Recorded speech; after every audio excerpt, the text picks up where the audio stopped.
Continuation from the previous chapter. Chapter 232, Positioning System. Gu Nanshuan pondered for a moment and felt the same. He didn't say anything more, not even casting a glance at Zhang Donglian, and directly went downstairs. Zhang Donglian's eyes had been fixed on Gu Nanshuan, but now that he suddenly left, she was left choking on her words. She widened her eyes, finding it hard to believe. It was almost unthinkable. It made no sense. Her charm had always been outstanding. How could she fail to captivate Zheng Heng and Gu Nanshuan consecutively? Zheng Heng had a deep-seated grudge against her. But what about Gu Nanshuan? Gu Nanshuan seemed fine. Why wouldn't he even spare her a glance? Zhang Donglian's lips twisted slightly, and her expression turned ugly in an instant. Shen Li frowned and glanced at her coldly, saying, "Let's go," but Zhang Donglian wanted to resist. Shen Li shot her a cold look. "Do you want to die right now?" Of course, she didn't want that. Zhang Donglian lowered her head and fell silent. Shen Li led Zhang Donglian forward, meeting up with Zheng Heng, who was bringing Su Sun along. Seeing Zheng Heng had brought Su Sun out, Shen Li was a bit surprised but also relieved. That's good. It seems Zheng Heng hadn't let hatred cloud his judgment after all. There were still too many suspicious aspects to this incident. If Zheng Heng had directly killed Su Sun, some truths would be forever lost to him. Moreover, Shen Li personally didn't wish for Zheng Heng to kill Su Sun after all. Su Sun was quite renowned in the business world before the apocalypse, and might provide them with considerable help. Of course, whether or not to kill Su Sun was ultimately Zheng Heng's decision, and Shen Li wouldn't genuinely intervene. I could see that moment. Footsteps were approaching rapidly from upstairs. Shen Li looked up and saw it was Shen Yuan. Shen Li raised her head. "Brother, why are you here?" Shen Yuan strode down, his expression grave. "Brother Cheng's side is counter-tracking us. We might be exposed soon. Let's move." Upon hearing this, Shen Li frowned tightly, not expecting Brother Cheng's side to be so alert, beginning to counter-track. Did we do something wrong on our end that accidentally exposed us? Not really. Shen Yuan wiped his sweat and shook his head. "I tracked the signal source and suspect they might have bound some software on Second Brother's computer that allows for real-time positioning. Now that Second Brother's computer's location has disappeared, they're starting to investigate his whereabouts. That I see." Shen Li took a deep breath and clenched her fists. It seemed that with every move she made, Brother Cheng's side was tightening their defenses. But it made sense that mysterious Cheng Jiarui also came from a business background. If he didn't have this level of skill, he wouldn't need to run a business. "Let's go." Shen Li simply instructed everyone and strode downstairs. As they walked, she suddenly paused. There seemed to be some movement, not far away, subtle, persistent, and footsteps were approaching. Shen Yuan noticed Shen Li's expression was off and quietly asked, "What's wrong, Li?" Shen Li glanced sideways and felt her heart skip a beat. The fourth floor was an ominous number. Someone was coming up from downstairs. It was already too late to leave or change paths. Shen Li decisively said, "Quick, get inside. Find a place to hide." "Someone's coming?" Shen Yuan was startled and immediately understood Shen Li's intention. "All right, let's hurry. There's an unclosed room on this floor." Everyone quietly entered the room as silently as possible. Zhang Donglian trailed behind Shen Li, her eyes darting around. Shen Li, this wretch was taking her along. She was definitely in danger. Perhaps it would be better to stay close to that mysterious second brother than to follow Shen Li. If she could follow Shen Li and deliberately make noises for the people downstairs to hear, wouldn't that? Zhang Donglian choked on her words. She instantly lost her nerve and dared not make another sound, obediently following Shen Li. The group moved in silence, nearly dead still. Though they moved quickly, Shen Li subjectively felt as if a long time had passed before they finally reached the room on the fourth floor with the door open. Once inside, Shen Yuan skillfully pushed against the latch to close the door, making a soft click as it shut. Shen Li let out a sigh of relief. They were at least temporarily safe. However, Zheng Heng was still uneasy, looking worried. "Will this work? What if that person you mentioned sends someone to check on us? It won't happen. Xiao Zheng, don't worry." This time, Shen Li didn't speak. Zhang Shanshi was the first to comfort Zheng Heng. There are quite a few residents in this building. Although many were lost after the apocalypse, there are still a few hundred people here. It would be a huge project to interrogate all of them. Zheng Heng relaxed a bit upon hearing this. "Then that's fine." Shen Li nodded. "You all rest for now, my brother, and I have things to attend to." Next, she had a hypothesis to verify. Shen Li took Shen Yuan and Gu Nanshuan into the bedroom and closed the door behind them. As for Zhang Donglian and Su Sun, especially Zhang Donglian, who was an unstable factor, Shen Li decided to let Zheng Heng and Zhang Shanshi handle them. After all, it was just watching over two tied-up people. It shouldn't be too difficult. The group entered, leaving Zhang Hang outside, his gaze filled with hostility as he watched Zhang Donglian. Zhang Donglian lowered her head, a flicker of hatred in her eyes, along with a longing for survival. So, these people were going to leave so easily? Meanwhile, her life was in their hands, ready to be toyed with or taken at any moment. Given Zhang Hang's hatred for her, he would definitely want to kill her. Not to mention that the seemingly formidable siblings seemed to know Qin Dianmei with them around. Did she have any chance of survival? No, she wouldn't allow it. She had to survive. She must survive. Zhang Donglian glanced around cautiously. She quickly noticed that this was a mostly enclosed environment. The room was messy, with the corpse of a mutated rat that looked quite terrifying, about a foot long. From the looks of the place, it seemed the owner had fled after being attacked, though it was uncertain where they had gone. There were many scattered knives around, and Zhang Donglian's eyes turned as she suddenly crouched down, exclaiming exaggeratedly, "Ouch, ouch." Chapter 233. Explosion. Ouch! Zhang Donglian continued to wail and moan. Zhang Heng darted over in a flash, grabbing Zhang Donglian and gritting his teeth.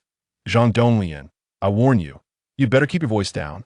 If I find out you dare to make a sound and get heard outside, the soundproofing here is excellent. Even if I were to chop you into pieces right here, no one outside would notice." Zhang Donglian shuddered, her desire to flee growing more urgent, forcing a smile. "To understand, please don't be angry." "Humph." Zhang Heng roughly threw Zhang Donglian to the ground. Zhang Donglian cried out in pain as warmth spread from her hand. A faint smell of blood wafted and she knew she was bleeding. But the stench from Zhang Shanshi was even stronger, so Zhang Donglian's minor injury went unnoticed. Zhang Donglian fumbled to grab a knife and began silently cutting the ropes binding her hands. One cut after another, then another. Zhang Donglian was determined to succeed, no matter what. Victory was near soon. She would be able to escape. At this moment, in the bedroom. After Shen Li brought Shen Yuan and Gu Nanxuan in, they went straight into the space without saying a word. Entering the familiar open area, Shen Li breathed a sigh of relief, feeling a bit safer. Shen Yuan was confused. He hadn't been in Shen Li's space many times, and in his understanding, Shen Li wouldn't have brought him in unless it was a life-or-death situation. Li, what are we doing here?" Shen Li didn't reply and took out her phone to check. The signal on the phone was empty, indicating no signal. Before coming, she had checked specifically the signal tower here hadn't failed, which meant the space could indeed cut off all external signals, including wireless and mobile. Networks. Shen Li looked at Shen Yuan. "Brother, the computer that second brother uses is here, right?" Seeing Shen Yuan nod, Shen Li said, "You go turn on the computer and help me see if he has installed any monitoring systems on it." "Okay." Shen Yuan nodded, busying himself while muttering, "You can rest assured about this. We won't be tracked back.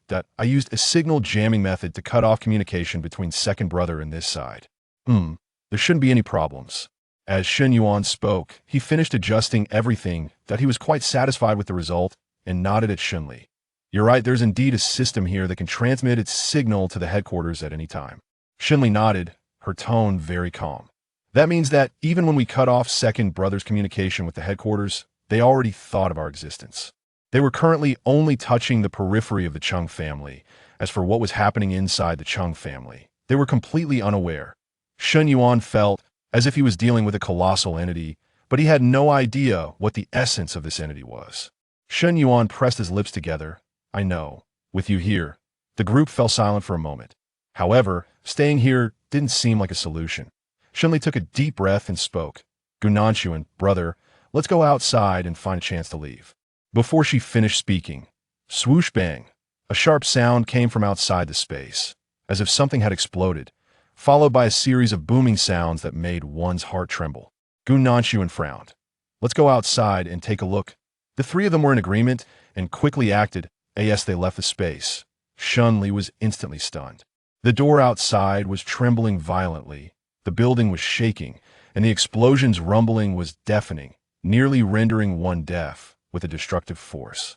Earlier, she did bring some explosives, but those explosives were essentially just black powder taken from some firecrackers. They definitely didn't have such power.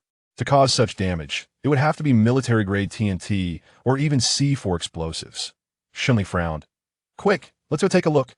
Move, without delay." Everyone rushed outside. The scene outside was chaotic. The explosion had thrown everyone into disarray. Zhang Donglian lay on the ground, eyes tightly shut, and unconscious Zhang Shanshi curled up in a corner, while Su Sun awkwardly shielded Zheng Hang. After a wave of explosions passed, Shen Li frowned and approached the others. "Are you all okay?" Zhang Shanshi shook his head, while Zhang Donglian continued to play dead. I'm fine," Zheng Hang denied, still shaken, then glared at Su Sun. "Who told you to help me? Get up, now." The explosion had loosened the ropes on Su Sun's hands. Su Sun, covered in dirt, struggled to stand up, forcing a smile. I just wanted you to be safe." "Who allowed you to want me to be safe?" "Huh." Zheng Hang clenched his fists, his voice booming with anger. "Do I owe you a favor? Do I need your help? Are you sick?" Su Sun lowered his head, feeling guilty. Shen Li frowned. She didn't want to get involved in the matter between Zheng Hang and Su Sun, but the situation was urgent, and she couldn't remain silent. "Zheng Hang, I don't want to say too much, but this is a life-or-death situation. Stop being angry." But Zheng Hang instinctively wanted to retort. Shen Li shook her head.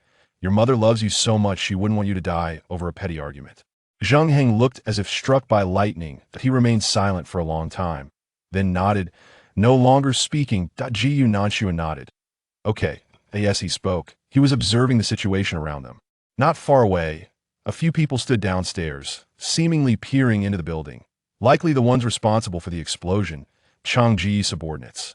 They were guarding the building's only exit, making it impossible to leave from that side to escape. They would have to go through the window.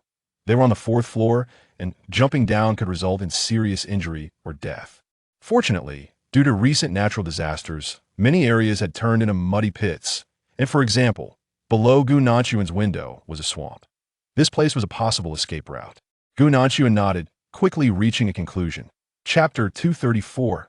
Jump down. Shen Li immediately understood Gu Nanshuan's plan. Jump down? Yes. Gu Nanshuan nodded, his gaze calm and orderly. "We must jump down." Shen Li bit her lip and agreed. "All right." Xin Yuan felt a bit nervous. Shen Li glanced at him and whispered, "You're wearing a bulletproof vest, right?" Xin Yuan nodded. "Yes."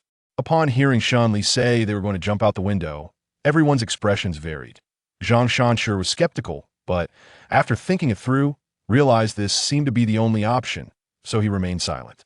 Su Sun was too guilty to speak, and regarding Zheng Hang, after what had just happened, he was in complete admiration of Shen Li. How could he refuse her choice?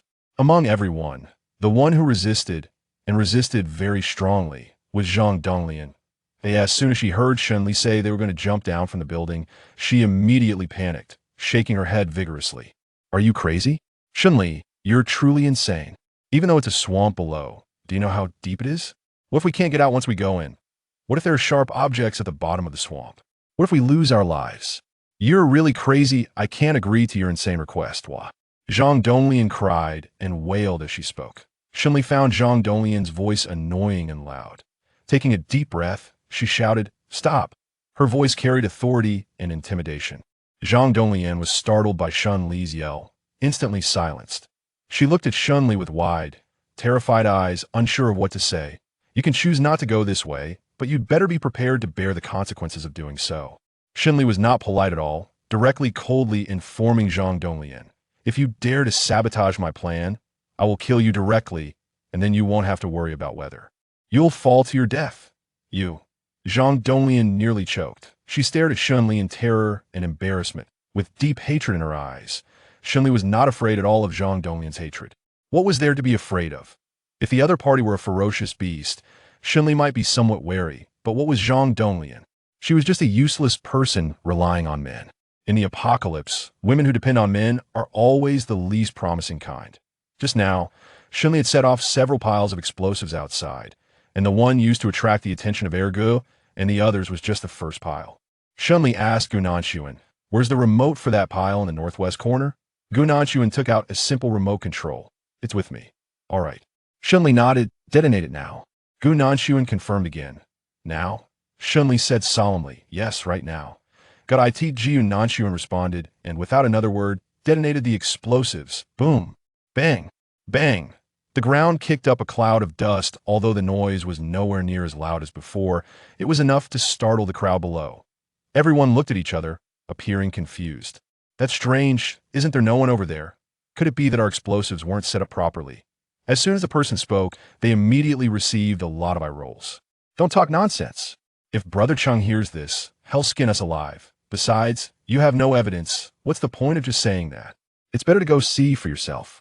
Exactly. You really don't know the saying, trouble comes from the mouth. How ridiculous. The crowd complained, pushing and shoving each other, and then turned to leave.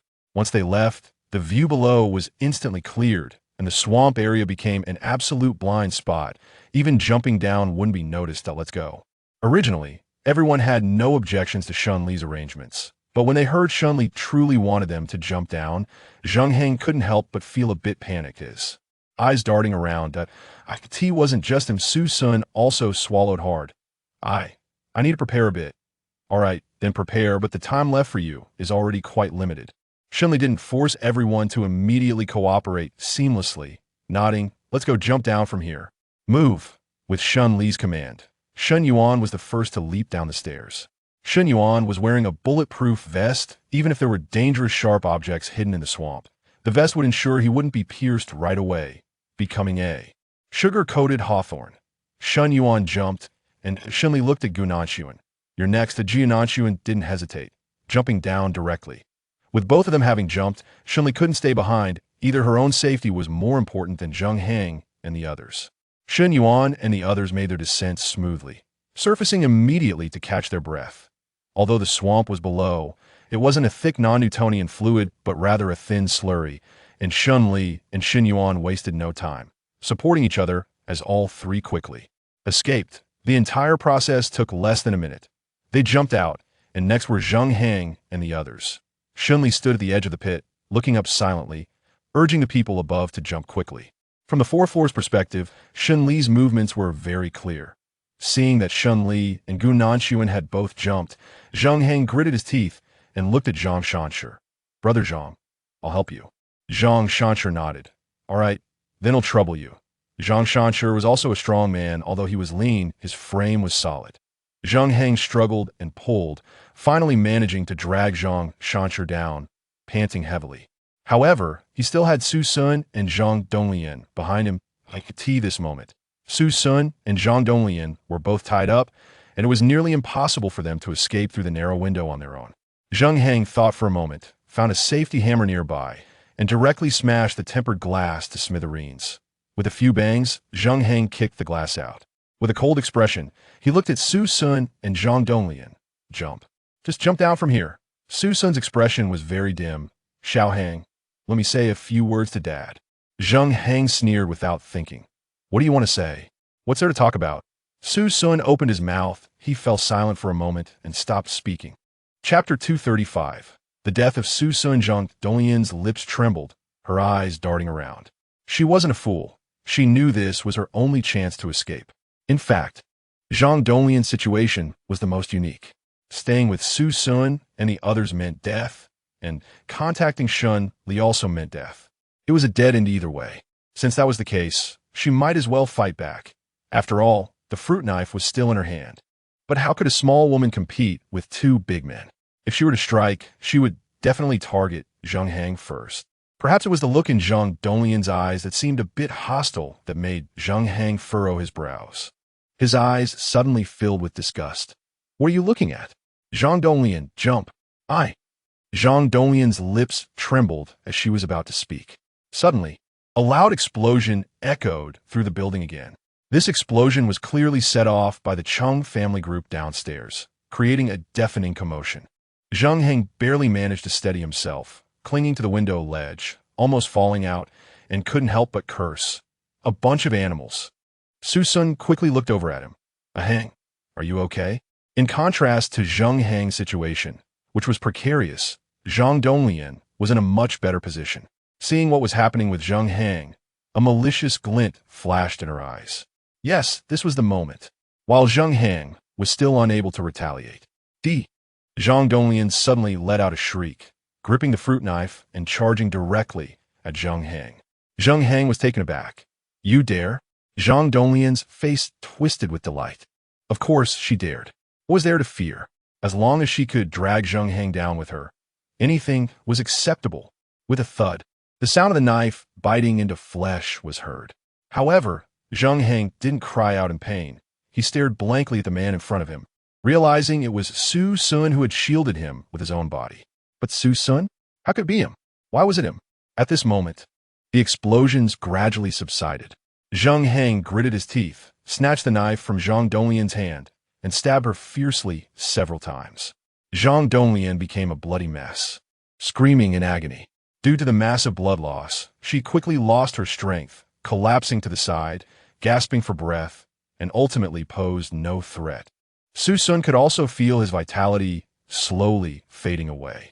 He took a deep breath, feeling as if the whole world was blurring, and struggled to ask Zheng Heng, "Xiao Heng, you okay?" Zheng Heng supported Su Sun, his mind in chaos. "It's you." "Why is it you?" "Xiao Heng." Su Sun forced a bitter smile. "That matter, I really didn't mean it." "Enough. What good does it do to say this now?" Zheng Heng's heart ached deeply, and he clenched his fists, almost shouting, "Even if you didn't intend to kill my mom, you still condone Zhang Donglian. I've been saying this from the beginning. Can't you understand? Can't you take it in? I can understand, and I know I have wronged your mom." Su Sun's expression was bitter. "Xiao Heng, I know I'm not long for this world. Don't be angry. I'm about to go underground to find your mom and personally apologize to her. Su Sun coughed violently as he spoke, blood spattering from his mouth. Zheng Heng felt a mix of emotions, gritting his teeth as he tried to lift Su Sun. Let's jump together. He wanted Su Sun to die, but when Su Sun's life was truly about to disappear before his eyes, he found he couldn't feel only hatred toward him. After all, when he was young, Su Sun had genuinely treated him well. Back then, the toys and treats that others in Haichang couldn't get, Su Sun would bring to him as if they cost nothing, always hand-delivering them. He said he wanted Zheng Heng to be the envy of all the children in Haichang. But now, things had gone awry. Su Sun shook his head with great effort, his eyelids growing heavy. "Xiao Heng, don't take me away. I'm about to go. I'm sorry. As Su Sun spoke, his voice gradually faded. Zheng Heng froze, noticing the large pool of blood spreading beneath Su Sun, completely soaking the floor. It was likely that Zhang Donglian's knife had pierced his hepatic artery. Su Sun was dead. His face turned pale from excessive blood loss, completely lifeless. Zheng Heng felt a wave of pain in his heart. He wanted to take Su Sun's body down, but he also knew that at this moment, taking away an additional burden was clearly unrealistic. The explosions continued to echo in the building. Zheng Heng knew that his second brother's people hadn't given up. They still wanted his life, the lives of everyone on Shen Li's side, and Zhang Shanshu's life. He couldn't stay any longer. Zheng Heng took one last look at Su Sun, gritted his teeth, and jumped down from the building. Shen Li and others were already waiting downstairs and immediately caught Zheng Heng as he came down. Shen Yuan looked upstairs and asked, "Where's Uncle Su? And what about that woman?" Zheng Heng's lips moved as if he wanted to speak, but ultimately he didn't say anything. He lowered his head deeply and remained silent. Shen Li immediately knew that those two lives were definitely lost. "I know." Zheng Heng held back his tears and nodded silently. "Sister Shen, don't worry. I will handle my emotions well." The car stopped at the entrance of the apartment building. Shen Li drove away directly. On the way back, there were two more people in the car, and the originally spacious space felt crowded. Just think about it, what kind of monsters and demons they encountered along the way. First, they tricked Ergu, then there was Erji's pursuit, they met Su Sun, and then there were people sent from Cheng Ji's headquarters, and the deaths of Su Sun and Zhang Donglian. Shen Yuan felt that he had come a long way, and it had not been easy at all. Shen Yuan was puzzled why.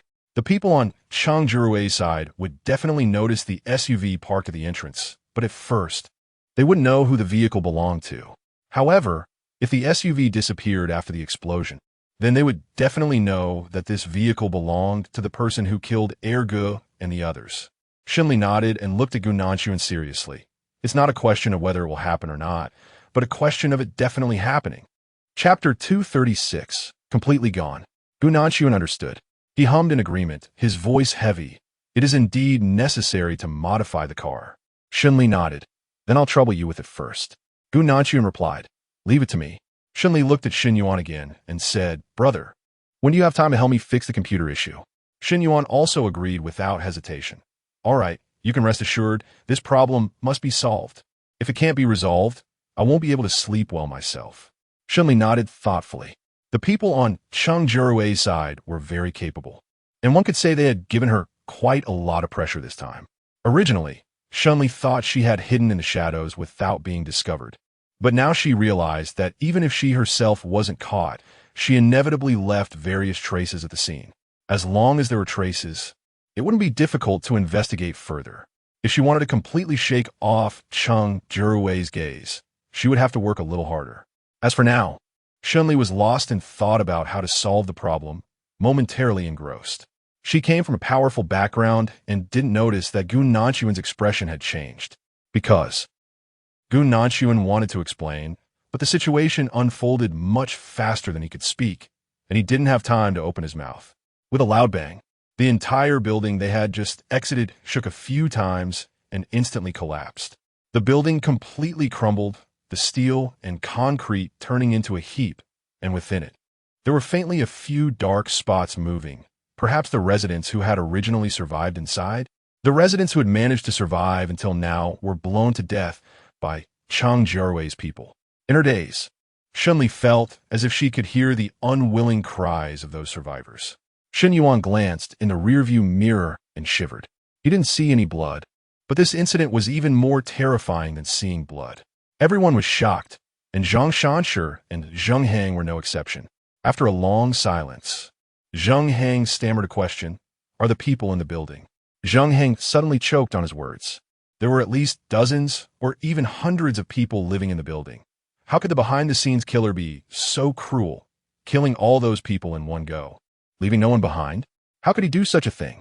Zheng Hang couldn't help but look up, his eyes reddening. Don't they fear retribution? Retribution?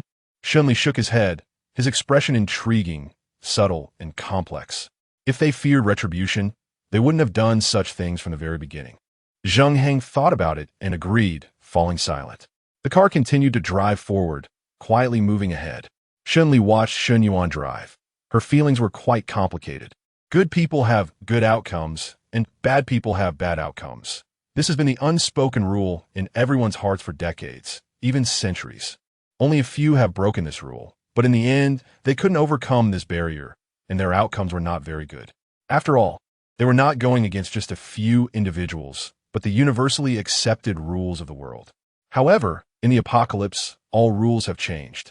Bad people no longer face retribution, and there aren't even strange looks from others. Instead, it is the good people who do not get a good ending. In fact, Shen Li really wanted to ask why. If there are no rules, no morals, what is the difference between humans and those beasts that devour flesh and blood? Acting without restraint? The events of her past life kept replaying in front of her, and Shen Li clenched her fist. No matter how the outside world is, she wants to establish a world that aligns with the rules in her heart. She wants to do this, she will do this, and she believes she can achieve it. Shen Li believes that there will definitely be a day like this. When Team Leader Li heard the news that the entire building had been blown up, he was also taken aback. What? The whole thing was blown up? Shen Li, are you sure? I am sure. The entire building has definitely been blown up. Shen Li nodded and said calmly, Team Leader Li, if you don't believe me, you can send out a drone to take a look nearby. Observing this shouldn't be too difficult for you, right? Team Leader Li wiped the sweat from his brow. What else could he say? Shen Li had already handed the solution over to him, and he knew deep down that this must be true. He just didn't dare to face it. Didn't want to face it, but who would want to face such a thing? Hundreds of people have inexplicably died, all at the hands of the same person. Team Leader Li kept sighing. This is too much, really too much. How can this be done?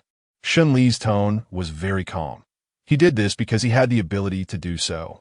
Team Leader Li paused, but Shen Li interrupted Team Leader Li. Team Leader Li, discussing these matters now doesn't make much sense. Let's talk about how to solve this issue instead. Team Leader Li fell silent. After thinking for a moment, he felt that it made sense and sighed. All right, go ahead and tell me what you've discovered. Shen Li cleared his throat and shared his discovery with Team Leader Li. Ergu actually has a superior, whose surname is Cheng, named Cheng Jiarui. You might have heard of him. He's a high-ranking member of the Cheng group. I think after the apocalypse began, he likely used his influence to engage in some unspeakable Shen Li stated a few facts and then integrated her analysis into them.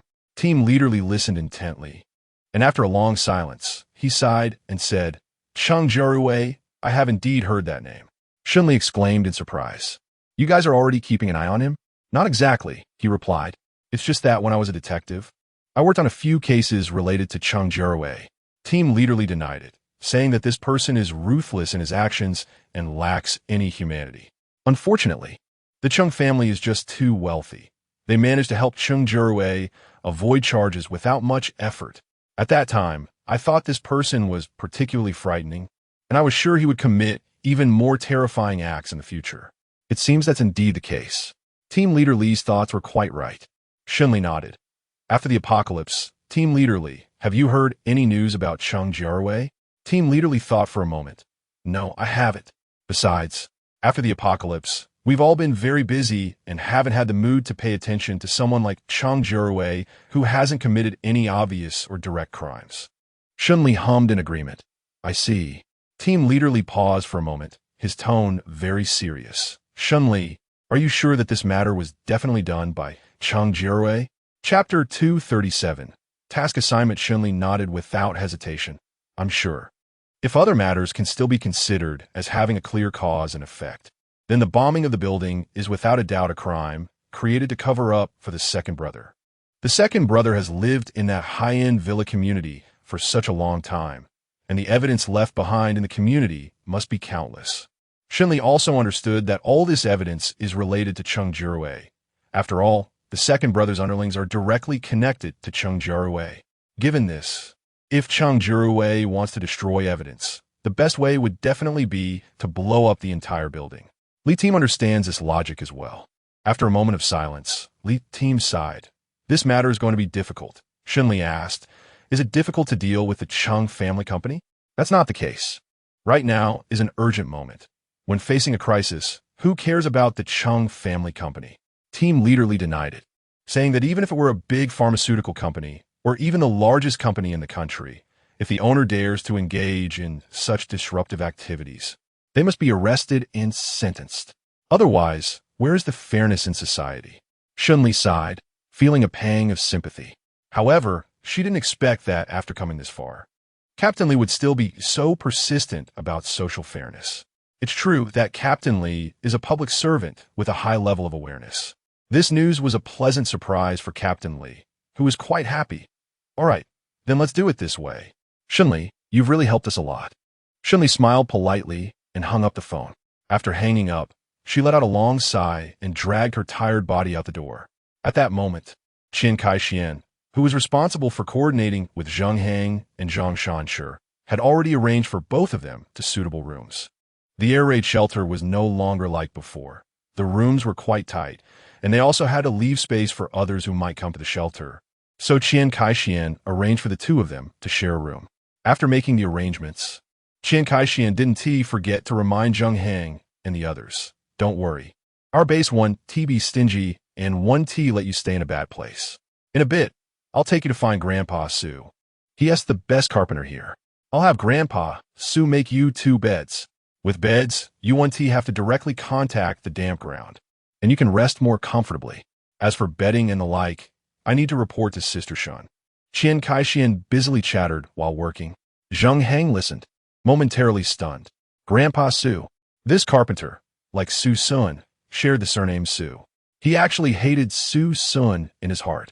Even after learning that Su Sun didn't truly know that Zhang Donglian had caused Qin Dianmei's death and the reasons behind it, Zheng Heng still felt full of hatred towards Su Sun. But Su Sun had taken care of him for so many years and had once shown him paternal love. So how could he not feel pained at this moment? Shen Li came to Zheng Heng's side and patted his shoulder. Zheng Heng. Ah. Zheng Heng jumped in surprise and looked at Shen Li. Sister Shun, I'm here. Shen Li smiled and said, I heard you used to be an engineer. Zheng Heng nodded. Yes, I was in engineering design. Zhang Shanshi told Shen Li. I used to be a doctor, but after a medical accident, I stepped down. When the apocalypse started, I happened to be resting at home and did nothing. A doctor? As soon as Shen Li heard this, her eyes instantly lit up. In the harsh conditions of the apocalypse, having a doctor is already a great advantage. all discussions of medical accidents should be put aside. The most important thing now is to give talented individuals a chance. Shen Li kindly shook Zhang Shanshi's hand. You're the doctor, right? From today on, you'll be responsible for taking care of the patients here. I will provide you with a basic and simple care kit shortly, and you just need to manage it. Zhang Shanshi was taken aback by Shen Li's warm attitude and remained silent for a while before speaking. But I've caused someone's death. It's quite normal for doctors to misdiagnose. Shen Li didn't mind this at all, saying, as far as I know, the misdiagnosis rate in outpatient departments of domestic hospitals is at least 40 to 50%. Am I wrong? Zhang Shanshi fell silent for a moment. No, you're not wrong. People are not gods. They can make mistakes, so you don't need to worry too much. There's always room for remedy. Shen Li smiled kindly at Zhang Shanshi, assuring him, don't worry, the people in the air raid shelter base are reasonable. I won't let them say anything bad about you. Zhang Shanshi felt a bit moved. He had thought about these principles himself, but he didn't expect that Shen Li would be the first person to say these words to him. Shen Li, this person is really warm. Zhang Shan sure choked up a bit. Miss Shen, thank you. That will do. Shen Li patted his shoulder. We are counting on you for these survivors in the air raid shelter. Zhang Shan sure nodded firmly. You can rest assured, I definitely will. Zheng Heng looked at Zhang Shanshi and scratched his head. He knew about Zhang Shanshi's earlier decision to leave the medical field and was a bit curious. That incident must still be a huge obstacle for Zhang Shanshi, right? If that's the case, can Zhang Shanshi really let go of all his past burdens and move forward? Zheng Heng was very curious, but seeing Zhang Shanshi so determined, he didn't ask. Shen Li immediately called Qian Kaixian. Qian Kaixian, go find out if there are any medically trained people here, and have them form a first aid team with Zhang Shanshi to take care of our patients. Qian Kaixian nodded vigorously. Got it, Sister Shen. Also, Shen Li looked at Qian Kaixian, hesitating for a moment. Qian Kaixian looked at the big puppy, staring at Shen Li and asking, what's wrong, Sister Shen? It's nothing. After hesitating for a moment, Shen Li ultimately shook her head, deciding it was better not to discuss this matter in front of everyone. Come here. I have something to tell you. Huh? Okay. Qian Kaixian was a bit confused, but still obediently followed Shen Li. Shen Li took Qian Kaixian to a corner, looked around to see that no one was nearby, and asked seriously, I remember you said you wanted to ask me to help you find something or someone at the Cheng group, right? Qian Kaixian was taken aback for a moment, stammering and scratching his head. I really, but didn't you say before that you couldn't help me? Chapter 238. Information sharing in the past. It was the past, and now is now. Shen Li shrugged. I really couldn't help you with this before, but now I feel that things have changed, and I have this opportunity. Qian Kaixian was stunned. He widened his eyes and looked at Shen Li. Sister Shen, what is this about? Shen Li thought for a moment and asked Qian Kaixian, do you want to hear a detailed version or a brief one? Qian Kaixian grunted a couple times. Well, let's go with the detailed one then. All right. Shen Li nodded, explaining that the detailed version was that she happened to go to the territory of the Cheng family, coincidentally encountered people from the Cheng family, and then the place she visited was bombed by the headquarters of the Cheng family, and she almost suffered too. That's it. Qian Kaixian listened, feeling puzzled. After a long while, he finally grunted. Sister Shen, the Cheng family, they're so ruthless? Yeah. Shen Li was somewhat surprised. What's wrong? You didn't know they were ruthless? Qian Kaixian fell silent. He lowered his head, not sure what he was thinking. Shen Li didn't have the patience to wait for Qian Kaixian to think slowly and asked him, what's wrong? Don't you want me to help you anymore? Aye. Qian Kaixian struggled. He really wanted Shen Li to help him, but he wasn't the kind of person without a conscience. What if something went wrong for Shen Li because of this? He would feel guilty for harming her and would probably never have peace of mind for the rest of his life. Shen Li could tell from Qian Kaixian's expression what he was thinking. To be honest, I can't completely guarantee that I won't be in danger in this matter either. I can only tell you that if something really happens to me, it will be my own choice, and I will bear the consequences of my own choice. It's nothing serious. Sister Shen Yu. Qian Kaixian's expression was very complicated. He hesitated for a moment and finally lowered his head and said, well, I'll think about it some more. All right, take your time. Compared to communicating with Qian Kaixian, Shen Li actually had more important things to do. She had already told Team Leader Li everything she could, but there were some matters concerning the Qin sisters, Qin Dianli and Cheng Jiarui. That Shen Li chose not to disclose, pretending to be deaf and mute. When Team Leader Li received this information and opened the files to take a look, he gasped in shock upon seeing the contents. His face was filled with frustration. "Shen Li, these matters. Are you sure?" Shen Li was calm and replied, "Yes. I'm sure." "All right, I understand." Team Leader Li acknowledged, but didn't say much afterward. Shen Li was also unsure of what Captain Li's next plan was, whether he wanted to deal directly with Cheng Jiarui or wait a bit longer. However, there were still some questions that could be asked. Shen Li asked Team Leader Li, "Is this considered a major case?" "It is. Of course it is." Team Leader Li gritted his teeth. "So many people have died. They are simply insane." Shen Li asked again, "What will you do if you catch Cheng Jiarui?" Team Leader Li said fiercely, "Of course, we will deal with him severely. Even if it's not to set an example, it is for the sake of the more than 100 innocent lives that were lost."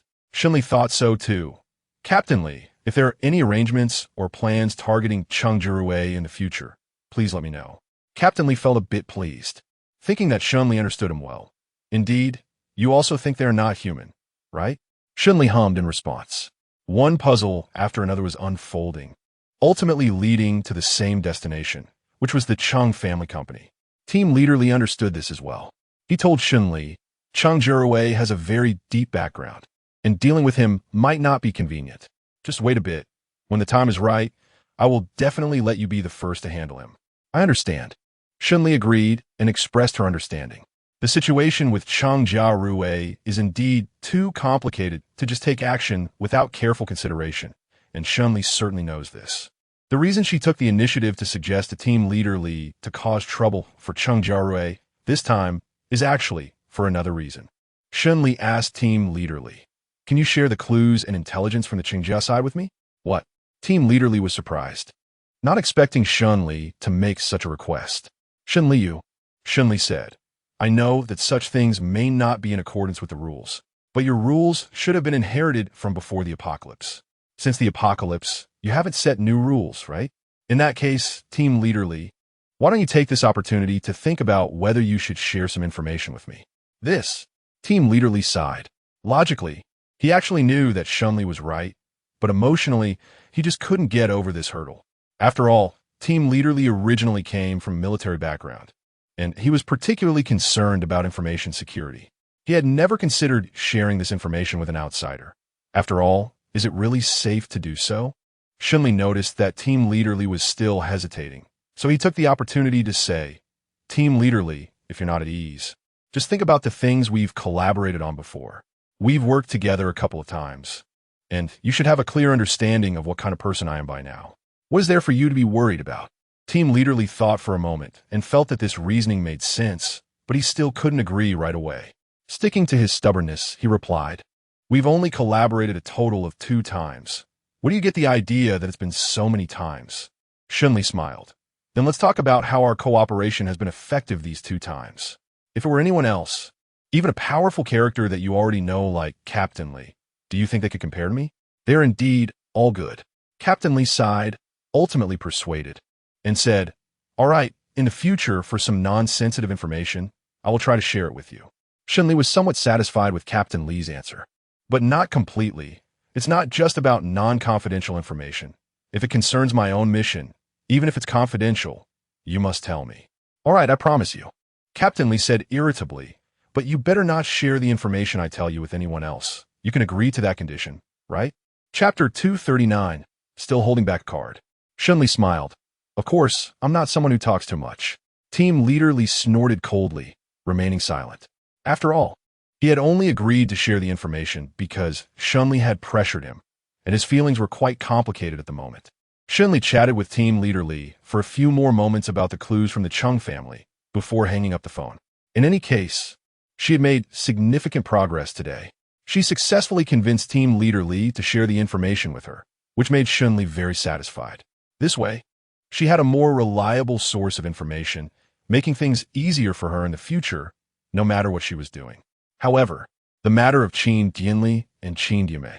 Shen Li thought for a moment and went out to find Shen Yuan.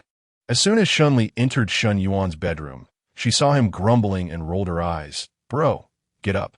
"Lili?" Shen Yuan was startled and quickly sat up, trying to maintain his aloof image. "What did you come? I'm your brother. There's a difference between men and women. Don't you know to knock before entering my room?" Shen Li couldn't be bothered to deal with Shen Yuan's brother's demeanor and directly asked him, "Take a look at the remaining messages on the second brother's computer. Are you going or not?" Shen Yuan suddenly fell silent. The content on his second brother's computer was actually a temptation for him as well. Shen Yuan was also very curious about what was on RG's computer and what Cheng Jiarui was hiding. However, after he had just said so many pretentious and arrogant things to Shen Li, it would be too embarrassing to directly rush to check the computer with Shen Li now. Shen Li saw that Shen Yuan had no intention of moving and directly asked him, "Are we going or not? If not, I'll go see it myself." "Oh, that won't do." Shen Yuan was startled and hurriedly ran over to stop Shen Li, saying that the computer might have some security software installed. "I just saw a password setting. If the password isn't within the specified time, all the data on the machine will be deleted." No. Shen Li smiled. "So, you mean you want to go with me? Let's go right now." Shen Yuan gave Shen Li a disgruntled glance and said, "Let's go, hurry up." Shen Li brought Shen Yuan into the space. Once inside, Shen Yuan opened his second brother's computer and, in less than a minute, resolved the security software issue. He then cleverly bypassed the software review on his brother's computer and opened the encrypted documents. As soon as he opened the document on his brother's computer, Shen Yuan frowned. It was a chart filled with all sorts of strange numbers and codes.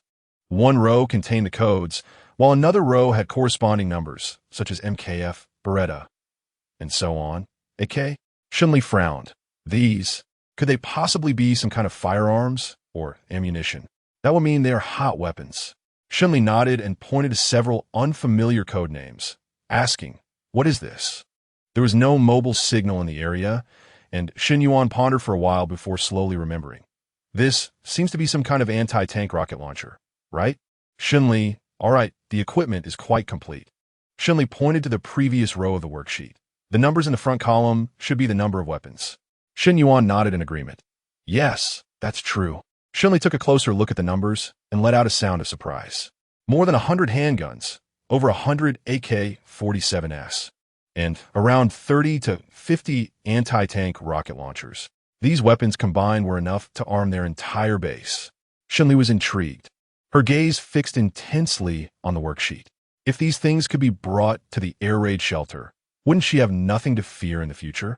Shen Yuan pointed to the numbers beside him. "The figures for the weapons in this row are truly astonishing." Shen Li nodded silently, indicating agreement. Only this row could possibly represent the number of weapons. The last row of the table consisted entirely of decimals, some whole and some fractional, so it couldn't possibly be a count of weapons. However, this row of numbers should also have some significance. Shen Li speculated. Could this number be a code for the location where this thing is hidden? It's possible.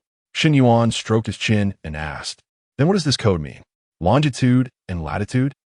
Shen Li rolled his eyes, feeling a bit exasperated. "Bro, how did you study geography?" Shen Yuan felt innocent. "What do you mean by how I learned? I learned pretty well. What's wrong? This latitude and longitude is still near Jiangsheng. Not too outrageous. But what about this one?" Shen Li pointed to the numbers corresponding to the anti-tank rocket launcher. "This latitude and longitude is almost at the Arctic Circle. Even if Ergu and the others are capable, at most they are only capable in Jiangxing. They can barely be considered capable within the whole country. Can their influence even reach the Arctic Circle?" Shen Yuan, "Well, it seems so." He looked a bit dejected and shot Shen Li an unhappy glance. "So tell me, what does this number mean?" Shen Li narrowed her eyes. "It should be a code name." Shen Yuan asked, "What is the code name?" "I'm not sure about the specific meaning either. There are still too few clues." Shen Li shook his head, thought for a moment, and told Shen Yuan, "You should first check what this worksheet is about. Is this document something Cheng Jiarui gave to second brother, or is it all from second brother himself?" "Oh." Shen Yuan let out a grunt and began to check the table. The results came out quickly. This table has two versions. The second version is what Shen Yuan saw during the review, while the first version has weapon numbers that are more than half lower than those in the second version. And some numbers in the first version are even zero. Shen Yuan continued to check the communication records and found that his second brother had previously sent this form to someone in his WeChat contacts via a messaging app. This person's nickname was AC.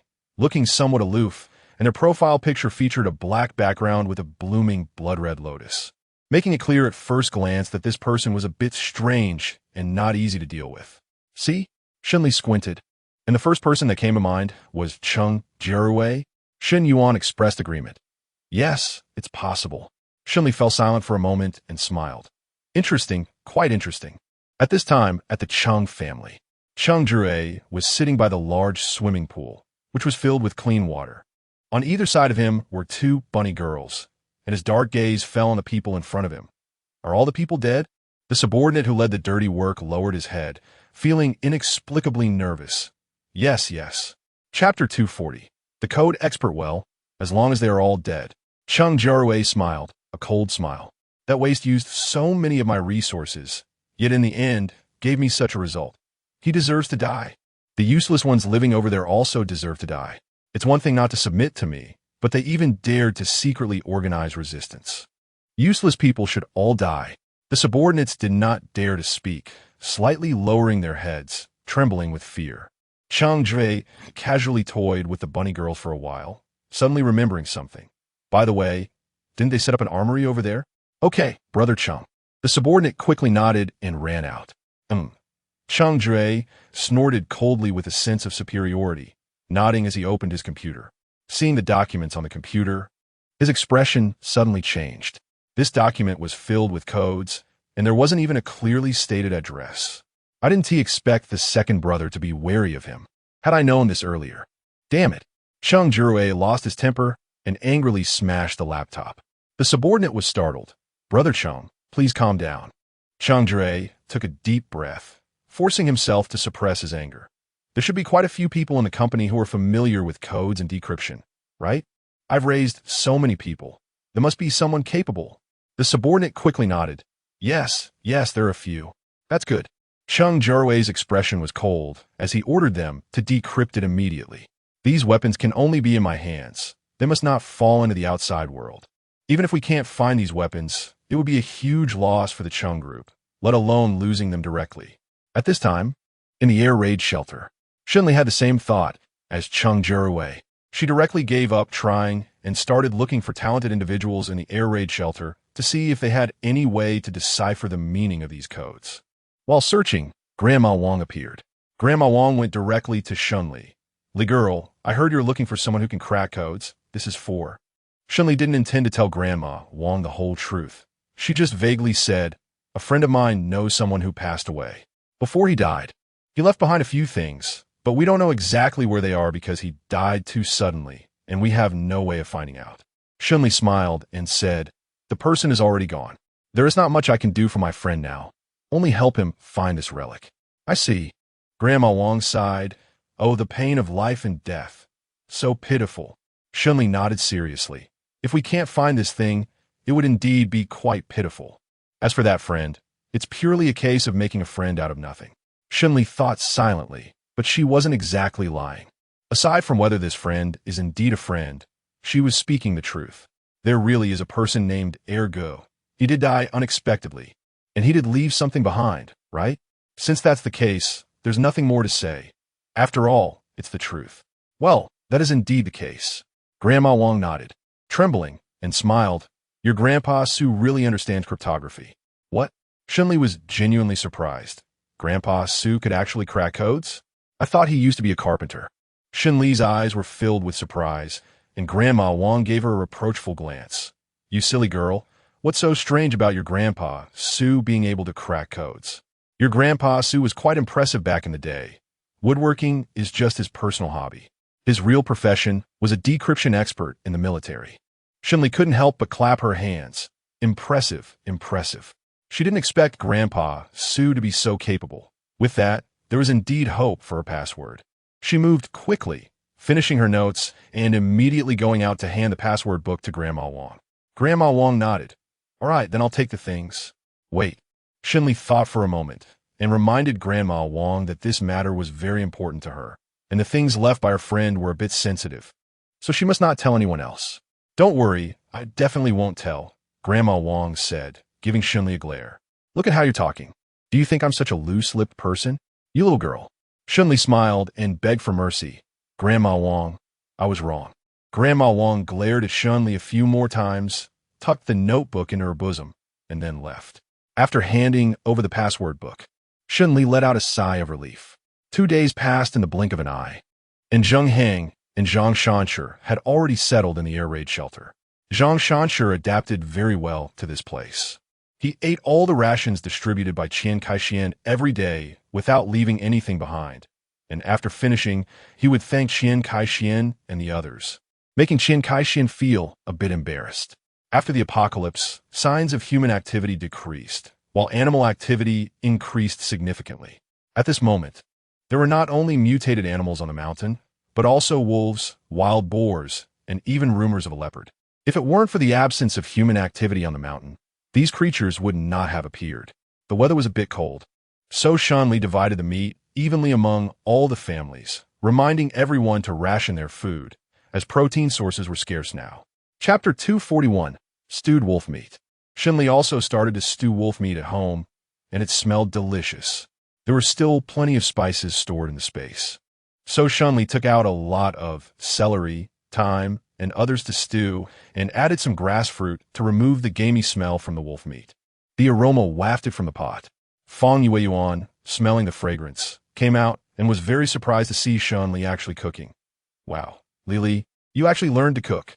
Shen Li smiled and said, "It's been such a long time since the apocalypse. Isn't it unreasonable not to be able to cook?" Fang Yueyuan lightly scolded. "What is unreasonable about that, dear? You still have your mom to help you." Shen Li shook her head. "No way. I don't want to be a mama's girl." Fang Yueyuan couldn't help but laugh. "What mama's girl? Li, you always say the most absurd things." Shen Li chuckled and continued to stew the meat. The meat was cooked quickly, but it wasn't tender yet. Shen Li picked up a piece and handed it to Fang Yueyuan. "Mom, try this?" Fang Yueyuan nodded. "Okay, let me try." She squinted her eyes, blew on it to cool it down, and the heat as she ate the piece of meat. As soon as the meat entered her mouth, she indeed felt the exceptionally rich flavor of the seasoning. However, after the seasoning, what followed was blandness. Fang Yueyuan chewed, and after a while, her jaw started to ache. Unable to help but frown, she said, "Why can't this meat be chewed down?" "Really?" Shen Li was a bit curious and took a piece for herself. "Let me try." As the piece of meat entered her mouth, Shen Li instantly fell silent. "No kidding. This thing really can't be chewed down." Shen Li chewed for a long time, feeling that her masseter muscles had developed 3 times over. Finally, she laboriously concluded, "There's a reason why wolves have not been domesticated into economic animals for meat." Fang Yueyuan found it both funny and frustrating. "So what should we do now? Otherwise, we can just give this pot of meat to someone else." Shen Li thought for a moment and suggested, "How about we cook another pot ourselves?"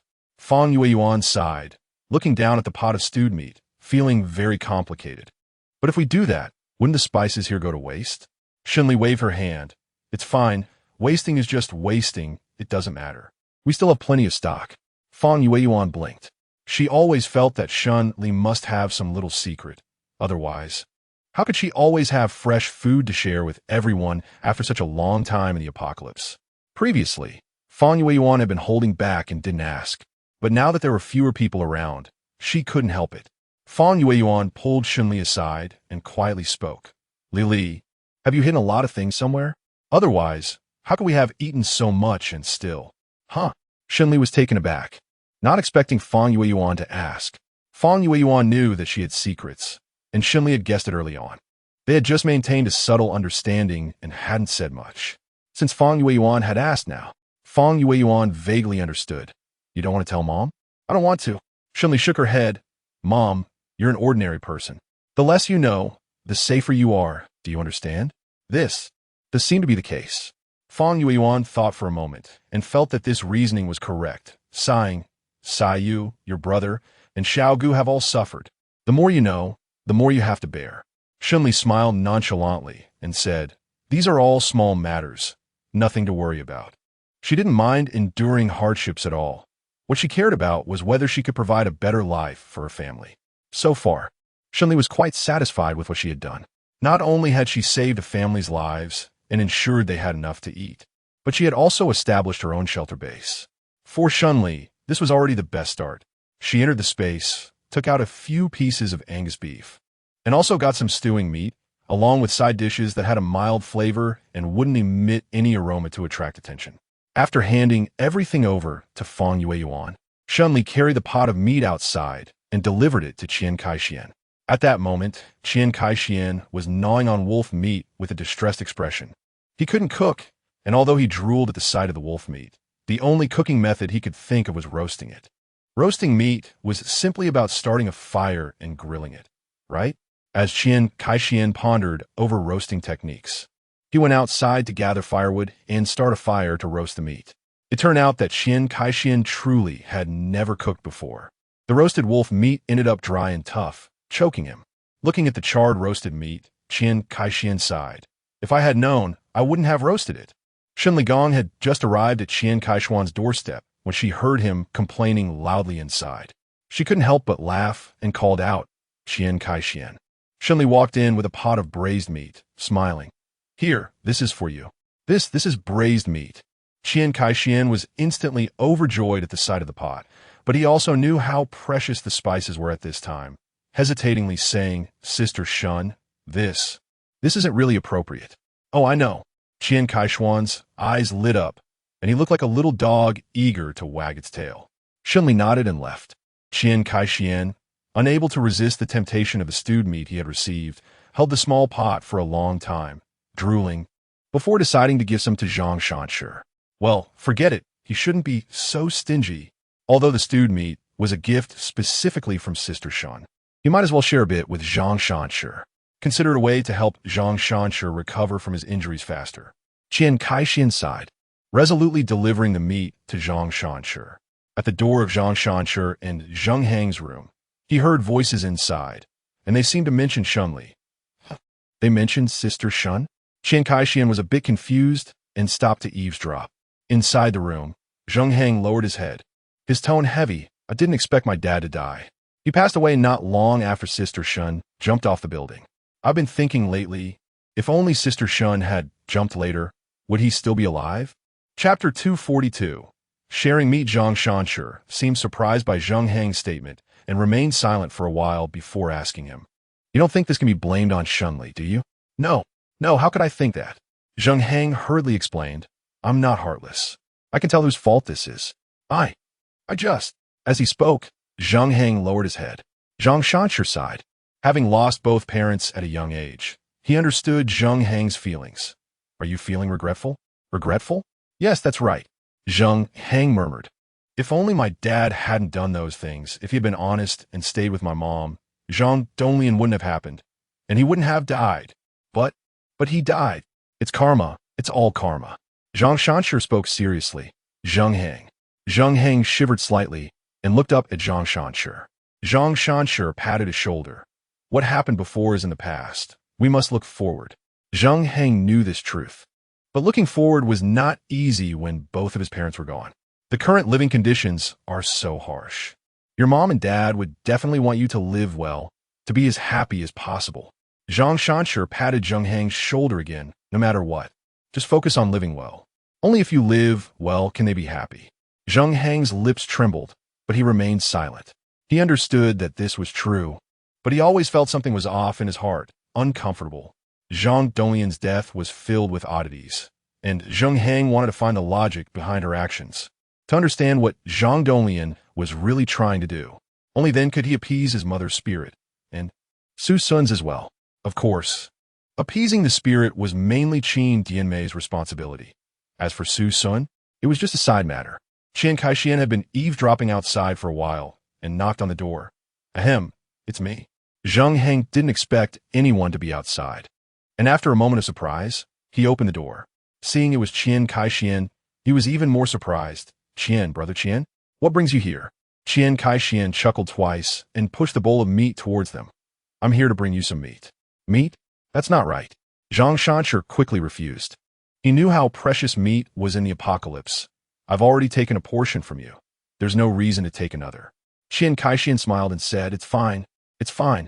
This meat was actually given to me by Sister Shen. I can't eat it all by myself, so I brought it for everyone to share. Zhang Shanshi and Zheng Hang both declined repeatedly. But in the end, neither of them could resist Qian Kaixian. Qian Kaixian was stubborn. Once he set his mind to something, he wouldn't give them a chance to refuse. So in the end, Qian Kaixian forced the meat upon them and stayed to have a meal with Zhang Shanshi and Zheng Heng. Recently, there was no food here, and everyone's main food was compressed biscuits. Although the main food wasn't great, it didn't dampen the enthusiasm of Qian Kaixian and the others. After all, in the apocalypse, just having a pot of warm stewed meat was already a dream come true. Qian Kaixian chewed on the compressed biscuits inside. Ah, only Sister Shen is so kind in this world. She doesn't even eat this meat herself and still brings it to us. Zheng Heng listened and silently nodded. Zhang Shanshi also nodded. Miss Shen is truly remarkable. She's the first impressive person I've met since the apocalypse. I think so too. Qian Kaixian was pleased to hear others praise Shen Li, but then he thought it felt a bit off. With Shen Li's personality, she probably wouldn't be too happy to hear such praise. However, Sister Shen probably didn't lack for food. Her family was quite capable, either good at cooking or hunting. That's not the case. Zhang Shanshi disagreed with Qian Kaixian's opinion, shaking his head slightly. In the apocalypse, hoarding food is human nature. I've seen too many people who, even when they don't lack supplies, still grab every visible resource for themselves. Even if the supplies are expired or rotten, they only throw it away, never willing to give it to others. Compared to them, Miss Shen's character is truly admirable. Your praise for her is not an exaggeration. Qian Kaixian was surprised to learn that such people existed in the world, and he was momentarily speechless. Is there really someone so excessive? Zhang Shanshi nodded. The apocalypse tests human nature the most. It's not surprising that some people behave this way. That second brother from earlier. Never mind. There are plenty of such people. Qian Kaixian sighed, gaining a new understanding of Shen Li. Sister Shen is truly a good person, an exceptionally good person. Zheng Heng also nodded silently. The two young men were simple-minded and only felt that Shen Li was good. But Zhang Shanshi's thoughts were more complex. It was as if the environment of the nearby shelter. Zhang Shanshi looked outside and asked Qian Kaixian, "Does Shen Li have plans to expand here?" "Yes." Qian Kaixian nodded, chuckling. "It's not just Sister Shen. We all have this plan. After all, the living conditions here aren't great, and we want to live more comfortably." "Is it just about being comfortable?" Zhang Shanshi pondered. "Then does Shen Li have such thoughts of transforming this place into?" As he spoke, Zhang Shanshi fell silent. He felt his question was inappropriate and a bit deep. Qian Kaixian didn't understand and asked, "Transforming into what?" "Nothing." Zhang Shanshi smiled. "It's okay. Let's continue eating." "Oh, all right." Qian Kaixian half understood, grabbing the compressed biscuits and munching away while eating the wolf meat. Meanwhile, Shen Li's home was also preparing a meal. Today, Fang Yuan made stewed beef, a beef tail soup, and a vegetable salad.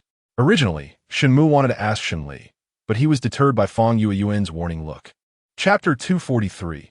Gao Minguan reappears. Shen Mu felt a bit wronged and secretly complained to Fang Yuan. "What's wrong? Can't I even ask as a dad? We're all family." Since you know we're all family, then you should stop giving Li more trouble." Fang Yuan shot Shen Mu a glare while quickly arranging the fruits and vegetables. Li's situation is already tough. If you dare to make it harder for her, watch out, I might just hit you. Shen Mu didn't dare to vent his anger on his beloved wife. He walked away with his head down, mumbling to himself. Shen Li saw Shen Mu's frustrated expression from a distance and immediately understood what Shen Mu was saying to Fang Yuan. She couldn't help but shake her head and chuckle. Since the apocalypse, Shen Mu and Fang Yuan had been getting along more freely. It's a good thing that after the apocalypse, their parents' relationship had improved.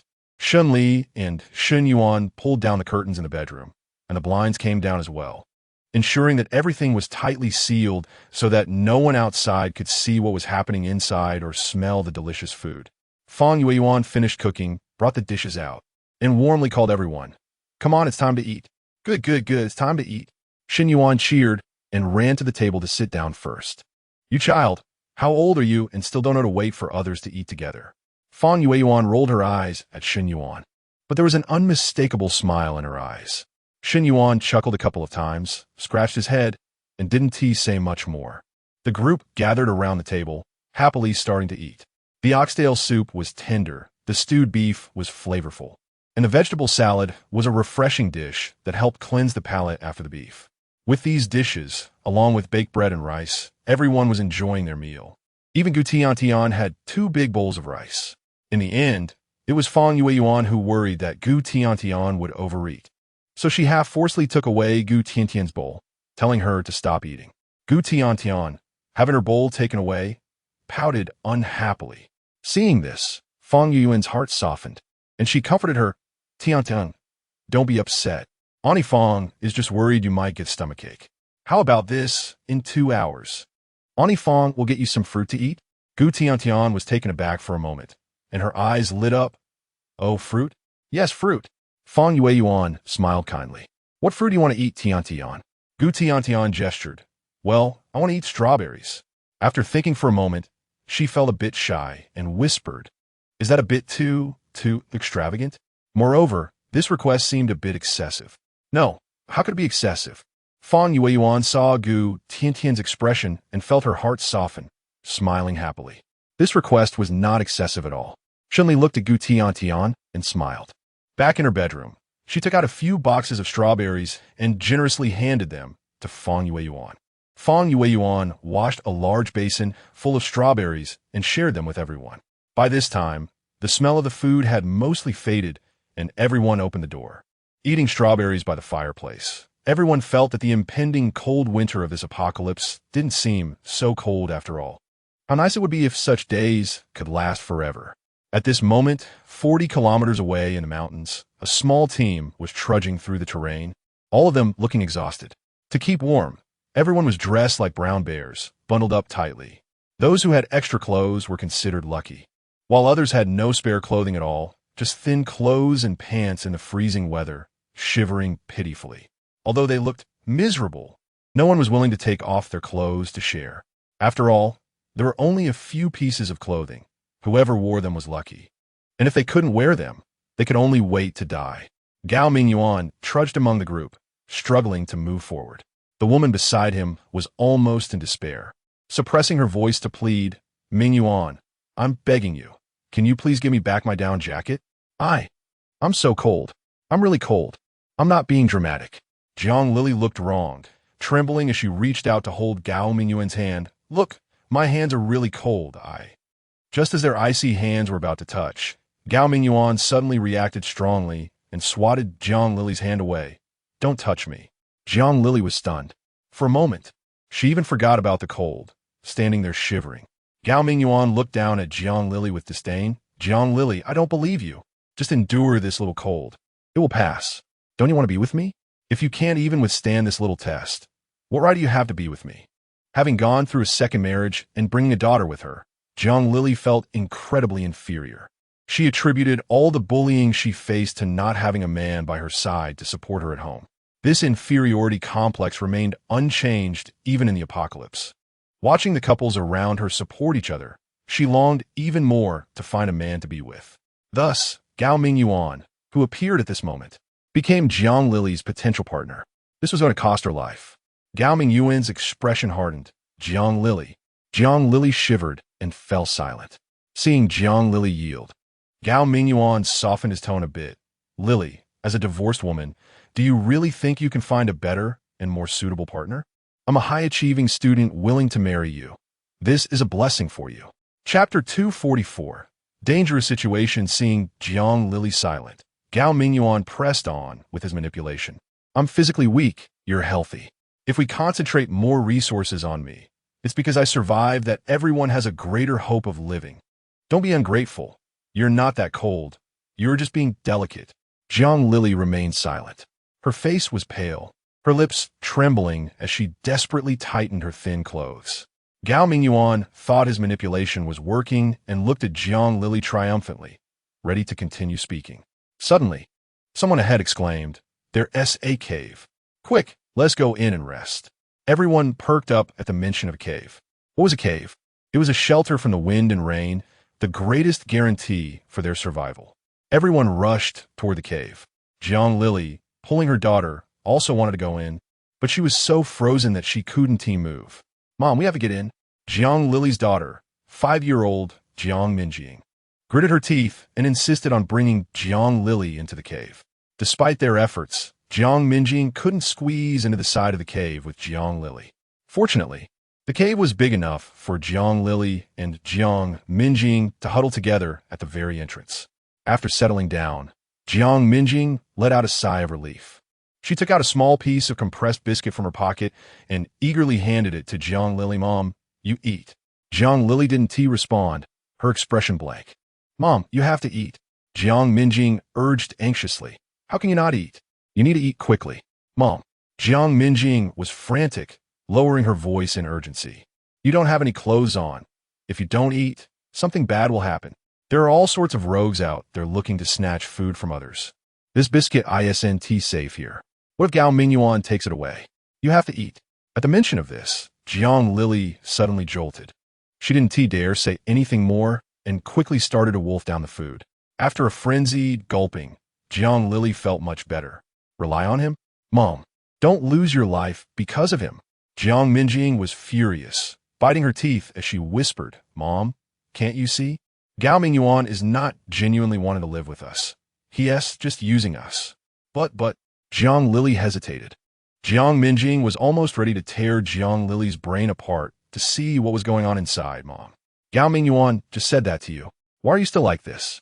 Jiang Lili opened her mouth, recalling what he had said earlier. Blessing. She also felt unhappy, but what could she do? A weak, lonely woman like her. Jiang Lili lowered her voice, but Gao Shushu is right. This is indeed his blessing for us. The apocalypse is so harsh. We might be able to live a better life with him in the future. Mom. Jiang Minjing was almost exasperated. She truly didn't expect that even after Gao Mingyuan's outrageous behavior, Jiang Lili would still think of relying on him. What could they possibly rely on Gao Mingyuan for? As Jiang Minjing pondered how to convince Jiang Lili, a large face suddenly loomed in front of her, ominous and shadowy. Gao Mingyuan smiled. Minjing, what are you talking about? Why are you so angry? You? Jiang Minjing hadn't expected Gao Mingyuan to come, and she looked at him warily. Nothing? Really nothing? Gao Mingyuan chuckled. Minjing, don't be polite with Uncle Gao. Uncle Gao treats you like his own daughter. If you're polite with Uncle, it would hurt his feelings. Jiang Minjing forced a laugh. She felt disgusted, but she couldn't say much and simply turned her head away, refusing to speak. Jiang Lili also chimed in to support Gao Mingyuan. It's okay. Minjing definitely supports you. Jiang Minjing pursed her lips. She really didn't want to give Gao Mingyuan this face, but unfortunately, she couldn't go against Jiang Lili. Uncle, can you please bring my mom's clothes over? Clothes? Gao Mingyuan laughed, his expression a bit strange. Lili, did you teach her to say this? No. Jiang Lili was startled, shaking her head vigorously. I didn't teach her that. No, she didn't mean it that way. Gao Mingyuan coldly glanced at Jiang Minjing, his eyes filled with disdain. Jiang Lili was trembling. Beside her, a woman suddenly called out seductively, Mingyuan, what are you doing? Gao Mingyuan's expression instantly changed. I'm coming right away. He smiled playfully at a distance and turned to walk toward the woman at the back of the cave. The woman at the back of the cave was alluring, her brows and eyes exuding not only beauty and charm, but also a hint of cruel demeanor. Upon arriving in front of the woman, Gao Mingyuan's expression shifted. Sister, did you call me for something? Nothing. Zhao Anan looked at Gao Mingyuan with a half-smile. What's wrong? Can I find you if there's nothing? Gao Mingyuan nodded. Of course you can. That's right, I'm certainly better than that ugly woman who's been married twice. Zhao Anan laughed. It's too cold. Just stay by my side obediently. Gao Mingyuan nodded, grinning like a lapdog. Not far away, Jiang Lili watched this scene, her heart aching. Jiang Minjing whispered, Mom, did you see that? He isn't sincere to us at all. Jiang Lili felt hurt too, stubbornly shaking her head. No, Uncle Gao wouldn't treat me like this. Maybe he just wants to stay by Zhao Anan's side to seek some benefits for us. Mom. Jiang Minjing was almost driven to anger by Jiang Lili. Jiang Lili lowered her head and fell silent. Jiang Minjing looked at Jiang Lili, feeling a wave of sorrow in her heart. She didn't know where she could go or what she might encounter, but she knew that if her mother continued like this, the situation might become dangerous. Chapter 245 reached a crossroads, although the cold wind howled outside, with people freezing or starving to death everywhere. The air raid shelter was relatively calm. Over the past few days, Shen Li had led the construction team to build several houses in the shelter, all in a simple cement style. Originally, the people in the shelter were used to living in large villas, and they had never seen such a scene, so they were somewhat unaccustomed. But just thinking about the current situation outside, even if they were uncomfortable, they kept quiet. Qin Kaixian, on the other hand, found humor in the hardship. It's fine. Just think of it as minimalism. Shen Li also nodded. Yes, we may not be strong in other areas, but we are good at adapting. We can adjust to any situation. Qin Kaixian chuckled. How about it, Sister Shen? I did a pretty good job on this house, right? Shen Li smiled. Not bad. What do you all think? Grandma Wang interjected. Not bad, especially good. Grandpa soon nodded along. Now we have such a house. And we don't have to worry about it being taken away tomorrow. What else do we have to worry about? When the others heard this, although they originally thought the house had some shortcomings, they were now relieved. Moreover, this house was built by Shen Li together with everyone. Even if they had some dissatisfaction with the house, they should still be grateful for Shen Li's intentions. Huh? Shen Li was startled. Brother Zhang, please don't say that. By age, you are the elder brother, so there's no reason for you to call me sister. Zhang Shanshi scratched his head and smiled innocently. Sister Shen, being a brother or sister is sometimes not about age, but about the respect I have for you. You are a truly respectable person. If we talk about who has done the most for everyone in our community, that would be you. Upon hearing this, everyone nodded in agreement. That's right. Not only can you be called sister, but even the title of auntie fits you, Sister Shen. Li girl, you are our leader. Without you, we would all be dead out there. Shen Li was momentarily speechless and felt a bit touched. Well, she did do quite a bit for the people in the community, but it wasn't entirely for their sake. Her intentions weren't complex. One was to enhance her own prestige, and the other was to connect with the authorities. If it weren't for that connection, she wouldn't have taken on some of the responsibilities on behalf of Team Leader Li. These things were, for Shen Li, an unexpected gain. It was her fortune to be able to care for a group of grateful and appreciative people. Thank you all for recognizing and respecting me. Shen Li nodded, took a deep breath, and looked at everyone. I will do my best from now on. Everyone else nodded in agreement. All right, Sister Shen, we all trust you, and you will definitely lead us to the best. The atmosphere was warm and cheerful. Shen Li asked Qin Kaixian, how much food is left in the warehouse?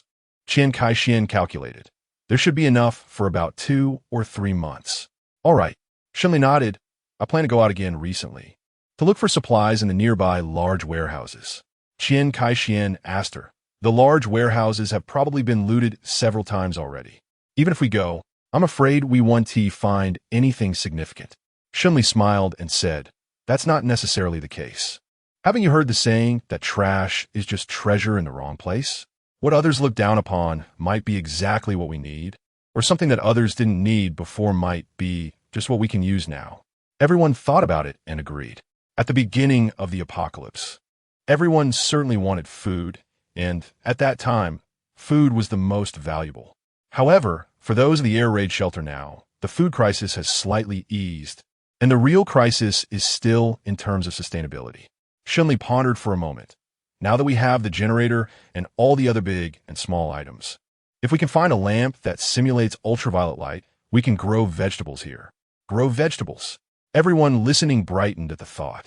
Growing vegetables is a traditional skill of the Chinese people. Here, no one is incapable of growing vegetables.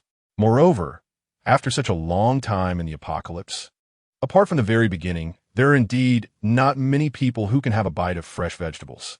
At first, everyone might have gone up the mountains to dig some wild vegetables, but now the wild vegetables outside have been completely dug up. It's hard to find any even if one wants to. Furthermore, there are many mutated beasts outside now, and trying to dig for wild vegetables in this environment is practically asking for death. If Shen Li can find the ultraviolet lamp, they won't have to worry about the vegetable issue anymore. Qin Kaixian erupted with a cheer. Long live Sister Shen. The others nodded along, looking at Shen Li with eyes full of admiration. Shen Li felt a bit relieved. The ungrateful people had been driven away, and now the attitude inside the air raid shelter was more unified than ever, united against a common enemy. Everyone was focused on how to live a good life under the harsh conditions of the apocalypse. In this way, it wasn't so bad. The atmosphere was great, and everyone was happy. Suddenly, Qin Kaixian raised a question. What do you think if outsiders want to join our shelter? Should we accept them? Everyone was taken aback for a moment. This question was actually very realistic, but no one had ever thought of it before. The air raid shelter was like a cave. Relatively speaking, similar to an underground passage, a place that was warm in winter and cool in summer. Under the extreme weather of the apocalypse, there would definitely be many people outside want to come in and seize the advantageous terrain.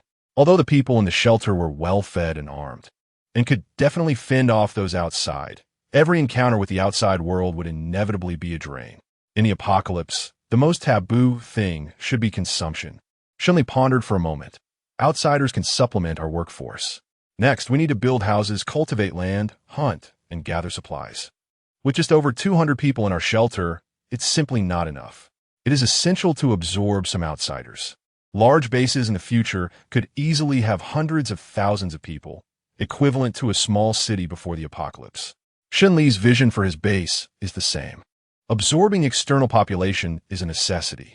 Some people agreed with Shen Li's proposal, while others disagreed, but overall, there were no strong objections. Shen Li smiled and said, "Everyone, rest assured, I will protect your interests. Under any circumstances, those who are here first will be prioritized as residents of the shelter." Qian Kaixian thought for a moment and nodded in agreement. Sister Shen speaks, we believe. With him leading the way, everyone else nodded as well. Chapter 246, New Arrangements. Shen Li finished explaining everything and waved her hand. All right, everyone leave. I will write a plan within this week, detailing how many people we will accept and how we will accommodate them. As for where to settle them, we already have a ready-made solution. They can directly move into the newly finished East Corridor. The situation with the air raid shelters is complex, with a total of 4 or 5 exits. The Eastern Corridor, compared to the western side, is in a relatively poor geographical location. The strong winds in this city mostly come from the east, making the east side colder than the west. However, Shen Li did not feel that her arrangements were unreasonable. To put it bluntly, it's not like she built the houses herself and doesn't have the right to be picky. Moreover, she wasn't just keeping all the new immigrants stuck in place without any opportunity to leave. At worst, when the new immigrants start building their own houses in the future, she can move them over to their new homes then, right? The order of arrival has never been wrong. The meeting on Shen Li's side has ended. On the other side, Zhao Anin and her group rested for a night in a cave in the snow. After a night passed, Zhao Anin slept well, leaning against Gao Minguan. However, on the outer side, Jiang Lili and her daughter Jiang Minjing were not so lucky. Jiang Minjing was somewhat safe under Jiang Lili's protection, but Jiang Lili's lips had turned dark purple, and she started to shiver while speaking. This can't go on. It's impossible. If this continues, Mom will definitely die. Seeing Gao Minguan still not leaving, Jiang Minjing gritted her teeth and cried as she rushed over to him. Please, can you take off a piece of clothing for my mom? Gao Minguan was taken aback and a bit angry. There were so many people here, and this little brat clearly wanted to embarrass him in front of everyone. Under everyone's gaze, Gao Minguan snorted coldly. Minjing, stop making a scene. Your mom willingly gave me her clothes. Don't disrespect her wishes. I know, but my mom is really too cold right now. She is going to freeze to death. Jiang Minjing shook her head while crying, pleading with him. Please, Uncle Gao, I can agree to any request you have. But you have to let my mom live. Please let her live. Gao Minguan still wanted to argue. It's obviously your mom who doesn't feel cold, But the temperature was there. There was no point in arguing. Even if he did, others wouldn't listen. Zhao Anin looked at Gao Minguan and frowned. She genuinely looked down on Jiang Lili and her daughter, always feeling that entangling with them lowered her own status.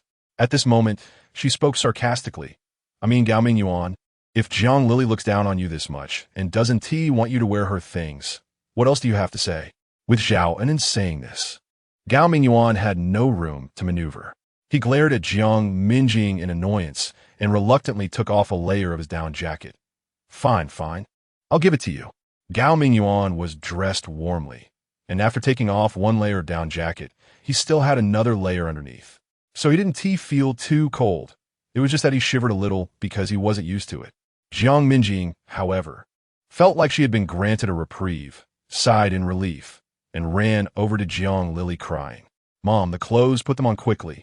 Jiang Lili struggled to put on the clothes, freezing several times in between. After getting dressed, she still wanted to blame Jiang Minjing. Minjing, how could you offend your Uncle Gao? What if he becomes dissatisfied with us? What will we do? Mom. Jiang Minjing was almost furious. Unable to contain her emotions. He has treated you like this, and you still say that? Jiang Lili was startled for a moment and shrank her neck. Mom is also thinking of you. Jiang Minjing bit her lip and began to cry. Jiang Lili felt heartbroken too. She knew her daughter was uncomfortable, but what could she do? She was just an incapable person. With the apocalypse here, she could only rely on strong men to protect her little daughter. Her death didn't matter. She could care less about herself. She had lived a pathetic life, and she regretted not being more ambitious. But her daughter couldn't die. She clearly had a bright future ahead of her. Jiang Lili sobbed. Watching Jiang Lili cry, Jiang Minjing felt bad too. She bit her lip, wanted to say a few comforting words, but couldn't bring herself to do so. In the end, the mother and daughter could only remain silent. Zhao Anan looked at Jiang Lili and her daughter with disdain and coldly snorted. These two are nothing but useless. Useless things should just die instead of wasting their time here. Although she didn't want to kill anyone directly, she would never provide any convenience to Jiang Minjing and Jiang Lili. Zhao Anan stood up proudly and said, "Let's go. It's time to set off. Quickly find a suitable place to settle down." Everyone silently followed behind Zhao Anan and set off together. In the air raid shelter, Shen Li was sleeping soundly with her eyes closed in the room, sleeping for a whole day. Outside, people were still working energetically, but Shen Li had no intention of participating. She planned to rest and regain her strength first, and in a couple of days, she would make a plan to look for a new batch of supplies. Things like generators should be long gone, but if she could find some ultraviolet lamps, that would be great. Yes, that's the plan. Shen Li thought her plan was quite good when she suddenly heard a voice from outside. Sister Shen, someone's here. It was Qian Kaishuan's voice. Shen Li rubbed her eyes, half asleep and half awake. Who is it? Come on, a lot of people have come. Qian Kaishuan's voice was a bit eerie, not in surprise, but in horror, saying that someone had come to seek refuge with us. Sister Shen, please go take a look. Shen Li jolted awake and got out of bed. She didn't expect that someone would actually come. She frowned and got up to the door. Qian Kaishuan was waiting outside, also looking shocked. Neither of them had expected that someone would really show up. Shen Li walked out with a frown, asking as she went, "How many people have come?" Qian Kaishuan thought for a moment and replied, "Not many, maybe around 40 or 50. It really isn't a lot." Shen Li nodded. "Have you asked them where they came from?" Qian Kaishuan replied, "I heard that a building collapsed, and they're all survivors from the same building." Shen Li understood. No wonder. It's common for a building with a small number of people to have only a few dozen survivors left. These people are not even half of the original base, so it won't affect much. Chapter 247. The survivors arrived. All right, I understand. Qian Kaishuan rubbed his hands together, determined to make good use of these people. He knew very well that Shen Li saw him as a labor supervisor who could work on the front lines, so he had to work hard to live up to Shen Li's heavy trust. Qian Kaishuan was full of fighting spirit and took Shen Li to meet that group of people. At this time, there were already quite a few people standing in front of that group. The survivors from the air raid shelter were all squeezed in here, filling the place to the brim. In contrast, the newly arrived group of survivors looked particularly pitiful. Compared to the crowd in the shelter, they all hung their heads and slumped their shoulders. Even the proudest Zhao Anan felt ashamed and lowered her head. Shen Li hurriedly approached everyone. Upon seeing Shen Li, the younger ones all called out, "Sister Shen." Shen Li nodded. Thank you all for your hard work." The crowd quickly waved their hands. It's nothing. This voice. In the pile of survivors, Gao Minguan suddenly shivered. He looked up in disbelief and quickly caught a glimpse of Shen Li's face. He didn't expect that she had managed to get to this point. Gao Minguan's expression was somewhat indescribable. He had always looked down on Shen Li, thinking she had only reached today with a bit of luck in her family's background, but he never expected. The refuge he had finally found here was actually run by Shen Li, and she called the shots. Was this considered a slap in the face? Shen Li immediately noticed Gao Minguan's gaze. She frowned and turned to look over there and saw an old acquaintance. Oh, Gao Minguan. Shen Li was momentarily stunned and couldn't help but laugh. Qian Kai-Xian, who was beside her, was a bit confused when he saw Shen Li smile. "Sister Shen, what's wrong?" "Got it, Sister Shen," Qian Kai-Xian replied, and quickly stepped forward to take stock. Qian Kai-Xuan's two little brothers, like Zhang Fei embroidering, flexed their muscles and went up with a ballpoint pen to do the counting. Everyone honestly reported what they were good at. Zhao Ainen, at the end of the line, felt particularly uncomfortable and unwilling. She just felt awkward. She had already seen that Shen Li was just an ordinary woman, with nothing remarkable about her, looking somewhat similar to herself. If that were the case, why could Shen Li do things that she couldn't? Shen Li could be the actual controller here, clearly. She could too. No, she should be more suitable to be the controller here than Shen Li. Her family was in business. She knew better than Shen Li how to allocate resources, so she should be the one to take charge, not Shen Li. Zhao Ainen took a deep breath. She straightened her chest and stepped forward, smiling ambiguously as she spoke. "Before I came here, I was in company management." Zhao Ainen's interruption was inexplicable and sudden.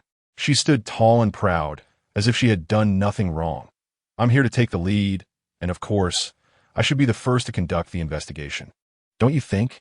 The others dared not voice any objections and murmured with their heads down.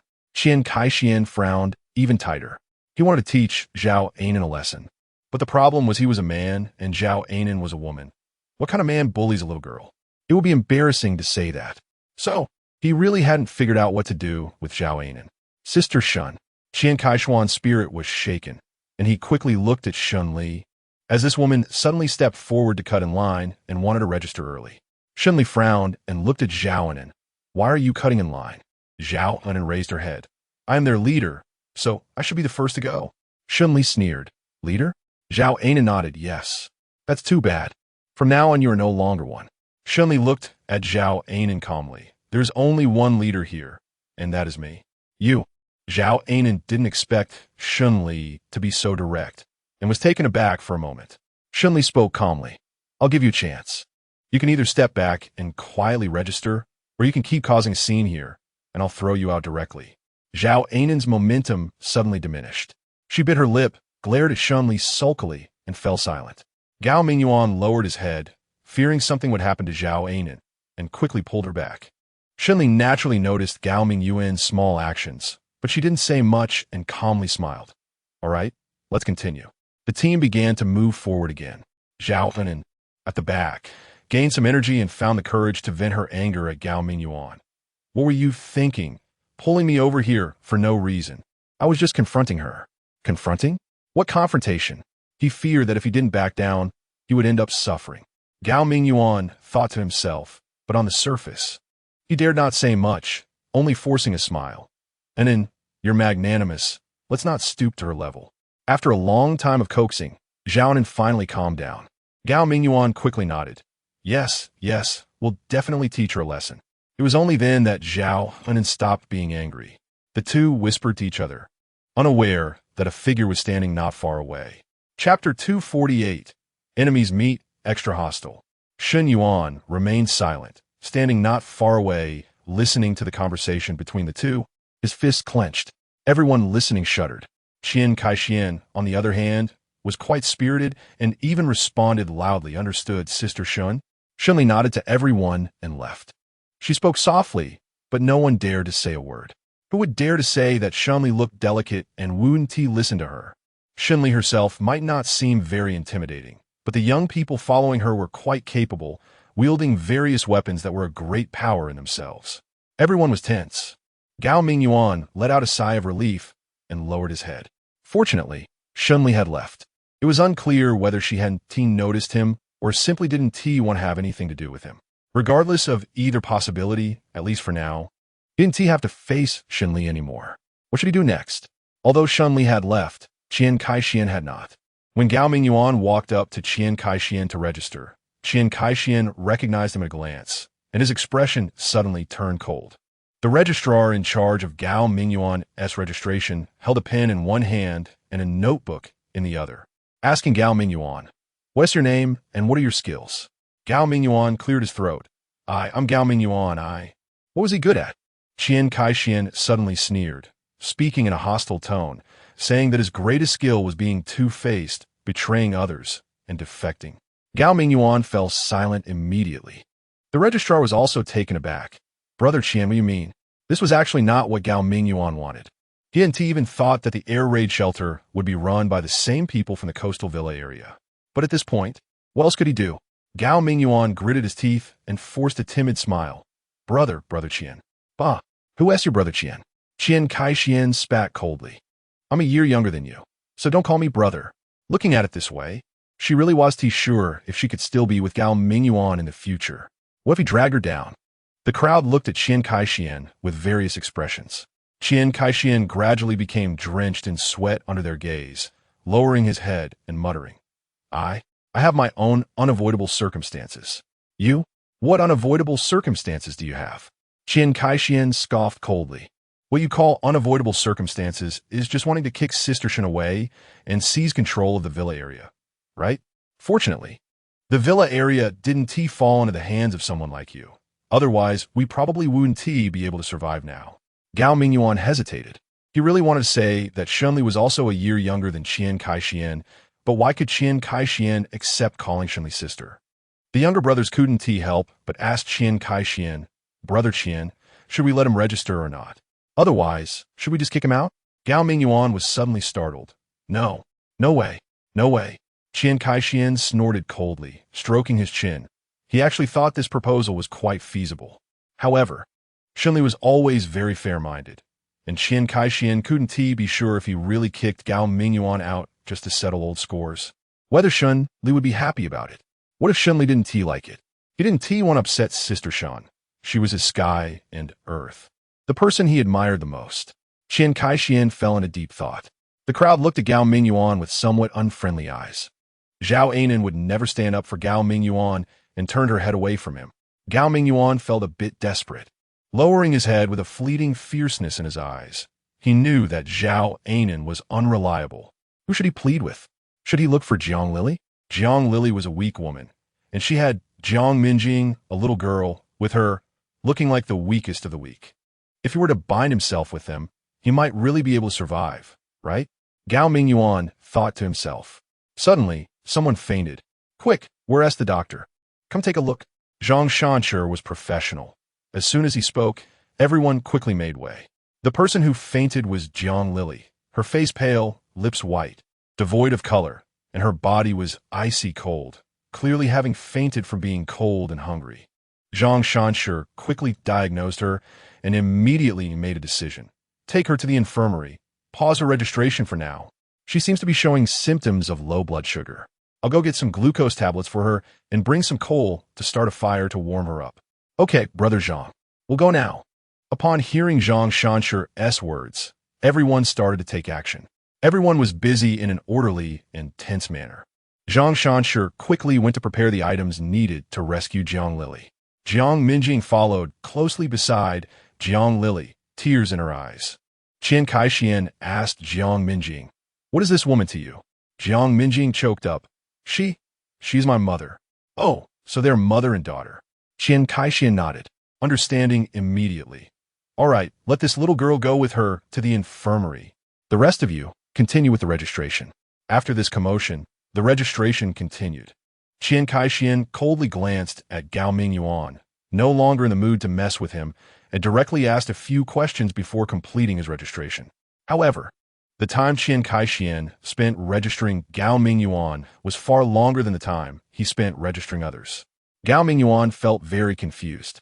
When he finished registering and was about to leave, he didn't hurry to go, but quietly looked over Qian Kai-Xian's shoulder. He was startled by what he saw. Upon seeing what Qian Kai-Xian wrote, Gao Minguan almost fainted from anger. On that small notebook, Qian Kai-Xian had written in a crooked handwriting, "Ill intentions, hiring units beware." But why should Qian Kai-Xian make others wary of him? Wasn't this blatant discrimination?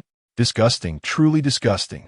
Gao Minguan wore a grim face, glaring fiercely at Qian Kai-Xian in a corner where no one could see, harboring resentment. Sooner or later, he would make Qian Kai-Xian pay the price and seize the entire air raid shelter base. The imported green apple crunched crisp when bitten, the juice exploding in his mouth. sweet and sour. Calling it an enjoyment was not an exaggeration. Shen Li smiled. What's wrong, brother? Do you know that Gao Minguan just...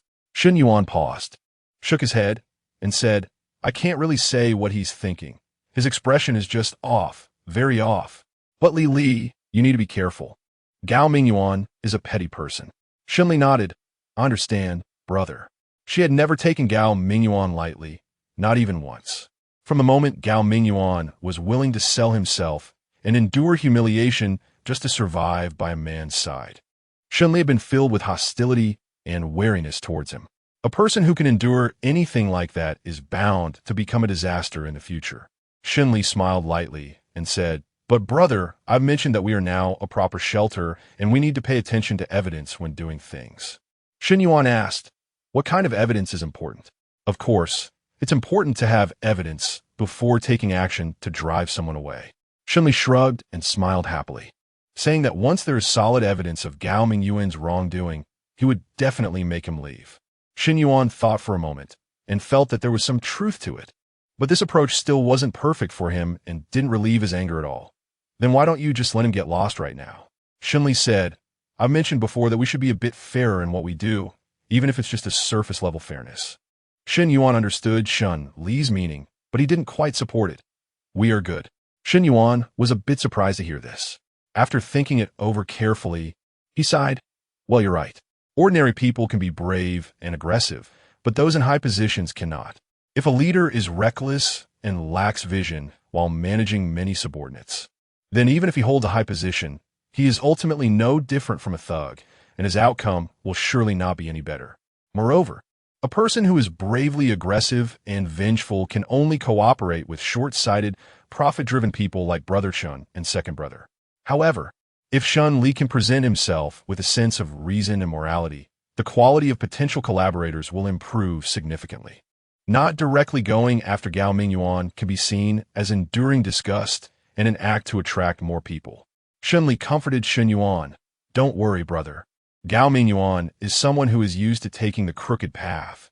He simply isn't accustomed to walking the straight path. It won't be long before he causes trouble. And when that time comes, he will definitely be done for. Shen Yuan nodded. I hope so. As he was speaking, someone knocked on the door from outside. Shen Li finished eating the apple in a couple of bites and casually handed another apple to Shen Yuan, signaling him to hide it. She walked to the door and asked, Who is it? Miss Shen, it's me, came the refined voice of Zhang Shanshi from outside the door. Shen Li was a bit surprised and opened the door. Dr. Zhang, what brings you here? Zhang Shanshi, looking flustered, replied, I came to report to you about the patient I just took away. Shen Li nodded and said, All right, come in. Zhang Shanshi entered the living room of Shen Li's home and sat down. He cleared his throat and informed Shen Li about Jiang Lily's condition. She seems to have not eaten well or dressed warmly recently, and her malnutrition is quite severe, with many areas suffering from frostbite. However, this person has been somewhat lucky. These frostbites haven't developed much. If they had progressed, they could have resulted in permanent scars or even the loss of part of her limbs. She suffered some injuries, but they aren't severe? Shen Li nodded. Then she's indeed lucky. Zhang Shanshi smiled and said, Yes, Miss Shen, she is very lucky. I've already arranged for her to rest properly. Shen Li hummed in response. In the past few days, let's increase the food standard for the new wounded and sick a bit, but not too much. It should be about on par with the locals, as long as it's better than what the new residents get. Zhang Shanshi noted Shen Li's request. Understood, Miss Shen. Shen Li thought for a moment and asked, That woman seems to have a little girl with her? Is that her daughter? Zhang Shanshi nodded. Yes. I see. Shen Li replied. In the apocalypse, having a family member by your side is a great fortune. Let the mother and daughter take good care of themselves. Tell Qian Kai-Xian to arrange the tasks for the new residents today, and starting tomorrow, assign people to help the new residents get accustomed to the work. The sick and injured don't need to be in a hurry. They can wait until they recover.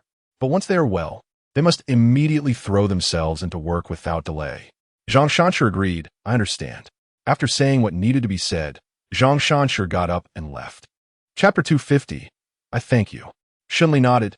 Dr. Zhang, feel free to say anything. Due to Zhang Shanshi's work, Shen Li now addressed him as Dr. Zhang. The others in the shelter were not in a much better situation either, and they all held Zhang Shanshi in high regard, as he was the one who could save lives in critical moments. Besides Shen Li and Shen Yuan's family, Zhang Shanshi and a few other doctors were the most popular in the community, while the others had to stand back. Zhang Shanshi thought for a moment. There's nothing much. I just wanted to thank you. Shen Li was a bit surprised. Thank me? Yes, Zhang Shanshi nodded, feeling incredibly grateful. Thank you for still being able to provide me with a pure land, and also for the fact that you have sacrificed so much for all of us. Shen Li couldn't help but take another look at Zhang Shanshi after hearing this. From his tone, it seemed he was aware of the unpleasantness that had occurred between him and Gao Minguan earlier, and was now thanking her for not taking personal revenge. This did align with Zhang Shanshi's character. Shen Li thought for a moment and spoke earnestly. Dr. Zhang, this is not just your home, but also the home of all of us. I believe everyone will do their best to protect this place and will never let anyone destroy it casually. Zhang Shanshi nodded. Yes, Miss Shen, I understand. That's good. Shen Li smiled. You can continue treating patients. I'll go check on that patient later. What was her name again? Jiang Lily. And her daughter's name is Jiang Minjing. All right, I got it. Shen Li nodded to indicate that he was informed. Zhang Shanshi didn't say much either and left with the medicine box. After Zhang Shanshi left, Shen Li breathed a sigh of relief and took out an apple to give to Shen Yuan. Shen Yuan took a couple of bites of the fruit and couldn't help but sigh. Ah, that doctor is indeed a good person, but just a bit pedantic. In peaceful times, someone like him would be a standard good citizen. It's one thing for Good to not let him treat and save people, but why go so far as to harm him to this extent? The apocalypse does not accommodate good people. Shen Li spoke in a calm tone. It's true that Dr. Zhang is a good person, but precisely because he is a good person, it makes the mindset of those with ulterior motives seem even more despicable. Even in peaceful times, do you believe there aren't many who can't stand someone like Dr. Zhang because of their own sordid nature? It's precisely for this reason that Gu and the others won't let Dr. Zhang off easily. Shen Yuan thought for a moment. It seems so. Shen Li said, I'm going out to check on Jiang Lily and the others. You eat first. Okay. Shen Yuan took another bite of the apple and suddenly remembered something. Right, Lili, Gunanshuan just said he was looking for you. Shen Li asked, Really? What is the important matter? Shen Yuan shook his head. That's not it. It seems like it's just a casual remark, not that urgent. Shen Yuan readily agreed. Okay, understood. Shen Li waved his hand and got up to leave. Shen Yuan sat at home, leisurely nibbling on an apple. As he chewed, he suddenly sighed. There was something he had been worried about all along, but had never mentioned. And that was his superpower. That's right, despite feeling like he was on the verge of unleashing his abilities for such a long time. Shen Yuan had never shown any observable superpower. On the contrary, Qian Kaixian had already begun to awaken. Recently, no matter what he did, he acted like a fool, full of energy and much stronger than before, effortlessly climbing 8 mountains in one go. What if Shen Yuan couldn't awaken any superpower? His intelligence was not as good as Li Li's, and his abilities were not as impressive as Gunanshuan's. He was just an awkward existence. Although Li Li, being his younger sister, could never dislike him. What about Gunanshuan? Even if Gunanshuan was indeed a good person, so what? Just because he didn't dislike him now, would he always feel that way in the future? Shen Yuan was almost at his wit's end. He tugged at his hair and sighed for a long time, but still couldn't come up with any clues. Meanwhile, Shen Li arrived at Jiang Lily's hospital room. Just as he reached the door and hadn't gone in yet, he heard a little girl's voice, choked with emotion. Mom, please leave. Don't be with that Gao Minguan anymore. Gao Minguan?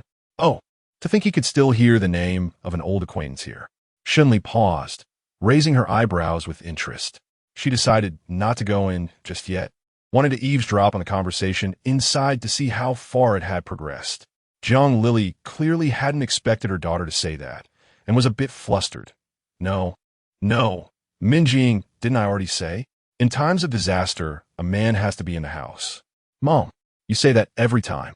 Jiang Minjing couldn't hold back any longer. Think about it carefully. After all this time, what are you really expecting from Gao Minguan? As for Gao Minguan, he has taken advantage of your feelings and has accomplished quite a few things that benefit him. Not to mention how he stole your clothes on the way to escape. Now he is using you to try to plead for him. If it weren't for you, he wouldn't even be able to enter this shelter. Do you still think there is anything to expect from him? Jiang Minjing felt worse and worse as she spoke. As she went on, she started to cry. The moment Jiang Lili saw her daughter crying, she became even more flustered. Being a soft-hearted person, she wished she could show her daughter her heart to make her stop crying. Minjing, I was wrong, Mom was wrong. You don't cry first. After all, Jiang Minjing was just a girl in her early teens. How much pressure could she withstand? Finally breaking down in front of her mother, she cried uncontrollably. As a result, the conversation between Jiang Minjing and her mother couldn't progress any further. Jiang Lili suddenly felt startled. Jiang Lili hesitated, unsure whether to open the door. However, Jiang Minjing recognized the crisp voice of a woman outside and immediately knew it was the female leader of the shelter. Not wanting to offend Shen Li and feeling too intimidated to do so, she quickly wiped her eyes and hoarsely called out, "My mom is awake. Please come in." With a creak, the door opened. Shen Li pushed the door open and walked in. Looking at Jiang Lili and Jiang Minjing with a faint smile, "Welcome to the air raid shelter. I am the organizer here, Shen Li. You can call me Miss Shen, Xiao Shen, or just call me Shen Li." Chapter 251. The scumbag has arrived. Shen Li's demeanor was very polite, unlike Zhao Anin, who had become a bit arrogant after gaining some power. Jiang Lili hesitated for a moment and, imitating the way Qian Kaixian and the others spoke, said, "Shen's sister Shen." "Hello, Shen Li." Jiang Lili's weathered face looked to be over 40, and calling such a woman sister made her feel a bit like it shortened her own life. But before Shen Li could correct Jiang Lili, Jiang Minjing had already pressed her lips together and hesitated before speaking. Shen. She had originally wanted to call Shen Li's sister as well. But since her own mother had already addressed Shen Li as sister, she felt she couldn't use a peer address with Shen Li. After a long silence, she finally whispered, "Aunt Shen, hello." Shen Li's mouth twitched. "So I forget it." Shen Li sighed, thinking that she was already in her early 20s. And it didn't seem inappropriate to be called auntie by a girl in her teens. "Fine, it's okay to be addressed like that. You can start calling me that."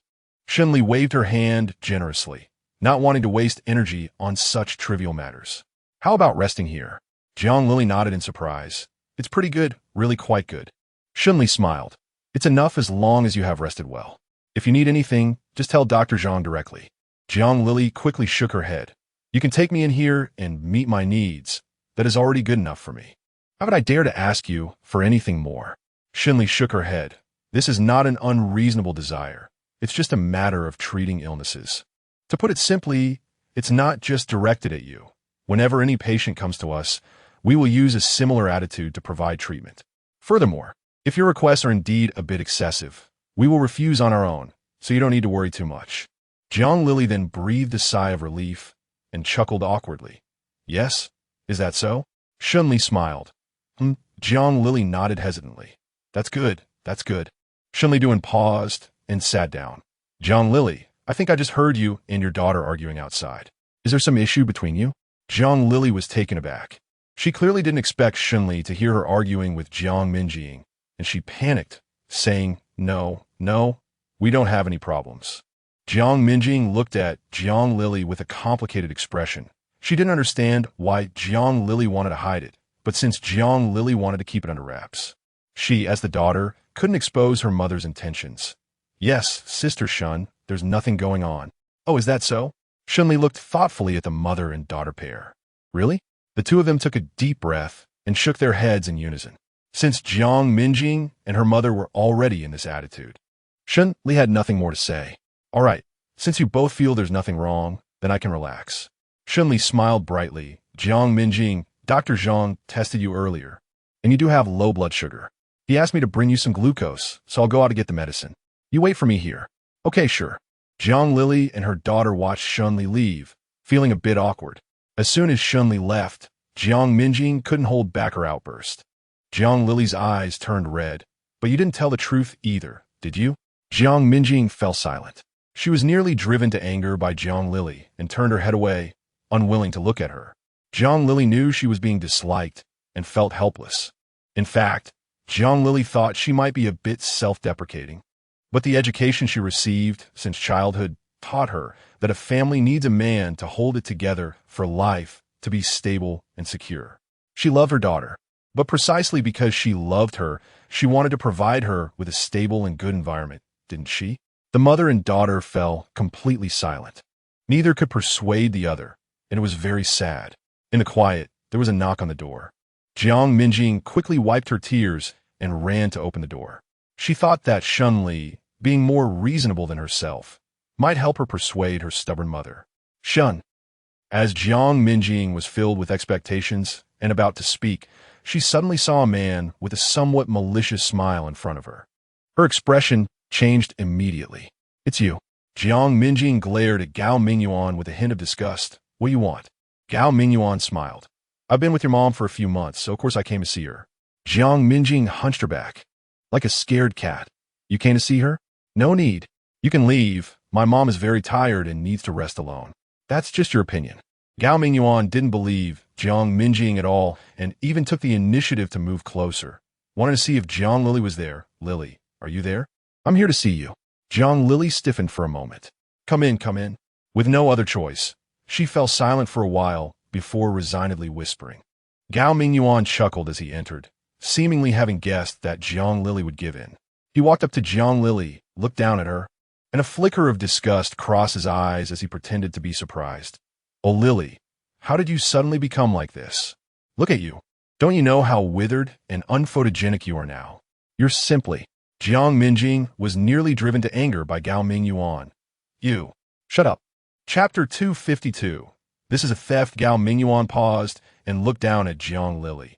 "Lily, how can you be so unreasonable? And is very upset today." Jiang Lili was stunned. I didn't mean to be unreasonable." "Mom, what are you being unreasonable about?" Jiang Minjing was already helpless. "You clearly didn't do anything." Jiang Lili mumbled, but Jiang Minjing also knew Jiang Lili wasn't very bright and shot a glare at Gao Minguan. "Uncle Gao, it's really not that I want to say more. This is not our old neighborhood. Think about it. What you say could be heard by anyone at any time. The people here won't be as tolerant as those in our old neighborhood. Is it really good to stir up trouble like this?" Gao Mingyuan's expression darkened. This little girl, despite her young age, was quite articulate, and more importantly, every word she said hit home. This girl really needs to be careful. Gao Minguan vaguely felt that she would definitely be remarkable in the future, since he needed to be cautious here. Gao Minguan decided not to say much and directly looked at Jiang Lili, his expression unfriendly as he spoke, and said, "You made her feel very upset. What do you think we should do about this?" Jiang Lili hesitated, repeating the same thing. "I didn't mean to." "I know you didn't mean it, but even unintentional mistakes are still mistakes, and you need to take responsibility." Gao Minguan firmly told Jiang Lili, "How about this? Zhao Ren is not an unreasonable person. I heard that you have some candies here. Why don't you bring the candy to an end?" Jiang Lili's face showed a moment of surprise, even a bit dazed. Jiang Minjing's eyes widened in disbelief. The little girl was still young, too naive, having never encountered such a frustrating situation, her chest heaving with anger. Not knowing what to say, upon hearing Gao Mingyuan's words, she stared wide-eyed in shock, unsure of what to say for a long time. "Candy?" Unexpectedly, Gao Minguan came here for another woman, asking Jiang Lili for candy. Shen Li was at a loss for what expression to wear. Should she laugh mockingly or burst into hearty laughter? It seemed that Gao Minguan hadn't been doing well since leaving her. Gao Minguan was lecturing Jiang Lili with an air of superiority, and it is actually a nice person. She doesn't want anything extravagant, just a little sugar from you. You wouldn't refuse her, would you? "No, I won't." Jiang Lili gritted her teeth and timidly pushed the glucose tablets towards Gao Minguan. "Then I won't eat them." Jiang Minjing stomped her foot in anger, "Mom." Gao Mingyuan's eyes lit up. He ignored Jiang Minjing and happily reached for the sugar. "Then I'll take this and go. Lily, you're very understanding. I trust you a lot." With such flattery, Jiang Lili felt something was off, but she couldn't say anything and could only lower her head in silence. Gao Minguan happily prepared to leave. Shen Li felt that it was time for her to make an appearance. She cleared her throat and expressionlessly showed up at the door. Ahem. The familiar voice. The familiar cough. As soon as Gao Minguan heard that cough, he instantly froze. He stood there for quite a while, forgetting to move. Shen Li walked in with a half-smile, her gaze like lightning sweeping across Gao Mingyuan's face for a moment. "Gao Minguan, I didn't expect you to have fallen to this point, even resorting to stealing candy from patients." For a moment, Gao Minguan didn't know what expression to put on his face. His entire face was twisted in a knot, and after a long while, he finally managed to say, "Sister Shun, hello." Shen Li was a bit surprised. "What did you call me?" "Sister Shun." Gao Minguan gritted his teeth. He knew that he looked quite ridiculous now, but there was nothing he could do. If he didn't act ridiculous, he wouldn't have a way out. "I'm just going to say a few words to my girl, no, to my good friend. This is just between me and her, so there's really no need to pursue this further, right?" She stared at Gao Minguan for a moment and shook her head slightly. "Is your relationship with Jiang Lili just that of good friends?" Gao Minguan nodded. "Yes, actually Shen Li waved her hand and directly looked at Jiang Minjing. "I don't want to hear him. You speak." Jiang Lili was taken aback. Jiang Minjing was also stunned, but after the shock, she felt an overwhelming joy. She eagerly nodded and was about to run to Shen Li's side.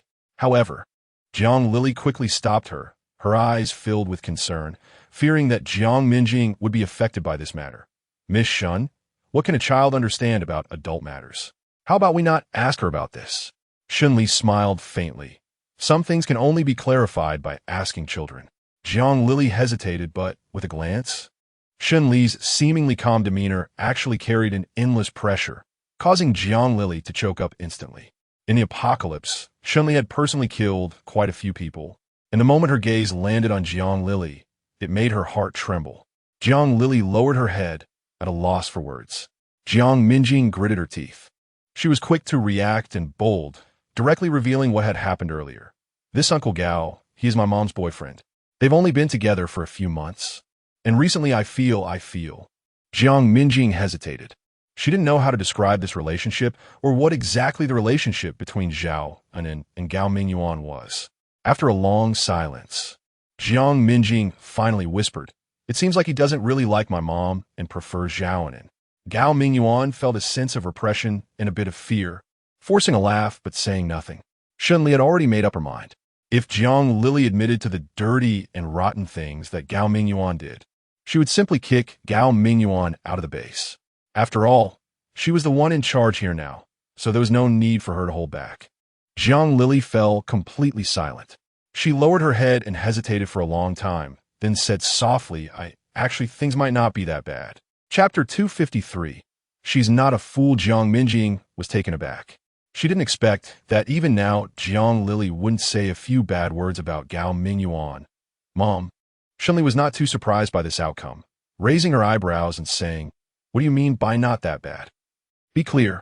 Jiang Lili chuckled awkwardly a couple of times and argued, "Gao Minguan, he might still have feelings for me, right, Minguan? You think so, don't you?" Gao Minguan fell silent instantly. He felt a mix of pride and disgust. The pride came from knowing that she couldn't live without him, even risking everything to save him when something went wrong.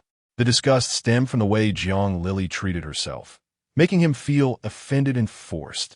If it weren't for Shen Li being nearby, he might have been able to stay by Jiang Lili's side, and he knew Zhao Anan wouldn't be of any help. So why should he stand by Jiang Lili? In any case, he had to make sure Gao Minguan clarified everything. Opportunities always depend on how the parties involved seize them. Since Shen Li gave Jiang Lili a chance, and she didn't take it, Shen Li couldn't truly force Gao Minguan to reveal Jiang Lili's situation or speak on her behalf. Gao Minguan cleared his throat. "Well, actually, Anan and I are just ordinary friends, and I'm really with Lily." Shen Li listened and smiled meaningfully. "Oh, really?" Jiang Lili was a bit older and looked like she didn't like to dress up. Such a woman was good. She seemed practical and hardworking. However, how could someone like Gao Minguan be willing to be with her? To put it bluntly, Shen Li didn't believe any of this. "All right then," Shen Li replied, unwilling to talk more with Gao Minguan. "You can go out now. Don't disturb the patient's rest." "Okay, I'll go out." Just as he was about to leave, Shen Li called him back. "Hey, wait a minute." Gao Minguan didn't expect that Shen Li would find out about his need for glucose. He didn't dare to say much, keeping his head down, and just ran away. She walked to Jiang Lili's side and placed the glucose tablets beside her hand.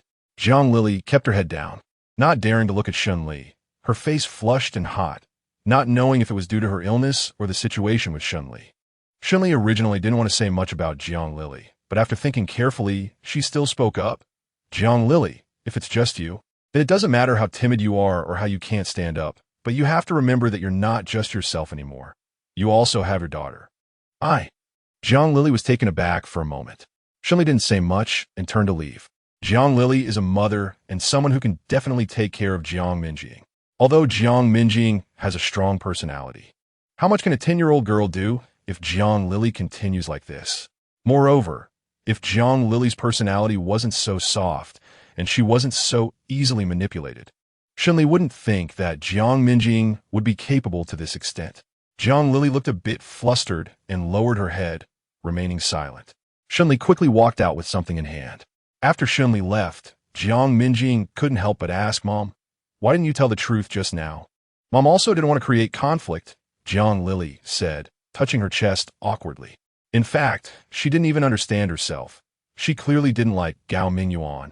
She just wanted to find a support for herself. But why did she feel so flustered when resisting Gao Minguan? Jiang Minjing shook her head, clearly disappointed with Jiang Lili's attitude. "Mom, if you keep this up, we will lose the hard-earned opportunity, won't we?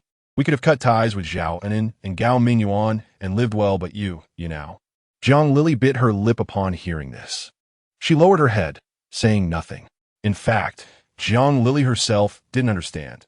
Was it really so bad to continue living with Gao Minguan? What was so wrong about it? But since Jiang Minjing said so, and Shen Li said so, she couldn't make up her mind and felt extremely confused. Jiang Minjing watched Jiang Lili remain silent for a long time, waited patiently, and finally sighed in disappointment. She didn't say another word, silently walked away to the side. On the other side, he and Zhao Anan were assigned to the house next door, each having 2 roommates. Even when Zhao Anan arrived at the air raid shelter base, she still acted like a spoiled young lady, directing her 2 female roommates to do this and that. Gao Minguan hesitated. I didn't bring it." "What? You didn't bring it?" Zhao Anan was taken aback, anger rising in her voice. "Weren't you so certain before you left that you would bring it? Now you can't even bring it? Why are you acting like a useless person?" Zhao Anan listened, and her expression changed to something strange. The person in charge of the air raid shelter seemed to have some conflict with Gao Minguan. Zhao Anan narrowed her eyes, scrutinizing Gao Minguan. "I say, Gao Minguan, what is your relationship with the people here?" Gao Minguan instinctively deflected. "What relationship could I have with them?" "Don't ask too much." Zhao Anan snorted coldly, not believing him. "Is that so?" Gao Minguan coughed, of course. Zhao Anan was no fool. She glared at Gao Minguan and strode right up to him. Chapter 254, Temporarily Holding Back. Slap. Zhao Anan raised her hand and gave Gao Minguan a resounding slap. The sound was loud, and everyone nearby instinctively looked over. When they saw Zhao Anan hitting someone, they didn't dare to intervene and quietly turn away, preferring to avoid trouble. Gao Minguan was stunned for a moment, covering his face, his expression suddenly darkening. Zhao Anan pointed at Gao Minguan, her tone full of anger. "Weren't you the one who volunteered to help me? Why aren't you helping?" "Oh, I understand. Gao Minguan, you must still have feelings for that Jiang Lili." Gao Minguan felt as if he had swallowed a lump of mud, but on the surface, he had to force a smile. "And then, you've misunderstood me. With someone as beautiful and wonderful as you around, how could I still have feelings for Jiang Lili?" Gao Mingyuan's words made Zhao Anan frown. Gao Minguan suddenly panicked. He didn't expect Zhao Anan to see through this point. After a brief moment of confusion, he denied it. "No, how could you think that? Really not?" Zhao Anan looked sharply at him, questioning. Being a woman, her intuition was particularly sharp. Although Shen Li looked at Gao Minguan as if he were trash and didn't give him another glance, Zhao Anan could sense that everyone around Shen Li held some hostility towards Gao Minguan. This hostility clearly wasn't just toward the former enemy. It was more about venting frustration for her respected older sister. Zhao Anan's questioning left Gao Minguan momentarily speechless. After a moment of silence, he countered. "Why would I lie to you? Who knows why you would lie to me?" Zhao Anan stared at Gao Minguan. "Listen, Gao Minguan, I don't look for men to add to my troubles. I do it to take care of my own feelings and to live more comfortably and happily. If you can bring me joy, I, Zhao Anan, can accept you. But if you bring me trouble, then don't blame me for being rude." Gao Mingyuan's expression was starting to falter. He stared at Zhao Anan for a long time before reluctantly nodding. Only then did Zhao Anan's expression soften slightly, and she snorted before turning away. Not long after, Fang Yueyuan knocked on the door. The reason for Fang Yuan's visit was simple. Qian Kaixian had arrived.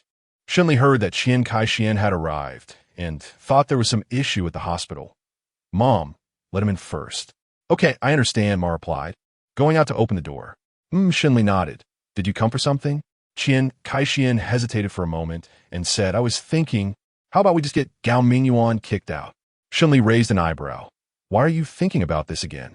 Sister Shen, I really think this person is no good. Qian Kaixian hesitated for a moment, and Dr. Zhang just told me that he even wanted to take away a patient's nutritional supplements. I originally thought he had changed for the better, but now it seems he hasn't changed at all, and he might even be getting worse. He's purely sick. Shen Li smiled. You're right. Gao Minguan's standards have indeed been getting lower and lower. Previously, Gao Minguan at least had some ambition in his heart. He would act with the intent to take lives. But what about him now? He acts just for a few pieces of candy, which is frankly embarrassing. No matter the reason or for whom. The current Gao Minguan is simply like a joke. Qian Kaixian said softly. So, should we drive him away? Shen Li shook her head. Let's not chase him away for now. Qian Kaixian looked a bit anxious, but Sister Shen, keeping him here is dangerous for us. It's true that having him here poses a risk, but what if he leaves? Shen Li calmly countered. What if Qian Kaixian takes the opportunity to expose our air raid shelter base? Or even deliberately fabricates lies that make everyone believe there are valuable secrets hidden in our shelter? What if people come trying to uncover that secret? What'll we do then? This. Qian Kaixian was a bit taken aback. He really hadn't thought of that. Shen Li patted Qian Kaixian's shoulder. So, Qian Kaixian, don't panic. Let Gao Minguan stay here for now. At least it's beneficial for us. As long as his life and safety are still closely related to our base. He can't really go all out to harm us. Qian Kaixian thought for a moment and felt it made sense. But leaving Gao Minguan here without any action is always a hidden danger. Sister Shen, this matter still needs to be resolved. I know. Shen Li nodded, her tone very calm. The situation will be resolved. Qian Kaixian looked at Shen Li for a moment and scratched his head. To him, this matter seemed quite simple. Why not just let Shen Li take action? He couldn't understand why she was unwilling to resolve it this time. Could it be because she still had lingering feelings for Gao Minguan? Thinking about this possibility, Qian Kaixian was suddenly startled. Shen Li asked, Qian Kaixian, why does your expression suddenly look so strange? No. Qian Kaixian shook his head vigorously, stammering a couple of times. It's nothing. Just kidding. He didn't dare to let Shen Li know his thoughts from earlier. If Shen Li really heard his inner voice just now, wouldn't he have given him a couple of punches to send him to the afterlife? Since Qian Kaixian didn't ask further, Shen Li also didn't say much. Just responded with a Everything is fine now, right? As long as there's no problem. Qian Kaixian forced a couple laughs. No problem. Shen Li waved his hand. Qian Kaixian hung his head and walked away dejectedly. Before leaving, Qian Kaixian thought for a moment and couldn't help but ask Shen Li, Sister Shen, do you think if we deal with Gao Minguan, will everything be fine for us? Shen Li was taken aback and smiled. She didn't say anything, just looked at Qian Kaixian with a cheerful expression. Qian Kaixian also realized that his question was a bit silly, turning red with embarrassment. He didn't say much, awkwardly scratched his head, and left. After all, eating and sleeping are paramount, and only after waking up and being well-fed can one have the energy to deal with troublesome matters. Chapter 255. The plan for building a new house that evening. Fang Yuan made braised meat as usual. Due to the structure of the air raid shelter and the wind direction, the aroma of the Shen family's braised meat was tightly contained and didn't disperse much. However, even so, the fragrance of the braised meat still had the possibility of wafting out and being smelled by others. If one day it were truly discovered, that would not be good. Shen Li was eating when she suddenly looked at Shen Yuan and said, Bro, there are no houses in that row of corridors behind us, right? Shen Yuan's mouth was stuffed full, shaking his head. No. Shen Li nodded. There's no plan to build a house, right? No. Shen Yuan stretched his neck and swallowed that piece of meat, a bit curious. What's wrong, Li? Do you want to build a house over there? I have to remind you, it's windy over there. Yeah, I know it's windy. Shen Li squinted, a plan taking shape in her mind. You said, how about building a few warehouses in the back row? Is that feasible? Warehouses? Shen Yuan really hadn't thought about this side before. He paused for a moment, silently slowing down his eating actions, lost in thought. Gu Nanshuan's mind was quicker than Shen Yuan's. As soon as Shen Li proposed this possibility, he nodded. Feasible. We just need to have a few people guard the back warehouse. Shen Li hummed in agreement. The shape of the passage affects the airflow speed and wind direction. Brother, could you please inform Grandpa, Sue, and ask him to consider the position of the houses behind when planning? It would be best if the passage behind could form a natural range hood to quickly draw away the odors from our side. Shen Yuan's eyes lit up. You really have a clever idea. This way, no one outside will find out what we are eating. Shen Li Bai shot him a glance. What do you mean by ghost idea? Fang Yuan also glared at Shen Yuan. Exactly. How is this a ghost idea? In this day and age, keeping wealth hidden is the right principle, and your sister is absolutely right. Shen Yuan knew he was in the wrong, scratched his head, and gave a silly smile. Shen Li continued to plan. Since that's the case, let's place some items with stronger scents at the back. Although the drafts will dilute and cover up any smell, it's still better to be safe. Everyone agreed with this plan. Shen Li ultimately decided to store some materials like sulfur in the back, claiming that she found them while looking for supplies outside. Not bad. The plan was perfect, and Shen Li was very satisfied. She nodded and continued to enjoy her meal. The meal was quickly finished. Shen Li hummed a little tune while tidying up the dishes. After washing the dishes, she freshened up and then went to bed.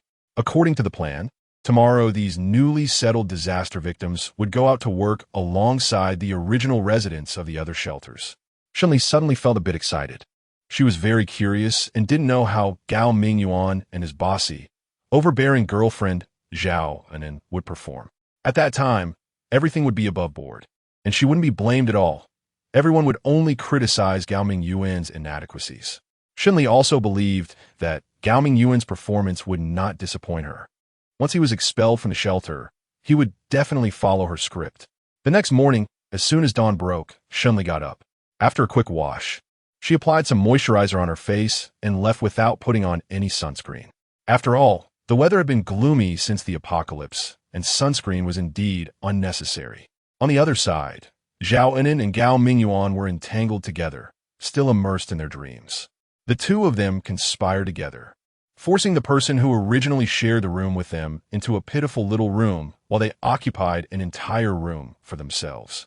If it weren't for the fact that this wasn't her territory, Zhao Anin would have wanted to take over the other room too, ideally using one as a living room and the other as a bedroom. Unfortunately, it was a pity. Zhao Anin smacked her lips, even in her sleep. She couldn't help but lament how great it would be if the person in charge here wasn't Shen Li, but herself. At that time, she would definitely gather all the supplies in the shelter for her own enjoyment. Before Zhao Anin could wake from her dreams, a series of urgent knocks echoed nearby. Wake up! Everyone wake up! The newcomers need to get up and prepare to go to work. Zhao Anin was startled and cursed as she woke up. Rubbing her eyes, she couldn't help but curse. Damn it! What time is it? It seemed that someone had arrived outside. Gao Minguan forced himself to sit up. What are they saying? Go to work? Zhao Anin was startled awake by Gao Minguan's words. What work? They can't be asking us to do manual labor, right? Gao Minguan didn't say anything, but his expression was somewhat grim. From what he knew about Shen Li, it was indeed possible. Zhao Anin's expression immediately darkened. That bitch. How dare she make me work? Bang, bang, bang. Before Zhao Anin could finish her curse, their door was already being knocked on. Zhao Anin gritted her teeth, wanting to rush out, but she didn't have the courage. Gao Minguan was surprised. Me? Yes, you. Zhao Anin's face was ugly. Go see what they are up to. Aye, all right. Gao Minguan, feeling helpless, could only nod and go to open the door. When the door opened, Qian Kaixian stood at the doorway with a frown, holding a handwritten work schedule. The list clearly outlined who was doing what and where everyone was staying. Seeing that it was Gao Minguan who opened the door, Qian Kaixian was somewhat surprised. Why are you living here? Gao Minguan forced a smile. I'm the one living here. What's wrong with that? What's wrong? Of course, there's something wrong. Qian Kaixian raised his voice. Are you crazy, Gao Minguan? Or do you think I have a bad memory? You're supposed to live here. You clearly live in room 1808, while room 1809 should be Zhao Anin, Wang Dailin, and Feng Fun. The last two are women. What? Gao Minguan, have you transitioned? Chapter 256. Do you take me for a fool? Hearing this, Gao Minguan's face darkened. Previously, Chen Kaixin was just an ordinary thug who wouldn't dare say such things in front of him. But now that Chen Kaixin seemed to have gained some status in front of Shen Li, Gao Minguan was so infuriated that he couldn't even scold him. Gao Minguan remained calm and shot Chen Kaixin a fierce glare. However, as a soon-to-be awakened ability user, Chen Kaixin's senses were much sharper than ordinary people, and he immediately noticed Gao Minguan's small action. Chen Kaixin had no intention of giving Gao Minguan any face, directly asking him, "What are you glaring at me for?" Gao Minguan didn't expect Chen Kaixin to notice his action right away. I wasn't glaring. You weren't glaring? Chen Kaixin sneered. Gao Minguan, do you take me for a fool? Gao Minguan didn't know what to say. Fortunately, Chen Kaixin didn't seem to want to make things difficult for him. But what? Chen Kaixin frowned, his tone carrying a hint of warning. You better remember where this is and who is in charge. If you want to live here, you have to respect the rules of the owner here and forget all the bad habits you learned from outside. As he spoke, Chen Kaixin shot Zhao Enan a fierce glare. Zhao Enan didn't expect Chen Kaixin to be so rude to her, nearly fainting from anger. However, the others felt relieved upon seeing Chen Kaixin's expression. Although his tone was somewhat impolite, it was nothing compared to the countless disrespectful words they had faced while working under Zhao Enan. More importantly, this time Zhao Enan would also be in trouble.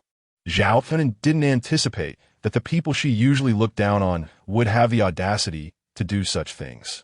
For a moment, she was almost furious. You guys. How dare you? Zhao Enan. Chen Kaixin didn't want to indulge her, directly coldly stating, "Get this clear, you are also one of the refugees here now. Since you are a newcomer, you must follow the rules. Otherwise, don't blame us for kicking you out."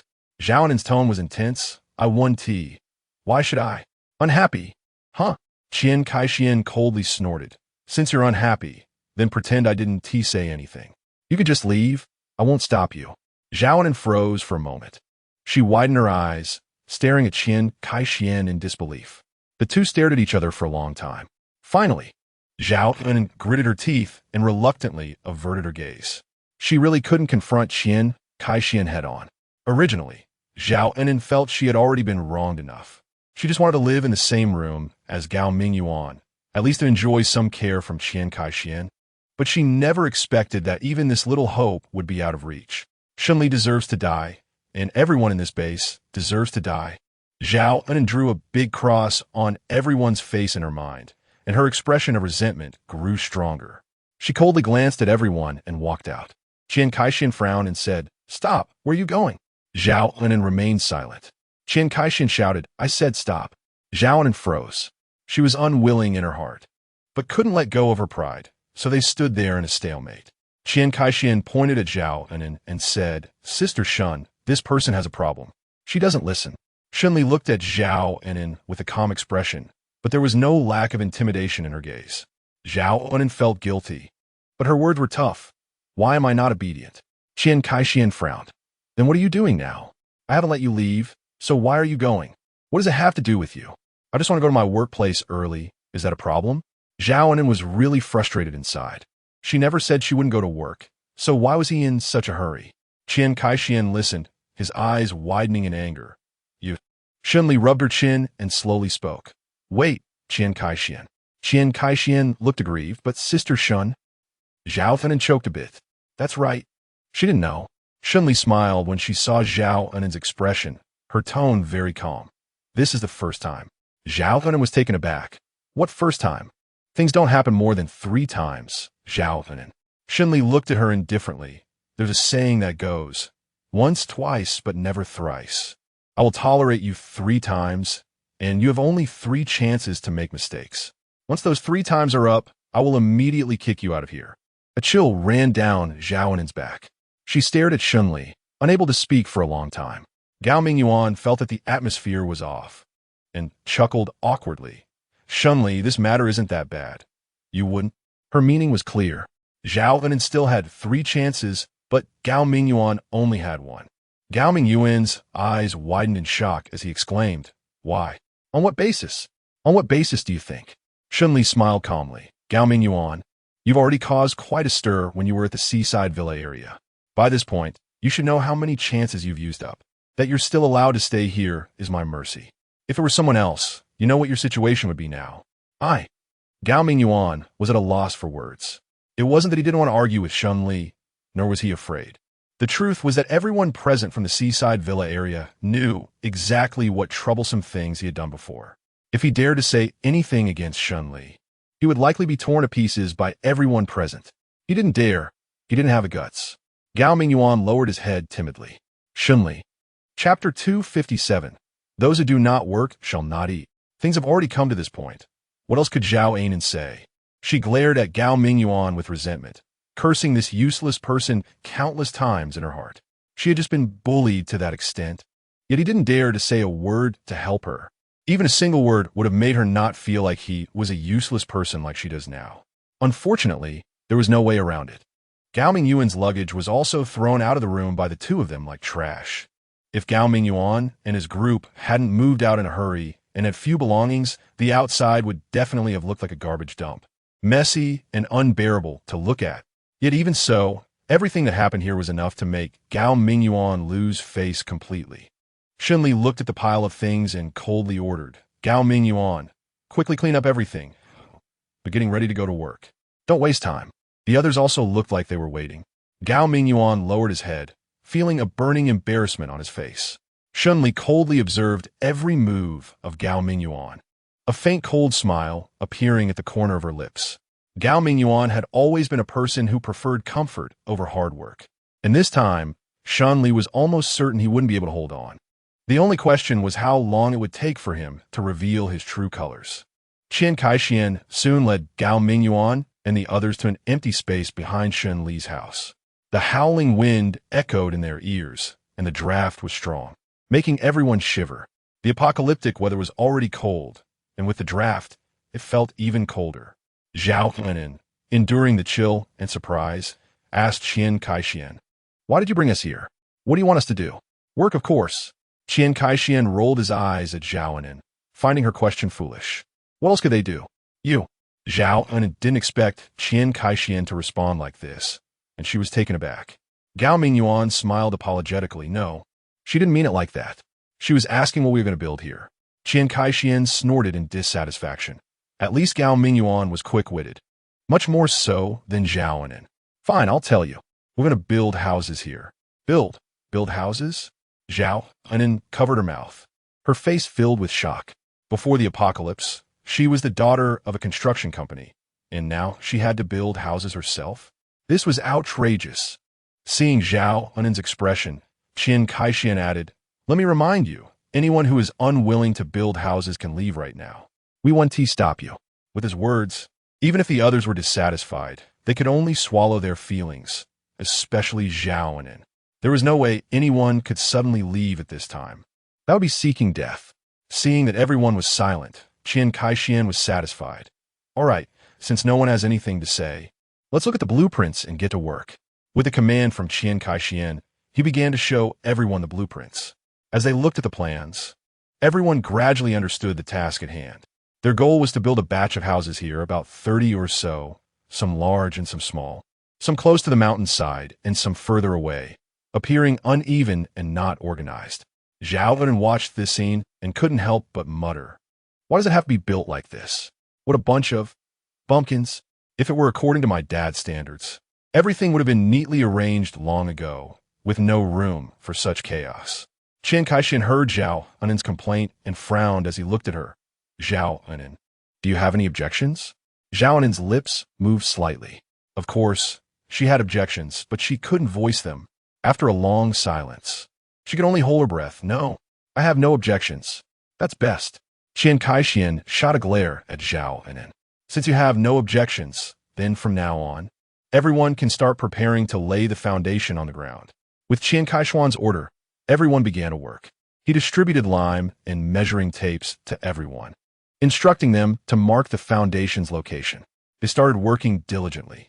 Because of this, when they took over the work here, everyone appeared quite easygoing, even relatively relaxed.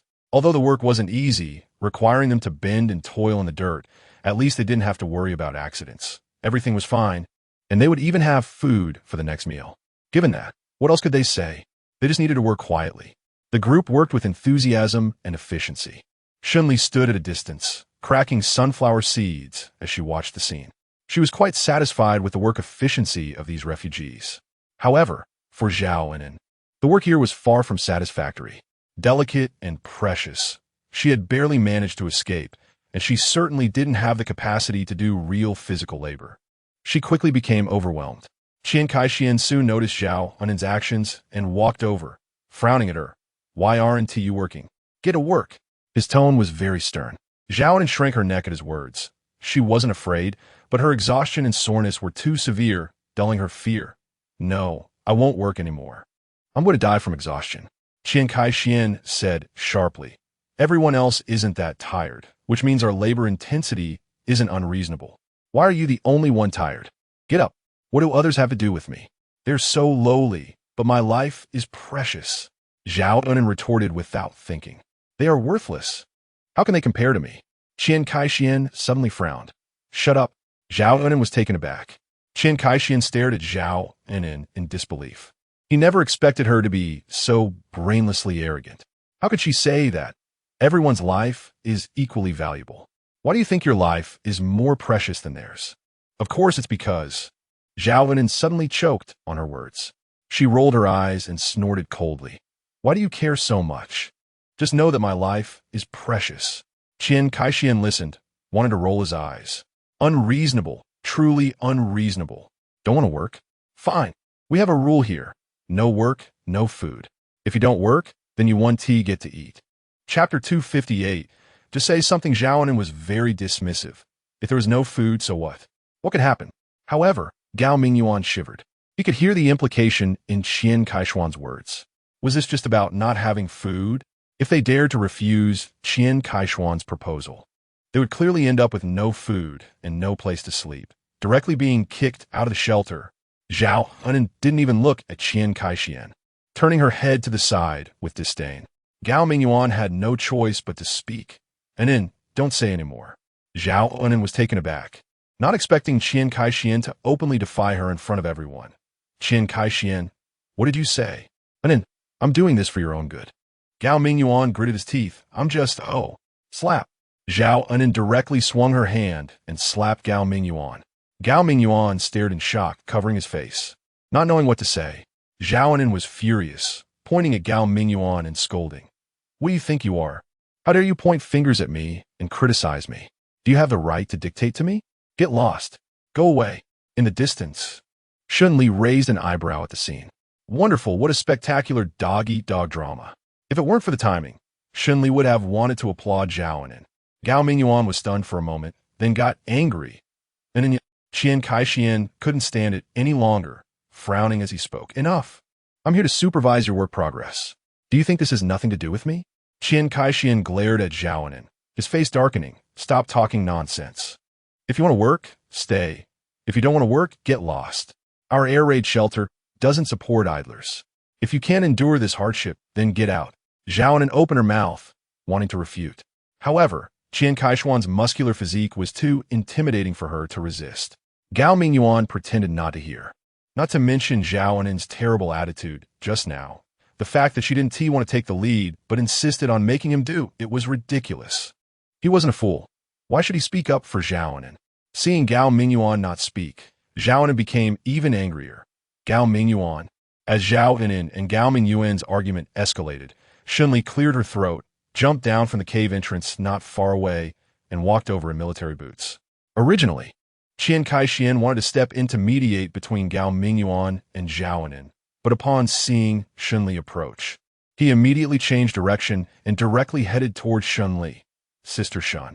Shen Li nodded, walked over, and asked in a low voice, "What are you arguing about?" "Yes. What are you arguing about?" Qian Kaixian couldn't figure it out either. Just now, Zhao Enen and Gao Minguan had a disagreement and started arguing. I don't know what they were really arguing about.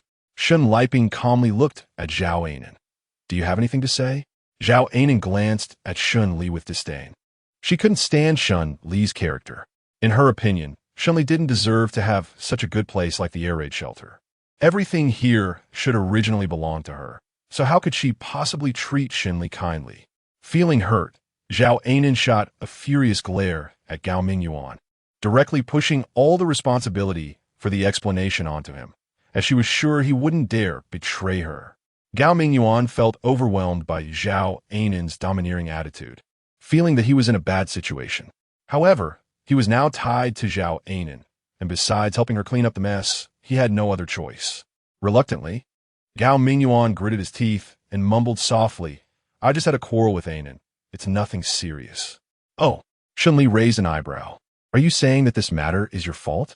Gao Minguan felt a chill run down his back, instinctively sensing something was off, but that wasn't. Shen Li smiled and asked, "Since it's not your fault, then it must be Zhao Anan's fault?" Gao Minguan felt completely at a loss, not knowing what to say. Behind him, Zhao Anan's gaze grew increasingly unfriendly, but at that moment, Gao Minguan couldn't afford to offend her. If he upset Zhao Anan, wouldn't her secret no longer have anything to do with him? That wouldn't do it all. After hesitating for a long time, Gao Minguan finally made a decision. He took a deep breath and gritted his teeth, admitting, "Yes, this matter is my fault." Zhao Anan's expression suddenly relaxed. "Great. She didn't have to take responsibility. This is really great." Shen Li smiled. "Oh, so you mean this matter should be blamed on you?" "Yes, but Li." Gao Minguan was a bit anxious. He recalled what Shen Li had said earlier, whether he would lose all opportunities because of this small mistake. What if he really got kicked out of the shelter because of this? That would cause a big mess. I didn't do it on purpose." Shen Li's gaze turned cold. "What did you call me?" I was wrong. I'm sorry." Gao Minguan, frightened, raised a white flag. Miss Shun. That's good to know." Shen Li's expression softened slightly as she said in a deep voice, "Since you know you were wrong, there's nothing more to say about this. You won't have food to eat today. You shouldn't have any objections to that, right?" Gao Minguan choked up. How could he not have objections? But the problem was, he didn't dare to object. He couldn't afford to offend Zhao Anan, and there was no way to do so. Moreover, not being kicked out of the shelter was already good enough for him. After a long silence, Gao Minguan gritted his teeth and said, I understand." Shen Li's expression was indifferent and calm as she looked at Gao Minguan. "Oh, really, you understand?" "Yes, I understand." Gao Minguan nodded through gritted teeth. "Sister Shun, I know I was wrong. Please forgive me." Shen Li looked at Gao Minguan for a moment and smiled slightly. Very good.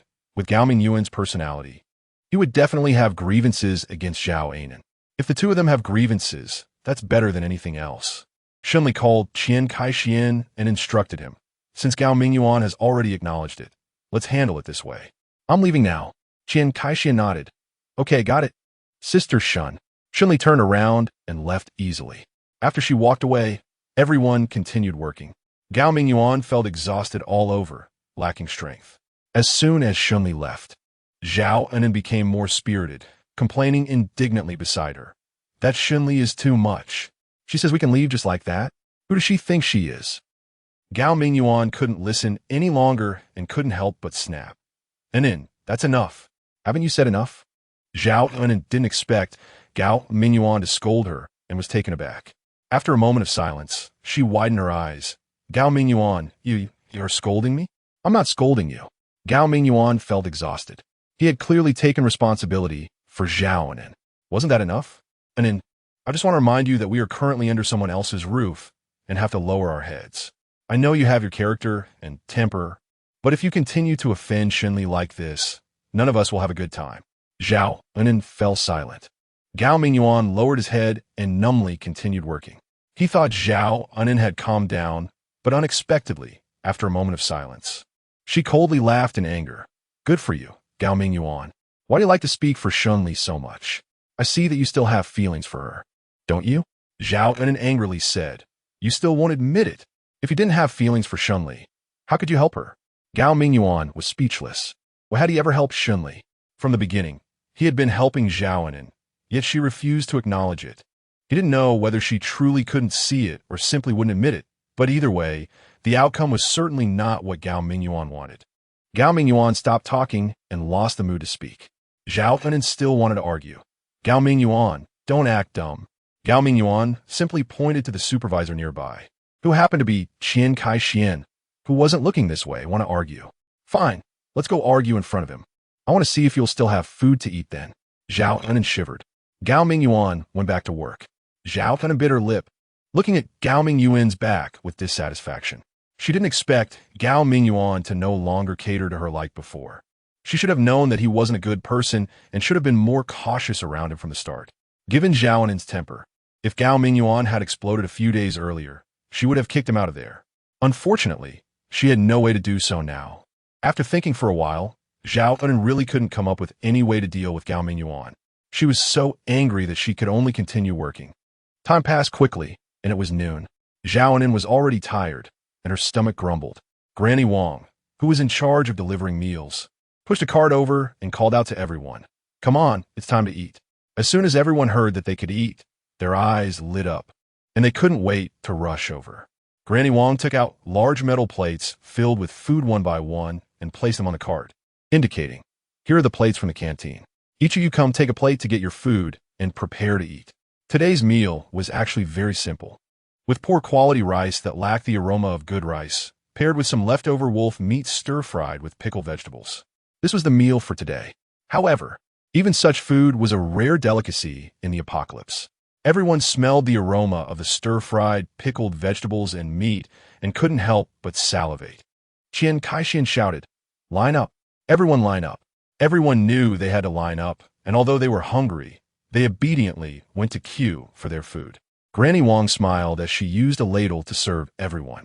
Zhao Hunan was also hungry and pushed her way to the front without any courtesy. Suddenly, another person appeared in front of her. Granny Wang frowned slightly but still politely reminded Zhao Hunan, "Young lady, are you new here? You need to line up." "Line up? For what?" Zhao Hunan was very impatient, but due to the crowd of locals, she forced herself to maintain her composure. "Just serve me the food directly. No need to line up." "No, you can't just say you don't need to line up." Granny Wang became serious. "You have to line up." Everyone fell silent. In fact, no one wanted to be in this situation. But everyone understood Zhao Hunan's personality, even if they were unwilling. She was not going to give up, and given her temperament, they would surely face her revenge in the future. Since that was the case, why say more? It was better to avoid trouble. No one spoke. With her attitude so arrogant, Granny Wang couldn't take it anymore and directly tossed the ladle aside. "No, you go to the back." Zhao Hunan was a bit angry. "What did you say?" They all agreed. "Why are you the only one not agreeing? Their agreement is their business." "I don't agree." Granny Wang's tone was very stern. "Here, we have to follow the rules and the order. No matter what you say, go to the back and line up." Zhao Hunan gritted her teeth, not expecting Granny Wang to be so unyielding. She was losing patience. "You old hag, slap." Qian Kaixian stepped forward with a dark face and snatched Zhao Hunan's plate, tossing it aside. Zhao Hunan shouted angrily, "What are you doing? Cutting in line, disrespecting the elderly. You won't have food today." Qian Kaixian glared at Zhao Hunan with a dark expression and went to sit aside, waiting to continue working in the afternoon. Zhao Hunan didn't expect to end up with no food and jumped up in anger. "On what basis do you say that? Just because you disrespected the elderly and didn't follow the rules here?" Qian Kaixian was furious. "Zhao Hunan, did I or did I not tell you that you have to follow the rules here?" Zhao Hunan was a bit flustered. "You didn't say we couldn't cut in line." Qian Kaixian's face was cold. "Go to the back, you can't eat today." Qian Kaixian had no intention of communicating further. Zhao Hunan's lips trembled, and she finally backed down. She glared at Qian Kaixian with resentment and walked to the back. Qian Kaixian snorted, "Deserved it." Granny Wang said nothing. She felt it was not good to kick someone when they were down, especially a young girl. But this girl was indeed detestable. Seeing Qian Kaixian make Zhao Hunan suffer, Granny Wang didn't say anything but felt quite relieved inside. She didn't say anything more and continued serving food. Everyone had food except for Zhao Hunan and Gao Minguan. Qian Kaixian watched this scene with a cold gaze, grinning. He hadn't expected the outcome to be like this. It was truly a big surprise. If this matter wasn't told to Shen Li, it would be a shame. So, during lunch break, Qian Kaixian slipped out to find Shen Li, filled with gossip. He made his way to Shen Li's side and whispered, "Sister Shen." Shen Li was reading a book when she heard Qian Kaixian calling her, and she frowned. "Sister Shen. Sister Shen, there's a problem. A big problem." Although Qian Kaixian was saying that something went wrong, The excitement in his expression was more than anyone else's. Do you know? Today, Gao Minguan and Zhao and didn't have anything to eat. Shen Li, oh really? Is this going on? She became interested and set the book aside. Tell me more. Qian Kai-Xian wiped his sweat and recounted everything that happened today to Shen Li. Shen Li nodded repeatedly, unable to help but feel a sense of astonishment. She never expected Zhao Anin to be so thoughtless. If we talk about it, Zhao Anin is probably the most brainless and irritable person Shen Li has known since the apocalypse.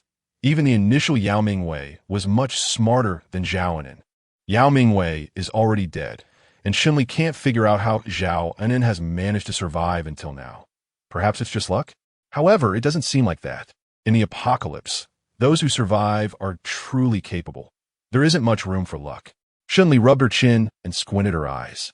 She wasn't the type to underestimate anyone, and perhaps from now on, she should be more cautious of Zhao Anin. Maybe Zhao Anin really did have some exceptional qualities. After a moment, Grandpa Su arrived and knocked on Shen Li's door. Shen Li's eyes lit up when he saw Grandpa Su. Grandpa Su, have you cracked the code? Grandpa Su stroked his beard and nodded. I have cracked it, but don't get too happy. I only found one location. Shen Li exclaimed, I see. Although there was only one location, she was still happy. One leads to two. If Grandpa Su could decipher one location, he could decipher the next one. Shen Li trusted Grandpa Su. For her, the immediate priority was to verify whether this location was accurate. Grandpa Su, please have a seat, and I'll pour you some tea. Shen Li greeted Grandpa Su and went to boil water to make tea for him. The tea was ready soon. Grandpa Su stroked his beard and sat down, pointing at the code for one of the locations. I've been looking at this for a long time and found that this serial number should be the logarithm of the area code, and this one should be the logarithm of the street number. Both are derived from their respective factors, which is why I didn't figure out at first. Logarithm? Shen Li was a bit surprised. Was this code so complicated? Grandpa Su chuckled. Silly girl, it's a code for a reason, to make it hard for others to decipher, right? If anyone could figure it out, then what would you call it? Just call it an obvious code instead. Shen Li smiled. That's right. So, this location refers to an underground warehouse on this street. Grandpa Su pointed to the code of one of the locations, indicating that this underground warehouse is located beneath a department store. The warehouse is quite spacious, making it suitable for hiding things. Shen Li focused her gaze and was immediately surprised. The address of this warehouse was exactly located right below the zoning department store. She couldn't help but murmur, how could it be here? This is just too coincidental. Grandpa Su was taken aback by Shen Li's reaction. You know this place? Of course I do, she replied. Shen Li's eyes flickered and she smiled. I only know about zoning department store. This is my dad's friend's company. Shen Li nodded and said, that's true. In this day and age, collecting supplies to survive is the most important thing. A place that definitely has no supplies won't be easily visited by others. Shen Liduan paused. Grandpa Su, do you know what the situation is with the underground warehouse of zoning department store? Grandpa Su waved his hand. I don't know about that. Girl, if you can go online, you'll have to find this information yourself. I understood. Shen Li nodded, understanding. Grandpa Su stood up to leave. When he saw the computer, he was momentarily stunned, his eyes shining with excitement. Although he was skilled in carpentry, he was not a carpenter by trade before retirement. He was a second-generation scientist who had returned to the country and was very familiar with computers, having dealt with them for most of his life. In fact, if his house hadn't been flooded and his computer along with all his materials had been ruined, he would have solved the puzzle by now without any trouble. Nevertheless, even so, a gift like a computer in the apocalypse still seemed too precious. Grandpa Su hesitated. This might not be appropriate. There's nothing inappropriate about it. Grandpa Su, it's only right, Shen Li said with a smile, forcing the computer into Grandpa Su's hands. Not to mention that I should respect you, but even to better utilize your expertise as a scientist, I should provide you with more tools to help you make an impact. Grandpa Su's hands trembled slightly, and tears were about to fall. All right. Thank you so much, Li. Shen Li smiled and said, what's the big deal? Don't mention it. Grandpa Su thanked Shen Li repeatedly before leaving. Thinking about Grandpa Su's words just now, Shen Li squinted. If one were to hide deadly items like firearms in zoning department store, it would indeed be a good choice. as no one would expect that someone would actually do such a thing there. This news must be quickly conveyed to Shen Yuan and the others. Shen Li didn't waste any time and went straight out to look for Shen Yuan and Gu Nanxuan. Today, Shen Yuan and Gu Nanxuan went outside, claiming they were going hunting and also clearing the mutated beasts around the air raid shelter. To find them, she would probably have to leave the shelter. Shen Li left the shelter and hadn't found Shen Yuan yet, but unexpectedly encountered someone, or rather, two people. Jiang Lili was being helped by Jiang Minjing, gasping for breath as they walked towards the construction site. What on earth were the two of them doing at the construction site? Shen Li frowned and called out to the two. Wait. Chapter 261. Tell them Jiang Lili appeared timid, with a dodging gaze. On the other hand, Jiang Minjing supported Jiang Lili, displaying a composed demeanor that was even more mature than that of the adult Jiang Lili. It seemed that when the adults at home were not mature, the children would indeed take on the responsibility of supporting the adults. Shen Li hummed and asked Jiang Lili, "What are you going there for?" Jiang Lili felt a bit uneasy and said softly, "Aren't they working over there? I can't sit still, so I was wondering if I could go over there and help with some work." Shen Li frowned. "Did someone notify you that you need to go to work? How come she doesn't know about this? Was it that Qian Kaishuan's side didn't inform her?" "No, that's not it." Jiang Lili cleared her throat and said, "I was just thinking the shelter is so busy, I can't just not help." Shen Li was taken aback and smiled.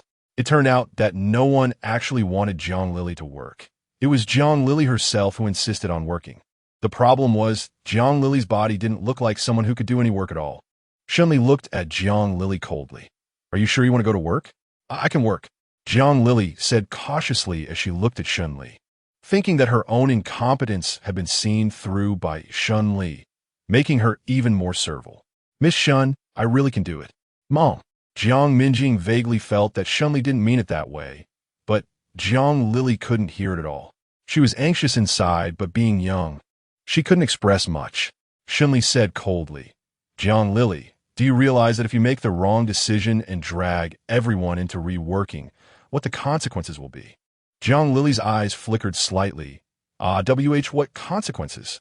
Shen Li said coldly, "By that time, you will be kicked out of the shelter." Jiang Lili was frightened. Her face turned pale, and then even paler. Shen Li saw an opportunity and said, "Not only you, but your daughter will also be driven away. At that time, both of you will be left to fend for yourselves with no other way out." "No." Jiang Lili's face turned pale, and she suddenly rushed to Shen Li's feet. "Miss Shen, I won't work anymore. I won't do it. Please don't deduct the rations from me and my daughter. Just let us have enough to eat, even if it's not a full meal." Shen Li felt it was strange. "Who said I was going to cut your rations?" "This." Jiang Lili was taken aback, hesitating and stammering. No one said that. It was my misunderstanding." Shen Li didn't believe her words. Jiang Lili quietly asked, "Really?" "Mom." Jiang Minjing couldn't stand it any longer. "Big sister has said it can work, so it must be possible. We should trust Big Sister. It's better than believing those unreliable guys, right?" "Well, that seems true." Jiang Lili sighed in relief, murmuring, "As long as we can have enough to eat, that's fine." Enough to eat. Her expression was very complex, filled with gratitude, happiness, and a sense of envy for wanting to become someone like Shen Li in the future, with emotions that were quite intricate. Shen Li looked at Jiang Minjing and smiled. Jiang Lili was a bit confused, but Jiang Minjing was not.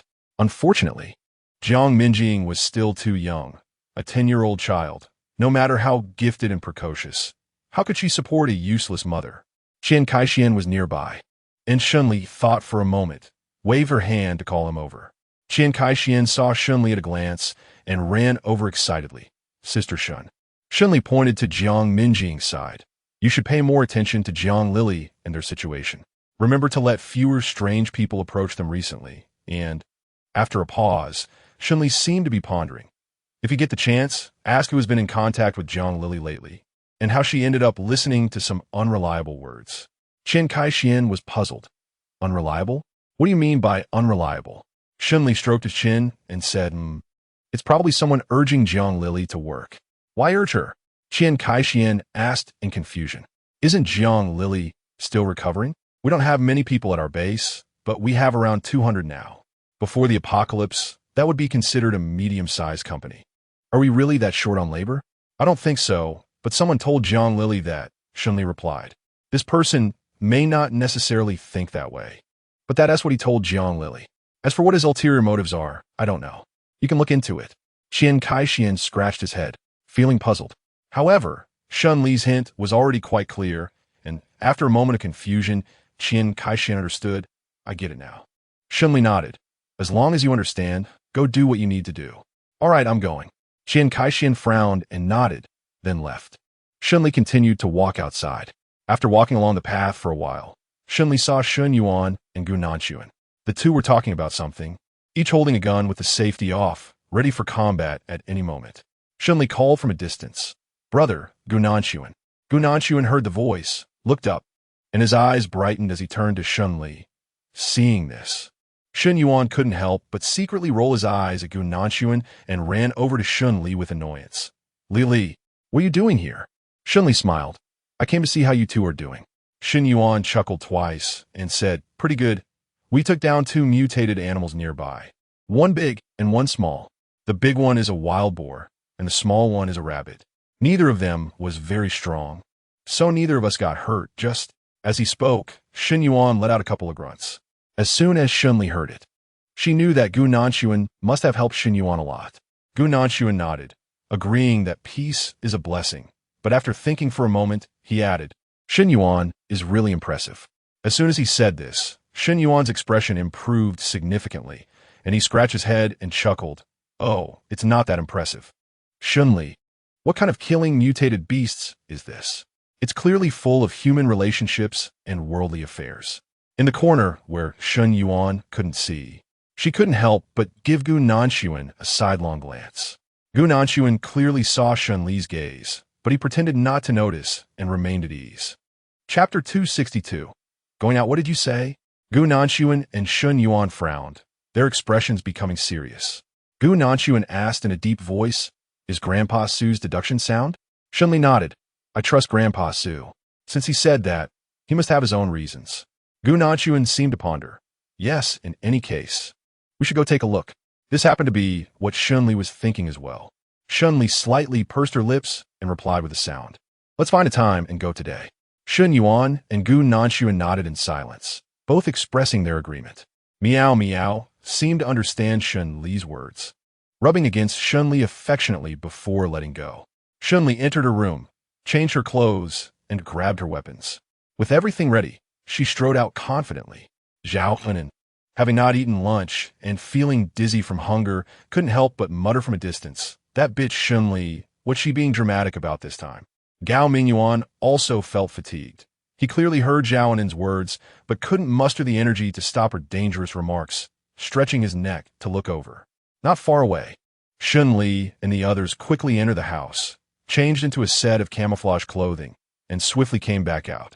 The outfit looked somewhat familiar, resembling the Special Forces uniforms Gao Minguan had seen before the apocalypse, making it clear that the person wearing it wasn't someone to be trifled with. What was going on? Gao Minguan wondered to himself, his eyes darting around. Could it be that Shen Li was going out? Was she going to do something significant? Zhao Henan was already a bit angry at Shen Li's actions, and seeing Gao Mingyuan's little movements made her even more furious. She lowered her voice and called out, Gao Mingyuan, Gao Mingyuan, I'm here. Zhao Henan shot him a cold glance. What? Are you paying attention to Shen Li again? Do you think she's better now? No. Gao Mingyuan was taken aback, feeling wronged. I just saw some movement over there, just took a look. Oof. Zhao Henan didn't believe him at all. She shot him a fierce glare and lowered her voice. You better not be thinking about something you shouldn't. Remember, the woman by your side is me, not Shen Li, and not Jiang Lily. If you dare betray me, you'll definitely regret it. Let's not talk about anything else. Just know that I will never give you what you want. Gao Mingyuan's gaze flickered, feeling sinister. I understand. Zhao Henan proudly turned her head away.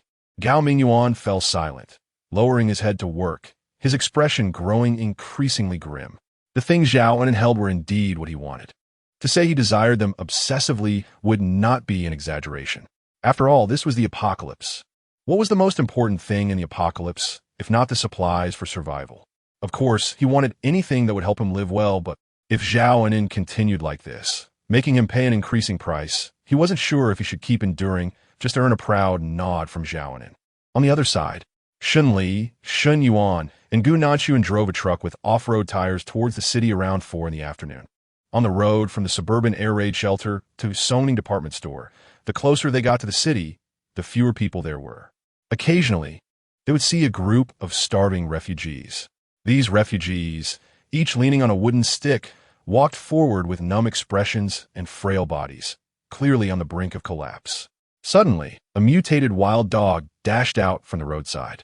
The wild dog moved incredibly fast, knocking over several people in just a few moments and baring its teeth as it ran towards the refugees.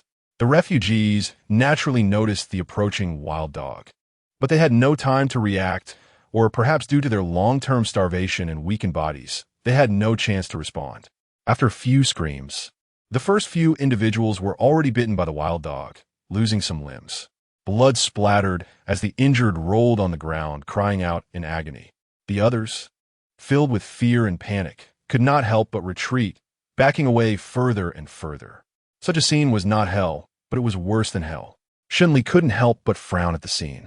Shen Yuan also found it a bit hard to watch and quietly asked, Li, should we get out of the car to help them a bit? Shen Li took a deep breath and hardened her resolve. She couldn't go. After a moment, she added, if something like this happens again next time, she still couldn't go. Shen Yuan was somewhat surprised. Although he respected Shen Li's opinion, he still asked, why? The principle of saving the urgent and not the poor means that their current situation, where they have no power to fight back, is mainly not because they encountered wild dogs, but because their physical condition can no longer hold up. Shen Li calmly analyzed that even if we save them, we can only help them once. What about next time? What about the time after that? Moreover, if we extend our help, there's a possibility that they might become reliant on us. The air raid shelter is just the beginning. If someone with ulterior motives comes, it would definitely cause us huge losses, and we would have no way to deal with it. Shen Yuan understood. If they had been a bit more united, showing more dignity and principles, perhaps he and Shen Li would have extended a helping hand to them. But now, in the apocalypse, Shen Yuan couldn't blame these people's numbness, but he also had no way to help them anymore. The car continued to drive forward, and the atmosphere was very silent. As they drove on, the buildings ahead gradually took on the shape of skyscrapers. Shen Li looked ahead and nodded. The road is correct. That's Songning department store over there. Gu Nanchuan nodded. Get ready. It's time to get off the car. Shen Yuan stroked his chin and had another idea. Li, how do you think we should park? Where else can we park? It has to be outside the door. However, since Shen Yuan asked this, he must have his own reasons. Shen Li raised her eyebrows and looked at Shen Yuan.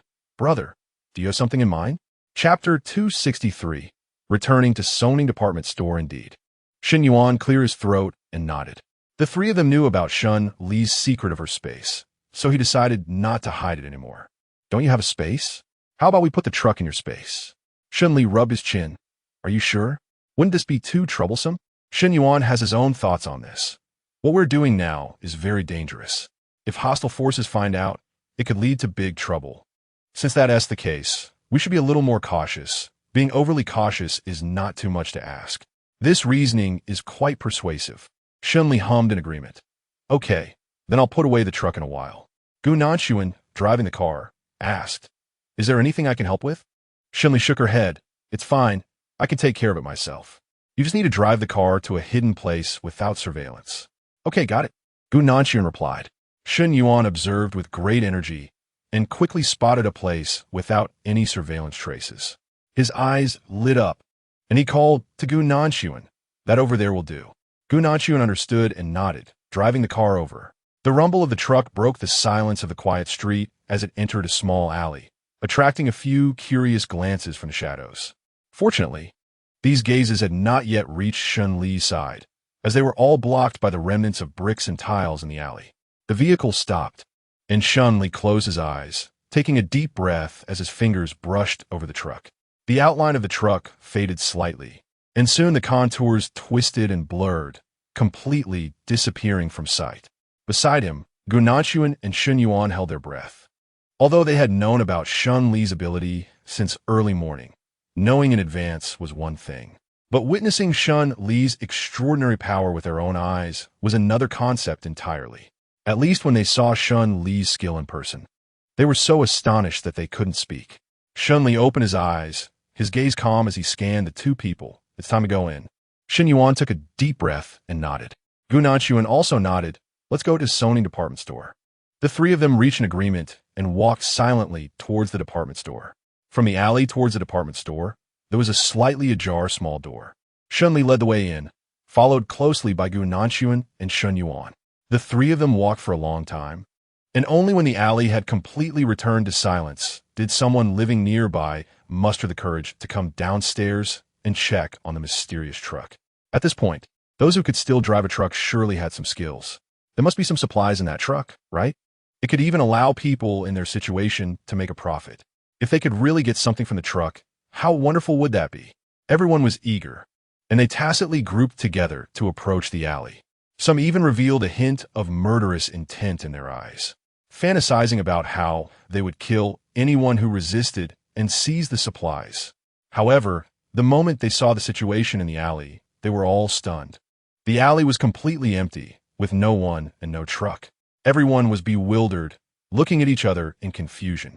It was one thing for the people to be gone, but the truck was also missing. No matter how they thought about it, the truck was gone, and there was nothing they could do about it. Reluctantly, they had to accept this fact, and after a moment of unwillingness, the hyena-like crowd gradually dispersed. Above the Sony department store, Shen Li coldly watched this scene, understanding everything in his heart. If it weren't for Shen Yuan suggesting that they lock the truck, it was likely that the truck would have suffered losses by now. Shen Yuan also appeared to be apprehensive. In fact, he only said that out of caution, but he didn't expect the consequences to be so severe. Sigh. This is hard to deal with. If the environment everywhere is like this in the future, our lives will be difficult. Shen Li fell silent, lightly furrowing her brows. To be honest, Shen Yuan's considerations were quite reasonable, but regarding the current situation, none of them could do anything. Shen Li sighed lightly and waved her hand. Let's go downstairs to look for something. Okay, let's go find something. Shen Yuan nodded and followed Shen Li down the stairs. Gu Nanshuan also silently followed behind Shen Li, his expression solemn. The group quickly made their way downstairs. Upon reaching the basement level, Shen Li frowned. The place was filled with the foul stench of sludge, which often reached their feet, and in some areas, it was even knee-deep. Occasionally, there were small animal bones and even human limbs hidden within the sludge, making it clear this was not a good place. And it was possible that there were deadly pathogens present. If Shen Li and his group hadn't been wearing military boots when they arrived, their legs would surely be in bad shape by now. However, even so, as they continued walking, the smell only grew stronger. Shen Li frowned, took out several gas masks from the space, and handed one to each person. Be careful. I'm worried that the air here might be problematic. Shen Yuan and Gu Nanshuan thought the same way and silently put them on. Shen Li led everyone further inside. Arriving at the place Grandpa Su had instructed them to go. When they reached the legendary site where the weapons were buried, Shen Li looked up. In front of them was a patch of darkness, and amidst the pitch black, there was a faint glimmer, as if there was nothing at all. Could it be that there really was nothing? Shen Li furrowed his brows and took out a powerful flashlight, warning the two people beside him. Be careful. Shen Yuan and Gu Nanshuan were both very cautious and turned their heads away. Shen Li faced forward and directly turned on the powerful flashlight. The blinding light swept across, illuminating the entire wall in a bright white. Although the light was a bit too strong, the terrain here was still easy to discern. Shen Li couldn't help but hiss. Frowning, it's really a wall. The square wall blocked the way ahead completely, with no signs of being able to move forward at all. Shen Yuan was very surprised. Is it really like this? Shen Li touched the cement wall with his hand and frowned, asking, Brother, do you still remember how deep the corridor upstairs is? Shen Li raised his eyes to look at the wall. I suspect there's something behind this wall. He looked back, unable to help but frown. But how are we supposed to determine if there's something behind this wall? Otherwise, let's go upstairs and measure it. Gu Nanshuan calmly suggested, the things hidden here are significant. If we're not careful with our operations, it could explode at any moment. It wouldn't be good if something went wrong. Chapter 264. Where did it go wrong? Shen Li was lost in thought. Right. A few people downstairs measured the length of the corridor briefly, then went upstairs to start measuring it with their steps. As they measured, Shen Li frowned. The lengths of the corridors upstairs and downstairs matched up. Shen Li had sharp senses and could accurately discern the lengths, which were definitely consistent, between 21 and 22 meters. However, even so, Shen Li still felt that something was off. She didn't know where this feeling of wrongness came from, but in any case, the situation here was not right, not normal. So, where exactly was the mistake? Shen Li furrowed her brows, lost in thought. Suddenly, Gu Nanchuan quickly turned his head to look downstairs, his gaze sharp and cold. Gu Nanchuan whispered, "Shoo, someone is coming." "Someone is coming?" Shen Li furrowed her brows and quickly looked downstairs. Moments later, thick clouds of dust rose up on the street below, and several armored jeeps approached. The jeeps appeared to be well-equipped, covered with glaring, unmasked armor, clearly showing signs of being heavily modified. Anyone who could use such vehicles definitely had questionable identity. Gu Nanchuan and the others thought the same. Although the three of them had some skills, they would surely stand no chance against the people outside. Shen Yuan asked, "Li, can you take us into your space?" Shen Li pulled Shen Yuan up while slightly frowning. "It turns out it is possible. But now there is a truck in the space, and there isn't enough free space inside, so that definitely won't work. If we take the truck out and switch in ourselves, that would definitely be even worse." Hearing Shen Li say this, Shen Yuan also frowned. The location of Shen Li's space is fixed, and there is only so much room. If they want to let their people in, they can only clear out some items. As for what to clear out, aside from that truck, it's only the supplies that Shen Li has stockpiled. Those supplies are very fresh and are far from the things that should exist in Soning department store after multiple twists and turns and plundering. In other words, as long as they throw things out, it will be obvious something is off. No matter what they leave behind here, this plan sounds very unreliable. Shen Li took a deep breath and said, "Don't think too much. Let's take it one step at a time and go upstairs first." Gu Nanchuan and Shen Yuan remained silent. At this point, there was no other choice. The group made their way to the top floor. Before Shen Yuan went upstairs, he was cautious and quickly prepared a listening device, placing it at the stairway entrance below and covering it with some mud. After completing this in just a moment, Shen Yuan swiftly followed Shen Li upstairs. Within half a minute, a group of people got out of the jeep and quickly entered Soning department store. These individuals moved swiftly and in sync, clearly showing signs of special training. They strode into the department store and stood still, with a few of them going downstairs to check. The last person to join the group was Cheng Jiarui. Cheng Jiarui had an attractive face, somewhat resembling Gu Nanchuan, but his expression was filled with hostility, which was incomparable to Gu Nanchuan's indifference and steadiness. Once inside the department store, Cheng Jiarui glanced downstairs and coldly asked, "Is it clear down there? Is anyone around?" Soon a few subordinates came up and reported loudly, "Brother Cheng, the downstairs has been completely cleared. No one. Please feel free to go down." "Good." Cheng Jiarui nodded in satisfaction and went downstairs with his hands in his pockets. On the other side, Shen Li stood at the corner of the stairway in the safety passage, quietly looking down past the railing. The figures of Cheng Jiarui and the others gradually disappeared from view, and Shen Li let out a sigh of relief. Shen Yuan also relaxed a little, but after thinking carefully, he still felt uneasy. He leaned over and asked softly, "Li, where should we go? How about we just jump out the window and leave?" "Like last time?" Gu Nanchuan replied calmly. "Last time, the environment around the apartment building was very open. We could see from the balcony that there was no one below. But this time is different. No one knows if there are people downstairs. If someone is on guard, even if we manage to break through and escape, our presence, including the existence of the air raid shelter, will inevitably be exposed, and it might bring disaster to the shelter." Shen Yuan frowned, and after thinking carefully, he felt the same way. What should be done? Shen Li pursed her lips, looked up, and made a quick decision. "Let's go upstairs." Shen Yuan was startled. "Go upstairs?"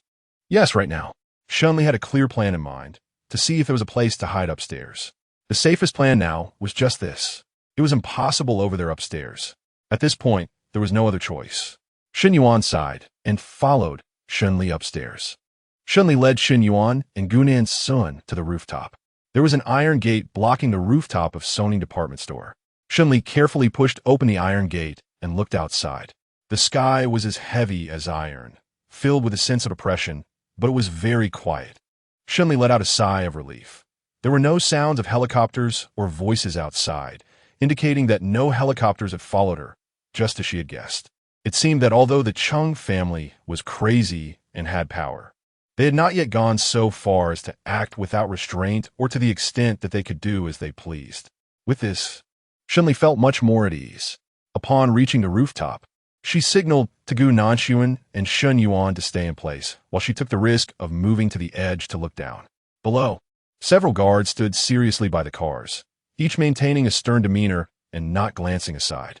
Shen Yuan didn't expect the situation downstairs to be so serious. Furrowing his brows, "Li, what should we do?" Shen Li didn't say anything and glanced to the side.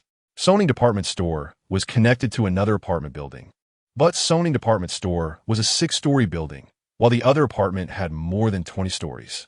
This is a common structure for commercial buildings, so there's nothing surprising about it, but figuring out how to leave here under the watchful eyes of the Cheng family was another matter. Shen Li's gaze turned cold as she looked aside, carefully examining the route leading up to the apartment building. On the 6th floor of Soning Department Store, there was the 8th floor of another apartment building. That 8th floor appeared high and steep, with the 7th floor having no foothold at all, and there was at least a 3-meter gap between the 7th and 8th floors. As for the distance to the window, let's not even mention it. In other words, the rooftop of Soning Department Store was at least 5 meters away from Shen Li's destination. How could one climb such a building? Chapter 265. Going up to search for people, Gu Nanxuan paused for a moment, looking at her seriously. "No, but we can give it a try." Shen Li pressed her lips together, not surprised by the answer. In fact, the environment of the apocalypse was more about battles in the wild and underground. There weren't many like them who were brazenly climbing buildings here. "Then you try it first." "Okay," Gu Nanxuan responded, taking half a step back, taking a deep breath, and kneeling down slightly. He placed his hands on the ground, his gaze turning cold for a moment, then took half a step back and charged straight towards the wall.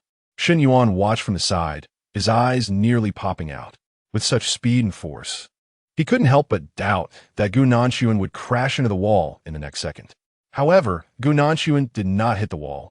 Instead, he agilely spun half a turn in the air, used his strength to kick open the tempered glass window, and nimbly flipped inside. Shen Li widened her eyes as she watched Gu Nanxuan's figure disappear, her heart starting to race. The window was quiet for a moment, and then Gu Nanxuan poked his head out and nodded slightly. Shen Li knew at a glance that this was a sign that everything was fine inside. She breathed a sigh of relief and looked at Shen Yuan. "Brother, let's go." "All right, I got it." Shen Yuan gritted his teeth and reached out to lift Shen Li up a bit. Shen Li shook his head and refused. "It's okay, no need." Shen Yuan was taken aback for a moment. "Li, why don't you let me help you out?" Shen Li ignored Shen Yuan. She mimicked Gu Nanxuan's earlier movement, took a step back, then 2 steps up the wall, landing securely in the position Gu Nanxuan had just occupied. Shen Yuan looked at Shen Li and Gu Nanxuan, his eyes nearly popping out. Shen Li went upstairs and didn't waste any time. After looking around, she found a rope and directly let it down, whispering, "Brother, come here." Shen Yuan's face turned red. He glanced back and instinctively wanted to mimic the way Shen Li and Gu Nanxuan had just done, relying solely on his own strength to go up. However, seeing Shen Yuan's actions, Shen Li couldn't help but frown and disapprove, saying, "Brother, this is not the time for Shen Yuan to show off. If he really tries to show off and ends up getting left outside, that would be a serious problem." Shen Li's tone surprised Shen Yuan. He gritted his teeth, knowing that now was not the time to be stubborn. Since there were no other options, he could only comply and accept. "All right, I'm coming," Shen Yuan responded softly, gradually climbing up the rope that Shen Li had given him. The quality of the rope was somewhat poor, and Shen Yuan's movements were difficult. He had to control his center of gravity to avoid swaying too much to the side, lest he completely tear the already frayed rope. Meanwhile, downstairs, Cheng Jiarui looked at the footprints in the corner of the basement, his expression gradually darkening. The people around him noticed Cheng Jiarui's bad mood and became a bit timid. After some hesitation, someone finally stepped forward to ask, "Brother Cheng, you don't look well. What's wrong? What's wrong? What do you think is wrong?" Cheng Jiarui sneered. Pointing to the side, "Look over there." "What is that? What is it? What else could it be?" The person pointed at by Cheng Jiarui leaned in curiously, but after taking a closer look, he only saw a corner of the wall and a puddle of muddy water. "This Doesn't seem to be anything unusual. After confirming that he wasn't mistaken, he looked back at Cheng Jiarui in confusion. Brother Cheng, this doesn't seem like a big deal. This. Cheng Jiarui slapped him hard. With a loud smack, the man's face turned, and he spat out a few teeth. Covering his gaping mouth in shock, he widened his eyes. Brother Cheng, did I say something wrong? Cheng Jiarui sneered and kicked him again. Useless, what good are you? You can't even see this. And you still expect me to help you? Brother Cheng, I really didn't notice. The man said, feeling wronged. Cheng Jiarui scoffed, forcefully pointing at the few drops of muddy water in the corner. Look over there. What kind of mark is that? What kind of mark could it be? Just some inconspicuous thing. The man looked over and saw the muddy water marks with jagged edges. Wait a minute, this mark looks a bit like. The man suddenly gasped. Someone has been here? Not just anyone. Cheng Jiarui sneered. The mud has only just soaked into the wall, and the light outside is still flashing. That person, or those people, clearly haven't gone far. The man's face turned pale. Here, there are actually others? Otherwise? Cheng Jiarui's expression darkened. The zoning department store had collapsed for so long. It was said that this place had been searched several times at the beginning of the apocalypse. So there should be no remaining supplies left undiscovered. The only reason someone came here is that they have discovered our secret, the secret left by that useless second brother.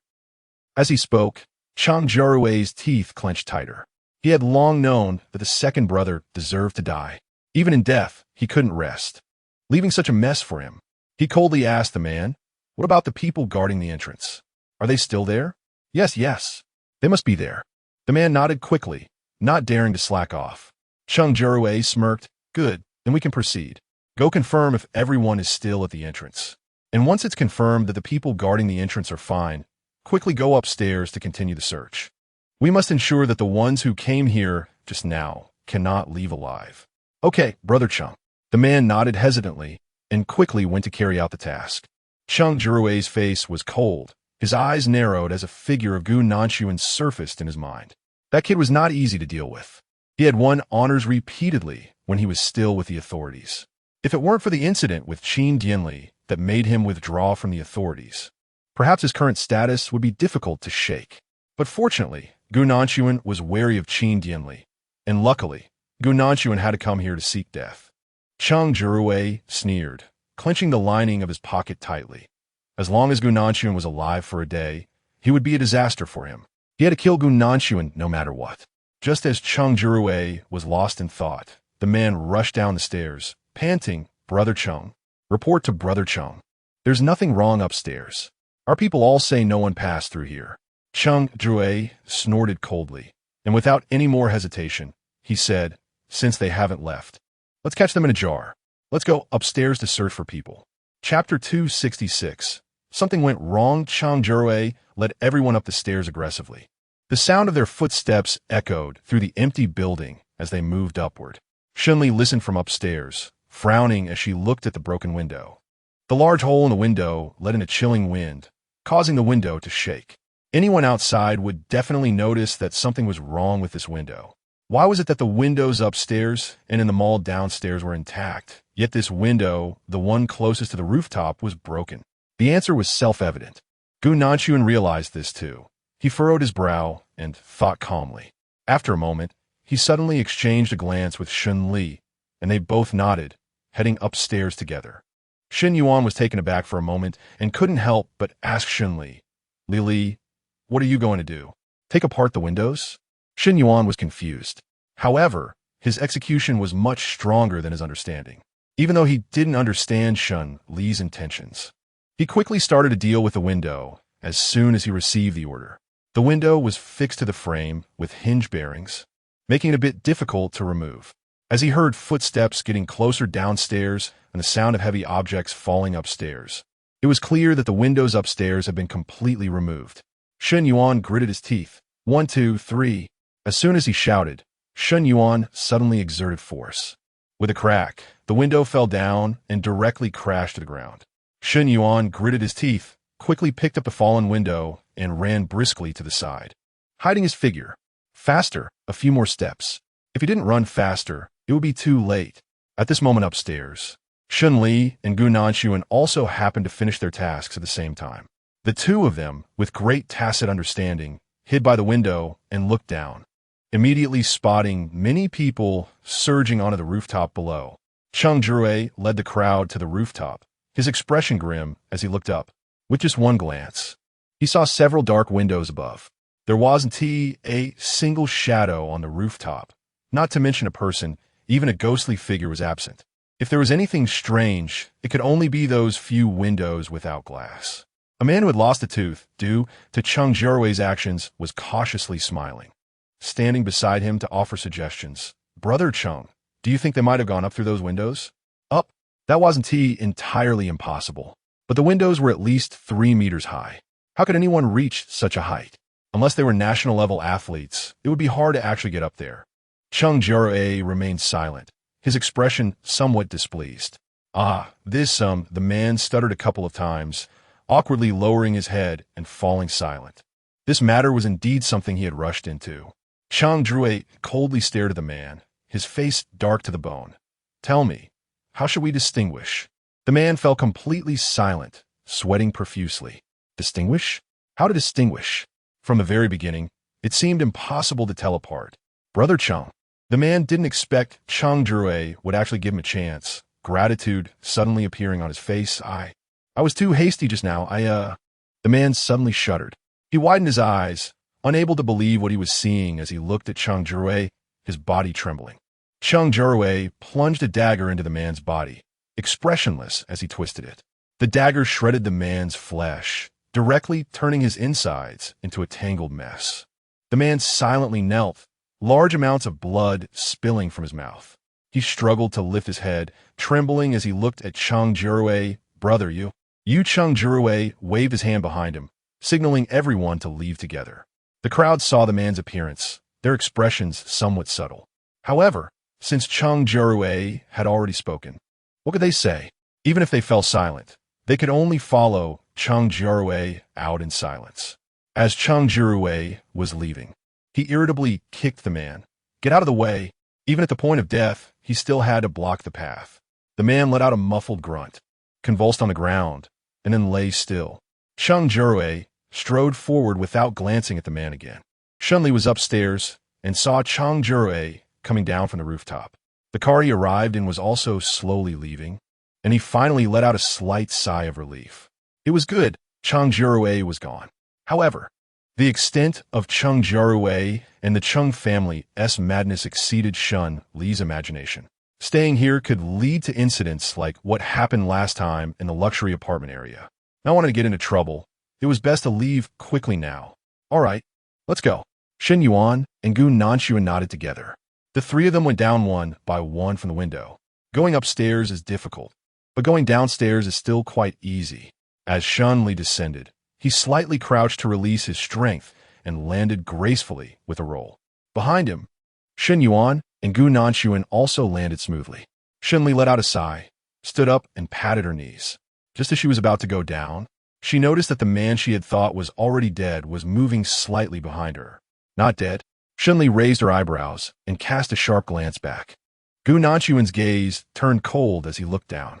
The man twitched slightly, like a maggot, as the flesh from his wound slowly oozed out, scattering on the ground, turning the originally tidy rooftop into a scene of bloodshed.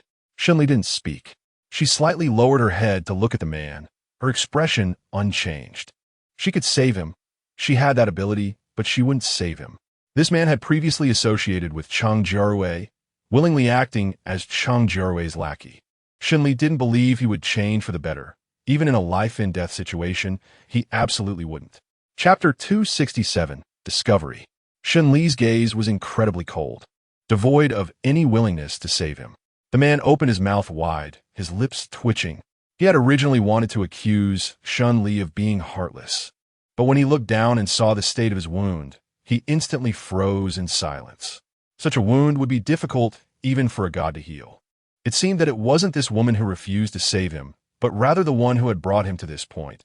Cheng Jiarui, who deserved to die. He deserved to die. The man's lips twisted for a moment, as he spat out words of curse filled with resentment. I clearly helped Cheng Jiarui with so many things. I helped him so much. It was just a minor mistake. and yet he wanted to treat me this way. He wanted my life. He didn't care about our past feelings at all. Shen Li looked at him coldly and said, "What good outcome do you think someone who collaborates with a tiger for its skin can have?"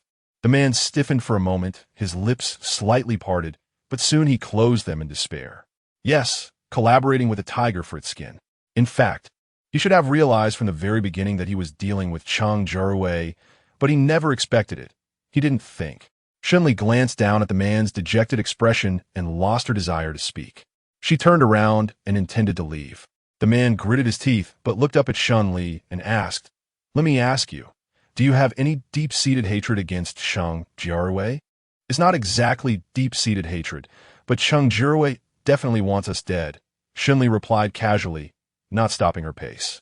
"Of course, if I were given the chance, I would definitely investigate the matters behind Cheng Jiarui and deal with him as quickly as possible. At that time, we would see who is truly more skilled, me or Cheng Jiarui." This answer held no bitterness, only endless indifference. It was precisely this kind of answer that the man needed the most. Since Shen Li wanted Cheng Jiarui's life, the man felt reassured. Coincidentally, their goals were completely aligned. "I can tell you something that may relate to Cheng Jiarui's life and fortune.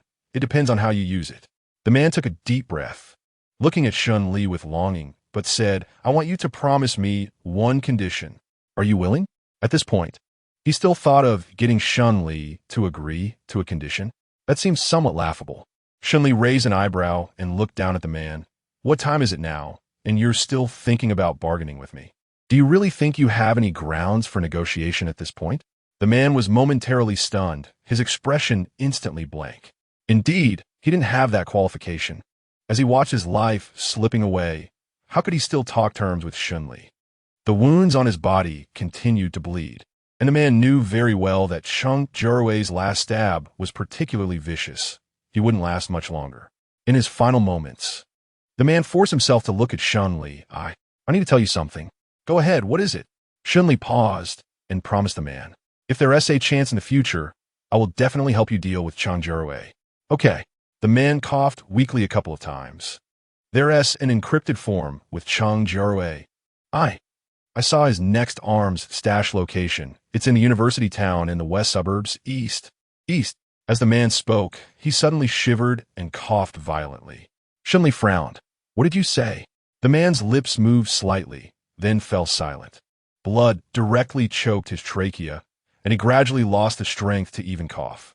He stared blankly at Shen Li, blood suddenly gushing from the corner of his mouth, and the light in his eyes gradually faded away. Shen Li looked at the man's appearance and let out a slight sigh. This man was beyond saving, and she wouldn't attempt to save him. For someone who had been an enemy before, letting him close his eyes was already a form of mercy.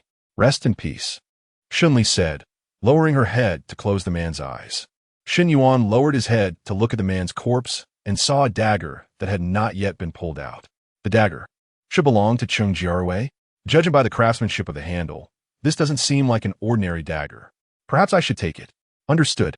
Shen Li nodded and put away the dagger, continuing to walk forward. She walked down the stairs, passing through the long corridor again. Shen Li was walking when she suddenly frowned. Something was off. She felt that. The situation here seemed indeed unusual. Gu Nanchuan responded with a hum. "What's the matter?" The corridor of the apartment building they had just passed seemed a bit strange in length. Shen Li squinted her eyes, deep in thought. Logically, the corridor of the apartment building should be about 10 meters long. But why did she feel that the corridor on the 7th floor was different from that on the 6th floor? Although it was just a fleeting glance, Shen Li was still able to notice that something was wrong with the corridor on the 6th floor. Shen Li lightly tapped her arm. The land area will not change. How can a one-bedroom apartment become a two-bedroom apartment? Where did the extra space come from? Could it be? Gu Nanchuan also thought of something, looking at Shen Li, and they both said in unison, "The basement of Sony department store." That's right, it's the basement of Sony department store. Shen Li and Gu Nanchuan had overlooked one point. The Sony department store is connected to the adjacent apartment building, and the department store actually occupies part of the apartment building's area. This means that the department store they see from the outside is actually different in internal dimensions. When they went downstairs just now, they originally thought that the corridor was the end of the department store, but in fact, There is still part of the corridor behind it. That, too, is within the scope of Sony department store. Shen Li's breathing quickened a bit, and he couldn't help but quicken his pace. Weapons come in various sizes, and I remember the note on that form indicated that this was an automatic rifle. The size of an automatic rifle wouldn't be too large, even with the ammunition. Gu Nanchuan calmly analyzed that if there really was an automatic rifle downstairs, it would make sense. Chapter 268. The basement. Shen Li took a deep breath and said, "Let's go down and take a look first." Shen Yuan also nodded in agreement. The listening device downstairs was silent, and the sound of cars had completely disappeared. It seemed that all the people brought by Cheng Jiarui had left. Shen Yuan led everyone down the stairs cautiously, moving slowly and carefully. They made their way downstairs and entered the basement. Back at the same spot, Shen Li took a deep breath and began to study the wall in front of him closely. This approach wouldn't work. Shen Li thought for a moment and handed the flashlight to Shen Yuan. "Brother, hold it further away." Shen Yuan let out a sound and took a few steps to the side with the flashlight. Shen Li squinted and looked towards the wall a little further. Shen Yuan took a few more steps with a command in action. It wasn't until Shen Li retreated more than 10 meters that she finally noticed something unusual by the wall. So that's how it is. No wonder it looked like this. It seems the answer she was looking for is behind this wall. Shen Li pinched her palm, suppressing her excitement. "Brother, Gu Nanchuan, we need to come up with a way to get in." Shen Yuan nodded and asked, "How do we get in?" Shen Li squinted and fell into deep thought. Using explosives here would create too much noise, not only alerting the survivors in the neighboring apartment building, but also easily drawing back Cheng Jiarui and his group, who hadn't gone far. Since that was the case, she could only resort to some clumsy methods. Shen Li looked at Gu Nanchuan and said, "Gu Nanchuan, do you have a sturdier entrenching tool?" Gu Nanchuan understood and replied, "No." Shen Li sighed, "So there really isn't any. No matter how sturdy the engineer's shovel is, its original design was not meant to forcibly break through concrete." Gu Nanchuan spoke in a calm tone, looking thoughtful, "But if the right angle is found, and the right force applied, perhaps with a few more engineer's shovels, it could quickly break through the concrete." "Perhaps? All right, just having Gu Nanchuan say this is enough." For Gu Nanchuan, there has never been a perhaps, only 100% certainty. Shen Li smiled and took several entrenching tools out of the space and placed them beside her. "All right, then you go try it. I believe in you." Gu Nanchuan nodded slightly, stepped forward to take the entrenching tool, and began to dig quickly. Shen Li took a shovel beside Gu Nanchuan and began to dig. The cement they were working on was extremely hard, but fortunately, the surface of the wall was not completely smooth. It had some uneven angles that provided a place to exert force. Additionally, the weather had not been too dry recently, so the cement had not completely set, making it easier to dig through. Shen Li worked hard for a while and dug a 1-meter deep hole in the wall. Even though she already had special abilities and her physical condition was far better than that of ordinary people, she was still exhausted at this point.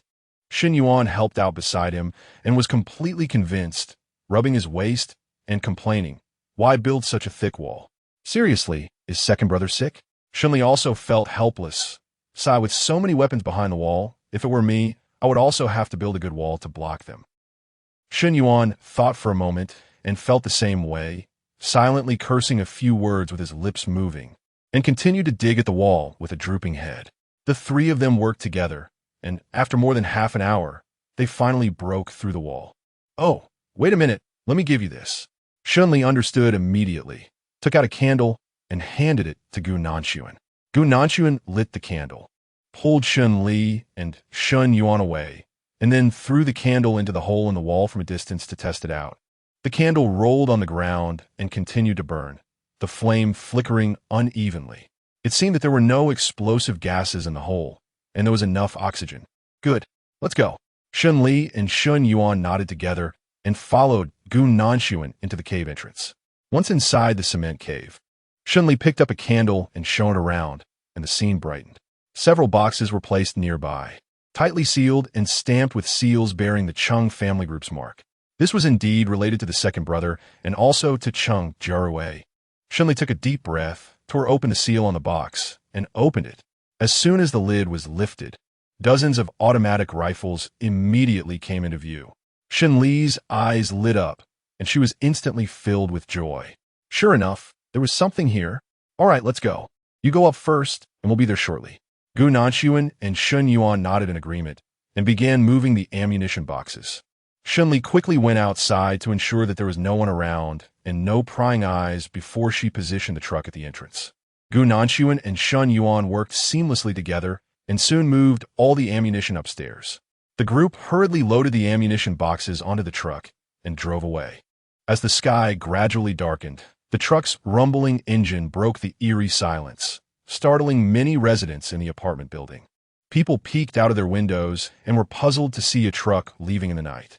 Yes, when we went downstairs before, there was no truck here. However, it seemed that several vehicles had come by earlier. Could this truck have arrived with them, but just left later? It's possible. The crowd exchanged glances for a moment before shaking their heads. This situation was indeed hard to explain, and moreover, it was none of their business. Since it didn't concern them, it was better not to think about it. In this situation, surviving another day was already a gain. They didn't have time to think about a truck whose origin was unknown. When they woke up, tomorrow would bring more torment and struggle. Another day of survival on the brink of death. At this moment, the new survivors in the shelter had already gone to bed. Zhao Hunan lay on the cold, hard bed, feeling uncomfortable all over, gritting her teeth in frustration. To make matters worse, there were two unfamiliar women lying next to her on the large shared bed. Chapter 269. Zhao Hunnan's ambition Wang Daling and Feng were truly exhausted today. They went to bed and fell into a deep sleep, snoring loudly. This was tough for Zhao Hunnan, who was already restless sharing a bed with two strangers. The sound of their snoring made it even more unbearable, and she felt like she could kill them out of frustration. However, this was a shelter, not a familiar place. She didn't dare to act out. Why was this Shen Li's territory and not her own? If this were her own territory, she wouldn't have swallowed her anger to this extent. Zhao Hunan gritted her teeth, a murderous intent rising within her. This killing intent was directed not only at Wang Daling and Feng, but also at Shen Li. Feng happened to wake up groggily and, upon opening her eyes, saw Zhao Hunan's fierce expression filled with murderous intent. She shivered and looked at Zhao Hunan in fear, instinctively nudging Wang Daling beside her. "What are you doing?" She dared not say more and pulled Feng closer. Zhao Hunan's demeanor was too terrifying. They had no doubt that Zhao Hunan was definitely harboring murderous thoughts towards them at that moment. On the other side, Wang Daling and Feng fell silent, and Zhao Hunan finally breathed a sigh of relief. She coldly glanced at the two, closed her eyes, and prepared to sleep. Just as Zhao Hunan was about to drift off, two bright headlights suddenly lit up outside, accompanied by the loud sound of the modified truck engine, roaring loudly. Zhao Hunan's face twisted in frustration, and she woke up instantly. "Damn it, this is infuriating. They all deserve to die." Zhao Hunan screamed in exasperation, her expression frantic. She sat up hysterically, ruffling her hair into a mess, wishing that what she was messing up was not her hair, but the damn thing driving outside. Feng and Wang Daling watched Zhao Hunan's antics, hardly daring to breathe. Yet amidst their fear, they couldn't help but feel a hint of schadenfreude. Wasn't Zhao Hunan the one who oppressed them? Wasn't she always acting superior? They were curious to see how Zhao Hunan would act when faced not with them, but with someone in the shelter who was even more powerful than she was. Would she continue to be arrogant and domineering, or would she swallow her pride? The truck arrived at the shelter's corridor and came to a stop. Shen Li got out of the car and stored the firearms in his space behind the truck's tarp before jumping down. Zhao Hunan saw Shen Li's figure from a distance through the window. Her eyes reddened with anger. "Shen Li, it's that Shen Li again." Zhao Hunan gritted her teeth, her emotions gradually rising. She had been too tolerant towards Shen Li before, and it was this tolerance that had allowed Shen Li to become increasingly unscrupulous. Zhao Hunan felt that she must quickly come up with a way to teach Shen Li a lesson. Or perhaps, instead of teaching Shen Li a lesson, she should simply eliminate her and take over this shelter base for herself. Zhao Hunan's gaze turned cold, and she made up her mind. When she woke up, it was already late. Shen Li yawned, got up unsteadily to wash up, and, after freshening up, went outside to take a look at the progress of the construction at the air raid shelter base. Zhao Hunan was working hard, covered in dust, and as she stretched her aching back, she looked up and saw Shen Li in the distance. Just at that moment, Shen Li was also looking at her, and their eyes met for an instant. "Oh, interesting." Shen Li raised an eyebrow, silently looking at Zhao Enin, and smiled. Shen Li's smile carried a hint of provocation. She originally thought that with Zhao Enin's impulsive nature, she would definitely stand up and confront her head-on. To her surprise, Zhao Enin fell silent for a moment, suddenly quieted down, and continued with her work. "Oh, how strange. Why did Zhao Enin suddenly become so docile?" Shen Li raised her eyebrows, somewhat surprised. If Zhao Enin was too honest, some of the play couldn't go on. Shen Li thought for a moment, walked in front of Zhao Enin, and calmly called out, "Zhao Enin." Zhao Enin said nothing and continued working. Shen Li emphasized her tone a bit. "Zhao Enin." At this point, it was impossible for Zhao Enin to continue ignoring Shen Li's presence. She pressed her lips together and, with restraint, looked up. "Miss Shen, do you need something?" Shen Li raised an eyebrow. "It's nothing much. Just wanted to ask you if you're getting used to being here after 2 days. Used to it? How could I possibly get used to it?" Zhao Enin was almost exasperated inside, but on the surface, she had to pretend that nothing was wrong. "It's fine, thank you." "Miss Shen, is that so? Then that's good." Shen Li paused and spoke with insinuation. "Some things are better not to hide away. Pretending for the sake of it is not good for anyone. Don't you think, Zhao Enin?" Zhao Enin maintained a blank expression. "I don't understand what you're talking about." Shen Li smiled and said, "It's okay if you don't understand. You'll get in the future." Although Shen Li currently finds Zhao Enin a bit intolerable, she hasn't reached the point of confronting Zhao Enin in front of everyone. She glanced at Zhao Enin lightly, walked aside, and continued to observe the progress of work in other areas. Zhao Enin bit her lip, looking at Shen Li with resentment, then quickly composed herself. She needed to come up with a way to overshadow Shen Li's presence, making everyone admire her instead of Shen Li. Shen Li inspected the progress of the work and was generally satisfied. Since that was the case, she decided to let everyone continue to shine in their positions for a while, and there was no rush to find a way to get Zhao Enin and Gao Minguan out. During the lunch break, Zhang Shanshi approached Shen Li. "Miss Shen, the patient you sent to me has recovered." "Patient?" Shen Li thought for a moment and then understood. "Oh, Jiang Lili, right?" "Yes, it's her.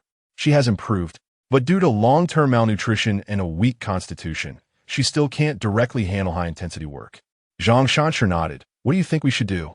Should we directly ask Qian Kaixian to arrange her in a work position, or—" Chapter 270. Then let her come. Shen Li pondered for a moment. Since Jiang Lili's health was not good, she would definitely not be in a hurry to arrange for Jiang Lili to work. Currently, there weren't many people at the shelter, and a survivor's life was much more precious than a little bit of resources and construction progress. "So how about—" Shen Li paused, about to speak.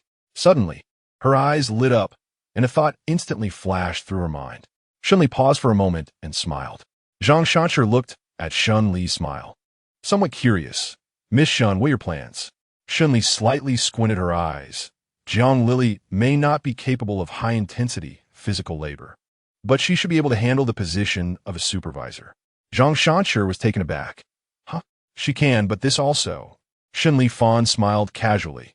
"Then let her be the supervisor, overseeing the construction of the new air raid shelter project. Let Qian Kaixian tell her what to check every day and what the standards are. I believe she can do this job well. As for the grievances between Jiang Lili, Gao Minguan, and Zhao Enin, although Zhang Shanshi had not actively inquired about them, he knew a bit about the background. It turned out that when Jiang Lili heard the news about Zhang Shanshi, she was immediately stunned. She stared at Zhang Shanshi, momentarily forgetting how to respond. It was Jiang Minjing who reacted quickly. She directly pulled Jiang Lili to stand up. "Mom, you should thank Uncle Zhang. Compared to physical labor, this job was clearly a favor from the shelter towards Jiang Lili. If she didn't express her gratitude now, what if someone saw her as an ingrate later?" Jiang Lili stammered, this. Why should I thank him?" Zhang Shanshi smiled and waved his hand. "This job was not arranged by me. It was arranged by Miss Shen. If you want to thank someone, you should thank Miss Shen." Jiang Lili was confused. "It was arranged by Miss Shen?" "Yes, that's right."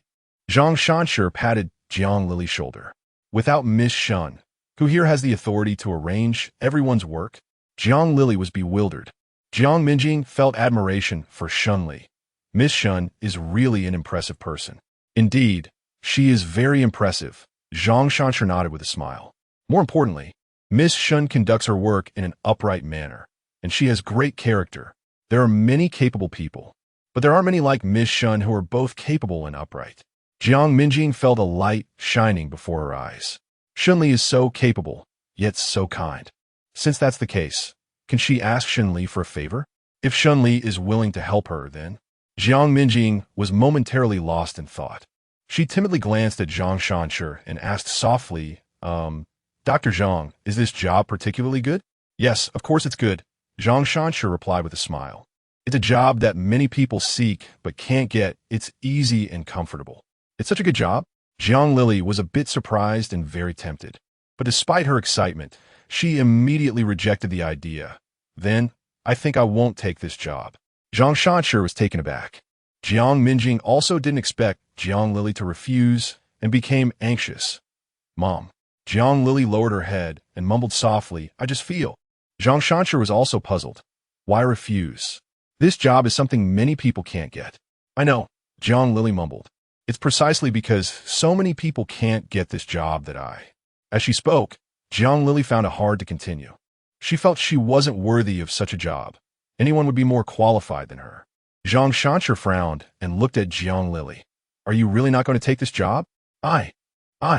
Jiang Lili's mind was in turmoil. You need to think it through. Zhang Shanshi's expression gradually became serious as he looked at Jiang Lili intently. You're not alone. You have a daughter. You should understand the principle that those who do not work shall not eat. What do you think will happen to you and your daughter if you don't work? Jiang Lili hadn't really thought about this question. Her eyes were a bit panicked. I don't know. If you don't know, then you need to think about it now. Zhang Shanshi's tone was very stern. Jiang Lili, I'll say something unpleasant. It doesn't matter if you starve. But you have a daughter now. Your daughter is still young and can't earn food on her own yet. If you don't pull yourself together to help her, what will she do? Jiang Lili fell silent. She lowered her head, feeling very sad. Jiang Minjing felt a bit heartbroken and pulled Jiang Lili's hand. Mom, don't be sad. I can work too. No. Minjing, Uncle Zhang is right. You're still young. Jiang Lili clenched her fists, took a deep breath, and made a decision in her heart. I'll take this job. Good. Finally, you've come to your senses. Zhang Shanshi nodded slightly, and his gaze toward Jiang Lili softened a bit. It's best that you've come to your senses. If you couldn't even realize this, then there would be no need for me to say anything more. Jiang Lili was hesitant and silent. Zhang Shanshi looked at her one last time, wanting to say something, but then shook his head and left. Before he left, Jiang Lili noticed the look in his eyes and felt a wave of discomfort in her heart. She knew Zhang Shanshi looked down on her a bit, but he indeed had reasons to do so. She felt useless as a mother. She couldn't even provide well for her daughter and even needed her daughter to step up and support her at a critical moment. What use was she? Jiang Lili bit her lip tightly, feeling sad inside. Jiang Minjing also realized that Jiang Lili was in a bad mood and awkwardly tried to comfort her mom. Don't be sad. Minjing. Jiang Lili sniffled a couple of times and couldn't help but hug Jiang Minjing. Outside the door, Shen Li happened to pass by and took a glance inside. Seeing Jiang Lili's appearance, she raised her eyebrows and asked Zhang Shanshi, who had just come out. Did she agree? Yes, she agreed, but Miss Shen, you might need to be prepared.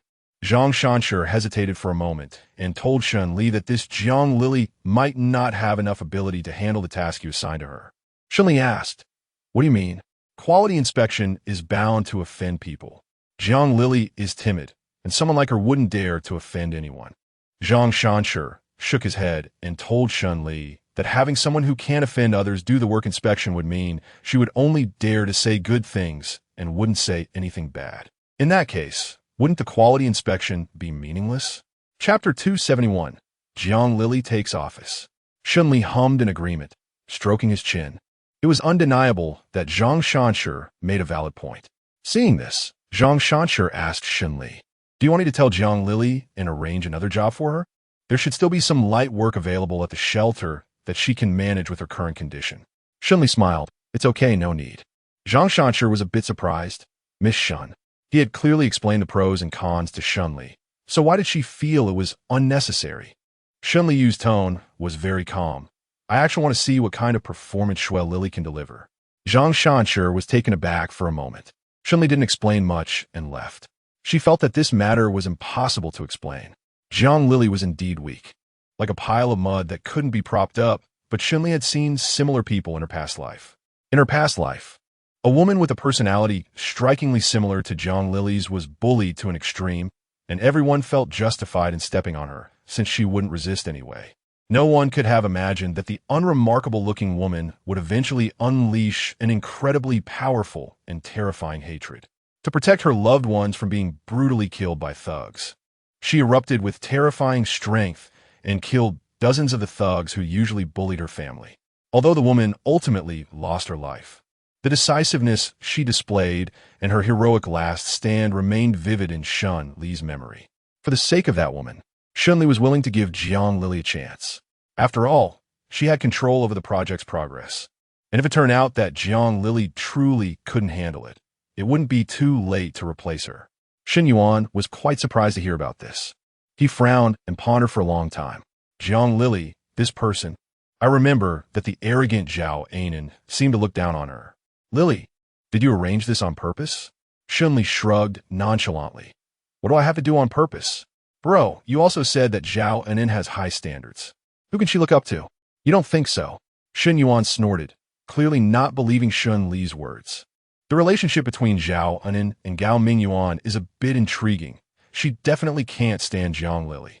Shen Li smiled lightly and said, yeah, she must be upset. But what can she do? Shen Yuan smirked. He glanced sideways at Shen Li and snorted coldly. For Zhao Anan, you sure can make a fuss. Wrong, bro. Shen Li smiled. I'm not doing it for Zhao Anan. I'm doing it for myself. Shen Yuan asked in confusion. Yourself? Shen Li made a sound of agreement. That's right. She was doing it for herself. For the weak, helpless self from her past life, who would cry over trivial matters. Everything was to fulfill her past self. In the afternoon, Jiang Lily took office. After reporting to the construction site behind Shen Li's house, Qian Kaixian handed her a notebook while frowning and asked, Jiang Lily, can you do it? Aye. Jiang Lily struggled to muster her courage, but at Qian Kaishuan's question, she hesitated. After a long time of anxiety, she squeezed her palm and whispered, I should be able to do it. What should be able to? It's either you can or you can't. Qian Kaishuan's face darkened with several lines of displeasure. I was just guessing. Jiang Lily spoke even more softly, almost on the verge of tears. Qian Kaixian. Jiang Lily initially wanted to argue back softly. However, the words were on the tip of her tongue when she suddenly remembered Jiang Minjing's words to her. Jiang Minjing was so hopeful that she could succeed. If she said she couldn't, how could she face Jiang Minjing? Jiang Lily gritted her teeth, and a surge of courage rose from within her as she thought of her daughter. Her voice became a bit more resolute. I can do it. Oh, the attitude has changed. Qian Kaixian looked at Jiang Lily with some surprise, a bit taken aback by her change in tone. All right, that's what you said. Since you believe you can do it, I won't say anything more. Go ahead and do it. Jiang Lily clenched her fists tightly and nervously nodded. Qian Kaixian left. Jiang Lily took a deep breath for a long time and ultimately made up her mind. She was indeed timid, but she was also responsible in her work. This time, no matter what, she had to repay Shen Li's faith in her. Not far away, Zhao Anan was slacking off. At first, she was full of fighting spirit, wanting to work hard to earn everyone's respect, but soon she couldn't keep it up, gasping for breath as if she were exhausted. Unable to bear it any longer, Zhao Anan struggled to speak. Gao Minguan, I feel uncomfortable. She felt uncomfortable, and Gao Minguan felt uncomfortable too, and his situation was even worse than Zhao Anan's. Gao Minguan casually replied, Feel uncomfortable? Then take a break. Zhao Anan was very dissatisfied with Gao Mingyuan's attitude. How can I take a break? That guy named Qian is right next to us, staring at us like a hyena, as if he is afraid someone will waste time or work. Under his watchful eye, do I have any room to slack off? You're right, Gao Mingyuan casually replied, but then turned his head and froze for a moment. Wait, where is he? Who? Zhao Anan was displeased. What riddle are you playing? Where is he?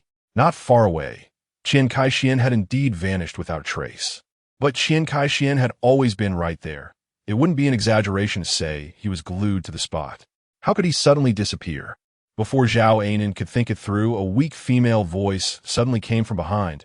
I think your progress seems to be a bit behind. It was Jiang Lily's voice. Zhao Anan was taken aback, almost unable to believe her ears. Their eyes met. Jiang Lily was intimidated by Zhao Anan's gaze and shrank back. Swallowing hard, gulp. Zhao Anan's tone was harsh. Where is Qian Kaixian? If he is not coming, why send you, a useless person, here? I'm a new supervisor here. Jiang Lily clenched her fists, trying to speak as clearly as possible. I'm here to check on your work progress. Zhao Anan's expression darkened instantly. Good job, Shen Li. Good job, Qian Kaixian. They don't come themselves but send this useless person here.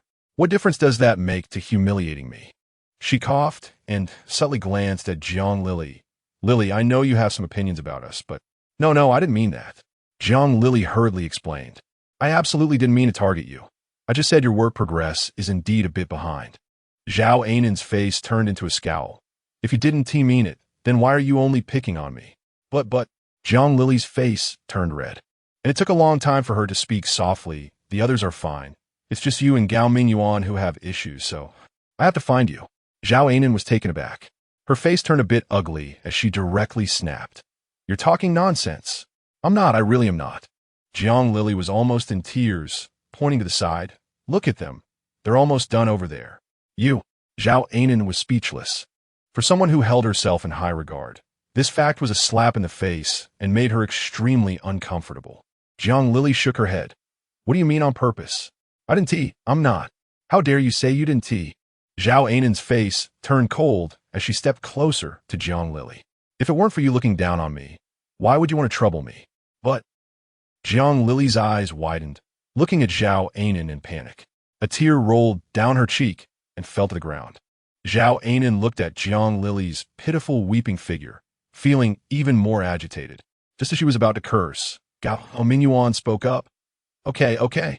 Anan, don't be too impulsive. Oh, I'm the one being impulsive? Zhao Anan sneered, glaring at Gao Minguan.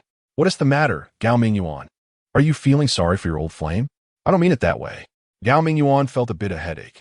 Why couldn't Zhao Anan understand good intentions? I just think it's unnecessary to make a big deal out of this. Lily, you say? Isn't it unnecessary? Jiang Lily bit her lip and timidly nodded. She also felt it was unnecessary to the extreme. In fact, if Zhao Anan and Gao Minguan's tasks were completed properly, Jiang Lily wouldn't have brought this up. But who made Zhao Anan's side so unreasonable? That's good then. Gao Minguan's expression softened a bit, soothing Jiang Lily. Lily, you don't need to make our relationship so tense, right? If you just slightly lower your hand and let us go, won't we all be fine? At that time, Anan definitely won't make things difficult for you. Zhao Anan didn't expect Gao Minguan would include himself in this, and her expression became a bit unpleasant. Why mention me? Just talk about her. Hey, Anan. Gao Minguan secretly warned Zhao Anan with a glance. We all come from the same place. Why separate so clearly? Besides, you know what's important right now. Well, she did know. Zhao Anan pursed her lips and reluctantly looked at Jiang Lily coldly. That's right, Gao Minguan is right. What identity do you have, and what identity do I have? I'm not trying to make things difficult for you. As long as you don't provoke me, I won't bother you. Although her words were harsh, Zhao Anan finally stopped insisting on pursuing Jiang Lily. Gao Minguan let out a slight sigh of relief and smiled at Jiang Lily. Look, Lily, Anan has already softened her stance. Is there any reason for you to hold on? Jiang Lily fell silent and lowered her head. At this moment, in Shen Li's home, Shen Li had a listening device on her desk, with the other end of the device hidden in Jiang Lily's workbook.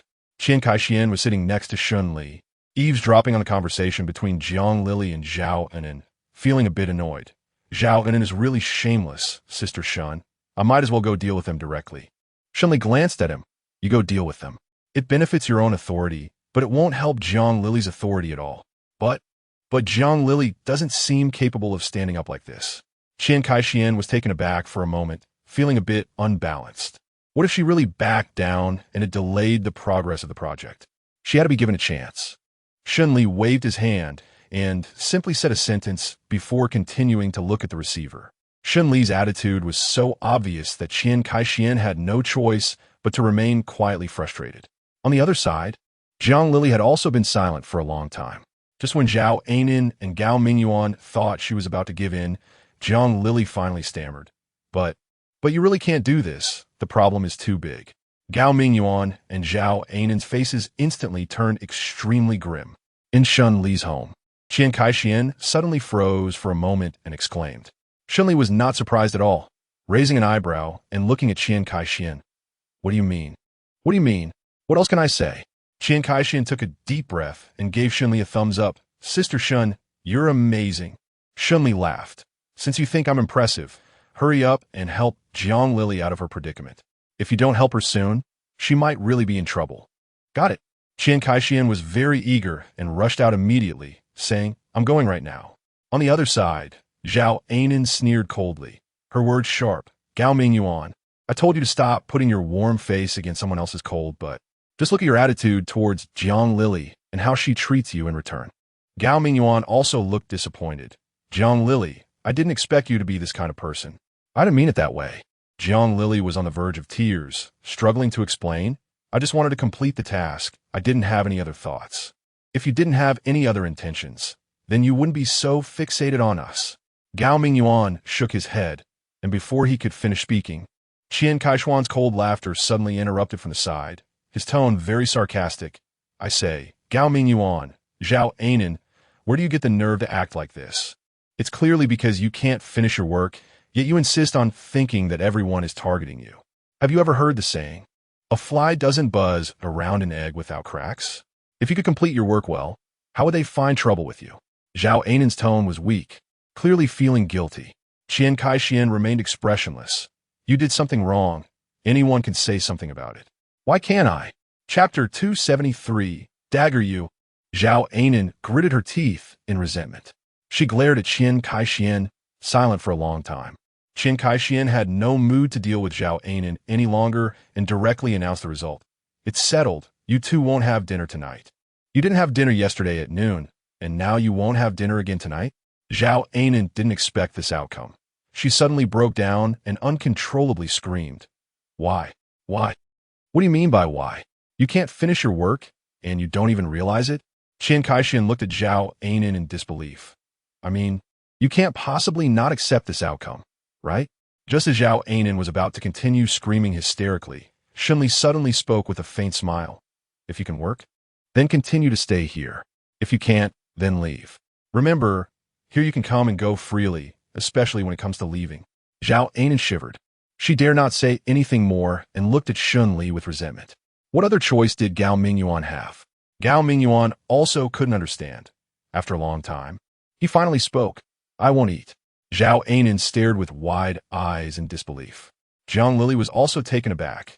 This isn't good, right? She felt that if she accepted this supply from Shen Li, it would definitely provoke even more intense hatred from Zhao Ainin. There's nothing wrong with it. Don't forget your current situation. Shen Li's tone was calm, but not to be refused. You are in poor health and have a daughter. If you continue to endure everything like before, do you think you can still live? No doubt, you definitely can't live. Jiang Lili fell silent. She slightly lowered her head, making a few sounds of hesitation. What else could Zhao Ainin say? She glared at Shen Li resentfully for a moment, then lowered her head. Understood. Just understanding is enough. Shen Li nodded, turned around, and left. Qian Kaixian followed him out. Zhao Ainin watched Shen Li's back, her face dark and gloomy enough to drip water. Shen Li, that bitch. She would love nothing more than to kill that slut. Jiang Lili noticed that Zhao Ainin's expression was not good and felt a bit anxious, stepping forward to support her. Zhao Ainin, don't be angry. Actually, Miss Shen doesn't mean what you think. She just... Oh no, Jiang Lili exclaimed. Zhao Ainin directly brushed Jiang Lili's hand away, her expression dark and disgusted. Who asked for your false sympathy?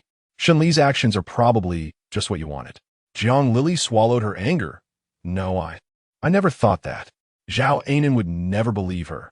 Jiang Lili, let me tell you, even if Shen Li stands on your side, you will never be stronger than me. If you don't believe it, just wait and see. After finishing, Zhao Ainin shot Jiang Lili an angry glare and left. Gao Minguan had no mood to deal with Jiang Lili either, leaving with a sullen face.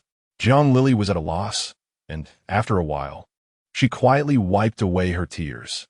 Shen Li took a telescope at home and looked at Jiang Lili's figure from distance. Seeing Jiang Lili wipe away her tears and regain her strength to continue doing what she needed to do, Shen Li nodded slightly. As she had expected, Jiang Lili was capable of handling this job. That was good. The matters on Jiang Lili's side were temporarily resolved, and Shen Li continued to focus on the pile of arms in the space. The quality of the arms in the space was quite good. Although some of the items were a bit old, the weapons were wrapped in oil paper and were preserved very well. Shen Li, along with Shen Yuan and Gu Nanxuan, studied the situation and quietly decided to distribute these weapons. The three of them were not short on weapons, and distributing them to ordinary people in the air raid shelters would be more useful than keeping them in their hands. However, there were risks associated with putting firearms into the hands of ordinary people, as any firearm could turn an ordinary person into a lethal weapon. Therefore, it was essential to be particularly careful and meticulous in determining who would take over these weapons. With personnel of mixed quality in the base, Shen Li felt that she could not hastily decide on the list. It was better to finalize it after dealing with Gao Minguan and Zhao Nen. In the meantime, she would temporarily distribute a small quantity of these weapons to the most trustworthy individuals. Shen Li thought for a moment and first took out 3 semi-automatic rifles, each equipped with 20 bullets. One of the rifles was given to Zheng Heng, another to Qian Kaixian, and the third was handed over to Zhang Shanshi. There was no need to say anything about Qian Kaixian, and Zhang Shanshi, being the doctor of the base, was one of the most valuable people there. He needed to be able to defend himself when attacked. As for Zheng Heng, Shen Li also had his reasons for wanting him to survive. After handling all this, Shen Li let out a brief sigh of relief and said, "All right, brother, Gu Nanxuan, let's go." Shen Li simply instructed and turned to leave the space. The edge of the dagger seemed to glow faintly again, a blue light representing technology distinctly different from the cold gleam of steel. Shen Yuan paused for a moment and couldn't help but call out, "Li." Shen Yuan pointed at the dagger. "I have a feeling that dagger seems to have some issues." As he turned to see the dagger clearly, Shen Li furrowed his brows instantly. Shen Li is not blind, nor is she someone who lacks sensitivity. Naturally, she can see what Shen Yuan can see. She realized that this dagger might indeed have some issues. Shen Li squinted, carefully stroking the dagger in his hand. "This is here." Shen Yuan, with sharp eyes, took the dagger from Shen Li's hand and pointed to the groove on the handle, saying there's a groove here and there's something inside it. Chapter 274. Let's try this. Shen Li frowned. "Let me take a look." Shen Yuan reached out and handed the item to Shen Li. Shen Li took the dagger and examined it closely, noticing that there were traces of blood hidden in the crevices of the blade. And outside the bloodstains was a glimmer of light that changed with the angle. This point of light resembled. Shen Li squinted his eyes and suddenly murmured, "Tracker? Tracker?" Shen Yuan was startled upon hearing this, and looked down towards the dagger, finding that the faint glimmer did indeed seem a bit strange. Gu Nanxuan spoke up, "Let's open it up and take a look." Given the situation, they obviously had to open it up and check. "I understand." Shen Yuan gritted his teeth and nodded, trying to open the dagger. The handle of the dagger was wooden, very sturdy, but not overly so. Shen Li glanced to the side and handed Shen Yuan a Swiss Army knife. "Try this." "All right, I'll give it a try." Shen Yuan nodded, opened the saw blade of the army knife, and started sawing with a crackling sound. The saw gradually cut through the wooden handle of the dagger, revealing its interior. As he continued to saw, Shen Yuan suddenly heard a ding sound. "Got it." Shen Yuan immediately jolted and cautiously slowed down his movements. He lowered his head to take a closer look and found that a chip was indeed protruding from the handle. Shen Li asked, "What is the function of this chip?" Shen Yuan shook his head cautiously. "I don't know yet. Let me take a look first." He lowered his head and continued to disassemble the dagger's handle. After a long time, he finally revealed all the parts except for the chip inside. The chip was wrapped around a signal transmitter, which was still blinking. As for what it could do, that was certainly self-evident. "Hiss!" Shen Yuan grinned and suddenly took a deep breath. At that moment, he truly felt a sense of fear. If only Shen Li had been a bit slower in putting the dagger away, or if their actions back then had been just a little less cautious, a little less careful, they would probably have already been found by Cheng Jiarui. Shen Li glanced at Shen Yuan lightly and said, "With so many weapons hidden by Cheng Jiarui's subordinates, what do you think Cheng Jiarui himself is capable of? How dangerous can he be?" Shen Yuan choked for a moment. He thought for a while, and in addition to his anger, he couldn't help but feel worried. Li, do you think Cheng Jiarui won't discover our existence?" Shen Li remained silent, his gaze deepening. Could it be? Could it not? However, at this moment, he couldn't think of a suitable way to deal with Cheng Jiarui. The Cheng family was powerful and influential both underground and in the open. Describing them as having deep roots would not be an exaggeration.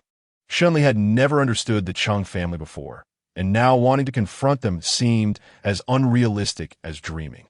But things had reached this point. Even if Shen Li did not confront the Cheng family, they would not let them go. What should be done? After pondering for a long time, Shen Li slightly squinted his eyes and decided to come up with a plan as soon as possible. Both Shen Yuan and Gu Nanxun agreed. The sense of urgency was growing stronger, and Shen Yuan wasted no time, immediately starting to search for information on the tracker. Shen Li and Shen Yuan stayed in the space together, first sending Gu Nanxun outside to check the situation and distribute weapons to Qian Kaixian and the others. Everyone acted independently, handling their own matters, tense yet orderly. At this moment, Cheng sure. It would have been fine if this outing yielded no results, but not only that. He had wasted a long time dealing with a useless person. The address of zoning department store was a consensus reached by several password experts within Cheng Group in an urgent study, and if there was a problem with this consensus, it was unclear where the mistake lay. Weapons had to be found quickly. If something really happened, it would be too late. The more Cheng Jiarui thought about it, the more annoyed he became. He called the password expert and asked bluntly, "Didn't you say there must be something under zoning department store? I went there and found nothing. Where's the stuff?" "Huh? You went?" The password expert was taken aback by this unexpected result and stood there in shock for a moment before incredulously questioning, "How could that be? According to the code, the stuff is hidden underground at zoning department store." The password expert fell silent, sweating profusely. He knew what kind of temper Cheng Jiarui had, and if this continued, he might really be killed by him. "Brother Cheng, please don't be angry." The password expert stammered for a while, suddenly having a bright idea. "Brother Cheng, are you sure you searched every room in the basement?" Cheng Jiarui frowned impatiently. "Of course, what else could it be?" The password expert hesitated. "Then, does that include secret rooms?" "Secret rooms?" Cheng Jiarui frowned, his tone very impatient. "In a rundown department store's basement, there are secret rooms? Are you out of your mind?" No. The password expert quickly explained, "It's absolutely possible for the building to have secret rooms. Think about it, Brother Cheng. There might not be much stock in the basement of this department store, but isn't the arms themselves the most critical thing? If second brother wanted to hide arms in the department store, he would definitely take extra precautions and defensive measures. Even temporarily building a secret room is not a rare thing." Cheng Jiarui fell silent.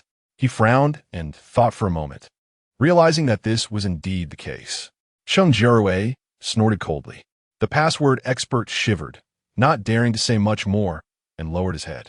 Cheng Jiarui had originally wanted to pull out a dagger to threaten the password expert, but when he reached for his waist, he suddenly remembered that his dagger seemed to have been left at zoning department store. Chapter 275, Pursuit. Very well. Now, there was another reason to go to zoning department store. Cheng Jiarui narrowed his eyes. "You can go first. Remember, I can find you anytime." Yes. The password expert was sweating profusely. He repeatedly agreed and awkwardly exited Cheng Jiarui's office. Outside, there were a few other password experts waiting, each looking equally apprehensive. Seeing him come out, the other password experts wiped the sweat from their foreheads and quietly asked, "So, how was it? Brother Cheng didn't make things difficult for you, did he?" No. The password expert shook his head quietly. "Brother Cheng just needs to verify our conclusions for now. Didn't say much, but sigh. With Brother Cheng's temper, I'm afraid what happens next won't be good." Hearing this, the experts fell silent. Everyone knew Cheng Jiarui's temperament. There were more professionals in Cheng Group before, and the reason those original professionals were gone was naturally due to Cheng Jiarui's unpredictable moods. By rights, professionals should be considered one of the most valuable assets of Cheng Group. However, For Cheng Jiarui now, they were the least precious items. After all, apart from Cheng Group, there were hardly any other places where they could live without worry and even continue to research their fields as they did before the apocalypse. Since the Cheng family could provide them with conditions that others could not, it was only natural for the Cheng family to take more results from them than others. Silence followed silence, lingering for a long time. After an unknown period, finally, someone sighed softly, expressing a sentiment. Sigh, if only someone could provide us with some conditions. No, as long as they allow us to continue our research, even if the conditions are harsh, even if their attitude towards us is worse, that would. The password experts all felt a pang in their hearts, lowering their heads in silence. Cheng Jiarui, accompanied by several armed bodyguards, rushed directly to zoning department store late at night. Upon arriving in the basement, Cheng Jiarui impatiently stepped inside, but his expression changed upon seeing the devastation within. Where there was originally a wall, it had been forcibly dug through by engineers, revealing another basement behind it. The bodyguards felt a bit uneasy upon seeing the basement, whispering, "Brother Cheng, look at this." Cheng Jiarui remained silent, coldly glaring at the head bodyguard. The head bodyguard felt guilty under his gaze and lowered his head. Cheng Jiarui coldly said, "What are you still dawdling for? Go in and take a look." Okay. The head bodyguard dared not refuse and walked in with his head down. Once inside, he found that there were open boxes everywhere. Seals were scattered all over the ground, but the contents of the boxes were nowhere to be found. The head bodyguard's face changed, feeling a bit panicked. "Brother Cheng, this." Cheng Jiarui remained silent, his face dark as he strode further inside. Looking down at the pile of empty boxes, Cheng Jiarui's expression changed again, gritting his teeth. "Who dares to steal my things?" Tired of living, no one dared to speak, each lowering their heads in silence. Cheng Jiarui was alone in the basement, furiously pacing back and forth. Tired of living? He truly was tired of living. He knew that the arms collected by second brother were not his own, but rather the result of the entire Cheng Enterprises' efforts. Painstakingly gathered. In an apocalyptic world where power was king, Cheng Jiarui had originally planned to use this cache of weapons to establish dominance. But now, with the semi-automatic rifles gone, how could he claim power? The head bodyguard, seeing Cheng Jiarui's demeanor, felt a wave of unease and quickly reminded him, "Brother Cheng, if this doesn't work, there are still daggers upstairs." Daggers? Yes, daggers. Cheng Jiarui took a deep breath, his expression cooling. "Let us go check upstairs." Everyone lowered their heads and hurriedly followed Cheng Jiarui upstairs. Upon reaching the upper floor, Cheng Jiarui discovered that the corpse of the man he had killed was no longer in its original place, but had been simply covered with construction debris and tucked away in a corner. Seeing this, Cheng Jiarui's expression worsened. Someone has definitely been here. The mantis stalks the cicada, unaware of the oriole behind. Someone had come here after he killed that useless person, helped clean up the body, and stole the arms that originally belonged to Cheng Group. How infuriating, truly infuriating. Brother Cheng. The head bodyguard was a bit surprised. He had thought that even if Cheng Jiarui disliked that person, he wouldn't go as far as to dig up his corpse after his death. Wouldn't that mean failing to even pay the most basic respect to the deceased? Cheng Jiarui sneered. "What? Why are you in a daze? Are you feeling sorry for him? Or do you want to end up like him?" "Not. No." The head of the bodyguards jolted and quickly lowered his head. "Cheng, I'm going now." He didn't dare to say another word and went to dig out the man's corpse from the rubble.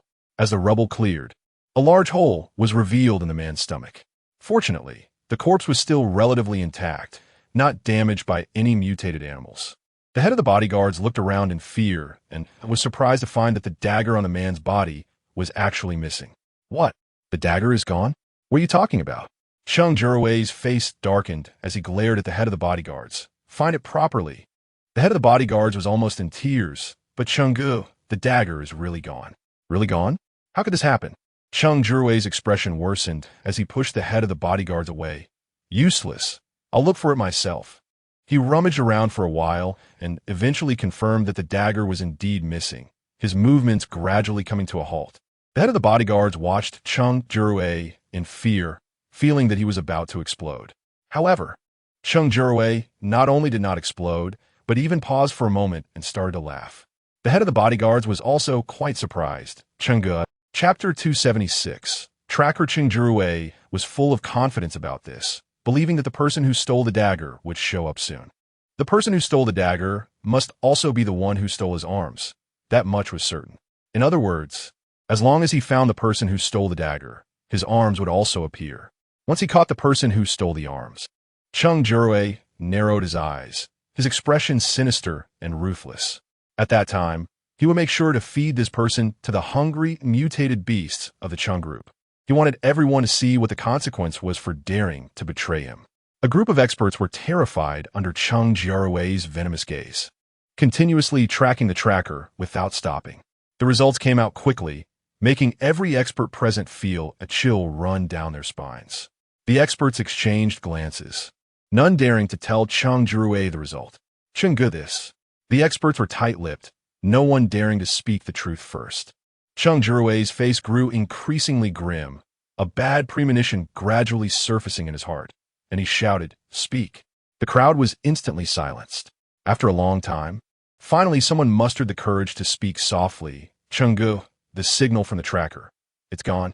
Gone? Cheng Jiarui was taken aback, frowning fiercely. How could it be gone? It's just gone. The experts were on the verge of tears.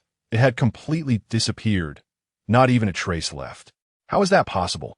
Cheng Jiarui suddenly stood up, pacing the room with a very bad expression. That tracker was specially customized by me. It's supposed to never turn off. How could the tracker malfunction? It must be that you useless people didn't do your job properly, and that's why the signal is missing. Cheng, it's really gone. The experts were overwhelmed, unable to bear the blame, quickly insisting that tracking signals are a very simple matter, and they absolutely couldn't have made a mistake. Besides, this kind of thing isn't without precedent, right? Cheng, don't you remember? The second brother's computer also had the tracker signal disappear. It just vanished in the apartment building. Computer? Yes, the computer does count as a precedent. Cheng Jiarui's footsteps suddenly halted, his brows furrowed tightly. In fact, it was strange that the signal tracker on the second brother's computer disappeared. If it was blown up by a bomb arranged by the Cheng group, it's possible that not a single trace would remain, but it's also possible that someone removed the tracker and took it somewhere else. Did a mysterious person, who appeared out of nowhere, start tracking the Cheng group, intercepting their plans and supplies, or was it all just a coincidence, and they were simply unlucky? Cheng Jiarui didn't know the answer to this question either. Days passed in the blink of an eye, and a large part of the shelter in the air raid shelter was gradually completed. Jiang Lily's supervisory work was unexpectedly outstanding. The originally tight construction schedule even had an extra 2 days of leeway under her strict control. No one was surprised by Jiang Lily's work results. Not only were Shen Li and the others in the shelter pleased, but even those who had just joined the shelter were satisfied, privately praising Jiang Lily for her proper work arrangement, allowing them to prove themselves in the shelter upon their arrival. Having built the house like this was enough to prove how dedicated they were to the shelter's work and enough to show that they were qualified to stay here. Now, who could say that they, as disaster victims, didn't deserve to be here? However, while the vast majority of people were happy, there were also those who were not. At least, Zhaonin and Gao Minguan were definitely not happy. Seeing Jiang Lily being valued more and more, Gao Minguan's expression was somewhat displeased. Zhaonin, being emotionally sensitive, immediately noticed Gao Minguan's gaze and frowned with annoyance, shouting at him. Gao Minguan, what do you mean?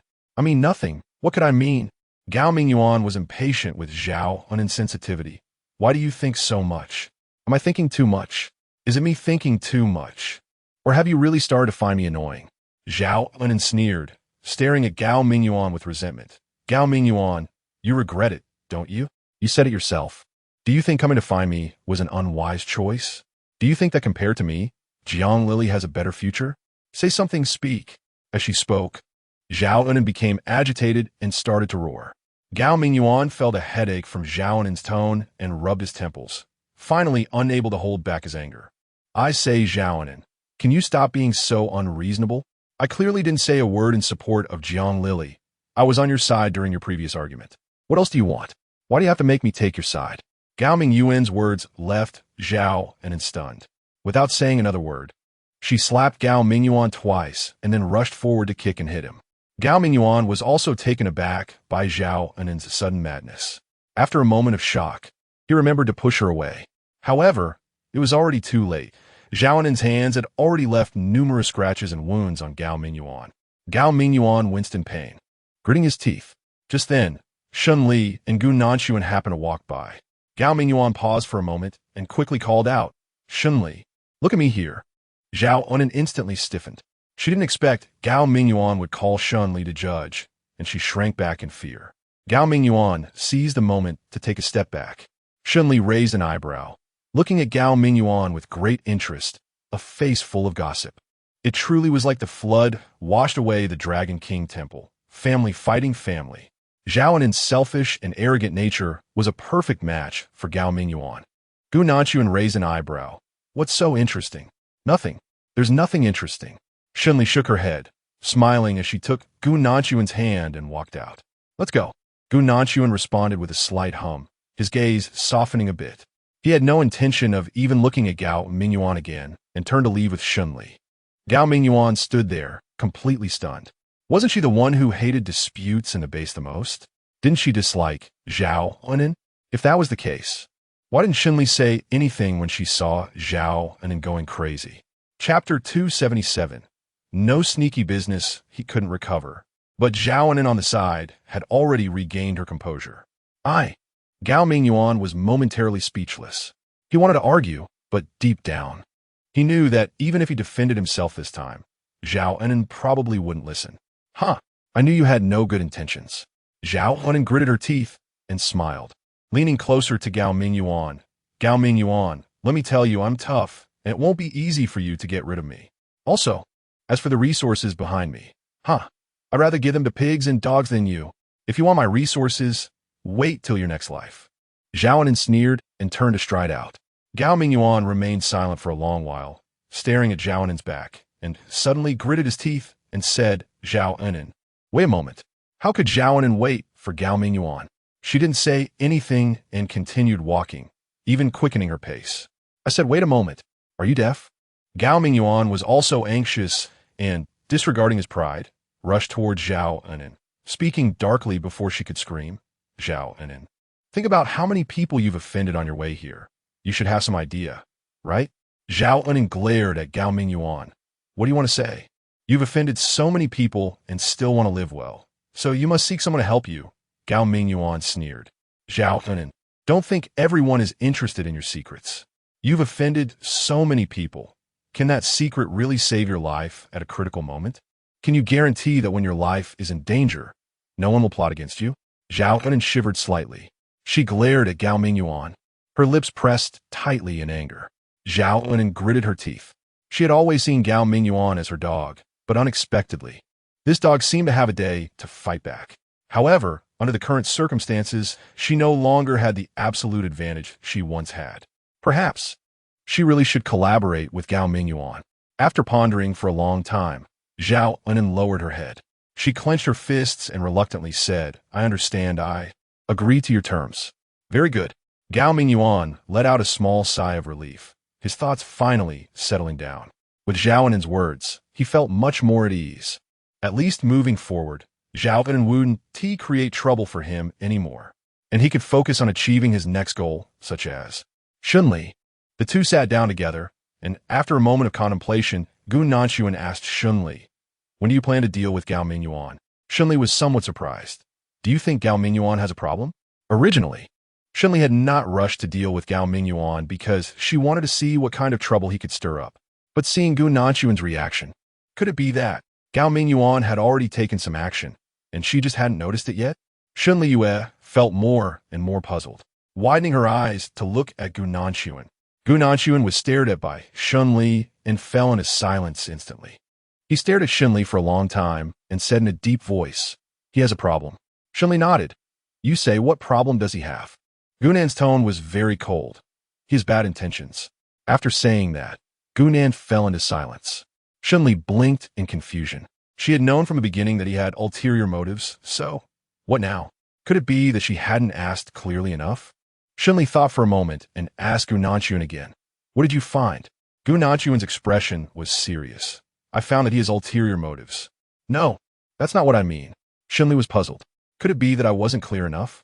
I'm asking you if Gao Minguan has done anything bad recently that you discovered?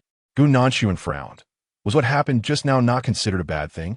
It is, but just based on that alone isn't enough. Shen Li felt somewhat speechless and also a bit amused. She patiently explained, Gao Minguan is like a venomous snake. The only way I can accept to get him out of the team is to eliminate him once and for all, to eradicate future troubles. If we just drive him away without any substantial evidence against him, it might still be difficult to handle him. Gu Nanshuan frowned and nodded. Shen Li turned her head to look at him. What's wrong? Are you in a bad mood? Gu Nanshuan replied sullenly. No. Shen Li found it a bit funny, with the corners of her lips slightly curling up. Why do you want Gao Minguan to die so much? She couldn't remember any deep grudges between Gu Nanshuan and Gao Minguan. Gu Nanshuan suddenly looked up, looking at Shen Li very seriously. I heard that he once had ill intentions towards you. Anyone who has ill intentions towards Shen Li deserves to die. Shen Li was taken aback, not expecting Gu Nanshuan to have this reason. She pressed her lips together, her gaze softening a bit. It's okay, Gu Nanshuan. I know my limits. Gu Nanshuan responded with a muffled sound, his voice a bit heavy. Shen Li blinked and unconsciously leaned a little closer to Gu Nanshuan. Gu Nanshuan, I have a question to ask you. Shen Li's breath suddenly came closer. Gu Nanshuan felt a bit flustered, stiffened for a moment, but didn't pull away. You say. Shen Li Xian rarely asked such questions, and he was somewhat hesitant himself. Gu Nanshuan, do you think of me as... Before he could finish a sentence, the door was suddenly pushed open with a snap. Shen Li was startled and quickly jumped back. Shen Yuan entered with a stack of draft paper, looking very happy. I found it. Lily, look here, it says the next address. As he spoke, Shen Yuan suddenly realized something. Shen Li's face turned a bit red, but she refuted it quite naturally. Aren't we discussing how to deal with Gao Minguan? What else can we do? Gu Nanshuan's expression remained relatively calm, and without blinking, he said, It's nothing. Shen Yuan glanced suspiciously at the two, snorted coldly, and stood between Shen Li and Gu Nanshuan, saying, In the future, include me when discussing how to handle Gao Minguan. Don't be sneaky. Chapter 278. Limited ability. Shen Li was speechless. What do you mean by sneaky? It's just so unpleasant to hear. Shen Yuan turned his head, snorting arrogantly. Humph. Shen Li rolled his eyes at him. No way, he couldn't leave. He could clearly sense the undercurrents of feelings between Shen Li and Gu Nanshuan. Could he really allow Shen Li to continue saying whatever she wanted and doing whatever she wanted with Gu Nanshuan? He had to come up with a way to keep Gu Nanshuan away from his precious sister. Gu Nanshuan remained silent under Shen Yuan's gaze. Shen Li furrowed her brows in confusion. Brother, what are you looking at? I'm looking at you too. Shen Yuan replied angrily, but after saying it, he felt it was wrong. No, I'm looking at Gu Nanshuan. Shen Li was even more confused. Why are you looking at him? There's nothing on his face. Shen Yuan sneered. He has nothing on his face, but he has something in his heart. Shen Li was puzzled. What could he possibly have in his heart? Shen Yuan was about to fiercely make an accusation, but then he thought of Shen Li's question and deflated. Indeed, there were some things he just couldn't say. But even if he couldn't say them, he absolutely wouldn't give the initiative to Gu Nanshuan. Shen Yuan clenched his fist. Starting today, whatever you all do, you have to bring me along. Shen Li silently watched Shen Yuan, pondering for a long time. Bro, are you a bit confused? Shen Yuan angrily said. Who is confused? You are confused, but I can't possibly be confused. Are you really okay? Shen Li looked at him in confusion. If you really are okay, then why do you keep following me? Shen Yuan was momentarily speechless. Just as he was about to say something, he suddenly chuckled and became confident. I don't let you two be alone together because this task can only be accomplished if the three of us work together. Task? What task? Shen Yuan straightened his back, looking proud. That's because Grandpa Su has already deciphered the information of the second address code.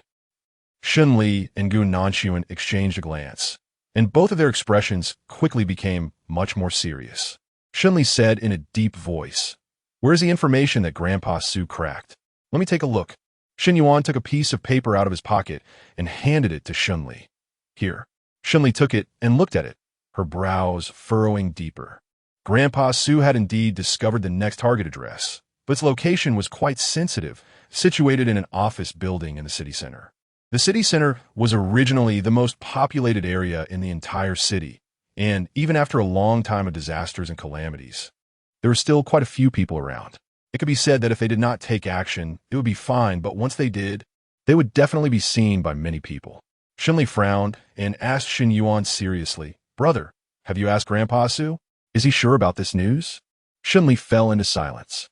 She frowned and glanced at Shen Yuan, deep in thought. This time, they happened to run into people from the Cheng group. But what about next time? The Cheng group was large and powerful, while Shen Li's side was still in a weak position. If the two sides clashed, it would definitely be Shen Li who would suffer. At least for now, Shen Li was not in a position to bear the consequences of such losses. Shen Li pondered for a long time, then stood up and walked outside. "Brother, Gunanshuan, I'm going to visit Grandpa Su." Shen Yuan stood up slowly. "What are you looking for Grandpa Su for?" Compared to Shen Yuan, Gunanshuan was better able to understand Shen Li's intentions. "That's fine.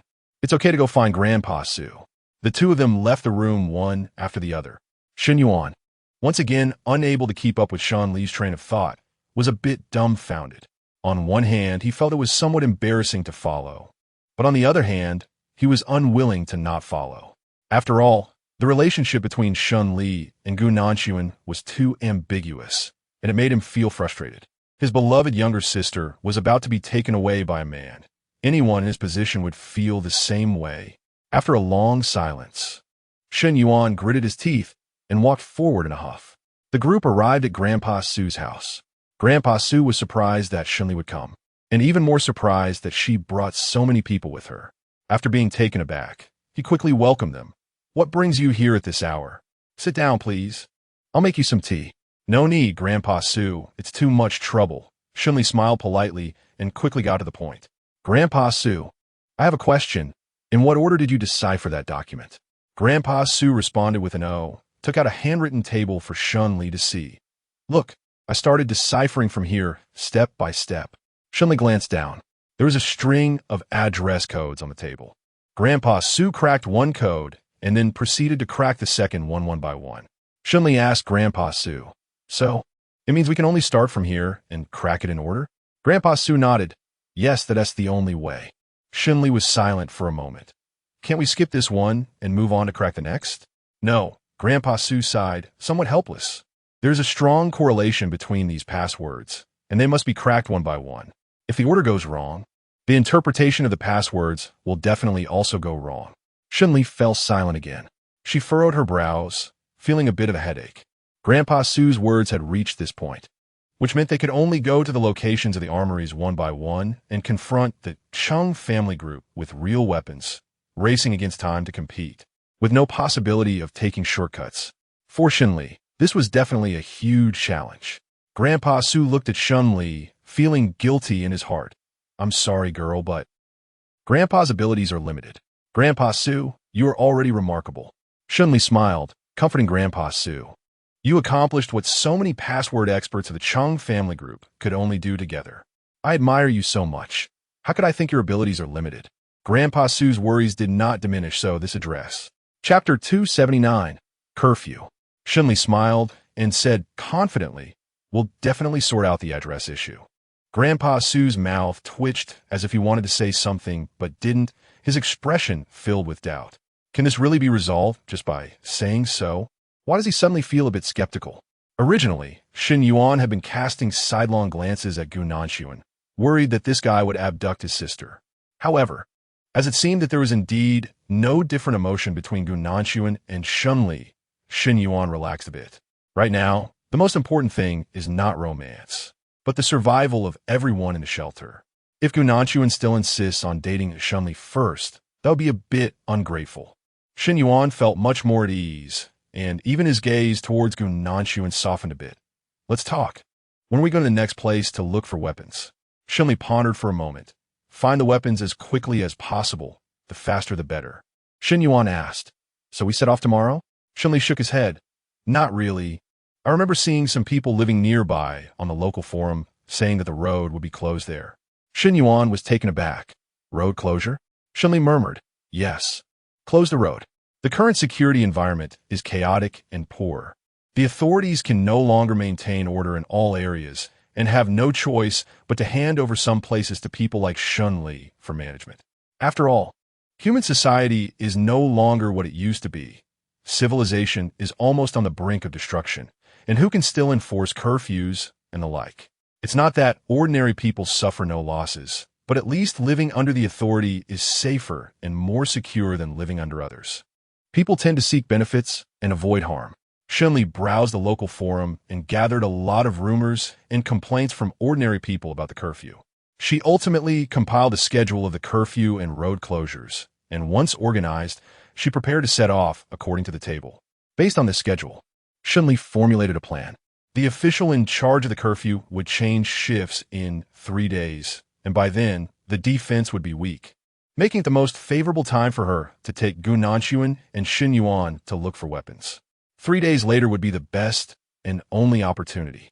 During these 3 days, neither Shen Li nor anyone else would have the chance to approach the armory. Gao Minguan accepted Shen Li's decision. He silently pressed his lips together, saying nothing. Shen was a bit disappointed. Sigh, 3 days. If we could use these 3 days to create a time difference, maybe we could directly get the arms out without alerting the Cheng group. Shen Li shook her head, and she didn't quite agree with Shen Yuan's idea. No, I actually think we should be grateful for the existence of the curfew. The Cheng family group has so many talents. Without the curfew, perhaps we wouldn't have been able to compare with them from the very beginning.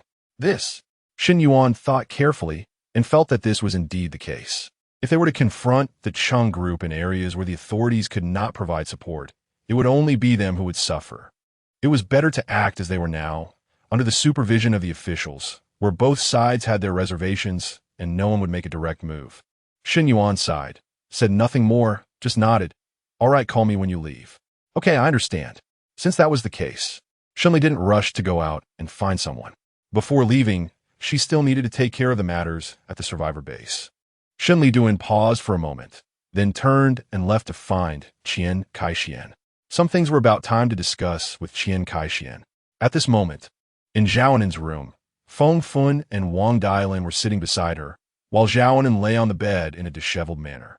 Although the weather was cold, Zhaonin was still drenched in sweat from labor, gasping and fanning herself. In fact, Zhaonin used to be someone who valued cleanliness, but now, the reason for her being so messy and dirty was probably because she could no longer push all responsibilities onto others and ignore everything like before. Feng Fun and Wang Dailin whispered to each other for quite a while, occasionally glancing at Zhaonin. After a long time, both of them gritted their teeth. Feng Fun mustered her courage and walked over to Zhaonin. Zhaonin. Zhaonin was taken aback and looked up at Feng Fun with dissatisfaction. What did you call me?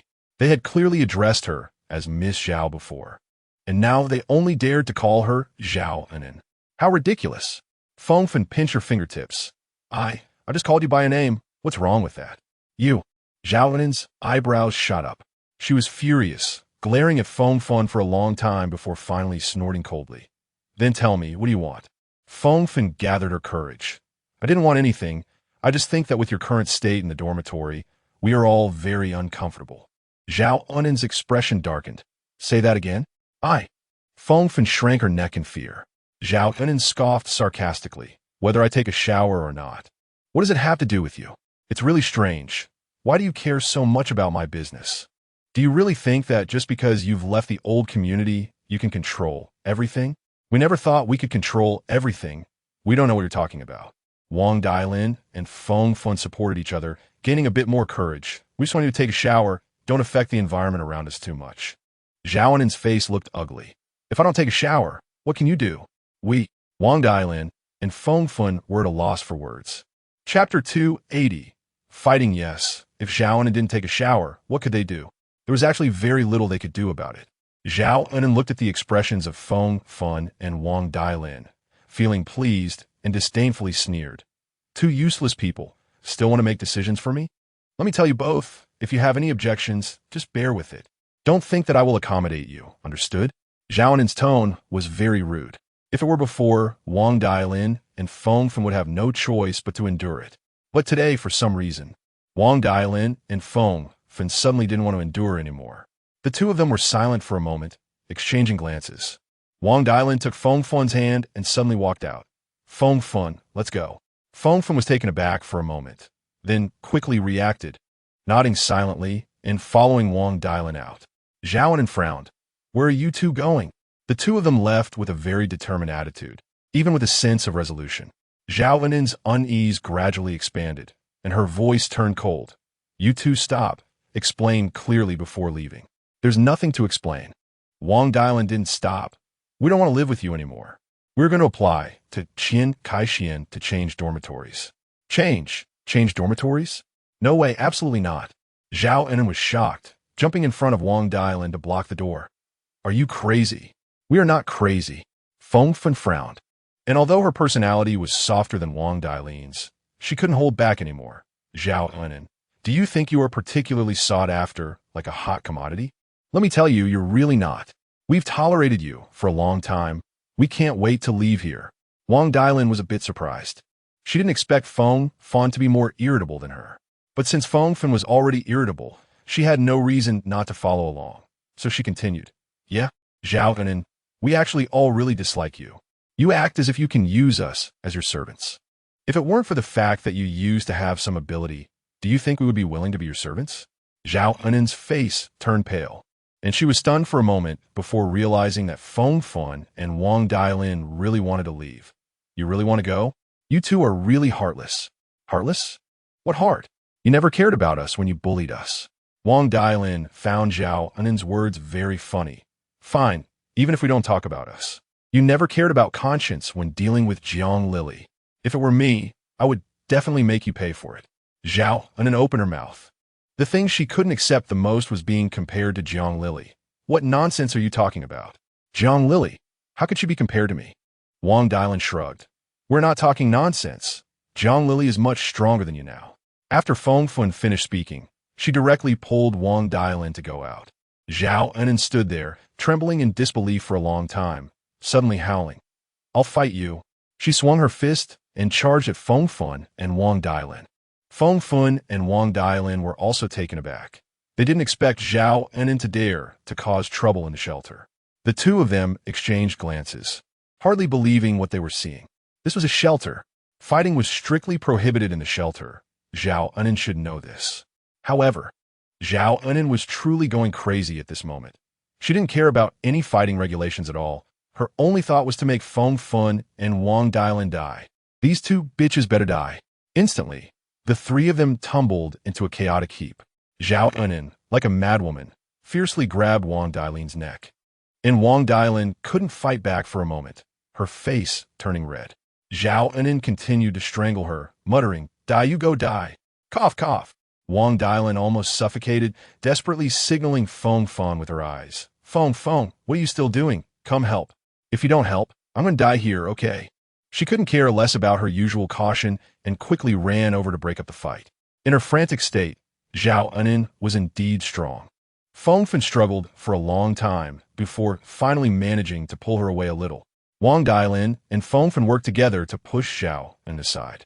She immediately stood up with Feng Fun's support, coughing and trembling as she pointed at Zhao Anan. Crazy, you crazy person, you want to kill me. So what if I want to kill you? I just want to kill you. Is that a problem? Zhao Anan gritted her teeth. Wang Dailin, you better look at yourself. A lowly person dares to mess with me?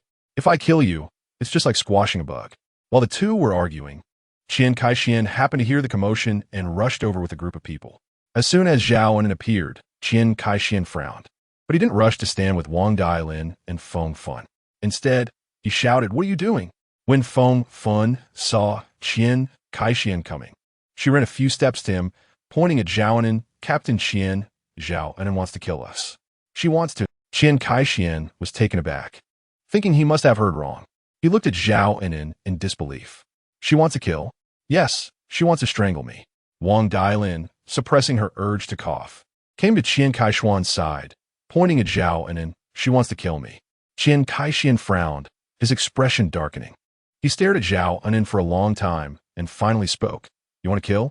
If Zhao Anan really had thoughts of murder, this would be a serious problem.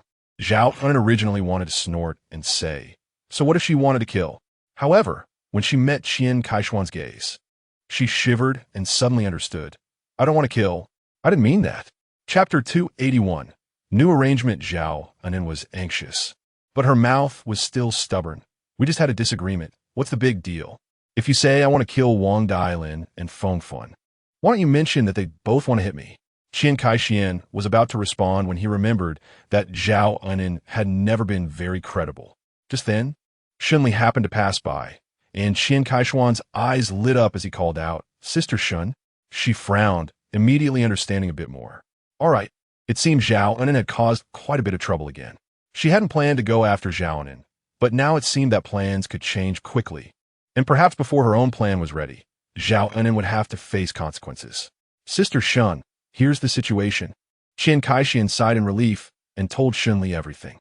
Zhao Anin originally didn't want to lose face in front of Shen Li, but Shen Li's expression was so calm that just looking at her made Zhao Anin's heart tremble slightly.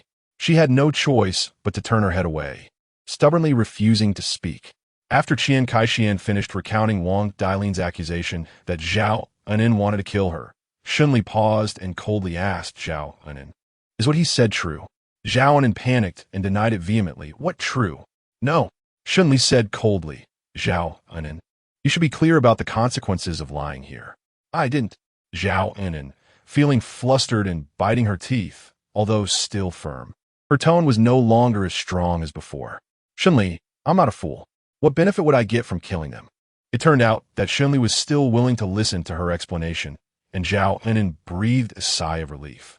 She quickly braced herself against Wang Dailin and Feng Fun's gazes and spoke up. "Actually, this matter is very simple. The main issue is that Wang Dailin and Feng Fun have had a grudge against me for a long time. They've been hostile towards me for quite some time." Zhao Anin fabricated story, portraying Wang Dailin and Feng Fun as cunning people who had been jealous of her for a long time. Wang Dailin and Feng Fun, standing nearby, widened their eyes in disbelief, almost choking with anger. Shen Li listened quietly, saying nothing. After Zhao Anin finished speaking, Wang Dailin exclaimed, "Miss Shen, it's not like that. Zhao Anin is talking nonsense. We didn't provoke her first. She didn't take a shower and came to bother us." Wang Dailin was almost in tears, her voice hoarse. "Miss Shen, we've always followed the rules. Think about it. Why would we want to provoke Zhao Anin? It's Zhao Anin who came to provoke us." Feng Fun, seeing that Wang Dailin wasn't getting to the point, gritted her teeth and spoke up. "Miss Shen, Zhao Anin has actually been very overbearing. You don't know how much she's been bullying people lately." Both Wang Dailin and Feng Fun were very firm in their stance. Qian Kaixian hesitated for a moment, thought about it, and said, "Sister Shen, I've actually heard about this too. I've heard, Zhao Anin's personality does seem to be quite unpleasant." Shen Li asked Qian Kaixian, "Do you mean that Feng Fun and Wang Dailin's words are more credible?" Qian Kaixian nodded. "Yes, that's what I mean." Shen Li smiled and said, "All right, I understand." Zhao Anin, listening nearby, was almost wide-eyed with shock. She wanted to explode in anger and question Qian Kaixian about why he would say such a thing, but she didn't dare. What should she do if Shen Li truly decided to drive her away?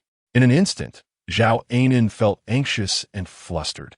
Zhao Anin opened her mouth, wanting to retort against Shen Li, but she didn't have the courage. Feng Fun and Wang Dailin were both stunned. Neither of them expected Shen Li to propose such a solution, and they were momentarily filled with joy. Zhao Anin was also taken aback and jumped up, saying, "No, this can't be." Zhao Anin was a loss for words, and the refusal she intended to voice suddenly couldn't come out. Feng Fun and Wang Dailin had a grudge against her, while Gao Minguan was at least her assistant and teammate. Rather than having two enemies around her, it would be better to have a teammate, even if the teammate being brought to her side seemed to have ulterior motives. Zhao Anin gritted her teeth and quickly had an idea. She raised her head to look at Shen Li, her eyes filled with doubt. "Is it really that simple?" Shen Li raised an eyebrow. "How complicated do you think this matter can be?" "How would I know?" Zhao Anin feels something is off based on her thoughts. "Are you trying to take revenge on me?" Shen Li sneered. "If I want you dead, I could just kill you directly. Do I really need to go out of my way to take revenge on you?" "You." Zhao Anin suddenly became furious. She glared at Shen Li in anger and humiliation for quite a while, and ultimately had to admit that for now, she indeed didn't hold enough value for Shen Li to deal with her alone. However, This was only because Shen Li didn't know how much value she really had. Zhao then pressed her lips together, her face darkening as she thought, if Shen Li knew her true worth, she definitely wouldn't treat her like this. Shen Li ignored Zhao and looked at Feng Fun and the other person. You two go move. Okay, we'll go right now. Feng Fun was overjoyed and immediately pulled Wang Daling to start packing. Shen Li didn't look at Zhao Anan anymore and turned to leave. Zhao Anan suddenly spoke. Shen Li. Qian Kaixian immediately became displeased. What are you talking about? Is that name yours to call? Chapter 282. What is a Shura field? Zhao Anan ignored Qian Kaixian and fixed her gaze on Shen Li. Shen Li, do you think that just because you're sitting here managing 200 or 300 people, you're already impressive? Shen Li raised an eyebrow. Oh, what do you mean? Zhao Anan sneered, sinisterly approaching Shen Li. The things I can touch are things you will never be able to touch. And the things I know are things you will never be able to know. Shen Li, it's just too ridiculous for you to put on airs in front of me. Shen Li. Qian Kaixian stood relatively close to Shen Li and heard some of Zhao Anan's words. Crazy? Shen Li remained non-committal and let out a cold laugh. One of her strengths was that she never underestimated others. In Shen Li's view, Zhao Anan was indeed not very smart and had an impulsive personality. But she definitely was not someone who would fall into madness. It was likely that Zhao Anan was hiding some secret. All right, fine. Qian Kaixian was a bit confused but still nodded and left. Although Feng Fun and Wang Daling did not understand Shen Li's thoughts, they also let out a sigh of relief and left. This was quite interesting. Shen Yuan followed over, looking at Zhao Anan's back, and whispered, Li, there's definitely something off about Zhao Anan. She has a problem. Shen Li nodded expressionlessly. Brother, help me check Zhao Anan's information and see what secret she might be hiding. I always feel like there's something big behind her. All right, I got it. Leave it to me. Shen Yuan nodded without saying a word and quickly left. Shen Li slightly pursed her lips, recalling Zhao Anan's expression just now, and let out a cold laugh. In fact, she could see very clearly that when Zhao Anan heard that she and Gao Minguan were arranged to be together, Zhao Anan obviously breathed a sigh of relief. It seemed that Zhao Anan trusted Gao Minguan quite a bit, but she didn't know how long this trust would last, or when Zhao Anan would finally see Gao Mingyuan's true colors. Shen Li was quite interested in this. At this moment, Gao Mingyuan was actually surrounding Jiang Lili, inquiring about her well-being. Lily, are you hungry? I'll make you something to eat. She stood there frozen, momentarily at a loss, forgetting to react or refuse. On the other side, Gao Mingyuan, seeing Jiang Lili's expression, also breathed a sigh of relief, taking the opportunity to lower his attitude even further, almost bowing to Jiang Lili. Jiang Minjing remained vigilant about this. She frowned as she looked at Gao Mingyuan for a while, unable to help but pull Jiang Lili aside, lowering her voice. Mom, don't you feel something is off? This. Jiang Minjing felt helpless and continued. Mom, you don't really think Gao Mingyuan genuinely wants to be good to you, do you? He's being so nice to you. It's obviously just flattery with ulterior motives. Jiang Minjing's words were a bit harsh. This couldn't really be blamed on her. It was mainly because Gao Mingyuan had previously made things too unpleasant. Jiang Lili bit her lip. Although she was timid, she was definitely not stupid. She actually knew what Jiang Minjing was thinking and what she was worried about. No, I'm fine. Minjing, don't worry. I absolutely don't want to be with him again. Jiang Minjing looked at Jiang Lili with suspicion. Really? Are you sure? Really? Of course it's true. More real than pearls. Jiang Lili had already found her line of thought, and as she spoke, her pace became smoother. Actually, Mom didn't have much of an intention toward her before. It's just that she always felt that there should be a man at home to take care of things. So she wanted Gao Mingyuan to stay at home. But now, as she spoke, Jiang Lili sighed. Now she realized that relying on anyone was not as good as relying on herself. By relying on herself, she could work and, even if it was tough, she could create a living space for herself and Jiang Minjing.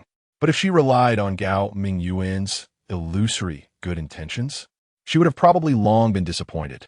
Jiang Minjing looked carefully at Jiang Lili's expression and saw that Jiang Lili indeed had no lingering feelings for Gao Mingyuan.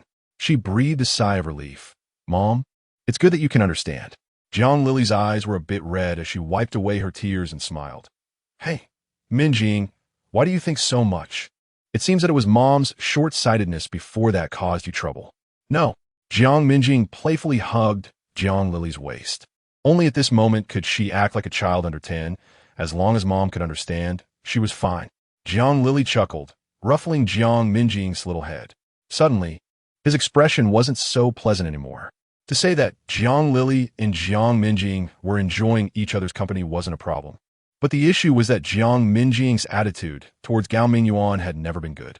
If Jiang Minjing and Jiang Lily were so close then, what if Jiang Lily was influenced by Jiang Minjing and changed her attitude towards him, refusing to let him stay by her side?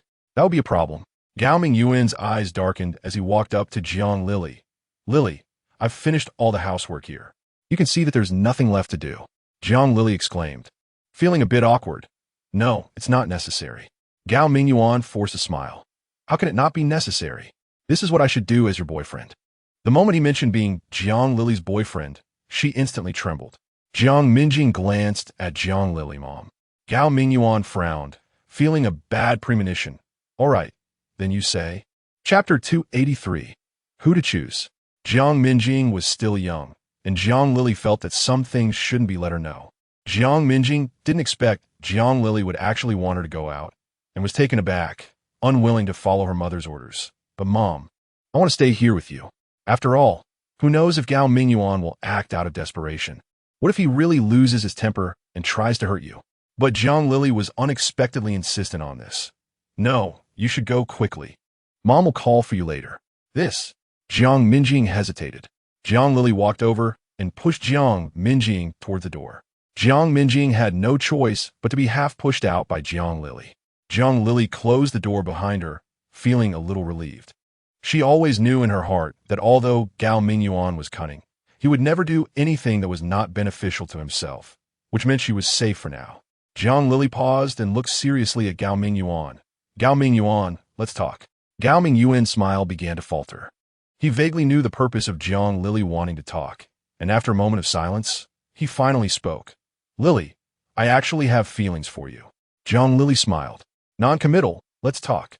Gao Minguan looked at Jiang Lily, a vicious glint passing through his eyes. Meanwhile outside, Jiang Minjing was anxiously eavesdropping at the door of the shabby cement house. Shen Li was about to find Jiang Lily when she noticed Jiang Minjing sneaking outside the door. She raised an eyebrow and walked over to gently pat Jiang Minjing on the shoulder. Ah, Aunt Shen.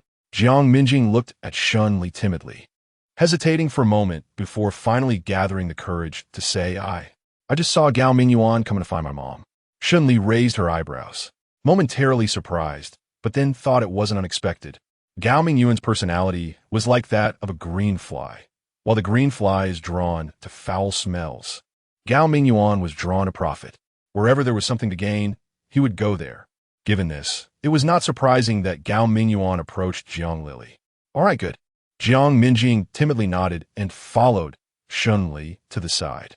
The two sat down, and Jiang Minjing mustered her courage to tell her everything that had happened earlier.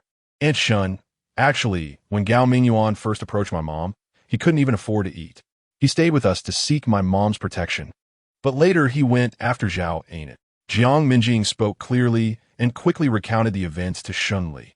Shen Li listened, slowly furrowing her brows. Yes, it must be. Jiang Minjing bit her lip. Aunt Shen, I know you might not like my mom, but she really just wants to find a man to keep her company. She doesn't mean anything else. I can guarantee she has no feelings for Gao Minguan. Jiang Minjing was stunned for a moment and quickly shook her head. No, I didn't mean that. Isn't that the case? Shen Li patted Jiang Minjing on the shoulder, her tone very calm.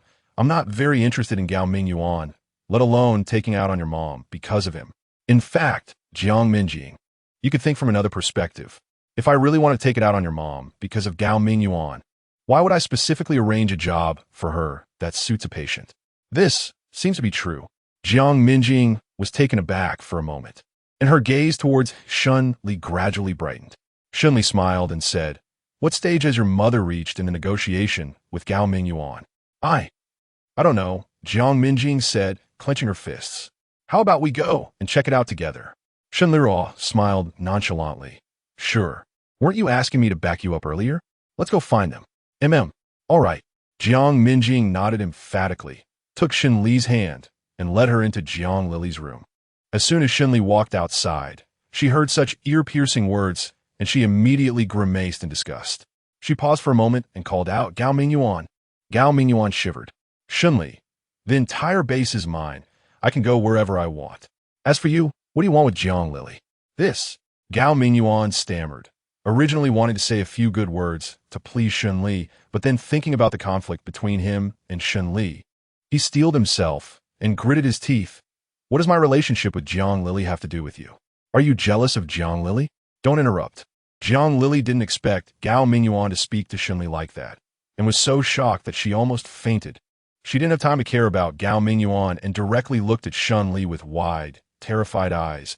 "Miss Shen, you didn't mean that. I absolutely don't want to offend you." "I know." Shen Li nodded, not paying much attention to Jiang Lily, and asked Gao Minguan with a faint smile, "I heard you came to get back together with Jiang Lily." Gao Minguan felt a bit guilty. "What does it have to do with you? Does Jiang Lily want to get back together with you?" Shen Li raised an eyebrow, looking at him sharply. "And what about Zhao Anan? What will happen to Zhao Anan?" This, Gao Minguan choked. He had completely lost his shame. "I'll discuss this with Zhao Anan myself. You don't need to worry about it." Gao Minguan was at a loss for words. To be honest, with Zhao Anan's brainless personality, she might really do that. Shen Li watched the excitement without any concern, and even chimed in. "So, whether to choose Jiang Lily or Zhao Anan really depends on you." Chapter 284. Whether you like it or not is not the problem. Gao Minguan remained silent. He slightly lowered his head, his jaw clenched tightly. Choosing Zhao Anan meant giving up on Jiang Lily. Giving up the shortcut right in front of him, but if he chose Jiang Lily, it would mean giving up the vision for the future. If he could have Zhao Anan and the resources behind her, he would have endless benefits in the future, which would be much better than being with Jiang Lily. What to do? Should he choose the immediate shortcut or opt for a better future? Gao Minguan was caught in a struggle, his expression grim. Shen Li was purely enjoying the spectacle, smiling as she watched Gao Minguan, even encouraging him. "Choose. Why aren't you choosing?" "I." Gao Minguan was silent for a long time, his expression twisted as he took a deep breath. I choose Zhao Anan." Bang! A light sound echoed in Jiang Lily's heart, as if a stone had dropped to the ground. She looked at Gao Minguan with a completely calm gaze. If she had any hope or lingering feelings for him before, she now felt nothing at all. Jiang Lily nodded. "Yes, Miss Shen, I heard it clearly." Shen Li asked her, "What are you planning to do now?" "What can I do? What else?" Gao Minguan was taken aback for a moment and dryly said, "Right? It's nothing." Jiang Lily nodded, even kindly helping Gao Minguan find an excuse. "Since it's nothing, you can leave first. By the way, you came to collect the things you left here, right? You don't need to worry. I'll pack them up and send them out for you soon." Gao Minguan responded with an feeling a bit dry. Shen Li urged from the side, "Since you've said that, let us hurry up and take out his things. Don't waste his time any longer. I'll go right now." She didn't look at Gao Minguan much, lowered her head, and quickly left. Gao Minguan stood behind, staring blankly at Jiang Lily, his lips pressed tightly together, his fists clenched. Seeing someone, especially a person he disliked, have their expectations completely dashed felt. Well, quite nice. She kept her head down, not daring to look at Gao Minguan anymore, and directly shoved the things into his hands. "Why, you can take your things and go. This is everything you left behind. Just go." Gao Minguan took the things with a blank expression, didn't even glance at them, and turned to leave. Shen Li glanced over there, raised an eyebrow, and was somewhat surprised. Those things seemed to be food distributed from the shelter. Jiang Lily didn't expect that Shen Li would directly notice her small actions. After being momentarily stunned, she quietly said, I didn't take out much. Just a little bit." Shen Li said, "It's your own business. You don't need to tell me how you handle it." Jiang Lily responded with a hesitant Jiang Minjing looked at Jiang Lily's expression and felt a bit uneasy, wanting to speak several times, but closing her mouth instead. Shen Li paused and looked calmly at Jiang Lily. "But, Jiang Lily, no matter what, you must remember that you are a mother. You need to find a way to protect your daughter." Jiang Lily seemed to be stung by a needle and lowered her head awkwardly. I understand." Jiang Minjing, afraid that Jiang Lily might feel unhappy, quickly tugged at Jiang Lily's hand. "Mom, I don't think you are unable to protect me." Shen Li raised an eyebrow and smiled. After Jiang Minjing finished speaking, she felt a bit lacking in persuasion herself. So she thought for a moment and added, even if you were a bit unclear in your mind, you are still trying your best to be good to me. And that's enough. In the end, isn't it still Jiang Lili who is not capable? Shen Li couldn't help but chuckle. Jiang Minjing, hearing Shen Li's laughter, felt her face flush and fell silent. Jiang Lili also felt a bit embarrassed, lowering her head and not speaking. Gao Minguan, Jiang Lili was momentarily stunned, feeling somewhat silent. He probably doesn't like me. Shen Li couldn't help but shake her head. It was true that Gao Minguan didn't like Jiang Lili, but he had never liked anyone at all. You shouldn't be thinking about whether he likes someone or not right now. What you should be thinking about is how Gao Minguan will deal with you next. You'll deal with me? Jiang Lili was taken aback, clearly not expecting Shen Li to say that. Shen Li nodded, silently looking at Jiang Lili. After a long while, Jiang Lili hesitated and said softly, "This shouldn't be the case, right?" Shen Li frowned. How could he not? He has Zhao Unan by his side now. How could he come to deal with me? Jiang Lili hesitated. Isn't Zhao Unan quite good? Shen Li was taken aback for a moment, then smiled. So you think Gao Minguan is coming to deal with you because he couldn't get you? Jiang Lili stood there hesitantly, not knowing what to say. Shen Li patted Jiang Lili's shoulder and said earnestly, Gao Minguan only cares about his own future and dignity. He wouldn't bother with you for such a trivial reason. But you really need to be on guard. There's a possibility that he might want to put you in a dangerous situation for other reasons. He wants to kill me? Jiang Lili was startled by Shen Li's assumption. It couldn't be true, right? Jiang Minjing, frustrated, said, Mom, please let Aunt Shen finish her words first. Jiang Lili felt a bit embarrassed and realized that her attitude just now was somewhat inappropriate. Seeing this, Shen Li didn't think much of it and shook her head slightly. Jiang Lili, I've said all I can say. Just be careful. After saying that, Jiang Lili stared blankly at Shen Li's back, forgetting to respond for a long time. Jiang Minjing increasingly felt that her mother was hopeless. Mom, Aunt Shen helped you. Why don't you thank her? I really didn't think of that. With Jiang Minjing's reminder, Jiang Lili finally realized this matter. Should I go out now to thank Miss Shen? Jiang Minjing sighed. No need. Aunt Shen has already left. If you chase after her now, it would seem too deliberate. Jiang Lili thought for a moment and agreed. Oh, Jiang Minjing felt helpless. Mom, you really need to be careful. Luckily, this time you were facing Aunt Shen. If you encounter someone petty next time, who knows what the situation might turn into. Chapter 285. The issue of food sources. Jiang Lili smiled foolishly, lowering her head, not knowing what to say. Jiang Minjing was speechless and helpless, sighed, and stopped talking. Forget it. Anyway, the base is still managed by Shen Li, and since Shen Li has an upright character, it doesn't matter if Jiang Lili is a bit clumsy. After all, Shen Li wouldn't make things difficult for her. But on the other hand, Jiang Minjing couldn't even imagine what Jiang Lili's situation would be like if Shen Li weren't the one in charge here. Ultimately, it was still Jiang Lili's personality that made her too accommodating. Jiang Minjing sighed again, saying nothing more, and walked away anxiously. The 10-year-old girl had a back like an adult. Jiang Lili looked at Jiang Minjing's back and felt uncomfortable in her heart. She bit her lip, feeling ashamed and lowering her gaze, knowing she had problems. But her personality had been formed over so many years. How could she change it? In the end, it was just her own entanglement. On the other side, Shen Li was not interested in Jiang Lili's psychological struggles. She directly went to find Qian Kaixian to arrange the upcoming matters. At the same time, food supplies were decreasing everywhere, and it was no longer possible to treat the stored food in various places as inventory like before. Shen Li thought for a long time and finally decided to expand her food sources. To this end, she specifically called Gu Nanshuan before going to discuss with Qian Kaixian. In her previous life, Gu Nanshuan survived longer than Shen Li, and he was more aware of how to obtain more food and even survive at a higher probability, especially now that the base had already begun to be established. Shen Li found Gu Nanshuan and briefly shared her ideas with him on the way. Gu Nanshuan patiently listened to Shen Li and pondered for a moment. In the later stages of the apocalypse, there are mainly two ways to find food. The first is to collect long shelf-life food produced before the apocalypse, such as canned goods, while the second is to directly open up new sources. Shen Li was not very interested in the previous approach and asked directly, How to open up resources. Gu Nanshuan told Shen Li, opening up resources is about breeding and planting, which is not much different from agriculture before the apocalypse. If there is any difference, it might be that agriculture before the apocalypse was more mechanized and modernized, while after the apocalypse, opening up resources can only return to the state before the popularization of mechanization. Shen Li nodded. I see. After the apocalypse, the most important thing became survival. The first priority of survival is to keep natural disasters at bay. As for production efficiency, that's something to worry about in a few years. Gu Nanshuan shook his head. They definitely don't know. That's fine.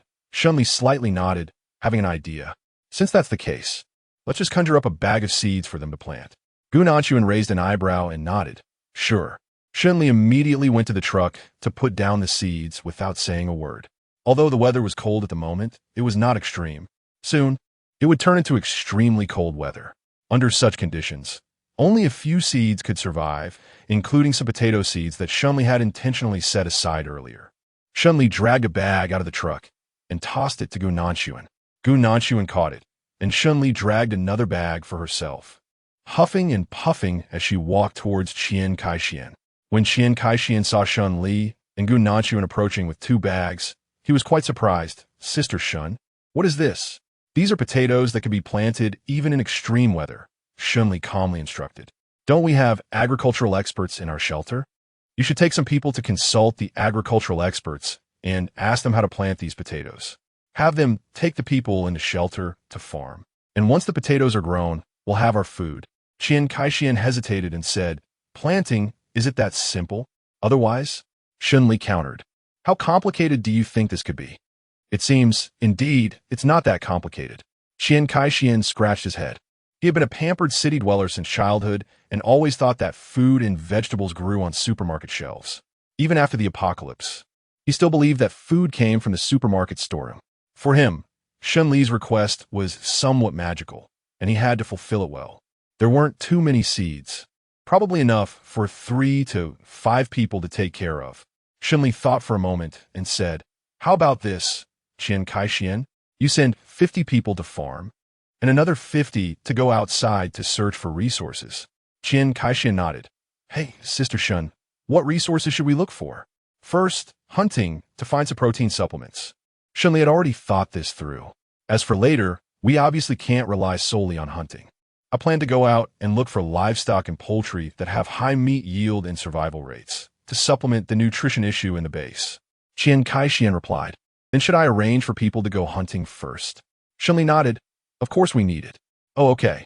Qian Kaixian scratched his head, imagining the hunting scene, and hesitantly asked Shen Li, but Sister Shen, we only have these 2 guns in our base, so it seems we don't need to give our guns to those hunters, right? Shen Li's expression darkened. Qian Kaixian actually wanted to take the gun out to give it to someone else. What was he thinking? Hunting is important, but no matter how important it is, it cannot be more important than the safety of the base. Shen Li frowned and sternly looked at Qian Kaixian, saying that such things should not be mentioned again. Remember, the base comes first. Shen Li's tone was very serious. Qian Kaixian straightened up involuntarily. I understand, Sister Shen. The base comes first. That's all you need to know. Shen Li paused for a moment and then said, you can arrange it for tomorrow. Let us first send 20 people out to hunt. Qian Kaixian scratched his head. Okay, but can we still hunt outside now? Chapter 286, even Lian Fanyuan knows. Shen Li nodded. There will definitely be food, so there's no need to worry about that. The situation in her past life was similar. However, only a few survived by hunting outside. Most people were too afraid to face wild beasts and locked themselves in their homes, hoping for safety, ultimately starving to death in what they thought was a secure environment.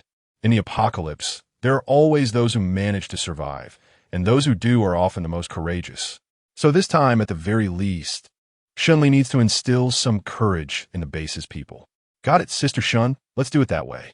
Qian Kaixian had blind faith in Shen Li. As soon as she mentioned that there were prey outside, he nodded without a second thought, saying, I'll arrange the hunting list right now. Shen Li nodded. Okay. Once you finish writing the list, bring it over for me to take a look. Got it. Qian Kaixian quickly agreed and hurried to arrange the roster. Zhao Enin was crying, and Gao Minguan was comforting her nearby. Gao Minguan's comforting demeanor was quite gentle, and it was hard to tell that he had just been showing the same gentleness next to Jiang Lili. Shen Li paused for a moment, raised an eyebrow, and suddenly had an idea. Gao Minguan was comforting Zhao Anin, saying that they could live together, when he suddenly heard Shen Li's voice and choked on his words. Anin, Qian Kai-Xian, feeling a headache coming on, quickly interrupted, "Don't believe her. You know she can't be trusted." Zhao Anin indeed didn't trust Shen Li, but that didn't mean she knew nothing about Gao Mingyuan's character. In fact, compared to Shen Li, Zhao Anin was even less trusting of Gao Mingyuan. So, she completely ignored Gao Mingyuan, grabbed Shen Li, and asked sternly, "What did you just say?" "There's no need to pull and tug when talking. It's rude," Shen Li said with a faint smile, brushing Zhao Anin's hand aside, speaking at a steady pace. "I said Gao Mingyuan just want to see Jiang Lili and even asked her to get back together. You must have heard about this, right?" Qian Kai-Xian suddenly felt darkness clouding his vision. After Shen Li finished speaking, he left, keeping his achievements and reputation hidden. Behind him, the sound of a dispute between Zhao Anin and Gao Mingyuan could be heard. I've never been there. What Shen Li says is what it is. Why do you trust her so much? Is that so? Then swear it. Swear that if you ever met Jiang Lili, you'll never get anything from me. Why are you being so unreasonable?" The noise of their argument grew louder. Shen Li smiled and continued walking forward, feeling better and better. Hearing others arguing made her feel at ease. This is good, keep it up." After waking up in the dark, Fang Yueyuan kindly called from outside the door. "Lili, come out for dinner." "Got it, Mom." Shen Li smiled as she went out, serving rice and distributing bowls and chopsticks. After dividing the bowls and chopsticks, they began to eat. Today's meal at home was quite simple, consisting of the most ordinary dishes, but after the apocalypse, Fang Yueyuan's cooking skills had improved significantly. Even the simplest dishes could be enjoyed with great appetite. Shen Li finished her meal and sat nearby drinking tea to aid digestion. Fang Yueyuan paused for a moment and suddenly asked Shen Li, "I heard that among the new survivors who arrived today, there was a fight?" Shen Li was taken aback for a moment, a bit surprised. "Mom, even you know about this?" Fang Yueyuan pressed her lips together, her expression somewhat complicated. "Mom also heard that the person who argued is, cough cough, Gao Mingyuan." Fang Yueyuan sighed. "Gao Mingyuan is not a good person. Lili, why don't you just drive him away?" After thinking for a while, feeling a bit uneasy, Fang Yueyuan added, "It's not that Mom doesn't want you to keep him here, but what he's been doing lately is becoming more and more outrageous. If we let him stay here, many people will probably be uncomfortable. We can only think of ways to make Gao Mingyuan comfortable. We need to find a way for more people to live better lives, don't you think?" Shen Li listened quietly. In fact, Fang Yueyuan was being very tactful, but her attitude was very firm. She just wanted Gao Mingyuan and Zhao Anin, these two troubles, to leave quickly. Shen Li felt somewhat relieved. Previously, Fang Yueyuan had always been gentle and soft-natured. She had originally planned to take care of Fang Yueyuan for her entire life. But she didn't expect that Fang Yueyuan would have such a decisive day. After Fang Yueyuan finished speaking, Shen Li smiled and praised her. "Mom, I think if this continues, you'll soon be able to stand on your own. You little girl, you're even teasing your mom now." Fang Yueyuan felt a bit shy and glared at Shen Li, saying, "Mom is serious about this, so you need to pay attention." "I know, I'm serious too," Shen Li nodded. "Don't worry, I have a handle on this matter. It won't take long to resolve." Fang Yueyuan let out a sigh of relief. "That's good." Shen Li sipped her tea, continuing to drink. Since even someone like Fang Yueyuan, who rarely concerns herself with worldly matters, has developed a dislike for Gao Mingyuan and the others, there's no need to mention the others in the base. It seems that the time to close the net has indeed come. After dinner, Qian Kai-Xian brought the hunting list to Shen Li. "Sister Shen, the list is ready. Take a look." Shen Li gave a hum, took the list and glanced at it. The list included Zhao Anin, Jiang Lili, and Gao Mingyuan. Shen Li silently sighed after reading the list, thinking to herself, "Wow, this list really seems to be asking for trouble." However, she liked this arrangement. Qian Kai-Xian felt a bit embarrassed under Shen Li's inquisitive gaze and wanted to explain, "Sister Shen, the reason I arranged it this way isn't because I'm overly curious or because I enjoy watching drama, but mainly because everyone else in the base is work. And there aren't many people left with free time, so this. Shen Li smiled and said, I understand. You didn't mean it on purpose, right? Qian Kaixian quickly nodded. It wasn't intentional. Whether it was intentional or not, I agree with this arrangement. Shen Li waved her hand. Then let's do it this way. Chapter 287. Tomorrow is another new arrangement. Qian Kaixian breathed a sigh of relief. Got it, Sister Shen. I'll notify everyone about this today. Shen Li nodded. You can go. Qian Kaixian turned and left. Shen Li thought for a moment and suddenly called out to him. Wait. Qian Kaixian. He instantly understood, chuckled at Shen Li a couple of times, and left. Shen Li smiled as she ate fruit, her thoughts drifting to Gao Minguan and Zhao Anin. She was genuinely curious about how they would react. After all, if things continued to develop this way, it would be impossible for Gao Minguan and Zhao Anin to keep bouncing around for much longer. Since they were already like grasshoppers after autumn, there was no need to say more. After finishing dinner, Shen Li began distributing supplies from the past 2 days, while Qian Kaixian started handing out various foods. The amount of food was noticeably less than in the previous days. Zhao Anin, already feeling frustrated, became even more displeased upon seeing the reduced food supply and glared at Qian Kaixian, saying, Why is the food you give us so little? Are we beggars? Qian Kaixian initially wanted to explain, but when Zhao Anin questioned him right away, he became unhappy too. What do you mean by that? Zhao Anin wanted to argue loudly, but then recalled her recent misfortunes and shifted her approach, shouting, What do you mean? I think you have something to hide, worried that you're hoarding supplies that don't belong to you. Otherwise, how could the food that comes to us suddenly decrease so much? Everyone fell silent. No one wanted to speak. After a long time, Wang Dailin could no longer stand it and stepped forward to say, We think Captain Qian's arrangement is quite reasonable, and there is no need to fight for rights. With Wang Dailin leading, others nodded in agreement. That's right, we think so too. This matter is not significant. What is the point of making such a scene? If you want to make a fuss, you can do it yourself. We want to join you. The murmurs were all directed at Zhao Anin. Her face turned various shades, extremely ugly. Zhao Anin still wanted to defend herself. Everyone gathered around. Captain Qian, you say? Qian Kaixian nodded, cleared his throat, and said, The food in the base is decreasing day by day. The higher-ups plan to prepare for both sides. One is to grow food in the base, and the other is to have everyone prepare some food from other sources. Everyone should have no objections to these matters, right? Naturally, everyone had no objections and silently waited for Qian Kaixian to continue. All right, since no one has objections, I'll proceed with the arrangements. Qian Kaixian began calling out names one by one for those responsible for farming. Liang Hui, Shen 1. He listed about 100 names, then put down the roster and looked intently at everyone. You all have no objections to being responsible for farming, right? Everyone shook their heads. How could they have objections? Having land to farm in this era represented stability. They were thrilled, seeing that no one had objections. Qian Kaixian continued to announce, All right, those responsible for hunting are these people. Feng Fun, Jiang Lili, and Zhao Anin, Gao Minguan. Qian Kaixian intentionally placed Zhao Anin and Gao Minguan's names at the end.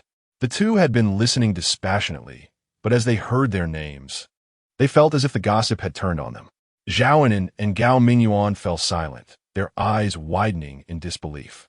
Zhao Anin took a deep breath and was about to explode. Qian Kaixian sarcastically replied, Zhao Anin, I've said it 100 times if you're not satisfied. You don't have to stay here. What is wrong? Do you have objections? Of course, she had objections, but she didn't dare to voice them.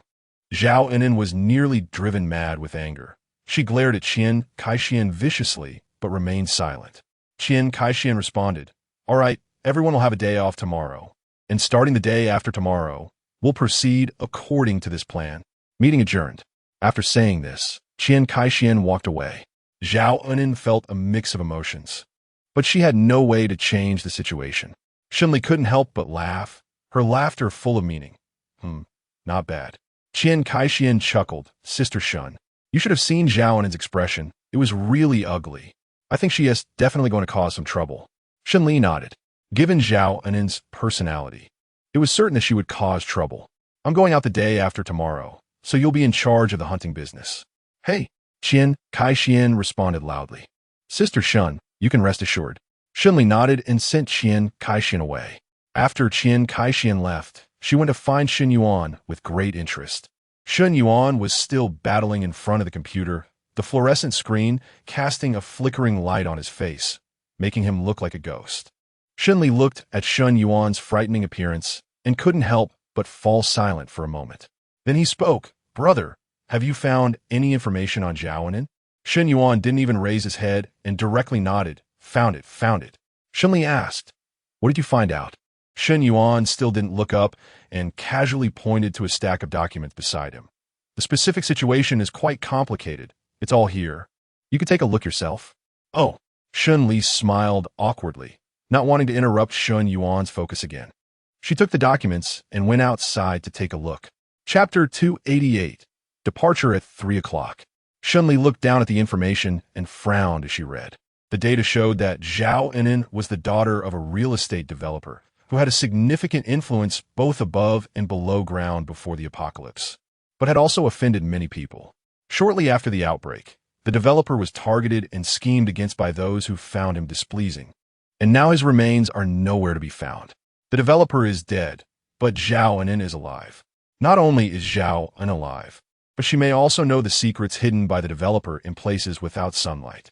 Perhaps she has already mastered all the resources of the developer, and once she seizes a suitable opportunity to take control of those resources, she can command the winds and waves, calling out with great authority.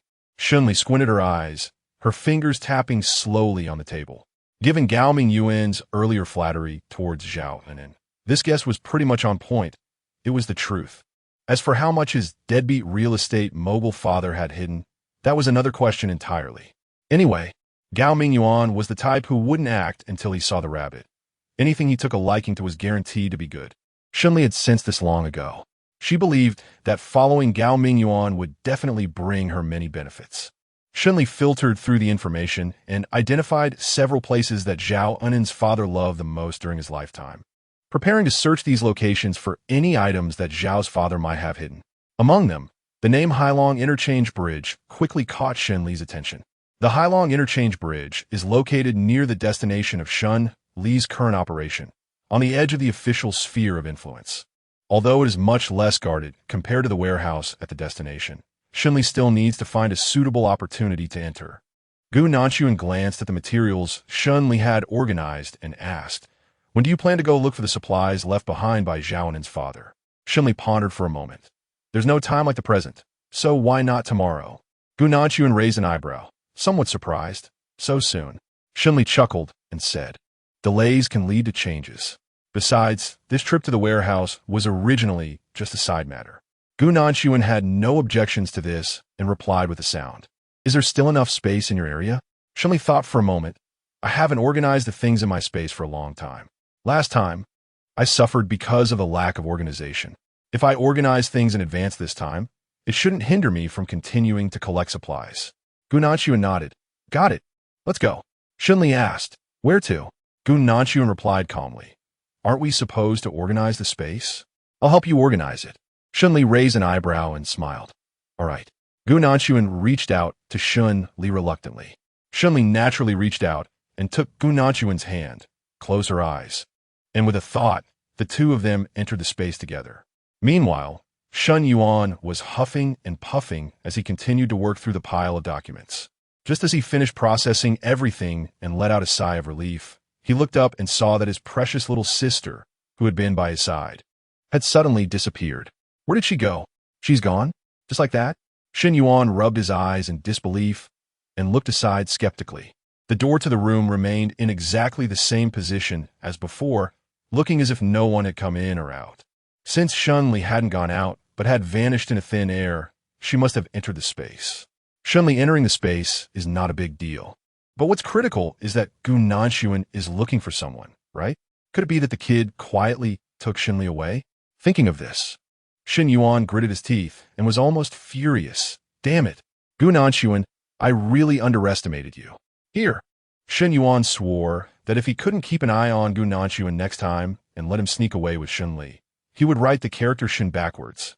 But thinking about it, Shen Yuan vaguely felt that maybe Shen Mu and Shen Li wouldn't agree with his idea, right? So what should he do? How about not writing the character Shen backwards and instead changing it to the character Yuan? Shen Yuan frowned, scratched his chin, and quickly fell into deep thought.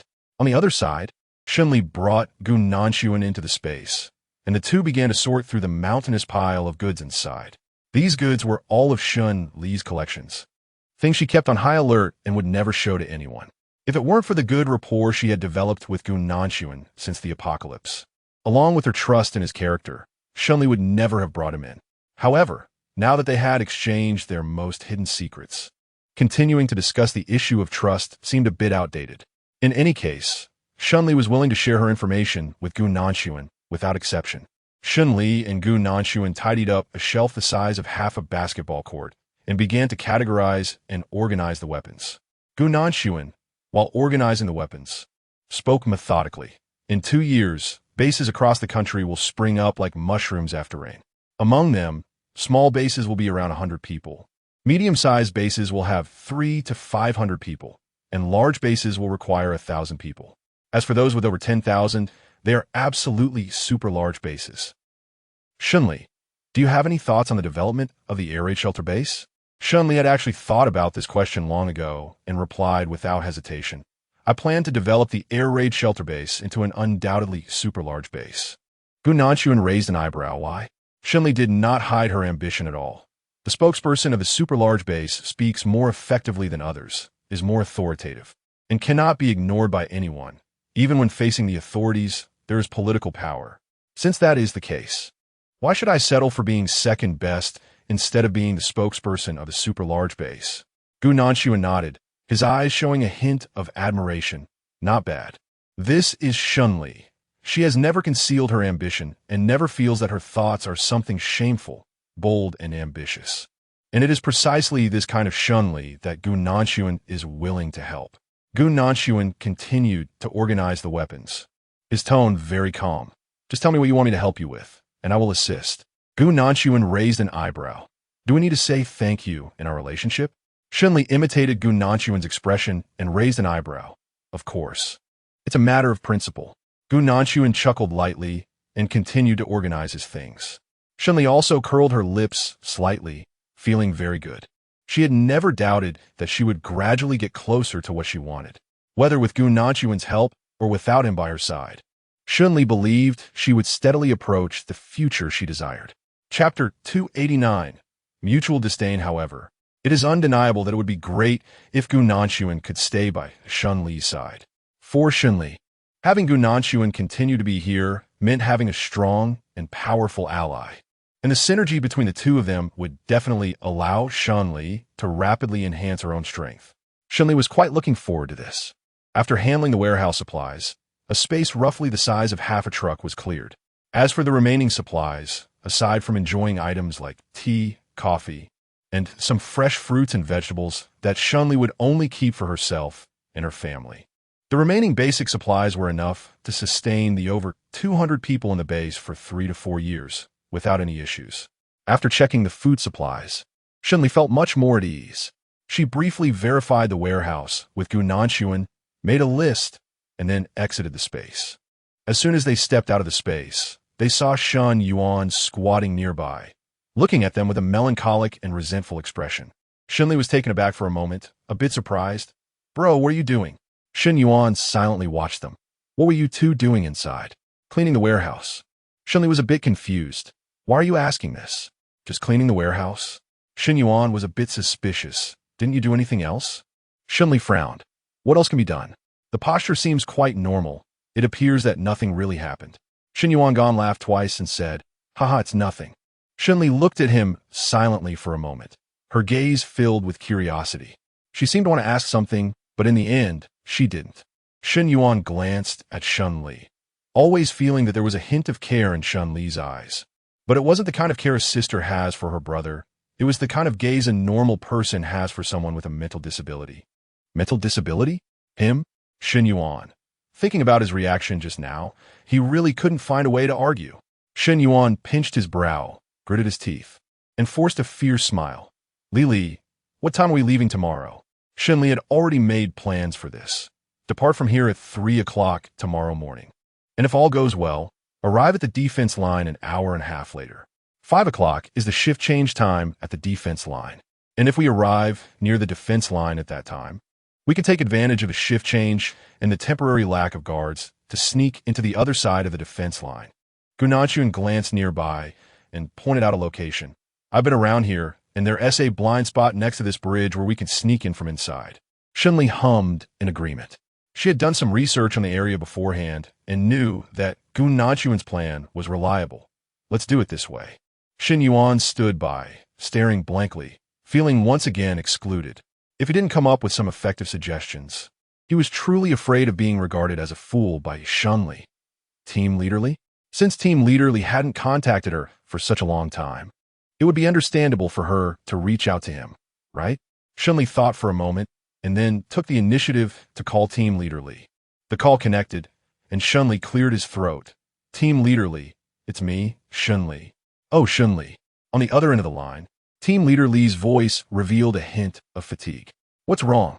Is there something you need? Shen Li, it's nothing serious.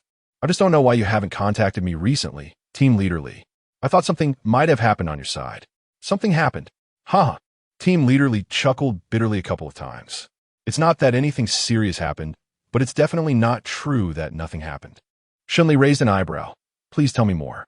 Team Leader Li had a certain level of trust in Shen Li, and since he had been feeling quite frustrated lately, he vented a few complaints when Shen Li asked. Recently, there had been a lot of significant incidents, including an increase in mutated animals and a rise in people with restless and dishonest intentions. While each of these factors alone might not be too deadly, combined, they were enough to suffocate Team Leader Li. After briefly summarizing, he let out a long sigh. Things have been unstable lately. Try to stay indoors as much as possible. If you get caught up by those with ill intentions, even if you have some skills, you'll still end up suffering, and it's not worth it. Shen Li nodded. I understand. That's why I've been seeing news about the city being locked down frequently on the local forum lately, right? Shen Li gave a sound of realization and rubbed his chin. I see, I understand. Team Leader Li then reminded Shen Li a few more things. But another problem arose on his side. A subordinate rushed in, shouting, Team Leader Li, Team Leader, something bad has happened. Please handle it. As soon as Team Leader Li heard this, he was startled and hurriedly rushed out. Got it. Don't worry, I'm coming right now. Beep, beep, beep. A busy tone came from the receiver. Shen Li put down her phone and chuckled unkindly. She had a certain camaraderie with Team Leader Li, and logically, she shouldn't be taking pleasure in his misfortune. However, with Team Leader Li occupied with something, it presented an opportunity for her. Collaborations are often temporary, and whether they can continue mainly depends on the mutual benefits between the parties involved. Although Shen Li was taking advantage of the gap on Team Leader Li's side, she felt no guilt about it. Moreover, Shen Li was confident that as long as she didn't take further advantage of this opportunity, she would still be considered a highly valuable collaborator by Team Leader Li. Let's go. Shen Li nodded, her tone firm. Get ready. We'll leave tomorrow. Gu Nanchuan nodded in understanding. Although Shen Yuan felt a bit unhappy, he still grunted in agreement. That night, everyone had dinner early and went to bed early, preparing to wake up early the next day. On the other side, the others at the base also started to sleep early. Of course, everyone's purpose was different from Shen Li's. Shen Li was mainly looking for weapons, while the ordinary folks were busy farming or hunting. Although going to bed early was the trend that night, for a few people, it was destined to be a sleepless night. For example, at this moment, Zhao Enin and Gao Minguan were both in a state of agitation. In Chapter 290, Wind and Snow, Zhao Enin kept sneering at Gao Minguan, her nose and eyes all scrunched up in disdain. At this moment, Gao Minguan had torn off the facade and no longer obeyed Zhao Enin like before. He directly sneered. Zhao Enin, what are you looking at me for? It's not a big deal, is it? Is it not a big deal? How dare you ask me that? Zhao Enin raised her voice in anger. What did you say to me before? You kept saying you liked me, and then you want to find Jiang Lily. What is she? She can't compare to me in any way, and you still want to find her? Gao Minguan looked weary, lowered his gaze, and coldly snorted. Jiang Lily really isn't that great, but do you think you're any better? Zhao Enin, no one can stand your personality. It's normal for me to put on a facade. Gao Minguan, you bastard. Zhao Enin felt a surge of discomfort in her heart, and, with a howl, lunged at Gao Minguan. Her long nails scratched across Gao Mingyuan's face, leaving several deep wounds. Gao Mingyuan yelped in pain and forcefully pushed Zhao Enan away, shouting, "Crazy? You really are crazy." Zhao Enan, pushed away, did not back down. She glared at Gao Mingyuan fiercely. "If I'm crazy, then it's because of you." Gao Mingyuan sneered. "What does your craziness have to do with me? Aren't you already abnormal?" Zhao Enan, "I'll tell you the truth. No one cares about you at all." Zhao Enan instinctively tried to pressure Gao Mingyuan with her earlier conditions. "Don't forget, I have you behind me." Zhao Enan felt a lump in her throat. What made her feel worse was that when she thought about it, she realized Gao Mingyuan actually had a point. Perhaps she hadn't given him any benefits for a long time, and he was tired of her? If that was the case, then she really needed to invest some effort and resources. Gritting her teeth, Zhao Enan looked up at Gao Mingyuan with a more determined gaze. "Gao Mingyuan, I'm not as useless as you think. Since you doubt me, let me tell you where my dad's treasure is hidden." Gao Mingyuan's eyes lit up. "Okay, go ahead." Zhao Enan leaned closer to Gao Mingyuan, lowering her voice. "Actually, my dad told me a long time ago that he—" As Gao Mingyuan listened to Zhao Enan's words, the light in his eyes deepened gradually. There's hope. If he could get all the resources Zhao Enan had, then nothing would be beyond his reach, including Shen Li and the air raid shelter base. As he listened to Zhao Enan, Gao Mingyuan seemed to already see himself replacing Shen Li as the head of the air raid shelter base, imprisoning Shen Li and making her fulfill his every whim. Zhao Enan spoke for a long time, feeling dry and exhausted, finally finishing everything she knew. She drank some water, feeling anxious and tense, and pretended to glare at Gao Mingyuan. "Gao Mingyuan, you can't let me down." Gao Mingyuan readily agreed. "How could I? Don't worry."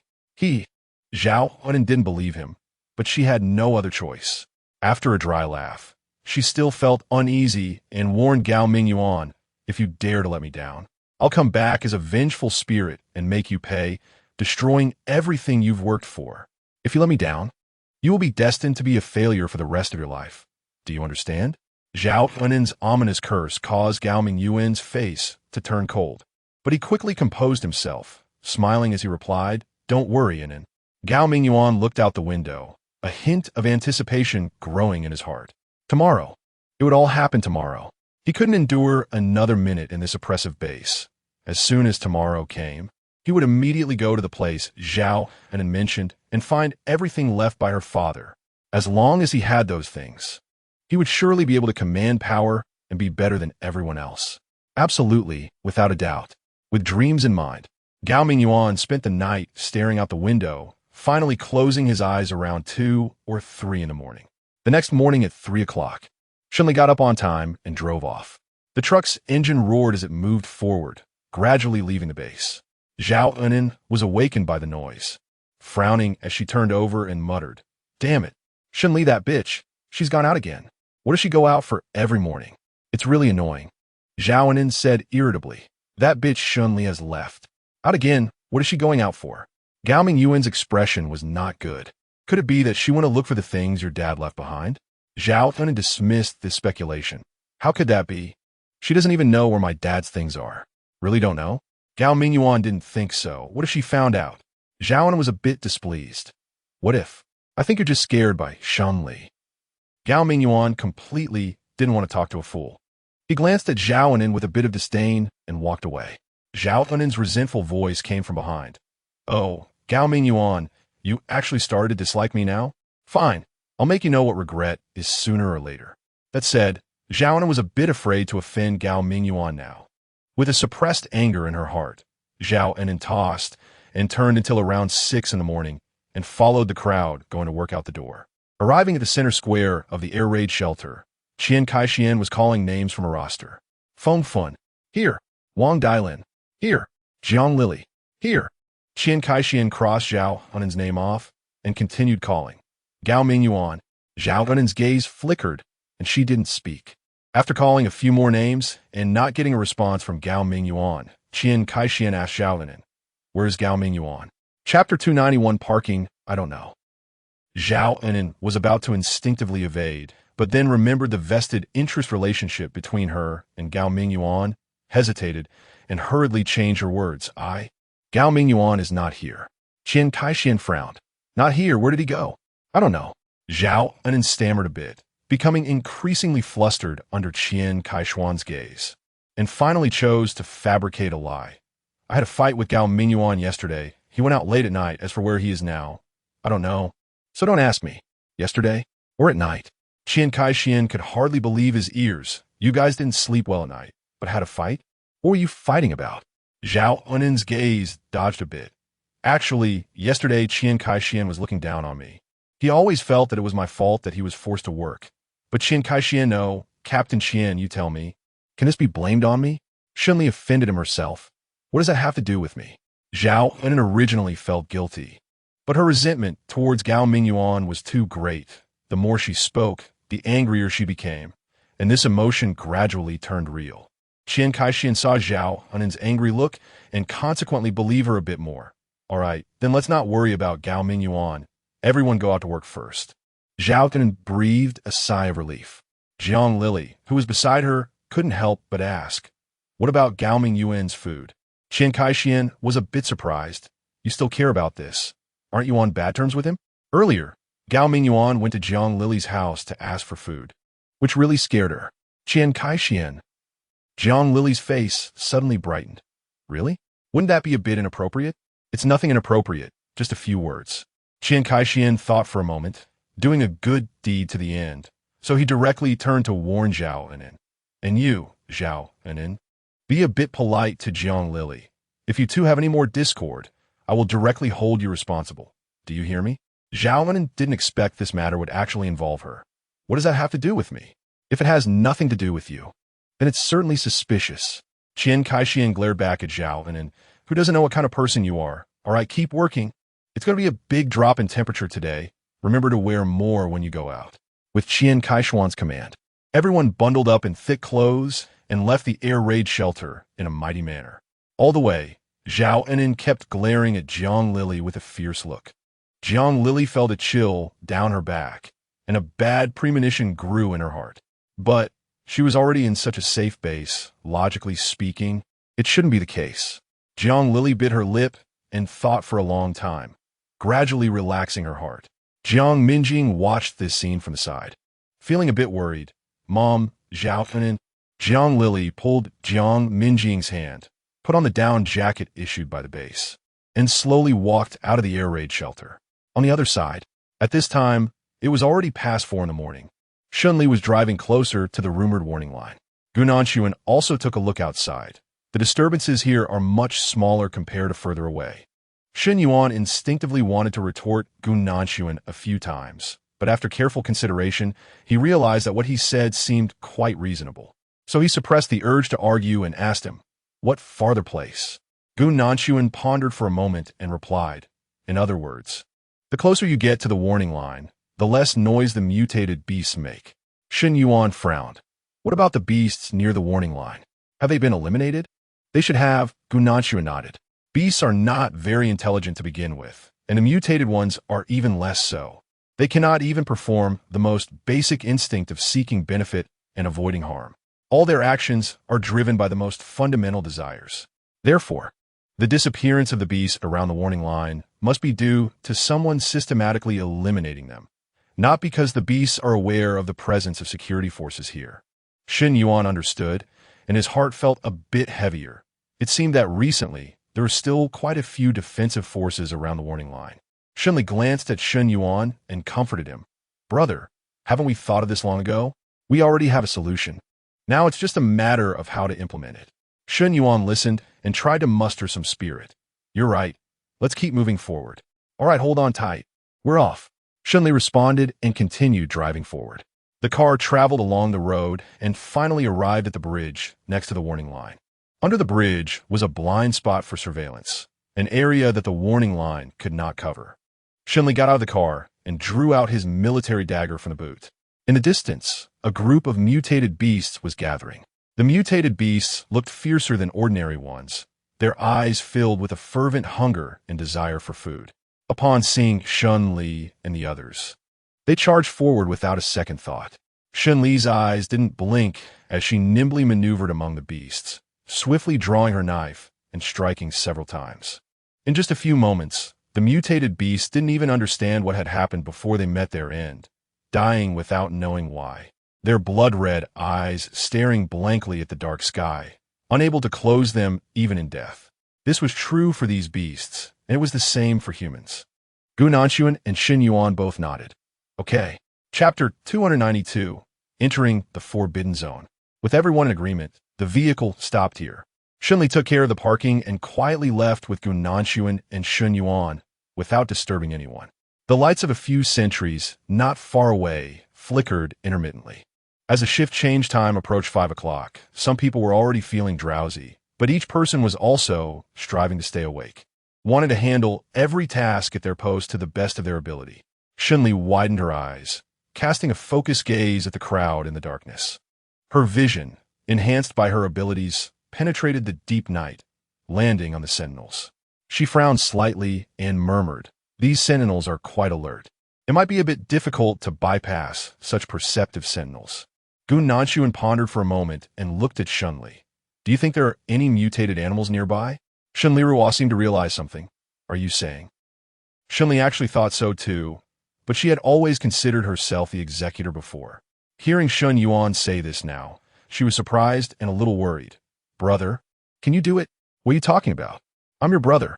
Shen Yuan rolled his eyes at Shen Li. "If you can do it, there's no reason I can't." All right, I'm on it," Shen Yuan said, and his figure directly left Shen Li's side, swiftly disappearing into a patch of darkness. Shen Li watched Shen Yuan's back and clench her fists. Gu Nanxuan said softly, "Shen Yuan is very competitive." "Yes, perhaps because he knows he is not a supernatural being." "That's why." Shen Li sighed, finding it a bit strange herself. "Speaking of which, why hasn't my brother developed any supernatural abilities yet?" Gu Nanxuan asked. "What was the situation at this time in your past life?" At this time in her past life, he had already manifested his abilities. Shen Li frowned. Logically speaking, many things in this life have progressed much faster than in her past life. So why is her brother's situation still so slow? I really don't understand. Gu Nanxuan also didn't understand this point. But since things have come to this, pondering aimlessly is meaningless. Gu Nanxuan comforted Shen Li. "What is meant to come will come eventually." "That's right, good things take time." Shen Li perked up and said softly, "Perhaps my brother's prolonged lack of supernatural abilities is also preparing for a better one." Gu Nanxuan gently agreed. In the dark night, the earlier silence was replaced by a sense of unease, as if someone was sneaking around in the quiet darkness. Several sentinels at the watchtower noticed something. One of the sentinels nudged the person next to him and whispered, "Look over there. Is something going on?" "What situation?" The other sentinel perked up and squinted, frowning. "It seems like there's something. It should be a person, right? Those mutated beasts don't seem like they would be sneaky in the dark." After contemplating for a while, the sentinel quietly asked the person next to him, "Shall we go take a look?" "Sure." The two sentinels quickly agreed and headed that way. However, moments later, the northeast watchtower suddenly showed signs of disturbance. After a mournful howl, a stinking mutated beast soared into the air, charging towards the watchtower. "Run! Something's happened over there. Let's go, brothers, to assist." Several sentinels were startled and quickly rushed towards the northeast to provide support, forgetting about the movement in the dark grass. Upon arriving at the northeast corner, they discovered a mutated serval. The serval appeared to be in a bit of a predicament, seemingly having a broken leg. But as a mutated being, it naturally had a craving for blood, food, and slaughter. Seeing the sentinels surrounding it, it actively engaged them in combat. However, the sentinels were not easy prey. Although they were ordinary humans without mutations, they were well-trained and worked together seamlessly, quickly killing the serval on the spot. Looking at the serval lying in a pool of blood, torn to pieces, everyone breathed a sigh of relief. Fortunately, it was just a serval. Otherwise, we might have faced significant losses. "Yeah, just a serval." As they spoke, it was exactly 5 o'clock. Team Leader Li arrived with his men to change shifts and saw the others looking relieved yet still shaken, puzzled. "What is going on with you all?" The group quickly informed Team Leader Li. "Team Leader, we were just attacked by a serval." "Really? Let me take a look." Team Leader Li hurried over to inspect. The serval's corpse was still on the ground, a gruesome sight. "Is there?" Although it is a bit strange, it's not that unusual. The other sentinels were not too concerned. After all, They had faced too many situations recently and were already accustomed to it. With so many mutated beings, it was not surprising for one to appear during their shift change. Team Leader Li thought about it and nodded. That makes sense. But the newcomers still need to be more vigilant. Got it? Sure, we understand. Everyone nodded in agreement, showing no opposition to Team Leader Li's arrangements. Not far away, Shen Li, along with Gao Minguan and Shen Yuan, had quietly infiltrated the surveillance area. The wind carried the faint sounds of Team Leader Li and the Sentinel's conversation. And Shen Li felt a slight relief, wiping the sweat from her forehead. She knew she was temporarily safe, but it was only temporary. Gao Minguan and Shen Yuan understood this as well. The two quickened their pace, following Shen Li into the cold wind. As everyone moved forward, they gradually saw signs of life, perhaps due to the good management by the authorities compared to the pale-faced survivors outside. The pedestrians here had a bit more flesh on their faces. Although they were still far from the prosperity before the apocalypse, there were at least more signs of civilization. At least, aside from Shen Li's own air raid shelter, she had never seen such a spirited group of people outside.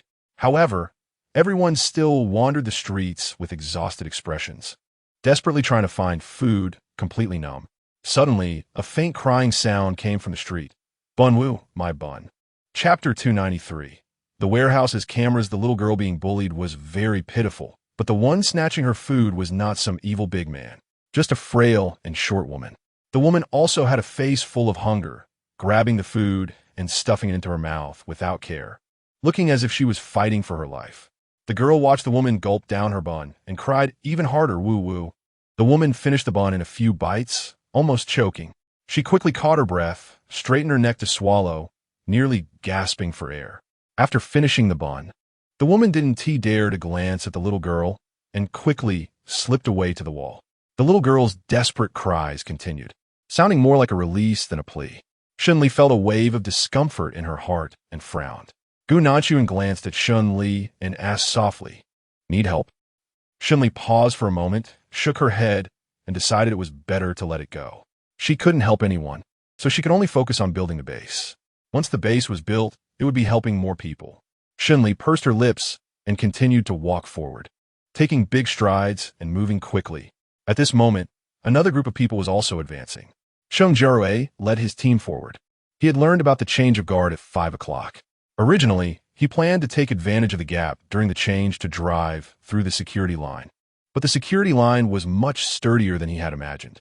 After nearly being discovered several times, Cheng Jiarui had no choice but to give up on driving in and opted to walk instead.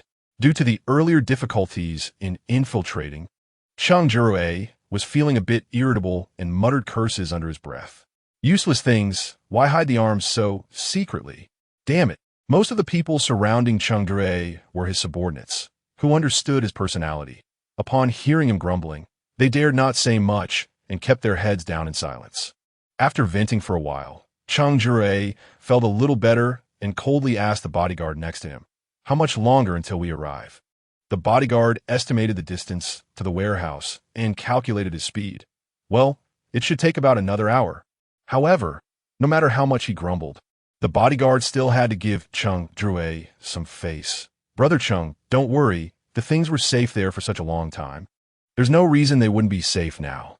It will definitely be fine. It better be fine." Cheng Jiarui's expression darkened slightly, and he snorted coldly. "Otherwise, if anything goes wrong like last time." "Huh." The bodyguard lowered his head and remained silent. Last time, the arms were indeed intercepted, but it was also a coincidence. The password expert within the Cheng group had once said that the previous password was extremely easy to crack, and this time, the arms were buried in a location not only within the security zone, but also harder to decipher than the last one.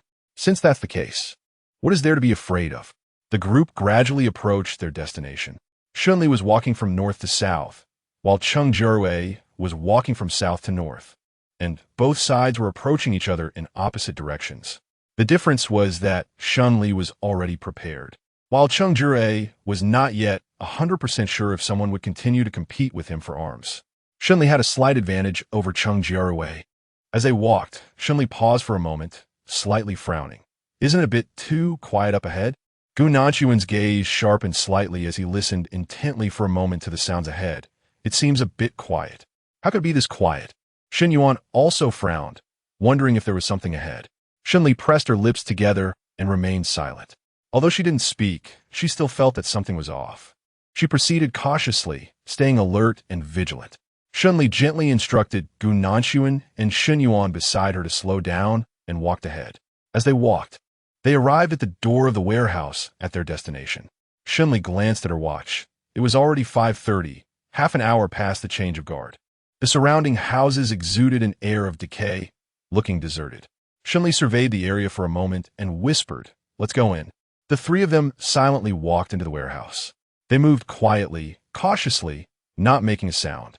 The corridor was shrouded in darkness, and as Shen Li looked inside, she paused for a moment and slightly frowned.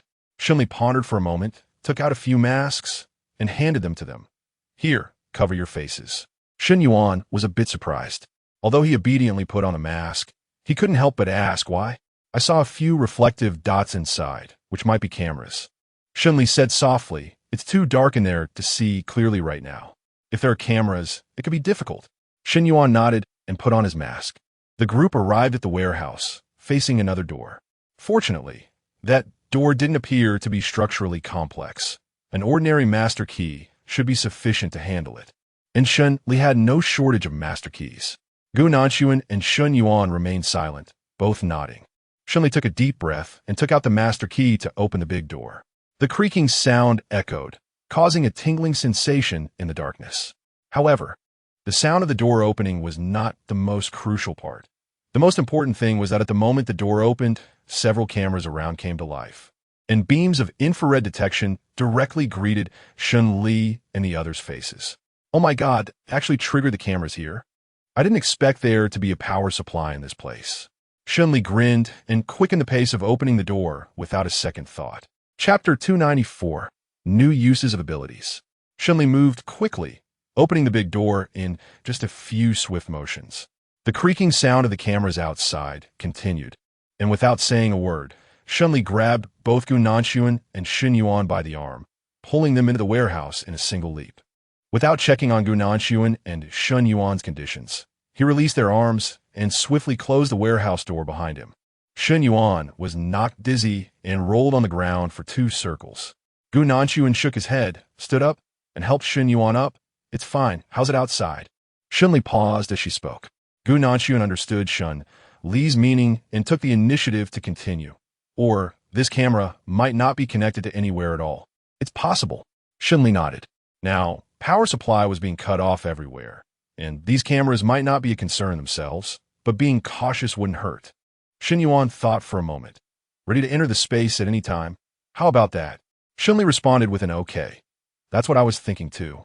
From now on, the three of us will stick together to avoid getting separated. That way, even if we enter the space, we can stay together." The three of them had no objections to this and walked forward hand in hand. Following the clues provided by Grandpa Su, they entered a room where Shen Li saw a pile of boxes from a distance. Shen Yuan stepped forward to open the box, but was stopped by Gu Nanshuan. "Wait." Shen Yuan frowned slightly and asked, "What's wrong? Do you suspect there's something wrong with the box?" However, Shen Li's ability was primarily focused on healing, and she had mostly explored human bodies before. She hadn't actually discovered anything else. Gu Nanshuan said, "I saw someone in my previous life whose ability was similar to yours. Her ability developed into something like a 3-dimensional spiral scan. All right, let me give it a try." Shen Li felt that if others could accomplish something, there was no reason she couldn't do it too. She narrowed her eyes and stepped forward to use her ability to slightly probe everything inside the box. Closing her eyes, she explored bit by bit with her powers, carefully investigating. Initially, there was silence inside the wooden box, and Shen Li could only sense a deep layer of restraint. However, as the restraint gradually loosened, Shen Li discovered that there did seem to be something inside the box, accumulating a layer of dust. After feeling it carefully for a moment with her eyes closed, she realized that it wasn't anything serious. It was probably just the corpse of a mouse. After a long while, Shen Li let out a sigh of relief. Gu Nanshuan asked, "Did you find anything? It seems like there's not much in this box." Just a mouse that died inside. Shen Li informed Gu Nanshuan, saying there was nothing else. Gu Nanshuan raised an eyebrow and said, "Really? Let's open it and take a look." Shen Li nodded. She was also curious whether the new direction of her supernatural ability was correct.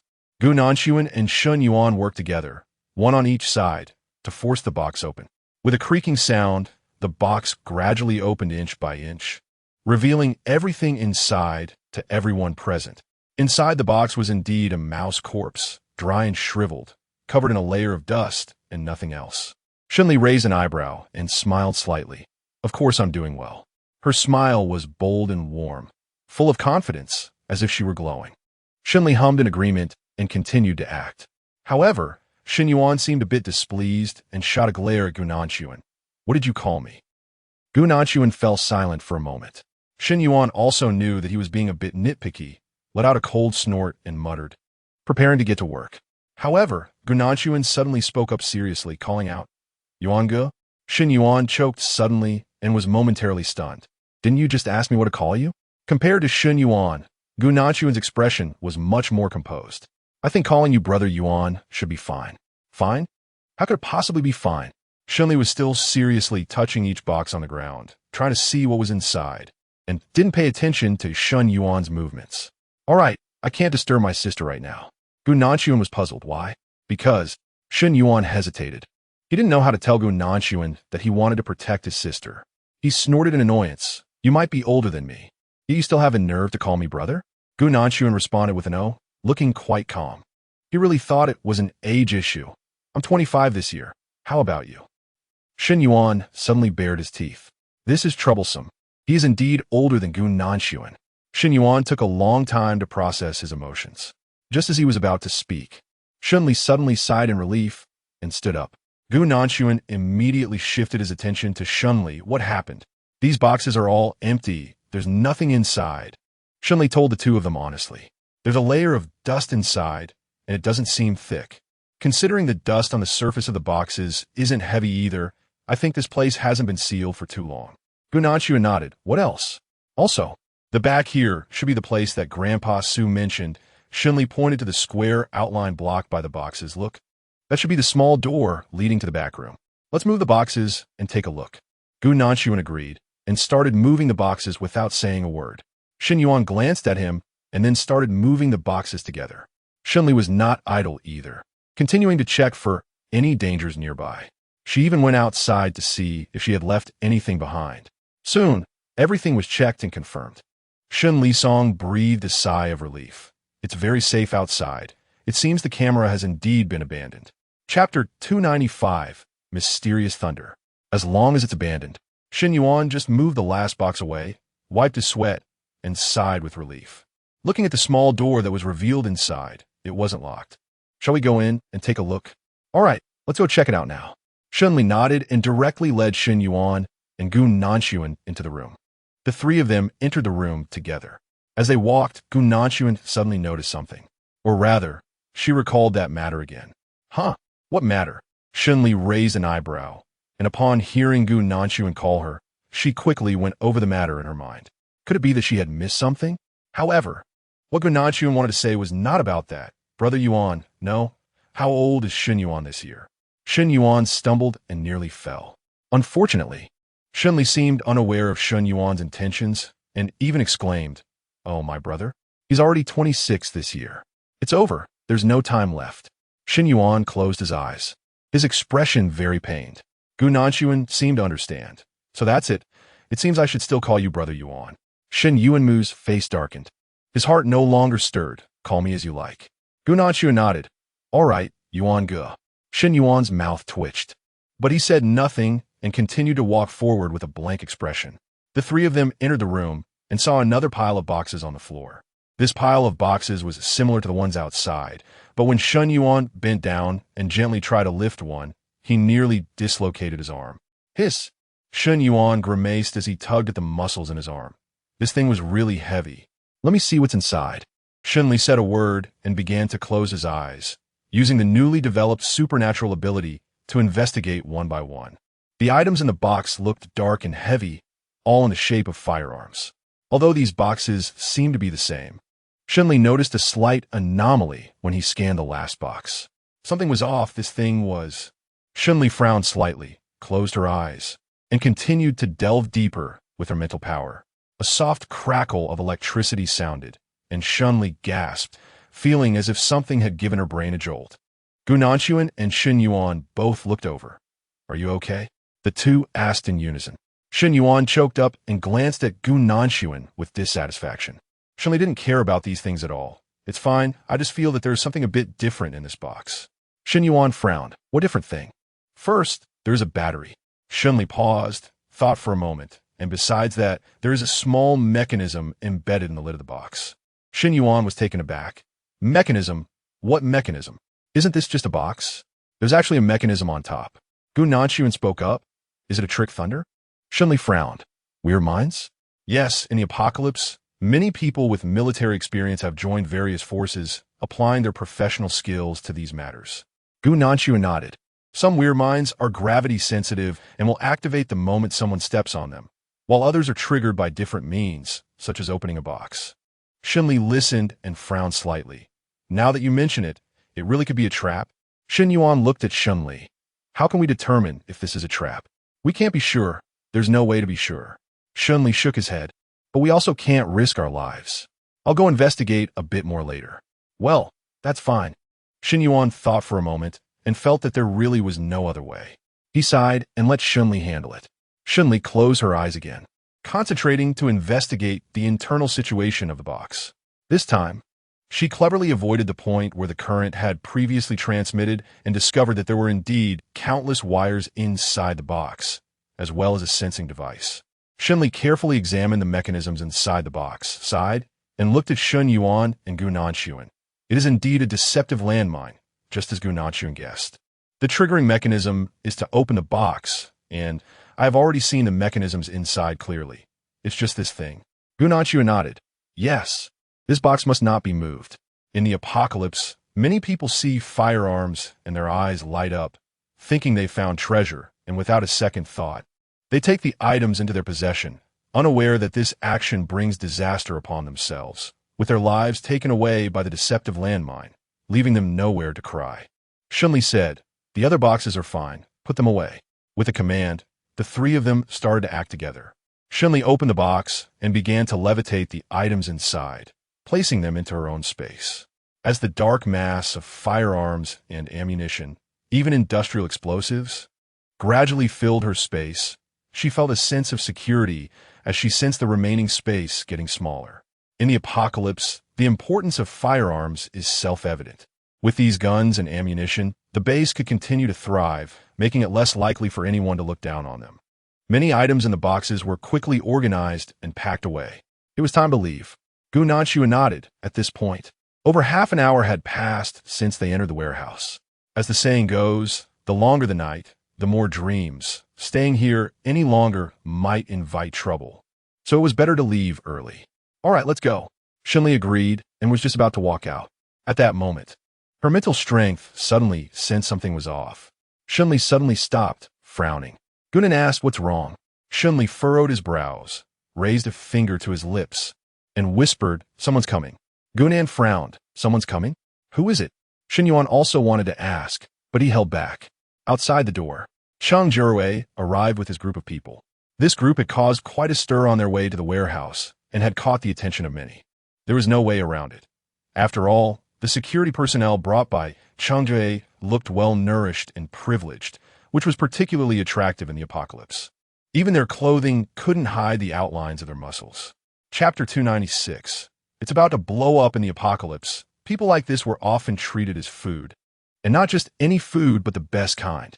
It could be said that if it weren't for Cheng Jiarui's companions looking quite formidable in terms of combat strength and walking in groups, they would have definitely been dragged away to be slaughtered, without a doubt. When they reached the door, Cheng Jiarui let out a sigh of relief. His expression was a bit sinister as he looked at the tightly closed door. Is this the door that the password expert in the company mentioned? Everyone remained silent, not daring to say a word. After a moment of silence, the head of the bodyguards nodded gently. "Yes, Brother Cheng. This is the place the expert mentioned." "Oh, really?" Cheng Jiarui snorted coldly, turning around twice, Why do I feel like someone was just here? Cheng Jiarui couldn't quite pinpoint what this feeling was. He just felt that the air here seemed different from outside. If the outside air was decayed from long neglect, then here, amidst the decay, there was a hint of vitality. But whether that vitality truly existed, Cheng Jiarui couldn't say for sure. All right, the locksmith agreed and quickly stepped forward to unlock the door. The moment his fingers touched the keyhole, the locksmith's expression became a bit strange. The condition of this lock was unusual. It didn't seem to have been well maintained. It looked as if it had just been opened with a master key. How strange. Who would have come here before Cheng Jiarui? And what was their purpose? Seeing that the locksmith wasn't moving for a long time, Cheng Jiarui impatiently asked, "Why aren't you moving? Are you dumb? Hey, brother Cheng, that's not it." The locksmith snapped out of it, wiped his sweat, and quickly replied, "It's nothing. I'm just figuring out how to open this door. It'll be done soon." He couldn't dare to tell Cheng Jiarui any bad news. Didn't the last person who reported bad news to Cheng Jiarui end up with grass 3 feet high on their grave? It was better to keep these things to himself than to tell Cheng Jiarui. That's right, that's how it was. The locksmith silently opened the door.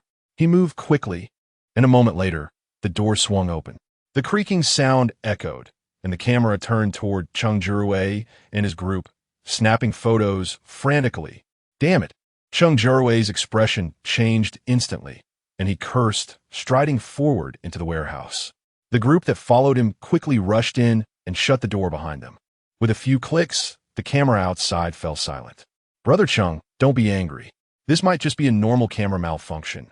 The bodyguard comforted Cheng Jiarui, but then thought again and felt a bit guilty and scared, saying softly, "How about we hurry up and move the stuff?"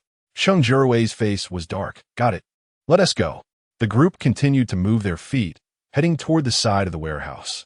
At this moment in the space, Shen Li pulled Shen Yuan and Gu Nanshuan's hands and stood in the space, frowning and listening carefully to the sounds outside the door. After a moment, confirming that Cheng Jiarui and the others were unlikely to have discovered them, Shen Li breathed a sigh of relief. Fortunately, she had entered early. As soon as she heard some noise outside, she didn't hesitate and immediately pulled Gu Nanshuan and Shen Yuan into the space together. Otherwise, she didn't know what might have happened. Moreover, last time they were almost caught by Cheng Jiarui. If it weren't for that, Shen Li felt she would still be foolishly leaving the truck in the space. If something like that had really happened, she would probably not even have the chance to hide and would have been directly killed by Cheng Jiarui. Shen Yuan nodded. "Yeah, everything is ready, and all the necessary things have been prepared." Gu Nanshuan said softly, "Also that box." Shen Li Miao's gaze paused slightly. "Yes, the box. That solitary box they left outside." Shen Li suddenly felt a surge of excitement in her heart. She was looking forward to what would happen if the box were to be opened or taken away by Cheng Jiarui's people. Gu Nanshuan suddenly remembered something. That's right. The stability of the strange bomb is generally not very strong, unlike those very precise time bombs. Its structure means that it could also explode when moved. Shen Limu's eyes moved slightly. It's so dangerous. Yes, but the specific situation still depends on the internal structure of the strange bomb. Gu Nanshuan nodded, asking if there were any wires outside securing the core bomb structure. Seeing Shen Li shake her head, Gu Nanshuan understood. In that case, the possibility of the strange bomb being stable is further reduced. In other words, even if Cheng Jiarui's people do not rashly open the box, simply moving the box could very likely trigger the bomb. Shen Li couldn't help but chuckle, suddenly curving her lips slightly. This is a restricted area, right? Shen Li's eyes brightened slightly. I'm a bit curious. If Cheng Jiarui really triggered the bomb, what would the officials think of Cheng Jiarui? Shen Yuan was immediately intrigued upon hearing this. To be honest, he also wanted to see what the scene would be like when all of this was realized, but Shen Yuan felt a bit awkward. "Li, we've been in your space for too long. Is that a bit inappropriate?" Then it settled. Shen Yuan let out a sigh of relief and felt invigorated. He found a corner, sat down on the ground, and opened a bottle of water, drinking it greedily. Shen Yuan has made up his mind this time. He wants to see what kind of commotion this so-called Chang'e can stir up. Outside the door, Cheng Jiarui's people have started investigating the boxes on the ground. At first, everyone was carrying bags and suitcases, intending to take away the arms recorded in the password book. However, when they saw that the arms box was empty their expressions changed dramatically. Cheng Jiarui watched from the side, his face fluctuating with various emotions. Chapter 297. Divine Medicine. The bodyguard was being held by the neck by Cheng Jiarui and had no choice but to stand on tiptoe. His voice strained as it came out from his neck. No. Chengge, I don't know either. You don't know? Cheng Jiarui wanted to curse, but upon reflection, it seemed this guy really didn't know. Damn it. His subordinates don't know what is going on. What can he do? No one dared to defy Cheng Jiarui's orders, and they continued to obediently move things. Shen Li listened in the space, raising an eyebrow with interest. It seems that Cheng Jiarui really is. Well, it's hard to say how capable he is, but in any case, he's quite impatient. I'm just not sure if Cheng Jiarui's personality will still be as eager as today after this. Shen Li was equally looking forward to it. Chuckling lightly, the good show is about to begin. At this moment, outside the space, Cheng Jiarui and the others were sweating profusely as they checked the contents of the boxes. As they rummaged through, someone finally noticed that one of the boxes had an unusual weight. That person's eyes lit up and shouted, "Brother Cheng!" The bodyguard holding the box was about to stand up. This box has something in it. Really, it has something. Cheng Jiarui became interested upon hearing this. Could this box be the one that records the location of the buried explosives? Let me take a look. All right, Brother Cheng. The bodyguard replied and continued to move forward while carrying the box. Shen Li listened carefully to the sounds outside, not missing any slight movement beyond the door. Of course, she also heard the sounds coming from the box. Rustling. That was the sound of wires rubbing against each other. The mechanism inside the box was already unstable. And now, under the circumstances of being held by the large bodyguard, the explosives inside the box and the wires were colliding with each other. The wires sparked with each contact, and it quickly indicated that an explosion was imminent. Shen Limu's eyes brightened slightly, and he curved his lips. A good show was about to begin. Just as the bodyguard was about to reach the door of the inner warehouse, an unexpected change occurred. The box in his hand shook violently, and with a loud explosion, it suddenly blew up. The loud bang shattered the tranquility of the warehouse area, and a massive shockwave surged outward from the box, knocking all the unprepared and caught off-guard people to the ground. Cheng Jiarui was standing not far away, and he was no exception.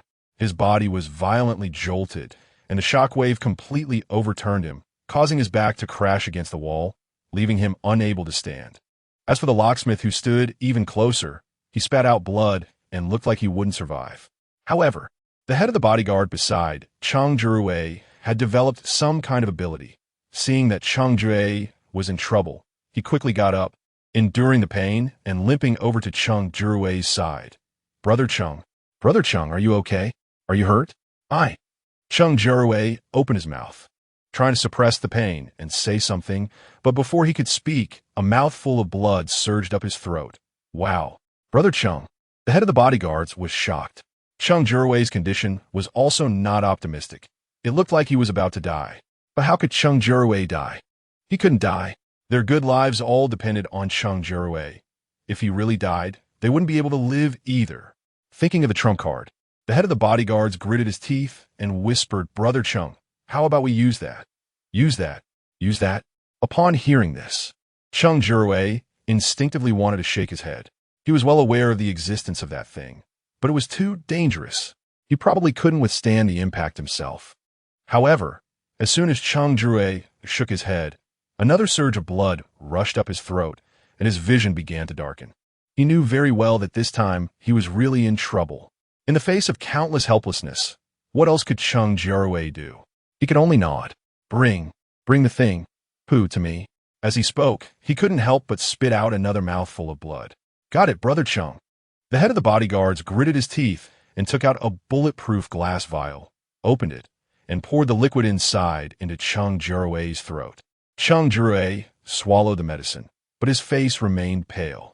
He closed his eyes, turned his head, and fainted, losing all consciousness. At this critical moment, the head of the bodyguards gritted his teeth and waved his hand. Take Brother Cheng away. We can't stay here. The others were now in a headless state, only able to quickly follow the head of the bodyguards and rush forward.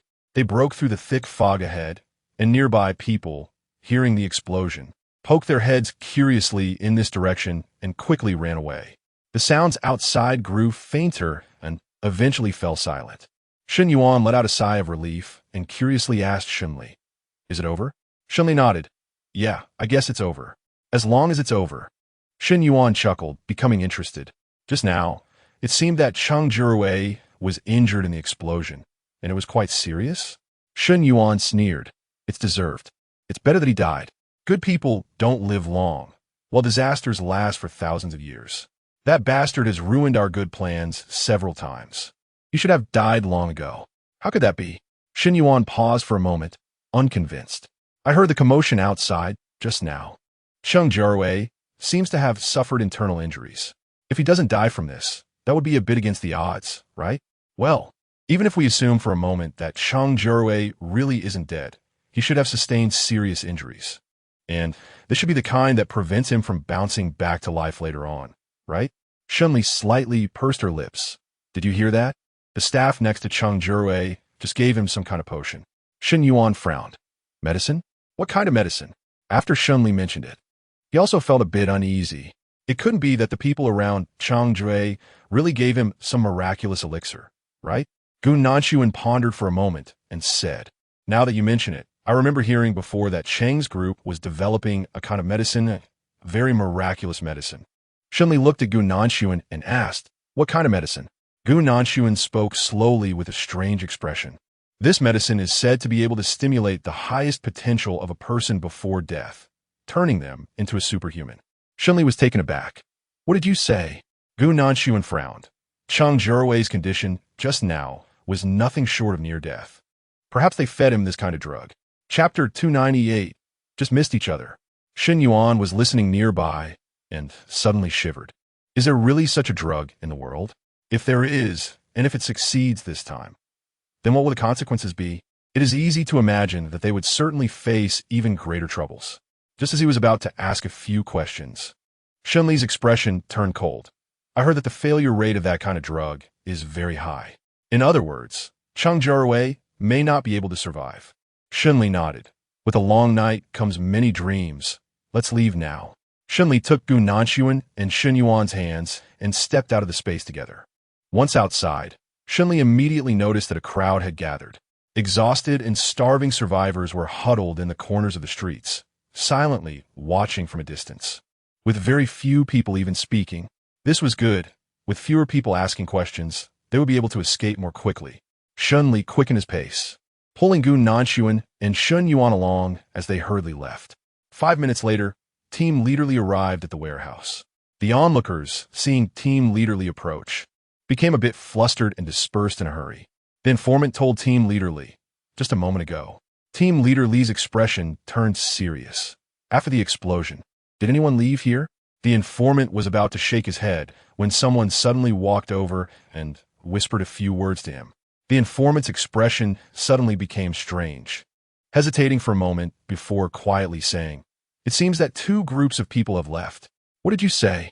Team Leader Li's face darkened immediately upon hearing this. The explosion here must be unusual, and those 2 groups of people who left one after another must have something to do with it.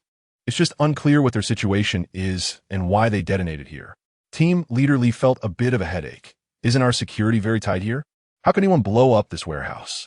How did they get here? Were they originally lurking here and just came to detonate it? Or did they sneak in from outside?" The informant shook his head. "I don't know, but I think they are unfamiliar faces." Unfamiliar faces hissing. Team Leader Li felt a headache again. Thinking it over and starting to grit his teeth. How to handle this is a problem. A big problem. Notify everyone involved to cooperate and see if there have been any suspicious individuals visiting their side recently.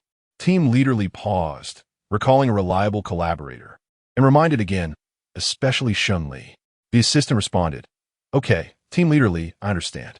Just as Team Leader Li was giving orders, Shen Li was rushing toward the direction outside the security line.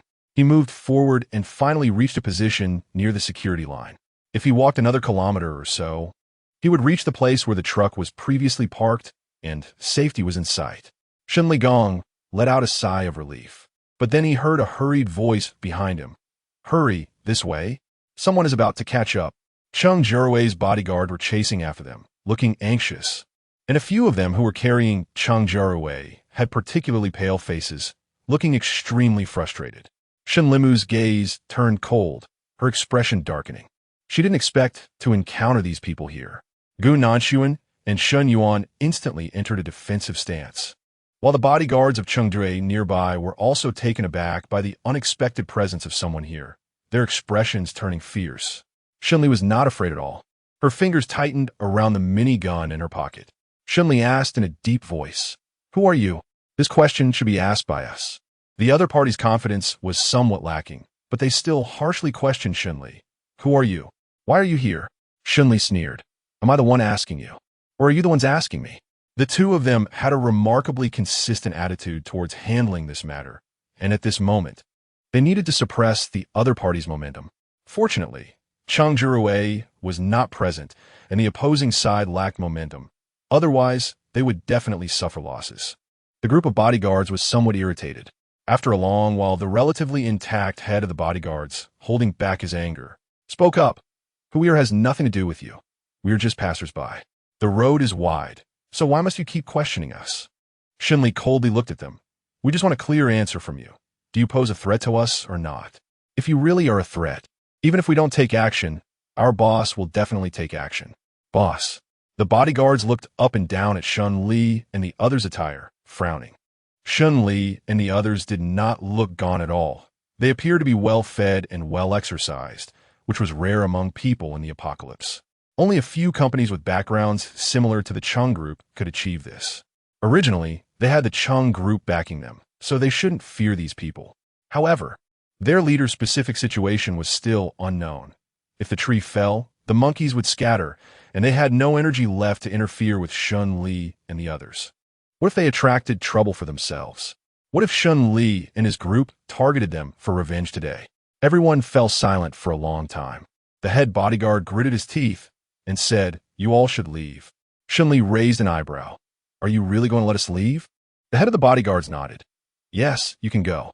But we never said we were going to leave." Shen Li sneered, looking difficult to deal with. "Why don't you tell us the reason you're here first? Don't push it too far." The head of the bodyguards became somewhat embarrassed and angry, his expression darkening. "If you provoke us, we're not easy to deal with either." Chapter 299. Snatching clothes, Shen Li's gaze darkened. She stared intently at the head of the bodyguards, remaining silent for a long time. The head bodyguard gritted his teeth, pondering how to ensure that both sides would suffer. He had already given this woman enough face, and if she continued to be uncooperative, she shouldn't blame him for taking action. Fortunately, Shen Li ultimately did not persist. She turned her head and scoffed coldly. "If you don't want to say anything, then fine. Anyway, the boss has already said that people like you little minions aren't worth a second glance. All right, let's go." Shen Li waved his hand and led Shen Yuan and Gu Nin to walk forward. As they watched Shen Li and the others leave, the bodyguards all breathed a sigh of relief. One bodyguard, still aggrieved, said, "If it weren't for Brother Cheng being unconscious right now, we wouldn't be so passive."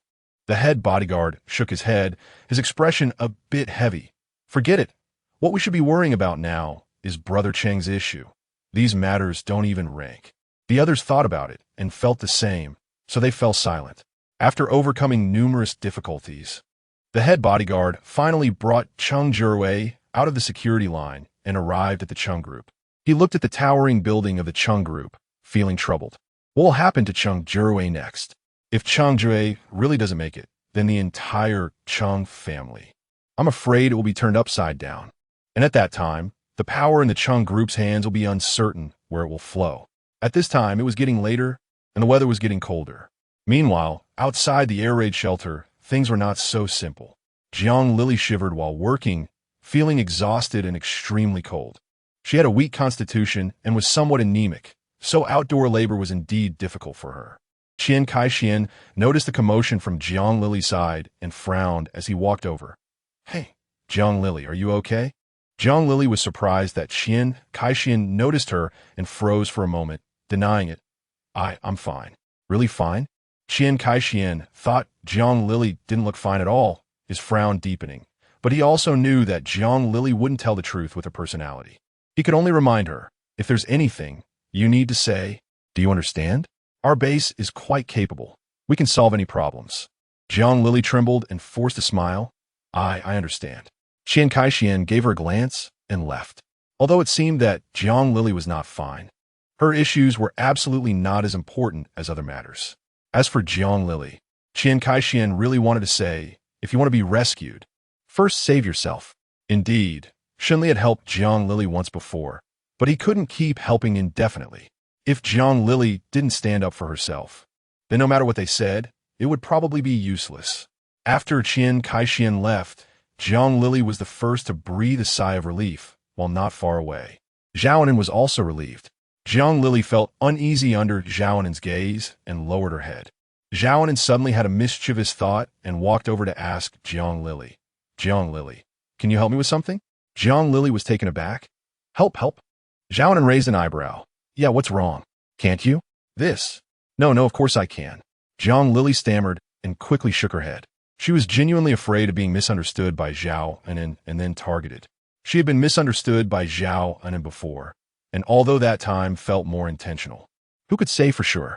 Jiang Lili always felt it was her fault for not explaining clearly that led to Zhaonan bullying her. Anyway, there must be a reason for it. You agreed? That's good. Seeing Jiang Lili agree, Zhaonan's smile became more genuine. I already knew that most people in this base are unreliable. You are indeed more reliable. Jiang Lili forced a stiff smile and remained silent. Zhaonan affectionately wrapped her arm around her shoulder. Can you lend me your clothes? Clothes, this. Jiang Lili was stunned, shocked into silence. Anything could be lent, but clothes couldn't. In this weather, without clothes, wouldn't she freeze to death outside? Zhaonan noticed Jiang Lili's resistance, and her expression darkened. What's wrong? You don't want to lend them? I didn't say I wouldn't lend. Jiang Lili spoke softly. I just think, if you're willing to lend them to me, that's fine. Zhaonan didn't want to hear Jiang Lili's rambling. She directly reached out and roughly started to pull Jiang Lili's clothes off. What's wrong? You already agreed, didn't you? Zhaonan was quick and dismissive, coldly snorting. You aren't going back on your word, are you? Jiang Lili felt trapped. It wasn't that she wanted to go back on her word, but she wanted to resist. However, resistance was futile as her clothes were quickly stripped away by Zhaonan. Zhaonan put on Jiang Lili's clothes and sighed in relief. Indeed, 2 pieces of clothing were warmer than one. As for Jiang Lili, who cared if she froze to death? Moreover, speaking of which, Jiang Lili had recently been using her connections to make her uncomfortable, hadn't she? Since Gao Minguan had already left to retrieve her father Lucian's actions. Why not take the opportunity to retaliate against Jiang Lili? Zhaonan's eyes turned, and she suddenly smiled. Jiang Lili, I know you're definitely cold and uncomfortable right now. How about we go inside to get a piece of clothing? Clothing where? Jiang Lili was so cold that she could barely speak. Zhaonan knew what she wanted to ask. Clothes are actually quite common. Don't you remember? I brought a fur coat over earlier. That fur coat. Would you like to wear it? Jiang Lili's eyes lit up. A fur coat would indeed keep her warm. If she had one to wear, she wouldn't have any problems. Let's go. I'll take you to get it. Zhaonan secretly found it amusing, while on the surface, she calmly took Jiang Lili's hand, and the two walked together toward the air raid shelter. Qian Kaixian noticed the commotion over there and frowned. Zhaonan, what are you doing? Zhaonan quickly moved to block Jiang Lili's figure behind her, casually saying, Oh, nothing. I'm just taking Jiang Lili to get something. Chapter 300, Escaping on a Snowy Day, Aye. Jiang Lili's lips trembled, frozen and unable to speak. Zhaonan realized this couldn't continue, reluctantly pulling Jiang Lili to a corner where the wind was blocked. With the cold wind gone, Jiang Lili finally breathed a sigh of relief. Zhaonan's eyes held a threat as she looked at Jiang Lili and shook her head, mouthing, Once. Yes, just once. If she got through this time, the future would be smooth, right? This wasn't to say she trusted Zhaonan. It was just, the air raid shelter should no longer tolerate Zhaonan doing something similar. Since that's the case, she could endure for now. Jiang Lili pressed her lips together and said softly, No, it's not. No. Qian Kaishuan's brows furrowed tightly at this and spoke seriously. Jiang Lili, are you sure there's nothing? If something happened, speak boldly. If you say it, at least I'll help you. Really nothing. Jiang Lili didn't dare to look at Qian Kaixian, speaking softly, Zhaonan. She was just playing with me. Qian Kaixian frowned deeply. Zhao Enan breathed a sigh of relief upon hearing this, looking triumphantly at Qian Kaixian. See, Qian Kaixian, I told you this had nothing to do with you, right? Hurry up and leave. Zhang Lili kept her head down. Yes, I'm sure. Qian Kaixian grunted and turned to leave. He walked quickly, without looking back. Zhang Lili watched Qian Kaishuan's back, stunned for a moment, suddenly feeling a bit uncertain in her heart. Was it possible that this time, the people in the base couldn't help her anymore? She didn't have time to think much before Zhao Enan grabbed her arm and pulled her outside. All right, Zhang Lili, let's go. Don't waste time. I'll take you to get your clothes. Zhao Enan paused for a moment. What did you say? I said, I will not help you with such things anymore. This is not my responsibility.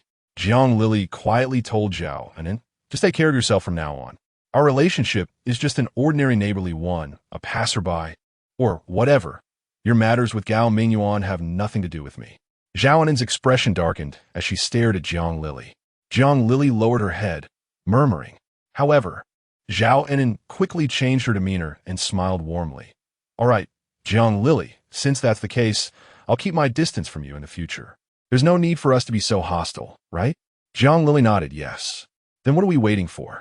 Let's go. Zhao Enan took Zhang Lili's hand. Her demeanor incredibly affectionate. She seemed to have little hostility. Zhang Lili sighed in relief, and her heart filled with a bit more hope for the future. With Zhao Enan letting her go, and Gao Minguan also locked in with Zhao Enan, there were many more expectations for the days to come. If that's the case, then in the future, the good days belonging to her and her daughter Jiang Minjing might finally be coming.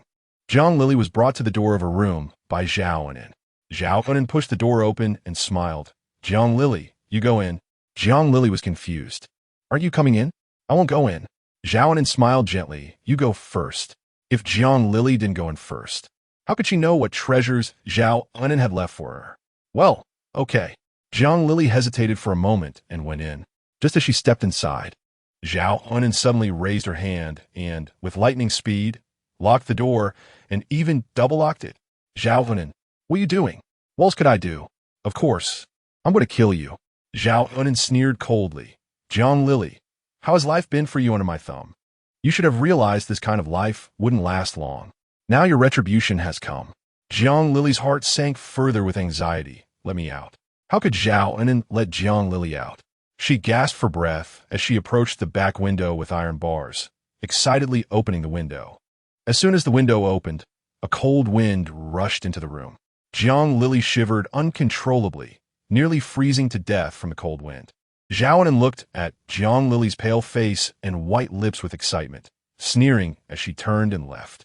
She really wanted to see Zhang Lili die. But it wasn't time yet. Now, she had to go find Gao Minguan. Zhao Enan couldn't help but feel excited, thinking that once Gao Minguan found his things, he would definitely treat her very well. At that moment, outside the base, Shen Li drove towards the base, while snow began to fall from the sky, swirling gently all around. Shen Li drove through the wind and snow, frowning all the way. It's snowing. Will the weather get even colder? Gunan thought for a moment. Actually, according to the previous weather, it should have snowed early in the morning. I'm already quite surprised that it has only started to snow these 2 days. Gunan glanced at Shen Li lightly. Since the apocalypse began, there have been major events happening every day, so don't worry. Shen Li fell silent in an instant. Upon careful consideration, it had seemed to be the case. All right, Gu Nanshuan nodded, about to remain silent. But out of the corner of his eye, he caught sight of something.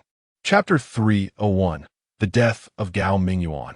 In a nearby valley, it seemed that what was wrong? Shen Li stopped the car and asked Gu Nanshuan if there was something happening over there. Gu Nanshuan's expression became subtle for a moment. Then he nodded. It seems there is a light. A light? A cave? Light?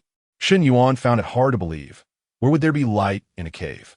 Or are we already near our own air raid shelter without my knowledge? Shen Li looked at Shen Yuan in silence. That won't be the case. We're still about a kilometer away from the air raid shelter. That's strange, Shen Yuan frowned.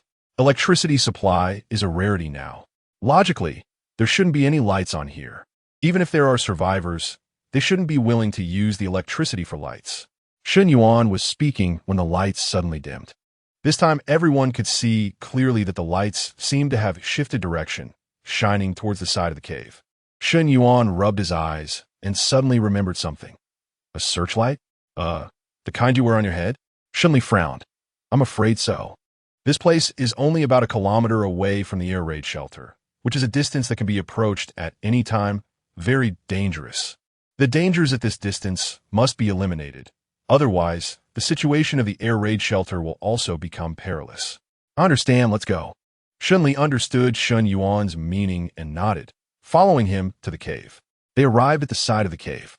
Shen Yuan and Gu Nanshuan both understood and nodded together. Shen Li immediately turned around and led Shen Yuan and Gu Nanshuan into the cave. In the middle of the cave, holding a shovel and digging frantically, was Gao Minguan. Gao Minguan looked extremely anxious, digging while murmuring to himself, "Where did it go? Where is it? Why isn't it here?" Shen Yuan and Gu Nanshuan made eye contact with Shen Li, and one by one, they shook their heads in silence. There was no way around it. Neither of them knew what Gao Minguan was actually doing. Shen Li stroked his chin, looking at Gao Minguan with a strange expression. After pondering for a moment, he suddenly called out softly, "Gao Minguan." "Ah!" Gao Minguan jumped up in fright. Shen Li walked leisurely towards Gao Minguan, smiling as she took each step. She originally wanted to observe Gao Mingyuan's intentions from the side, but after thinking it over, she felt there was no need to secretly watch him anymore. She could just act on whatever came to mind. So, she did just that. Compared to Shen Li, Gao Minguan was much less composed. His face was pale and his eyes darted around.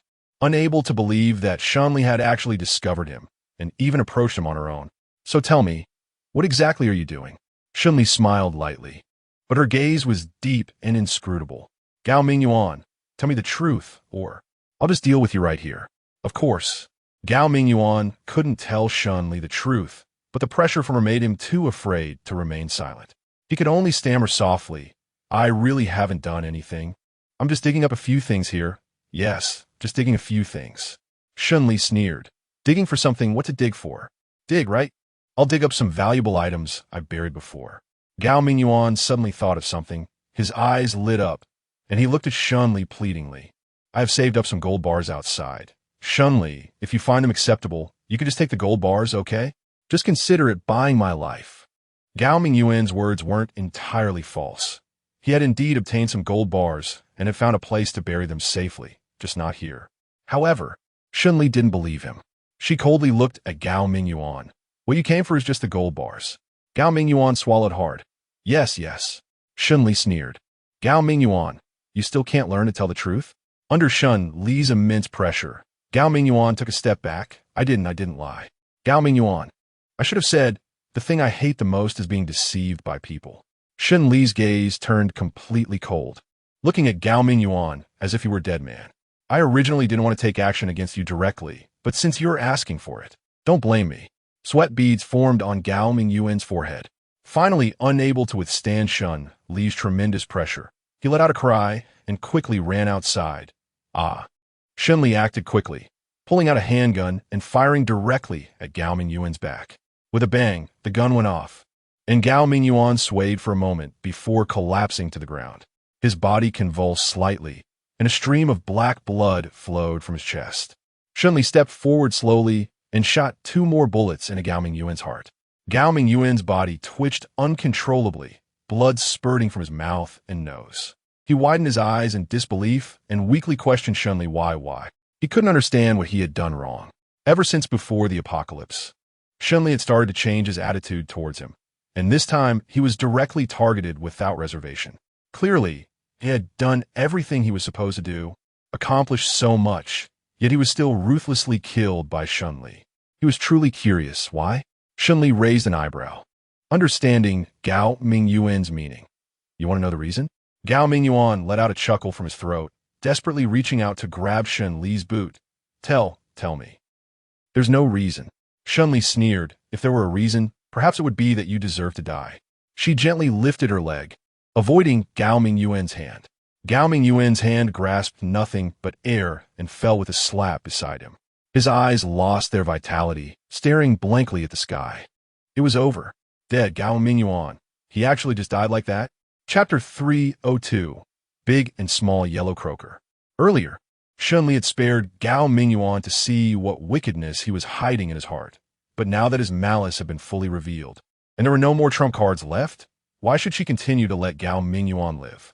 Gao Minguan deserved to die. It was such a simple matter. In this life and the next, the things Gao Minguan had done were enough to cost him his life, without a doubt. Shen Yuan lowered his head to look at the lifeless Gao Minguan, paused in silence, and nodded. Well, I also think Gao Minguan should have died long ago. Gu Nanchuan said, people like this don't deserve to waste any more of our attention on them. Yes, that's true, Shen Yuan agreed. He was still wondering what Gao Minguan was searching for just now, why he was rummaging around here. This question, Shen Li also didn't know. She exchanged glances with Gu Nanchuan and suggested, how about we keep digging? The external environment is changing rapidly, and no one knows what will happen next. What if we leave and someone takes away what Gao Minguan left behind? What if what Gao Minguan was so fixated on was extremely important, even a life-threatening weapon? What should we do then? Shen Li quickly made a decision and waved his hand. Search, keep searching. We must find it. Since Shen Li had already made up his mind, Shen Yuan and Gu Nanchuan would undoubtedly comply. Without saying a word, the two of them began searching directly from the cave. Gu Nanchuan walked nearby with a spade in hand when he suddenly stopped in his tracks. Shen Li asked, "What's wrong, Gu Nanchuan?" Gu Nanchuan pointed to the ground beneath them. The soil layer here seems to have been dug up by someone. Although the soil had become hard and frozen recently due to climate changes, making it harder to find traces. Gu Nanchuan was still able to spot the oddity at a glance. Gu Nanchuan stepped aside and pointed out the strange spot to Shen Li. It's right here. Shen Li looked down and squinted. Gu Nanchuan was right. There were indeed signs of disturbed soil here, although the traces were not obvious. They became easy to identify after Gu Nanchuan pointed them out. It seemed that Gao Minguan was too flustered earlier to notice this detail. Shen Yuan asked, "Can you use your special ability to detect it?" Shen Li happens to have the same idea. Then I'll give it a try. Shen Li half squatted down, closed her eyes, and tentatively released a bit of her supernatural ability. The ability flowed from her fingertips, slowly reaching beneath the ground. The earth seemed to be an extremely thick barrier. Even trying to break through it was blocked. Shen Li frowned, attempting to break through the barrier, but almost suffered a backlash from her mental power. She became slightly disoriented even in her breathing, stood up, and gasped for cold air. Gu Nanchuan saw this and quickly walked over. "Shen Li, how is it?" I'm fine." Shen Li struggled to catch her breath. Shook her head. "I can still try. Let me give it another shot." Gu Nanchuan frowned. He really wanted Shen Li not to push herself if she couldn't. But in the end, he said nothing and respected her wishes. Fortunately, after a moment of exploration, Shen Li tested her mental power in various other directions for a long time, suddenly opened her eyes, and the area in front of her brightened. Gu Nanchuan asked, "Did you find something?" "Yes, I found something." Shen Li nodded. "About 10 centimeters underground. There's a large box, but I don't know what's inside it." Her mental power only reached this far, insufficient to discern more details. Gu Nanchuan nodded. "Let's dig to the box first, then see what's underneath." "All right, let's do that." Shen Li nodded in agreement and started digging soil with Gu Nanchuan. The soil layer was not thick and was easy to dig, which was nothing for experienced diggers like Shen Li and Gu Nanchuan. Shen Li dug, while feeling grateful that the person who came to dig earlier was Gao Minguan. If it had been someone else, even slightly more skilled, the things underground would have been hard to protect by now. Shen Li didn't mind if things were taken away. But if something that threatened the air raid shelter base was snatched by someone with ulterior motives, she truly couldn't accept it. Suddenly, while digging, the tip of Shen Li's shovel hit something, making a clinking sound. Her eyes lit up, and she quickly cleared away the loose soil, revealing a dark, heavy box gradually emerging. Shen Yuan's eyes lit up. He originally wanted to take the box out directly, but was stopped by Shen Li. "Don't move it yet. Let me check for any traps or explosives." Shen Yuni shivered. He had actually forgotten about this matter. "All right, then you take a look." Shen Li hummed, continued to close her eyes, and carefully searched through the contents of the box with her mental strength. Everything was quickly revealed, and Shen Li put her hands down, letting out a sigh of relief. "Nothing. Nothing? That's good." Shen Yuan's curiosity about the contents of the box could no longer be contained. "Let me take a look." Shen Li hummed in response, lowering her head to gradually pull the box out. To be honest, the box didn't look too big, but the contents were particularly heavy. Shen Li almost couldn't hold it and nearly pulled her back. Gu Nanshuan quickly helped from the side. Let's do it together. Thank you. Shen Li sighed in relief, and, along with Gu Nanshuan, lifted the box and placed it aside. Even with the two of them working together, the box was still quite heavy. Shen Li finished packing the box and couldn't help but chuckle. What on earth is in it that's so heavy? Gu Nanshuan pondered for a moment. Had a guess in his mind, but he didn't say anything. Let's open it and take a look. All right, let's see. Shen Li nodded and lowered her head to open the box. As soon as the box was opened, the golden light immediately dazzled everyone's eyes. Inside this seemingly ordinary box were actually bars of gold and large yellow croakers. Even for the Shen family, a wealthy household that had already established its fortune before the apocalypse, they had never seen such a sight before. Shen Yuan was simply speechless with shock. This is insane, really insane. Where did all these gold bars come from? Shen Li took several deep breaths to suppress the shock. These gold bars might be related to Zhao and his father. Looking at the people who might be connected to Gao Minguan, only Zhao Anin's real estate mogul father has the capability to acquire so many gold bars. Chapter 303. The Death of Zhao Anin. Shen Yuan also felt that way. How did Gao Minguan know that these gold bars were hidden here? Did Zhao Anin tell him herself? Shen Li nodded. It's very likely. Shen Yuan thought for a moment and agreed. She paused, glanced at Gao Mingyuan's corpse, and couldn't help but softly exclaim, I really don't know what method Gao Mingyuan used to persuade Zhao and to willingly share such a life-and-death matter with him. Shen Yuan snorted coldly. Zhao Anin is indeed not very smart. Not very smart. And with a malicious heart, unwilling to work well with others. So such an outcome is only to be expected. Shen Li remained silent, feeling a pang in her heart. After storing the gold in her space, she crouched down to take a look at the boxes below. The boxes contained firearms and ammunition. These items might have been rare for the old Shen Li, but they were nothing remarkable for the current Shen Li. She took out a box, opened it, glanced at the contents, raised an eyebrow, and then put it back into the space. The firearms and ammunition in the space were increasing, and Shen Li nodded. The weapons were now plentiful, and we no longer needed to limit the distribution of weapons to a few trusted individuals as before. It was time to arm everyone with these weapons. Shen Li has always believed that once something is obtained, it should be used. She absolutely does not hesitate to give her subordinates what they deserve.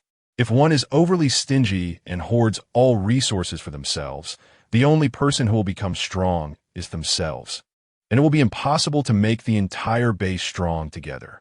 After pulling out several boxes, the remaining boxes contained art pieces, gold, silver, and jewelry, which are precious in the current apocalypse, but not very practical.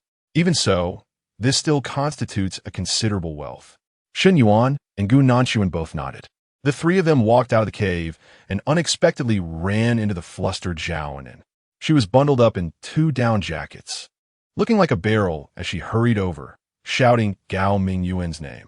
Just as she was about to dart into the cave, she caught sight of Shen Li, Shen Yuan, and Gu Nanshuan. Zhao Anin's steps suddenly halted, and her face visibly turned pale with panic. How could this be? Why were Shen Li and Shen Yuan here? Seeing the cave in disarray only added to her despair, and with a pale face, she questioned Shen Li. Where is Gao Mingyuan? Shen Li raised an eyebrow. What are you asking him for? Zhao Anin collapsed and shouted. You tell me. Where's Gao Mingyuan? Where is he? She needs to know if that bastard took her things and ran away. She absolutely has to know. Shen Li pointed to the ground. Look, isn't this it? He. Zhao Anin suddenly choked.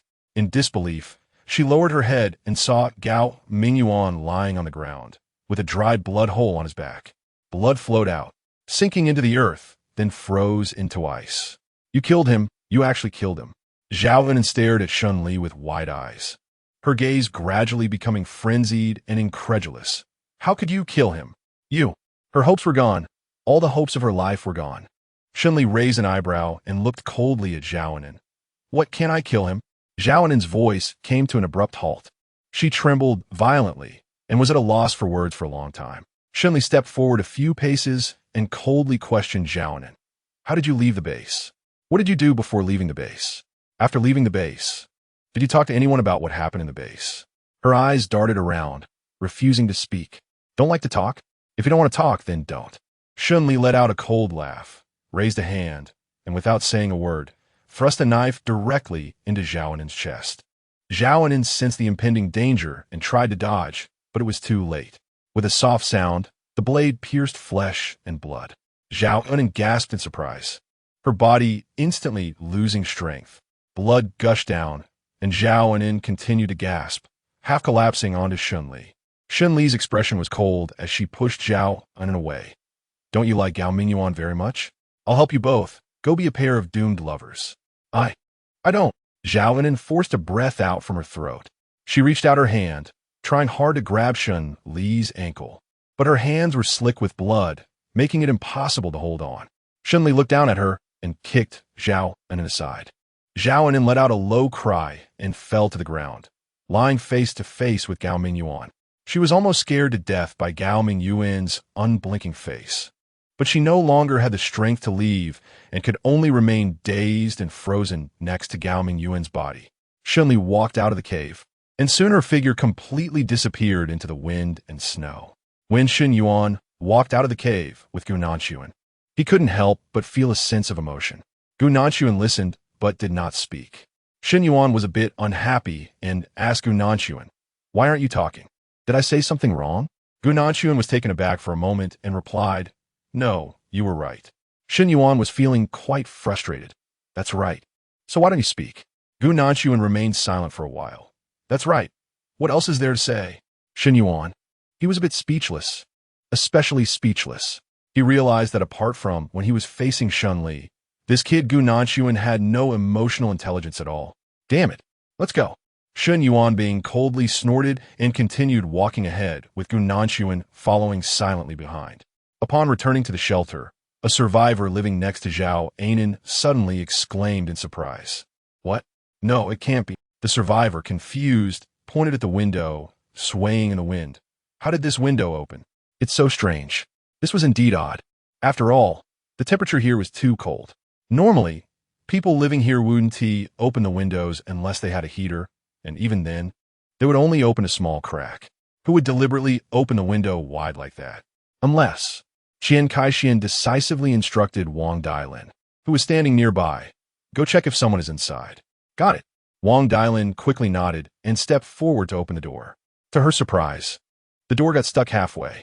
Wang Dailin paused for a moment before realizing, "Captain Qian, the door is locked from the outside."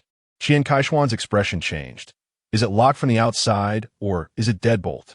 After thinking it over, he deemed that question unreliable. "Step aside, let me take a look." Wang Dailin quickly moved aside.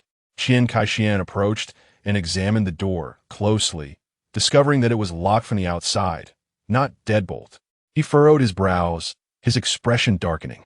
Who would lock the door from the outside for no reason? This was too strange. Could it be? Qian Kaixian gasped, blurting out, "It must be Zhao Enin." Zhao Enin is locked inside? Wang Dailin was a bit dazed. She couldn't have done that. Logically, Zhao Enin wasn't that naive. "No, I'm not saying Zhao Enin is locked inside." Qian Kaixian took a deep breath, a hypothesis gradually forming in his mind. "Zhao Enin, she locked someone in the room. Close the window." Wang Dailin gasped in shock. "No way." Qian Kaishuan's face was heavy. "No matter what, there can't be any deaths here." Qian Kaixian took a deep breath. "Is there a locksmith? Is there a locksmith here?" Feng Fan looked around, weakly raising her hand. "I used to be a locksmith." "Great." Qian Kaishuan's eyes lit up. "Can you open this door?" Feng Fan also wanted to open the door, but lacking the right tools at the moment. She could only say, "I'll give it a try." Qian Kaixian waved his hand. Everyone tacitly stepped back to let Feng Fan try. Feng Fan bent down, struggling with the lock for quite a while. The lock didn't budge, but the clicking sounds from inside the lock were incessant. Inside the room, Jiang Lily, half-dressed and half-conscious, vaguely heard sounds from outside. She turned over and couldn't help but mumble, "Hot, so hot." Outside, Jiang Minjing had just arrived upon hearing the news, and as soon as she came, she heard Jiang Lily murmuring about being hot. Qian Kaixian already knew the answer. Feeling somewhat heavy-hearted, "That's not hot." Jiang Minjing had a bad premonition. If it's not hot, then what is it? Actually, she is cold. Qian Kaixian sighed. steeling himself to explain. Before freezing to death, a person will feel cold instead of hot. Before freezing to death, Jiang Minjing gasped. In other words, Jiang Lili was about to freeze to death. Mom. Jiang Minjing couldn't help but cry out. Wang Dailin quickly held her down, her own nose feeling sour. Minjing, don't cry. You mustn't cry. Aunt Feng is trying her best to save your mom. If you cry and disturb her, it'll be over. Jiang Minjing struggled to suppress the pain in her heart. Yes, she couldn't she mustn't be like this. She had to believe in Feng Fun. Feng Fun would definitely be able to save Jiang Lili, she believed. Jiang Minjing bit her lip, looking at Feng Fun. Feng Fun, under Jiang Minjing's gaze, was trembling even more. Suddenly, with a light click, Feng Fun froze for a moment before uncontrollably cheering out. It opened. The door is open. The door opened? Hurry! Hurry inside! Upon hearing this, Qian Kaixian became energized and swiftly kicked the door open. The door slammed open with a bang as Qian Kaixian rushed into the room. Everyone crowded at the doorway, seeing Jiang Lili, half-dressed, her exposed skin a sickly pink. Jiang Minjing immediately cried out, Mom. Jiang Lili couldn't speak, nor could she utter a word. Qian Kaishuan's face was terrifyingly serious. Quick, call Dr. Zhang to the clinic. I'll take Jiang Lili to the clinic. It's urgent. We must hurry. Go now. I'll go right away. Feng Fun and Wang Dailin pulled each other and hurried towards the clinic. Feng Fun, Wang Dailin, and the other survivors quickly grabbed blankets and clothes. Qian Kaixian helped Jiang Lili wrap herself in the thermal blanket and hurried towards the clinic. Jiang Minjing sobbed quietly, her weeping soft yet heartbreaking. I know, I understand. Jiang Minjing followed Qian Kaixian, trying hard not to let her sobs escape. My mom will definitely be fine. They rushed to the clinic, just as Qian Kaixian ran into Shen Li. Shen Li saw the hurried Qian Kaixian and was initially a bit surprised. Wanted to ask him what he was doing. However, upon seeing Jiang Lili in Qian Kaishuan's arms, she instantly understood a lot more and frowned, asking, who did this? Zhao Unan? Huffing and puffing, Qian Kaixian had been running all the way and was already a bit out of breath. When Shen Li asked him, he could only nod while gasping for air. Shen Li, Shen Yuan, and Gu Nanshuan exchanged glances upon hearing this. It was indeed Zhaonan. Qian Kaixian was very worried. Zhaonan's responsibilities would be a matter for the future, but the current issue was whether Jiang Lili would be okay. Shen Yuan made a sound of agreement and pushed open the clinic door. I don't know if something will happen to her, but for now, let's wait for Dr. Zhang. Well, there's no other way. Qian Kaixian sighed, opened the door, and placed Jiang Lili on the examination bed. Shen Yuan looked at Shen Li, his eyes questioning. Shen Li nodded and stepped forward to shoo the others out. I'll handle this. You big men don't need to crowd around here. The group nodded and went to rest next door at the clinic while preparing to wait for the results. Shen Li lit the stove and began to unwrap Jiang Lili's clothes and blankets in front of the fire to assess the condition of her wounds. Chapter 305, Frostbite. Now, Shen Li could only hope that Jiang Lili's wounds were not deep frostbite, but hope was just hope. She frowned and carefully examined Jiang Lili's injuries. As expected, the results were not satisfactory. After the pink, Jiang Lili's wounds had turned a frightening purple-black, which was an unmistakable sign of deep frostbite.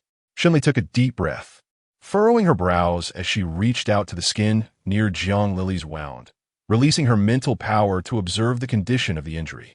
After several focused training sessions, Shen Li's control over her mental power had improved significantly, and it didn't take long for her to assess Jiang Lili's current wound situation.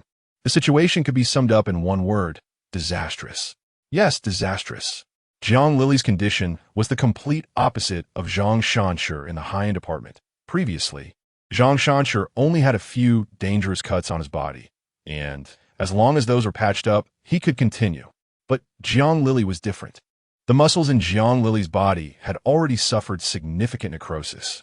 Shen Li was certain that if Jiang Lili continued down this path, she might lose her hands and feet. Unless high-level healing abilities were used to treat her, it would only be possible to patch up her severely damaged muscles. However, Shen Li shook her head slightly.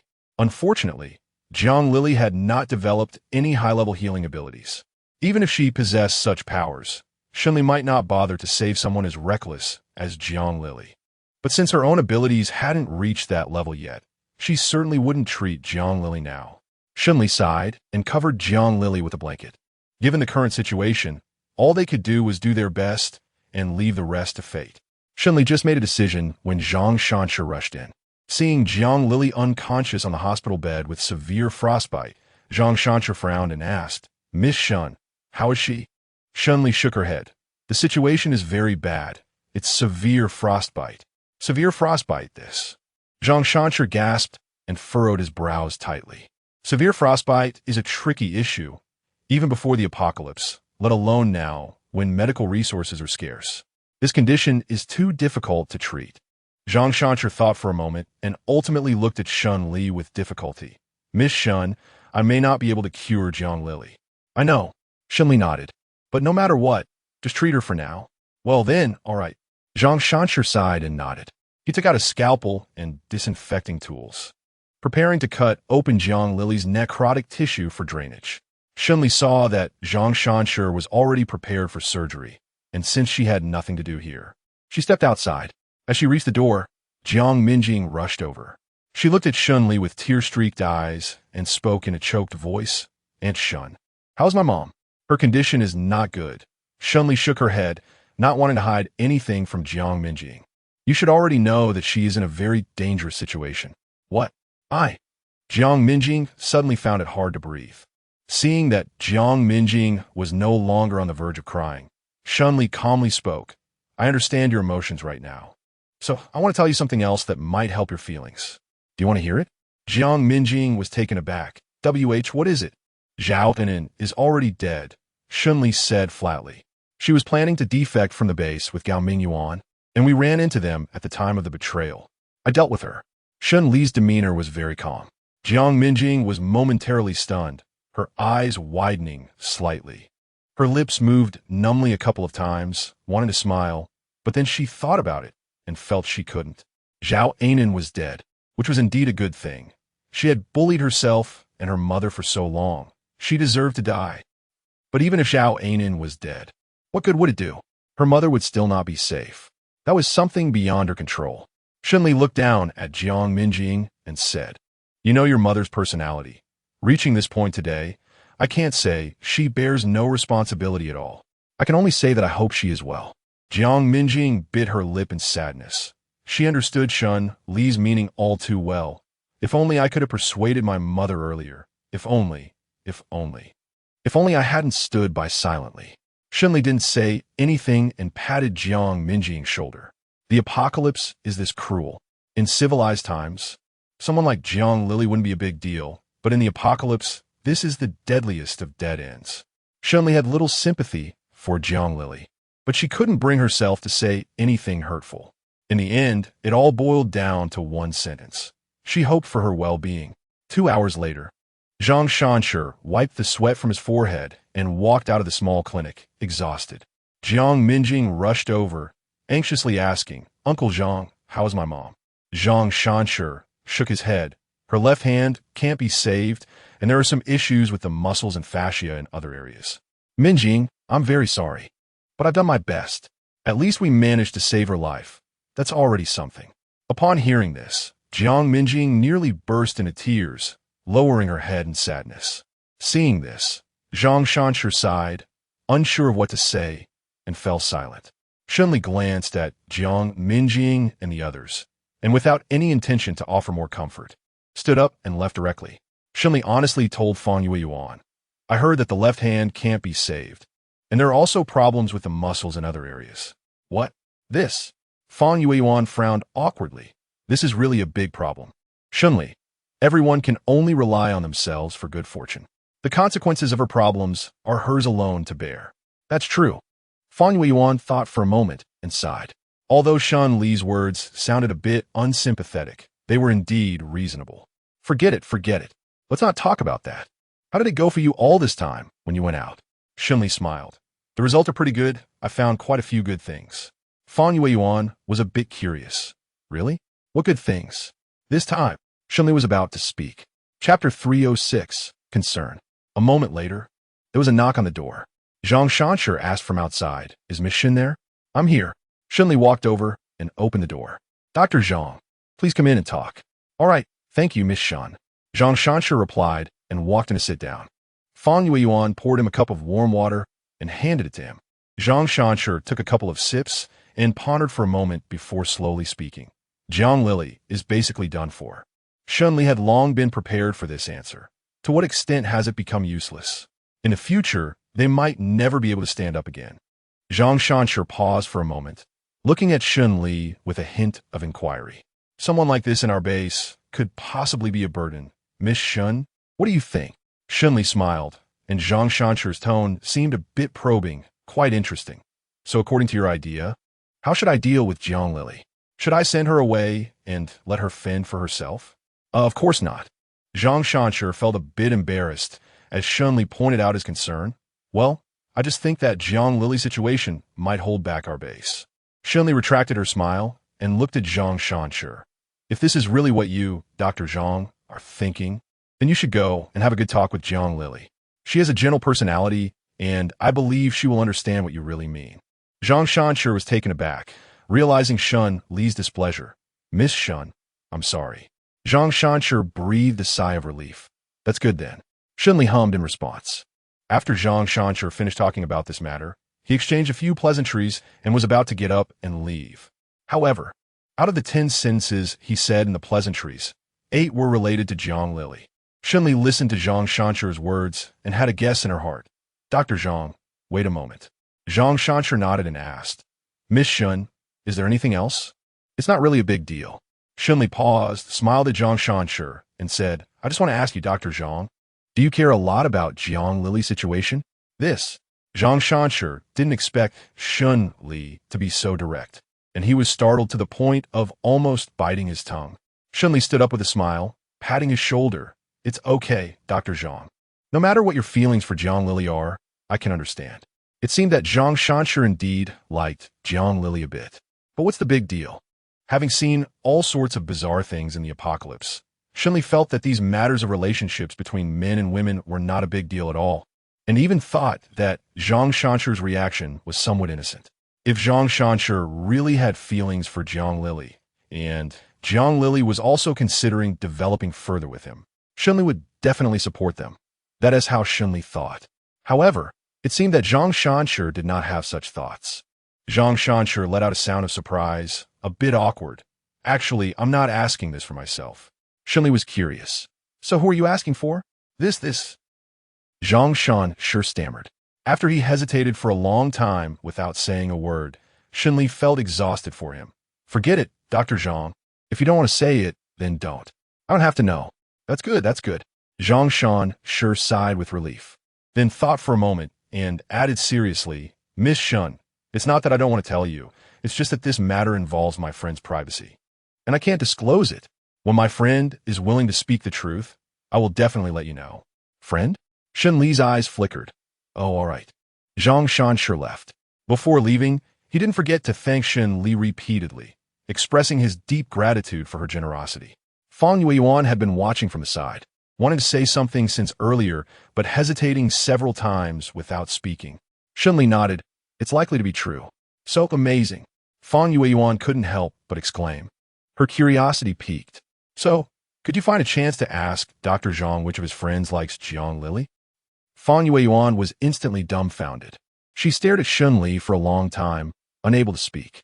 Shen Li also knew that Fang Yueyuan might not be able to accept this kind of thing, so she didn't say anything and kept her head down to work. Fang Yueyuan had seen Zheng Heng before. The guy looked to be around 24 or 25, still appearing quite young, while Jiang Lili was already in her mid-30s. With a 10-year age gap between them, could Zheng Heng really accept it? Could it be that Shen Li misunderstood? Shen Li looked at Fang Yueyuan, who was full of disbelief and was momentarily speechless. What's there not to believe?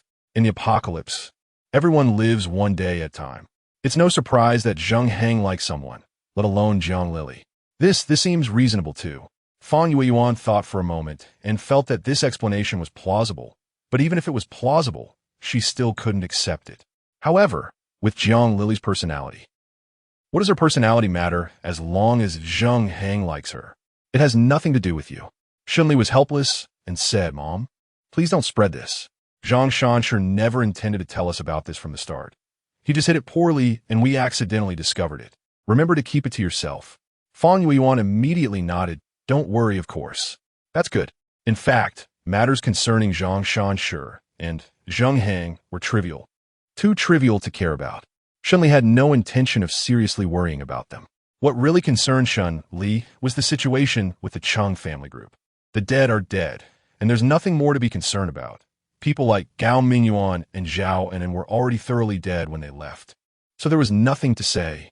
But whether Cheng Jiarui was dead or alive was worth discussing. Shen Li thought for a moment and went out to find Shen Yuan. Brother. Shen Li asked him, "Can you do me a favor?" Chapter 307. Don't bet on a chance. When his most beloved sister needed help, Shen Yuan had no reason to refuse.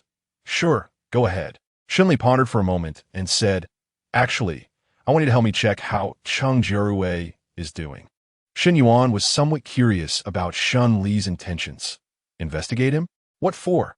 I want to know whether Cheng Jiarui is really dead or not. Shen Li truthfully told Shen Yuan that if Cheng Jiarui is not dead, then we might have trouble ahead. Shen Yuan frowned immediately upon hearing Shen Li's words, and after a long pause, he hesitantly said, No way.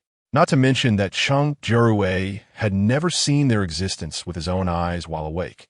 Even during the chaos after Cheng Jiarui fell into a coma, who would pay attention to the comings and goings of their group?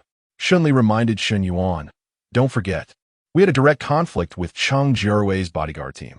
I know this. Shen Yuan took a deep breath and frowned. But look at what Cheng Jiarui was like back then. We all saw it. To say that such a person could chase us down after regaining consciousness based on things he hasn't even witnessed himself, I don't believe it. Shen Li nodded. I understand what you mean, but Cheng Jiarui is definitely not a fool. As long as he can stay clear-headed and restore everything in the Cheng group to normal, he will definitely discover our presence. This, Shen Yuan had nothing to say, nothing to refute. After a long silence, he sighed and said, Sigh, Li, you made me all anxious with your emotions. Shen Li waved his hand. It doesn't matter whether you're nervous or not. What's important is not to be a blind man with eyes wide open. Brother, go investigate. All right, I'll go. Shen Yuan agreed and got up to follow Shen Li to get the computer, going outside to check the news about the Cheng group. It turned out that the Cheng group was definitely in chaos now, and at least had not returned to its former state. Originally, the Cheng group's firewall was maintained by dedicated personnel, and Shen Yuan's technical skills were absolutely insufficient to hack into the Cheng group in a short period of time. But the current situation was different. With Cheng Jiarui's fate unknown, the Cheng group was left without leadership, and even the firewall had become considerably weaker. Shen Yuan didn't exert much effort and quickly hacked into the internal network of the Cheng group, also conveniently hiding his IP address, leaving no trace for anyone to discover. Seeing Shen Yuan making significant progress, Shen Li quickly instructed him, Download as much data as possible from Cheng's. The more confidential, the better. Got it, just watch me. Shen Yuan rubbed his hands together eagerly and quickly agreed. He didn't spend much effort before he had dragged out most of the Cheng family's Class A confidential information. When he tried to access Class S materials, he found that he didn't have the qualifications and couldn't help but click his tongue in regret. TSK? The Cheng group is too cautious. Their firewall is built too high. Otherwise, I would have definitely gotten all their secrets. Shen Li listened and couldn't help but chuckle. It's already not easy to get so much, so just be content. Shen Yuan was certainly not satisfied. Cursing a few words before going to check on Cheng Jiarui's situation. Shen Li was confused, her brows tightly furrowed. As Gu Nanchuan walked in, he noticed Shen Li's bewildered expression. He approached her and asked, What's wrong, Shen Li?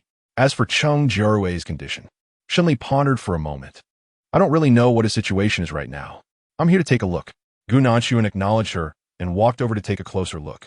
As he glanced at the records, his brows gradually furrowed deeper. Shen Li asked, How is it going? Any leads? Shen Li was silent. Of course, she remembered this matter. However, Shen Yuan asked in disbelief. So, does this mean Cheng Jiarui is definitely going to survive? Gu Nanchuan nodded. Yes, I'm very sure. But Shen Yuan's expression of disbelief lingered for a long time. What if Cheng Jiarui died? Gu Nanchuan didn't respond. Shen Li sighed. Bro, Don't gamble on this possibility. Shen Yuan pressed his lips together and fell silent. Deep down, he knew very well that there was no what-if about this. If it happened, it would be the worst outcome. But if Cheng Jiarui could survive, what would he do then? Shen Yuan looks very uncomfortable. Shen Li patted Shen Yuan's shoulder, just about to comfort him, when suddenly the screen flashed with light. Shen Yuan's expression tightened. Someone is attacking our address. Shen Li frowned. What should we do? What should we do? What should we do? Shen Yuan's eyes turned, and without saying a word, he directly pulled out the computer's power plug. With a click, the computer went black. Shen Li looked at the dark screen and fell silent instantly. Gu Nanchuan also coughed lightly. Is it done? Of course it's done. Shen Yuan felt a bit proud. This was the fastest way. Gu Nanchuan's mouth twitched slightly. Shen Li nodded. I understand this, and I have made preparations. That's good. Shen Yuan sighed, clenched his fist, and muttered to himself. I suddenly feel that we should meet with the Cheng group people in advance. Shen Li didn't say anything and exchanged a glance with Gu Nanchuan. Gu Nanchuan frowned slightly and remained silent. The encounter with the Cheng family made everyone feel a bit uneasy. Shen Li pressed down the worries in his heart and waved his hand. There's nothing we can do about this matter. We can only find a way to delay it a bit. But if we really have to confront the Cheng group people, then so be it. Shen Yuan and Gu Nanchuan fell silent, both agreeing with Shen Li's opinion. Next, Shen Li pretended to lighten the mood and change the subject, talking about some family matters. Of course, she also mentioned the situation between Jiang Lili and Zheng Heng quite a bit. When she heard that Zheng Heng liked Jiang Lili, Shen Yuan couldn't help but be surprised. Really? Shen Li paused for a moment, deep in thought, or rather, at least based on the current conditions. It could be inferred that this speculation was true. Chapter 308, Bloodline Suppression. Shen Yuan choked for a moment, feeling that his earlier surprise was a bit out of place. Gu Nanchuan, you noticed it early too? Gu Nanchuan shook his head, no. Shen Yuan was angry. Then why aren't you surprised? Gu Nanchuan was taken aback for a moment, feeling a bit confused. What's there to be surprised about? After all, this matter doesn't concern me much. Gu Nanchuan had a cold personality and wasn't the type to be bothered by such things. Shen Yuan choked a bit. He shot Gu Nanchuan a glare in annoyance and fell silent. Gu Nanchuan didn't say much either and continued to focus on asking Shen Li what data had been pulled from the Cheng family's website just now. Oh, fine. Shen Yuan touched his nose, feeling unhappy but reluctantly nodded. He unplugged the network cable and turned on the computer to introduce the data transmitted from the Cheng family to Shen Li, while also taking a look himself. The more he looked, the more strange and horrifying he found it. The confidential documents from the Cheng group were indeed a bit frightening. They contained many bizarre and chilling data, as well as some experimental procedures. It was clear that the Cheng group placed great importance on these experiments, as the entire experimental process was filled with coded language, carefully avoiding any exposure of specific details about the experiments. Shen Yuan was initially full of confidence, wanted to find some weakness in the Cheng group, but the more he searched, the more discouraged he became. He couldn't help but close the book and let out a long sigh. The Cheng group is truly a bunch of businessmen, cunning and shrewd, leaving us not a single opportunity. Shen Li patted Shen Yuan's shoulder and said, It's okay, brother. Try to think from a different perspective. Even if we know about the Cheng group's conspiracy now, we might not be able to do anything about it. Moreover, from the beginning, we have only found classified materials of level A and below, and we haven't even come across any S-level materials that involve core secrets. So you don't need to worry too much. Shen Yuan pressed his lips together. I understand. Gu Nanchuan pondered for a moment and shook his head slightly. Shen Li thought he was going to say he couldn't remember anything, but unexpectedly, Gu Nanchuan said, I heard that the Cheng group seems to be cultivating some kind of hidden experimental subjects. Shen Li was taken aback and asked, What experimental subject? Shen Li nodded. Of course. Shen Lisin felt a slight pang in her heart and frowned. Is there really such a thing? What if the experimental subjects from the Cheng group escape, or if they are directly sent out by people from the Cheng group? Who can distinguish between naturally occurring infectees and the experimental subjects from the Cheng group? Gu Nanchuan shook his head. Perhaps there is no need to distinguish at all. Or perhaps. He paused and didn't continue. Even without Gu Nanchuan saying it, Shen Li understood. She frowned slightly, and a conjecture suddenly arose in her mind. Do you think this mutation could be because of... That wouldn't be the case. Gu Nanshuan shook his head, saying that scientists would prove soon that this mutation was primarily due to nuclear radiation in the seawater. Shen Li frowned. I see. It seems that the Cheng group has researched a lot of materials related to radiation. Since it involved confidential matters, Shen Yuan's expression also became quite serious, and he didn't show his slight antagonism towards Gu Nanshuan. He solemnly replied, "All right, you can rest assured. If the Cheng group discovers that we have invaded their internal system, I will no longer bear the surname Shen." Gu Nanshuan nodded. "I believe in you, brother Yuan." Shen Yuan listened and felt a bit moved. Shen Li fell silent for a moment and quietly looked at Shen Yuan. "Brother, I understand what you mean, but do Mom and Dad know that you don't want to have the surname Shen anymore?" Shen Yuan. He suddenly became silent, chuckling awkwardly twice. "Well, this, Shen Li whispered softly, "I don't really care about this, but Dad seems to care quite a bit, so you'd better be careful." Shen Yuan shrank his neck a bit, feeling a little scared. Although he had already accomplished many earth-shattering feats and was only one step away from the upper echelon of ability users, there was still an inherent fear of Yu Yuan, and Shen moved deep within him. This fear might be what is called bloodline suppression. However, fortunately, Shen Yuan didn't stay shocked for long, because soon, Shen Li began to chat with Gu Nanshuan beside her, as if no one was around. The two were incredibly in sync, and their conversation progressed rapidly.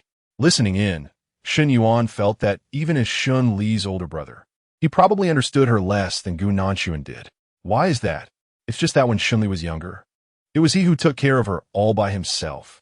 Back then, that kid Gu Nanshuan didn't even know where he was. Shen Yuan wished he could bite his teeth into pieces, feeling disgruntled. No, Shen Yuan was not very happy. "It's nothing."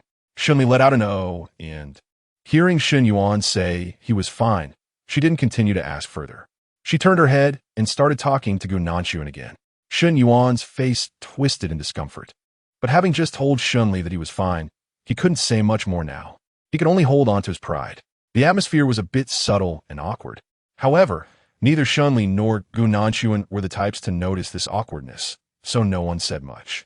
Shen Yuan watched silently and began to doubt. If he wanted to keep that kid, Gu Nanshuan, away from his sister, was he using the wrong method? Perhaps it would be better to speak directly. After pondering for a long time, Shen Yuan decided to take action. When Shen Li walked out of his room, Gu Nanshuan was also about to leave. Shen Yuan called out to Gu Nanshuan, his tone very serious. "Gu Nanshuan, wait a moment." Chapter 309. Shen Yuan's warning. Gu Nanshuan was slightly taken aback. "Brother Yuan." Shen Yuan was momentarily speechless, silently trying to digest this unpleasant address, hoping to get used to it soon. "I want to ask you, have you been getting a bit too close to my sister?" Gu Nanshuan looked at Shen Yuan's unfriendly expression and understood something. He thought Shen Yuan just didn't want to see his pampered sister leave like that. So he explained, "Brother Yuan, I really..." "Wait, who asked you that?" Shen Yuan couldn't take it anymore and quickly interrupted. He was afraid that if he continued, he would lose control and end up hitting this kid. "Stop talking. I'm talking about something else." Gu Nanshuan was confused. "What else?" "This." Shen Yuan paused, his tone becoming serious. "Gu Nanshuan, where are you from? I've never asked you this question before." Gu Nanshuan was taken aback. "What does this question mean?" "It means literally." Shen Yuan stared intently at Gu Nanshuan. "I'm not in a hurry for your answer, and I don't necessarily need it, but Gu Nanshuan, you'd better know that you are a dangerous factor." Gu Nanshuan was silent for a moment. He had actually thought about similar answers countless times in his mind. This time, Gu Nanshuan just fell silent briefly before suddenly speaking very seriously. "Brother Yuan, you can rest assured, I will definitely not let my issues affect Shen Li. I'm not talking about that. Moreover, does your promise really have any effect?" Shen Yuan retorted to Gu Nanshuan. "Li Li's current situation is already very dangerous, and we both know this. Do you really think you can avoid affecting Li Li at all?" Gu Nanshuan frowned. "I can." Shen Yuan sneered. "Just because you say so, doesn't mean you can?" Gu Nanshuan replied in a deep voice. "No one can be certain about the future. I can only say that at least at this moment, I can confirm that I can protect Li Li and keep her safe and sound." Shen Yuan felt a darkness before his eyes. Goodness, this kid. He is now unwilling to even call him Shen Li, and has simply started calling him Li Li. This news made him feel even more unable to accept it, especially unable to accept it. Shen Yuan glared fiercely at Gu Nanchuan and said, "In any case, I don't want to agree to this marriage." "All right, you can go now." Without waiting for Gu Nanchuan to say anything else, Shen Yuan walked away first. There was no choice if he didn't leave. He felt like his heart would explode from anger. How did this kid, Gu Nanchuan, learn all these skills? It was simply infuriating. Gu Nanchuan watched Shen Yuan's departing figure and sighed helplessly. There were indeed some things he wanted to be honest about with Shen Yuan, but he couldn't. Although Shen Yuan was Shen Li's older brother, and he cared for him, he was still not Shen Li. These matters were enough to discuss privately with Shen Li. There was a few knocks on the door, and Gu Nanchuan heard a voice from inside the room say, "Come in." Gu Nanchuan pushed the door and walked into the room. Shen Li sat on the sofa, petting the cat. Mimi was purring contentedly in her palm. Squinting its eyes, Gu Nanchuan glanced over at Shen Li and silently commented, "Mimi has grown quite a bit. Indeed, this little guy eats a lot." Shen Li nodded, saying, "Thanks to the fact that I stocked up on everything in the space earlier, I have plenty of cat and dog food stored. Enough for Mimi to eat for 30 or 40 years. Otherwise, Mimi wouldn't have grown this big." Meow. Mimi seemed to understand Shen Li's comment and called out in dissatisfaction. Shen Li chuckled lightly and scratched Mimi's little ears. "What's wrong? Are you angry?" Mimi wanted to act a bit angry, but Shen Li's hand was so warm that it was just a little cat without any ambition, and it immediately continued to rub against Shen Li's hand and purred. Shen Li's smile widened a bit as she rubbed the little cat's head and asked Gu Nanchuan, "You came over. It can't just be to ask about the cat, right?" Gu Nanchuan was silent for a moment. "No. If there's something, just say it." Shen Li didn't think much of it. "What kind of relationship do we have? We're comrades who have been to battle together. If even this kind of relationship can't make you speak openly, I really don't know what kind of relationship in the world can." Gu Nanchuan slightly pursed his lips. He truly couldn't say it directly. And the reason was probably the exact opposite of what Shen Li thought. It was precisely because of Shen Li's special identity that he found it hard to speak. After pondering for a long time, Gu Nanchuan said seriously, "Shen Li." Shen Li raised an eyebrow, a bit surprised by Gu Nanchuan's hesitance today. "Hey, I'm here." Gu Nanchuan said seriously, "If one day the Cheng family comes looking for us, what would you think?" "What are you talking about? Why would the Cheng family come over?" Shen Li was taken aback, her mind buzzing, unable to help but frown. "Is it that my brother's work hasn't been wrapped up well, and something happened? Why doesn't he tell me himself, and has to rely on you to tell me?" "What a guy." "Gu Nanchuan, that's not it. Are you saying that we were discovered by the Cheng family, or that we're simply targets of the Cheng family?" Shen Li breathed a sigh of relief. "Not taking it seriously. That's not a big deal. The larger the base's power grows, the more such things are inevitable. Sooner or later, we will have to clash with other bases or forces, and the Cheng group is just one of those forces. There's no need to give them too much credit. There will be plenty of dangers we have to face in the future." Gu Nanchuan slightly pursed his lips. "I understand what you're saying, but Shen Li, what if my identity itself brings danger to the base?" Shen Li frowned, not expecting Gu Nanchuan to say that. "What do you mean by that? Did something happen on your side again? You didn't leave something with our base's mark when you ran into Cheng Jiarui and the others, did you?" Gu Nanchuan was speechless. "Do I look like someone who would make such a basic mistake?" Shen Li thought for a moment. "It wasn't like this originally." Gu Nanchuan frowned. "Originally?" "Yes." Shen Li spoke frankly. "Your original behavior was quite normal, but now your behavior is completely abnormal." Gu Nanchuan was speechless, feeling dark. After a long time, he said in a deep voice, "That's not the issue." Shen Li was puzzled. "What exactly is the problem?" Gu Nanchuan sat down next to Shen Li. "You should be able to sense my relationship with the Cheng group, right?" Chapter 310. Subject 1. What relationship? Shen Li frowned. "An enemy relationship? You mentioned this before." Gu Nanchuan nodded. "Yes, an enemy relationship, but besides that, there is something else." Shen Li listened to Gu Nanchuan's words and couldn't help but grin. Wow, Gu Nanchuan really had an extraordinary number of secrets. Every time, it was like peeling an onion, uncovering quite a few secrets. Shen Li thought for a moment and decided to be magnanimous. "You go ahead and tell me what it is." Gu Nanchuan slightly raised his gaze and looked at Shen Li seriously. "My mother might be the #1 test subject of the Cheng group." Shen Li was briefly taken aback. Coming to her senses, she instantly furrowed her brows. Experimental subject, you mean the mutated kind? Gu Nanshuan nodded, his voice slightly heavy. Yes. Shen Li furrowed her brows. When did you find out about this? It's still uncertain. Gu Nanshuan told Shen Li that right now, this idea is just a suspicion. So how did you come to suspect this? Shen Li frowned, thought for a moment, and quickly remembered something. You said your mother is missing, and she has been missing for so many years. Could it be? You suspect that she has been trapped by the Cheng family group all along? Gu Nanshuan slightly lowered his eyes. It's not impossible. Cheng Jiarui harbors deep-seated hatred towards Cheng Jiarui, so it wouldn't be surprising if he did something like this. Moreover, according to Gu Nanshuan, the Cheng family group should have started working on similar drug development a long time ago. Shen Li felt a sense of clarity. She tightened her lips, wanting to comfort Gu Nanshuan, but not knowing where to start. Gu Nanshuan remained silent for a long time, then looked up at Shen Li with a serious tone. That's why I said, I might drag you down. I understand. Shen Li took a deep breath, smiled, and said, It's fine, I will also drag you down. We are dragging each other down.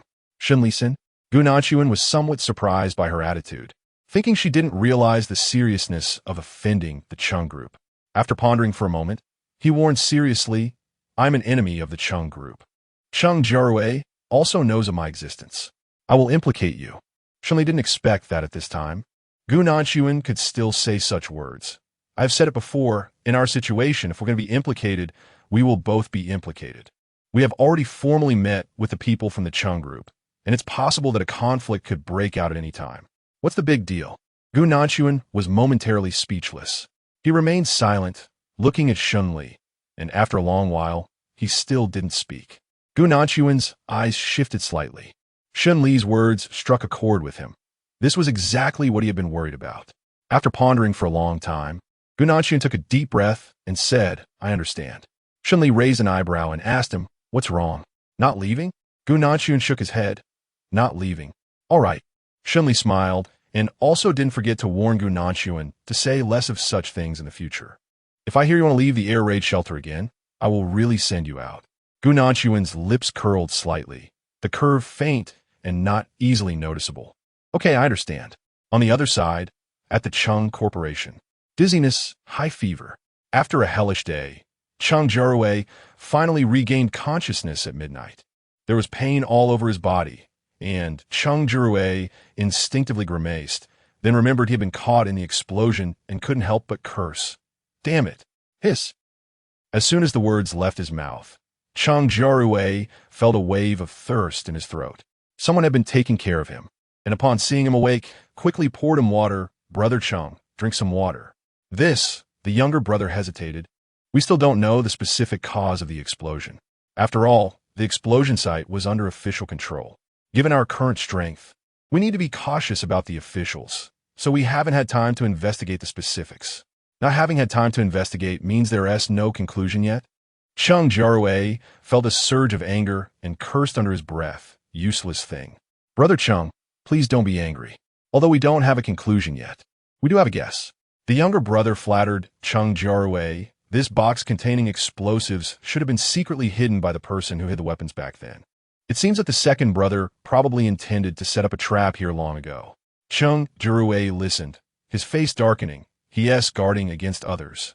But he guarding against me too? The younger brother hesitated. He didn't dare to tell Cheng Jiarui that the second brother was not only guarding against them, but was likely harboring treasonous intentions against the Cheng Corporation and Cheng Jiarui himself.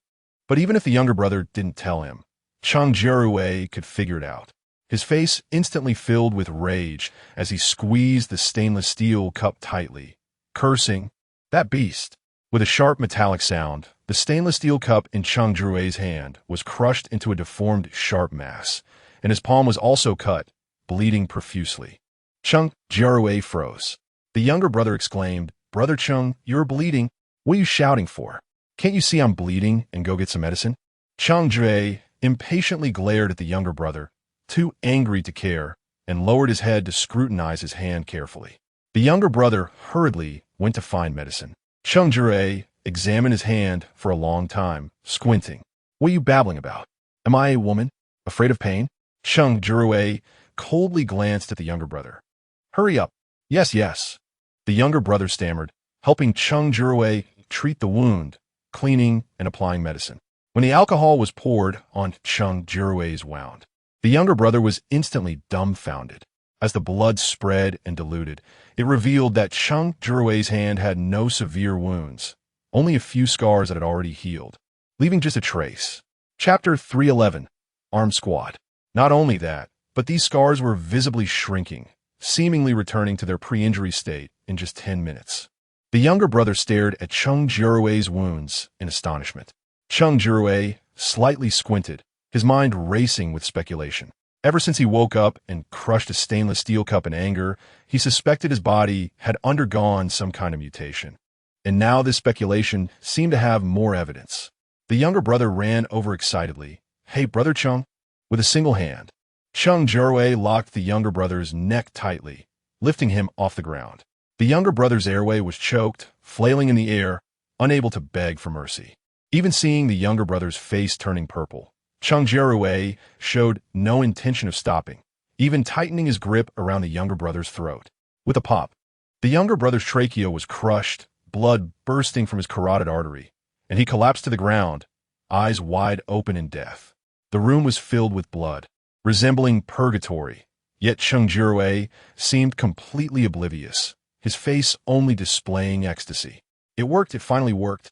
The secret medicine that the Cheng Corporation had been researching was complete, and he himself had also succeeded. With these things, what was there to fear about revenge or betrayal? Even if someone betrayed him, his abilities were enough to handle anyone. Cheng Jiarui laughed heartily, wiped his hands on the younger brother's clothes, and left. He had more important matters to attend to than dealing with this younger brother's corpse. That was to uncover the truth behind the explosion. Although it was true that the explosives were planted by the second brother, how did the weapons he had disappear? Surely someone must have stolen those weapons. Cheng Jiarui narrowed his eyes menacingly, determined to find the person who stole his weapons and then skin them alive and dismantle their bones with his own hands.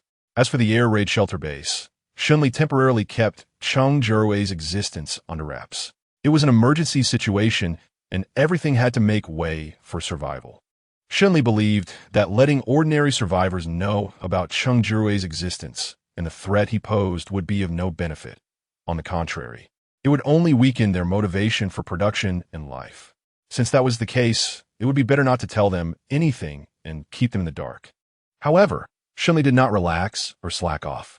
Privately, he called Qian Kaixian over and immediately said, Qian Kaixian, you need to step it up. Huh? Qian Kaixian was taken aback, not understanding Shen Li's meaning. Step it up for what? Shen Li looked at him seriously. You need to hurry and help me form an armed team that can protect us. This? Qian Kaixian was taken aback. An armed team? Shen Li nodded. Yes. I understand. No, I don't understand. Qian Kaixian was about to instinctively agree, but quickly realized that he still didn't understand. He couldn't help but scratch his head and said, Sister Shen, I have a question. This armed squad has to train regularly, right? Shen Li nodded. Of course. Qian Kaixian became even more puzzled upon hearing this. The labor force that can spare some time is basically all. If that's the case, forming armed teams would mean pulling them out of production to undergo specialized armed training, right? Shen Li hummed in agreement. That is indeed what I mean. But do we have enough supplies? Recently, Qian Kaixian has really had enough of the fear of material shortages. Just mentioning it makes him feel like he's losing his hair. Sister Shen, shouldn't we focus on production first? Shen Li glanced at Qian Kaixian lightly. It seems that the matter of Gao Minguan and Zhao Anin bringing people here didn't happen too long ago. How could you forget it? This, Qian Kaixian wanted to refute. I didn't forget. It's just. Shen Li stared at Qian Kaixian and said, Zhao Anin and Gao Minguan really haven't caused any harm to our base because their own abilities are insufficient and they don't have many weapons. But that doesn't mean they don't have bad intentions towards us. You should know that Zhao Anin has considered using the little resources she has left to take our base. If she had even a little more weaponry, or if she weren't so socially inept and annoyed everyone on her side, our base wouldn't be as stable as it is now. This was the first time Qian Kaixian had heard such things. He thought for a moment and couldn't help but feel a chill run down his spine. Is there really such a thing? Of course. And such things will only increase in the future, not decrease. Shen Li fixed his gaze on Qian Kai-Xian. With so many people and limited resources, the competition for supplies will only become fiercer. Whoever is stronger is right. Qian Kai-Xian thought for a moment and gritted his teeth. All right, I understand. Shen Li has said so much already. If he still doesn't understand, wouldn't he be a fool? Just do it. It's that simple. After all, Qian Kai-Xian has always believed that as long as he is willing to follow Shen Li, clearing the way through mountains and building bridges over water, nothing is too difficult. Shen Li felt relieved to see Qian Kai-Xian cooperating so well. At least this way, she wouldn't have to persuade him constantly. Then let's do it this way. Understood. Sister Shen, the number of weapons, the budget, the daily food consumption for the armed team, and the supply needs. All these things need to be calculated accurately, and there must be a practical plan in place. Shen Li hadn't thought through these details carefully, but fortunately, she had seen similar plans before even if she hadn't been directly involved. She first provided Qian Kai-Xian with a similar emergency plan, and they could make adjustments later if necessary. Shen Li finished explaining to Qian Kai-Xian and asked him to first select suitable candidates. Qian Kai-Xian nodded and was about to leave. Shen Li raised an eyebrow. What do you mean? Qian Kai-Xian gestured a bit, at a loss for words, and after a long pause said, there will always be people questioning your decision, thinking you shouldn't allocate precious resources to support a team like this, right? This is indeed a problem, Shen Li nodded. If she were the kind of base leader who was domineering and self-righteous, it would be one thing, but she never intended to do so from the beginning. Chapter 312. Everyone agrees. This responsibility is something Shen Li cannot bear alone. She must involve everyone to share the blame. So the next morning, when Qian Kai-Xian called everyone to work, he also shared Shen Li's decision with everyone. Most people remained calm and quiet, but a few were somewhat surprised, even firmly opposed. The first person to stand up and express disagreement was surprisingly Zhang Shanshi. Zheng Hang was a bit shocked and whispered Zhang Ge. Xin Yuan also frowned. If it weren't for Shen Li saving Zhang Shanshi would have lost his life. Originally, Zheng Hang thought that everyone would stand up to resist Shen Li, but it seems that he didn't think it through enough. Shen Li looked up and down at Zhang Shanshi, surprise evident on her face. Dr. Zhang, I didn't expect you to say that. I'm sorry. Zhang Shanshi himself actually didn't want to oppose Shen Li's opinion, but seeing that no one was addressing this issue, he could only step forward. Miss Shen, I know I owe you a great deal, but I must speak about this issue. It's not just for my own doubts, but for the well-being of everyone in the shelter. Shen Li nodded and said, Okay, you speak. All right, thank you. Zhang Shanshi brushed off Zheng Hang's attempt to hold his hand and asked Shen Li seriously, Miss Shen, how many people are you planning to have in your armed team? Shen Li had actually thought this through. The armed team purely for protecting the shelter would need to have about 20 people. So many? Zhang Shanshi was surprised. 20 people would be about 10% of the total number of people in the shelter. Shen Li nodded. That's right, we need this many. And this is just the beginning. My goals go far beyond this. Next, we need to increase the number of people in our armed team, and, at the same time, we need to train a portion of them as substitutes. In fact, I will also expand the scale of this armed team. Zhang Shanshi had a rather interesting expression. Miss Shen, what exactly is your purpose in doing this? Doing so consumes too much food and resources. Zhang Shanshi fell silent for a moment, something he had never considered. Are you saying that our current situation? Shen Li nodded and asked Zhang Shanshi in return. Dr. Zhang, you escaped from Air GE's side, so you should know what kind of person he is. Do you think that if there were a base, and the leader of that base was Air Ge, once they find out we have no armed forces to protect ourselves, would they not take action against us? Zhang Shanshi fell silent. He gave Shen Li a deep look and bowed his head, lost in thought. I know there are many people like Dr. Zhang who have doubts about my decision, but I must tell you that an armed team must exist. Everyone can imagine whether you would rather completely lose your current way of life and become mere tools of production, objects to be toyed with, or even reserves to be slaughtered at any time, or if you would prefer to invest some resources to exchange for safety. Of course, safety is not absolute, but as long as this team exists, it serves as a deterrent to other forces with ill intentions. As those outside ponder how to come and plunder our resources, They will think carefully about whether they truly have the strength to consume our power without loss, and will be wary of their own strength being weakened and third-party forces taking advantage of the situation, thus hesitating to act recklessly.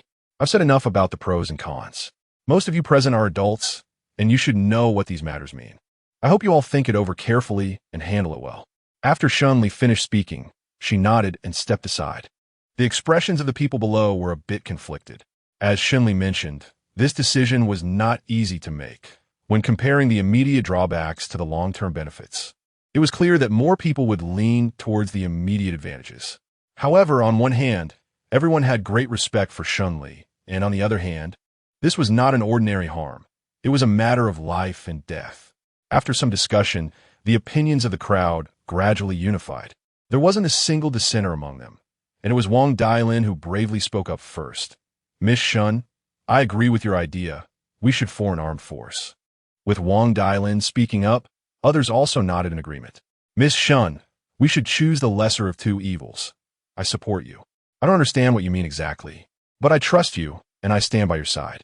Everyone's attitude was unanimous. Shen Yuan and Gu Nanchuan both breathed a sigh of relief. Neither of them expected that achieving this goal would be so easy. After everyone dispersed, Shen Yuan felt a bit emotional. He didn't expect that this goal would be so easy to achieve. Shen Li nodded slightly. No one is a fool. Everyone considers their own interests. Shen Yuan hummed in agreement. It seems I underestimated them. Gu Nanchuan didn't say anything, but also appeared to be deep in thought. Shen Li touched his chin, looking approving.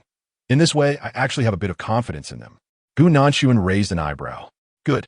Shen Li arrived home, and the first thing he did was enter the space to start selecting weapons for everyone, to choose weapons suitable for all. The most appropriate ones would be durable and easy to use. If they also meet the conditions of being easy to maintain and repair, that would be even better. Shen Li selected and selected again, ultimately setting her sights on the automatic rifle. This type of weapon is relatively easy to maintain, and there is no shortage of them in Shen Li's current armory. Shen Li picked up an automatic rifle and asked Gu Nanchuan, "What do you think of this?" "It's okay." Gu Nanchuan paused, but unfortunately, the power is a bit weak. Chapter 3:13, Pre-War Preparations. Shen Li smiled. The power is indeed not great, but unfortunately, there are no more powerful weapons here. Gu Nanchuan responded with an Then let's make do with what we have. Shen Li fully agreed with Gu Nanchuan's statement, but she didn't think it was a big problem. She glanced around and saw that there was still a lot of explosives here, so it was definitely feasible to ensure the safety of this place. Gu Nanchuan nodded.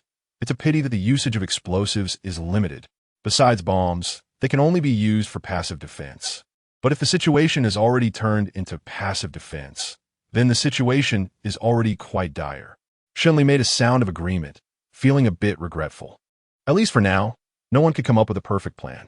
After discussing back and forth, the group ultimately decided to go with the original plan, to send out the weapons first and deal with the rest later. Shen Li emerged from the space with weapons, ready to distribute them to everyone. By noon, she hadn't had the chance to hand out the weapons when Zheng Hang arrived first. Shen Li didn't expect Zheng Hang to come. "Do you have something to discuss?" Miss Shen." Zheng Hang scratched his head, a bit embarrassed. Shen Li looked at him, a bit curious. "You haven't even said anything yet. Why are you blushing?" It's mainly because I have something to..." Zheng Hang mumbled softly. "Sister Shen, could you do me a favor?" Shen Li asked, "What's the rush? Can you tell Jiang Lily that I want to be with her? Or better yet, just let us get married." The more Zheng Hang thought about it, the more he got off track. "I like Jiang Lily, Sister Shen. You probably don't know about this, right?" Shen Li's expression was a bit strange, and she hummed twice. In fact, how could she not know? If she didn't know, it would be unbelievable. Zheng Hang said quietly, "Jiang Lily is quite timid. If you mention it to her, she might just believe it." Shen Li fell silent all of a sudden. She looked at Zheng Hang with a bewildered expression, not saying a word for a long time. Zheng Hang felt a little anxious, scratching his head and muttering softly, "Is this request too excessive?" "But Sister Shen, I really want to treat Jiang Lily well. I think this request is reasonable." Shen Li was silent for a moment. "Have you ever thought that Jiang Lily is a person? She has her own thoughts and feelings. You never considered her feelings and just decided to be with her on your own?" "Huh, Zheng Hang really hadn't thought about this. He was a bit confused and said softly, "But didn't Jiang Lily always say she wanted to find a man to take care of her? I thought I'm a man too, and I'm willing to take care of her. So what's the problem?" Shen Li looked seriously at Zheng Heng. "The problem is very serious. If you want to be with her, you must first ask her what she really thinks. Jiang Lily is a living person. Do you understand?" Zheng Heng fell silent again. Shen Li sighed, feeling a bit exhausted. She always found communicating with Zheng Heng to be tiring, and she vaguely felt that she shouldn't be doing this. "Zheng Heng, if you really have that much confidence in yourself, then just go directly tell Jiang Lily. It's no big deal." Zheng Heng grunted a couple of times. Lowering his head, Shen Li paused for a moment, just about to say that if he wasn't confident, he should probe Jiang Lily again. Unexpectedly, Zheng Heng suddenly lowered his head and said in a small voice, I'm shy." Shen Li was instantly displeased. She frowned and looked at Zheng Heng for a moment. Then, without saying a word, pushed him out. "All right, don't come to me about this." Zheng Heng was caught off guard and was directly pushed out. Shen Li closed the door with a blank expression. Zheng Heng was taken aback for a moment, still a bit unwilling to give up. "Sister Shen? Hey, Sister Shen." Not even calling her Miss Shen anymore. Shen Li paused for a moment and suddenly opened the door. Zheng Heng thought Shen Li was going to agree with him and felt a surge of joy. "Sister Shen?" Shen Li expressionlessly handed him a gun. "You are one of the armed team members. Remember to come for training starting tomorrow." Zheng Heng. Zheng Heng. He widened his eyes, about to express his shock, when Shen Li closed the door. The door cut off Zheng Heng's voice, and Shen Li breathed a sigh of relief. Much better. However, this matter still needed to be reported to Zhang Shanshi. In the afternoon, when Zhang Shanshi came over, Shen Li told him about the incident. Upon hearing about Zheng Heng's actions, Zhang Shanshi was completely stunned, staring blankly for a while before quietly saying, "I was originally going to keep this secret for him. But he actually..." Shen Li nodded. "It seems that he really likes Jiang Lily." Zhang Shanshi sighed. "This kid Zheng Heng really... How could he go crazy like this for no reason?" Shen Li laughed. "It's already the end of the world. Why bother with these things? Just be happy." End of the world? This was the first time Zhang Shanshi had heard this term. After pondering it carefully, he found the statement quite plausible. "Speaking of which, Miss Shen, there's something else I want to ask you." Shen Li nodded. "Okay, go ahead." Zhang Shanshi pondered for a moment. "Is there some force approaching us now?" Shen Li was taken aback for a moment, and her expression instantly turned serious. "What do you think?" Zhang Shanshi shrugged. "I'm just speculating, really. When you mentioned the second brother today, I wondered if there was a force similar to the second brother approaching us, and now it seems that's indeed the case." Shen Li didn't say anything and looked at Zhang Shanshi. She was contemplating whether Zhang Shanshi was truly trustworthy. Zhang Shanshi felt a bit uncomfortable under Shen Li's gaze and cleared his throat. "Miss Shen." Shen Li suddenly spoke. "Indeed, there's a force approaching us. And it's all because of second brother." Zhang Shanshi was taken aback. He frowned, and his gaze towards Shen Li changed slightly. Shen Li stared at Zhang Shanshi and said slowly, "Second brother has another force behind him. You should know about this." Zhang Shanshi thought for a moment and replied, "I don't know, but I'm not surprised." Shen Li nodded. "This time, it might be the forces behind the second brother that have come after us." "Why?" Zhang Shanshi immediately thought of the second brother. "Is it because of the second brother's death?" Shen Li nodded. "Second brother is dead. The large force has been destroyed in an instant, and the forces behind him will definitely be unhappy." Zhang Shanshi's expression suddenly became serious. He remained silent for a long time, changing his expressions several times, and finally mustered the courage to speak. Miss Shen, I am very sorry." Shen Li raised her eyebrows. "Do you think this matter was brought about by you?" "It must have been brought about by me." Zhang Shanshi sighed and said, "I'm sorry. Miss Shen, if I had known things would turn out this way, I wouldn't have." Shen Li waved her hand, her tone flat. "To deal with someone like Zhang Shanshi, one must be a bit saintly. It's not your fault. I would have saved anyone in the same situation." Zhang Shanshi was indeed moved by Shen Li, taking a deep breath. "Miss Shen..." Shen Li smiled slightly, her smile radiating a sacred glow that even she couldn't believe. "It's fine, as long as everyone is well. That's truly good." After hearing this, Zhang Shanshi looked at Shen Li with increasingly starry eyes. In the end, Zhang Shanshi left with tears of gratitude. Shen Li calmly began to make further plans after tricking Zhang Shanshi. Although she didn't know when Cheng Jiarui would arrive, Shen Li had a feeling that it wouldn't be long before she faced Cheng Jiarui directly again.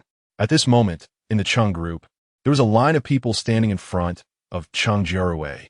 Everyone stood with their heads down, and no one dared to look him in the eye. Cheng Jiarui was known for his unpredictable temperament and was difficult to please. Moreover, he had awakened his abilities, and one wrong word in front of him could cost them their lives. Among them, there was only one person who stood a bit more upright. The head of the bodyguards who had initially insisted that Cheng Jiarui take the half-finished drug. He felt he had merit with Cheng Jiarui and stood proudly in front of him, looking quite self-satisfied. Cheng Jiarui's expression was dark as his gaze swept over everyone in the room. After a long silence, he coldly spoke. "Did you find out the identities of the people I saw earlier?" No one spoke. Everyone remained silent. Not one dared to say a word. The head of the bodyguards, gathering courage, replied, "I heard they couldn't find out." Cheng Jiarui sneered. "Couldn't find out? We didn't look." Although the head of the bodyguards was bold, he also knew that Cheng Jiarui was angry. Smartly, he changed the subject, saying, "We need to ask the people responsible for the investigation." Cheng Jiarui turned his icy gaze to the subordinate in charge of the investigation. The subordinate immediately broke into a cold sweat, feeling resentment toward the head of the bodyguards, and stammered a bit. "Well, we really couldn't find out. Those few people might be small leaders of nearby forces, but our control over the local powers is quite limited. So, oh, now you're saying your control over the local powers is limited?" Cheng Jiarui interrupted coldly. "I previously told you to investigate the distribution of local forces more thoroughly.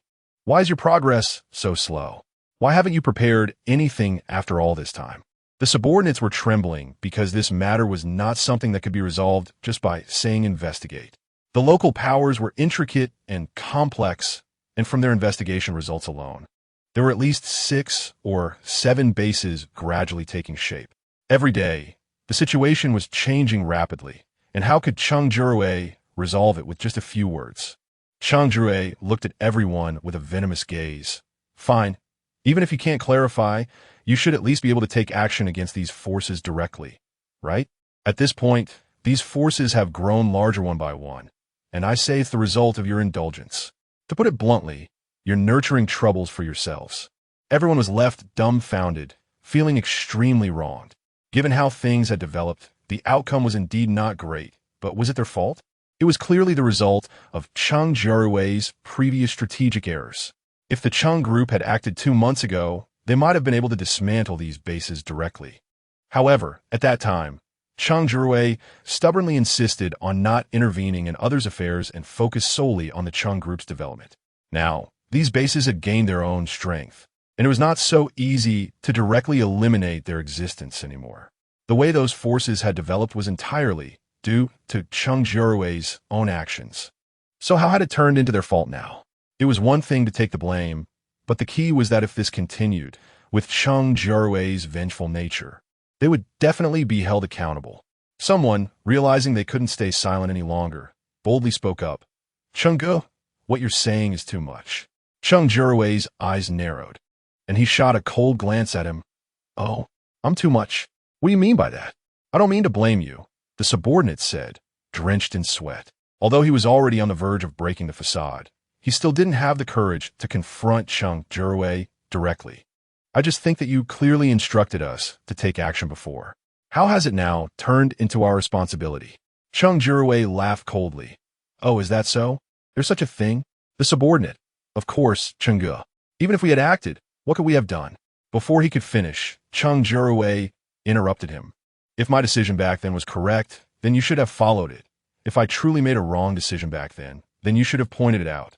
If I made a wrong decision and you didn't point it out, then the situation has come to this point, and you share some responsibility, at least for negligence, right?" The subordinate was left dumbfounded by Cheng Jiarui's rogue logic. Cheng Jiarui. He never expected Cheng Jiarui could say such things. Cheng Jiarui sneered, "What about me?" The subordinate gritted his teeth. He didn't speak, and Cheng Jiarui also fell silent, his gaze toward the subordinate growing colder and more malicious. This couldn't go on any longer. If this continued, he would surely die here. "Run." The subordinate suddenly shouted loudly and turned to run outside. His movements were quick, but unfortunately, Cheng Jiarui was even faster, moving like a ghost. No one saw how he got there, but moments later, Cheng Jiarui's figure was already in front of the subordinate. The subordinate didn't expect Cheng Jiarui to be this fast, and in a moment of panic, he yelled, "Cheng Jiarui, ah!" The subordinate screamed as he was lifted by the neck by Cheng Jiarui. His face quickly turned purple, flailing helplessly. Cheng Jiarui held the subordinate by the neck, showing no intention of letting go, and coldly looked at the others.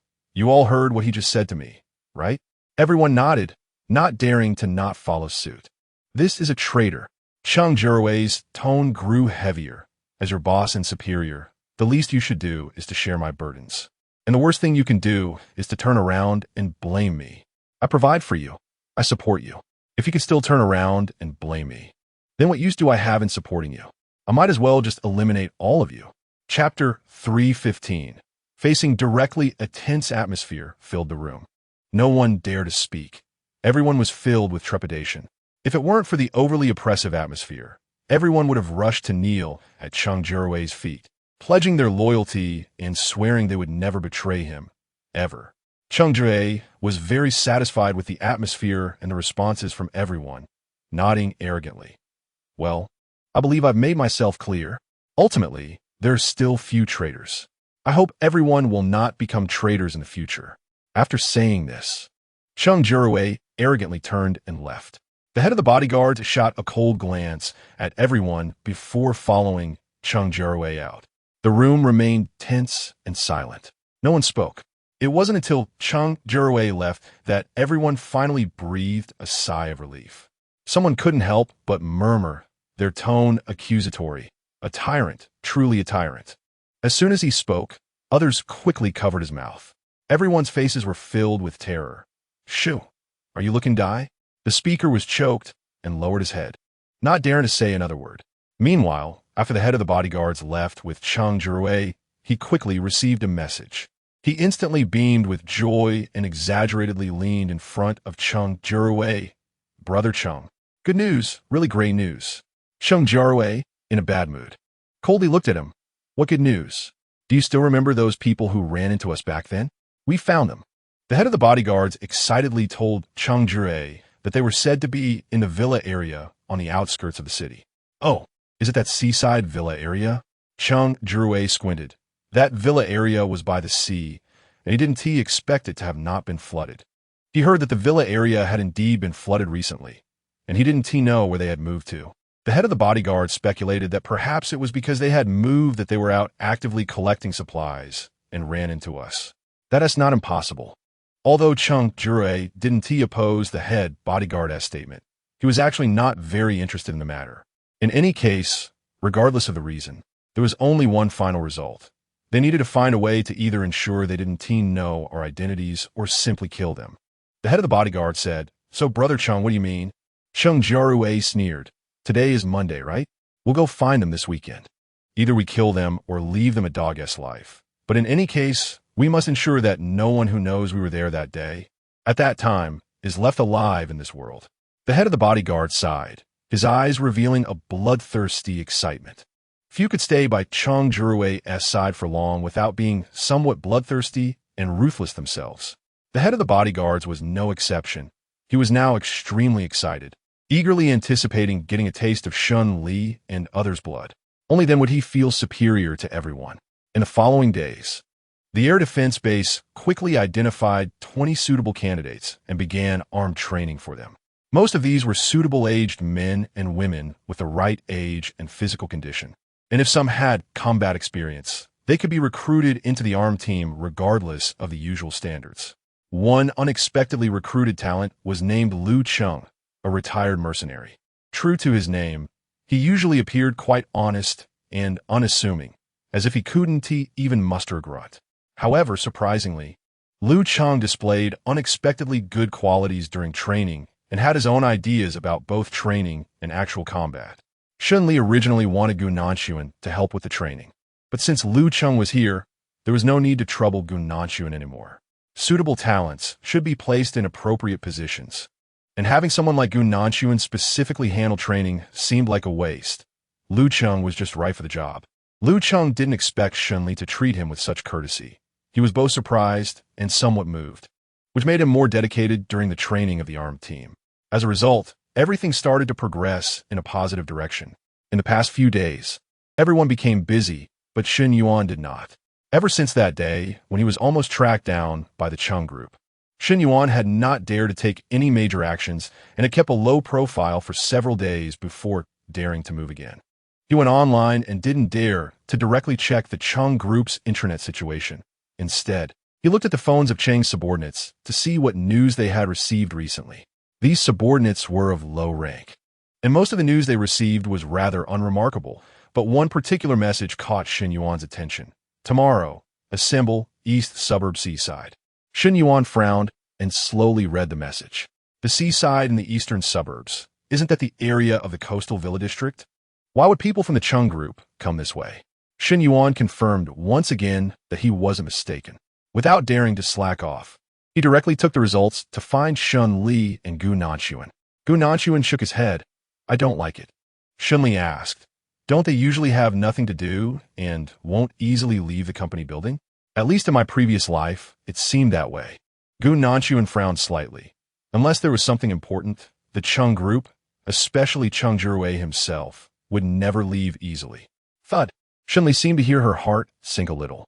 As she had expected, Cheng Jiarui eventually discovered her. This outcome was indeed not very good, but it was within Shen Li's expectations and acceptable to her. Although Shen Li felt a bit disappointed, she quickly came up with a solution. Taking a deep breath, she said in a deep voice, I understand, but I think we don't need to rush. At least Cheng Jiarui hasn't found this place yet. Shen Yuan asked, what does it mean that they haven't found this place? They're talking about the coastal area in the eastern suburbs, which is the location of the seaside villa district, not the location of the air raid shelter. Shen Li told Shen Yuan that this means they haven't yet discovered our real hiding place, and we still have room to maneuver. Therefore, no matter what, they must seize this slight advantage. Shen Li took a deep breath. All right, let's go discuss some strategies. Shen Yuan and Gu Nanchuan nodded slightly, and the three of them walked into Shen Li's room together.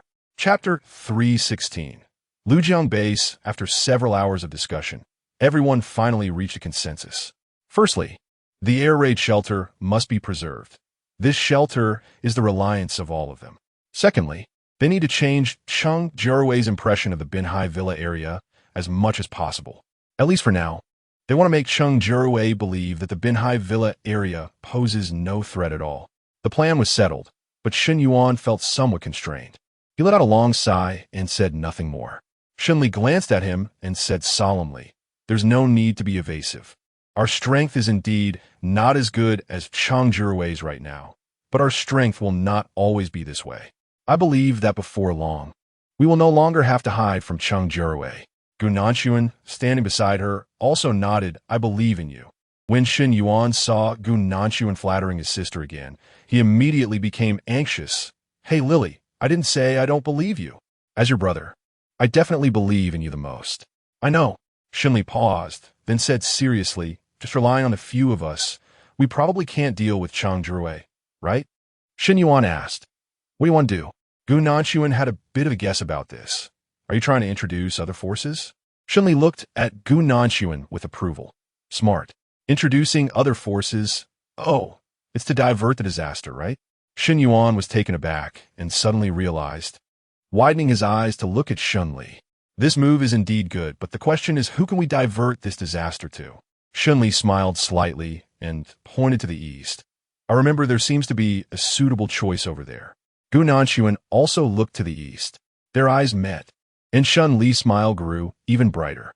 In her previous life, there was a survivor shelter called Lujiang Base to the east. This shelter was not large, but it had a comprehensive range of functions. It hadn't been long since it had risen to prominence before being wiped out by a nearby base, which happened to be just within the last 2 months. Now, they were using this base as a shield, positioned between the air raid shelter and the Cheng family group as a buffer, which was just right. Gu Nanchuan replied, okay, let's go. The two of them quickly reached an agreement, changed their clothes, and headed out. Shen Yuan, feeling a bit neglected, glared at Gu Nanchuan and Shen Li in frustration. He wanted to see when Shen Li would invite him to go out if he didn't speak up today. Shen Yuan snorted coldly, about to regain some dignity for himself. Shen Yuan was taken aback. Gu Nanchuan also raised an eyebrow, with an expression that seemed to say, "Are you sure? You said you weren't going."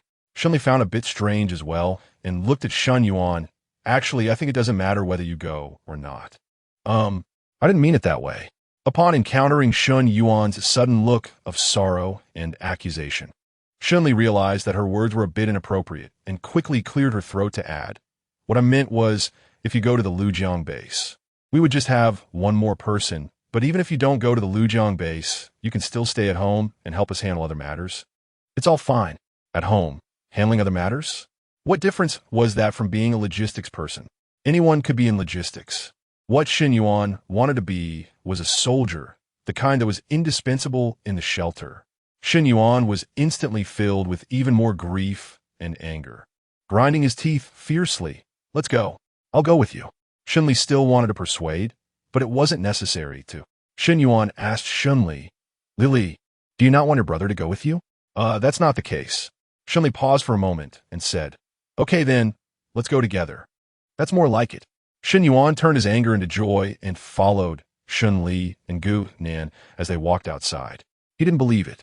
He really didn't even have a chance to do something useful with Shen Li here. They walked out the door together. Shen Yuan walked ahead, looking spirited and full of determination. Shen Li quietly glanced at Shen Yuan, furrowing her brow as she whispered to Gu Nanchuan, "I say, Gu Nanchuan, why do I feel that my brother's state seems a bit off?" "Really?"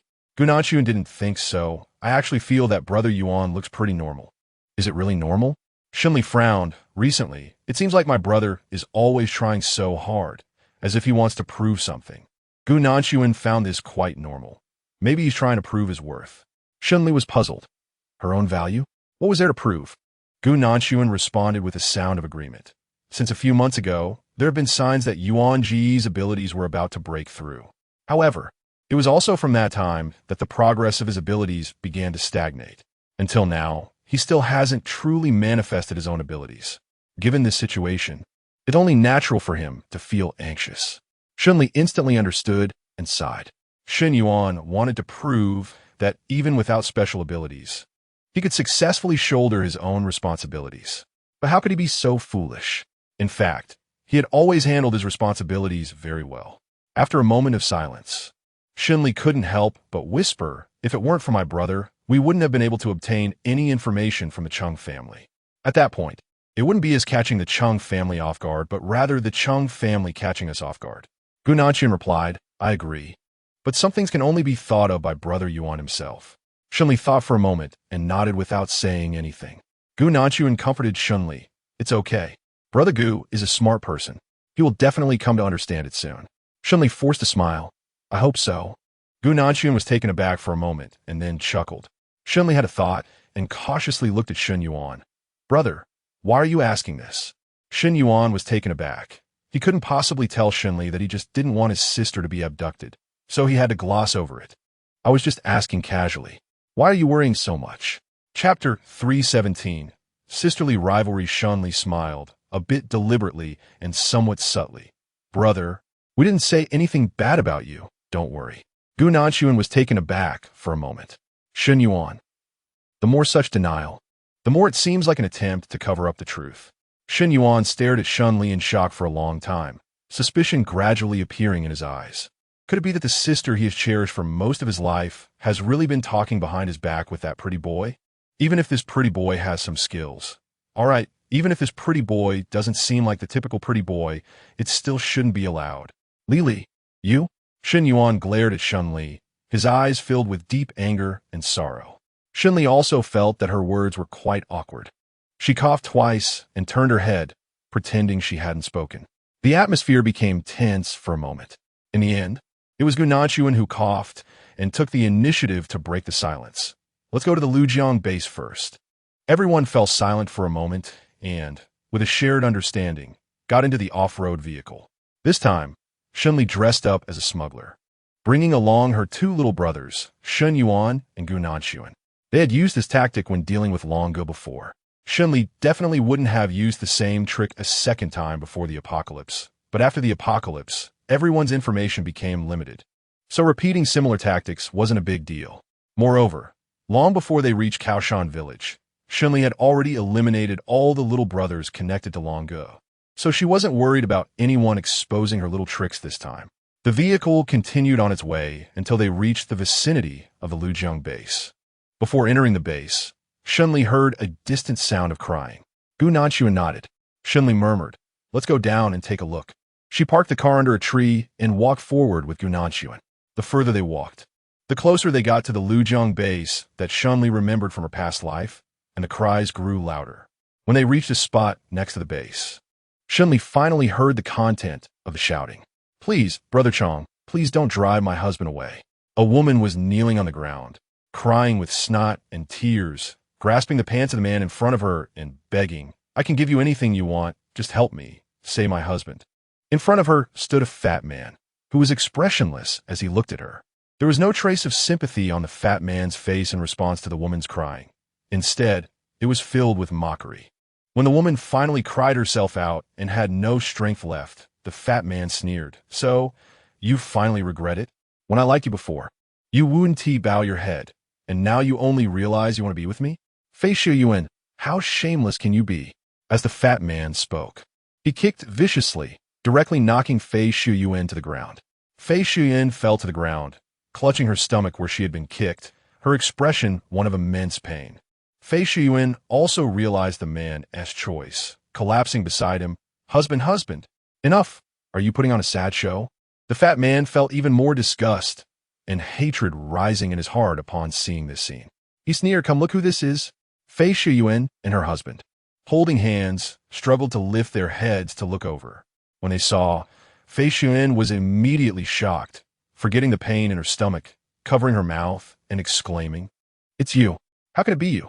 Shen Li Min keenly sensed that there seemed to be a big gossip ahead. Even in the apocalypse, one could still enjoy gossip. Opportunities like this shouldn't be missed. Despite the urgency of the situation, Shen Li Min couldn't completely suppress her desire for gossip. She pulled Gunan Sun and Shen Yuan back a bit, hiding in a more secluded spot to watch the drama unfold. A woman dressed in a qipao and fur, looking like a wicked concubine from a TV drama, swayed her way to Fei Xiuyuan. "Sister, surprised? Strong brother doesn't need you anymore because he already has me by his side." "Xiuhua Yu." The man, barely hanging on, sensed something was wrong. After a moment of daze, he mustered his courage to advise, "Xiuhua, how can you entrust yourself to such a man? This person is very dangerous. You absolutely mustn't." "Ah!" The man suddenly let out a miserable scream.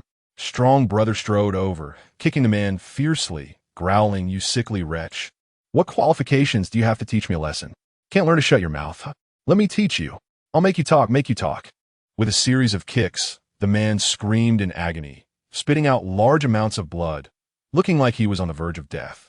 Fei Xiuyuan panicked, crying as she rushed over. "Husband, husband, strong brother, I beg you, don't hit my husband anymore." Strong brother completely ignored Fei Xiuyuan and continued to beat the man. In the end, it was Fei Xiuhua, who was watching the scene with glee, who had enough of the show and pretended to be concerned. "Oh, strong brother, all right. All right, after all, this is my sister and brother-in-law. If you really beat them to death, how will I explain it to my parents in the underworld?" Strong brother said this while extending his hand towards Fei Xiuhua. Fei Xiuhua smiled even more brightly. All right, I understand." Strong brother, satisfied, took his people and left. After everyone left, Fei Xiuhua's expression immediately changed. A hint of resentment appeared on her face, which bore a striking resemblance to Fei Xiuyuan's. "Sister, weren't you very proud back then? Now you're lying here like a stray dog waiting to die. How does it feel?" Aye. Fei Xiuyuan didn't expect her younger sister to harbor such deep resentment. "Xiuhua, I've never wronged you in this life. I've always treated you well. Why do you hate me to this extent? Why do I hate you, don't you know?" Fei Xiuhua sneered. "You live well, and that's fine, but you have to come in front of me to show off and step on me. If I don't hate you, who should I hate?" Chapter 318. Entering the base, Fei Xiuyuan froze, and, after a long time, she managed to say, "I never thought." "Shut up. The one who insults me is not just you. Fei Xiuhua's eyes were red from hatred as she coldly looked at Fei Xiu Yuan's husband beside her. And him, I had also extended an olive branch to him before. A big beauty like me is willing to lower myself to be his mistress. What does he have to be unhappy about? What is there to refuse? I hate you, but I also hate him. You. Fei Xiu Yuan was completely stunned, taking a long time to speak. So Sun Chong disapproves of my husband. Actually, because you were meddling? Fei Xiuhua mocked with a smile. Didn't he expect you could understand? You're not that stupid. But even if you're smart, it's useless. Now that things have come to this, it's too late to say anything. And you could just wait here to die. As Fei Xiuhua said this, her body suddenly lowered. Fei Xiu Yuan let out a sharp cry of pain. Ah? Fei Xiuhua stood up, walking away triumphantly. Fei Xiu Yuan was left gasping for breath from the pain of the wound that Fei Xiuhua had stomped on. Behind her lay a corpse and another half-dead woman. Shen Li watched Fei Xiuhua's departing figure, somewhat taken aback. What a shocking scandal, especially one related to ethics. This matter is actually quite tragic. But Shen Li has always lacked much sympathy for the everyday people involved in such affairs. Or rather, after spending so much time in a world where everyone is suffering, she has long learned not to distribute too much sympathy to too many people. Having compassion is a good thing, but too much compassion is destined to become a burden for an individual. Shen Li walked out of the hiding bushes with Shun Yuan and Gunin's son, approaching Fei Xiuyuan. Fei Xiuyuan had her eyes closed, her face weak, and her breathing was faint. Hearing the footsteps, her eyelids moved slightly, and she struggled to speak, asking, Who is it? Just as it seemed Fei Xiuyuan was about to speak, Shen Li stopped her first. I'm just a passerby, but I've already seen clearly the grievances between you and your sister. Fei Xiuyuan was a bit surprised, her eyelids laboriously lifting as she strained to look at Shen Li. You, who are you? I. Fei Xiuyuan was momentarily at a loss for words. After a long silence, her eyes suddenly widened. Can you help me see if my husband is in trouble? Shen Li raised an eyebrow. Husband? She thought that Fei Xiuyuan's husband was probably already dead. Even so, Shen Li still lowered her head to press on Fei Xiuyuan's husband's carotid artery, confirming that the pulse had indeed stopped before she lifted her head and truthfully told Fei Xiuyuan, he is indeed dead. I. Fei Xiuyuan's eyes widened suddenly. Her whole body froze, and after a long time, she finally let out a low cry of sorrow. Husband. Shen Li cleared her throat. She didn't want to disturb Fei Xiuyuan's sadness, but unfortunately, this was not the time for sorrow. Fei Xiuyuan, why don't you share your thoughts first? Thoughts good. Fei Xiuyuan suddenly looked up, gritting her teeth and staring at Shen Li, her eyes filled with hatred in addition to sadness, completely filled with resentment. I don't know if I can trust you, but if I can, I want you to help me kill Fei Xiuhua. Shen Li was not surprised by this request. Then you have to tell me first what flaws Chong and the others have. All right, I'll tell you. Fei Xiuyuan nodded without hesitation. The Lujiang shelter was originally a villa area, and there is an illegally constructed passageway under Villa No. 5 that leads all the way to outside the community gate. Shen Li touched her chin. The range of your Lujiang base is basically the same as that of the residential area, right? Fei Xiuyuan nodded. Yes. In that case, this is quite a significant security loophole. Shen Li was a bit surprised. Such a big loophole. And you're not thinking of fixing it? Fix? Fix what? Fei Xiuyuan gave a bitter smile, saying that Villa number 5 was originally where she and her husband lived. Earlier, she sensed something was off with Changge, and initially thought of leaving this passage as her last chance to escape, but now it seems. Fei Xiuyuan coughed lightly and slowly closed her eyes. The strength in her body was gradually fading. With her last bit of strength, she softly asked, Benefactor, what is your name? Even when I reach the underworld, I should at least know how to address my benefactor, right? So it's Miss Shun. Fei Xiuyuan murmured, Miss Shun, thank you. If I have the chance in the future, I will definitely repay your great kindness and virtue. Great kindness and virtue. Her voice gradually faded away until it was no longer audible. What Shen Li didn't know was that not long after, Fei Xiuyuan indeed repaid her in her own way, and the reward was quite substantial. After dealing with the Fei couple, Shen Li, along with Gu Nanshuan and Shen Yuan, disguised themselves for a moment, carrying firearms and ammunition behind them, and brought supplies to the entrance of the Luzhong base. The three exchanged glances, and Shen Li asked, "Should I go?" Shen Yuan had the intention to protect Shen Li. "How about I go instead?" "It's fine, I'll go." Shen Li shook his head, insisting on going. "I know the situation best, and I can handle anything that comes up quickly." "Well, okay then." Shen Yuan nodded, reluctantly agreeing. Under the gaze of Gu Nanshuan and Shen Yuan, Shen Li took a deep breath and raised his hand to knock on the door of the Luzhong base. "Knock, knock, knock." Shen Li exerted an enormous amount of strength, as if he were about to smash down the gate of the base. As soon as this sound emerged, it was naturally heard by the people in the Luzhong base. The younger brothers panicked for a moment and quickly ran to Brother Chong to ask, "Brother Chong, should we open the door?" Brother Chong didn't expect anyone to come, and his expression darkened. "What time is it? And how can there still be someone coming?" Fei Xiuhua also covered her mouth, her beautiful face filled with astonishment. "Who is coming? It can't be someone with bad intentions towards our Luzhong base, right?" Chapter 319. The grain sellers have arrived. This was exactly what Brother Chong was worried about. When Fei Xiuhua mentioned it, his expression immediately turned cold. Bad intentions? Our Luzhong base isn't afraid of such people. I don't believe their strength can be stronger than our entire base. Let's go. Take some people out. I want to see who they are. With Brother Chong's command, he took several younger brothers outside. As soon as they arrived at the entrance of the community, he saw Shen Li. At the moment their eyes met, Brother Chong suddenly choked, and his expression immediately darkened. Shen Li, Shen Yuan, and Gu Nanshuan were all tall, with defined and strong features, clearly a result of not lacking in nutrition. Coupled with the guns they had behind them, which looked dangerous at first glance, it was evident that they were not to be trifled with. Brother Chong instantly suppressed his murderous thoughts, stifling his dissatisfaction, and instructed his subordinates, "Go check who they really are." His subordinates were a bit surprised. He himself didn't want to take on this task. "Brother Chong, this isn't good, right? What's not good about it?" Brother Chong was very dissatisfied with his subordinates' reluctance, casting a cold glance and continuing, "Do you want to go to the same place as Fei Xiuhua and his wife?" The subordinate was instantly rendered speechless. He had witnessed the fate of Fei Xiuhua and his wife. Rather than saying they were tossed out by Brother Chong, it would be more accurate to say they were killed by him. At the Luzhong base, anyone who dared to defy Brother Chong met the same fate. So what choice did he have in the situation? The subordinate remained silent for a long time before weakly murmuring, I understand." Shen Li smiled as she watched the commotion over at Chong Ji's side, feeling a bit pleased. "Indeed, a little bit."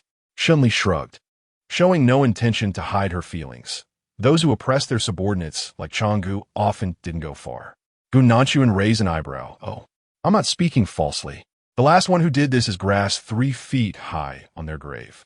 Shen Li imitated Gu Nanshuan's expression and asked, "Shall we make a bet?" Gu Nanshuan chuckled lightly. "What shall we bet on?" "Let's bet on how long it takes for them to disappear," Shen Li suggested. Gu Nanshuan thought for a moment. "I bet they'll disappear by tomorrow." Gu Nanshuan chuckled again. "Very well, I bet it'll be today." The two exchanged smiles.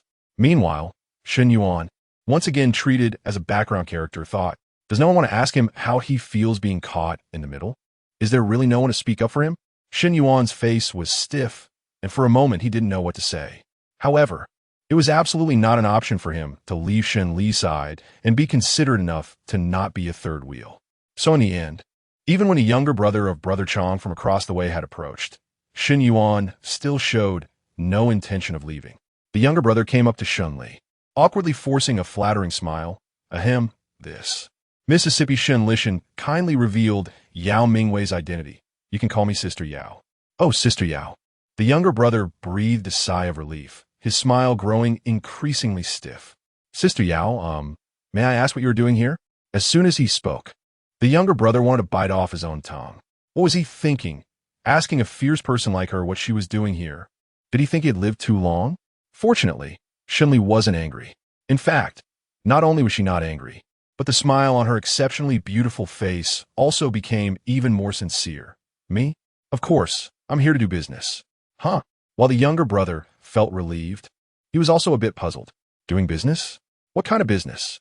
Shen Lichong waved to his younger brother, took out a pile of seeds and grains from his pocket, and showed them to him. Look at this. The younger brother looked down and his eyes widened in surprise. Grain. He was truly shocked and couldn't even say a coherent word. Shen Li put away the grain and raised an eyebrow. How is it? The younger brother took a deep breath, and it took him a while to pull himself out of the daze. He blinked his eyes uncertainly at Shen Li several times, then suddenly turned and ran over to Changgu, speaking incoherently. Changgu, someone is coming. They are here to sell grain. When Changgu heard that someone was coming to sell grain, he was also taken aback. Selling grain? As far as he knew, people everywhere were barely managing to gather enough grain for themselves. How could they possibly take the time to sell it? Confirmed, absolutely true. Why not? The younger brother nodded eagerly, his face flushed. Changgu, it's really grain. So much grain. Changgu also took several deep breaths. Grain. Having grain is good. The Lujiang base had already begun preparations to use the elderly, young, sick, and disabled as reserve food, and if they could get grain, who would want to use living people as substitutes. Of course, this wasn't because Changgu had any strong moral standards. It was purely because it was not a good deal. When people are alive, they can work for them, and they can also exploit defenseless women. But if those people were dead, they would just be a pile of meat. A glint of greed flashed in Chang Ji's eyes as he walked towards Shen Li with an impassive expression, smiling with his eyes but not his mouth, and asked, "What is your surname, miss?" Shen Li had a cool demeanor. "Just call me Sister Yao." Hee, Sister Yao. Changgu chuckled awkwardly and quickly got to the point. "Sister Yao, where did you get so much food?" Shen Li raised an eyebrow. "Where do you think I get my food? What does it have to do with you?" Changgu was also someone used to being sought after, and when Shen Li confronted him, his expression immediately darkened. However, due to Shen Li's unfathomable background and resources, he held back and didn't dare to lash out directly. "Then let me ask a different question. How much are you planning to sell to me?" "Sell how much?" Shen Li scoffed. "How much I sell depends on how much you can consume. In other words, as long as you can handle it, I can sell it to you. I've never lacked goods in my life, do you understand?" This. Changgu took a deep breath. To say he wasn't tempted would be a lie. On one hand, he was tempted, but on the other hand, he wanted to swallow Shen Li's entire power behind him. However, acting rashly without knowing Shen Li's depth was too risky. Changgu took a deep breath again, suppressing the strong desire in his eyes. "I understand. In that case, shall we go in and sit down and talk?" "Sure." Shen Li arrogantly nodded, as if he didn't notice the calculations in Brother Chang's eyes at all, and strode forward. Shun Yuan and Gu Nanchuan followed Shen Li forward, and none of the three took the Lujiang base seriously. Chapter 320. Everything is lacking except for the number of people. Shen Li and the three of them appeared as if they were in a place uninhabited, causing Changgu and the others to feel even more wary.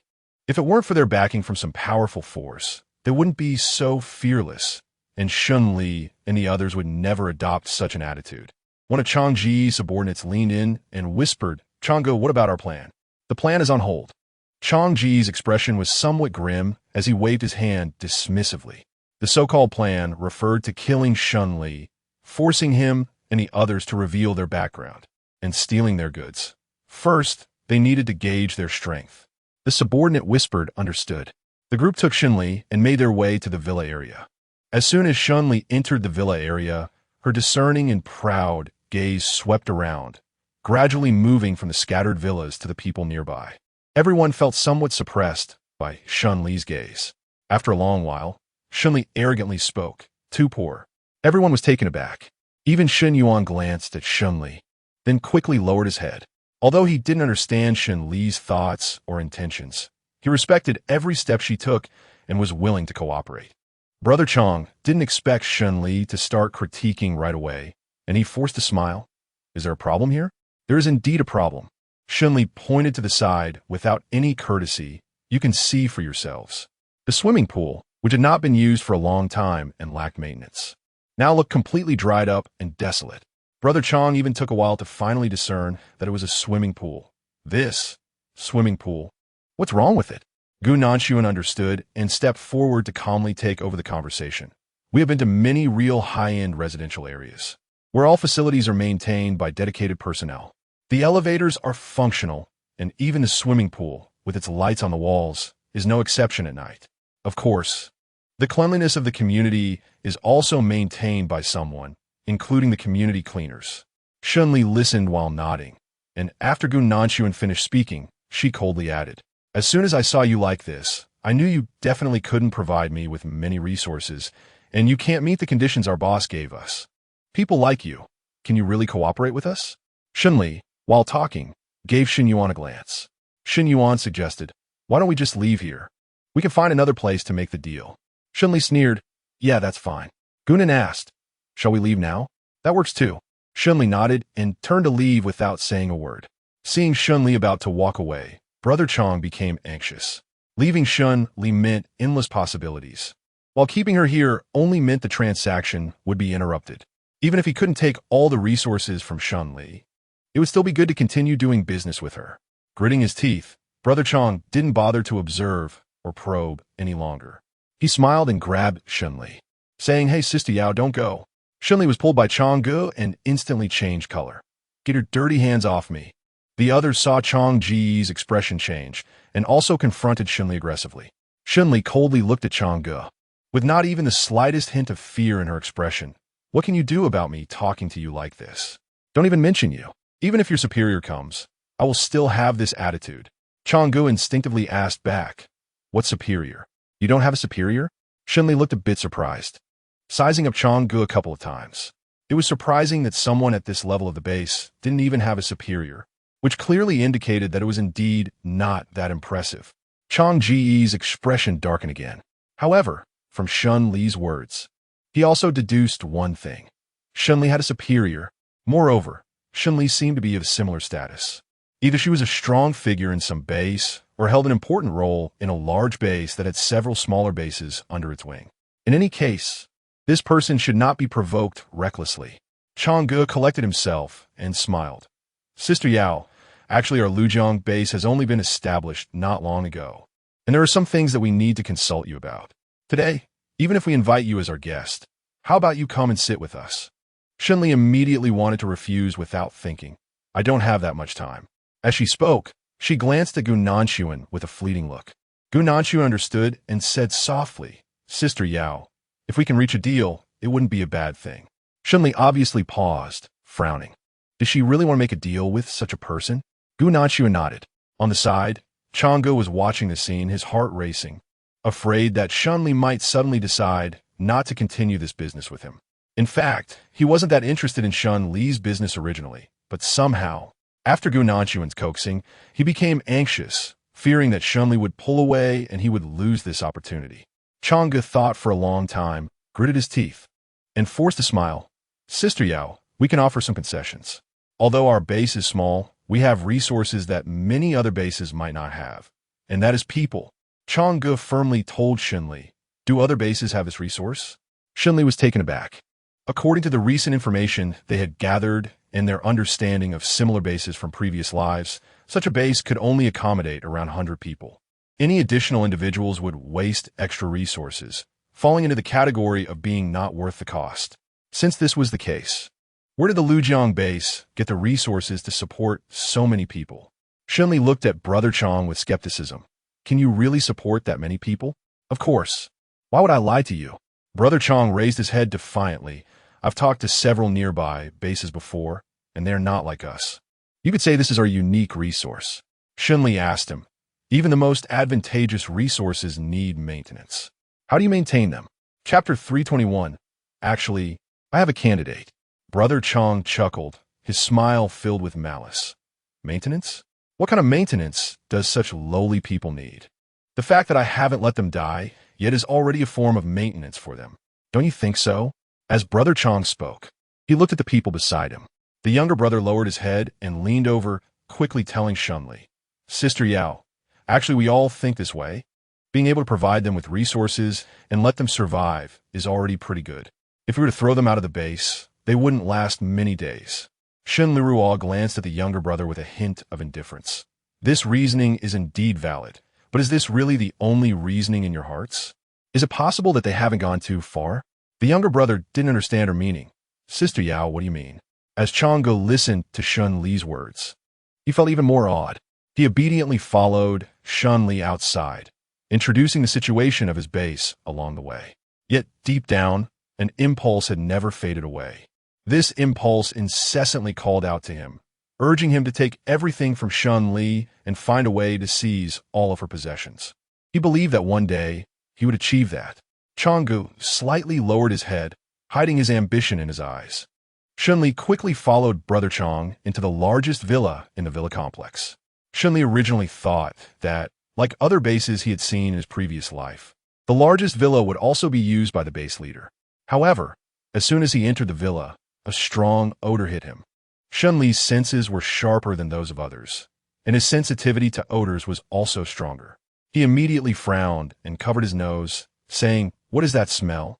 Stronggu chuckled and told Shen Li, "Sister Yao, it's nothing. This is what I told you about, the smell of resources." Resources?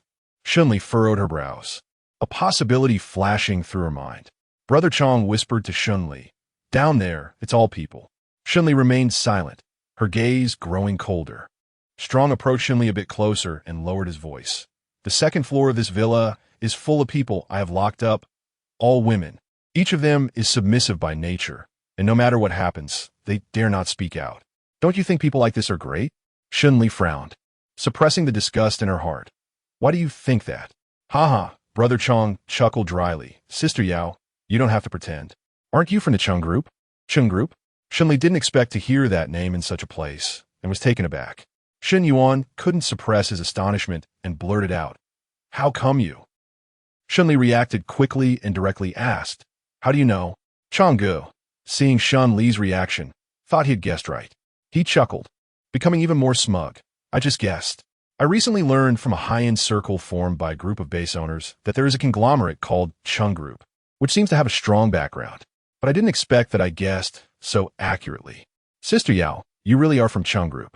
He maliciously stroked his chin, as if he had already touched the threshold of Cheng Group.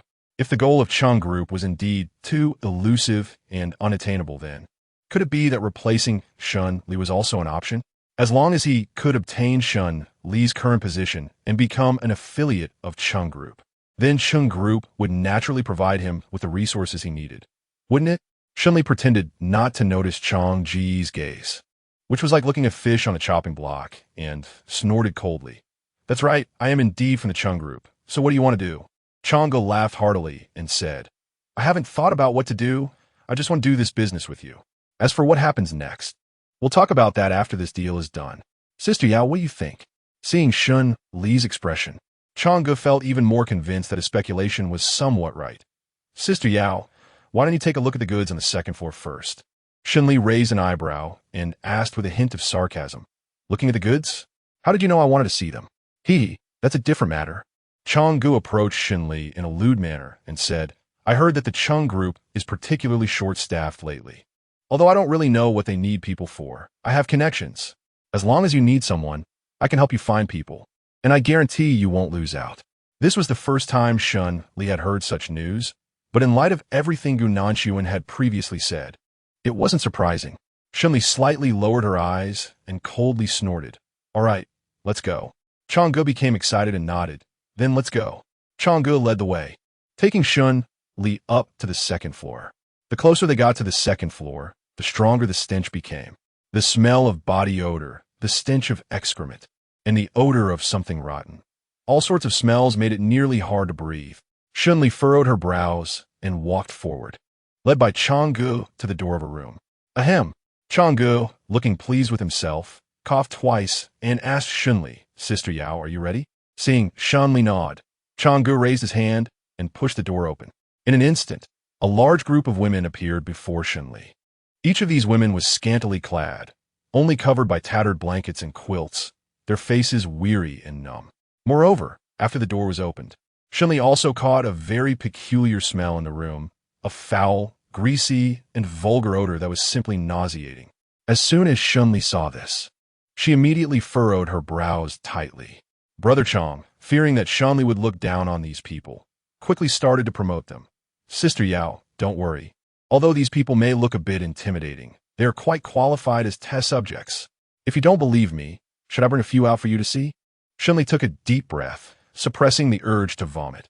"What use are they?" Changgu was taken aback. Oh, does Sister Yao look down on them? Of course. Shen Li looked intently at Chang Ge. I actually have a candidate, but I don't know if you're willing. Chapter 322. Do we really want her to go? A candidate, speaking so seriously. Chang Ge felt a bit anxious, vaguely realizing that Shen Li's request probably wouldn't be so easy. Shen Li saw through Chang Ji's hesitation at a glance and pretended to turn around to leave. Not willing? Fine, I, Shen Li, have never liked to force people to cooperate.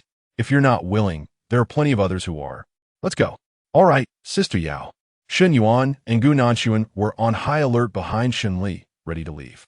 When Chang Ge saw this, he immediately became anxious. Hey, Yao Jia, wait a minute. I never said I wouldn't cooperate, but the way you looked just now clearly didn't seem like you wanted to cooperate. Shen Li sneered. What? Do I have to kneel down and beg you to cooperate? No, that's not what I meant. Chang Ge gritted his teeth, slapped his thigh, and said, all right, let's cooperate. You can't catch wolves without letting go of the child. Chang Ge steeled his resolve. This time, even if what Shen Li wanted was his own mother, he would grit his teeth and stomp his foot, directly sending his mother to Shen Li as a human test subject. However, Chang Ge then thought with relief that fortunately, he didn't have a mother at all. Shen Li's request was clearly not aimed at that. All right, then let's do it this way. The person I want is actually very simple. It's the woman next to you just now. Fei Xiuhua was originally huddled at the back of Chang Ji's group, and in such a formal occasion, she didn't even dare to breathe loudly. She initially thought just being a wallflower would be enough, but she didn't expect Shen Li would actually pick her, especially at such a critical moment. Swish, swish, swish, all eyes fell on Fei Xiuhua. Even Chang Ge was a bit surprised, looking at Fei Xiuhua in disbelief. Sister Yao, are you saying? Fei Xiuhua. Oh, so her name is Fei Xiuhua? Shen Li remained expressionless, pretending it was the first time he heard this name. The name sounded rustic, but the person was well-kept and spirited. Chang Ge. Fei Xiuhua's heart tightened, and she rushed to hug Chang Ji's thigh, crying, if Shen Li takes me away, no need to ask, I definitely won't have a good outcome. Chang Ge thought about Fei Xiuhua's cooperation and hesitated a bit. This, Sister Yao, does Fei Xiuhua really have to go? It won't be easy to find another woman as pretty and charming as her. Shen Li looked at Brother Chang with a half-smile. In a world of natural disasters and apocalypses, do you know how hard it is to find a well-nourished and strong experimental subject like this? It's rare to come across one that's nearly suitable. And you just agreed to it yourself? Why are you unwilling now? Gu Nanxuan spoke up from the side, his tone very cold. Sister Yao, since he is so unwilling, this matter will definitely encounter problems later. Why don't we just terminate the cooperation now? That works too. Shen Li nodded on the spot and was about to leave. Fei Xiuhua was stunned. Asking her to go with Shen Li and Gu Nanxuan now was no different from asking for her life. Chang Ge, you can't do this. In her desperation, Fei Xiuhua started crying heavily. Chang Ge, I've followed you for so long. How can you just abandon me like this? Chang Ge frowned, tired of Fei Xiuhua's act, and retorted, how long can you stay with me? The base was just established 2 months ago, and when you first entered the base, you weren't even with me. Your eyes were practically glued to your brother-in-law. Now you want to build connections. Let me tell you, it's too late. Fei Xiuhua was left speechless. Shen Li watched this scene with a smile, feeling quite good. I have to say that things were progressing very smoothly, as if the souls of Fei Xiuyuan and her husband were up in the sky blessing her. Wait, Fei Xiuyuan and her husband should be dead, right? Shen Li was murmuring to herself, then felt relieved. Whatever happened, as long as she could get some blessing, it would be good. All right. Chang Ge let out a sigh of relief and nodded with a flattering smile. Fei Xiuhua also didn't expect that after all her hardships to climb up to Chang Ge, it would suddenly turn into this outcome. She couldn't believe it for a moment and couldn't help but shout, Chang Ge, you never said. Bang! Suddenly, Fei Xiuhua transformed into the appearance of Fei Xiuan from earlier, falling to the ground in a disheveled state, covering her mouth and coughing incessantly. Shen Li looked at her without any sympathy. Keep an eye on her, don't let her get away. Yes, I understand. The younger brother followed along, forcing a smile as he brought the unwilling and squirming Fei Xiuhua downstairs. Fei Xiuhua left. Brother Chang asked Shen Li with a smug face, Sister Yao, what do you think of the cooperation now? Shen Li nodded confidently. Very good. You already have a sincerity. In that case, you should first count the number of people available for exchange on your side. I'll go report to my superior and ask how many resources we can exchange. Hey, thank you, Sister Yao. Changgu received a satisfactory answer, feeling elated, and looked at Shen Li with an increasingly challenging and eager expression. I'll go now. Shen Li arrogantly hummed, turned her head, and pretended to make a phone call. Meanwhile, at the Cheng group, after several days of preparation, Cheng Jiarui decided to lead a team to the coastal villa area today to capture Shen Li and others for intense interrogation. If the interrogation showed that Shen Li had no backing, that would be the best outcome. If she did have support, Cheng Jiarui was confident that he could use his strength to make Shen Li and the forces behind her completely disappear. Of course, Cheng Jiarui was indifferent to what might happen during the interrogation and had never even considered whether he could capture Shen Li. In his view, he was certain he would catch her. If he couldn't even catch someone like Shen Li, wouldn't that mean his life was wasted? Currently, the only force Cheng Jiarui regarded as powerful was the government. Beneath that, he considered himself invincible. After preparing, Cheng Jiarui satisfiedly instructed his subordinates, "Get ready, let's go." Chapter 323, Preparing to Go Home. Shen Li pretended to walk back and forth outside the door, making a phone call. "Hello, Chenggu, it's me, Xiao Yao." "Yes, I know what you asked for ISNT this, but their offer is indeed very tempting, and I'm also in talks with them." "All right, Chenggu, please don't praise me too much. I'm also contributing to our Cheng family here, and we all share the same heart for the Cheng family." Shen Li pretended to be humble and spoke enthusiastically about a non-existent Cheng Jiarui. "Really?" As soon as Chenggu heard this, his face immediately brightened, grinning like a lapdog, glad that Chenggu was interested. However, Shen Li shifted the topic, staring at Chenggu with a half-smile, saying, "Chenggu is very interested in the cultivation of your resources. Can you tell me where these resources come from?" "What? This?" Chenggu was clearly hesitant about Shen Li's question. Shen Li was not in a hurry. She raised her eyebrows slightly at him, knowing that Chenggu would definitely come to tell her. Sure enough, after hesitating for a moment, Chenggu finally approached Shen Li despite his displeasure and said softly, "Actually, it's simple, Sister Yao. Have you ever caught a bird? To catch a bird or to fish, you need bait first. It's the same for catching people. After all, humans are just another kind of animal." Chenggu has come to terms with this. He believes that one day he will replace Shen Li and take her position under Cheng Jiarui. So when he talks about these matters, he feels no psychological burden. As long as you give those who can't find food a little temptation, making them feel that there are meals to be had ahead, they will willingly come and follow you. Shen Li fell silent for a moment. This method was simply too simple, overly simple, and had not a trace of similarity to the clever ideas that Shen Li had initially envisioned. But precisely because of this, Shen Li felt particularly surprised, even a bit disgusted. Chenggu was also someone who couldn't read the room. Not only did he fail to notice Shen Li's displeasure, but he even came over proudly to take credit. "What do you think, Sister Yao? My idea is really great, isn't it?" Chenggu chuckled and said, "Isn't this simple? If you have a way, think of it yourself. If you don't, then don't eat. Let a few starve to death, and we can use them for." "Hith hith." As he spoke, Chenggu laughed again, his laughter extremely lewd. Shen Li closed her eyes for a moment. Although she had become accustomed to the evils of human nature, she felt that she could never be on friendly terms with some people who acted in a vile and ruthless manner. Remaining calm in the face of adversity is a matter of experience, but if she were to associate with such people, it would indicate a problem with her worldview. Looking outside, she noticed that it was getting late. Shen Li took a deep breath and turned to Brother Chong. "It's getting late. Choose some people to come with me." Brother Chong, though scolded by Shen Li, did not get angry and slightly lowered his head. "All right, I understand." Those eyes, coming from underground, gazed at Shen Li from behind the bars, filled with endless resentment and venom.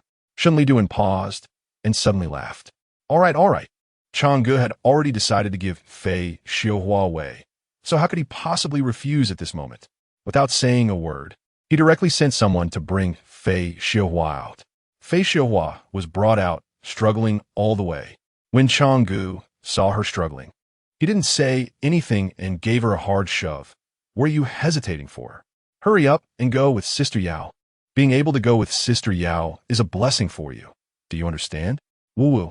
Fei Xiuhua had no choice but to reluctantly follow Cheng Jiarui's man. His man even creatively tied a rope around Fei Xiuhua's neck with one end held in his hand. At this point, Fei Xiuhua had no dignity left. Looking just like a cow, no different from livestock. When they arrived in front of Shen Li, Cheng Jiarui's subordinate handed the rope to Shen Li in a flattering manner. Sister Yao, the person is here. Shen Li nodded, grabbed the rope, and suddenly smiled. Look, doesn't this resemble the kind of livestock used in animal experiments in the lab before? Shen Li smiled, and the others dared not refrain from laughing, following suit. However, Fei Xiuhua did not find it funny at all. She struggled harder, her face filled with anger. Shen Li quietly approached Fei Xiuhua and whispered in her ear, "Actually, I'm not really Cheng Jiarui's person at all." Fei Xiuhua suddenly froze, like a puppet with its neck gripped. Shen Li raised her lips and threw a provocative smile at her. Woo-woo. Fei Xiuhua instantly exploded. She desperately stretched her neck, trying to break free from the ropes to slap Shen Li. Shen Li easily took a step back and sneered at Fei Xiuhua. "What's wrong? Do you still want to make a move?" Cheng Gu, who was nearby, saw everything clearly and gave a few slaps. "Dare to make a move again? You got some guts. Hurry up and leave with Sister Yao, or don't blame me for not warning you when it's too late." Shen Li was very satisfied with this and smiled slightly. "Let's go." She was genuinely pleased with the outcome and even took something from the trunk before leaving a bag of food for Brother Cheng. As for what was in that bag of food, that's a little secret. Woo-woo. How could Fei Xiuhua possibly understand? She stared at Shen Li with wide eyes, her face full of confusion. Chapter 324, Selling a Flaw. Shen Yuan was still a bit confused, so he leaned over and asked softly, Li, why did you say the truth now? Aren't you afraid of Fei Xiuhua?" Shen Yuan let out a sound of surprise, and after a brief moment of shock, he quickly understood. "You want to expose our existence to Cheng Gu and the others?" Shen Li smiled mysteriously and alluringly. "Of course, I have to expose it to them. How can I draw the snake out of its hole without luring it? If I don't reveal my shortcomings in front of Cheng Gu and the others, how can I make Cheng Gu take the initiative to come out?" As for Cheng Jiarui's side, Shen Li paused and looked at Shen Yuan. "Brother, can you confirm if there have been any changes to the schedule from the Cheng group?" "Okay, understood." Shen Yuan quickly agreed and lowered his head to type on his phone. He was looking at his phone while Shen Li was also watching, occasionally tapping on the car door, contemplating for a moment. At the same time, Shen Li pretended to casually loosen the rope that was tied to Fei Xiuhua. The rope was loosened. Fei Xiuhua shivered, clearly feeling that her restraints had lightened. She widened her eyes in vigilance, looking at Shen Li, sensing that the opportunity was fleeting. If she missed this chance, she might never have the opportunity to escape, to become a test subject for Shen Li. Or perhaps Shen Li wouldn't even give her that chance and would directly prepare to kill her. No matter what, she had to survive. "Get away!" Fei Xiuhua suddenly screamed and pushed Shen Li and Gu Nanxuan away. Shen Li dramatically exclaimed, "Oh," and fell to the side. Gu Nanxuan watched from the side, thinking. Shen Li's intentional act of playing it up was simply exaggerated. Look at how Fei Xiuhua has turned out. If I don't act a bit more exaggerated, will she believe it? Shen Li shrugged and steadied herself again with Gu Nanxuan's help. How long do we need to drag this out before she contacts Cheng Gu? Gu Nanxuan pondered for a moment. 3 minutes? That might be a bit too long. I think 2 minutes should be about right. As Shen Li spoke, she raised her hand to check the time. How about we place a bet? Gu Nanxuan nodded. Sounds good. Meanwhile, Shen Yuan, who was still working hard to hack into the phone of a Cheng group staff member, wondered, did he overlook something? Why did Gu Nanxuan and Shen Li suddenly start betting? Stop gambling. That's enough, Shen Yuan said with a dark face, glaring at Shen Li and Gu Nanxuan. Hurry up. We should get ready to leave. Shen Li raised an eyebrow.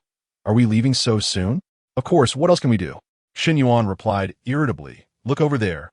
Fei Xiuhua is already bringing people over.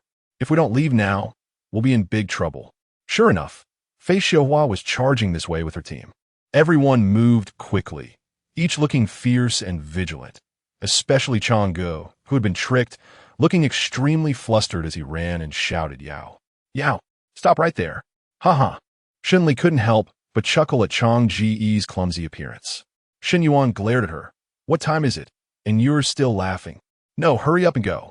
Shen Li shook her head, quickly got into the car, and prepared to proceed to the final step of the plan. The three of them got into the car, and Shen Li started the engine. With a swoosh, she drove out quickly. Brother Chong was chasing outside and didn't expect Shen Li's figure to suddenly vanish into the car. Furious, he stomped his feet. Hey, how did this bitch suddenly disappear? Really, it's just...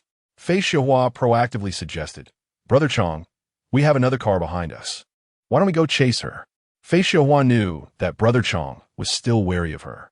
In fact, if she had any other choice, she wouldn't want to help Brother Chong, feeling like a bone stuck in her throat, unable to go up or down, feeling frustrated. Brother Chong, I'm just doing this for your sake, for the good of our base. Brother Chong squinted at Fei Xiaohua for a while.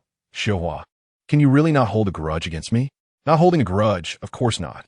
Fei Xiaohua forced a smile. The one who designed this and had you send me out is that Sister Yao. If I were to hold a grudge, it would definitely be against her. How can I hold a grudge against you? Let's go right now. Without saying another word, Brother Chong had someone start the car and quickly got it himself. To vent Fei Xiaohua's anger and also to reassure her a bit more. This time Brother Chong specially brought Fei Xiaohua along in the car. Normally, he would never do such a thing. Up ahead, Shen Li was driving very fast. She had just filled the tank before coming, and now it was full. Driving a few hundred kilometers was no problem at all. She could completely disregard fuel consumption and just keep driving forward. Gao Minguan noticed that she was driving around in circles nearby. Why don't you just keep going forward? I can't go. I absolutely can't go. Shen Li frowned and continued driving, while also kindly checking the rearview mirror. I'm already going fast enough. I'm worried Brother Chong and the others can't catch up to us.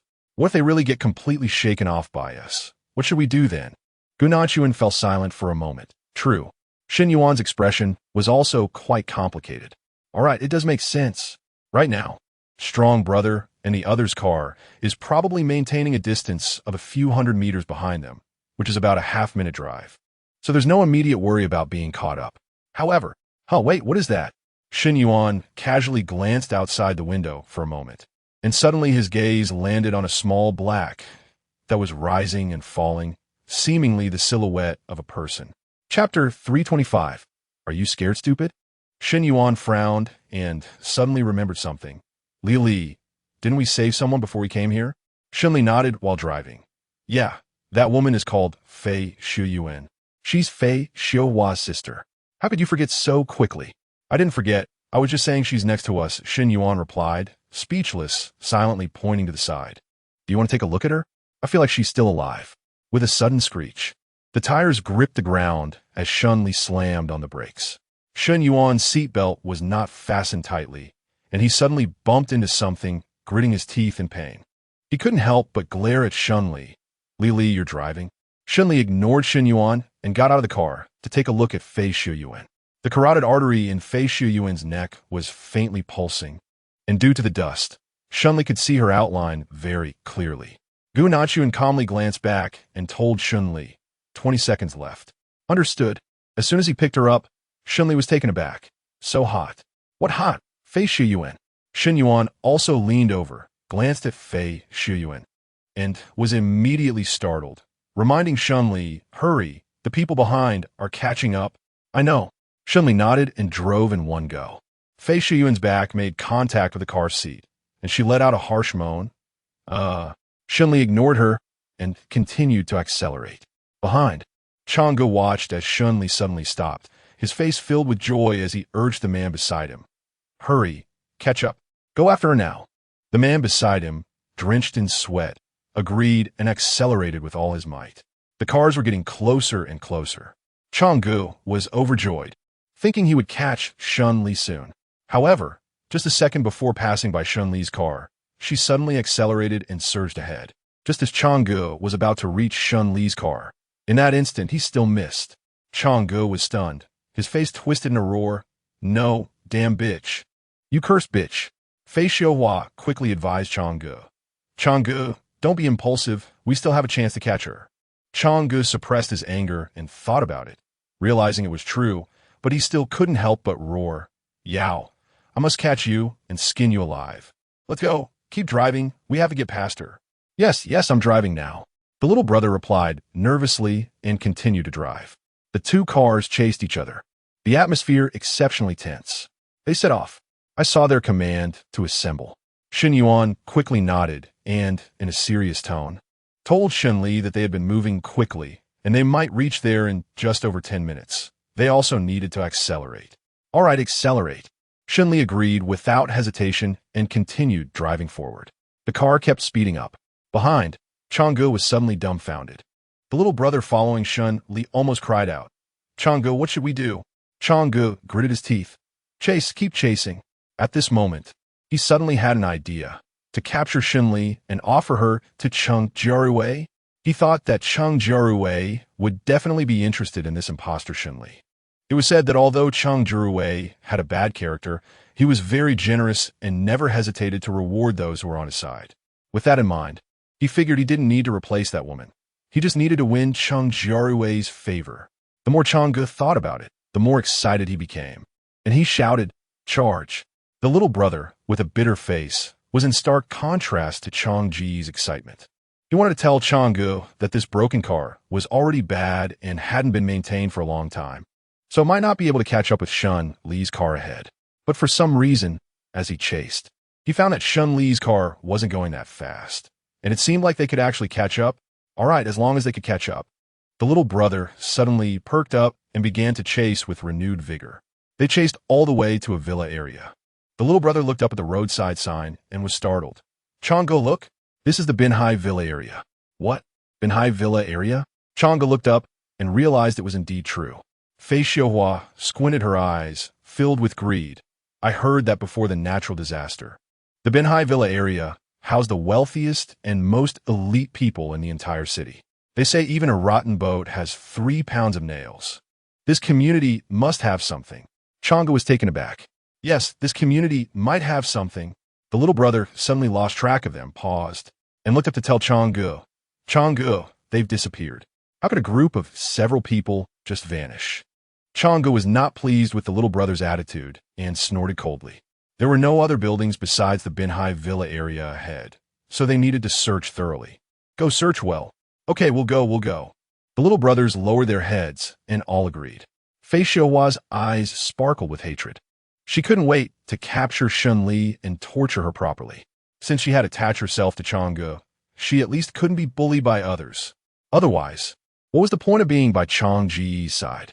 The group got out of the car and began to search the villas one by one. Shen Li calmly watched several black dots wandering around below the mountain from Villa number 1 on the mountain. Shen Li nodded. Gu Nanshuan, keep an eye on them. Brother, take a look at when Cheng Jiarui and the others will arrive. Shen Yuan sighed, took the laptop that Shen Li had just pulled out from the space, and flipped through it with his fingers. Cheng Jiarui and the others will probably arrive in about 10 minutes. What do you think we should do? Shen Li nodded, her tone very calm. Brother, what do you think of the security measures in our villa? Pretty good. Shen Yuan frowned, tracking Cheng Jiarui's location while asking Shen Li. But Li, security measures are designed to prevent gentlemen, not to guard against villains. If that madman Cheng Jiarui really gets his hands on enough explosives to blow us all to the sky, then there's no way to defend against that. Shen Li nodded. I understand. So, brother, what do you think about us directly letting him blow up this villa? What do you think? Shen Yuan was taken aback, looking confused and shocked. Li, have you been scared silly by the previous 2 explosions? Chapter 326, Finding Someone. Shen Li looked at Shen Yuan with a face full of speechlessness. Shen Yuan also realized that his problem was a bit silly. He pretended to cough twice, but in his heart, he was still reluctant to let go of the suggestion he just made, or rather, he was reluctant to part with the villa he had lived in for so long. Li, this is our home. Shen Li fell silent for a moment. She also had many attachments to this home, but no matter how many attachments there were, one had to be willing to let go at critical moments. If she wanted to completely escape Cheng Jiarui's watchful eyes, perhaps this was the most suitable opportunity. Shen Yuan was taken aback and fell silent. He looked at Shen Li for a long time with a complicated expression and sighed. You are right, I was too simplistic in my thinking just now. No, actually, I'm also very reluctant to leave here. Shen Li shook his head, but no matter what, It is most important for the family to live together well. Everything else is not important. Shen Yuan took a deep breath and nodded. All right, then let's continue doing what we need to do. Shen Li asked him, how much longer until the people from Cheng Jiarui's side arrive? Shen Yuan glanced at the locator. It won't be long now. The signal over there is at most just a dozen kilometers away from here. A dozen kilometers, just a matter of minutes. Shen Li nodded calmly. Let's get ready. Shen Yuan nodded. Okay, what do we need to prepare? Shen Li instructed him. You go outside and lock the door from the outside. We'll exit through the back door. Got it. Shen Yuan nodded in agreement, went ahead to tightly close the door, and then went to the back door with Shen Li. The three of them left through the back door together.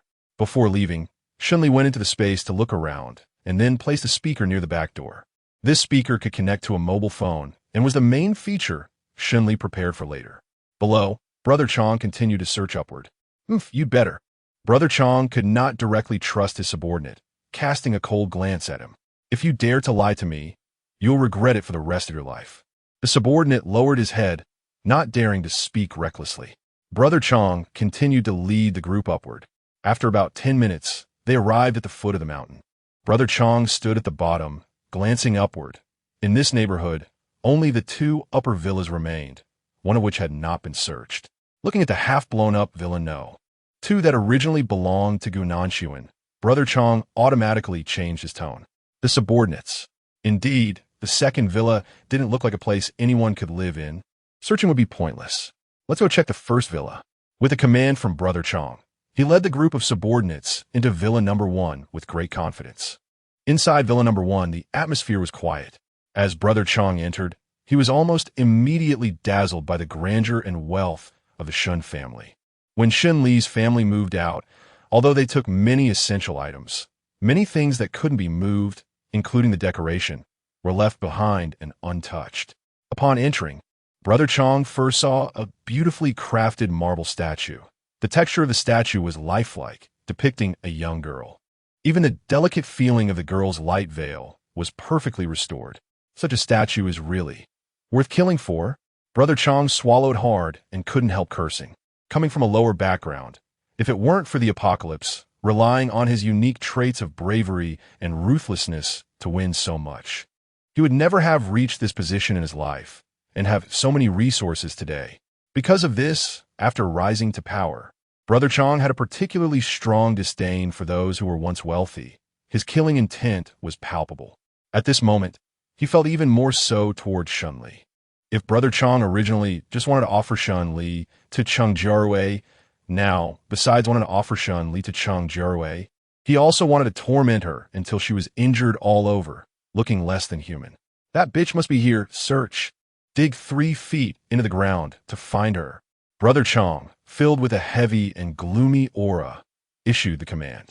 As soon as the subordinates heard Brother Chong's order, they rushed in like wolves. Brother Chong sat at the bottom, coldly watching his subordinates search upstairs and downstairs, his gaze extremely fierce. The people he hated the most were the rich, and even more than that, he hated the rich who treated him like a fool to be played with. Coincidentally, Shen Li fit both categories.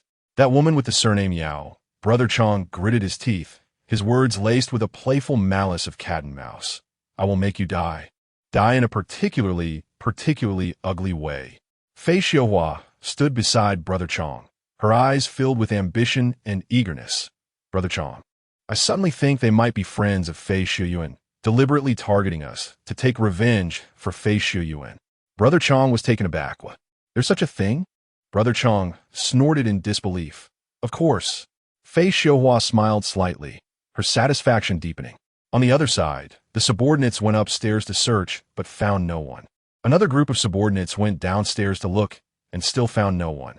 Both groups confirmed that there was no one upstairs or downstairs, but they didn't immediately come out.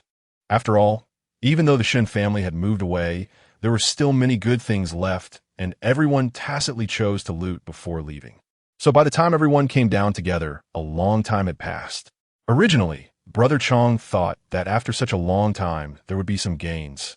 But he didn't expect to see only his subordinates, who were bulging with stolen goods, looking sneaky, yet none of them had brought anyone back.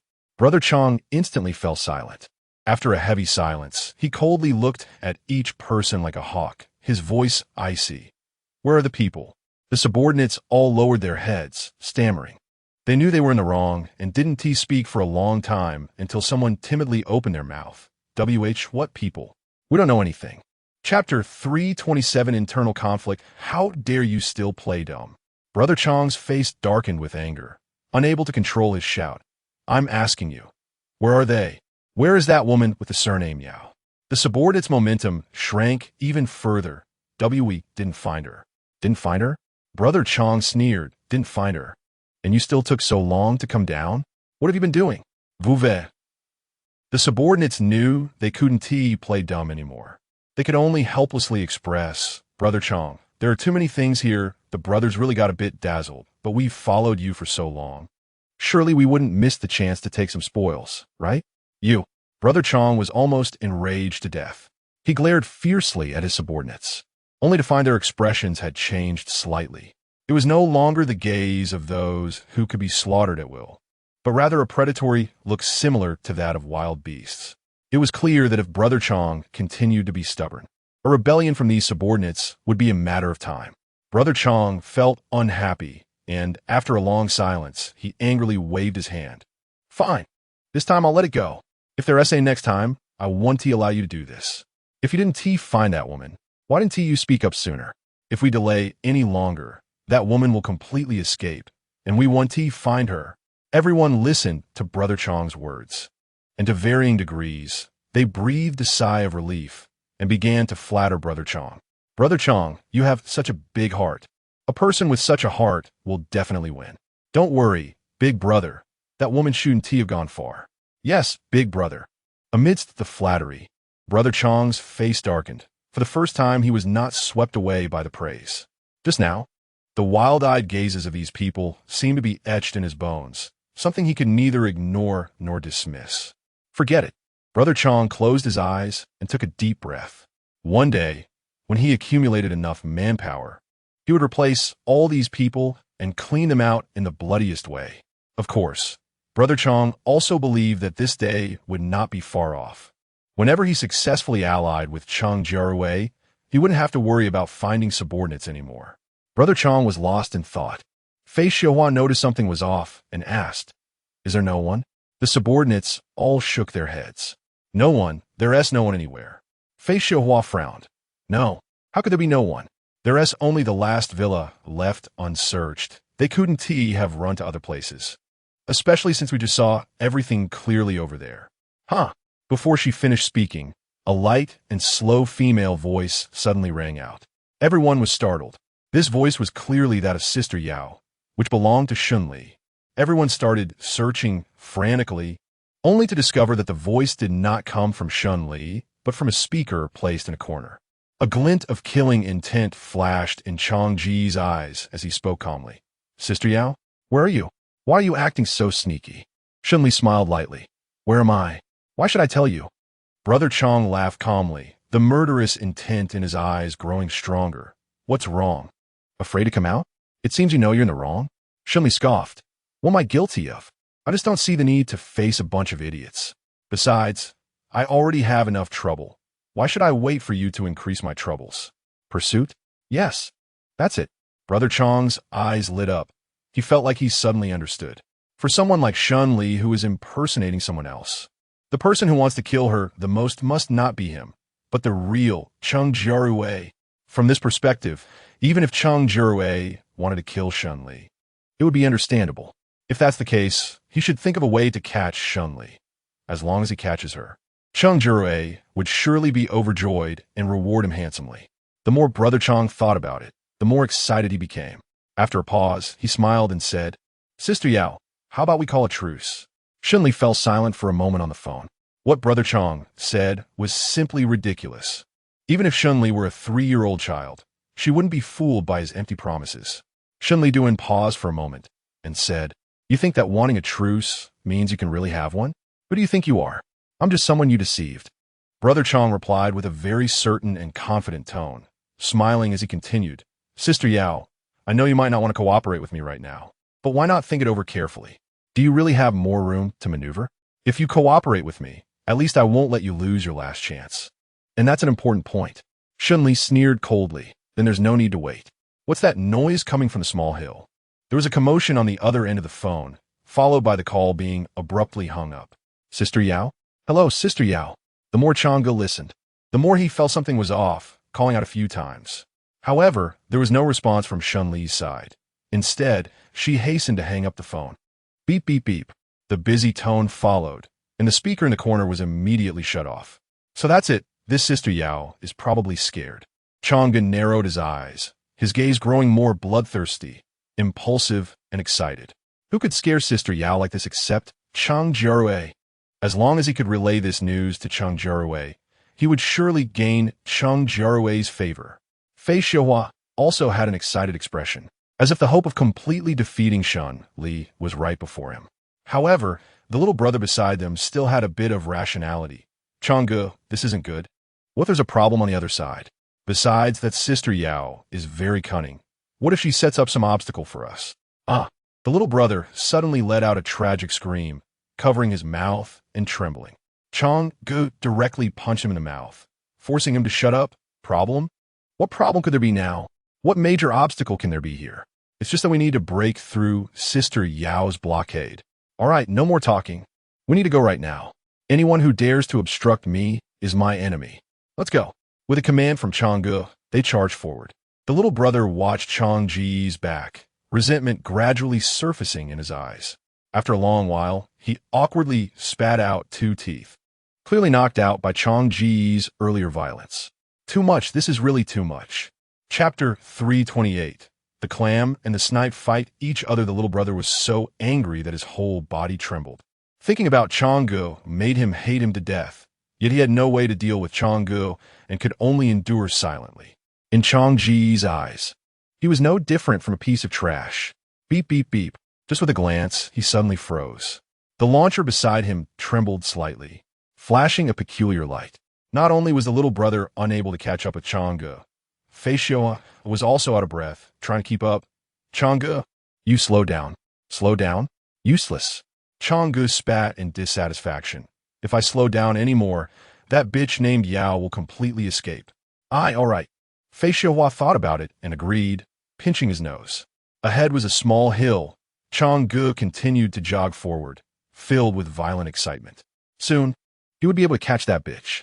As long as he brought that bitch before Cheng Jiarui, he would gain much merit and a reward. At that time, everything would be right in front of him.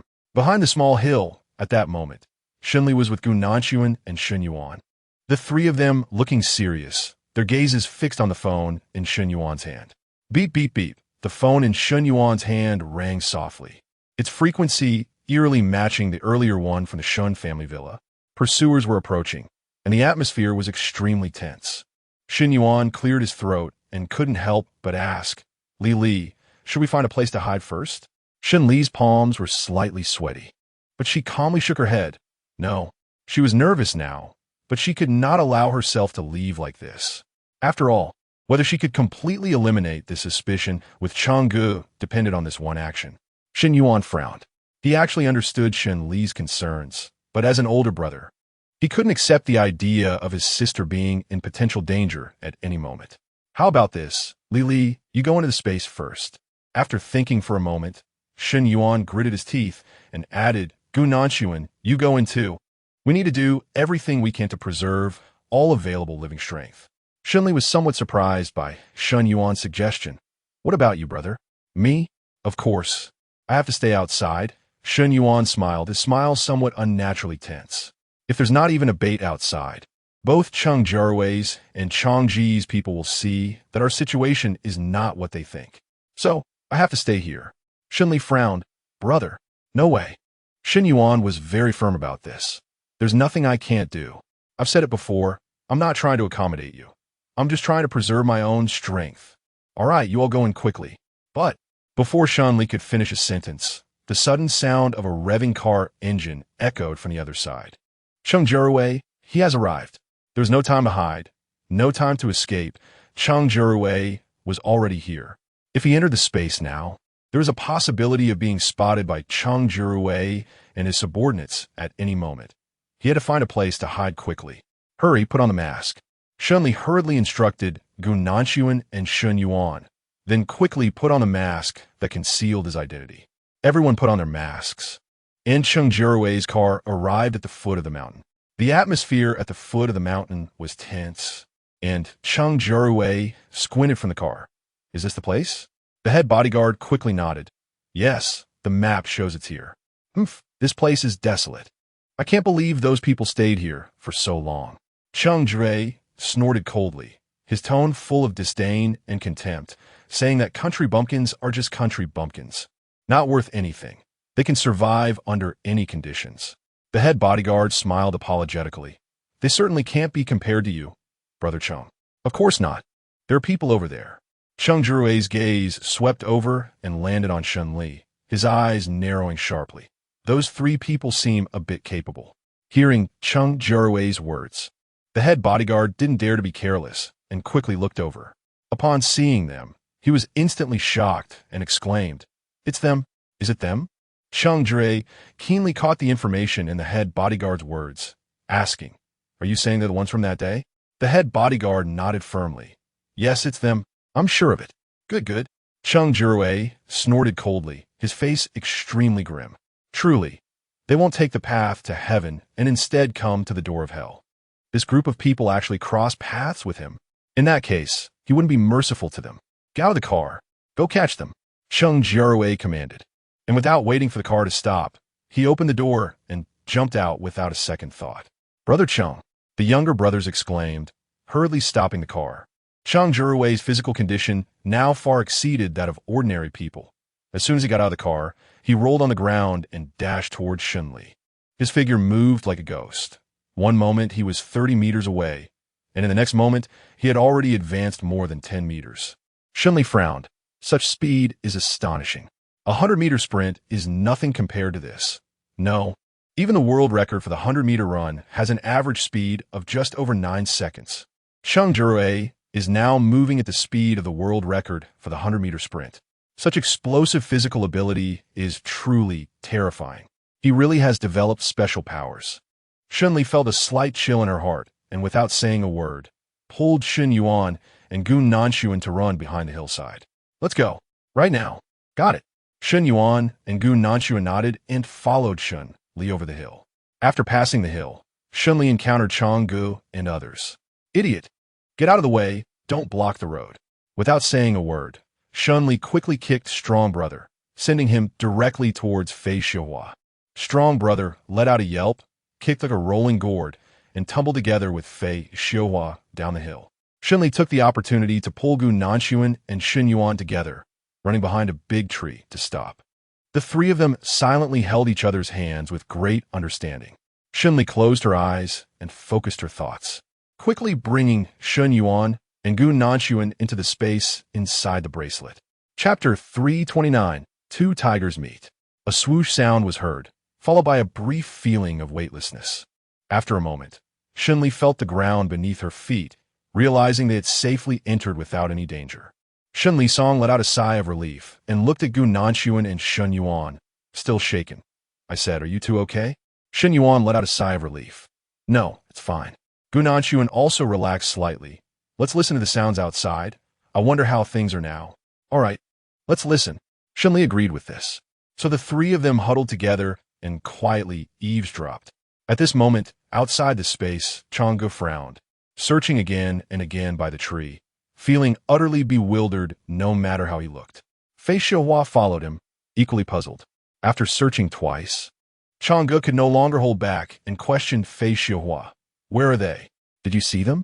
Fei Xiuhua choked. "How could you see them?" She didn't know either. Chang Ji's face was filled with impatience. He found this matter very strange. He clearly saw Shen Li hiding here, yet after hiding, they inexplicably disappeared. Could a living person really just vanish? Chang Ji's mind turned, and he was about to instruct Fei Xiuhua when suddenly a figure dashed down like a flash of lightning. Cheng Jiarui came down the slope and locked eyes with Chang'e.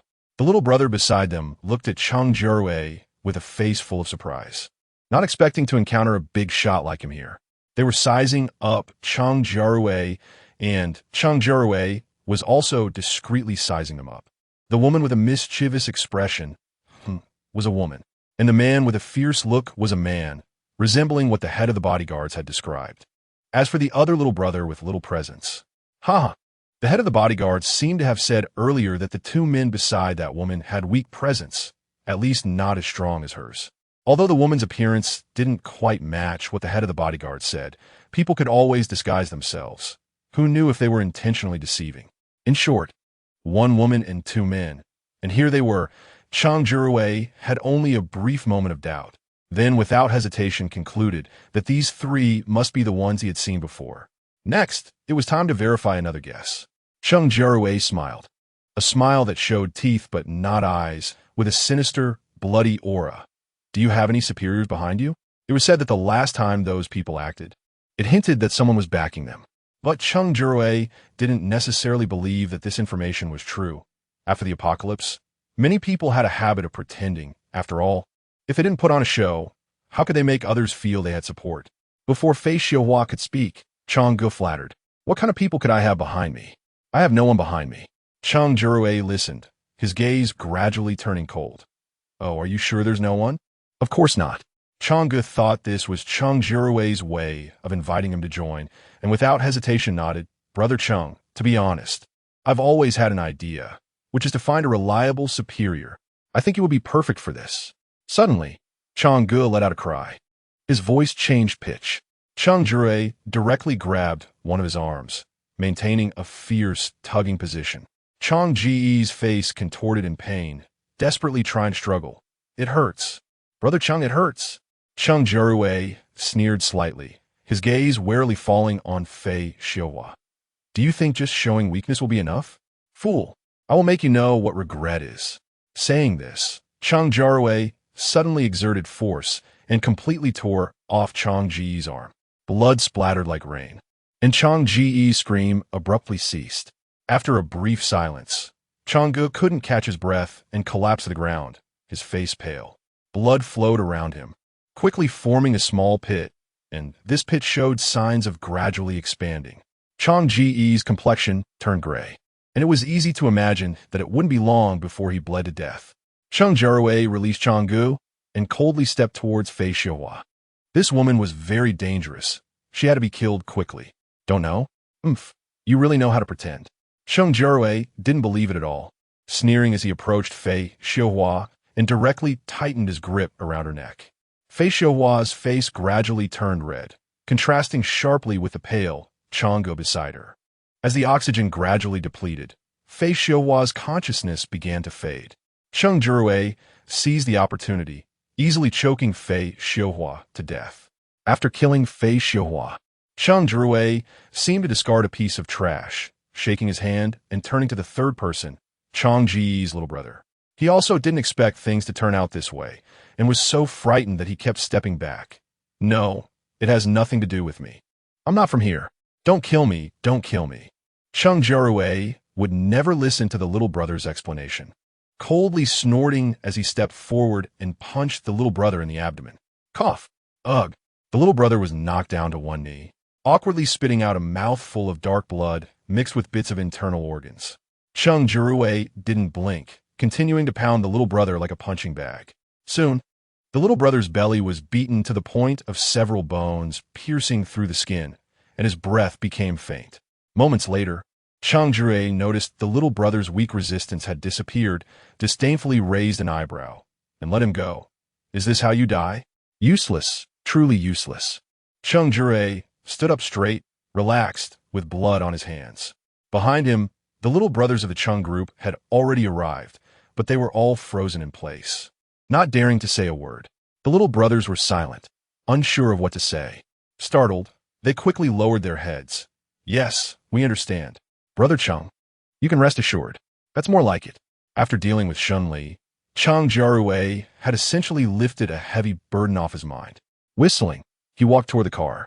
But just before getting in, he suddenly thought of something and paused. As soon as he stopped, all the little brothers behind him felt their hearts leap to their throats. Even the head of the bodyguards, who considered himself to have done a service for Cheng Jiarui, gasped and uneasily smiled. Brother Cheng, what are you? Just dealing with a few people. Isn't that a bit lacking in intensity?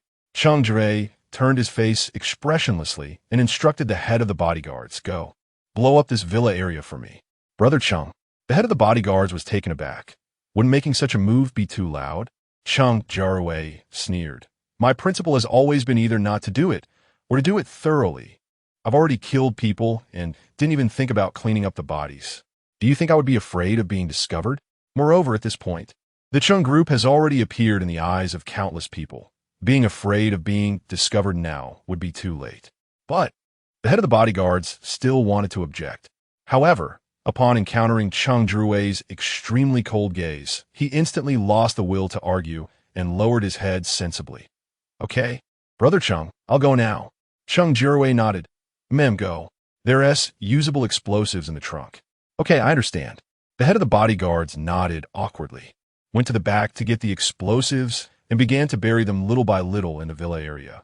While burying the explosives, the head of the bodyguards kept pondering Cheng Jiarui's earlier reaction. Brother Cheng. The head of the bodyguards felt a jolt in his heart. He thought Cheng Jiarui was indeed a formidable character, but for some reason, he felt as if he had not been regarded by Cheng Jiarui at all. The bodyguard's expression turned serious. If things were really like this, he would have to reconsider his position here with Cheng Jiarui. Meanwhile, Shen Li listened as the noise outside gradually quieted down, feeling a little relieved. Cheng Jiarui had left. At least for now, he had truly left. Shen Yuan was also shaken for a long time and asked Shen Li, "What do you think? Shall we go out and take a look?" Shen Li slightly closed her eyes and shook her head. "We can't go out yet." Shen Yuan furrowed his brows. "Then, should we wait a little longer?" Shen Li made a sound of agreement. "Let's see what other tricks they have up their sleeves." Just as the words left her mouth, a rustling sound came from outside the space. Shen Yuan and Gao Minguan both looked serious, silently listening to the sounds outside. Outside the space, the head of the bodyguards was walking step by step towards them. Upon seeing the horrific state of the 3 corpses on the ground, he gasped in shock. His eyes filled with an unshakable terror. Blood, severed limbs, minced flesh. Every inch here indicated the horrifying things that Cheng Jiarui had done moments ago. At that moment, the head of the bodyguards was truly frightened. "It's not my business. I'm just someone who came to do a job under orders. There are debts to be repaid, and you can't seek revenge on me." The head of the bodyguards muttered to himself for quite a while, and then began to plant explosives in the villa, one room at a time. The explosives were connected to some remote control device, and by the time the head of the bodyguards finished planting the explosives, it was getting late, and Cheng Jiarui and the others had already left due to impatience. As for those younger brothers who had originally followed Brother Cheng, most of them had already seen Brother Cheng's tragic state at the edge of the woods and scattered like birds and beasts. They had chosen to follow Brother Cheng in the first place to take advantage of his power. So it was not surprising that everyone chose to leave when Brother Cheng lost that power, especially when the final outcome was death by someone else's hand. Shen Li and Shen Yuan waited in the space for a while, listening to the sounds outside. Beep beep. Suddenly, a voice came from Shen Li's communication device. Shen Li frowned, realizing that the voice came from Villa Number 1. She had left in a hurry and had forgotten to cut off the communication link with that villa. However, it didn't matter because the little brother responsible for the search had already left, and he hadn't had time to relay the final message to Brother Cheng before his death. Now, there was no one at Villa Number 1, and the head of the bodyguards wouldn't be able to hear anything. She just needed to stay quiet and listen to the sounds outside. Shen Li gave Gao Minguan and Shen Yuan a glance, signaling them to experience it themselves. Shen Yuan and Gao Minguan understood and fell silent, quietly listening to the sounds coming from the communication device. Huff, huff. Gradually, the sound of the head bodyguard's hurried breathing came through the communication device. To be fair, his physical fitness was quite good, but no matter how good it was, it couldn't support him as he rushed through the villa area in the community at the fastest speed. By the time he reached the last villa, Villa Number 1, the head bodyguard was completely exhausted. Shen Li listened and raised an eyebrow.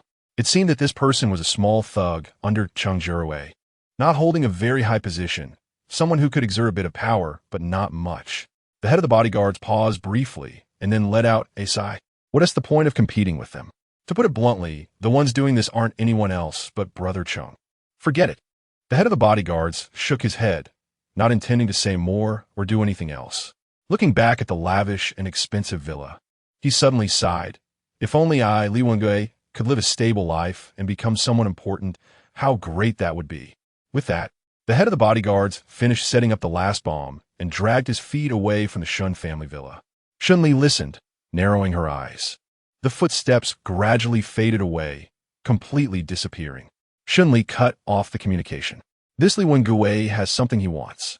Once a person has something they desire, it becomes a weakness. Shen Li squinted her eyes. She had always wanted to break through the Cheng group, and perhaps this Li Wengui could be her entry point. Chapter 331, Persuasion. Cheng Jiarui would definitely be able to provide it. That is beyond doubt. Shen Li tugged at the corner of her lips, casually mentioning that being able to provide it is one thing, but whether Li Wengui dares to ask for it, or whether Cheng Jiarui would notice what Li Wengui wants and take the initiative to give everything to him, is another question altogether. Gu Nanshuan slightly narrowed his eyes and pondered for a moment.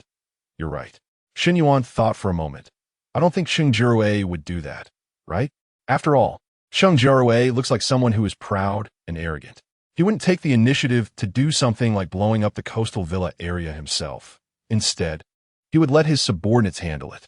With his temperament, how could he lower himself to actively observe what a subordinate wants? Shen Li nodded. I think so too. He won't. Shen Yuan's eyes brightened. Then, this is our opportunity. Gu Nanshuan replied with a sound of agreement. Opportunities need to be seized.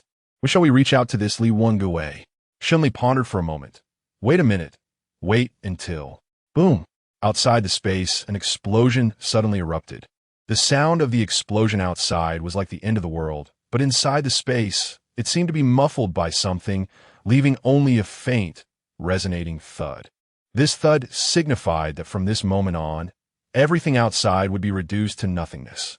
Even Shen Li, who had always maintained a good mindset, couldn't help but fall silent upon hearing this sound. She planned to go out and meet Li Wengui, or at least let him know that she still existed. Fortunately, Shen Li had previously conducted an experiment. When she left, the living beings within the space could continue to survive well. And this function was just right for the current situation. Shen Yuan frowned, obviously worried about Shen Li going to the meeting alone. I'll go with you. No need. Shen Li shook her head, insisting on her decision. People often do not have suspicions about the elderly, women, and children. But it might not be the same for you two big men. This. Shen Yuan was taken aback for a moment and sighed. This statement made sense, and Shen Yuan understood it in his heart. Shen Yuan slightly pursed her lips, looking at Shen Li leave with a complex expression. Gu Nanshuan had been silent the whole time, quietly observing Shen Li's every move. Gu Nanshuan fell silent for a moment, quietly looking at Shen Yuan. His gaze seemed to be asking, what else? Shen Yuan felt a bit discouraged and somewhat annoyed. Aren't you quite concerned about Li? He originally thought that no matter what, Gu Nanshuan's reaction should at least be a bit more intense. Gu Nanshuan fell silent for a moment. I believe in Shen Li. After saying this, he closed his eyes again. Shen Yuan. Goodness. Shen Yuan was so angry that he couldn't contain himself. So this means he doesn't even believe Shen Li? This isn't the time to argue. Shen Yuan secretly noted down a black mark against Gu Nanshuan in his mind, planning to create more difficulties for him in the future no matter what he said. Kidnapping his sister? Don't even think about it. Shen Li came outside, circling around from behind a tree. Li Wengui was walking with his head down, and suddenly he felt something was off ahead. When he looked up, he saw Shen Li. He was taken aback, and upon recognizing Shen Li's face, he exclaimed, "It's you." Li Wengui vividly remembered that face. But wasn't this person supposed to be dead at Cheng Ji's hands? How could he still be here? The unexpected twist. Those words made Li Wengui's actions abruptly pause, and he warily stared at Shen Li. Who are you really? What I am is not important. I'm just a nameless pawn. Shen Li replied with a slight nod. What matters is, Li Wengui, how much do you think Cheng Jiarui will benefit you for helping him with this? Li Wengui's eyes flickered. But how could he possibly reveal his thoughts to Shen Li? He could only stubbornly retort, the benefits Cheng Gu gives me are beyond your imagination. Shen Li laughed. What can't I imagine? Can he make you superior to others? Can he give you everything you want? Looking at Cheng Jiarui's personality, he simply can't provide you with any real benefits. Even your current position in his heart is probably just that of an ordinary subordinate. Li Wengue was hit where it hurt and jumped up angrily. Shen Li stared at Li Wengue with sharp eyes. Cheng Jiarui will not you any benefits, nor will he you gain more things. But Li Wengue, let me ask you, what if you do more things that Cheng Jiarui notices? Once you truly accomplish more, Cheng Jiarui will definitely see you, right? This seems to make some sense. Li Wengue's expression became less vigilant. He was silent for a while, then snorted coldly. Even if that's the case, why should I trust you? Because trusting me brings you no loss. But if you don't trust me, you might miss out on this current benefit. Shen Li raised an eyebrow. So, what do you think? Do you want to cooperate? Without a doubt, this struck a chord with Li Wengue. He thought for a long time, gritted his teeth, and said, "All right, I agree to your terms." Shen Li listened and sighed with relief. She knew her plan had been successful. Starting today, she would have a mole inside the Cheng group. It took Li Wengue a whole day to walk from the coastal villa area to the Cheng group. Li Wengue frowned, feeling that the other party did not respect him enough. After all, I am the captain of the bodyguards. Is this how you treat me? Chapter 332. Successful seduction. As soon as Li Wengue finished speaking, he suddenly noticed his subordinate glance at him. That gaze seemed to carry a hint of disdain, and Li Wengue was taken aback, feeling a bit annoyed. What kind of attitude is that? It's nothing, nothing, the subordinate replied, dismissively with a forced smile. All right, Captain. Don't let this trivial matter delay you. Chenggu is calling for you. You should go. Li Wengue was left feeling awkward and shot a glare at his subordinate before leaving. Once he was gone, the subordinate immediately changed his expression, snorting derisively. What a disgrace. He still thinks he is a proper captain. TCH, bad luck for him. He'll soon be Chenggu's target for practicing his abilities. The subordinate curled his lip and walked away disdainfully. Meanwhile, Li Wengue entered Cheng Jiarui's office to begin his work report. Cheng Jiarui listened silently, occasionally casting a calm glance at Li Wengue. That gaze was somewhat intimidating, especially after Cheng Jiarui had killed a few people. Li Wengue felt increasingly uneasy and cleared his throat midway through his report. Cheng Jiarui snorted coldly. Speak. Why have you stopped talking? Go on. Oh, okay. Li Wengue couldn't help but recall Shen Li's words. In short, the coastal villa area should have been completely blown to bits, so there shouldn't be any chance of revival. Cheng Jiarui narrowed his eyes at Li Wengue. Is there really no possibility? Huh? Li Wengue was taken aback. No, there isn't. Cheng Jiarui suddenly asked. What about the people living in the villa area? Li Wengue's tongue got tied. What people living in the villa area?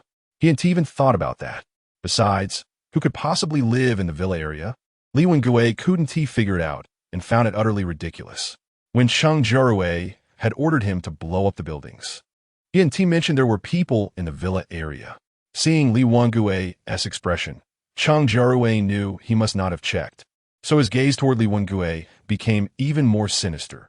Li Wengue, I sent you to blow up the buildings primarily to ensure that you dealt with everyone in the villa area.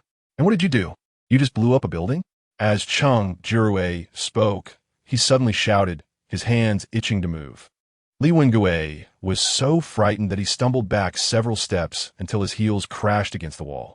In that moment, he finally confirmed that Cheng Jiarui wanted to kill him. It turned out that in Cheng Jiarui's eyes, he was no different from anyone else, and there was no sense of gratitude. He was just an ordinary subordinate. This answer clearly did not satisfy Cheng Jiarui. He coldly stared at Li Wengue for a long time and sneered. Didn't he pay attention? You think you can gloss over everything with that one line? Your thinking is rather cheap. Li Wengue was nearly in tears. Cheng Jiarui coldly snorted, pointing at the door. His gaze still treating Li Wengue like prey. You can leave. But Li Wengue, let me remind you, don't think this matter ends here. From today onwards, you'd better be 12 times more vigilant about this. Otherwise, I will make you regret it. I understand. Li Wengue mumbled, his face pale, and he scrambled out of Cheng Jiarui's office. The moment he stepped out of Cheng Jiarui's office, he still felt a cold glare locked onto his back, making him incredibly uncomfortable. Li Wengue continued walking, and it took a long time for that feeling to finally disappear. A sense of security returned. Li Wengue leaned against the wall, breathing heavily, still shaken. Huff! Li Wengue pressed hard on his chest, his face filled with horror. He knew that he had only passed the first hurdle. There were still many more to come. Surviving in Cheng Jiarui's hands was not going to be easy. In that case, what could he do? The Cheng group and Cheng Jiarui were like a giant beast. Li Wengue had originally enjoyed the feeling of being sheltered under the giant beast, but when the target of that beast turned out to be him, he panically realized that he had no way to deal with the Cheng people. Li Wengue rolled his eyes, his expression a mix of panic and absurdity. He turned in circles like a trapped beast and suddenly remembered the contact method Shen Li had given him. That woman, yes, that woman. She had said she had a way to deal with Cheng Jiarui. That's right. Fei Xuan wasn't dead. She had developed a high fever and was mumbling incoherently. Shen Li listened carefully and could hear a man's name, along with a few phrases like "don't go." Shen Li guessed that it was probably her deceased husband. However, things had come to this point, and it was useless to call anyone. Gu Nanchuan thought for a moment. Maybe that's the case. Shen Luo nodded thoughtfully. Now that Fei Xuan is dead, and her husband's enemy, Changgu, is also dead, do you think if she really awakens her abilities, can she stay with us and become our ally? Gu Nanchuan responded with a sound of agreement, nodding steadily, and succinctly revealed the essence of the matter. If she doesn't stay, she has no other choice. Shen Yuan asked Shen Li, who should be arranged to take care of her? Let's have Jiang Lili take care of Fei Xuan. Shen Li thought for a moment and felt that Jiang Lili was a suitable choice. Jiang Lili's personality was a bit too weak, like a nanny, but such a character is perfect for taking care of others. Chapter 333, Back. Shen Yuan pondered for a moment and also felt that Jiang Lili was a suitable candidate. You're right, looking at it this way, Jiang Lili is indeed a talent. There's no one in this world who can't be used, only those who are used in the wrong place. Shen Li smiled slightly, her gaze sharp, however. If some people have ulterior motives, then even if their abilities are outstanding, they cannot be used. Shen Yuan agreed. You're right. The previous Bai Ziyuan was like this, and later Fei Xiuhua was the same. Both of these individuals have some merits, but even the greatest merits become flaws in the face of such a huge defect as disloyalty, and there is no disagreement about that. Shen Li's words were only halfway through when the phone suddenly rang. This space has this advantage. In addition to preserving freshness, it also has the function of synchronizing the passage of time with the outside world, and it does not block phone signals. Shen Yuan walked over to take a look, then compared it with the information on his phone and nodded. Yes, that's right. Oh, not bad. Since this call has come in, it means that the trap she said has already worked. Shen Li raised an eyebrow and answered the phone. Hello, hi. There was a moment of silence on the other end. Then a vague and anxious male voice appeared. Is it you? I have something to discuss with you. Isn't that Li Wengui's voice? As Shen Li listened to the voice on the phone, she suddenly smiled. This. Li Wengui hesitated for a moment, then pretentiously snorted. What's your name? Shen Li raised an eyebrow. Does this matter have anything to do with you? Of course it does. How could it not? Li Wen snorted coldly, his face flushed with urgency. We are already parties to a collaboration. Since that's the case, as your partner, you should at least show some sincerity, right? Shen Li sneered. Cooperation partner? Let me clarify something. I am not your cooperation partner. I will only be your superior. Li Wengui's expression darkened on the other end of the phone, feeling as if he was being completely controlled. Superior? Didn't you say you wanted to cooperate with me? He asked. Cooperation at the same level is cooperation. Isn't cooperation between superior and subordinate also a form of cooperation? Shen Li chuckled lightly, her patience gradually wearing thin. Li Wengui, I don't have much time to give you. You better tell me why you came to find me right now. I warn you, don't go too far. Li Wengui gritted his teeth. Shen Li looked at the clock and started counting down. 3, 2. Wait. Stop.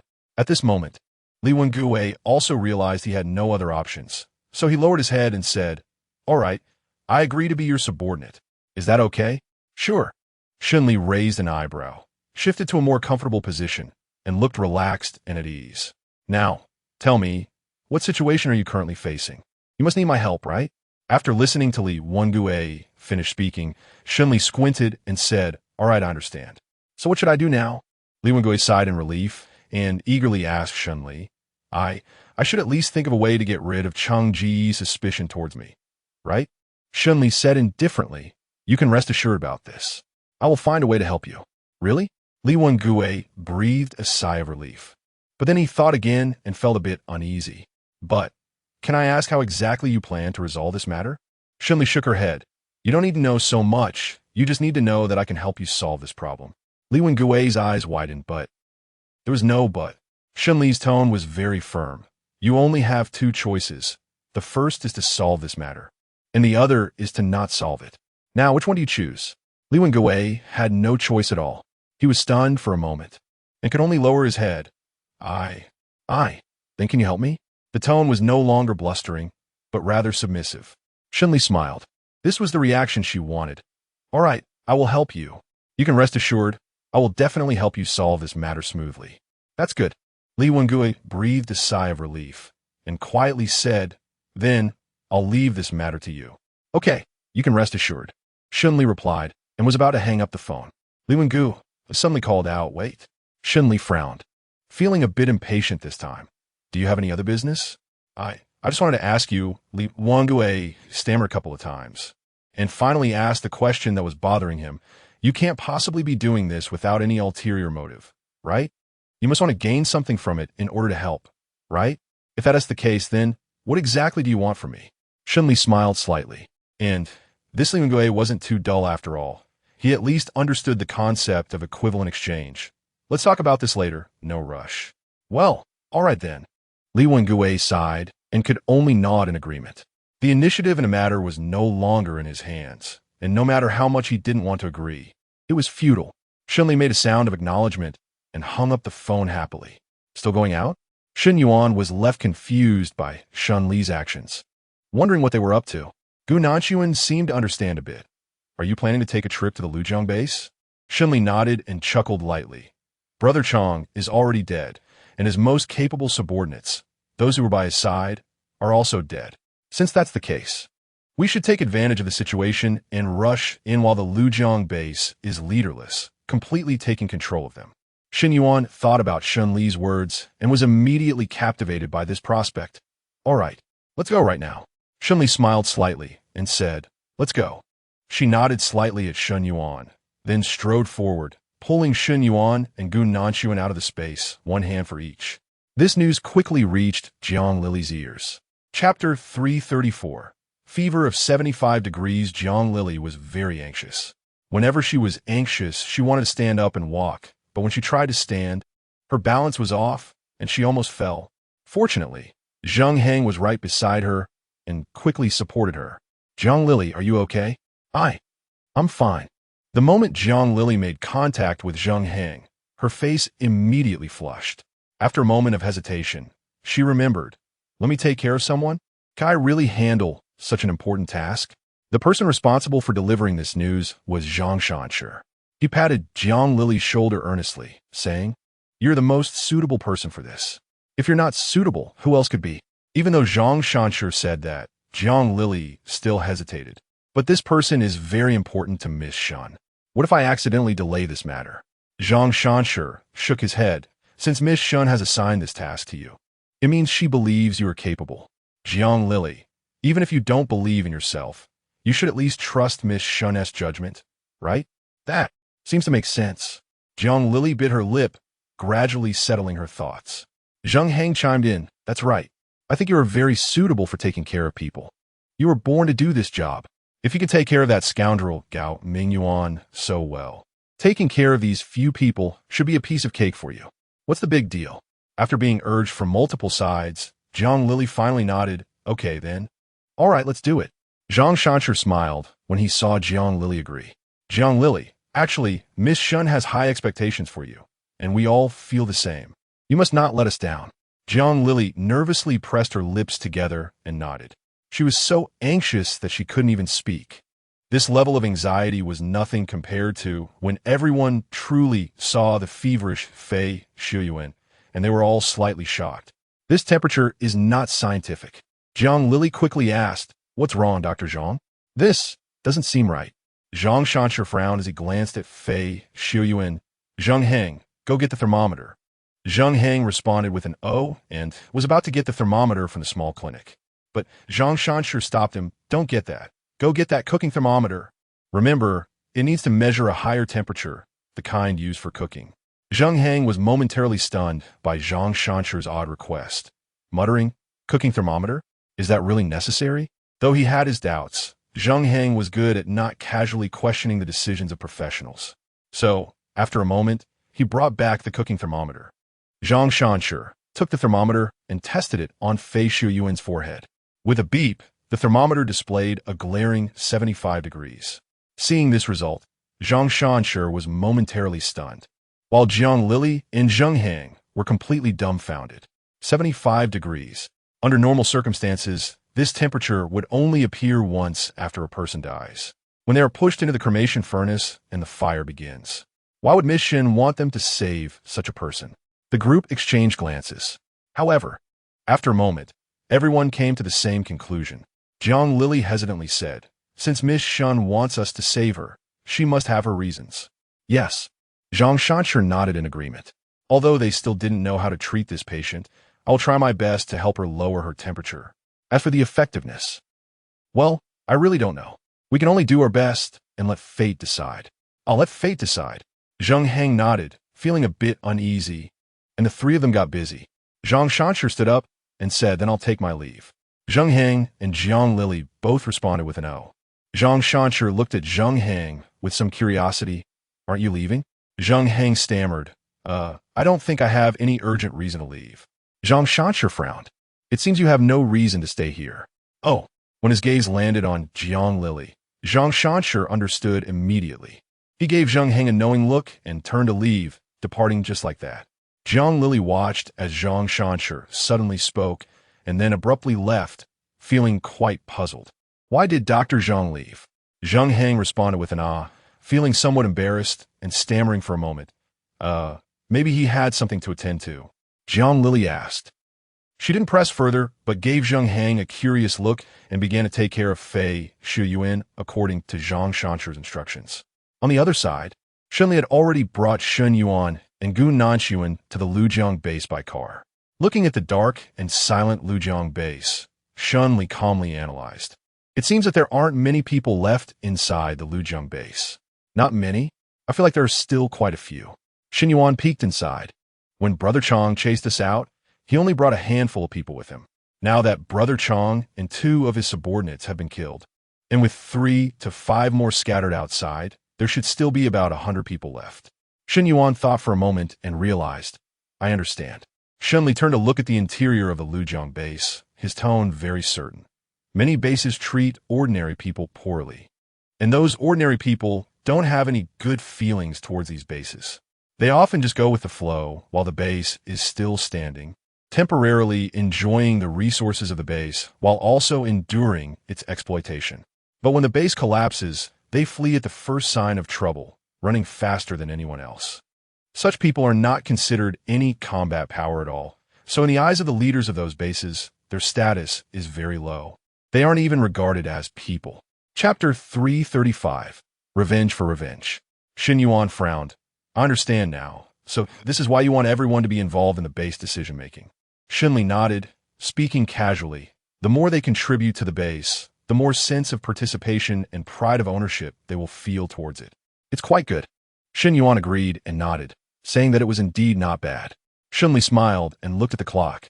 It's almost time. All right, let's go. Charge. Shen Yuan was also very proactive about this. After putting on the mask, he led the charge into the Lujiang base. Meanwhile, Shen Li and Gu Nanshuan also donned their masks. Inside the Lujiang base, there were only a dozen people responsible for guarding it. The internal factions were acting independently, and after Chang'e was taken away, those who followed him only cared about fleeing, with no one thinking to send a message to the people inside the base.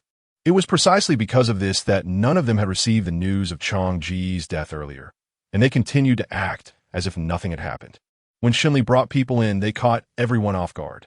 By this time, it was already dark, and the little brothers responsible for guarding the door were all dozing off, even leaving their knives for self-defense by their sides. They couldn't even react to Shen Li and the others in time, let alone organize an effective counterattack in the shortest possible time. Shen Li's eyes didn't blink, maintaining her offensive with remarkable calmness. She didn't use her abilities. Instead, she effortlessly dealt with quite a few people in the Lujiang base using only her physical strength and the fighting skills she had trained. Shen Yuan and Gu Nanxuan were even more so. The two of them were like two war machines. Gu Nanxuan was highly efficient, but Shen Yuan was not bad either. In just a moment, the three of them had cleared out the little brothers at the entrance completely. Looking at the blood on the ground, Shen Li let out a sigh of relief, put away the knife he had on him, and said coldly, "These people usually follow Brother Chang, so they must have done a lot of evil. Killing them is nothing serious."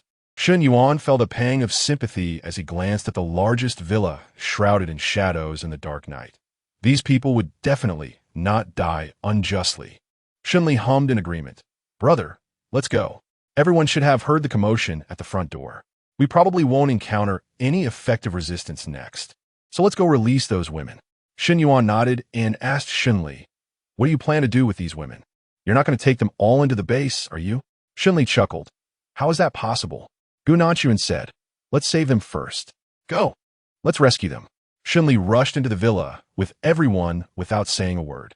There were a few underlings guarding inside the villa, and it was a bit far from the main gate of the Lujiang base, so not many people heard the commotion at the gate earlier. Enemies with their forces gathered together are difficult to deal with, but separated enemies are often much easier to handle. Shen Li quickly dealt with everyone, let alone Shen Yuan and Gu Nanxuan. The three of them effortlessly handled all the resisting people, arriving at the door that Brother Chang had shown them earlier. Gu Nanxuan and Shen Yuan both nodded. Shen Li took a deep breath and opened the door. The moment the door swung open, a familiar foul odor rushed out. The women in the room probably didn't expect anyone to come to the door at this time. One by one, they shrank back in fear, their eyes filled with dread as they looked towards the doorway. Shen Li frowned and turned on the light in the room. The women were not accustomed to such brightness. They were all dazzled and couldn't open their eyes, closing them in a state of panic. At Shen Li's words, the women fell silent in unison. This news was a tremendous shock to them, and for a moment, they simply couldn't accept it. Shen Li also knew their thoughts, and she was not in a hurry, patiently waiting for everyone's reaction. After a long time, one of the women sitting in the corner trembled and finally looked up at Shen Li. "Why, you said you killed those men outside?" The woman spoke timidly, her voice hoarse and broken. Shen Li raised an eyebrow. "What do you mean by killed them all?" "I mean, all the men outside are dead." The women gestured awkwardly, looking at Shen Li with mixed feelings of anticipation and hatred. "Did you kill all of them?" Shen Li fell silent for a moment, mainly because she hadn't expected this woman to ask such a question. She was completely unprepared for it. "Well, not really," she replied. The woman widened her eyes and asked, "Then, who did you kill?" "The people who were resisting outside." Shen Li thought for a moment and added, "Maybe the people I killed were their main forces?" The woman murmured to herself, "Main forces, so you didn't kill the cooks, and you didn't kill the little minions either." Shen Li's expression became serious. "What's wrong? Do you have any thoughts?" The woman remained silent. She gritted her teeth, stood up, and walked outside with determined steps, fueled by the flames of revenge. As she rose, Shen Li noticed that the stench and the smell of blood emanating from her intensified. Half of her chest was caved in, with faint traces of blood. Moreover, despite her filthy appearance, this woman was quite beautiful, even more so than those around her. In an instant, Shen Li understood the woman's past. In chaotic times, beauty is a curse. Having only beauty in such disasters leads to a dead end. Yet, what is wrong with beauty itself? The fault lies solely with those disgusting scoundrels who seek to enjoy and destroy beauty. Shen Li thought for a moment and called out to the woman, "Hey, wait a minute." She had gone through several bases and naturally understood what the upper echelons of a base like hers might be thinking. They didn't care about their own experiences. They only felt that they were too much of a hassle and would even threaten others not to seek revenge. But that wasn't the case. Shen Li took out a knife and handed it to the woman, asking, "Aren't you going to take revenge? It's quicker with a knife." "You." The woman didn't expect Shen Li to hand her the knife, and she shivered for a moment. She looked at Shen Li in disbelief for a long time, her eyes gradually reddening. Shen Li looked at her, Get your revenge quickly, or it will be too late. I understand. The woman gritted her teeth, wiped away a tear, and left swiftly and decisively. Chapter 336. Revenge for revenge. The woman's determined departure left a lonely yet brave and resolute figure. The women fell into silence, a turmoil hidden within that silence. Everyone looked at each other, and after a long while, someone timidly raised their hand. I also want to take revenge. I've been bullied by this group for too long. Can I really do it? Shen Li nodded. Of course. The people beside them stirred slightly, and someone boldly spoke up. I also want to take revenge. I don't want revenge. There are relatives of mine out there. I just want to see how my son is doing. Ever since my son was forcibly taken away by them, I haven't seen him. My son is a good kid. He would never do such beastly things. Shen Li's words left everyone in silence. The crowd slightly pursed their lips, all harboring doubts in their hearts. Fairness and justice. These things that should be taken for granted had become as thin as if they had never existed after the natural disaster. Now, Shen Li's words had shaken everyone to their core, but no one knew how long her vow would last. However, no matter what, as long as there was a moment of fairness, it was a good thing.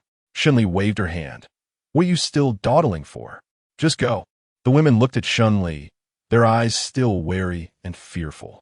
However, the flames of revenge overshadowed everything, and gradually, everyone stopped doubting Shen Li's words and chose to take the risk to deal with their enemies as soon as possible.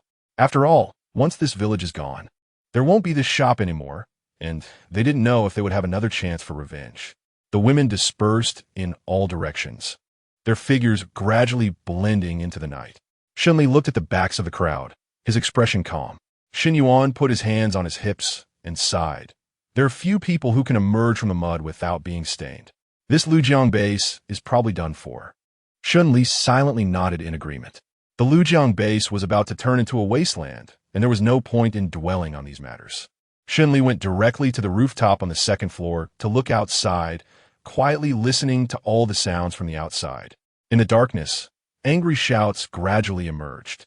Initially, it was the angry voice of a man, but after a moment, it was mixed with the hysterical cries and accusations of women. Soon after, the screams of men followed, but unlike before, this time the man's voice was devoid of its previous arrogance, replaced by fear and humble pleading. However, at this point, what was the use of pleading? If pleading were effective, how could these women have called out to the heavens in vain and the earth to no avail? Shen Li listened quietly to the sounds outside. The outside went from quiet to bustling with voices and then gradually returned to silence. Once everything outside was completely quiet, Shen Li let out a sigh of relief. All right, let's go. Xin Yuan responded and went out with Shen Yuan and Gu Nanxuan. Once outside, the smell of blood became much stronger. Shen Li frowned and looked outside at a group of incomplete corpses. The bodies here were mainly male, with a few females, but they were rare. Moreover, the female corpses were not primarily victims of sharp weapon injuries, but rather clearly died from long-term abuse and starvation. In such a crime-ridden base, it would be a miracle if nothing happened. Shen Li sighed softly, then looked down as the voices gradually quieted down. She went downstairs and said, "Let's go take a look at the situation now." Shen Yuan and Gu Nanxuan followed Shen Li downstairs. The atmosphere downstairs was tense, filled with a sense of bloodshed. The woman who had repeatedly claimed that her son could never do anything wrong was now holding a man in her arms, crying uncontrollably. My son, how could you die like this? You are all murderers. Give me back my son. Give me back my son." It seemed that this woman's son had not escaped his fate, but in such an environment, and with the victim having initiated the confrontation, Shen Li didn't think much of the young man's innocence. Others didn't share that sentiment either. The woman who had just led the call for revenge was particularly adamant. She advised the middle-aged woman gently, "Sister Shu, I know you're heartbroken over your son's death, but he really wasn't a good person. If you don't believe me, just ask those nearby. You're talking nonsense. My son could never harm you. I know what kind of person he is." Sister Shu's face suddenly turned red as she struggled to contain her anger. Shen Li raised an eyebrow at the sight and suddenly became curious about the situation. Sister Shu struggled with her thoughts for a long time before finally gritting her teeth and saying, "He is a eunuch.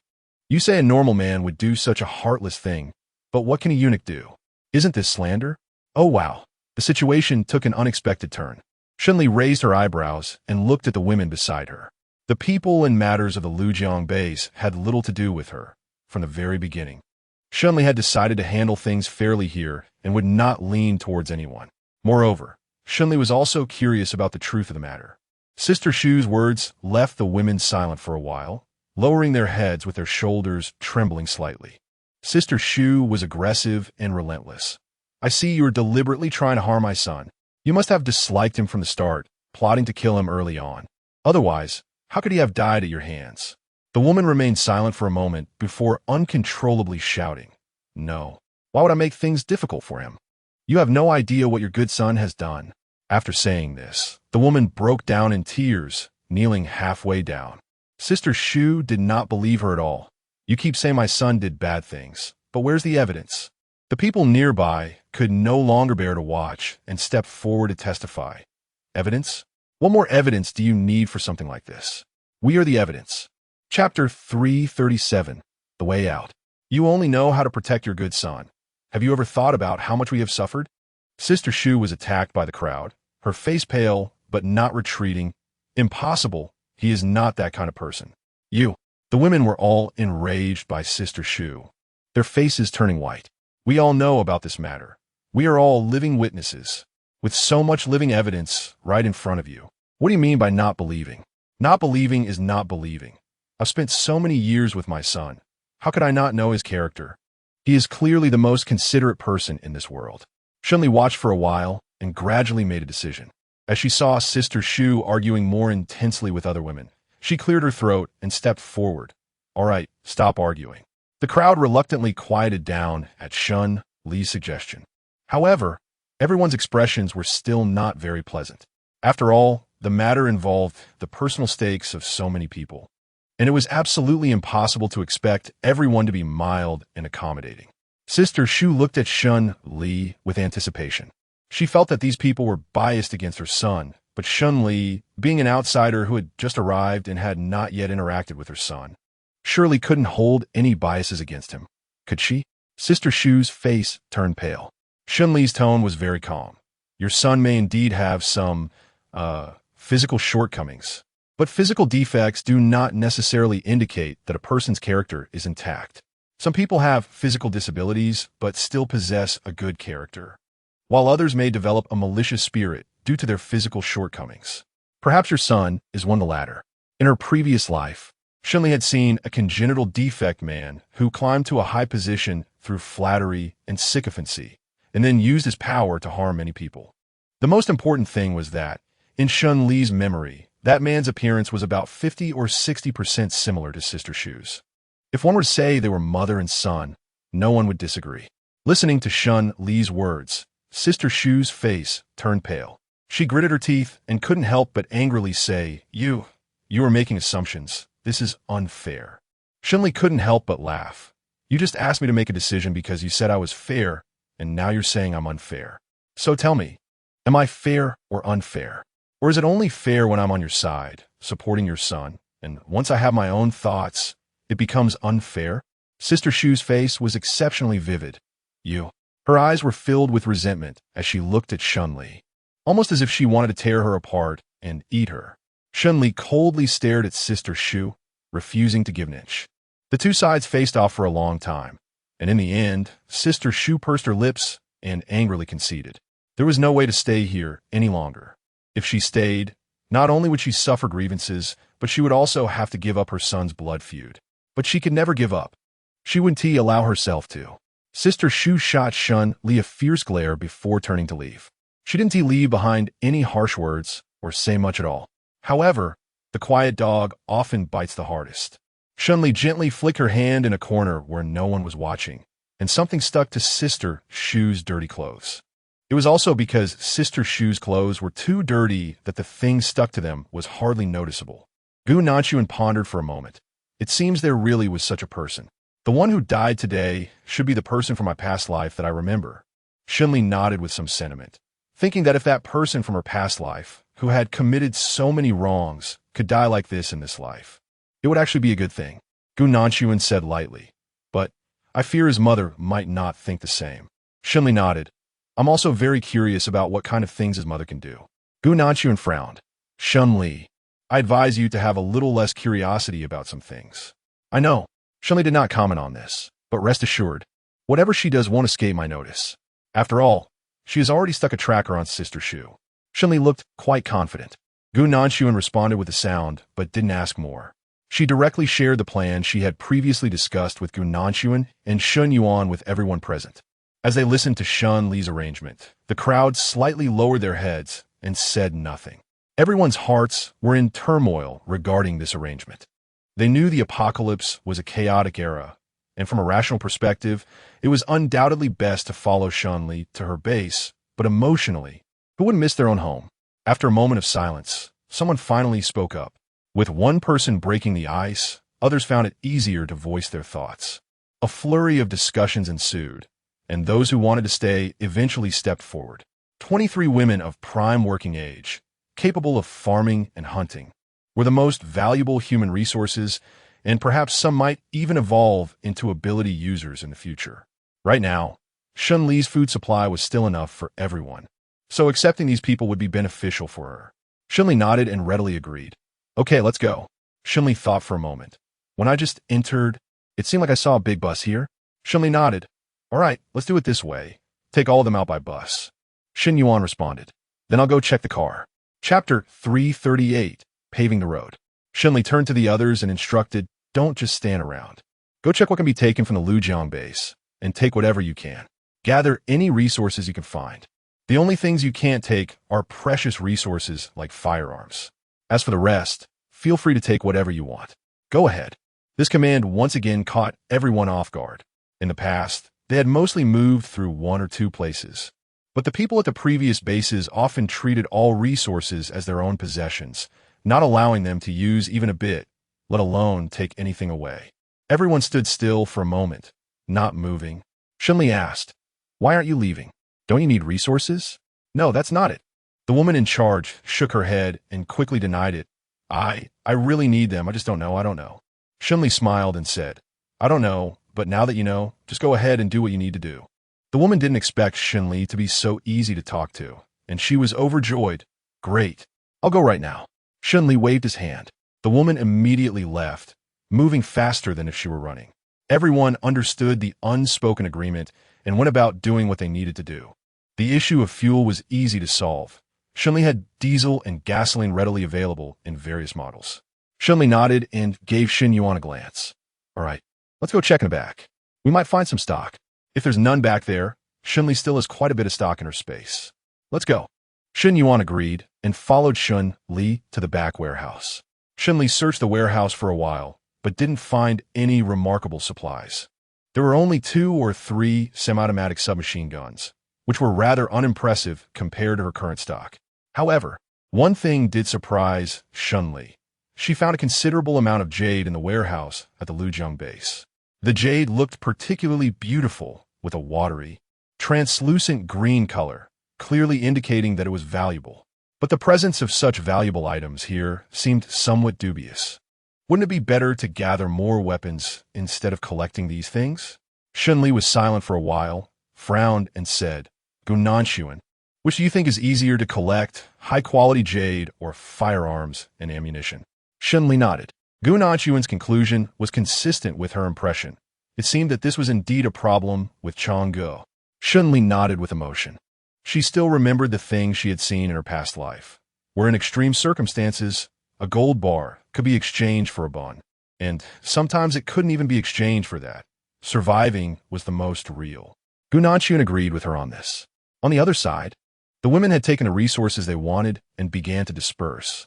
Shen Li accepted their gratitude without reservation, nodding in a very formal manner to send everyone off.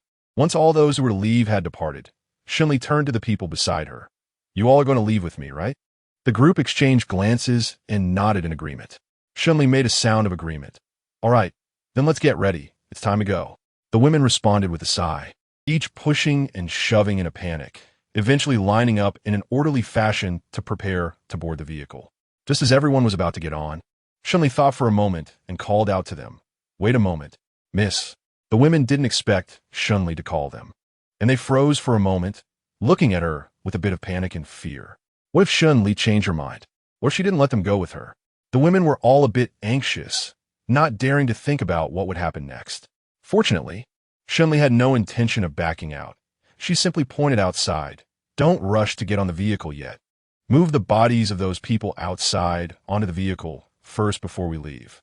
Shen Li's words stunned everyone for a moment, and the crowd exchanged glances. Some timid individuals immediately went weak in the knees, moving the corpse. Shen Li nodded, her tone very calm. Yes, move the bodies. The women fell silent. After a moment of silence, someone gritted their teeth and voluntarily stepped forward to start moving. And the one leading the way was the woman who had just taken the lead in the killings. Some other women looked hesitant, not moving for a long time. Shen Li frowned. Why aren't you leaving yet? The woman spoke with a sob. I'm scared. What's there to be afraid of? Shen Li didn't understand either. These people had harmed you, and you barely had time to seek revenge on them earlier, so why are you scared now? The woman felt like crying even more. Just now, we actually didn't do anything to kill them. Shen Li rubbed her temples, and she finally understood that these people had no intention of taking action at all. But even if they didn't want to fight, what difference did it make? It was the end of the world. Could such weak people really survive? Shen Li's expression turned cold, and her tone became heavy. You don't want to move the body, right? Then just stay here with the body. But, the woman didn't expect Shen Li to say such a thing. Her expression showed a moment of blankness. You clearly promised me just now. Shen Li, my base only takes in useful people, don't you understand? I want to let you sell your souls or bodies, but at least you should work normally for me. If you can't even do this little bit of work, you might as well just stay here, no need to leave. The women all lowered their heads at Shen Li's words. After an awkward silence, everyone began to cry and move the bodies. Due to their psychological endurance, their speed was quite slow, and some of them stumbled over the bodies, getting blood all over themselves and crying in fright. In the face of these women's tears, Shen Li didn't say much, nor did she show any intention of intervening roughly. Let them cry. What's the big deal about crying? As long as this group can still do what needs to be done while crying, that is a huge improvement. As long as these women can complete the tasks assigned by Shen Li, she doesn't care how they do it, whether they work while crying or laughing. It's still work. Chapter 339 comes to a close. It took a long time for everyone to finish moving the bodies, and it was getting later. Shen Li got into the car and looked around, noticing that these people had arranged the bodies quite neatly. Shen Li sat in the double-row seat of the passenger side, raising her eyebrows. Aren't you all cramped sitting like this? The women looked at Shen Li's close contact with the corpse, and one by one, they showed expressions of awe.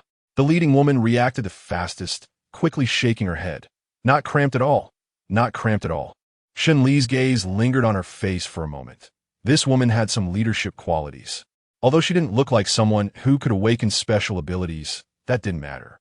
She could be responsible for coordinating the labor of ordinary survivors in the future. What's your name? Shen Li asked. The woman didn't expect Shen Li to ask her this and was a bit taken aback.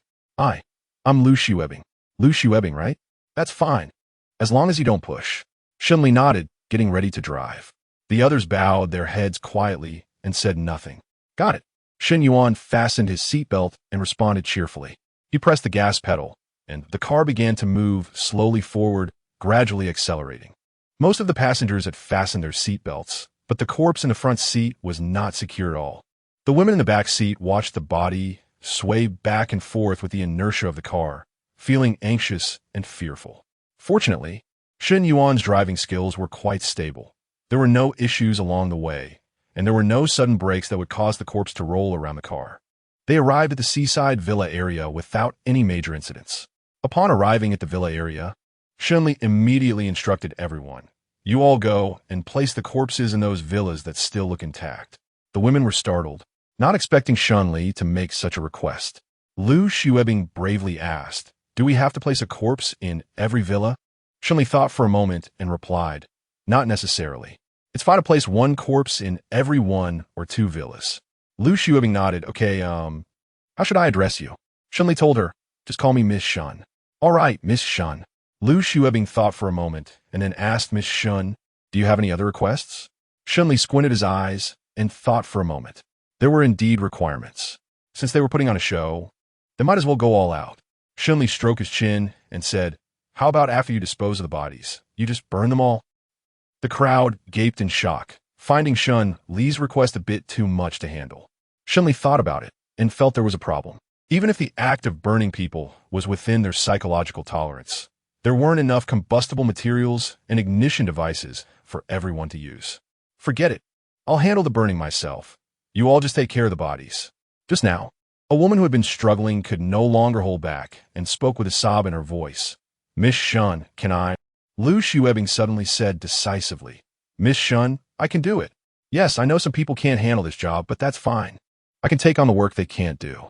Lu Xuebing nodded firmly, saying, "I can handle this work."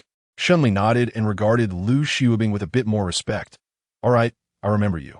Lu Xuebing's eyes widened in surprise at Shen Li's acknowledgement. "Good. I will definitely not let Miss Shen down." Shen Li signaled to everyone, "Go." Lu Xuebing, with a strong sense of mission, picked up a corpse and got out of the car. Her movements while carrying the body were quite laborious, limping along, but she also exuded a strong sense of conviction. Shen Li looked at Lu Xuebing's back and rubbed his chin. Having someone like this to help out is not bad. Shen Yuan nodded along. Although some people were willing and some were reluctant, overall, everyone moved quite quickly, perhaps because no one wanted to spend too much time with the corpse. Shen Yuan raised an eyebrow. "Are you going to handle it yourself? Or should we stay together to deal with it?" Shen Yuan hummed in agreement. "Okay, I understand. After all, it's a corpse that died from an explosion. It can't just be left unburned." Gu Nanxuan nodded. "The weather is cold now, and the body will cool down quickly. If the temperature is like it was at the beginning of the apocalypse, it might cause problems again." Gu Nanxuan squinted, deep in thought. It's a pity that Cheng Jiarui isn't a fool. Or rather, it's a pity that there's still Cheng Jiarui. Shen Li sneered slightly, his gaze shifting. If Cheng Jiarui were dead, then it would be even. Shen Li's eyes flickered slightly. "How would you know if you don't try? One should aim high, right?" Anyway, starting from now, Shen Li had an additional thought, which was to make Cheng Jiarui die. As for what happened after Cheng Jiarui's death, that would be a matter for after his death. Back at the shelter, Shen Li saw Qian Kaixin busy and overwhelmed from a distance, dealing with the newcomer's work situation. She didn't interfere much. The first thing she did was take a shower. After showering and changing clothes, she finally felt alive again. Chapter 340. Fanfares after taking a shower. Shen Li didn't rush to go out. She put on a coral fleece pajamas and snuggled on the sofa for a while. It wouldn't be long before Qian Kaixin would definitely come looking for her. She didn't need to go out at all. Sure enough, it wasn't long before Qian Kaixin rushed over. "Sister Shen, is Sister Shen home?" Shen Li had an expression of no surprise. "The door is not open. You come over." "Ah, I got it," Qian Kaixin replied, and pushed the door open to enter. He scratched his head and asked Shen Li foolishly, "Sister Shen, what about those people outside? Just let them take care of farming and hunting. No need to put too much thought into it." Shen Li was very clear about this idea. None of these people had shown any abilities yet, but none had lost their ability to work either. In the future, any ordinary people entering the base would directly be assigned to farming and hunting, quickly integrated into work teams, and put to work. "Oh, I understand now."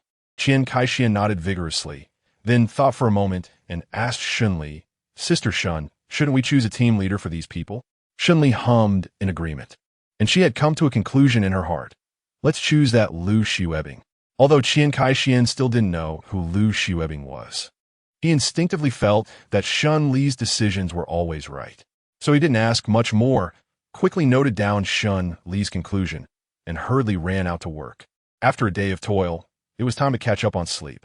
After all, how could one not take care of oneself? Shen Li yawned and continued to sleep. After sleeping in a deep slumber, Shen Li finally got up while yawning. Outside the door was a meal that Fang Yueyuan had left for Shen Li. Fang Yueyuan had not finished preparing this meal for long. The bread was still crispy and had a lingering warmth.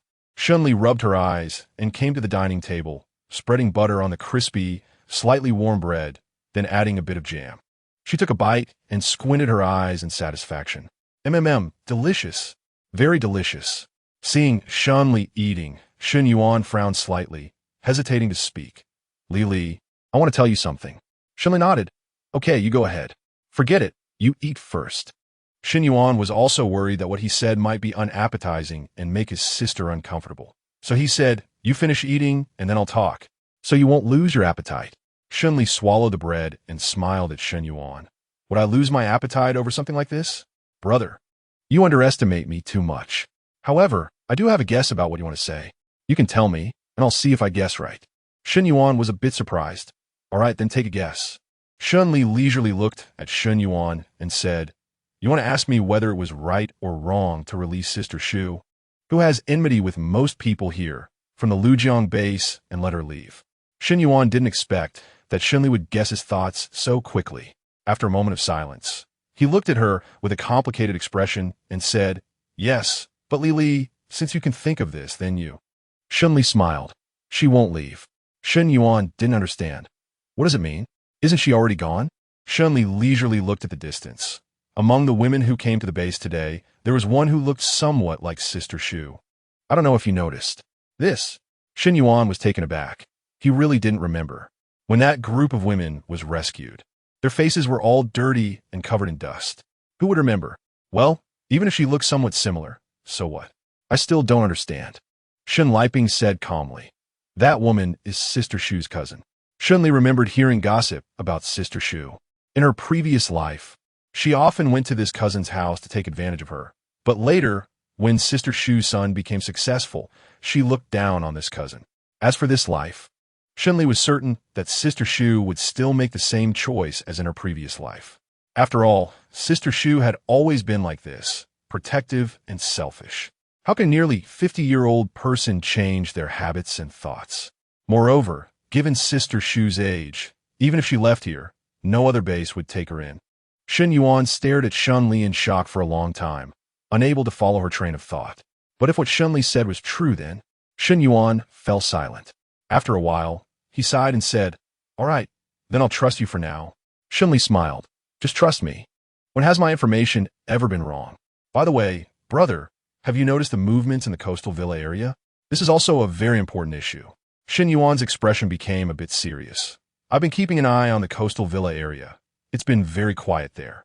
There must have been a wave of people coming through, but it wasn't as ostentatious as Cheng Jiarui before, who wanted everyone to know he had been there. Shen Li realized. This action doesn't seem to match Cheng Jiarui's character. I think it might be one of his subordinates coming to check. Shen Yuan murmured softly. There shouldn't be any problems, right? Shen Li smiled and said, don't worry, brother. Everything will be fine. If something happens, based on Cheng Jiarui's character, there will definitely be a huge commotion in the Binhai Villa area. He will send a large number of people to investigate here. Are you still afraid that we won't hear the news? Shen Yuan thought for a moment and felt that this made sense. Then I can rest assured. Shen Yuan hummed in response. As long as everything is peaceful for now, let's see how things go from here. Shen Li agreed with this. Although there had been no news from Cheng Jiarui's side, Shen Li still decided to go take a look personally. However, before heading to Cheng Jiarui, Shen Li had another matter to attend to. To this end, Shen Li specifically sought out Gu Nanshuan. Gu Nanshuan, let's go check on Fei Shuyuan. Gu Nanshuan had already had the same intention. Let's go. The two of them walked towards a small clinic, followed by Shen Yuan, who had a vigilant look on his face. There were many people on the way, as most of the labor force was out doing proper work. Noticing that there were no bystanders around, Shen Li paused and spoke. Jade Garden's health is very weak. Gu Nanshuan responded with an I understand what you mean.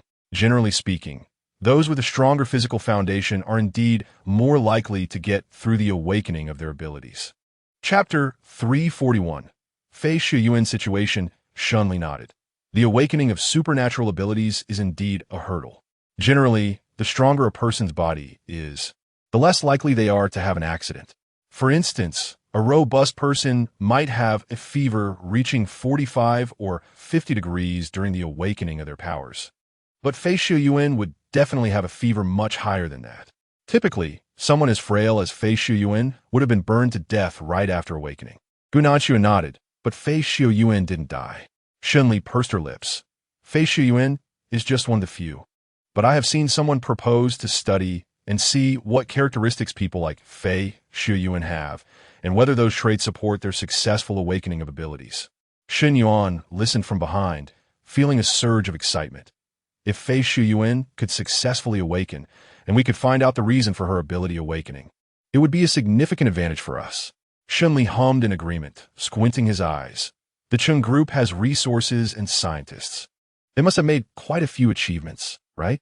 Brother, did you find any of their research results in the data you downloaded from the Cheng group's database? At the mention of this, Shen Yuan chuckled proudly. Of course. I even downloaded the research results from their core circle. Aside from a few cutting-edge studies, is there anything that can escape my grasp? Shen Li nodded and generously praised Shen Yuan. Bro, you are really amazing. Of course. Shen Yuan looked at Gu Nanshuan with a smug expression, as if saying, look at me, I'm much more useful than you.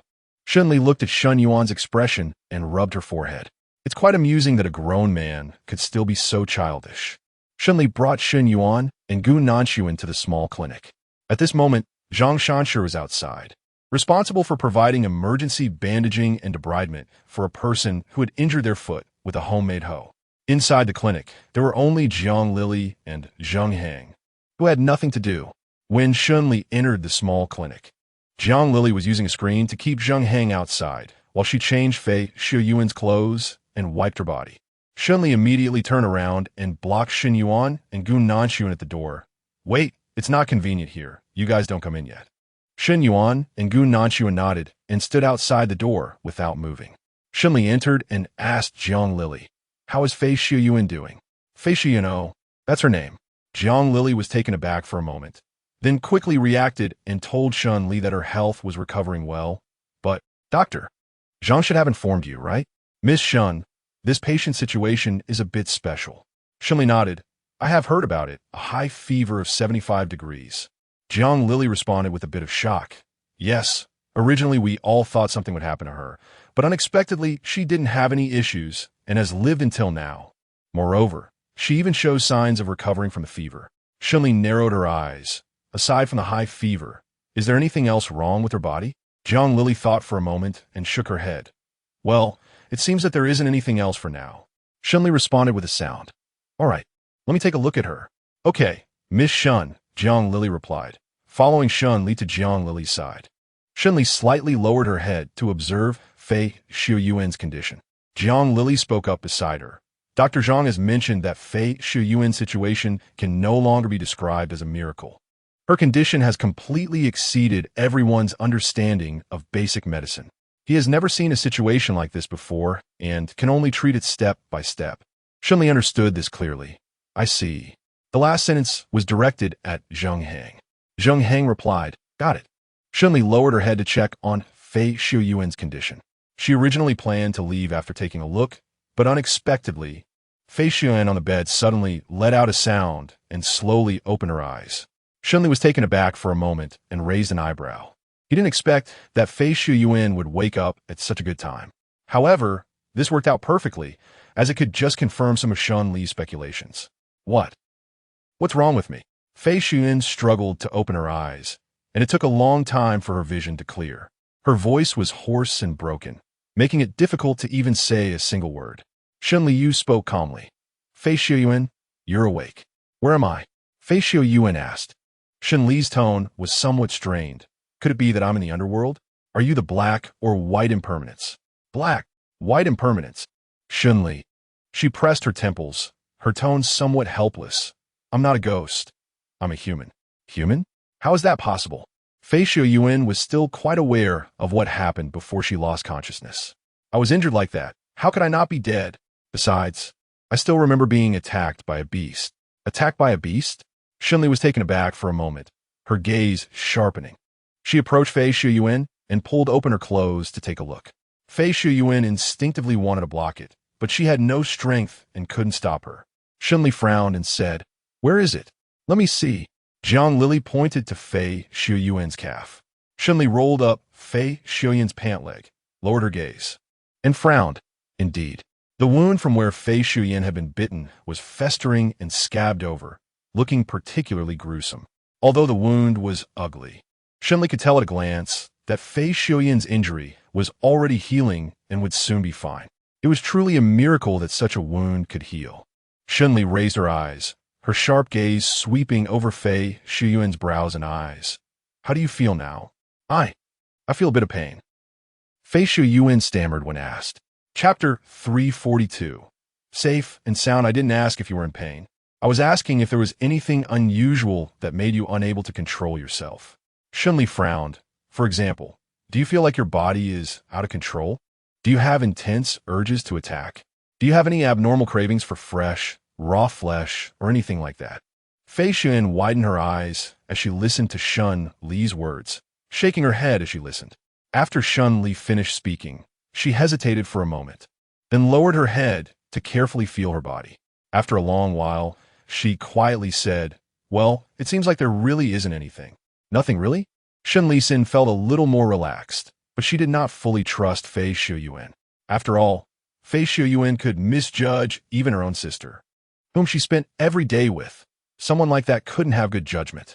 Shen Li thought for a moment and decided to take action himself. He directly began to check Fei Shuyuan's condition, pressing down on several parts of her body and injecting his abilities throughout her entire body. Fei Shuyuan widened her eyes, feeling a force probing her. She looked at Shen Li with a bit of confusion, neither resisting nor struggling. It was both a fear of struggling and a lack of desire to do so. The examination of Shen Li quickly came to an end. She let out a slight sigh of relief, released Fei Shuyuan's hand, and her sharp gaze fell on Fei Shuyuan's face. There really is nothing unusual about you. It seems you weren't lying. Fei Shuyuan was taken aback, somewhat confused, and after a long time, she quietly voiced her doubt. Is there any reason to lie about this? Shen Li slightly pursed her lips and didn't explain. She knew that Fei Shuyuan didn't understand this matter, and she also didn't plan to make her understand. According to the research results from her previous life, anyone bitten by a mutated beast would definitely undergo a mutation. However, Fei Shuyuan did not show any signs of mutation in this life. So what exactly went wrong? Shen Li squinted her eyes and looked thoughtfully at Fei Shuyuan. Fei Shuyuan felt a bit uncomfortable under Shen Li's gaze and shifted her position. Miss Shen, what's going on? It's nothing. Shen Li paused for a moment, patted Fei Shuyuan's shoulder, and said, I won't hide it from you. I might need your cooperation with something coming up. Fei Shuyuan was a bit surprised and somewhat panicked. What is it? Shen Li looked at her calmly. I may need your cooperation for the research, but rest assured, I can promise to ensure your safety. We're not like the Lujiang base. Ensuring safety, really. Fei Shuyuan lowered her head slightly.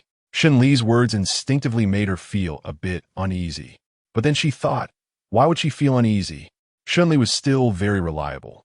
At least Fei Shuyuan felt that he was much more trustworthy than most of the upper echelons she had encountered in various bases after the apocalypse. So, Fei Shuyuan took a deep breath, prepared herself mentally, and looked up at Shen Li. I'm willing. Shen Li raised an eyebrow. You agreed so readily. Don't you regret it?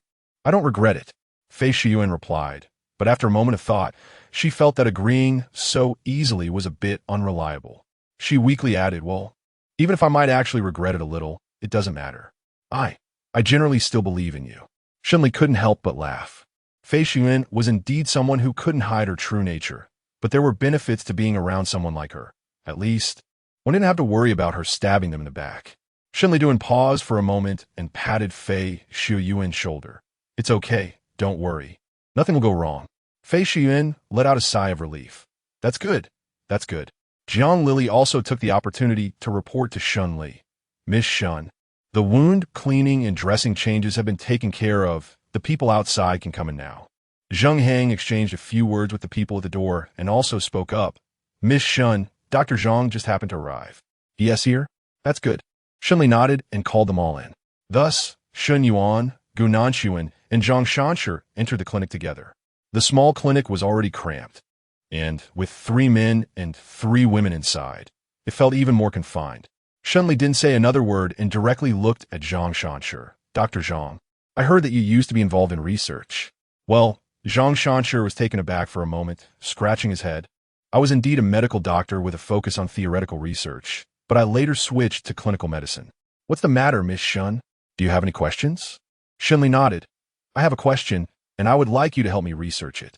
Shen Li rarely uses such serious words like help. And Zhang Shanshi quickly replied, Miss Shen, you are being too serious. It is my duty to serve the base, and I'm also a part of the base. Please don't say that. Shen Li smiled and said, it doesn't matter how to say it. The key is that I hope you can research Fei Shuyuan. It's her.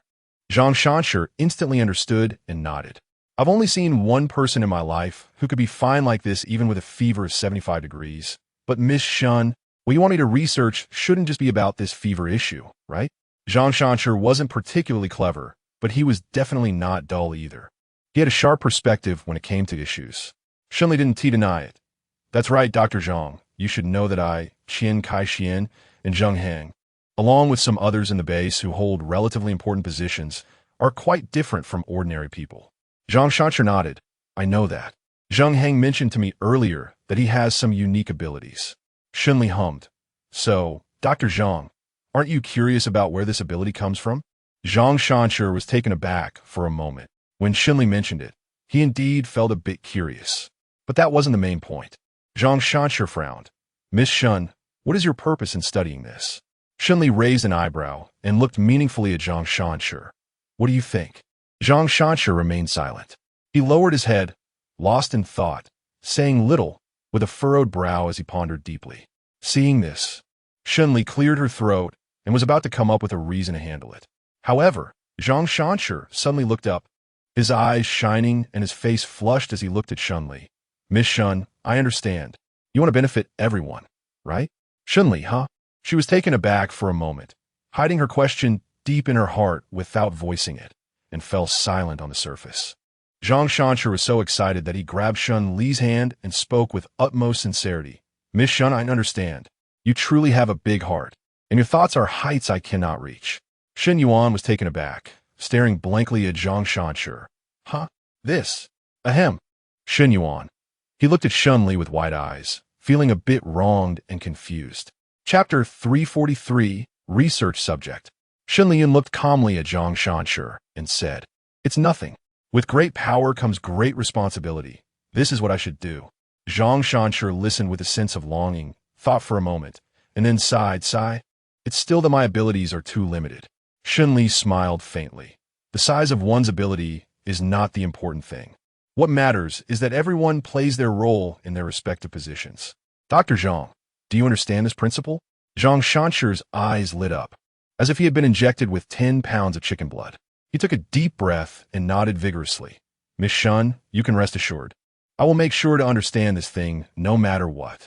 Shen Li didn't expect that Zhang Shanshi could figure this out right away, but in any case, it's good that he has the determination. Dr. Zhang, I believe in you. Keep it up. Zhang Shanshi's face turned slightly red with excitement as he nodded repeatedly and walked out the door. Shen Yuan watched Zhang Shanshi leave, feeling a bit puzzled. After thinking for a moment, he leaned closer to Shen Li and whispered, Li, what exactly did you say to him? I feel like he seems a bit. Shen Li patted Shen Yuan's shoulder and said earnestly, Brother, some people pursue high ideals. You don't understand. Shen Yuan? Why does he feel like he was silently looked down upon? Shen Yuan felt a bit disgruntled, pouting and unwilling to pay any more attention to Shen Li. Shen Li wasn't in the mood to deal with Shen Yuan either. After patting Fei Shuyuan's shoulder and saying a few words of encouragement, she left. Once outside, Shen Li's expression darkened. It's not just you. I don't remember either. Shen Li paused. This indicates two possibilities. First, that Fei Shuyuan situation indeed never happened in her past life, and there's been some change in this life. Second, that this situation did occur in her past life, but for some reason, it was suppressed by someone or some organization.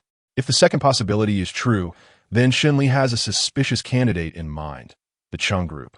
If such an event did occur, it's possible that it wasn't necessarily Cheng Jiarui himself who caused it, but the Cheng group would definitely be implicated.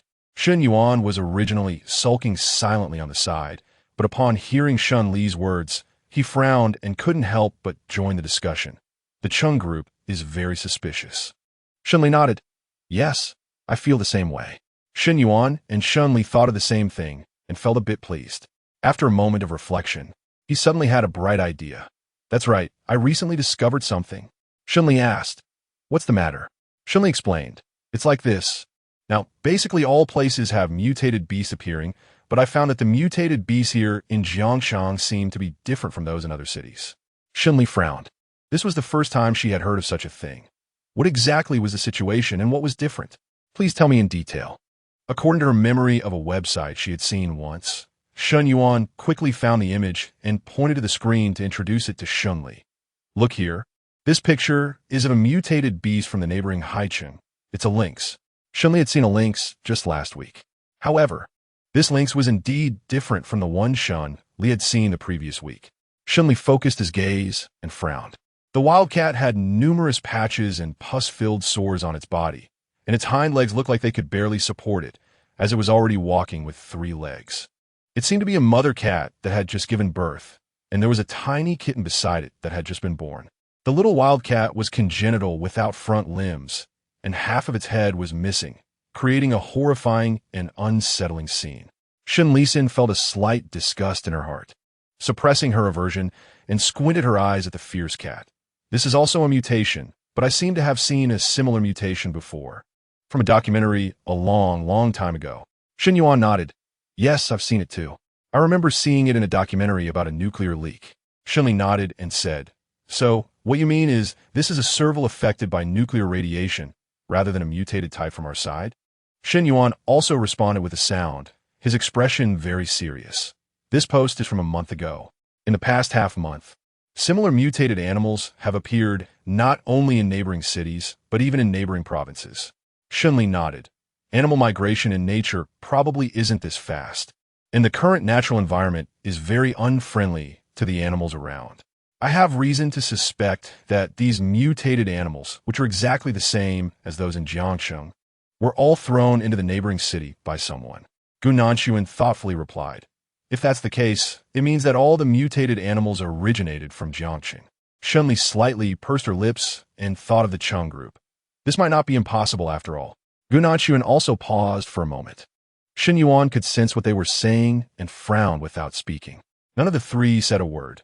The atmosphere was oppressive and serious. After a long time, Shen Yuan took a deep breath and said, This matter is still just a guess. None of us can draw a conclusion. Let's forget about it for now and focus on how to resolve the situation in Jiangsheng. Shen Li nodded. Let's go check the situation over at the old villa area tomorrow. Shen Yuan agreed with this. The next morning, the 3 of them arrived at the villa area.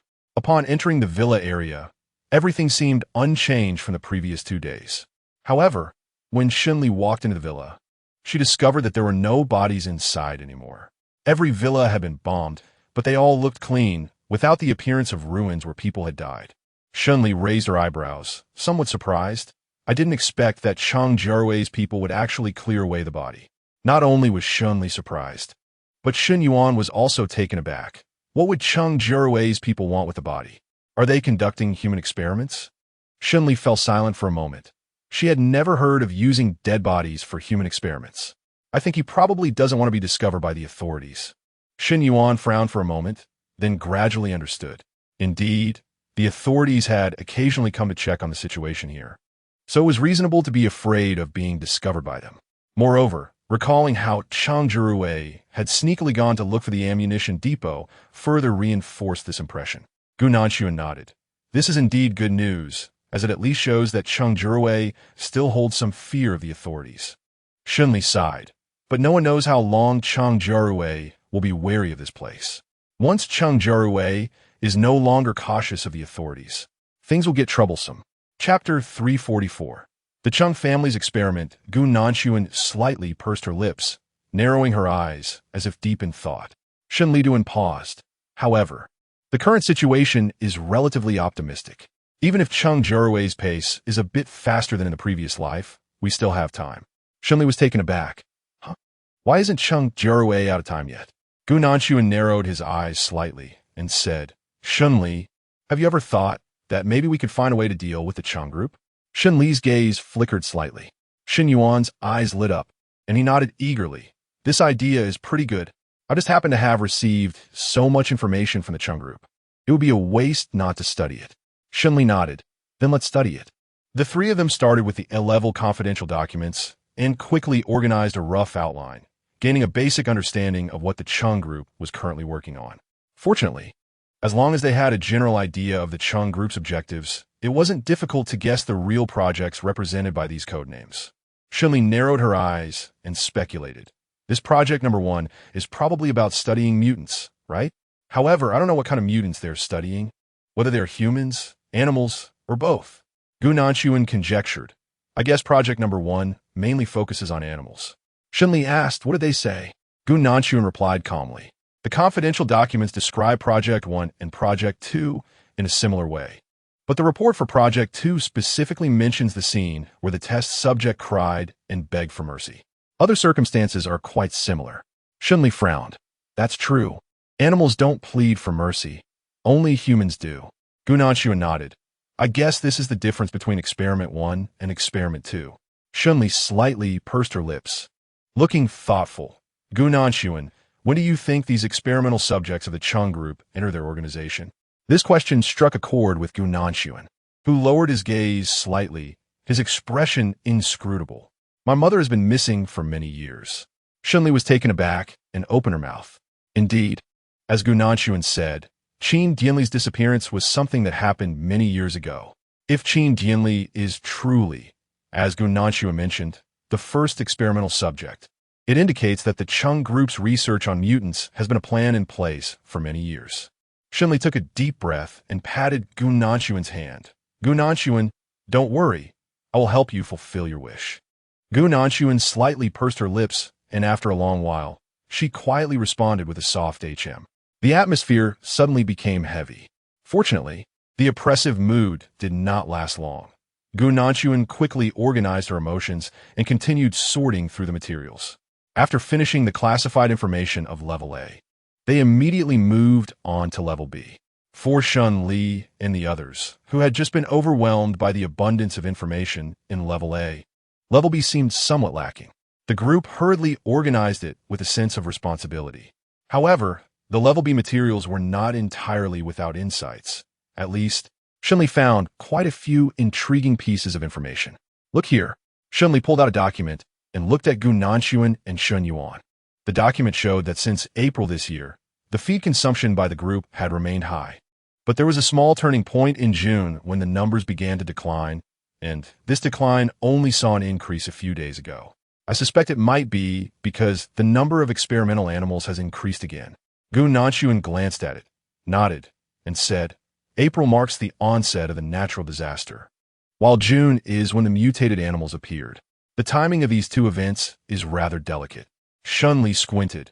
It is possible to say that they simply happened to be at the same place at the same time, but I think there are no such coincidences in this world, especially not for the Cheng family. Gu Nanshuan said lightly. The Cheng group is not about coincidence. To say that everything is their deliberate scheme is not an exaggeration at all. Shen Li silently nodded in agreement. The B-level data provided extremely limited information, only mentioning the issue of feed budget without specifying what type of feed it was or how much was consumed daily. Shen Li and the others studied the specific numbers of feed consumption again. From the data of incoming and outgoing stock, it is not difficult to see the trend of the inventory numbers of the Cheng family group's experimental subjects recently. However, this number does not seem to have been taken seriously or protected by the Cheng family group, but is instead hidden in a document with the lowest level of confidentiality.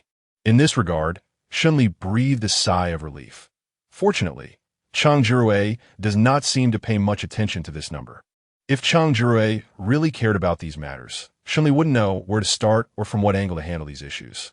Gu Nanshuan squinted his eyes, looking thoughtful. It seems that the Cheng family group has recently acquired a new batch of experimental subjects. Shen Yuan frowned as he thought about the experiments conducted by the Cheng group. Where exactly did those experimental subjects come from? Do you remember our visit to the Lujiang base? Shen Li calmly looked at Shen Yuan. Recently, the Cheng group has probably gained some notoriety. There are many people eager to curry favor with them. As long as they want experimental subjects, there will naturally be people continuously delivering them. Shen Yuan thought for a moment and agreed. Taking a deep breath, he said, This is really... Shen Li patted Shen Yuan's shoulder. Brother, this is the apocalypse. This is what the apocalypse looks like. Chapter 345. The Donkey at the Bottom of the Slope. In her previous life, Shen Li had not interacted with the Cheng group, but she had encountered similar situations countless times. What the apocalypse lacks the least are sycophants, and even more so, lives lost one after another. Shen Li flipped through the materials again and summarized. The Cheng group has definitely acquired quite a few test subjects privately recently, but I don't know what channels they use to obtain them. Gu Nanshuan nodded. That's not difficult. As long as you want to find them, there are always ways to locate the channels. Shen Li looked at him. Do you have a way? I have an idea. Gu Nanshuan paused. Besides, we originally had plenty of opportunities to contact the Cheng group. Don't forget, we still have many locations for hiding weapons that we can use next. Weapons? Are we going to snatch weapons from the Cheng group? Shen Li was taken aback for a moment and then chuckled. Gu Nanshuan, do you mean to either connect with the Cheng group or to stand firm against them? Gu Nanshuan raised an eyebrow. Both are fine. Is it really possible to do both? Shen Li. All right, this expression might seem like a forced smile to others, but for Gu Nanshuan, it's a genuine smile. She silently pinched the space between her brows and nodded. Okay, let's do it this way. Gu Nanshuan nodded. Good. Shen Yuan sat quietly beside them, and unlike usual, he had no objections to the plan discussed by Shen Li and Gu Nanshuan today. After all, it was one thing that Shen Yuan didn't like Gu Nanshuan on a regular basis, but when it came to serious matters, he still knew what needed to be done. There is no wall in the world that doesn't let the wind through. This matter had to be announced, whether they liked it or not. Otherwise, when the people in the shelter discovered that their cherished home had already been destroyed, and Shen Li didn't even want to share this news with them, how would they feel?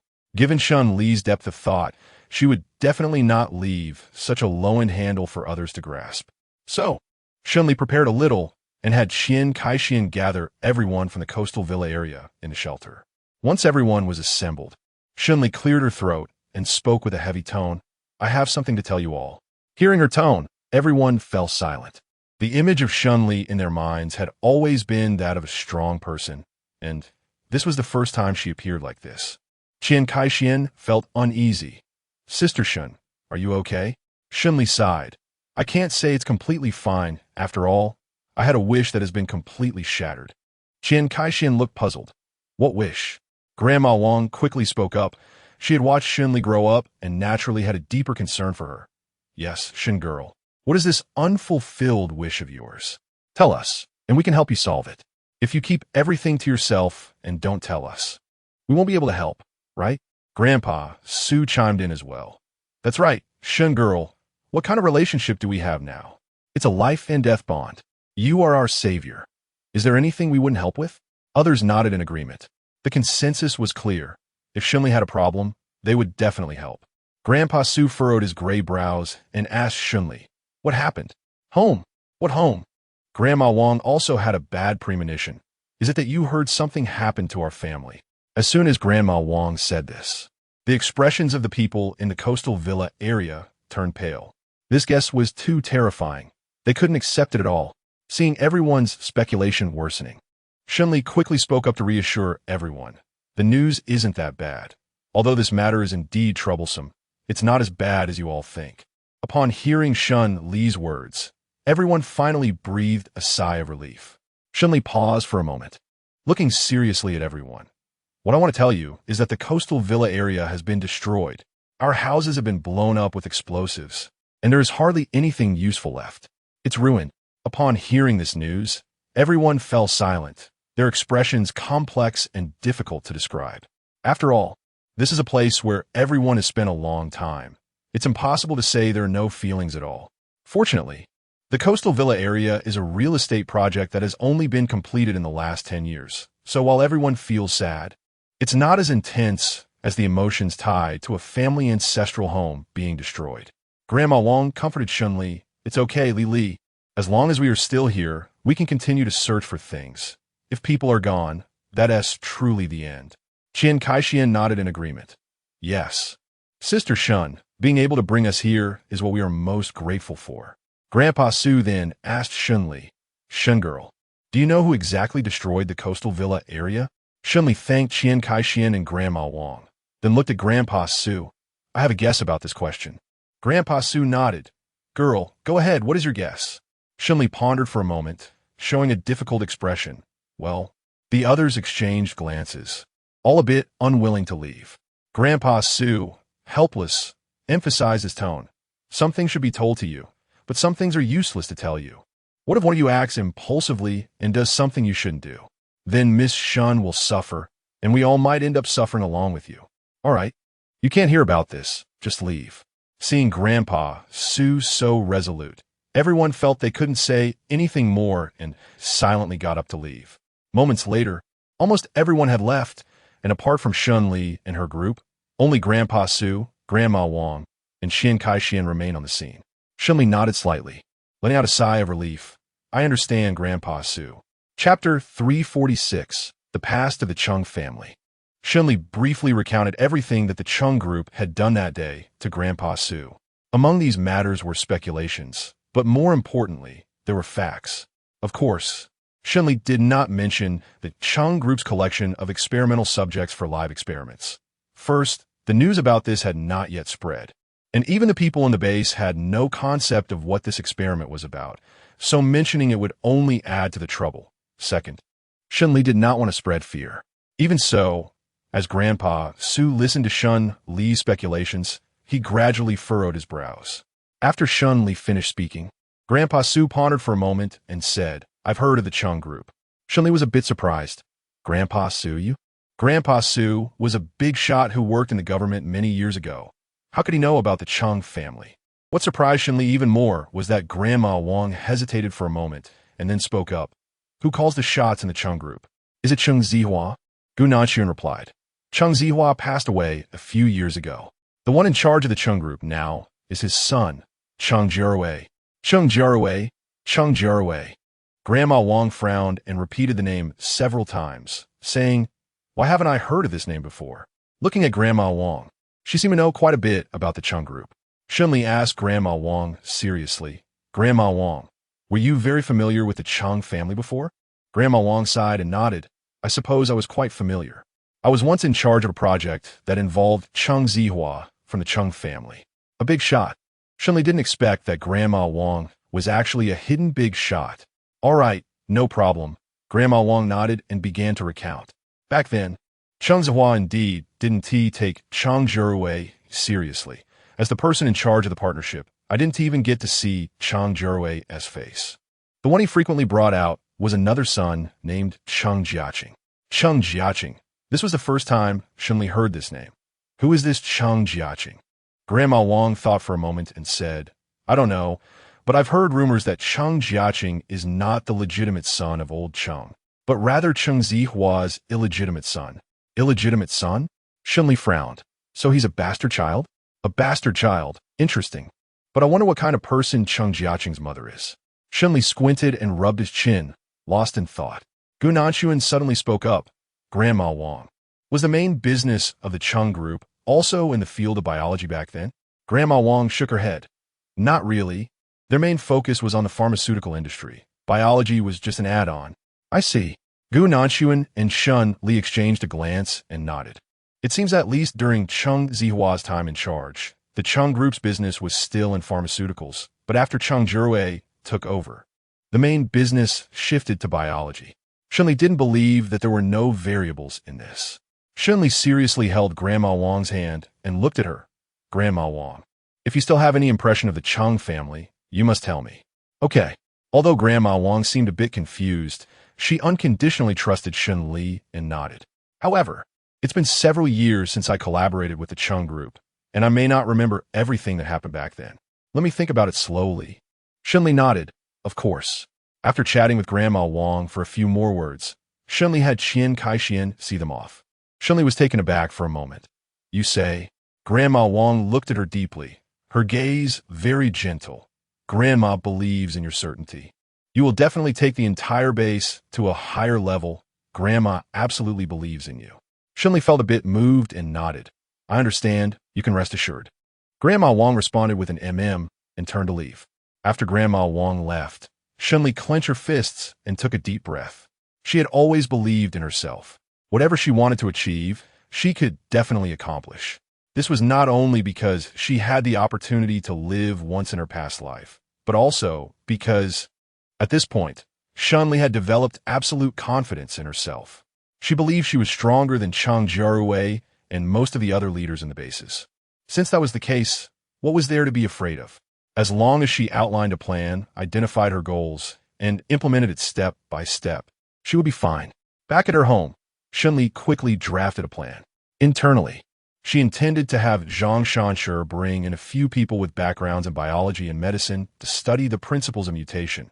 Externally, she aimed to seize the initiative and take away all the resources she could from the Cheng group. Having finalized her plan, Shen Li decided to check on the progress with Grandpa Su. She needed to hurry and seize all the arms left behind by her second brother. Shen Li hasn't had the chance to find Grandpa Su yet, but on the other side, Zhang Shanshi has come to visit first. Miss Shen, Dr. Zhang. Shen Li was somewhat surprised by Zhang Shanshi's early visit. What brings you here? Zhang Shanshi coughed lightly and glanced outside. Miss Shen, shall we go inside to talk? Shen Li had no objections and nodded. Sure. Zhang Shanshi followed Shen Li into the Shen family home.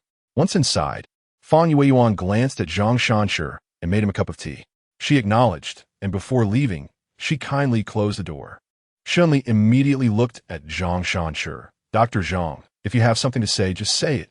Zhang Shanshi responded with a sound, hesitated for a moment, and then said, Miss Shen, have you had close contact with mutated animals? Shen Li's gaze shifted slightly. If you're talking about the kind of killing done at close range, then yes, there have been instances. But that's not it. Zhang Shanshi scratched his head.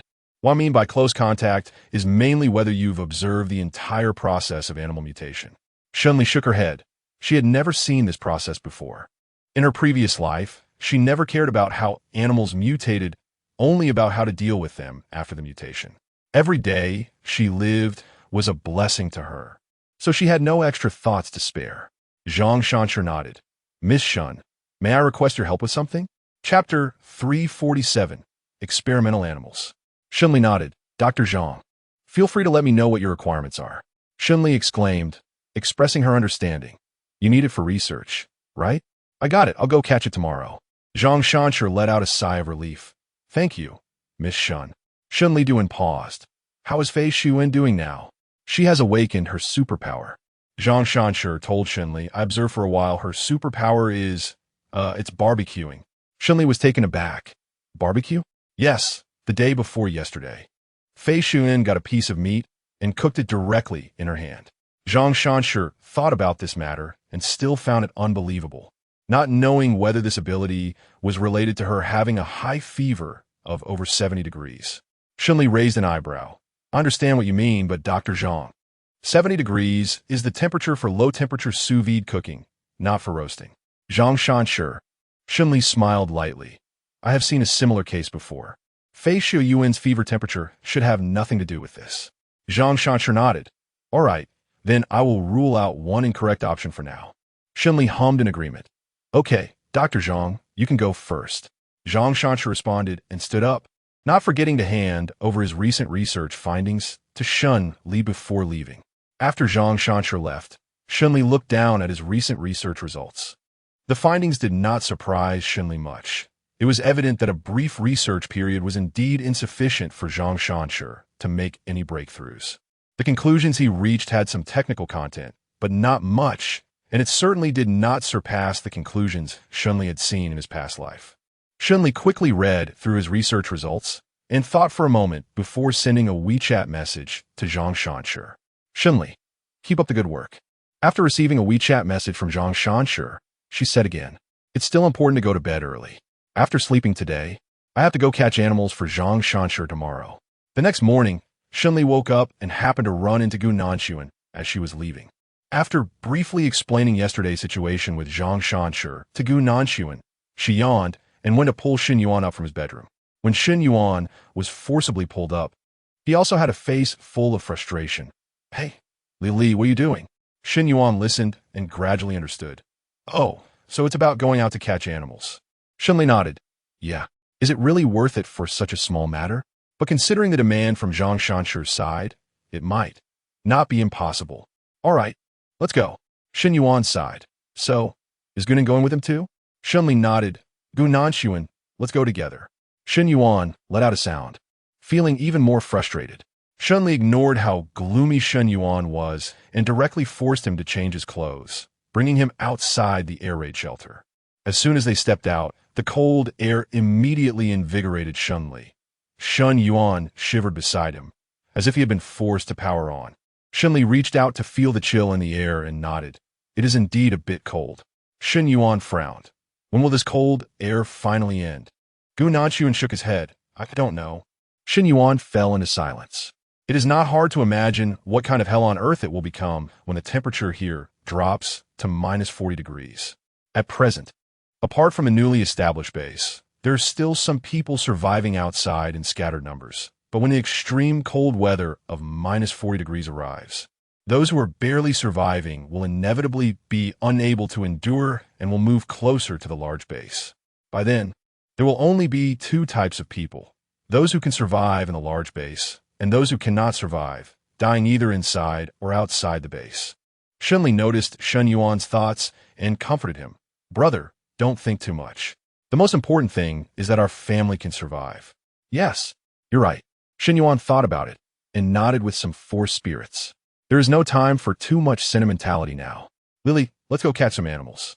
Shen Li made a sound of agreement, took out an iron cage from the space, and led Shen Yuan and Gu Nanchuan up the mountain together. The group climbed steadily and soon reached the top of the mountain. The mountain was eerily silent, as there were not many animals that could withstand this kind of weather. Shen Li arrived at the mountain and looked around, observing carefully. While others avoided mutated animals at all costs, Shen Li had a different purpose this time. She was specifically looking for mutated creatures. After searching for a long time and growing impatient, she finally found a half-mutated wildcat nearby. This wildcat was probably once a pet of some wealthy family, as it still wore a collar around its neck. Drool and decaying flesh hung from its mouth, emitting a foul smell. Upon seeing Shen Li, the wildcat arched its back and let out a low growl. Oh, good, I found it. Shen Li's eyes sparkled as she gave Shen Yuan a look. Gu Nanchuan understood, and, with Shen Li on the left and right, they quietly surrounded the wildcat. Shen Yuan didn't rush forward, but he wasn't slow either, directly opening the iron cage behind him. The wildcat. Although its mind had mutated significantly, the strange actions of the people in front of it still left the wildcat slightly bewildered. Just as the moment passed, Shen Li gave the command, "Go." Gu Nanchuan responded with a sound and charged forward like a ghost. Moments later, the wildcat was knocked to the ground, unable to resist. Shen Li took a piece of iron wire and, without blinking, tied the wildcat with a tight pig's hoof knot. Shen Yuan carried the iron cage, feeling a lingering fear. Is one not enough? Chapter 348, Catching Rabbits. Shen Li shook his head. That is definitely not enough. There must be a control group. Another control group? Well, that works too. Shen Yuan expressed his doubts, but since Shen Li had said so, he decided to accompany him and bravely continued to catch mutated animals together. After catching a wildcat, Shen Yuan huffed and puffed as he helped Shen Li catch several large mutated rats. He was exhausted, and when he stuffed the large rats into another cage, he didn't expect that as soon as the rats entered the cage, they began to madly tear each other apart, refusing to stop until they had eaten each other completely. Shen Yuan was startled and quickly asked Shen Li for a few more cages, putting all the mutated creatures into separate cages. After handling all this, Shen Yuan sighed, feeling utterly exhausted. Sigh. Catching an animal is so difficult. Not only do we need to separate them into cages, but we also have to ensure they don't get hurt and that nothing goes wrong immediately. The difficulty is even greater than what we usually face when killing mutated animals. Shen Li chuckled. All right, brother, we don't have any experience, do we? Next time we'll have more experience. Come on, is it really fast? It seems we've caught around 10 mutated animals. Shen Li began to shift his focus to the non-mutated animals. However, in this day and age, mutated animals are easy to find, while non-mutated ones are not so easy to locate. These non-mutated animals are either innate talents that can hide when they sense danger, or they have such high alertness that they won't let themselves be easily found. The latter are indeed difficult to catch. So Shen Li decided to mainly focus on the former. Shen Yuan sighed beside him, unable to help but mutter softly, "How do you catch this thing?" Shen Li had an idea. "Brother, let's go up the mountain." Up the mountain? Shen Yuan was puzzled. What are we going up the mountain for? Shen Li found a place to store the cage containing the mutated animals and took Shen Yuan and Gu Nanshuan up the mountain. I remember there should be wild rabbits nearby. Gu Nanshuan nodded. There are indeed wild rabbits around. That's right, Shen Li replied. Wild rabbits love to dig holes.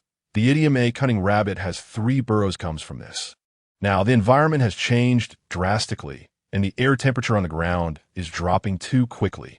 Besides the mutated animals, very few can survive. However, the soil layer happens to be a wonderful natural insulator. Soil layer, wild rabbits? Shen Yuan paused for a moment and suddenly realized, I understand now.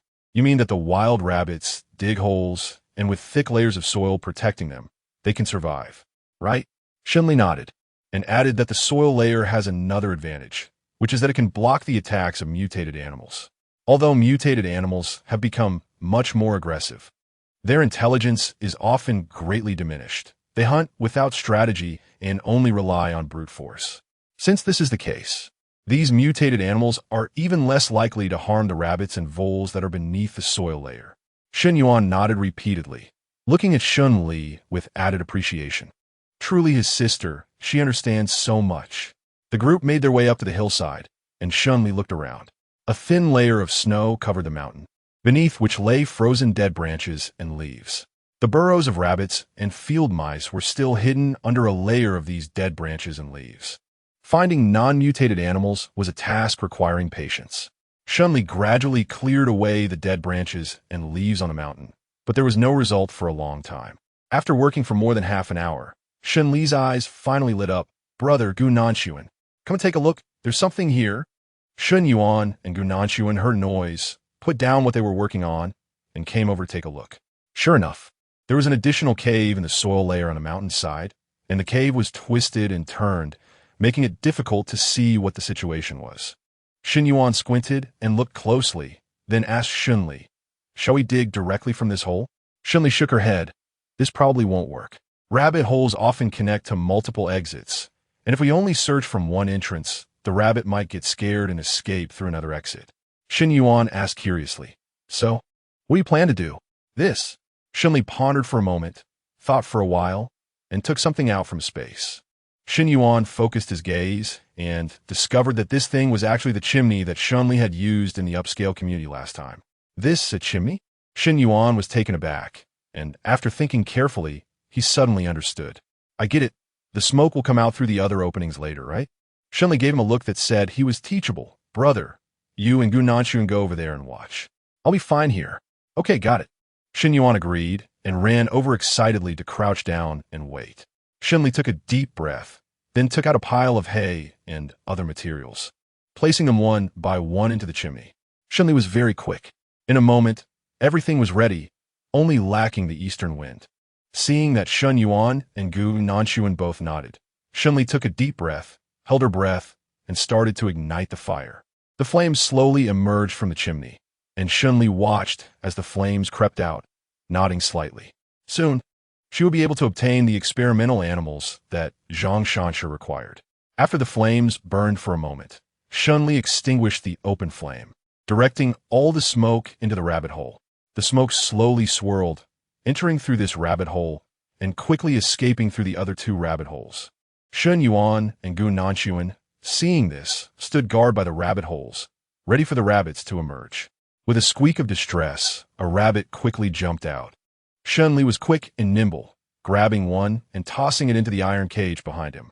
At the same time, there was also movement from Shen Yuan and Gu Nanshuan's side as several thin rabbits rushed out from inside, running swiftly. Shen Yuan and Gu Nanshuan were not to be underestimated either. Without saying a word, they grabbed the rabbit and threw it into their own iron cage.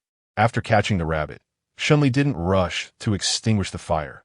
Instead, he let the smoke linger for about 10 minutes, until he was sure that all the rabbits couldn't stand the disgust inside and would come out. Then he stopped. Shen Yuan was somewhat surprised. Do we still need to go see the one next door? Shen Li nodded. Yeah, let's take another look. Shen Yuan looked down at the 3 large cages filled to the brim with rabbits and clicked his tongue. Isn't this many test subjects enough? Chapter 349, New Ideas. Shen Li laughed. It's not about the test subjects, I have an idea. Shen Yuan is curious. What are your thoughts? Shen Li spoke calmly and expressed his thoughts. Currently, the main source of protein in our base still relies on people going out to hunt, right?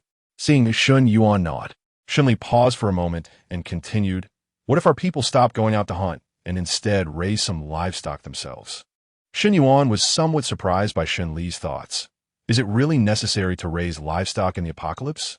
He had read plenty of novels and watched many shows about natural disasters and zombies, but none of those stories mentioned raising livestock in the end times.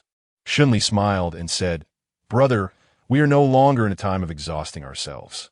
We need to take care of the survival of the people in the base. Raising more livestock can improve the overall health of everyone in the base, which will make it easier for us to do whatever we want in the future. Shen Yuan thought for a moment and nodded. Okay, you handle it. I'll listen to you. Gu Nanshuan chimed in. Rabbits breed a lot, but they may require special care when raised, and their feed also has its requirements. Shen Li hummed in agreement. There's no need to worry too much about this. Our base currently has plenty of people, so it's not a big problem. Shen Yuan nodded. That's fine. Since the issues have all been resolved, there's not much more to say. Just continue to prepare. Shen Li changed a few locations and caught some rabbits. Everything was ready, and he led Shen Yuan and Gu Nanshuan towards the base. Along the way, Shen Li and the others had to be careful not to let mutated animals come into contact with normal animals. If a mutated animal came into contact with a normal one, given the speed of the epidemic, one could infect two, and all the unmutated rabbits and field mice would be in serious trouble. So in the end, Shen Li decided to carry the mutated animals himself, while Gu Nanshuan and Shen Yuan were responsible for carrying the unmutated ones. With everyone assigned their tasks, the work was not too tiring. Zhang Shanshi heard the noise and hurried out. As soon as he came out, he was stunned by the scene before him and couldn't close his mouth. Squeak, squeak, chatter. The iron cage was filled with animals, their cries blending into a chorus that made one's scalp tingle. Zhang Shanshi looked left and right, up and down, and after a long time, he couldn't help but ask, where did all these animals come from? Zhang Shanshi was so shocked that he couldn't speak. Looking at Shen Li with a complicated expression, Shen Li placed the iron cages containing mutated animals one by one outside Dr. Zhang Shanshi's small clinic, reminding him, Dr. Zhang, these things can be lethal if used improperly. You need to take care of them. I know, Zhang Shanshi quickly replied. He understood the gravity of the situation.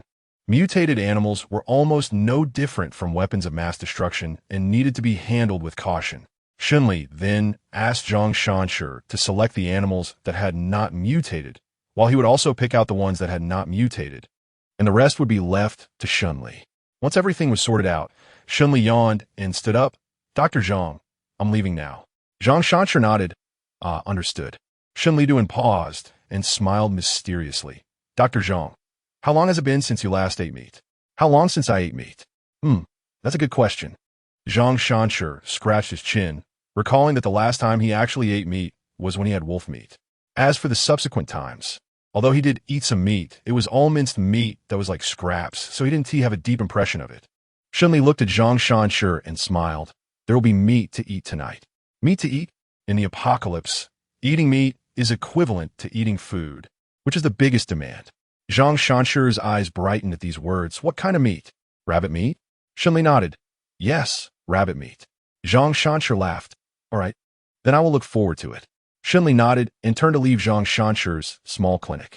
By the afternoon, Shen Li had not yet woken up when she caught a whiff of a delicious smell. She yawned and sat up unsteadily. Mom, are you stewing meat? Fan Yuan was in the middle of cooking when she heard Shen Li's voice and came in with a plate, smiling indulgently. You little greedy cat. How come your nose is so sharp even at this hour? Shen Li chuckled. If people don't love to eat, what else can they love? Fan Yuan smiled. Oh, you always have so many reasons. All right, in another half an hour we can eat. Just wait a bit. Shen Li nodded. All right, I'm waiting. Fan Yuan tapped Shen Li's forehead, letting her taste the saltiness of the meat, then turned and walked out the door. Shen Li dozed off in bed for a while, taking half the morning to get up and go out for a meal. The rabbit meat itself is tender, and with Fan Yuan's good cooking skills, the already delicious rabbit meat was stewed to be even more tasty. Shen Li had eaten 2 bowls of rice, and when she wanted to serve herself a third bowl, She simply couldn't eat anymore, so she reluctantly put it down. In the afternoon, Shen Li didn't just focus on sleeping. She also thought about how the base should move forward in the future.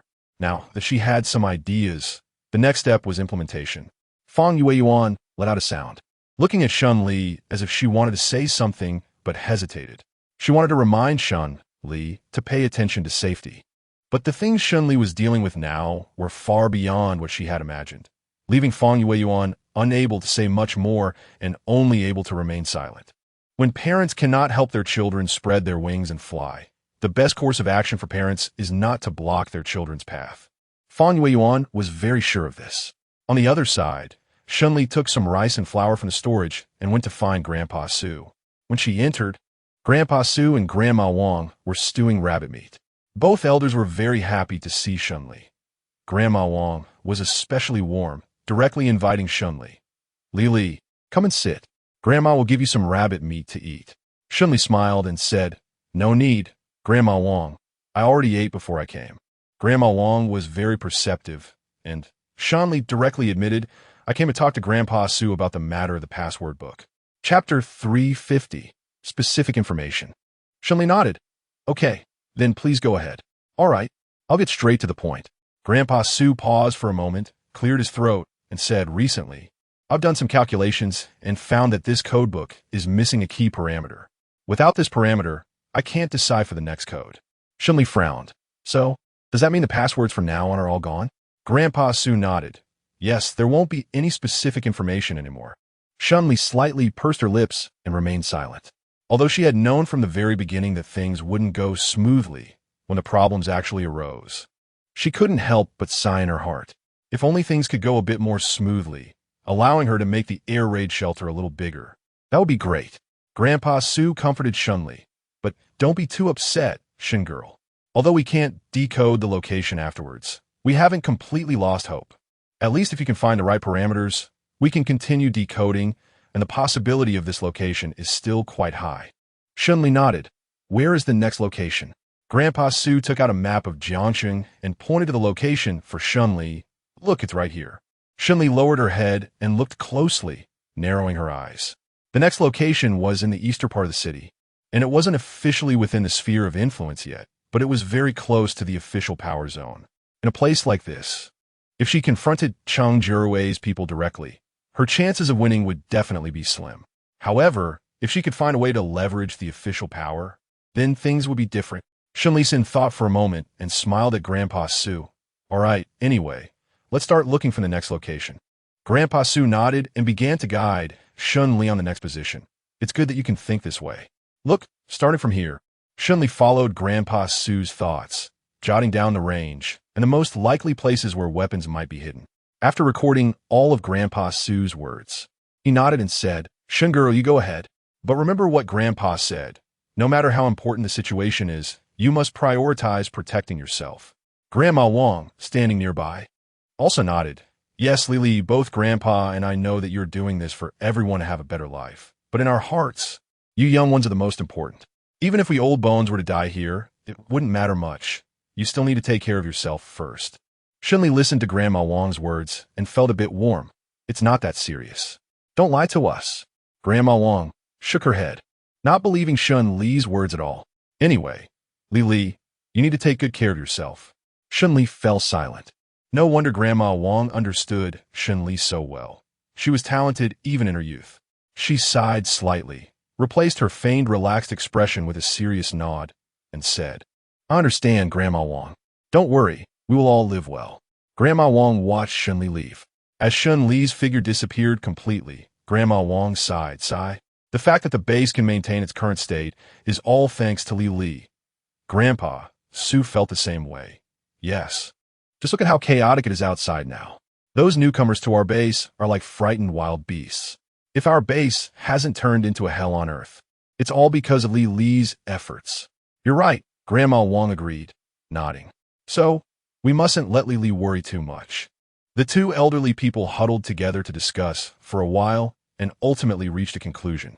No matter what, they would do everything to help Shen Li handle matters so she wouldn't worry, even if it meant facing difficulties. Everyone believed that as long as Shen Li was there, The base would only get better and better. Gu Nanshuan and Shen Yuan listened in silence, both looking thoughtful. After Shen Li finished speaking, Shen Yuan frowned and said, Li, we already confronted Cheng Jiarui's people last time. If Cheng Jiarui comes prepared this time. He paused, his expression somewhat difficult to describe. Shen Li certainly understood his concerns. If the codebreakers of the Cheng group maintained their work efficiency, this time we would definitely cross paths with Cheng Jiarui. Indeed, Shen Yuan sighed, as this was what he was worried about. However, things might not necessarily turn out this badly. Perhaps this time, Grandpa Su's efficiency would significantly increase. Or maybe the people on Cheng group side would suddenly drop in efficiency. In any case, we might not have to confront Cheng Jiarui at all. Shen Li nodded. You're right. However, it seems that Cheng Jiarui has more information than we do, which means that if the situation you mention occurs, it will definitely be Cheng Jiarui who takes the lead, not us. Shen Yuan. He silently glanced at Shen Li, revealing an expression that was hard to put into words for a long time. Shen Li smiled. All right, brother, there's no point in talking about this now. Let's take action first. Shen Yuan sighed. Yes, the best way out now is to take action first. Shen Li nodded. When shall we set off? Shen Yuan raised his hand to check the time. It's too late today, how about tomorrow? Shen Li responded with a sound. All right then, tomorrow. Gu Nanshuan also agreed. Let's rest well today and handle what needs to be done tomorrow. At this moment, Cheng Jiarui was also busy preparing to find the next location. Ever since he learned about the hidden stash, Cheng Jiarui had been in a state of tension, or rather, excitement. He continuously urged those around him to prepare in advance and quickly locate the concealed arms, as if he wanted everyone to work tirelessly without rest. This attitude naturally caused dissatisfaction, and one of his subordinates couldn't help but mutter quietly, What's going on? We already have enough work to do. I don't know why Chenggu is so anxious right now. Hearing this, the person next to him was so frightened that they quickly tried to stop him. Are you trying to get yourself killed? Chapter 351. What forces? I was just saying it casually. What could happen? The one complaining dismissed it nonchalantly, thinking that Chenggu wouldn't particularly notice his remarks and seek him out to blame him. Hey, why do you look so pale? As he spoke, he noticed that the staff member next to him had a pale face and looked about to collapse. He found it strange and was about to reach out to help his companion up when he heard his companion tremble and speak with a sobbing tone. Chenggu, you heard him just now. He said all of that. I didn't say a word. What? Chenggu. Cheng Jiarui stood behind them, looking at them with a dark expression. The one who had been complaining now felt fear, tremblingly forcing a smile. Chenggu, aye. It's all a misunderstanding. Misunderstanding? Ha! Cheng Jiarui sneered and took a few steps forward to confront the complainer. Before the person could say another word in defense, Cheng Jiarui directly grabbed his neck without blinking and squeezed hard, with a splatter of blood and flesh. His companion was completely stunned, sitting motionless in shock. After a pause, Cheng Jiarui coldly laughed. Anyway, if it weren't for our Cheng group, you lowly people wouldn't even know where you'd be dead by now. After saying this, Cheng Jiarui turned and arrogantly left. Everyone stared at Cheng Jiarui's back, not daring to speak. It was a long time before a cleaner reacted, silently helping to wash away the blood and flesh from the ground. As they cleaned, everyone looked at the mangled body, feeling a wave of sorrow for the dead. Li Wengui had been standing very close and felt especially so. When Shen Li received the call from Li Wengui, she was somewhat surprised. Originally, she viewed Li Wengui as a useful but not frequently used pawn. After their last collaboration, her plan was to let Li Wengui handle a significant task and then not use him again. However, she didn't expect that this time. It was Li Wengui who took the initiative to contact her. But no matter how surprised she was, she still had to answer the call. Shen Liqing cleared her throat and answered the phone. Hello? Miss Shen. Li Wengui spoke softly, fearing to be discovered, keeping his voice low. Shen Li raised an eyebrow. What's wrong? Is there something going on? Yes, Li Wengui fell silent for a moment. I have some news to tell you. Shen Li asked, what news? Li Wengui whispered, It's like this, Miss Shen. Cheng Jiarui seems to have discovered a location for hiding arms and is arranging for personnel to go. Shen Li slightly squinted her eyes, although this was an expected outcome. When Li Wengui's words confirmed it, Her heart still sank slightly, feeling a sense of inevitability. After a pause, Shen Li spoke. Are you sure about this news? Li Wengui confirmed once again. Yes, the Cheng group made a big fuss about this matter just now, and Cheng Jiarui even committed murder. Shen Li asked, is Cheng Jiarui killing people fiercely recently? Very fierce, especially fierce. Li Wengui wiped the sweat from his forehead. Just mentioning this matter makes him feel anxious. I don't know what he is thinking. Miss Shen, you may not know, but recently he has killed not dozens, but at least a dozen people within a group. It's terrifying, really terrifying. I see. Shen Li squinted her eyes, her heart understanding. It is said that when a rabbit dies, a fox feels sorrow. Seeing the fate of so many of his colleagues, Li Wengui was truly scared this time, taking advantage of the situation. Now is the perfect time to win Li Wengui over. Shen Li wouldn't hesitate to paint a bright future for him. That being said, the Cheng group is indeed not a reliable place. When the opportunity arises, I will bring you over to my side. Although the conditions may not compare to those of the Cheng group, at least you can live well here without worrying about when your life might end, right? Li Wengui was somewhat surprised. He had been contemplating bringing this up with Shen Li, but did not expect her to mention it first. This I miss Shen. Shen Li said, I have never treated those who help me poorly. As long as you are willing to help me, I will also lend you a hand. In response, Li Wengui was deeply grateful. He gritted his teeth and eagerly pledged his loyalty to Shen Li. Miss Shen, you can rest assured. From today on, I will do my best to gather more information and intelligence about the Cheng group for you. With me around, you will definitely have a thorough understanding of the Cheng group. Shen Li laughed. All right, then I'll trouble you with this. It's no trouble. Li Wengui chuckled a couple of times before hanging up the phone. After the call ended, he finally let out a big sigh of relief. Although his situation in the Cheng group was still difficult, at least there was a bit of hope ahead. Thinking this way, Li Wengui felt a bit foolish. He had originally thought he could rely on the favor he had with Cheng Jiarui to gain power, but he didn't expect his current situation to be so tough. It seemed he had made the right choice in his master. Just now, Shen Li was surprised to receive Li Wengui's call. And now Li Dui was also surprised to receive Shen Li's call. Shen Li, what can I do for you? Shen Li made a sound of agreement. There is indeed something I need to discuss with you. Team leader Li thought Shen Li was going to talk about the relief grain, hesitated for a moment, and sighed. Well, there isn't much relief grain left from the authorities now, so everyone should still strive for self-reliance. Shen Li smiled and said, what I want to say is not this.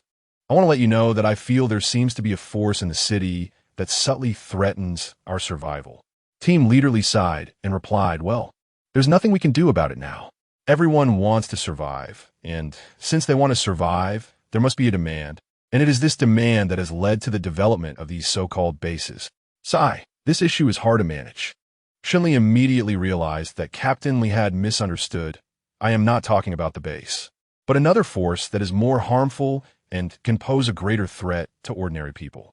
Captain Li was taken aback, and his expression became serious. What force are you talking about? Please elaborate. Chapter 352. It's out. Shen Li nodded. All right, then I'll tell you. Actually, I haven't noticed this force for long, mainly because I recently moved out of the seaside villa area. She briefly explained her move out of the seaside villa area. After all, there was nothing shameful about Shen Li's process of moving out. It was merely a matter of survival. Team leader Li furrowed his brows. Do you think the villa area was bombed by this force? It must be. Shen Li replied calmly. Team leader Li, think about it. Right now, black powder is such a scarce resource. How could it be found in ordinary places? It must be a powerful force that has access to it. Team leader Li asked, do you think this force has set its sights on you? Shen Li admitted calmly, yes. Team leader Li fell into silence. On the other end of the phone, his expression was somewhat complicated. Well, actually, the authorities have also recently received news that there are quite a few small factions involved in conflicts lately. However, even so, as Shen Li said, using black powder for direct explosions is still somewhat beyond team leader Li's ability to accept. Conflicts are not the main concern. The key issue is black powder. The authorities are already somewhat overwhelmed by the forces below and cannot manage them all. If more factions with black powder emerge, then the situation is too alarming for team leader Li to even imagine. He calmed his emotions and asked Shen Li. Shen Li, you are not someone who would act without reason. Since you contacted me, you must have some understanding of this faction, right? Shen Li did not shy away from this. I have been investigating since the day the incident occurred in the coastal villa area, and now I have indeed found some information about them. Team Leader Li asked, what information? It's here. Finally, it's coming. Shen Li took a deep breath, his gaze slightly cold. These people are all related to a company called Shen Group. Company? At first hearing this name, Team Leader Li was a bit surprised. After all, during the apocalypse, human society had nearly ceased to exist, so what company could possibly still be mentioned? Shen Li hummed softly, her tone very calm. This company is very powerful, so it's not surprising that they have black powder. However, even if they are strong, Team Leader Li felt a bit out of sync with Shen Li's train of thought. Are you saying that this company, was involved in both sides, even before the incident? Shen Li spoke calmly. Yes, of course. If it weren't for monopolizing everything, how could there be gunpowder? Well, okay, this logic is indeed very sound. Team Leader Li took a deep breath, still holding on to a bit of hope. Shen Li, can you really be sure? What if this gunpowder is just something they've created using the materials they already have, and not something they've obtained through any special means? Shen Li said calmly. This matter has already escalated to this level. Team Leader Li, are you sure you want to rely on luck? Team Leader Li opened his mouth, but said nothing. After careful consideration, Team Leader Li sighed. He felt that Shen Li was right. There was no room for luck in such matters, nor could it be relied upon. Shen Li noticed that Team Leader Li seemed to relax a bit, and seized the opportunity to add, moreover, Team Leader Li, the explosives they used to blow up the building seemed to include not only black powder, but also TNT and even military explosives like C4. What? Such a thing actually exists? Team Leader Li gasped in shock, realizing that he could no longer afford to be complacent. All right, since you've said that, I will certainly take action to investigate the information over there. Shen Li said, all right, then I would like to thank you in advance.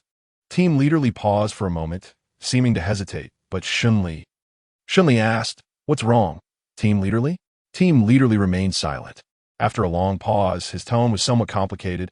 I just want to ask you one thing. Do you have, to some extent, the intention to take revenge on the Cheng family group? Shen Li was taken aback for a moment, then smiled. Of course, otherwise what? Captain Li, don't think of me as a saint. Let me ask you, if someone blew up your hometown and destroyed everything you had accumulated over the years, could you not hate them? Captain Li thought for a moment and felt this made sense. All right, I understand. Shen Li casually reminded Captain Li a few things and shared some intelligence about the Cheng group before hanging up the phone. Thinking about Captain Li's question just now, Shen Li chuckled softly. But the question is, even if she doesn't show her vested interest, wouldn't Captain Li still have doubts? Anyone who knows their home has been bombed wouldn't think this matter can easily be brushed aside. Shen Li felt there was nothing to criticize about her performance. If she pretended to be indifferent and tried hard to distance herself from her hatred for the Cheng group, that would be the real giveaway. Everything is ready, just waiting for the right moment. All the preparations that could be made have been completed, and next comes the real confrontation with the Cheng group tomorrow. Shen Li felt a bit nervous about it, but more than that, she felt anticipation. The next day, Shen Li got up early, preparing everything by 2 in the morning, and also woke up Shen Yuan and Gu Nanshuan. Shen Yuan sighed while getting out of bed. So early, will the people from the Cheng group really go? Shen Li nodded, his tone determined. I will definitely do it. Shen Yuan fell silent for a moment, then sighed. But this time his tone was much more serious. If the Cheng group comes to us, the consequences would be unimaginable. Li, we must be cautious and must not let the Cheng group find us. Shen Li certainly understood this, but Shen Yuan must have already thought of it in his heart. Shen Yuan opened his mouth to refute, but ultimately just sighed, unable to argue. Sigh. Of course, he was nervous. He couldn't help but be nervous. Shen Li became a superhuman, and Gu Nanshuan and Qian Kaixian also became superhumans. Even a housewife abandoned by the roadside, Fei Xuan, became a superhuman. So many people gained extraordinary abilities, yet he did not. How could he not feel anxious and uneasy? Chapter 353. Front door and back door regarding Shen Yuan's inner demons. Shen Li was well aware. She paused and comforted Shen Yuan. Brother, I've told you long ago that your role in our team is indispensable. We are all the same. Each of us is an important member of the team. Shen Yuan forced a smile. I know. He certainly knows, but as an older brother, Shen Yuan still wants Shen Li to live a little easier. Since Shen Yuan knows, there's no need to say more. Shen Yuan and Gu Nanshuan got into the car. Shen Li confirmed the condition of the car and started it. If the car wasn't warmed up, it wouldn't start at all in temperatures below 0. Once inside the car, Shen Yuan rubbed his hands together and sighed. Ah, this terrible weather. I really don't know when it will end. Shen Li waved his hand and said, let's not think about such long-term issues for now. We should focus on how to deal with our current survival problems. Shen Yuan sighed. That's true. Gu Nanshuan looked to the side and suddenly said, there are people frozen to death over there. Shen Li glanced to the side upon hearing this and immediately frowned. There was a person lying on the road, completely blue, with eyes wide open as if in death. A shivering wild dog was leaning against the corpse, desperately trying to open its mouth to bite off some flesh. Unfortunately, in this kind of weather, the corpse was frozen solid, and the wild dog wasted half the day's effort without managing to bite anything off. Instead, it accidentally broke a tooth. Howl! The wild dog yelped in pain, releasing a low howl.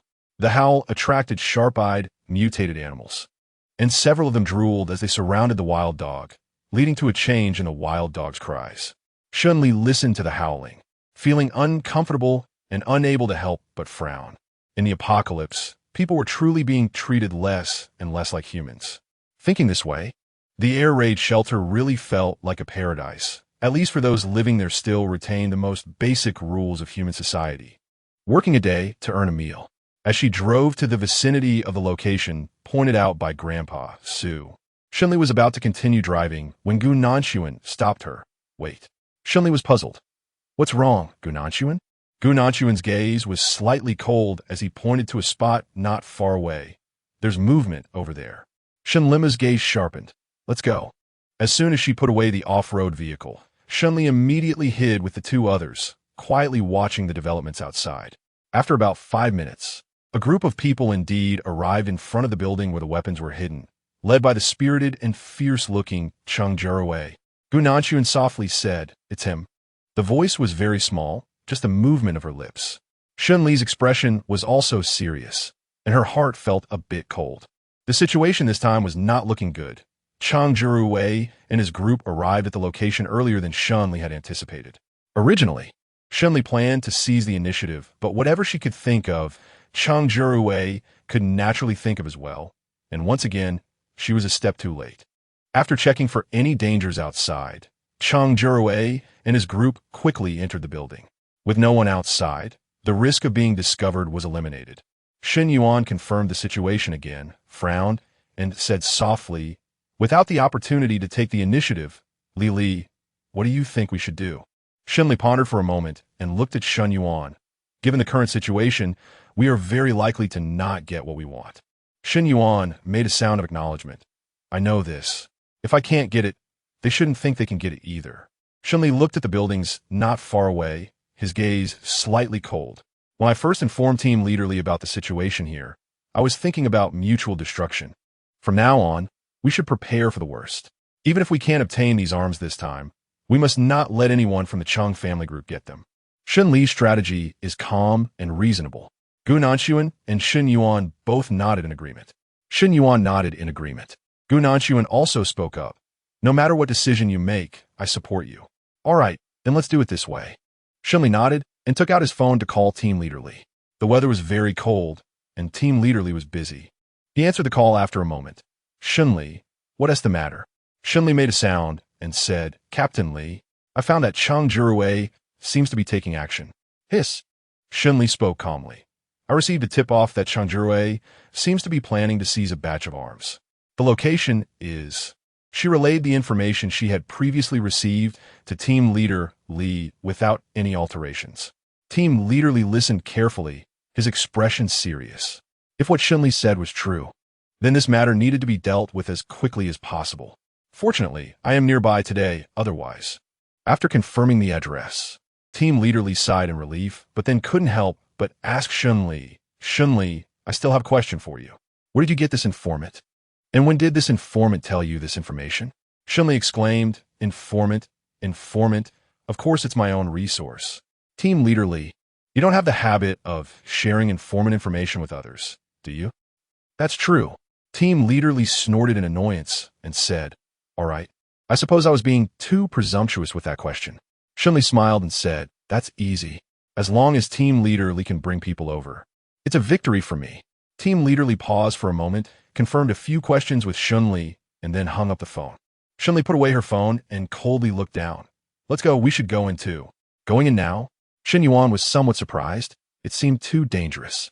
He originally wanted to say a few words, but after thinking about Shen Li's usual arrangements, he ultimately said nothing and chose to silently follow Shen Li inside. According to the map, the building below had two doors, a front door and a back door. Cheng Jiarui and his group entered through the front door, while Shen Li led Shen Yuan and Gu Nanchuan in through the back door. Chapter 354. The mantis stalks the cicada, unaware of the oriole behind. The path through the back door was dark and winding. Originally, this building had lights, but the apocalypse had lasted for so long that all electrical systems and water supplies had almost completely disappeared, making the darkness quite normal. Shen Li walked cautiously ahead, squinting her eyes to carefully distinguish whether there were any obstacles on the ground. As a supernatural being, her senses were sharper than those of ordinary people, allowing her to completely avoid all obstacles and continue forward. Gu Nanchuan was also a supernatural being and adapted well to the dim environment. So the two of them walked ahead easily and smoothly. Compared to Gu Nanchuan and Shen Li, Shen Yuan was not as relaxed. He was almost feeling his way forward in the dark. He wanted to take out the flashlight from his pocket to light the way, but he was afraid that by seeking a little convenience, he would expose the whereabouts of Gu Nanchuan and Shen Li. Shen Yuan walked very slowly, a bit behind.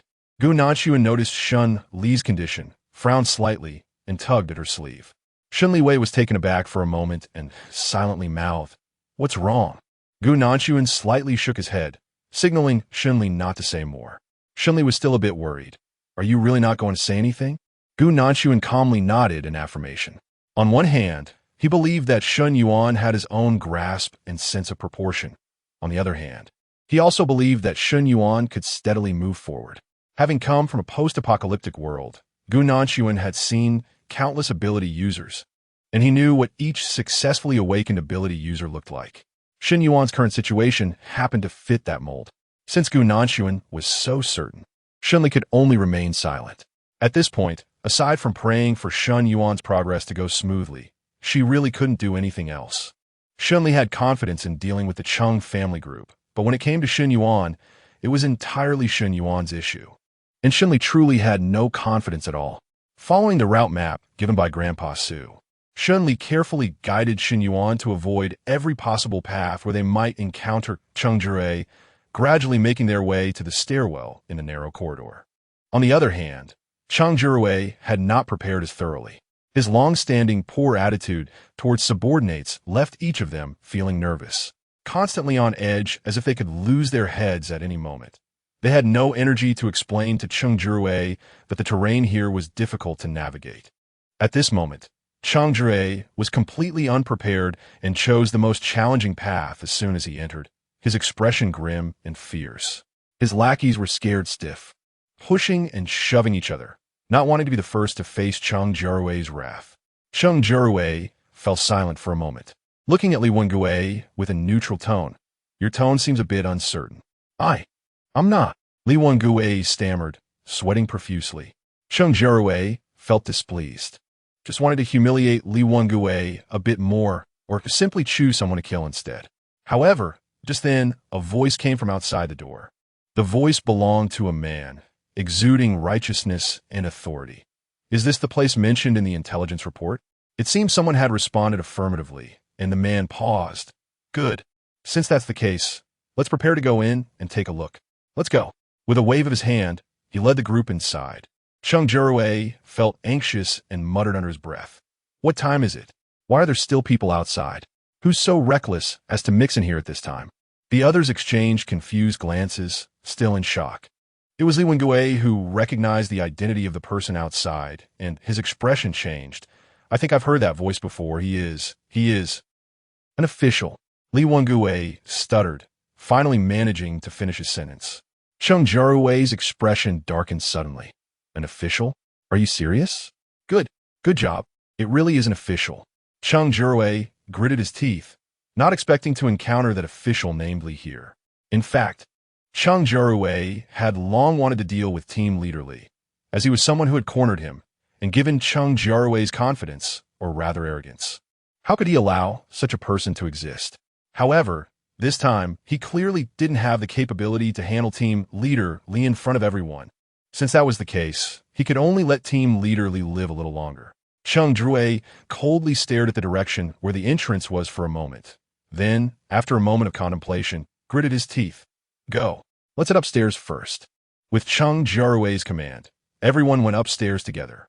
At this moment, Shen Li and her group had already arrived at the location of the small warehouse upstairs. This building also seemed to be an abandoned commercial space. The lower floor had rows of stalls, while the upper floor had warehouses divided into areas of around 30 to 40 square meters. Right now, Shen Li was hiding with Gu Nanquan and Xin Yuan in one of the warehouses. Hearing the commotion downstairs, Xin Yuan frowned tightly, feeling a turmoil in his heart. Shen Li furrowed her brows and spoke in a very calm tone.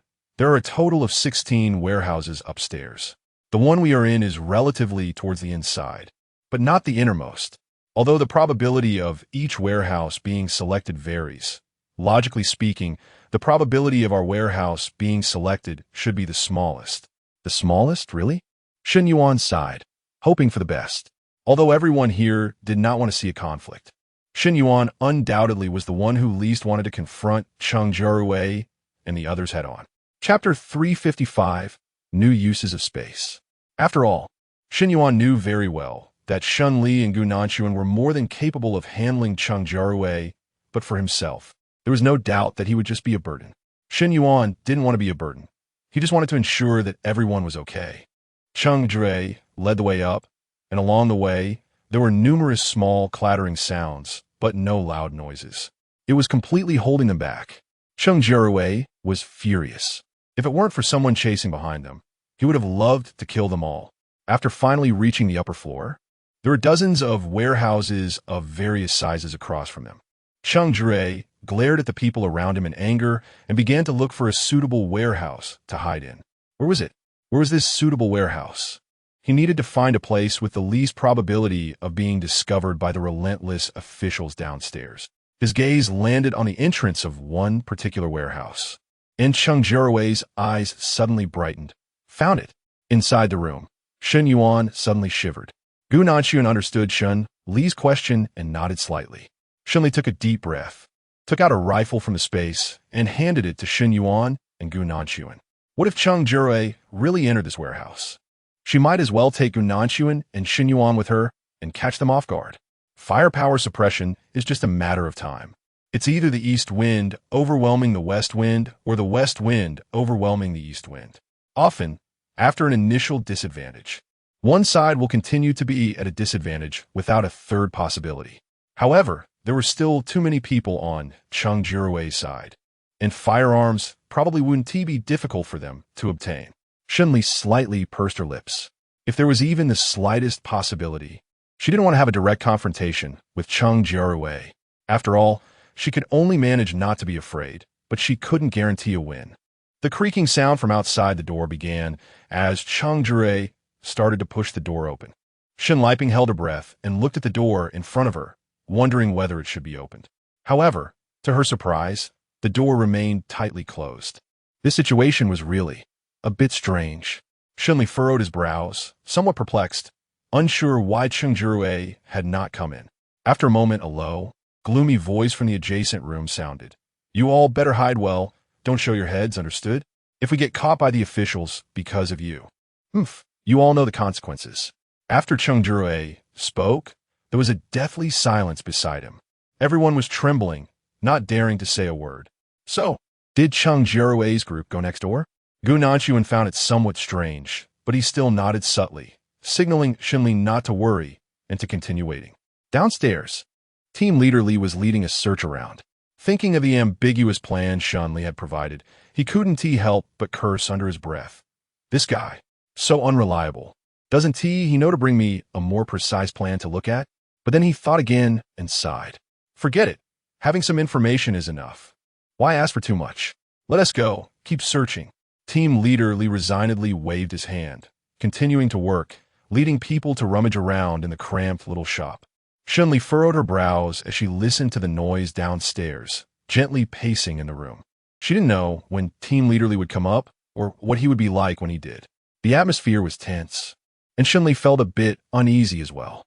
At this moment, she was purely hesitant, unable to make a move. If only she weren't confined to a small warehouse and had a passage to go down. Creak! Suddenly, a crisp sound came from beneath her feet. Shen Li was startled and looked down. Next door, Cheng Jiarui also heard some noise and frowned. What is that? The younger brother saw Cheng Jiarui looking confused and quickly lowered his voice to ask, Brother Cheng, what's wrong?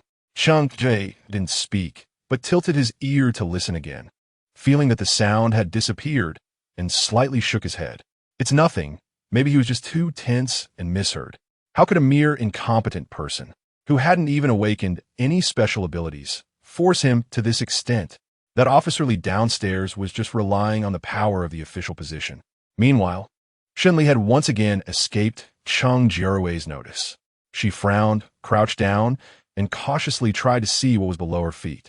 It was pitch black underneath, seemingly with a crack. Shen Li originally wanted to reach in and test the depth directly, but then thought that this approach seemed a bit imprudent. So, he used a bit of his abnormal ability, closed his eyes, and carefully sensed everything inside. As the outlines inside the crack gradually emerged, Shen Li was taken aback. Inside the outline were several heavy machine guns, as well as some advanced military weapons like anti-tank rocket launchers and even missile systems. Is this really happening? Gu Nanshu nodded. Shen Li frowned, her voice so soft it was almost inaudible. Even Gu Nanshu barely heard her. That's strange. The items are clearly hidden on the first floor, yet they were found on the second floor. Strange, really strange. Wait, could it be? Gu Nanshu understood and nodded slightly. All right, as long as there's an answer, I'm relieved. Shen Li took a deep breath, tried to stretch her hand to widen the inconspicuous gap beneath her feet, wanted to make the gap a little larger, then a little more. Shen Yuan watched Shen Li's actions, and suddenly there was a flash of light in front of him. He grabbed Shen Li and slightly shook his head at her. Shen Li looked confused and asked Shen Yuan with her eyes. Shen Yuan made a couple of gestures abruptly, his eyes still shining. He felt that this matter was easy to resolve. Shen Li didn't need to just move the things under her feet. As long as she took the entire gap away, wouldn't that work? Meeting Shen Yuan's gaze, Shen Li finally understood. This idea wasn't entirely impossible. After all, Shen Li frowned slightly. She had never done this before, so she could only say she would give it a try. Shen Li took a deep breath, crouched down, and touched the cracked floor with her fingers. Suddenly, a fissure opened up in the space, sucking everything beneath the floor into it, leaving nothing behind. Chapter 356, Jumping Out the Window. In an instant, a black hole formed on the floor. If Shen Li hadn't acted quickly and pulled her hand back, even the ceiling might have been sucked in as well. But then the problem arose. With the floor gone, Shen Li lost her balance and almost fell. Fortunately, Gu Nanshu was nearby and quickly caught her by the waist, forcibly pulling her back onto the floor. Thankfully, the noise didn't disturb too many people. Although she could handle it if someone came, it was better to avoid certain situations from the beginning. Shen Yuan, standing at a distance, was not affected and looked at Gu Nanshu with a much friendlier gaze. At least this time, it was true that Gu Nanshu had helped Shen Li. He could grudgingly forgive this guy who was eyeing his sister for 5 minutes, but no more than that. Gu Nanshu leaned closer to Shen Li's ear and whispered, "Is the ammunition all in there?" Shen Li pondered for a moment, closed his eyes to probe the items in the space with his mental power, and then nodded. Everything is almost here. Although this list doesn't completely match the previous arms list, the difference is just a few ordinary handguns and some explosives. Handguns and explosives, these two items are exactly what Shen Li doesn't lack. In fact, he had almost discarded the handguns because they lacked sufficient firepower. Gu Nanshu nodded, his gaze calm. In that case, this place doesn't mean much to us. Yes, Shen Li nodded and said softly, "Shall we go?" Gu Nanshu pondered for a moment. Let us take a look first. Before he finished speaking, Footsteps outside suddenly approached. Next door, Cheng Jiarui suddenly stiffened. He looked towards the door, his eyes revealing an uncontrollable killing intent. At this point, Cheng Jiarui had already awakened his abilities. To him, mere mortals were nothing more than a swarm of ants, not even worthy of a second glance. Cheng Jiarui contemplated for a moment, his eyes scanning the surroundings with murderous intent, beginning to consider using his subordinates as meat shields to take the opportunity to kill the group outside and then escape alone. Perhaps this possibility could soon become a reality. While Cheng Jiarui was thinking, he suddenly heard other sound from outside. The leading man, that is Captain Li's authoritative voice, rang out. It's a bit strange. It seems like there are traces of someone passing through here. The others nearby lowered their heads to take a look and nodded. Yes. The dust here is a bit too messy. Captain Li's expression darkened. Although the lighting here wasn't great, he could still vaguely see the traces of footprints on the ground. These rooms might be hiding someone. Let's go in and take a look. In the small room, Shen Li and the others. Shen Li couldn't help but hold her forehead. All right. She had indeed oversimplified the situation by neglecting the fact that the dust on the ground could also indicate their presence. However, after thinking it over, Shen Li felt that her physique was definitely not as robust as the group of burly bodyguards next door. Their footprints should be deeper, and they had walked over afterward. Logically, they should have been the easiest to spot. But if Captain Li really intended to come this way first, what about her? What should she do? Shen Li furrowed his brows in thought when he suddenly heard voices coming from outside the door. Here, yes. Let's take a look over here. Shen Li listened carefully, and after a while, she was taken aback. The sound did not come from her own door, nor from next door. Instead, it came from the neighbor's neighbor. Team leader Li pointed in the direction of the footprints on the ground. Let's start looking from here. Shen Li and Cheng Jiarui next door both let out a sigh of relief at the same time. Xin Yuan whispered, I remember that on the map Grandpa Su gave us, the next door to the next door is a windowless warehouse. Shen Li nodded, remembering that things were indeed like this. The warehouse where she and Cheng Jiarui were staying was an ordinary warehouse, while the one next door was specifically used to store items that needed to be kept away from light, such as books and fabrics that could fade in the sun, and chemicals that could deteriorate due to sunlight. Since that's the case, it probably wouldn't be so easy for them to find us. Let us go. We'll leave through the window and quickly get out of here. Shen Yuan nodded. All right, let's go. Shen Li asked Shen Yuan, can you jump out of the window? Sure, I could definitely do it. Shen Yuan nodded with gritted teeth, feeling a bit excited. Don't forget, last time I jumped from that high-rise apartment, it was me who did it. How could I not be able to do it? Shen Li was taken aback. I didn't mean to doubt you. I understand. Shen Yuan also realized that he had been too emotional, and his tone softened. Li, I didn't mean to target you. I just said that casually. Don't take it to heart. Shen Li smiled. Of course, how could I take it to heart? Gao Minguan said softly. Let's go, delay may cause changes. Shen Li nodded. I understand. The three of them hit it off and moved towards the window. The floor in the middle of the room was gone, and a creaking sound echoed. Shen Li certainly heard this sound, and she frowned immediately. However, her movements did not slow down at all. Instead, she quickened her pace, increasingly anxious to get outside. They had to leave now. If they didn't leave now, it would all be too late. Shen Yuan sensed Shen Li's urgency, and his breathing became heavier as he cautiously followed Shen Li forward. Cheng Jiarui closed his eyes, carefully listening to the sounds in the surrounding room. Originally, he wanted to hear the movements from team leader Li's side, but unexpectedly, he first heard noises from another room that he thought was empty. It seemed there were mice. What kind of mouse was so bold as to dare to act wildly in front of him? Cheng Jiarui sneered and discreetly took out a fluffy little thing from his pocket. Li Wengui took a closer look and was instantly frightened, gasping and covering his mouth. The fluffy little thing was a hamster, but this hamster was no longer cute in the traditional sense. Its eyes were blood red, its teeth sharp, and it had a terrifying appearance. Li Wengui even thought it wouldn't be an exaggeration to say that this hamster could eat meat. Cheng Jiarui was very satisfied with Li Wengui's terror. He thoroughly enjoyed this fear from Li Wengui and casually glanced at him. The group has made new progress. Not only large animals can catalyze into mutated forms, but small animals can too. Go on, my dear. Go next door and take care of all the ill-intentioned people. Cheng Jiarui said with a cold laugh, sending the mutated animal into a small crack in the wall. The hamster was very wary of Cheng Jiarui, squeaked twice, and wanted to bite him but didn't dare to. Chapter 357. The Cheng family faces off against the authorities. At this moment, Shen Li and the others had already reached the window. Shen Li took a deep breath and prepared to jump down without stopping. It was still the familiar window jump. The familiar actions, but this time Shen Li had Cheng Jiarui, a hostile pursuer, behind her. Her identity could not be discovered by team leader Li, making her situation even more precarious. She had no choice but to jump. She had to jump. Shen Li quickly put on her mask and, after only a moment of gathering strength, took a big step towards the window and leaped down. She jumped like a cat, moving at incredible speed, and as she descended, she rolled to dissipate the impact, landing safely on the ground. After Shen Li, the next one was Gao Minguan. Gao Minguan also moved quickly from putting on a mask to jumping off the building, landing softly on the ground. Both Gao Minguan and Shen Li had jumped down, and the third was Shen Yuan.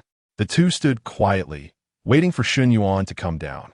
Given the current situation, they had to go down no matter what. Shen Yuan took a deep breath and put on a mask, mentally preparing himself. Just as he was about to jump, he felt a sharp pain in his heel, as if something had deeply stabbed into it. His eyelids twitched violently, and when he looked down, he saw a small mouse-like creature clinging tightly to his calf. A mouse this small? Shen Yuan's pupils dilated in shock, and he was so stunned that he didn't even have time to be surprised before he kicked the hamster away. The hamster let out a sharp, tragic scream as its small body was kicked against the wall, turning into a puddle of blood and flesh. However, even though the hamster was dead, Shen Yuan could still feel his wound continually swelling and filling with blood. In the next room, Cheng Jiarui had already noticed Shen Li's side. He leaned against the window, his sinister gaze fixed on Shen Li. Shen Li couldn't care less about Cheng Jiarui looking at him. He frantically gestured to Shen Yuan to jump down quickly. "Brother, hurry up." Yes, he had to hurry. He must jump. Shen Yuan shook his head, gritting his teeth to clear the chaotic emotions from his mind, and leaped down. His jumping posture was quite clumsy, making it obvious that the situation was not good. Fortunately, Shen Li and Gao Minguan were already prepared. They quickly rushed in from the left and right to steady Shen Yuan, and then turned to run towards the visual blind spot of the building. Shen Yuan was being supported by Shen Li and Gao Minguan, feeling his willpower quickly fading. Shen Yuan gritted his teeth and tried to shake his head.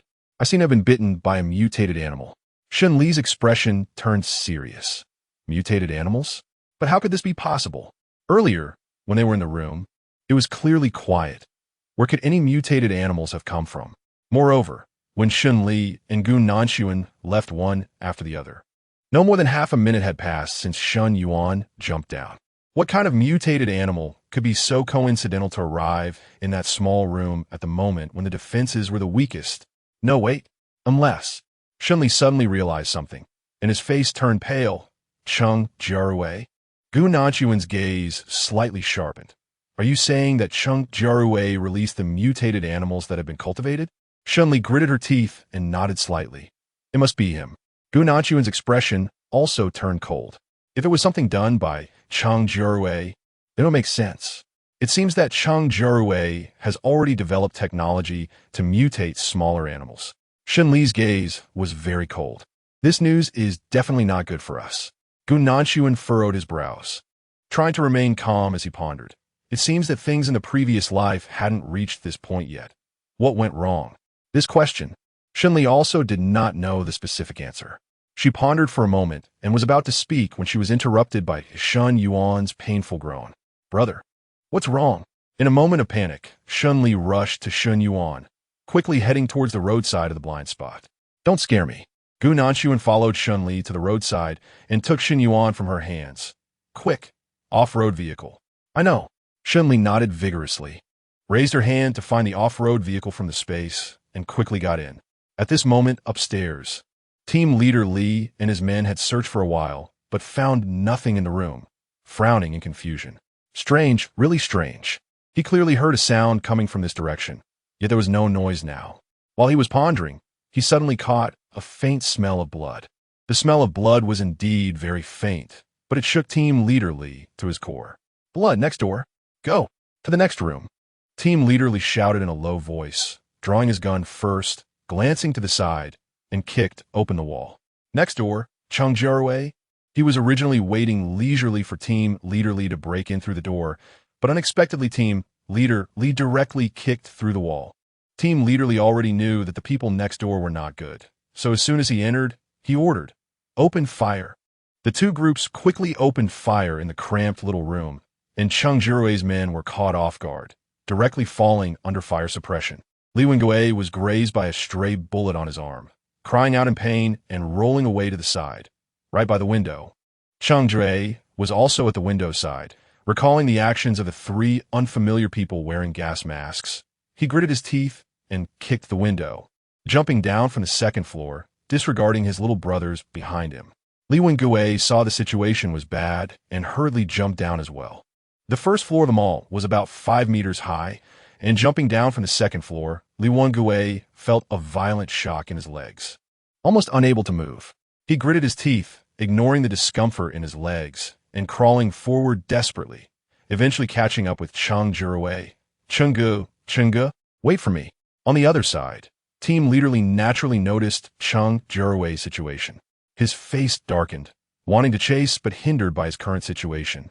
Still exchanging fire with Cheng Jiarui's men, he could only curse. Damn it. Hurry up, deal with them all. Team Leader Li was leading official personnel who trained more regularly. And with the initial fire suppression, they were now advancing rapidly. Within just a few minutes, they had wiped out Cheng Jiarui's men completely. And those who survived had their combat effectiveness thoroughly eliminated. Chapter 358. A bunch of useless people, everyone quieted down. Cheng Jiarui's subordinates were pressed down by the officials, kneeling on the ground in a very awkward position. Team Leader Li looked out the window, and Cheng Jiarui had long disappeared. It was clear that chasing now would be fruitless. And Team Leader Li felt a surge of anger as he grabbed a subordinate by the collar and questioned, "Where's your boss?" The chosen subordinate was terrified, his voice trembling. We don't know. Cheng Jiarui wouldn't tell us when he left. How could we understand these things? Don't know? A bunch of useless people. After being with him for so long, you still don't know. Team Leader Li scolded, then realized that venting his emotions was useless. All right, speak. Who are you people? Where's your base?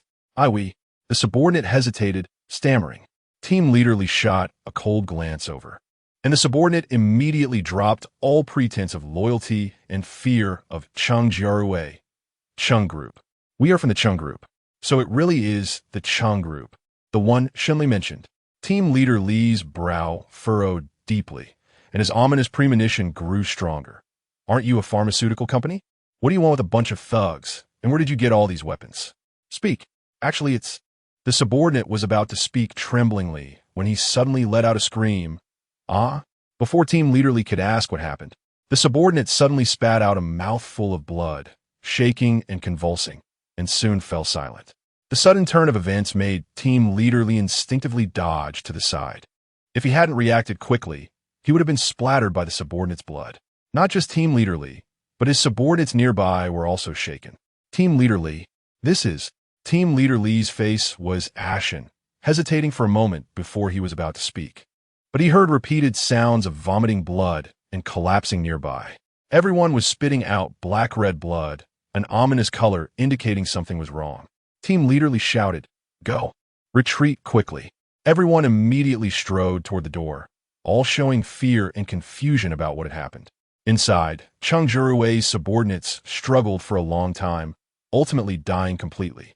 The room was filled with the smell of blood, very similar to the smell that Team Leader Li had sensed next door. Everyone outside watched cautiously for a while, and someone boldly suggested, "Boss, how about we go in and take a look?" As soon as this suggestion was made, it was immediately supported by many. Yes, let's go take a look first. Team Leader Li's face darkened, waving his hand. No looking. Everyone was stunned. The leader asked Team Leader Li, "Boss, why can't we look? Is there a problem here?" Team Leader Li snorted coldly. "I suspect there are biochemical weapons here, so none of you go in. I'll have someone come over to check." The 4 words biochemical weapons were a death sentence for everyone present. After the apocalypse, nothing was more concerning than unknown, mutated animals. And those who had come into contact with mutated animals, resembling monsters from zombie movies. Once Team Leaderly said this, everyone fell silent, and after a while they nodded. Some earlier, some later. All right, boss, understood. Team Leaderly called the headquarters, requesting a professional inspection team to come over. Although the official side was nearly paralyzed at the moment, professionals were still professionals. The official side had already organized a team specifically responsible for analyzing the situation of mutated animals, but currently, their research direction was still like a headless fly, running around aimlessly with little effect. After hanging up the phone, Team Leaderly remembered Shen Li's message and sighed. He had originally thought Shen Li was somewhat overreacting, but unexpectedly, her reaction was not only not excessive but even a bit too mild. He had never imagined that such a monster as the Cheng group was hiding right under his nose without him noticing. Hopefully, things would develop smoothly as he wished, and the Cheng group, such a monster, could be eradicated. Otherwise, ordinary people in Jiang City would face great disaster again. She knew that although she had achieved her goal this time, she had somewhat messed up. At least she never expected Shen Yuan to turn out like this. Shen Yuan dozed on and off in the off-road vehicle, feeling groggy and sensing that he had dreamed many dreams. At one moment, he dreamed that the apocalypse had never happened and that he would take Shen Mufang, Yue Yuan, and Shen Li's family out for a picnic tomorrow. At another moment, he dreamed that the apocalypse had indeed occurred, and not only that, his whole family was on the brink of death. Everything now was just a dream he had out of unwillingness to die like this. Cough, cough. Shen Yuan coughed weakly twice in the back seat. I feel like I'm not going to make it. Shen Yuan weakly responded, using his last bit of strength to look at Gu Nanchuan. Gu Nanchuan. Gu Nanchuan was slightly taken aback. Yuan Gu, don't talk for now. The most important thing is to conserve your strength. If you don't conserve your strength, how can you deal with your illness? This is not just an illness, it's infectious. I know my time is short, but Gu Nanchuan. Shen Yuan mustered all his strength to lift his head, his bloodshot eyes wide as he looked at him. You must take good care of Li Li. You promised me. Gu Nanchuan frowned, feeling a bit troubled. Of course, he would take good care of Shen Li, but first, it wasn't because of Shen Yuan's request. And second, he couldn't truly promise Shen Yuan. In the apocalypse, no one could guarantee that after closing their eyes, they would be able to open them again to see the sun tomorrow. What if he died tomorrow? How could he take care of Shen Li then? Wouldn't that be deceiving? So after a moment of silence, Gu Nanchuan slowly spoke. The care of others can never replace the full commitment of family. Yuan Gu, if you want to take good care of Shen Li, you have to do it yourself. Shen Yuan glared angrily. If I were still capable, do you think I would be willing to let you? Cough, cough. As he spoke, he suddenly started coughing violently. Chapter 359. Shen Yuan's Infection. Gu Nanchuan hesitated, but, Brother Yuan. Shen Li sighed, feeling a mix of emotions in her heart. Gu Nanchuan, just agree to my brother. All right. After Shen Li spoke, Gu Nanchuan was momentarily stunned, then nodded seriously. I promise you, I will do everything I can to take care of Shen Li. Even if it costs me my life, I will not hesitate. Gu Nanchuan's tone was incredibly determined and persistent. Such a tone startled Shen Li and finally relieved Shen Yuan. Well, with Gu Nanchuan's promise, he could finally feel at ease. Shen Yuan felt his eyelids growing heavier, as if tens of thousands of hands were pulling him down. Li, take care of yourself, and Mom and Dad. Shen Yuan barely managed to leave a final sentence before completely closing his eyes. Don't worry, I'll go. Gu Nanchuan comforted Shen Li, then unbuckled the seatbelt and climbed from the front seat to the back to check on Shen Yuan's condition. After confirming the carotid artery and pulling back the eyelids to check Shen Yuan's pupils, Gu Nanchuan finally breathed a sigh of relief after a while and told Shen Li. Both breathing and heartbeat haven't stopped. Vital signs are still stable.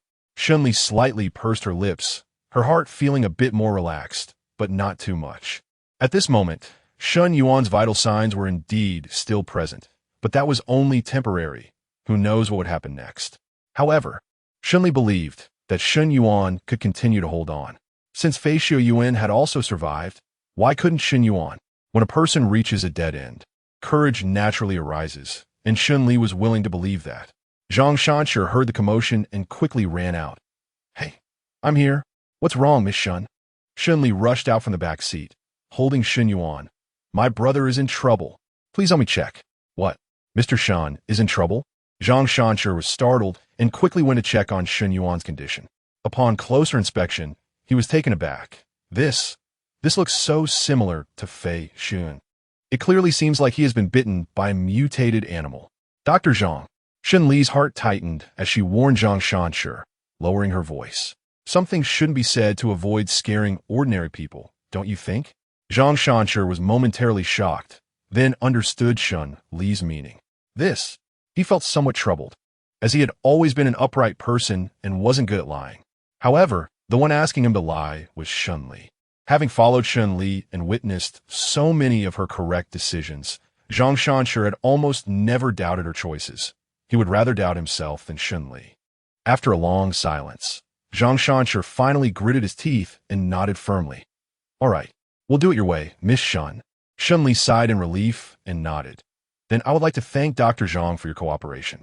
"No problem," Zhang Shanshi replied. With Zhang Shanshi taking care of him, Shen Li felt more at ease.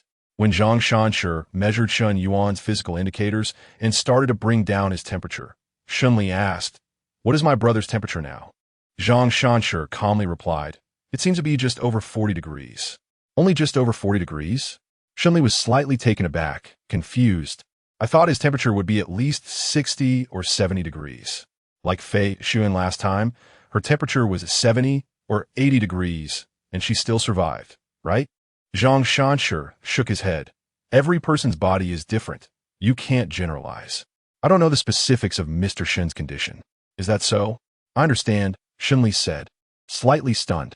Although he had mentally prepared himself, he couldn't help but feel disappointed. "I leave this matter in your hands, Dr. Zhang. Please do your best to help me." Zhang Shanshi replied seriously. "Mr. Shen is also my patient. I will certainly do my best." Shen Li hummed in response.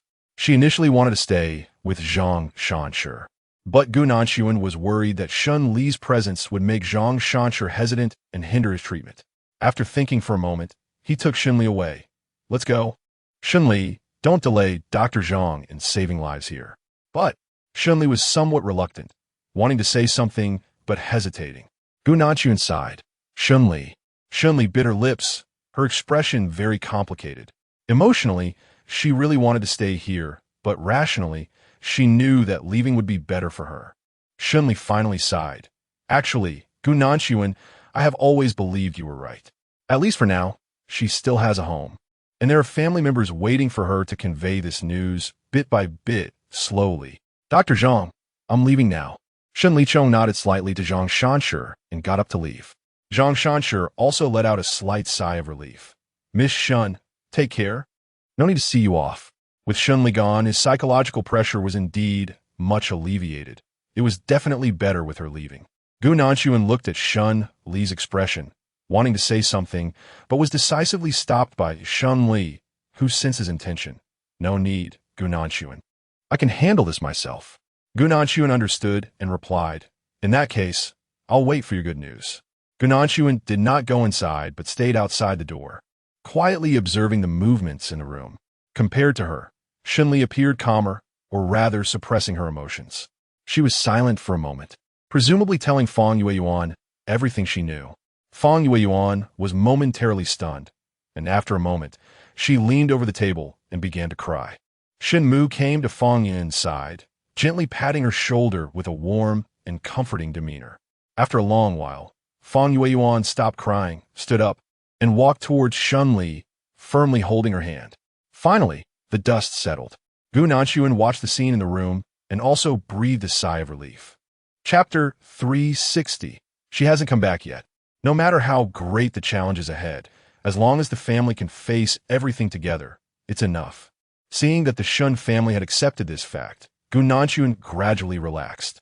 After pondering for a moment, he entered his room through another door. Gu Tiantian was reading on the bed, her little feet swinging back and forth. The room was warm with the heating, and the little girl's cheeks were rosy, adorably cute. Gu Nanshuan nodded and bent down to pat Gu Tiantian's little head.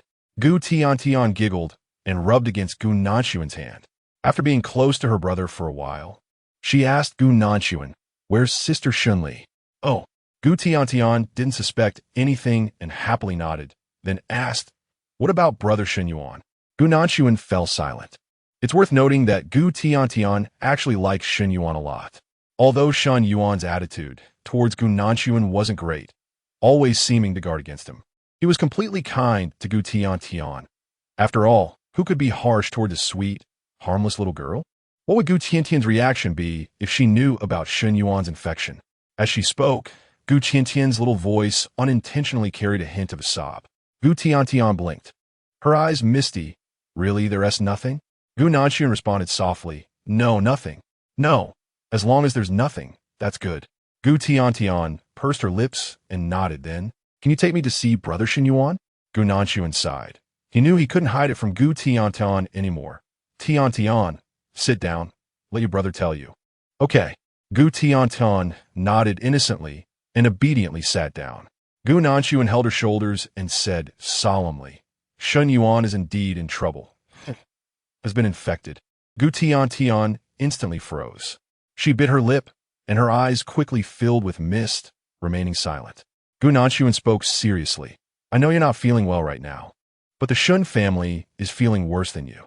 So Tiantian, you must keep your emotions in check and not add pressure on others. Do you understand?" Although Gu Tiantian was young, she understood the situation well. She bit her lip hard and nodded. I understand. I really understand." "That's good." Gu Nanshuan nodded, relieved. Gu Tiantian was a sensible child. When she said she understood, she truly did. After a pause, Gu Tiantian looked at Gu Nanshuan. "Brother, should you go take care of Sister Shen Li?" Gu Nanshuan was slightly taken aback. "Her? Yes. Gu Tiantian nodded vigorously. "Sister Shen Li must be feeling really bad right now. You need to take good care of her." Taking care of Shen Li. Huh. Shen Li looked so strong. As if she didn't need his care, but Gu Nanshuan slightly pursed his lips, deliberated for a moment, and nodded seriously. "Tiantian, thank you for your reminder." Hee. Gu Tiantian showed a silly sweet smile. "You're welcome, brother." Gu Nanshuan smiled. He would definitely take good care of Shen Li. Late at night, Shen Li finished dealing with a pile of affairs at home and finally let out a sigh of relief. She slightly pressed her lips together and suddenly felt the urge to go out for a look. She put on warm clothes and headed outside. Gu Nanshuan had been paying attention to Shen Li's movements. Upon hearing her voice, he also got up and came outside. "Shen Li." Shen Li was taken aback. "Gu Nanshuan?" Gu Nanshuan asked calmly, "Shall we go out for a walk together?" Shen Li was a bit surprised. She didn't expect Gu Nanshuan to. But then she thought that if she could take a walk with Gu Nanshuan, it wouldn't be so bad. "Then let's go." "Okay." Gu Nanshuan nodded and led Shen Li out of the air raid shelter. Once outside, the sky was filled with a brilliant array of stars.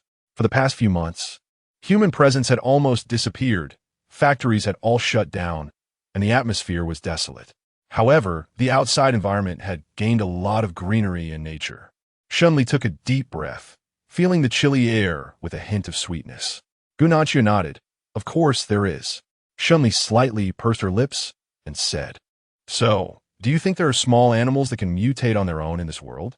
Gu Nanshuan frowned slightly.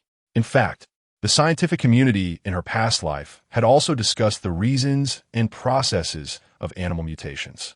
The final consensus was that the mutation of large animals was already terrifying enough, having killed many people. If small animals continued to mutate, the consequences would undoubtedly be even more unpredictable and detrimental to the continuation of the food chain in nature. However, the current reality proves that the mutations of various animals, regardless of size, may not adhere to the food chain of nature as she had thought. Shen Li's gaze was icy. "The little mouse that bit my brother must have been specially cultivated by the Cheng group."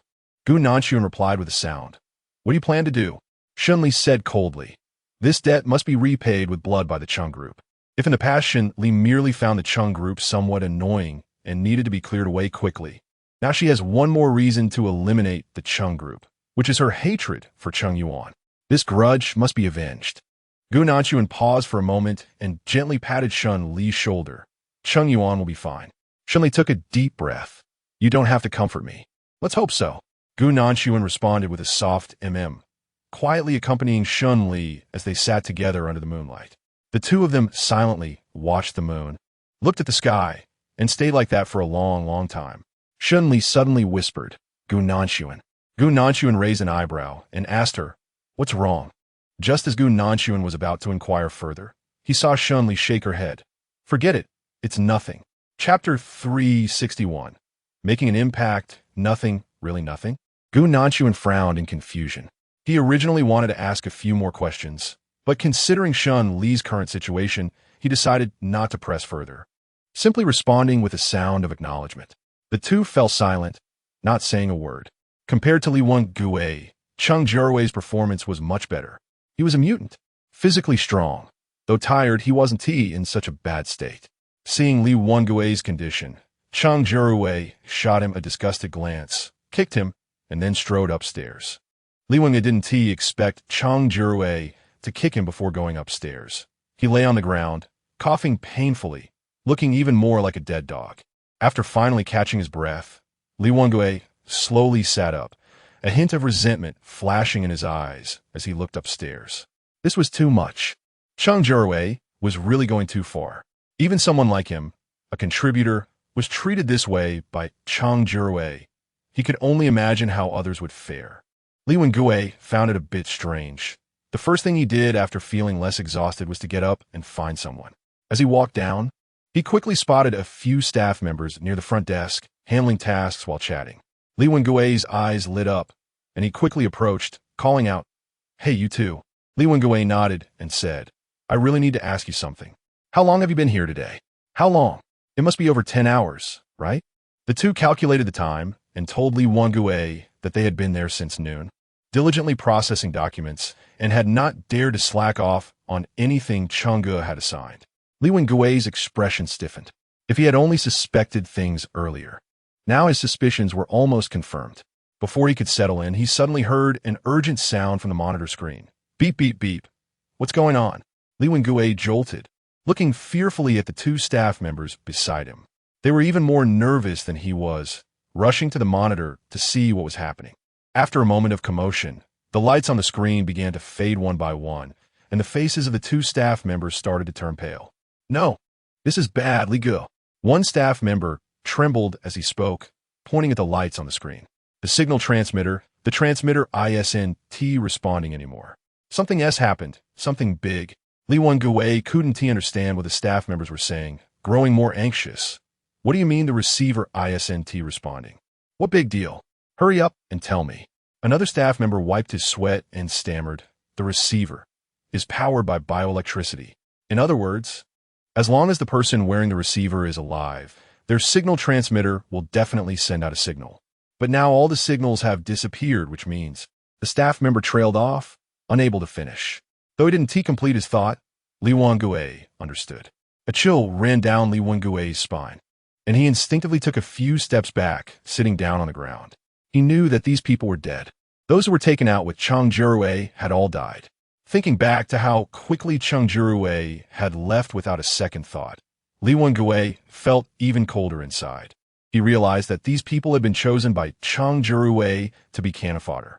Perhaps next time, it would be him who became the cannon fodder. "No, it's nothing." Li Wengue shook his head with a complex expression, glanced at the two staff members, and staggered away. The staff members looked at each other in confusion behind Li Wengue. In the dead of night, Shen Li finally fell asleep, but was abruptly awakened by a phone call. She frowned and got up, fighting off her drowsiness as she answered the phone. "Hello." Her tone was very cold, devoid of any emotion. There was a moment of silence on the other end before the voice spoke. "Miss Shen, it's me." "You?" Shen Li frowned, recognizing the voice of the head bodyguard from Cheng Jiarui's side, named Li Wengue. "What do you want?" Shen Li's tone was a bit cool. "I know about this, and there's more. Also, there's..." Li Wengue gritted his teeth, thinking about his eagerness to leave Cheng Jiarui, and cautiously asked, "What do I need to do to be by your side?" Shen Li was taken aback. "Huh? What do you mean by that?" Li Wengue gritted his teeth. "You don't know, I really don't want to stay by Cheng Ji's side any longer. He's a devil, he comes from hell. And I don't know when I might anger him and end up meeting Yin Wang. Since I'm bound to meet Yin Wang anyway, I might as well betray him." At least in a different place, I might survive. Shen Li gradually understood that compared to the favoritism shown to Cheng Jiarui, Li Wengue still preferred his own life. Shen Li did not have much trust in Li Wengue and was not very interested in such an incompetent person. However, after thinking for a moment, Shen Li narrowed her eyes. Li Wengue was indeed useful to her at the moment, and his usefulness was not small. It would not be an exaggeration to say that there were benefits to be gained. Shen Li paused and said softly, Li Wengue, I do have something I need you to do. Chapter 362. Li Wengue's promise. Li Wengue perked up. If I do this well, can I go to your base? Shen Li frowned. You don't have the right to negotiate with me. I'm the one discussing these terms with you now. Li Wengue was taken aback, clearly disappointed. Shen Li didn't want to make Li Wengue feel hopeless directly. She knew how to deal with such people. A slap followed by a sweet date is the right way. Having only a slap or only a sweet date wouldn't work. However, Li Wengue, you can rest assured that I, Shen Li, have never thought of using people without giving them any reward. That's right, you can enter the base, but once you do, you can only work and live like the most ordinary base staff. I cannot give you too many privileges. You need to understand this in advance. Can you accept it? Li Wengue breathed a sigh of relief, feeling overjoyed. This result was actually better than his earlier expectations. Human thoughts are strange. If Shen Li had said from the beginning that she would arrange a place for Li Wengue without any favoritism, he might have felt unhappy or disappointed. But if Shen Li first reminded him of his current situation and then offered him a chance, Li Wengue would not only think there was nothing to it, but would also feel fortunate that Shen Li's base was still open to him and willing to accept him normally. Li Wengue eagerly asked Shen Li, in that case, do you have any other instructions for me? Yes, there is. Shen Li narrowed her eyes and thought for a moment before speaking lightly. I heard that the Cheng group has a lot of secrets, and I want you to help me get one of them out. That shouldn't be a problem, right? What? Is that really the request? Li Wengue was taken aback, somewhat surprised, but more unwilling. This, Miss Shen, it's not that I don't want to, but the Cheng group guards these documents very closely. Just like a hen protects her chicks. Such important documents, it might be a bit difficult to steal, right? Shen Li's expression was a bit cold. You have to show me some sincerity for me to accept you.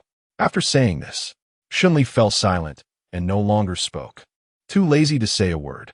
Li Wengue also fell silent, his mind in turmoil. He didn't have the courage to agree to Shen Li, but he also didn't want to miss a good opportunity for no reason by refusing her. After a long while, Shen Li frowned and said, if you don't want to, that's fine. I don't like to force people. With that, she was about to hang up the phone. Hey, no. Li Wengue shivered and quickly pledged his loyalty. I was just lost in thought earlier. I didn't say I wouldn't agree. Shen Li smiled. It seems that Li Wengue has made his own choice. You didn't say you wouldn't agree just now, but you also didn't say you would agree. So does that mean you are agreeing now? Li Wengue gritted his teeth. Yes, I agree. Miss Shen, just tell me what information you want, and I will definitely find it for you. Shen Li hummed in agreement. That's simple. Actually, the information I want isn't difficult. It's about the mutations of small animals. Li Wengue was taken aback. Small animals? What kind of request is that? I've never heard of it before. Shen Li's gaze was slightly cool. Yes, small animals. The originally mutated animals were all over 30 centimeters in size, but it seems there have been some changes recently. Li Wengue, you should focus on researching whether there are any records of mutated animals under 10 centimeters. Li Wengue only partially understood what Shen Li said, but he still nodded. Okay. Shen Li hummed in response and said meaningfully, I look forward to you truly handing over that token of yours and becoming a part of our base. Li Wengue gave a wry smile and replied, I will know. I will try my best. After finishing his sentence, Li Wengue hung up the phone. Once the call ended, he let out a long sigh, feeling a sense of melancholy about Shen Li's request, an endless melancholy. This request was indeed extremely difficult for him. However, even though it was challenging, Li Wengue gritted his teeth and decided to persevere. He nodded vigorously, thinking that in such chaotic times, surviving was enough. Why worry about so much? To learn about the mutations in small animals, he might have to start with the researchers. Li Wengue pondered for a moment and walked toward the research lab. Before he could enter the lab, he heard Cheng Jiarui's sinister voice. When will you stabilize the results I want? It was Cheng Jiarui. Li Wengui was startled and hurriedly looked for a place to hide. How could this be? No, Brother Cheng, you are overthinking it. The others were also startled and hastily comforted Cheng Jiarui, managing to suppress some of the violent emotions on his face. Cheng Jiarui snorted coldly, surveying the surroundings with arrogance. Since that's the case, I won't say much more. The effects of that previous hamster were quite good. Next, I hope you all will be proactive and present me with better results to examine. Understood? With that, Cheng Jiarui turned and strode away confidently. The others silently watched Cheng Jiarui's retreating figure, only able to chuckle bitterly. Some could not help but complain in low voices, sigh. When Brother Cheng gives these orders, he only cares about his own satisfaction, without considering whether the commands are reasonable. We want to produce results too. But Brother Cheng used up all our experimental subjects earlier. Where are we supposed to find samples for him? Another staff member sighed. Sigh, don't say that. Don't you know Brother Cheng's temper? Complaining won't help. Let's just work hard ourselves. Yes, let's just work hard ourselves. The staff's words elicited a wave of melancholy, and everyone fell silent, drooping their shoulders and starting to do their own tasks. Li Wengui listened and felt that his opportunity had come. He cleared his throat and entered the laboratory. Ahem. Some of the staff recognized Li Wengui and, surprised, called out, Is that you? Li Wengui nodded. Yes. I was ordered to come and see the situation here. The staff member looked a bit puzzled. But didn't Brother Cheng just leave? Li Wengui smiled. Brother Cheng just left. But he specifically asked me to tell you to compile a report on the small mutated animals for him. Chapter 363. Turning grief into strength, the staff had never heard such a request before and were momentarily stunned. Small mutated organisms, this. Their previously successful experimental subjects were all gone. Where could they find any experimental reports? Li Wengui understood the power of using authority, and seeing the unwilling expressions on their faces, he immediately put on a stern face. What's the matter? You're not willing? No, it's not that we're unwilling. The staff members looked gloomy. But Brother Cheng should know that our samples are no longer sufficient to support us in coming up with so many experimental conclusions. Li Wengui chuckled. In his view, this experimental report was mainly for dealing with Shen Li to allow himself to hang around her base. And he didn't care at all about how much truth or falsehood was in the report. What's the big deal? Just start working on the report. I believe that with your intelligence, you will definitely be able to handle this successfully. All right, I'll take my leave. After saying this, Li Wengui turned and left, fearing that someone would see through his ruse. The staff members behind him felt gloomy for a while, but indeed began to work on the experiments according to Li Wengui's request, sighing and grumbling about Cheng Jiarui as they worked. How could they complete so many tasks? Brother Cheng's requirements were really just for his own convenience, without caring about their survival. Yes, who could argue otherwise? It was truly too much. The complaints of the crowd quickly drowned in the multitude of experiments. After Shen Li finished explaining the situation with Li Wengui, she let out a sigh of relief. Gu Nanchuan looked at Shen Li, his gaze calm. The issue with the small mutated animals should be related to the Cheng group. You did the right thing. I know. Shen Li clenched her fist and gently exhaled. She had never doubted whether her actions were reasonable or if her direction was correct. But Gu Nanchuan, I regret a little. Gu Nanchuan asked, Regret what? I regret that I didn't think of these things right away and didn't tell my brother about them in advance. Shen Li shook her head slightly. Actually, I have lived a longer life and should be more vigilant about these dangers, but unfortunately. However, it's no use saying these things now. I can only hope that my brother's health can fully recover. Shen Li spoke in a deliberately relaxed tone. Gu Nanchuan frowned, took Shen Li's hand, and said seriously, Shen Li. Shen Li was taken aback. Gu Nanchuan? The previous Gu Nanchuan rarely showed her such intimate gestures. Unlike the past 2 days, Gu Nanchuan looked at her, his tone serious. What happened in the previous life cannot represent this life. You know that there have been too many changes before and after the rebirth, and it is completely inaccurate. Shen Li listened, slightly pursing her lips. She also knew that her reaction was too stubborn, but this stubbornness had to be pursued. Shen Li thought for a moment and suddenly called out, Gu Nanchuan. Gu Nanchuan nodded. You speak. Shen Li asked seriously, How much information do you think we need from the Cheng group? If we team up with the authorities, what are the chances of us benefiting from the situation? Gunan thought for a moment and replied, we probably need quite a bit of information. But if we leverage the power of the authorities, there may not be much we can obtain. Shen Li sighed and said, it seems that until the very end, one should not easily rely on the power of the authorities. Collaborating with the government has its pros and cons. On one hand, the government's strength far exceeds my own, so working with them can be beneficial. But on the other hand, the government still maintains its conventional thinking and will take all the spoils for granted, even unifying the collection and distribution of food. In the future, the government will realize its own shortcomings and gradually strengthen cooperation with various unofficial bases. Once it has slowly built up its strength, it will find ways to incorporate different bases, but until then, I think it's wise to be cautious of the authorities. Shen Li is not stingy about lending a hand to others, but the premise for helping is that they can be of assistance to her. For example, the refugees she rescued outside and the members of her squad are clear evidence of this. If the other party cannot help her and even holds her back, she would rather not offer assistance.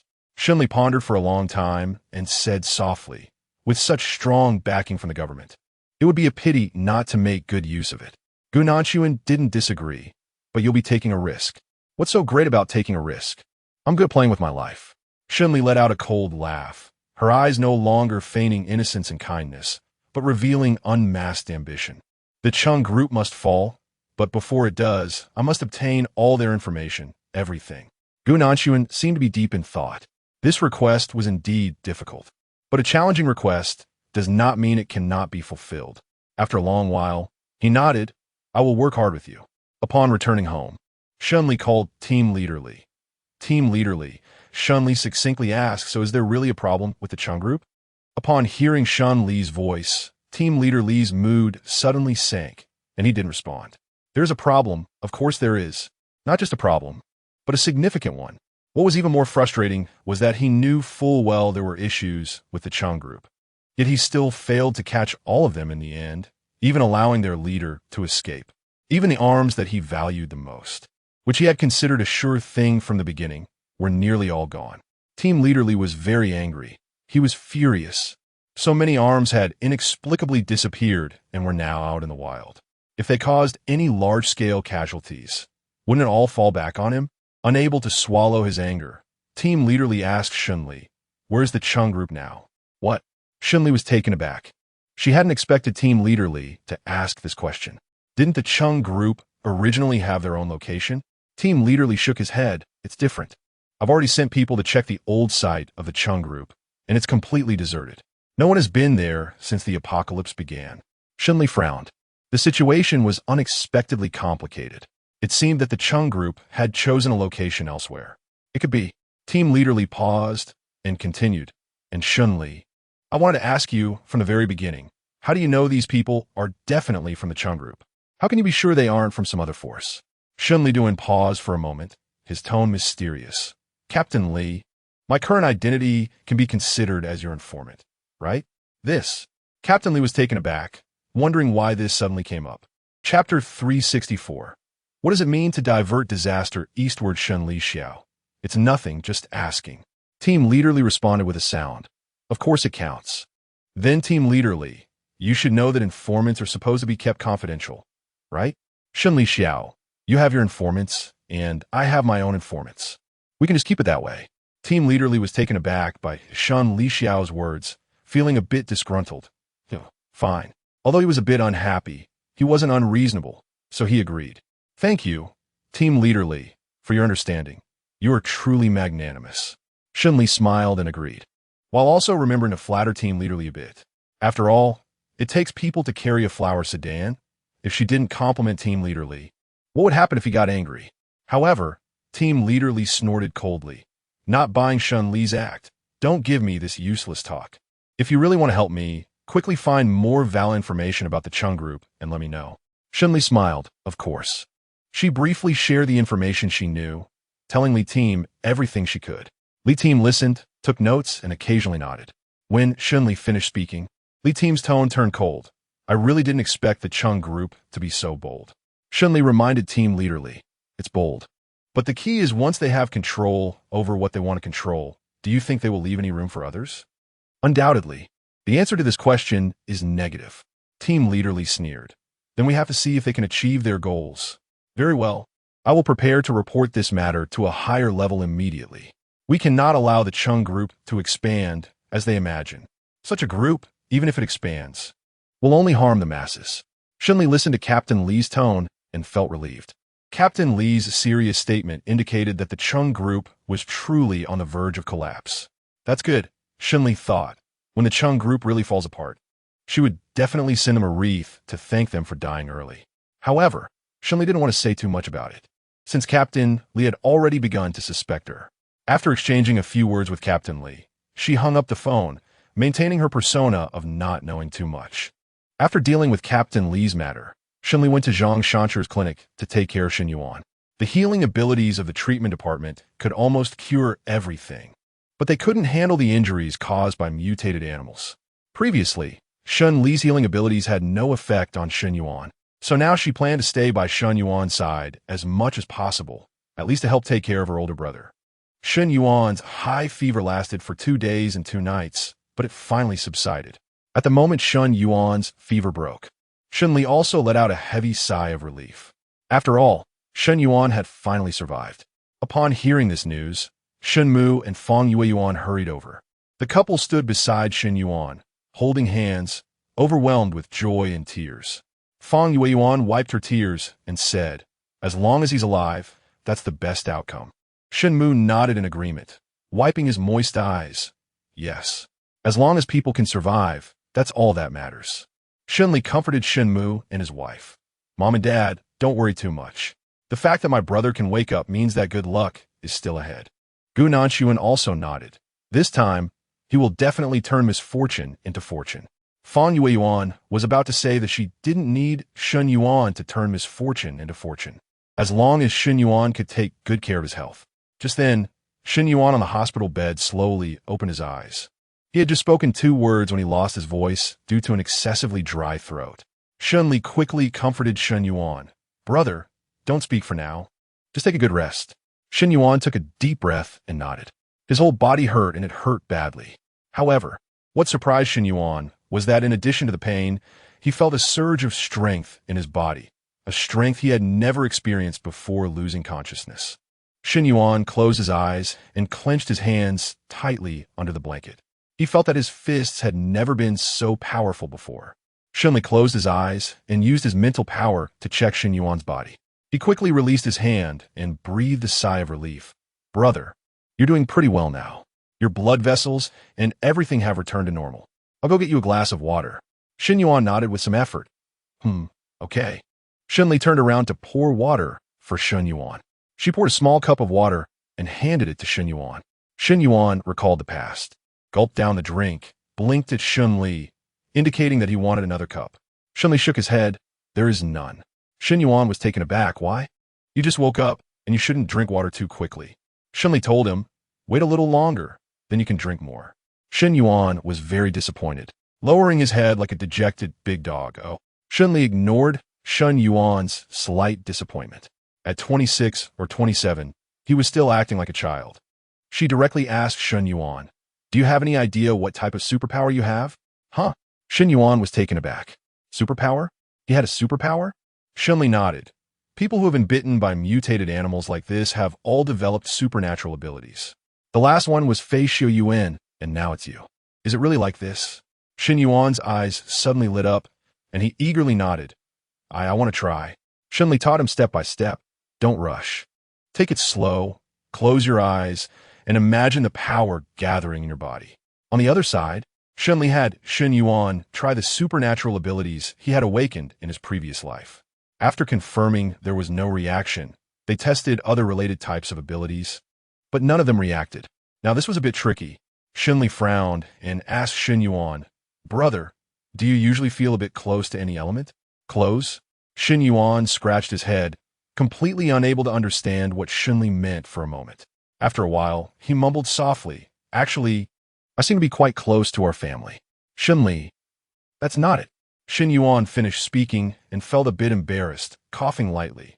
Well, I don't really know what I feel close to. How about you help me think of something? Shen Li hummed in response. It's okay, no rush.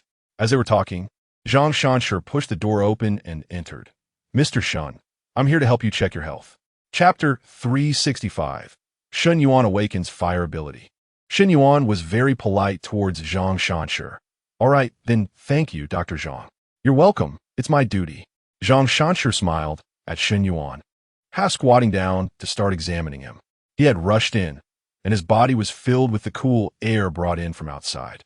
Shen Yuan was approached by Zhang Shanshi and couldn't help but shiver, murmuring, "Why is it so cold?" With a soft pop, a small flame suddenly shot out from his fingertip. At this moment, Shen Yuan was closest to Zhang Shanshi, who was almost pressed against him, so the flames on Shen Yuan's hand directly affected him. Before he could react, the flames caught the hem of his white coat. The fire quickly flared up, startling Shen Li, who hurriedly reminded Zhang Shanshi, "Dr. Zhang, your clothes." "Clothes? What clothes?" Zhang Shanshi didn't notice anything wrong at first.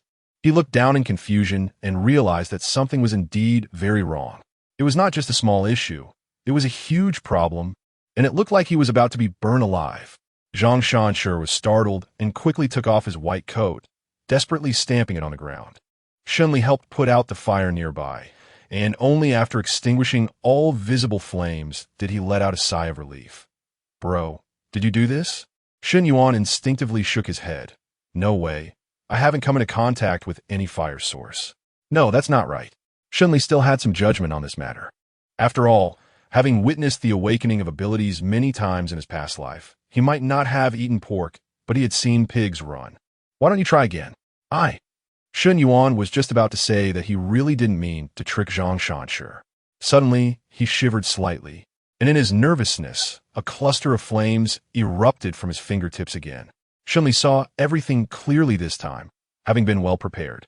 She immediately took a cup of water and splashed it onto Shen Yuan's hand. With a sizzling sound, the fire on Shen Yuan's hand was completely extinguished, and smoke slightly rose from his fingertips. Shen Yuan, for the first time, observed such a situation, and he was also quite flustered. Shen Li squinted and observed his hand for a moment, noticing that Shen Yuan's expression was off, and comforted him. "It's okay, brother. This situation is very normal." Shen Yuan, "Really? Why does he seem a bit skeptical?" Shen Li nodded, expressing affirmation. "It's very normal. It's completely understandable that you can't control your abilities during your first awakening. Once you learn to control your powers, everything will be fine." Shen Yuan clenched his fists and made a sound of agreement. He took a deep breath and turned to Zhang Shanshi, "Dr. Zhang." Zhang Shanshi was still dealing with the burned white coat, looking worried. "What's wrong, Mr. Shen?" "You." Shen Yuan hesitated for a moment and asked him if he wanted to draw some of his blood or take some samples for a checkup. Zhang Shanshi paused for a moment, surprised that Shen Yuan would. Mr. Shen, are you sure?"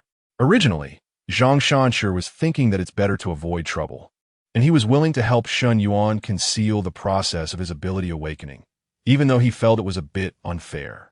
He accepted it since Shen Yuan had indeed contributed a lot to the base, but he didn't expect Shen Yuan to actively request fairness. Shen Yuan nodded affirmatively. "Yes, I'm sure.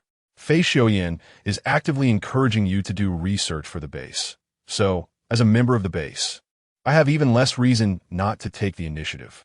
Zhang Shanshi's gaze towards Shen Yuan gradually changed, from shock to serious admiration. After a long while, he nodded. "Okay, since that's how you feel, let's do it this way. Miss Shen, you have no objections, right?" Shen Li said, "My brother makes his own decisions, and I listen to him." All right. Zhang Shanshi nodded with satisfaction and began to help Shen Yuan with the examination. He moved quickly, and before long, he had drawn 2 tubes of blood from Shen Yuan and carefully sealed the samples. Zhang Shanshi was already finished, but Shen Yuan still felt a bit unsatisfied. "Is that it? Just this little bit of blood?" Zhang Shanshi was taken aback for a moment and smiled. "Drawing your blood is to verify some of my ideas, and whether these ideas are reasonable will require further validation." "Oh, that's fine." Shen Yuan nodded, "And if you need anything, Dr. Zhang, just come find me." "Of course, Mr. Shen, I should thank you for your contribution as well." Zhang Shanshi took a step back and slightly bowed to Shen Yuan, his demeanor very serious. Only after bowing did he turn and leave. Usually, Shen Yuan wasn't this selfless. So how come he was so altruistic at this crucial moment? Shen Yuan chuckled and said, I'm not being selfless. I just want everyone to think that our family is quite fair in handling matters. Shen Li couldn't help but laugh. All right, that's good. Of course.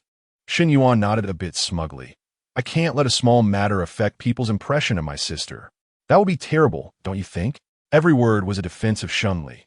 Shen Li slightly pursed her lips and looked at Shen Yuan seriously. Brother, thank you. Shen Yuan was taken aback, not expecting Shen Li to suddenly say thank you, feeling a bit awkward. Ahem, there's no need to thank me for this. Shen Li smiled. It's nothing. I just really wanted to say it.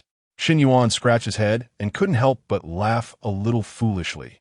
Hee, then let's say you have good taste. The brother and sister joked and laughed for a while, and then Shen Li got up to leave.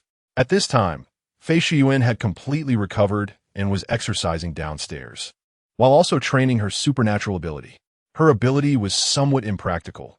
It was ice-based, which was classified as a second-tier ability in the apocalypse because ice powers could only be used when there was water available. Unlike fire abilities that didn't require any fuel and could be activated as long as the user was nearby. When she saw Shen Li approaching, Fei Shiyuan was taken aback for a moment, then happily waved. Miss Shen, over here. Shen Li walked over with a smile. You're feeling better. Fei Shiyuan nodded. Yeah, I'm almost fully recovered. Fei Shiyuan fell silent for a moment, a faint bitterness surfacing in her smile. It's okay. There are familiar places, and there are also unfamiliar places. Shen Li was well aware that what Fei Shiyuan was struggling with was the fact that her husband was no longer around. Jiang Lily had recently become very close to Fei Shiyuan and had shared a lot of things with Shen Li. Chapter 366. Training results. Fei Shiyuan and her husband were childhood sweethearts and also a model couple. After more than 10 years of marriage, their relationship remained strong, and Fei Shiyuan's husband took great care of her, treating every day like they were still in the honeymoon phase. Fei Shiyuan truly wanted to survive, not just for herself, but also to honor her husband's last wishes before he passed away. However, at the same time, Fei Shiyuan genuinely missed her husband every day, and her sorrow was real. Fei Shiyuan sighed. Actually, I should thank Miss Shen. If it weren't for her helping me take revenge, I wouldn't be able to stay here peacefully. Shen Li smiled. It's just a small matter. No, to me, this is the most important thing in the world. Fei Shiyuan looked at Shen Li seriously. Miss Shen, I am very grateful to you. Shen Li was taken aback for a moment and nodded. All right, then I'll remember this gratitude of yours. Fei Shiyuan finally breathed a sigh of relief. Shen Li asked her, Are you getting used to the base lately? Is your body keeping up? Fei Shiyuan nodded. I feel pretty good physically now, although I have to get my blood drawn from time to time, doctor. Zhang pays a lot of attention to helping me replenish my health. Shen Li nodded. That's fine. Here you go. She took out a printed manual on ability awakening that she had prepared in advance and handed it to Fei Shiyuan. Fei Shiyuan took the manual and, upon seeing the contents inside, was clearly taken aback. Miss Shen, it's nothing much. Just a report compiled by those who awakened their abilities earlier in the base. Shen Li said casually, then reminded Fei Shiyuan, you can use it as a reference. But you have to be careful. Don't let others see this manual, and it's best if no one knows it exists. Do you understand? Fei Shiyuan was shocked and took a deep breath to adjust herself. It turned out this manual was so important, and she suddenly felt that her status in Shen Li's eyes had greatly improved. Shen Li nodded. That's good. I still trust you very much. Fei Shiyuan nodded vigorously. Yes. Yes. Shen Li patted Fei Shiyuan's shoulder, symbolically telling her a few words of encouragement before turning to leave. Fei Shiyuan practiced her abilities while glancing at the manual, a hint of hopeful smile at the corners of her lips. Husband, can you see me from up there? My life has hope again. I'm no longer like before, easily at the mercy of others, but will become a strong person like the one who saved me. I will live well, living for both of us. After handing the manual to Fei Shiyuan, Shen Li gave one to Qian Kaixian, another to Zhang Chong, and finally took one to Zhang Shancher's small clinic to give to Shen Yuan. Everyone who received the manual was deeply moved, except for Shen Yuan. After receiving the manual, Shen Yuan didn't say a single extra word and immediately began to practice vigorously according to the manual. He trained very hard, getting up at dawn and practicing late into the night, as if he was holding back a fierce determination to prove himself. Gu Nanshuan felt it was somewhat inappropriate and wanted to advise Shen Yuan. After all, the awakening of abilities is a continuous process, and there would be a lifetime to gradually adapt and train, so there was no need to rush. However, before Gu Nanshuan could offer advice, Shen Li stopped him. "Never mind, Gu Nanshuan, since my brother is willing, let him be." Gu Nanshuan was slightly taken aback and raised an eyebrow. "Are you sure?" "Yes, I am sure," Shen Li nodded. "I understand my brother's mindset very well. He was afraid of being useless before, but now he feels he is finally useful and wants to seize this opportunity. It's not hard to understand." Gu Nanshuan fell silent for a moment and nodded. "That's true. So the rest is saying?" Gu Nanshuan was slightly surprised. "I've never heard this before." Shen Li shrugged. "This sentence is meant for people like us with average qualifications. You, a genius, don't need to use such words." Gu Nanshuan didn't quite agree with this. "I'm not a genius." "Oh." Shen Li raised an eyebrow, looking at Gu Nanshuan with great interest. That gaze seemed to be questioning him. "Are you sure? Are you really not?" Gu Nanshuan felt a bit pressured under Shen Li's gaze and cleared his throat seriously, saying, "I'm not a genius. I'm just an ordinary person with a bit stronger talent than others. If I really have to say what has made my abilities significantly stronger, perhaps it's because I seized a good opportunity." Shen Li nodded and said, "To be honest, Gu Nanshuan's words were quite reasonable, so I have also caught a good time." Gu Nanshuan was taken aback for a moment, but this time he shook his head. "No." Shen Li was confused. "Why am I not? You're different." Gu Nanshuan looked at Shen Li and said seriously, "You are a genius, very smart." Shen Li, well, it seems Gu Nanshuan doesn't think of himself as particularly impressive, but he does find her quite remarkable. This is probably what they call a self-imposed filter, right? Shen Li couldn't help but smile, the corners of her lips curling up. Gu Nanshuan felt a bit nervous from Shen Li's smile and coughed lightly. "What are you laughing at?" "Nothing, nothing." Shen Li's smile widened a bit more. "Gu Nanshuan, how come I never noticed you were so cute before?" Gu Nanshuan was slightly taken aback. Cute?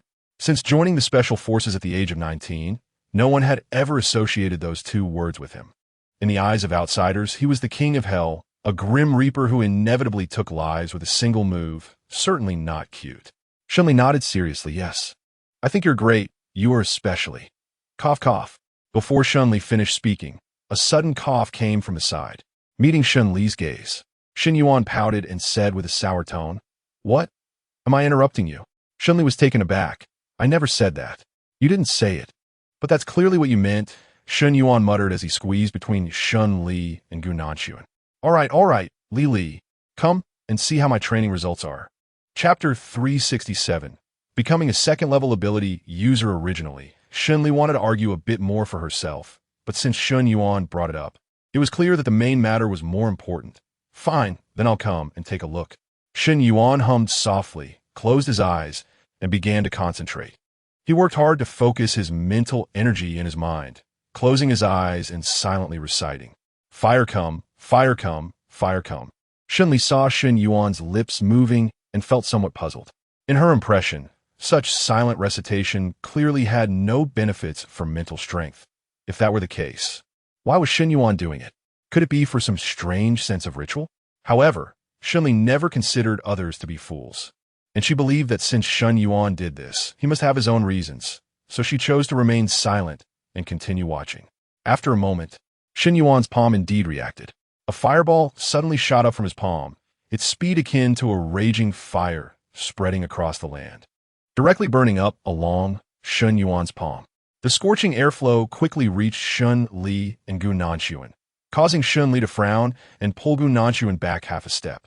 At this moment, Shen Yuan was completely immersed in the world of his supernatural ability and was utterly unaware of Shen Li's retreat. He took a deep breath and suddenly shouted, "Go!" Boom! The fireball violently detached from Shen Yuan's hand and smashed into the mountain wall of the nearby air raid shelter. "Is everything all right? I see that fireball seemed to have indeed come from Mr. Shen's hand. If it's fine, then it's fine. That's good." Everyone had a consensus about this situation, although they only had a rudimentary understanding of such extraordinary abilities. It was definitely better for Shen Yuan to possess such powers than for someone else to have them. Not to mention, everyone had witnessed how much care Shen Li and Shen Yuan had shown them. If it were someone else, they wouldn't be treated with such consideration. They all felt reassured and supportive of Shen Yuan acquiring this ability. Huh? What does this mean? Shen Yuan expressed confusion at Shen Li's question, feeling that having others assist in cultivating supernatural abilities didn't seem right. Shen Li realized that Shen Yuan must have misunderstood her meaning. That's not what I meant. I wanted to ask you, did you also cultivate the fireball detachment yourself? Yes. Shen Yuan scratched his head, feeling confused. Is there something wrong? Shen Li didn't say anything and exchanged a glance with Gao Minguan. To say there was something wrong, there really wasn't anything wrong. But the progress of this matter was indeed off, completely different from the awakening trajectories of those abilities' users in her past life. As Shen Yuan was about to continue asking questions, Shen Li raised her hand to stop him. Brother, just look at the manual I just gave you, and you'll understand. Oh, let me take a look.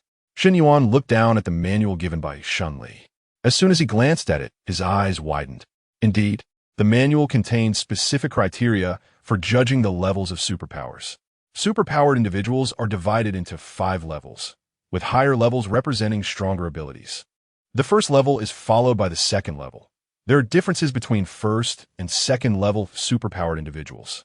While a first-level superpowered individual can only control their powers without being able to project them outside their body, a second-level superpowered individual is capable of successfully projecting their powers outside their body. Compared to first-level superpowered individuals, second-level superpowered individuals clearly have a more proficient and powerful control over their abilities. Shen Yuan looked at the manual while glancing down at his own hand. His face filled with disbelief. He had not forgotten that it was this very hand that had thrown the fireball he formed with his mental power, which had crashed into the mountain, the sound of it still ringing in his ears. So this was the symbol of strength. He had unknowingly become stronger? After finishing the manual, Shen Yuan still felt a sense of unreality, dazed. He lifted his head and asked Shen Li with disbelief on his face. Am I a second-tier ability user now? Shen Li nodded. According to the screening criteria, you indeed are. Shen Yuan stammered and asked. Then Li, what level are you at? Shen Li told him, I'm almost at the second level now. The way I use my mental power to perceive the world has trained my ability, and I feel like I'm on the verge of breaking through to the third level. However, it's a pity that the medical type abilities are somewhat lacking in power. After breaking through to the third level, it might only be useful as an ordinary second level offensive ability. But I'm not too demanding. It's enough to make do. So soon? Shen Yuan took a deep breath, still unable to believe it. Could it be that there was something wrong? Earlier, awakening my ability was so difficult. How could it be? This guess might be a bit overly worried, but thinking back on Shen Yuan's earlier struggles to awaken his ability, Shen Li felt it was understandable. If it weren't for the hamster released by Cheng Jiarui, Shen Li wouldn't even be able to determine whether Shen Yuan could successfully awaken now. After pondering for a moment, she smiled and looked at Shen Yuan, seriously saying, Bro, have you ever thought that it might be precisely because your earlier awakening process was so tough that you're now becoming a second-level ability user at such a fast pace? Shen Yuan was left confused by Shen Li's words. Is there really such a thing to say? Shen Li nodded, taking a broad view yet being concise, accumulating knowledge yet releasing it sparingly. This applies to every aspect without exception. Gao Minguan also spoke. Becoming a second-tier ability user is what you deserve. Shen Yuan felt a wave of joy. He clenched his fists tightly, his face filled with happiness, feeling an endless surge of energy throughout his body. I should go train hard again. Perhaps in the next couple of days, he could level up again. Chapter 368. Finally, there are data. Shen Li wanted to tell Shen Yuan that meals should be eaten bite by bite, and tasks should be done step by step, without rushing for success. However, seeing Shen Yuan so full of energy, Shen Li fell silent. Forget it. Let him believe that with effort he can continue to break through. That is actually quite good too. Shen Li silently nodded, patted Shen Yuan on the shoulder, and turned to leave. Shen Yuan stood there alone, continuing to practice his abilities with fervor. In the blink of an eye, 2 days passed, and there were some results on Li Wengui's side. It was unclear whether Cheng Jiarui was truly busy with important matters or if he had just come to the research staff to show off in a moment of emotional fervor. In any case, after that one visit to the research department, Cheng Jiarui never set foot there again. This gave Li Wengue a chance to breathe. He used Cheng Jiarui's name several times to pressure the research department for progress, making everyone in the research department feel frustrated yet unable to voice their anger. They gathered together and cursed Cheng Jiarui behind his back countless times. Whether it was due to this strong resentment or not, Cheng Jiarui really fell ill. His illness came on suddenly. It started with a fever, but then inexplicably turned into a high fever that wouldn't subside. In his view, he was perfect and flawless. As for getting sick, that was merely a useless reaction that only inferior people would experience. How could someone as strong as him possibly fall ill? However, the facts were undeniable. Cheng Jiarui was indeed sick, and quite severely at that. With his condition, Cheng Jiarui could no longer act like he used to, threatening others at will. Li Wengue seized the opportunity to approach Cheng Jiarui, bowing and scraping. "Brother Cheng, if you have any orders, why not let me help?" Cheng Jiarui was in a bad mood and glared at him fiercely, his eyes red and bloodshot, looking quite terrifying. "Get lost." Li Wengue continued to plead. "Brother Cheng, I'm just thinking of you. When I say get lost, can't you understand?" Cheng Jiarui's impatience grew, his gaze fierce. "I'm not negotiating with you. I'm notifying you. If you don't get lost, cough, cough, cough." As he spoke, Cheng Jiarui began to cough violently. Li Wengue quickly backed away, raising his hands in a gesture of surrender. "Brother Cheng, please don't be angry. I was wrong. I'm leaving now. Please don't lose your temper." With that, Li Wengue dashed away. Lying there, Cheng Jiarui frowned. In his impression, people who became ability users were supposed to be free from illness, or at least much healthier than ordinary people. But now he had become like this. Could it be? On the other side, Li Wengue was unaware of Cheng Jiarui's thoughts. He only felt that he had another opportunity to act freely away from Cheng Jiarui's sight. So he immediately ran to the laboratory, eagerly asking, "How are the experimental data coming along?" In recent days, everyone had gotten used to Li Wengue's visits. "Brother Li, we really haven't obtained any data." "No data?" Li Wengue's expression immediately soured. He sneered sarcastically. "Do you know whose demands you're delaying? You're delaying Brother Cheng's demands. There's nothing more to say.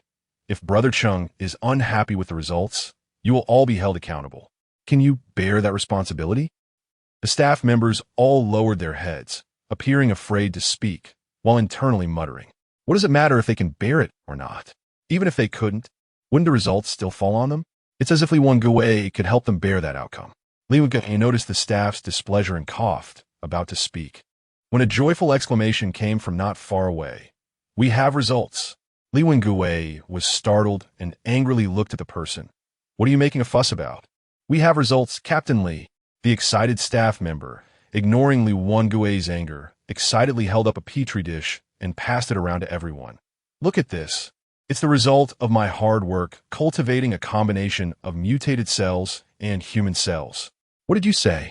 Everyone was jolted awake and quickly gathered around. This result was crucial. To say it was groundbreaking would not be an exaggeration. Although Li Wengue had only a vague understanding of science, he had taken Shen Li's previous request seriously. Upon hearing this, he immediately perked up. Wasn't this exactly what Shen Li had asked for? Great. They finally had the experimental results Shen Li requested. Did this mean he could go to Shen Li now? Li Wengue excitedly approached the staff's desk. "Quick, let me see the results."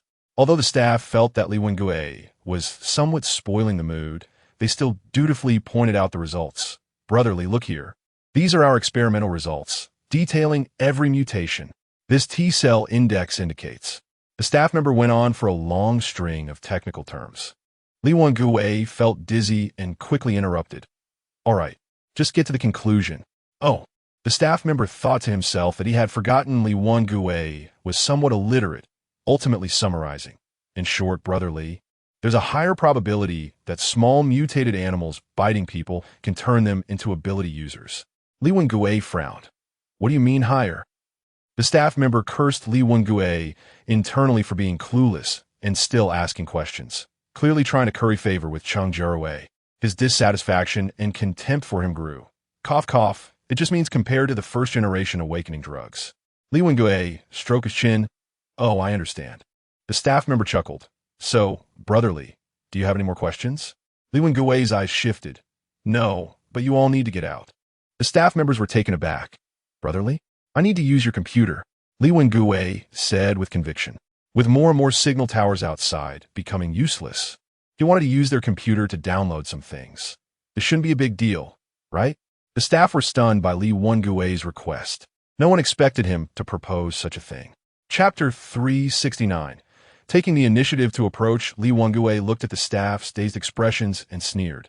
What's wrong? Are you all unhappy? The staff wanted to resist a little, but no, brotherly, we just feel. Enough. Don't use those excuses as a shield. Li Wengui's fierce demeanor was evident as he glared at everyone. Remember your identity and status. Remember that I can make you face disaster with just a few words. The staff were startled by Li Wengui's intimidation, timidly lowering their heads. I understand. Li Wengui snorted coldly. Go? The staff dared not resist any longer and left with their heads down. Once everyone had left, Li Wengui's eyes gleamed with excitement as he took out his phone, connected it to the computer, and copied all the data the staff had generated in his phone, sending it to Shen Li. Beep, beep, beep. Shen Li heard the sound of her phone and picked it up to take a look. As soon as she saw it, she was stunned. The phone was continuously receiving various kinds of data and photos, and she could tell without looking closely that these data and photos must be extremely valuable. Definitely first-hand materials from the Cheng group. She never expected that Li Wengui had actually found so many things. Shen Li's expression was a bit complicated, her lips slightly pursed. Li Wengui was so capable that it made her feel a bit guilty for not lending him a hand. Just look at that.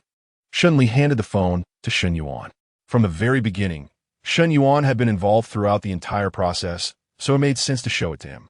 Shen Yuan took the phone and looked at it, his eyes widened in shock. This data. Shen Yuan was suddenly so frightened that he stuttered. He knew how crucial and powerful this data was, and he never expected that such data would end up in Shen Li's hands. After a brief shock, Shen Yuan immediately grabbed Shen Li and asked, Li, who gave you this data? Li Wengui gave it to me, Shen Li told Shen Yuan. He said he wanted to come live at our base, and I let him exchange resources for it, so he brought me this data. He actually brought such data? Shen Yuan, while shocked, couldn't help but nod, feeling even more appreciative of Li Wengui in his heart. He actually has some ability. Shen Li hummed and said, he's already so capable. Brother, do you think we should really let him come and live with us?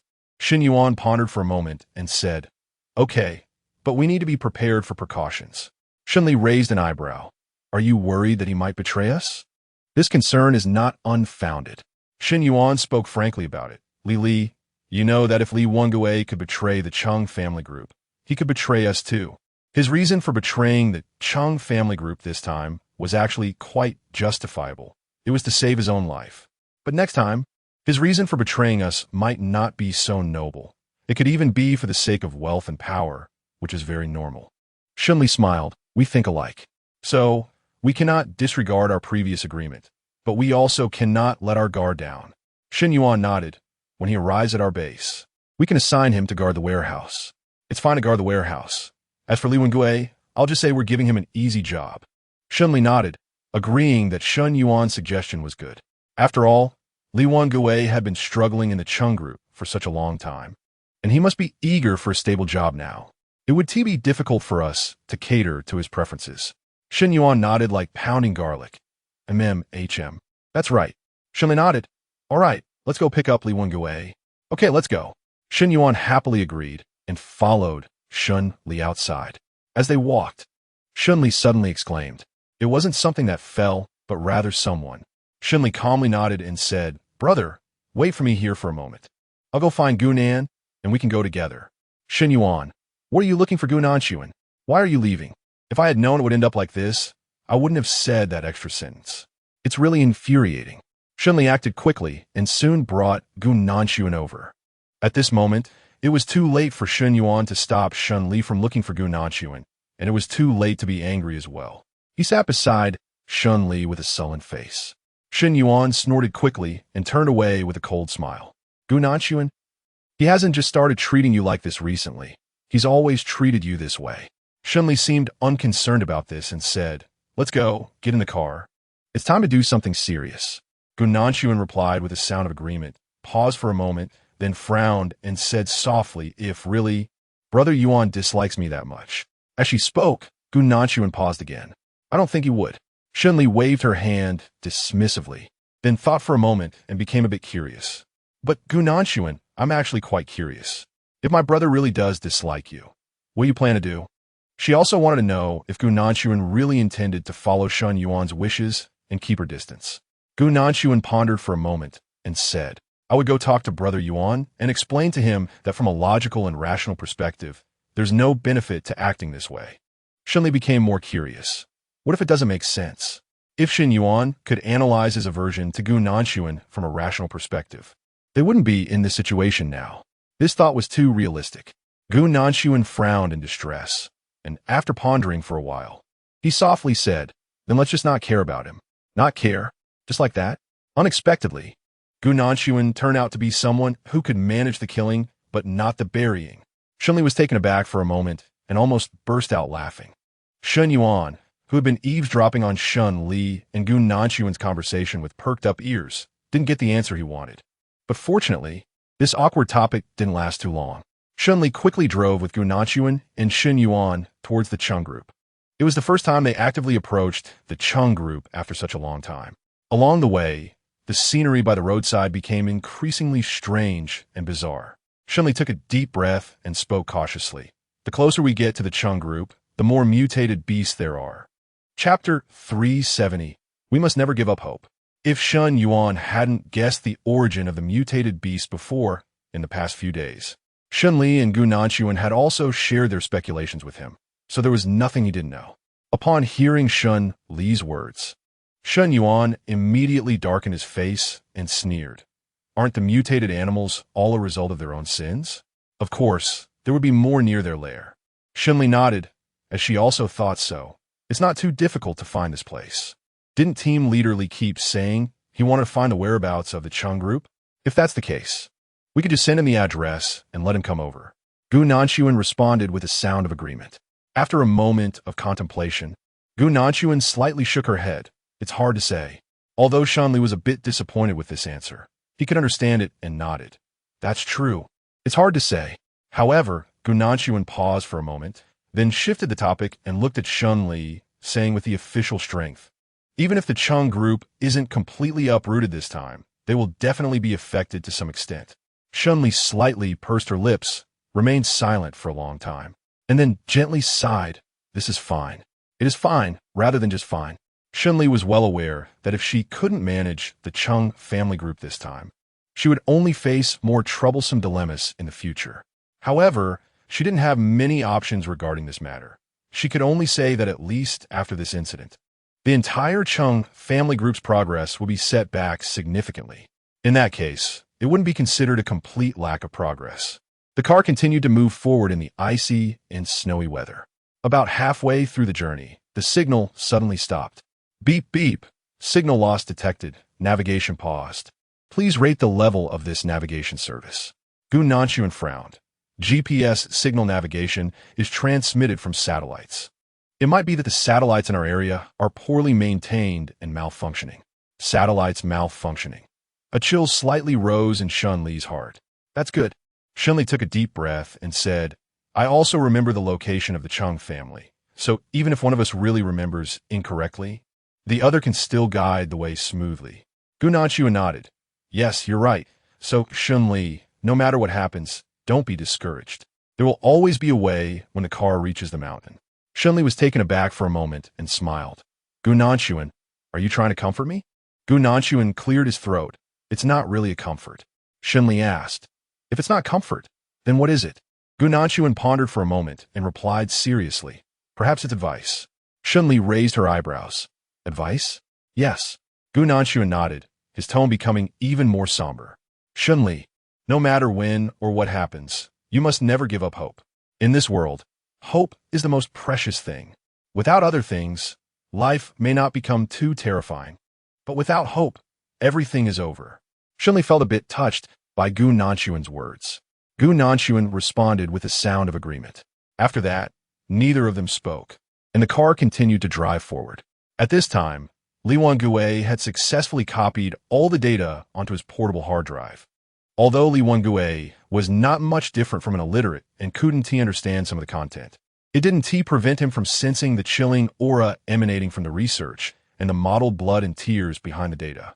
Li Wengue couldn't be considered a good person, but even if he wasn't a pervert. Some things were still too challenging for him. The existence of this data was evil in itself, so it was better to delete it. Li Wengue silently muttered a few phrases in his heart, relieved after deleting all the research results, and turned to leave. Just as he was about to walk out of the research department's office, the staff members who had left earlier came back in.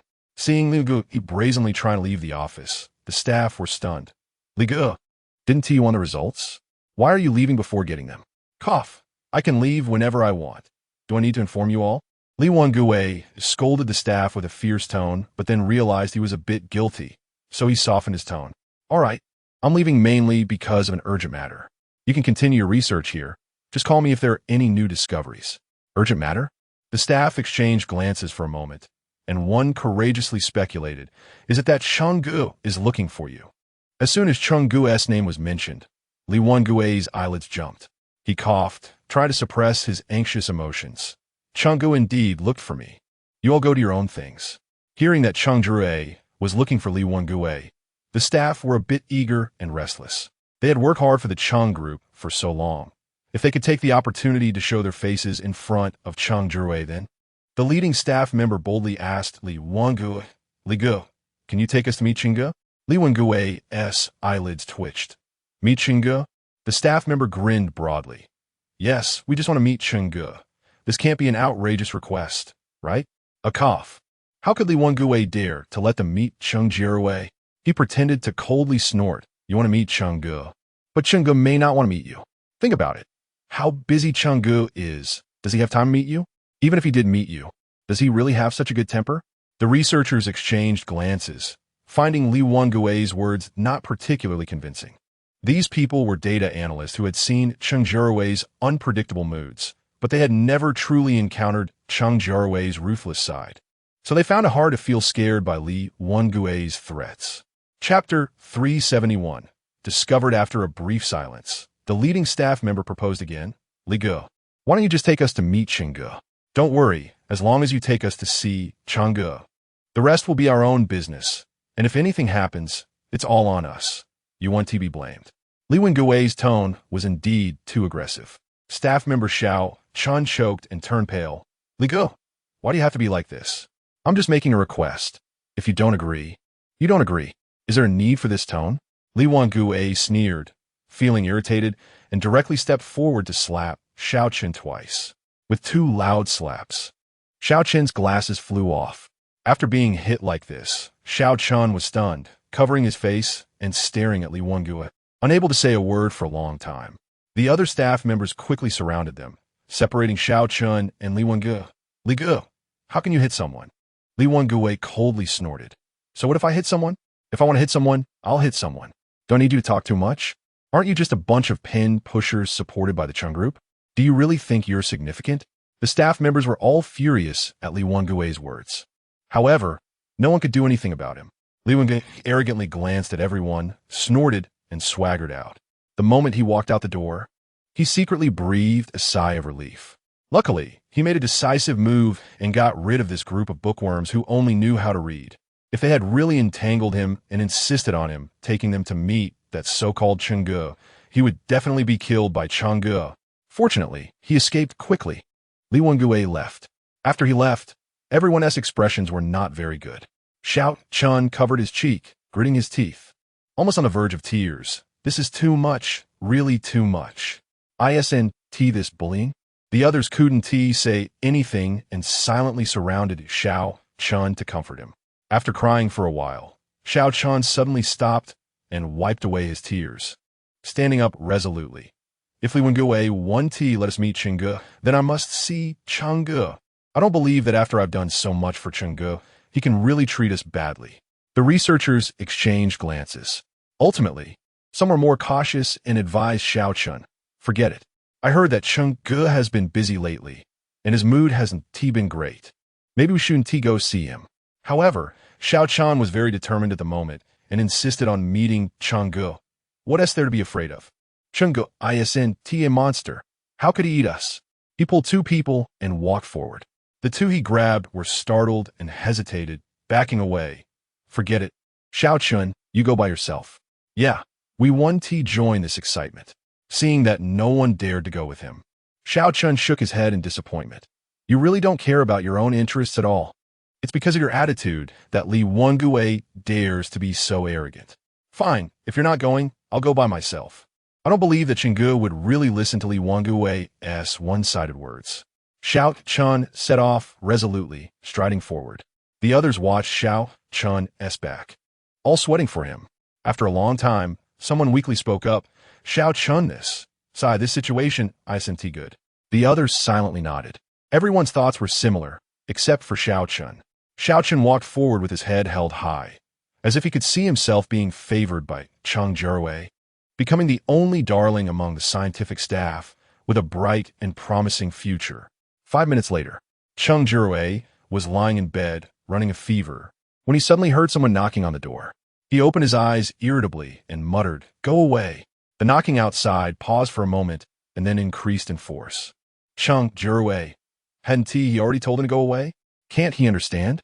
With the fever and anger, the fury in Cheng Jiarui's eyes intensified, and he directly opened the door, reaching out to grab Xiao Chun by the neck. Due to his fever, Cheng Jiarui didn't have much strength, and his actions didn't reveal his true murderous intent. Xiao Chun was startled, thinking that Cheng Jiarui was just trying to scare him, and quickly raised the white flag. "Brother Cheng, please don't be angry. I'm here to report. I want to report Li Wengue. You just used your name to intimidate us." Li Wengue? Cheng Jiarui frowned, his killing intent easing a bit. "What did he come to you for?" He said he was following your orders to collect the experimental data," Xiao Chun said, somewhat surprised, as if he had caught a clue. "Could it be that, Brother Cheng? You actually didn't Cheng Jiarui furrowed his brows. "No, of course he didn't What does Li Wengue want to do with this? Does he want to steal my experimental data? Or—" Cheng Jiarui fell into a trance, pondering deeply. His finger was still pressed against Xiao Chen's carotid artery, not noticing his own actions, yet the strength was gradually recovering. Xiao Chun thought his opportunity had come and smiled flatteringly. "Brother Cheng, you see." Enough noise. With a bang, blood splattered, and Xiao Chun didn't even have time to scream before dying with his eyes wide open. Cheng Jiarui glanced at him with disgust and snorted coldly, overestimating oneself. But it wasn't just Xiao Chun who was overestimating himself. Li Wengue was as well. Cheng Jiarui's eyes tinged with a faint red hue, and the feverish heat in his body gradually faded. He paused, stood up, and walked outside. Li Wengue. Cheng Jiarui chuckled a few times, his voice like that of a devil. "Betraying me will come at a price." At this moment, a few kilometers away from the Cheng group, Shen Li took out her phone again and tried to call Li Wengue. Initially, Shen Li was a bit worried, but it turned out that although the global positioning satellites in the sky were not functioning, the signal towers on the ground were still working well, and the call was quickly connected. Shen Li Song let out a sigh and asked straightforwardly, "Li Weng, where are you?" Li Wengue responded with a surprised awe and replied grandiloquently, "I'm at the headquarters. What's the matter?" Chapter 372. Red Snake. Shen Li reminded him, "Hurry up and come out." When Shen Li said that, Li Wengue was taken aback and felt a bit nervous. "What's wrong? Is there a problem, Miss Shen?" "There's no problem, but one might arise soon." Shen Li warned Li Wengue that Cheng Jiarui was not an ordinary person.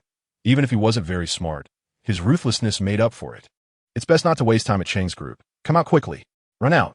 Li Wengue felt a bit anxious upon hearing this. However, after pondering for a moment and glancing to the side, he thought it would be even stranger to suddenly run out of Cheng's group for no reason. "It's okay. Miss Shen, I can handle it." Shen Li furrowed her brows, wanting to persuade Li Wengue a few words. But now is not the time for lengthy speeches. Shen Li couldn't say much more for Li Wengue and could only cautiously remind him repeatedly, "Hurry up and come out. The more time you waste, the more dangerous your situation becomes. I have to hang up now." "I understand, Miss Shen," Li Wengue replied in a low voice, putting away his phone. After the call, Li Wengue noticed curious glances from those around him. He was about to leave. What was there to fear? Li Wengue snorted coldly and shot a glare at the onlookers. What are you looking at? Haven't you seen me contact Brother Cheng before? Let me tell you, my status is different from yours. I am someone who can communicate face-to-face with Brother Cheng, and you don't have that qualification. Li Wengue's words silenced many, and the crowd turned away, unwilling to engage with him. Li Wengue let out a sigh of relief, putting on a proud front as he swaggered forward. As he walked, he reached the emergency exit. Li Wengue looked at the door, his eyes lighting up. Hope was right in front of him, and soon he would be able to get out. However, just as Li Wengue's hand was about to touch the door, a sudden change occurred. A chilling voice appeared behind him, carrying a hellish coldness and killing intent, with a hint of a bone-chilling smile. Li Wengue. This voice made Li Wengue shiver. Cheng Jiarui was standing not far behind him, coldly watching him with a sneer. Meeting Cheng Jiarui's gaze, Li Wengue's heart sank. An ominous premonition grew stronger, and he forced a smile, calling out, Brother Cheng. His voice trembled slightly. Cheng Jiarui slowly walked closer to Li Wengue, adopting the stance of a big cat toying with a mouse. Li Wengue, why are you suddenly leaving? You didn't mention anything about leaving the Cheng group before. It's over, Li Wengue, he thought as he heard Cheng Jiarui's tone, his heart sinking. He had previously thought himself to be Cheng Jiarui's confidant and had analyzed Cheng Jiarui's change in speech. Now, Li Wengue could be certain that Cheng Jiarui must have learned of his betrayal and was here to toy with him. Brother, actually Li Wengue forced a laugh. His mind racing, I just want to go out for a walk. Cheng Jiarui laughed. Walk where? Li Wengue couldn't answer. As Cheng Jiarui was about to continue walking towards him, Li Wengue panicked. He gritted his teeth, suddenly shouted, and grabbed something nearby, wildly throwing it at Cheng Jiarui while running outside. A fire extinguisher, some art pieces. Those things had no effect on Cheng Jiarui. Cheng Jiarui clicked his tongue in annoyance and suddenly quickened his pace, ghosting over to Li Wengue and grabbing his throat. Li Wengue's face turned pale, half choking, half frightened. At that moment, he suddenly felt an overwhelming regret. Perhaps he really would die. But thinking of Cheng Jiarui's ability to torment people, a small voice in Li Wengue's heart whispered that perhaps dying here wouldn't be so bad. Cheng Jiarui looked at the flailing Li Wengue, as if seeing through his thoughts, and coldly laughed. Li Wengue, I want to kill you. No, not kill him. Li Wengue felt a slight relief, somewhat fortunate. Perhaps Cheng Jiarui still remembered his saving grace.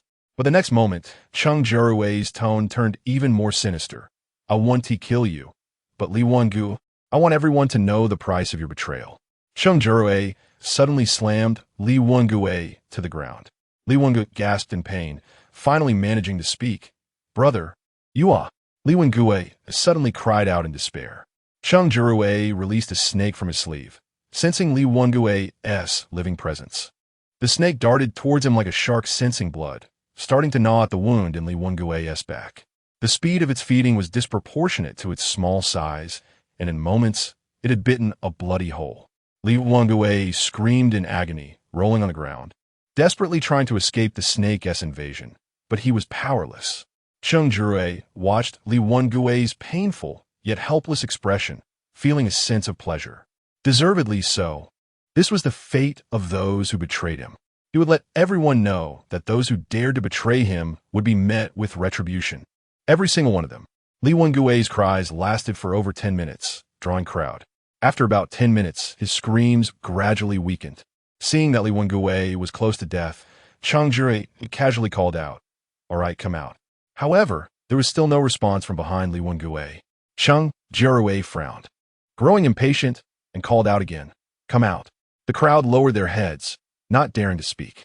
Cheng Jiarui emphasized, Li Wengue is a traitor. It's the first time someone has dared to betray the Cheng group in such a long time. Since that's the case, I will take him as a case study.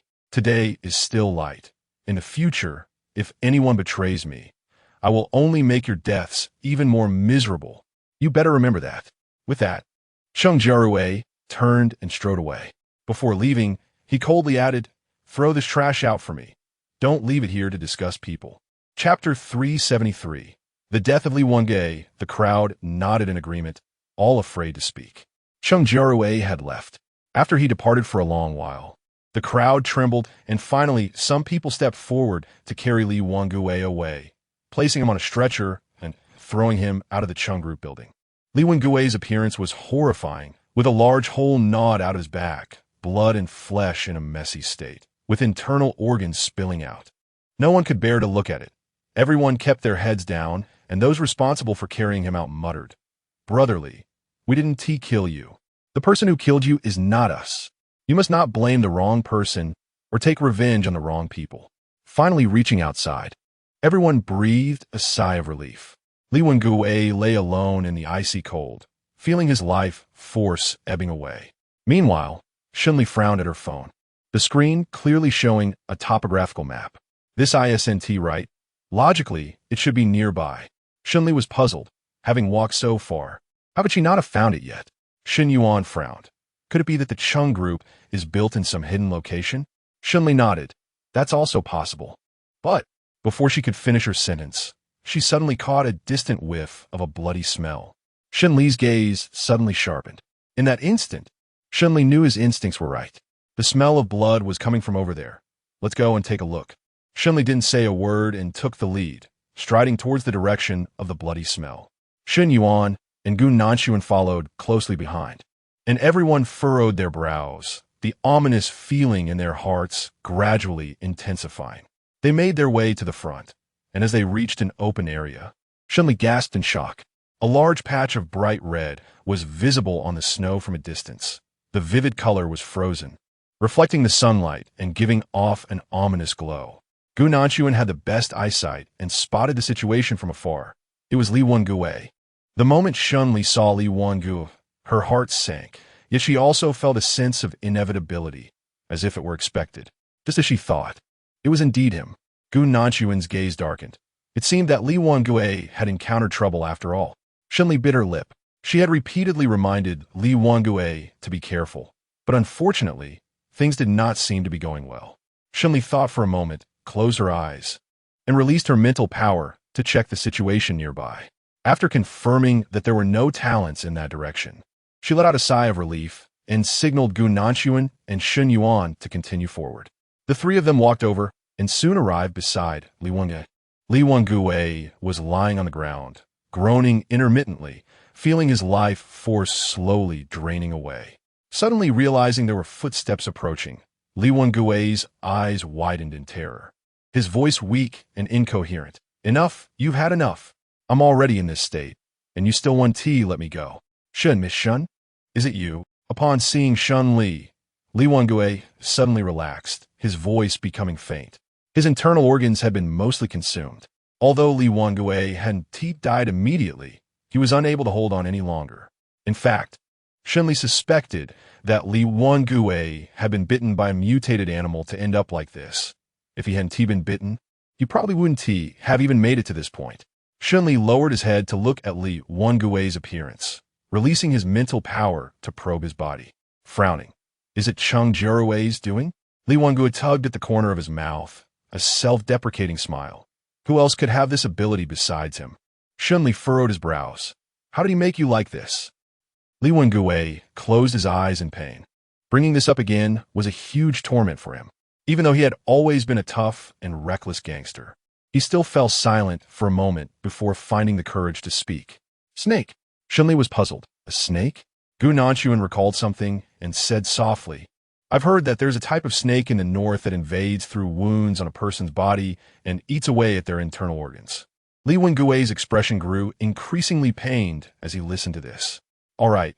Seeing his reaction, Shen Li understood that Li Wengue had most likely been bitten by such a snake. Shen Li thought for a moment and asked Li Wengue, "Is this snake cultivated by Cheng Jiarui?" Li Wengue nodded, his voice very weak. "Yes." Shen Li fell silent for a moment and then spoke.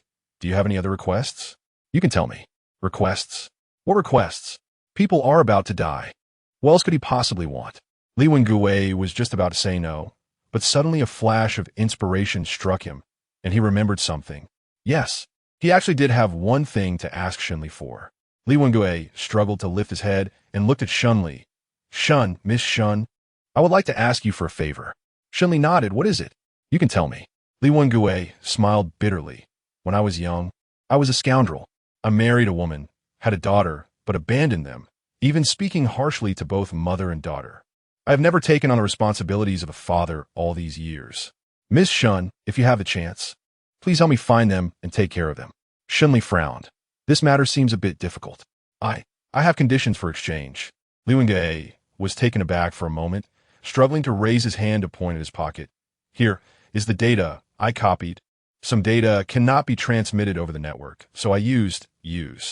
As Li Wengue spoke, his breathing became increasingly rapid. His movements caused the blood in his body to flow out more quickly, and Li Wengue felt increasingly dizzy, the world spinning around him, darkness closing in. Even with the support of the mutated animal's blood, he could no longer hold on. Seeing that Li Wengue was truly about to collapse, Shen Li paused for a moment and nodded. All right, I agree to your terms.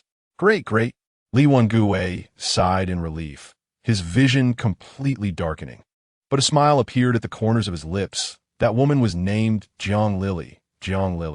Li Wengue's voice gradually weakened and finally disappeared completely. Shen Li looked down at his appearance, feeling a mix of emotions. He was dead. Li Wengue was indeed dead, dying just before leaving the Cheng family group. Moreover, he had mentioned Jiang Lily before he died. Shen Li frowned, recalling Jiang Lily and her daughter Jiang Minjing in the base. If nothing unexpected happened, Jiang Lily and her daughter should be at our base now. Gu Nanchuan responded with a hum. The age and experience match up. It's very likely. Shen Li sighed. I don't know if Jiang Minjing and her daughter Jiang Lily want to see Li Wengue. However, Shen Li thought to herself, if she were Jiang Minjing, she probably wouldn't want to see Li Wengue anymore. Chapter 374. Unexpected joy. When Shen Li left, he did not take Li Wengue with him. His corpse was left outside the Cheng group, in a patch of frost-covered dead grass. Just before leaving, Shen Li placed a lens beside Li Wengue's body, along with a small gift. Upstairs in the Cheng group, the few people who had thrown Li Wengue's body out were feeling increasingly uneasy. Thinking about Li Wengue's death and the torture he endured before dying, everyone looked pale. Just as everyone's faces turned grim, Cheng Jiarui suddenly appeared. Cheng Jiarui scoffed, expressing his disbelief. The footprints next to Li Wengue's body were not a single trail but two. One did indeed lead away from the company, but the other came from the woods. No one spoke, exchanging glances filled with skepticism. What Cheng Jiarui could see, they could not from their angles. Who could tell what was true or false? Seeing everyone silent, Cheng Jiarui's expression darkened, and he coldly scoffed. You are all useless. Forget it. You don't need to waste time here. Go outside and see what actually happened, whether someone has been there or not.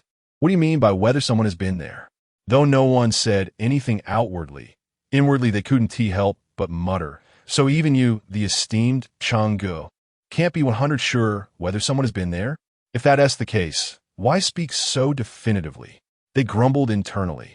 But no one dared to ignore Cheng Jiarui's orders. They complied meekly and went outside, heading towards Li Wengue's body. Watching their slow movements, Cheng Jiarui frowned and cursed under his breath, following them. Upon reaching the vicinity of Li Wengue's corpse, a strange smell filled the air. However, due to the overpowering stench of blood emanating from Li Wengue, this smell was not very pronounced and hard to detect. Cheng Jiarui wrinkled his nose. What is that smell? The people beside him looked just as confused as before. No, there is no smell. Useless. All you are useless. Cheng Jiarui glared at the people beside him with dissatisfaction, feeling he couldn't communicate with these fools at all. Get out of the way. All of you are useless. Let me handle this. Cheng Jiarui suddenly pushed the crowd aside and strode aggressively towards Li Wengue, wanting to see if anyone had indeed been there before his death.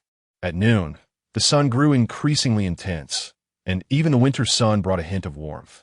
Sunlight shone on the glass lens, concentrating the light to a point, illuminating the dead grass beside Li Wengue's body, which slowly turned charred, emitting a hint of ominous smoke. Cheng Jiarui did not notice any of this. As a young master, he was not skilled in identifying traces. Although he had noticed the unusual situation nearby early on, he could not articulate why. merely pretending to search for traces for the sake of appearances. Just then, an unexpected change occurred. With a whoosh, a fierce flame erupted from Li Wengui's abdomen, bursting out of his wound and tearing his abdomen apart, the flames engulfing Cheng Jiarui and his sycophants in an instant. In a moment, everyone was engulfed in fire. The searing pain of the flames quickly overwhelmed them, and they screamed in agony, rolling on the ground, tried to extinguish the flames on their bodies. Cheng Jiarui, shocked and in pain, rolled on the ground several times before quickly jumping into a nearby small river, finally managing to douse the flames on himself.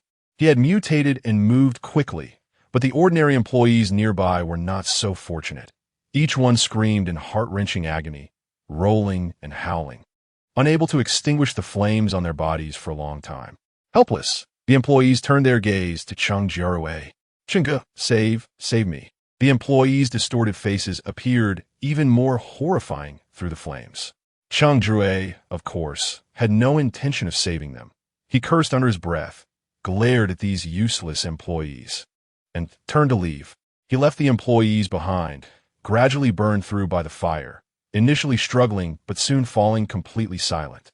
In the trees, a surveillance camera silently recorded the entire process. Moments later, the red dot on the camera blinked slightly, and with a soft bang, it self-destructed. Before self-destructing, the camera transmitted the recorded footage to Shen Li, completing its final mission. In the car, Shen Li looked down at the surveillance video on his phone. After a brief moment of relief, his brows furrowed tightly. Cheng Jiarui was burned by the fire, which was a good thing, but unfortunately, the flames did not harm Cheng Jiarui much.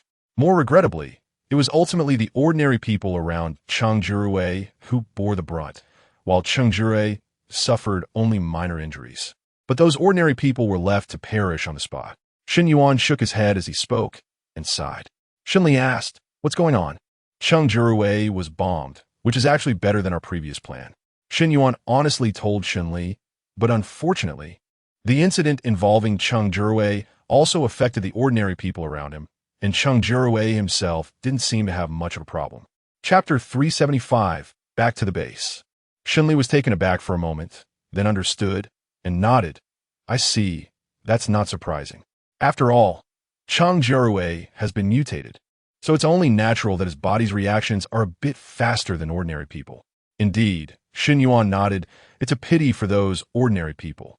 Shen Li smiled and said, "Those ordinary people may not be as innocent as you think, brother. Don't forget, they're all people of Cheng Jiarui, part of the Cheng Group. The Cheng Group has conducted so many strange and evil experiments, and anyone associated with the Cheng Group must have blood on their hands. There's no need to debate this.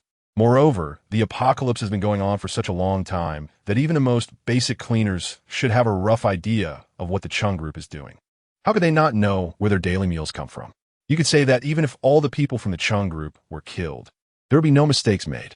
Shen Li does not impose moral standards and would not engage in any paranoid act of killing all the people from the Cheng Group. But to say she would feel guilty or embarrassed about accidentally killing a few members of the Cheng Group is absolutely impossible." After Shen Li said this, Shen Li gradually calmed down a bit. He rubbed his chin and nodded. "What you said does make some sense." Shen Li nodded heavily. His spirits lifted a bit. He drove back all the way to the air raid shelter. Shen Li quickly got to work when he received a task from Shen Li, while Shen Li went to find Zhang Shanshi to chat and remind him about the upcoming data and materials. However, upon arriving at Zhang Shanshi's side, Shen Li unexpectedly found a guest, Jiang Lili. Jiang Lili had come with Zheng Chang, and their body language was much more intimate than before. They occasionally shared jokes and laughter, creating a sense of closeness that made it hard for others to intrude.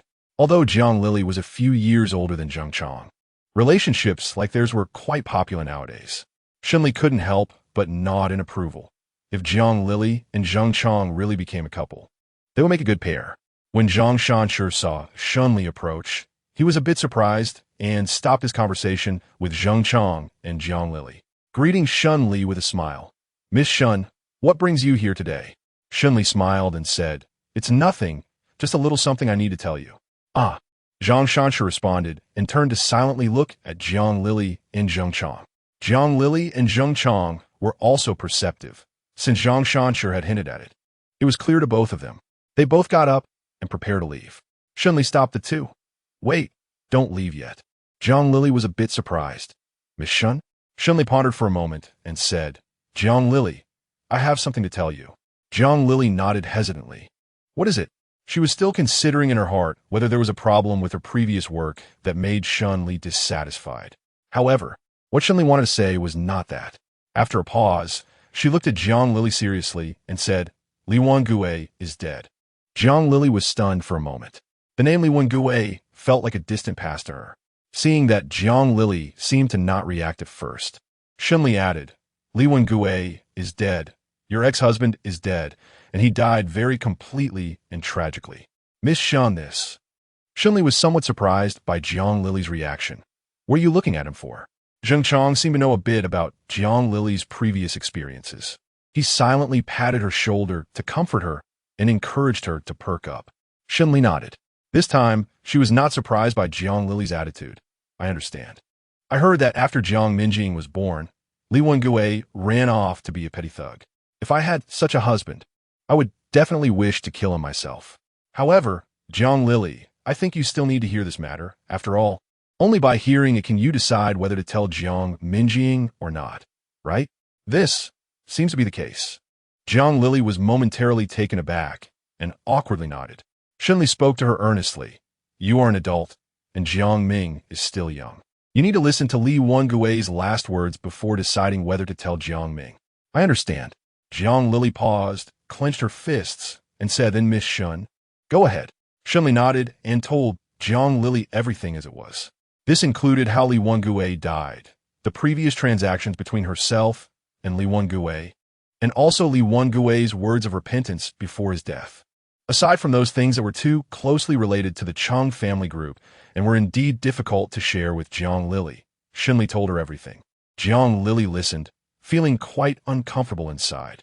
Although Jiang Lili had indeed hated Li Wengue and wished for his death, she was not a bad person. Hearing that a long-time acquaintance had encountered such a situation inevitably made her feel distressed. After Shen Li finished speaking, Jiang Lili nodded and said, I understand. Shen Li asked her, how do you plan to talk to Jiang Minjing? Jiang Lili pondered for a moment. Zheng Chong, who understood Jiang Lili's personality, suggested to her, Lili, why don't we keep it a secret for now? Minjing is still young, and I'm worried that hearing such news might cause her some problems. Shen Li originally thought that Jiang Lili would agree, but to his surprise, Jiang Lili hesitated for a moment and shook her head. No, Zheng Chong. This matter needs to be told to Ming Ying the way it is. Zheng Chong was taken aback. Lili, what are you saying? Ming Ying is no longer a child. She is as mature as I am. She's an adult. I trust her. Jiang Lili took a deep breath, and besides, although Li Wengue is a scumbag, he is Ming Ying's biological father. She knows that Ming Ying will care more about the issue of whether her biological father is alive or dead than an ordinary person would. Zheng Chong listened and couldn't help but look at Jiang Lili again. You're right. Jiang Lili nodded. Then I'll go tell Ming Ying. Zheng Chong took her hand. Okay, I'll go with you. Jiang Lili nodded, and hand in hand with Zheng Chong, they walked out the door. Chapter 376. All grievances disappear. Shen Li looked at the backs of Jiang Lili and Zheng Chong, feeling a bit sentimental. She never expected that the relationship between the two could progress so rapidly. Zhang Shanshi also shook his head and sighed. No matter how difficult the environment, as long as the most precious aspects of humanity remain, there is always hope for humanity. This sentiment felt a bit too old-fashioned to Shen Li, and she couldn't help but glance at him. In the face of the apocalypse, all problems must yield to survival. Order comes after survival, and as for humanity, is humanity really valuable? For Shen Li, it didn't matter how inhumane a person was. As long as they were willing to abide by the rules and orders set by her, she could tolerate their existence and allow them to survive in the base. Yet, Zhang Shanshi seemed to think he had made a good point and cheerfully asked Shen Li, Miss Shen, do you think this is the case? Shen Li chuckled. It's quite interesting. Seeing Shen Li say this, Zhang Shanshi became even more convinced that his theory was correct, and he was particularly happy, grinning from ear to ear. Shen Li paused and got to the point. Dr. Zhang, I've found the experimental data from the Cheng group. What? The Cheng group? Zhang Shanshi was momentarily stunned, still a bit puzzled. Upon seeing Shen Li's meaningful gaze, he suddenly understood, his eyes widening in shock. No way. Could it be what he was thinking? Shen Li looked at Zhang Shanshi's eyes and slowly nodded. Yes, it was exactly what he meant. Zhang Shanshi took several deep breaths, and unexpectedly, it was indeed exactly what he thought. At this moment, being shocked was clearly not a suitable reaction. Zhang Shanshi coughed twice to relax himself and asked Shen Li, "Where is the data of the Cheng group?" Shen Li took out a portable hard drive and handed it to Zhang Shanshi. "This is data that someone copied out. Take a look."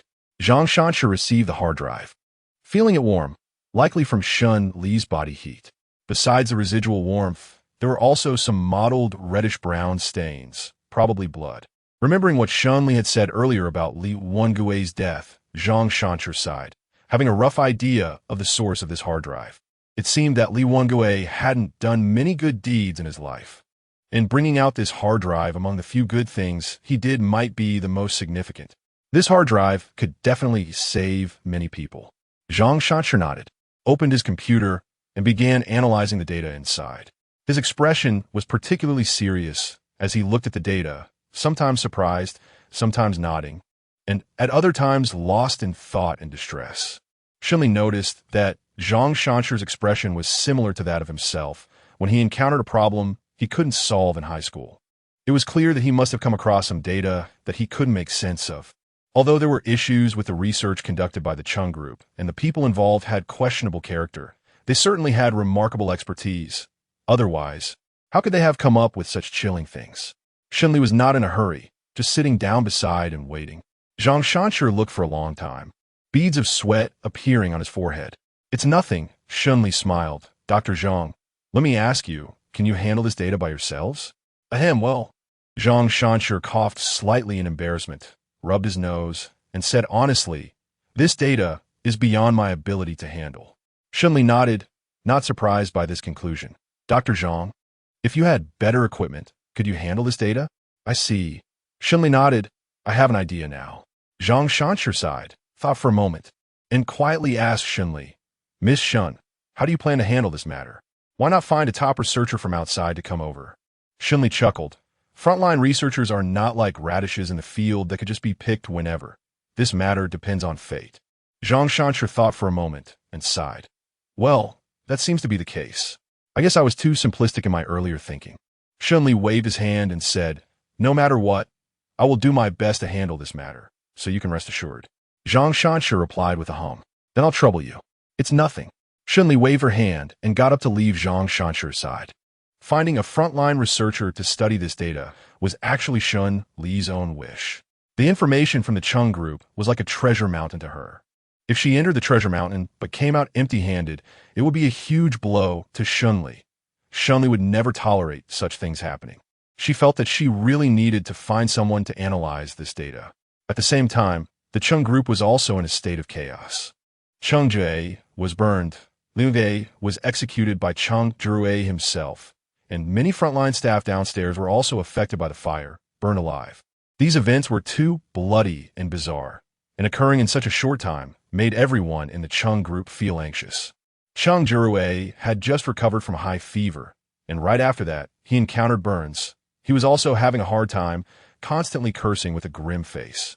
At this moment, the staff who finally discovered the data file issue came over, trembling as they reported to Cheng Jiarui. Cheng. The staff member barely dared to look up at Cheng Jiarui, saying, "The data. There's a problem." Cheng Jiarui's face darkened, and he suddenly lifted his burned face, fixing his gaze on the staff member. "What did you say? What data has a problem?" It's the experimental data," the staff member stammered. "Our experimental data has encountered some issues." "Some issues? Just a little?" Although Cheng Jiarui was in a bad mood, he didn't take it too seriously, impatiently responding, "I understand. Just handle it." "Oh." The staff member nodded, hesitantly. It's. After a long while of hesitating, the staff member finally spoke the truth. "The experimental data is gone." Chapter 377. I want to report bang. Cheng Jiarui suddenly stood up. He stood up too quickly, and the table in front of him was shoved aside, knocking over cotton swabs, bandages, burn ointment, and everything else on the table, spilling all over the floor. I don't know. I really don't know. The man looked terrified, shaking his head repeatedly. No, but I carefully checked the accounts with the people in the department and found that this might be Li Wengui's problem. Cheng Jiarui's expression turned ugly. Li Wengui? How is he involved in this? Yes, Cheng Gu. The man, released by Cheng Jiarui, breathed a sigh of relief and nodded nervously. Previously, Li Wengui came to the department several times asking for data, using your name without permission. You know about this. And then, the last time Li Wengui appeared, our data was still there, but after he left the department, the data disappeared. So we all think that this should be Li Wengui's doing. Cheng Jiarui suddenly closed his eyes. According to this guy's words, it was indeed Li Wengui's doing. There wouldn't be anyone else besides Li Wengui. Good Li Wengui. Cheng Jiarui gritted his teeth, practically wishing he could kill Li Wengui if he had known it would turn out like this. He shouldn't have let this guy off so easily, being too indulgent with him. Easily? The man shrank his neck, thinking of Li Wengui's death. And he didn't think it was easy at all. But the matter still had to be resolved, and the man asked softly, Cheng Gu, what should we do about this? He asked sincerely, but Cheng Jiarui only felt irritated. What to do? What else could be done? So much data, so many conclusions. It all has to be redone. Everything must be redone. Cheng Jiarui shouted angrily, get out. Don't stay here and be an eyesore. Go redo the data right now. The man shrank his neck and quickly ran away. After Cheng Jiarui yelled for a while, the burns on his body became increasingly painful. He gritted his teeth and looked down at the snake that devoured Li Wengui's flesh, his expression indescribably grim. This snake was actually a technological species he cultivated using another person's method. The other party told him that this snake could help supernatural beings train their potential, saying it would enhance their abilities significantly. Cheng Jiarui was quite moved by this, not knowing how many resources he had used to train this snake, but until now he still hadn't discovered how useful this snake really was. Cheng Jiarui couldn't help but murmur to himself, looking down at the snake, you little thing. You wouldn't be useless, would you? Hiss. The little snake seemed to sense Cheng Jiarui's disdain and raised its upper body in protest. You're so proud without any ability? You should be grateful that you're still alive. Cheng Jiarui snorted coldly, tossing the little snake aside, and began to calculate how to deal with the situation. Although Zhang Shanshi had clearly stated that he lacked the ability to research the data, Shen Li ultimately still let Zhang Shanshi start working on the data. Zhang Shanshi sighed and, with a stiff neck, diligently began his research. While Zhang Shanshi was busy, Shen Li was not idle either. She started to get close to Team Leader Li. Team Leader Li had been extremely busy recently. When he answered Shen Li's call, he sounded a bit annoyed. Why did you think of looking for me at this time? Shen Li smiled and asked, what's wrong, Captain Li? Are you busy lately? Yeah, isn't that right? Captain Li sighed. Shen Li had provided Captain Li with a lot of information, and he didn't hide anything from her. He continued, I mentioned the situation with the Cheng group to the higher authorities. Shen Li asked, what does the superior say? The superior doesn't believe it. Team Leader Li sighed heavily again, and thinking about this matter made him feel a headache. I don't know what they are really thinking, whether they admit it or not. It won't change anything. Why do they insist that this issue is solely caused by nuclear pollution, without any responsibility from the Cheng group's gene recombination project? I didn't expect the attitude of the official upper echelons on this matter to be so evasive. Shen Li stroked his chin and comforted Team Leader Li. Perhaps. It's just that the evidence in front of them is not enough. Not enough? If it goes on like this, something will happen. Team Leader Li was troubled by this. Shen Li, I always feel that the people from the Cheng group are very dangerous. Extremely dangerous. Shen Li thought to herself. You finally said something right. So how do you plan to handle this? Team Leader Li took a deep breath. How about we just wait for the higher-ups' instructions? The situation has already reached this point, and you still want to wait for the higher-ups' instructions? Shen Li raised an eyebrow, expressing her disagreement. By the time the higher-ups' instructions come down, who knows how many changes might have occurred on the Cheng group side. Team Leader Li also felt a headache. He had already sighed countless times today. I know this too, but what do you want me to do? Shen Li pondered for a moment, and suddenly asked Team Leader Li, do you think that if something serious happens at the Cheng group, Would you have the obligation to investigate? Team Leader Li was taken aback and replied, "What are you talking about?" Shen Li smiled and said, "Not long ago, I happened to pass by the Cheng group and found that someone had died over there. Death is quite normal. People die every day in the apocalypse. But Team Leader Li knows that if Shen Li brings up a death on her own, it must be a big deal. Tell me what happened. You can see for yourself." "No need to say much," Shen Li said and directly sent the photo of Li Wengui's corpse to Team Leader Li. Hiss, when Team Leader Li saw Li Wengui's body. He couldn't help but gasp. Although he had seen quite a bit in his life, seeing someone like Li Wengui, whose internal organs had been completely eaten and was still barely hanging on, was indeed quite terrifying. Shen Li told Captain Li, "When I arrived, this person was still alive. He said he was eaten by a strange snake." "A strange snake? What new mutated species is this?" Captain Li's expression grew increasingly serious. "I have to take people to the Cheng family group in the next couple of days. No matter what, we must eliminate them. Keeping this group around will only lead to more serious consequences." Shen Li smiled. "That's good." Team Leader Li paused. "Also, Shen Li." Shen Li asked, "What's wrong?"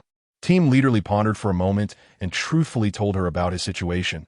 "I haven't told you, but the officials are now asking me to establish a base to accommodate the victims during natural disasters." Chapter 378. You're short on resources. Shen Li certainly didn't know about this.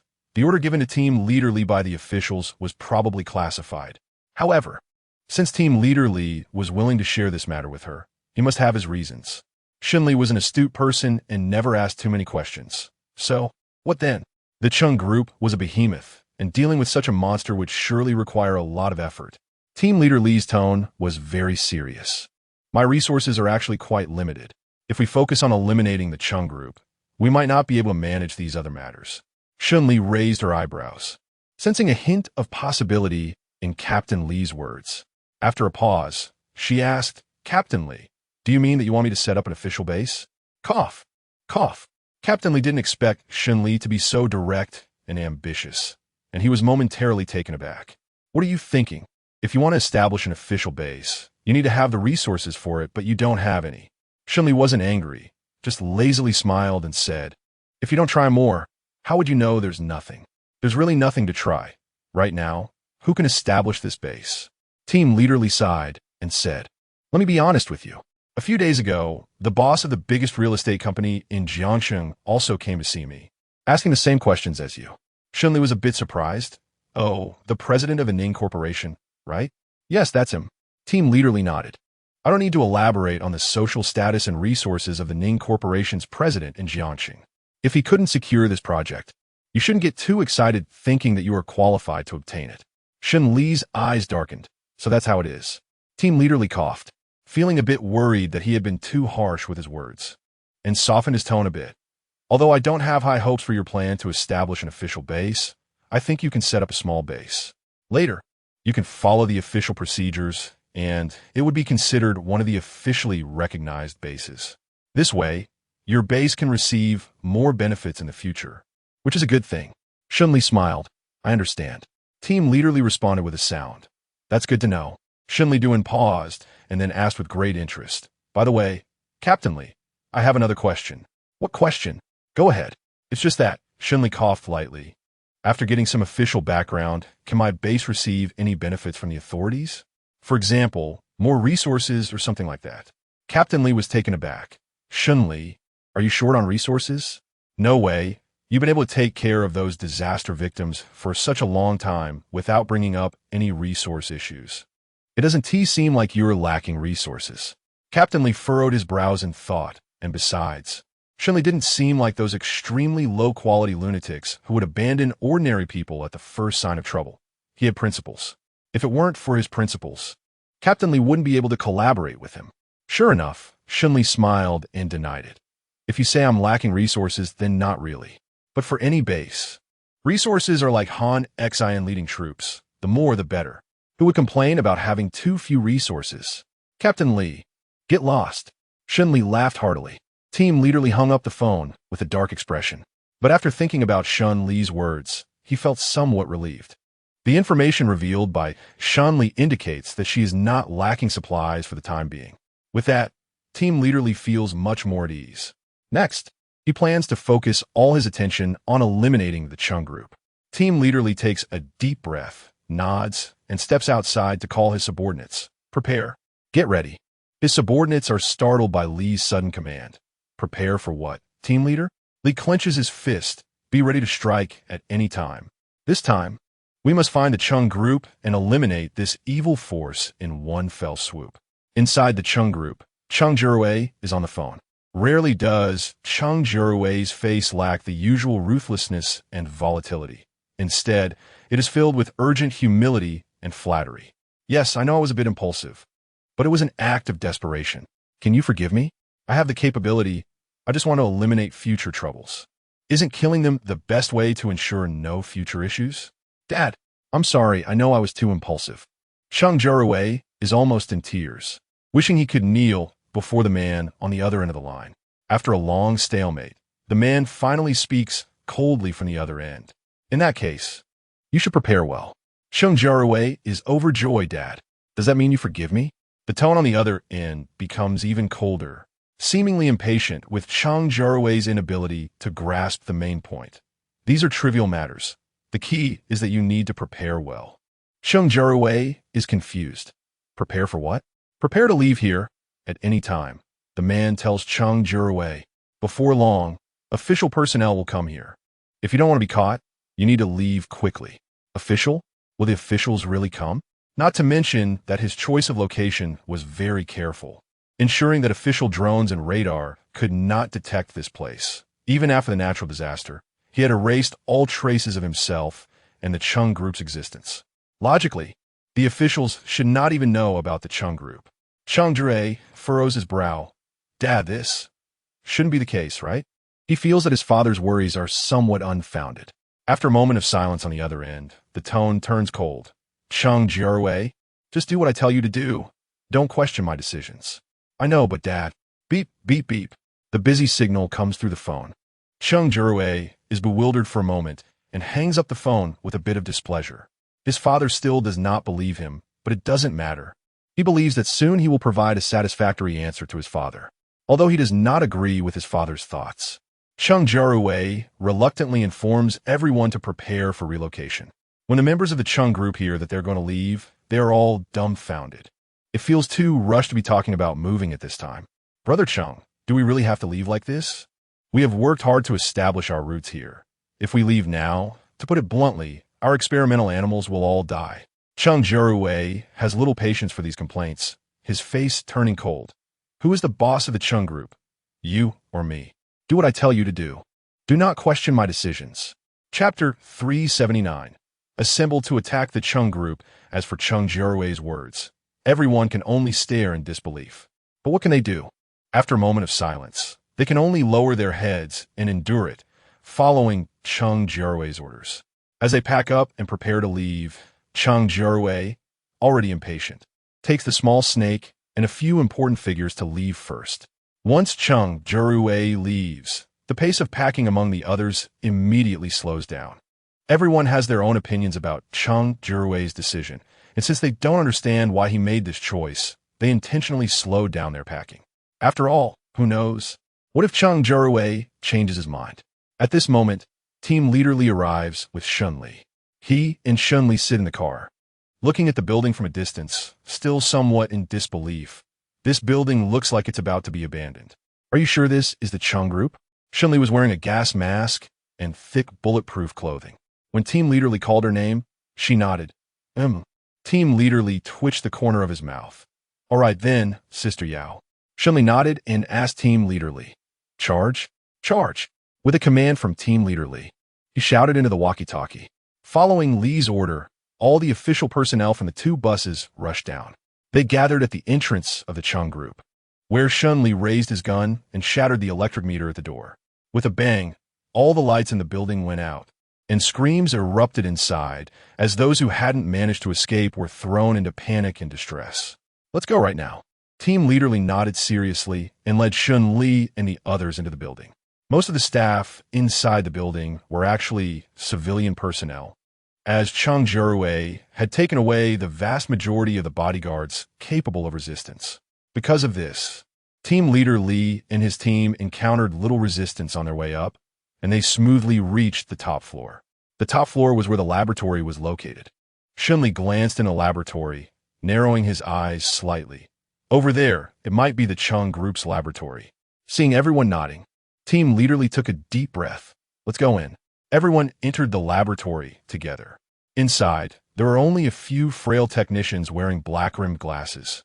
They had no sense of resistance to begin with, and with so many armed people bursting in and pointing guns at them, everyone was scared out of their wits and directly knelt down to beg for mercy. I surrender. Yes, we all surrender. What is going on? Shen Li nodded and walked over to take a look. It was a mess here, clearly half cleaned up and ready to run. But they hadn't had time to escape before team leader Li and he caught up with them. Shen Li pondered for a moment and asked the staff, "Where is your boss?" The staff trembled in fear and replied, Who is our boss?" Shen Li frowned and asked, "Where is Cheng Jiarui?" The staff was taken aback for a moment, a bit surprised, and replied, "Brother Cheng." "How do you know Brother Cheng?" Shen Li said coldly, "How would I know that this person's existence is not the problem? The problem is, where is he?" "Cheng Gu." He. With Shen Li's shout, the staff member was completely shaken, trembling uncontrollably. He has left. Left? Team leader Li sighed heavily, his expression filled with disappointment. In the end, we were still a step too late. If I had known this earlier, I should have trusted Shen Li from the very beginning. If he had been decisive and taken action, Cheng Jiarui wouldn't have left like this. Shen Li shook her head and comforted team leader Li. A blessing in disguise. Who knows if it's a bad thing? Team leader Li clearly couldn't accept Shen Li's consolation and kept sighing. At this moment, the staff were once again shocked. "Why you? How did you know there were experimental animals?" Shen Li said in a deep voice. "How would I know whether they're experimental animals or not? The key point is, what about the experimental animals here? Well, those creatures have all been taken away, and there were hardly a few left." The staff had a long face. They were all taken away by Cheng Gu. As expected, team leader Li was immersed in the regret of missing out on the big fish, Cheng Jiarui, and was not in the mood to pay attention to Shen Li's words, randomly nodding to show understanding. Shen Li turned and left, then continued walking inside. Behind her, she could hear team leader Li and the others calling out, but Shen Li ignored them and kept walking forward. After a while, she arrived in front of a hidden door. Shen Li felt a bit strange, squinting her eyes to release her spiritual power, and began to probe the world behind the dark door. To her surprise, as soon as her spiritual power was released, she was sharply pierced by the world behind the door. "Hiss!" Shen Li gasped and quickly withdrew her hand. It was as if the world behind the door was hiding a rather unstable source of explosives, ready to explode at any moment. The things within that source were constantly emanating threads of malice, making anyone who looked at it feel an overwhelming sense of danger. Yet, such a dangerous thing was surprisingly left behind by Cheng Jiarui. Shen Li squinted, suddenly filled with curiosity. It was unclear whether Cheng Jiarui couldn't control this danger himself, which is why he didn't take it away, or if he had completely forgotten about it. "I want to see what you are." Shen Li let out a cold laugh, and with her competitive spirit ignited, she directly pushed the door open. She wasn't reckless. She concentrated her mental energy in her hands, silently preparing to fight the opponent at any moment. According to her memories from her past life, the strongest person at this moment would be at the second-tier level. Chapter 380, Little Snake. Since the apocalypse, Shen Li had been training continuously. Although she was still at the second tier, her practical combat level was already close to the third tier. A mere second-tier ability, user posed no threat to Shen Li. With that in mind, she charged right in. Gripping the doorknob, Shen Li took a deep breath, suddenly pushing the door open and shouting, "Come out." The door swung open. The room was silent. Not a sound to be heard. Shen Li was taken aback. No one. Thinking about the results she had just detected, Shen Li was completely puzzled. She absolutely believed in her level of mental power and was confident that her detection results could not be wrong. But since the results were not wrong, what exactly was the problem? Why was the room so quiet? Shen Li was pondering when suddenly, a rustling sound came from beneath his feet. What was that? Shen Li jolted, almost jumping up from the ground. On the ground, a small snake tilted its head, looking at Shen Li and flicking its tongue. Hiss. The little snake appeared quiet and gentle, its eyes like black gemstones, and its body a uniform green. To be honest, it looked quite cute. Is this a snake? Shen Li was momentarily stunned, unable to believe that the powerful mental force she had just detected came from this snake. It was simply too unbelievable. Shen Li closed her eyes and extended her hand, trying to continue her probing. The moment her mental energy touched the edge of the small snake, it felt as if she was struck back by an overwhelming force. She was suddenly pushed backward, her back crashing hard against the wall behind her, causing her to let out a muffled groan. With a loud bang, Team Leader Li next door also noticed. For Team Leader Li, Shen Li's position as an informant was quite important, not to mention that in Li's plan, Shen Li might also take on the position of the base leader. Team Leader Li hurried over, anxiously asking Shen Li, "Hey Shen Li, are you okay?" Shen Li shook her head and stood up straight. "It's fine." As she spoke, she subtly turned around, hiding the little snake behind her. The little snake didn't move at all, quietly leaning against Shen Li's boot, making no sound. Almost like a toy snake. Team Leader Li nodded, looking at Shen Li with a hint of doubt. "Oh, are you sure it's fine?" That sound just now sounded painful. "I really don't know how Shen Li can say it's okay." Shen Li smiled and said, "It's really nothing to worry about. It's good that you understand your own situation." Team Leader Li nodded. Since Shen Li had said so, he didn't ask further. He also took the opportunity to inform Shen Li about the situation here. There are quite a few people left in the Cheng group. Our trip shouldn't be considered total loss, but unfortunately, the biggest catch got away. Shen Li nodded. It's a bit of a pity that Cheng Jiarui ran away, but there's nothing we can do about it. Shen Li listened and stroked his chin. Indeed, this matter is worth considering. Why did Cheng Jiarui choose to leave at this time, instead of earlier or later? Logically speaking, with such a large company as Cheng Group, moving out should be orderly, but Cheng Jiarui left in such a hurry, as if someone had issued an urgent order that forced him to leave in a rush. Shen Li squinted his eyes and said, Team Li, could it be that someone really passed this information to Cheng Jiarui? It shouldn't be the case. Team Li thought for a moment and shook his head in denial. The people around me should be reliable. Shen Li looked at him quietly. "Oh, Captain Li." Captain Li coughed.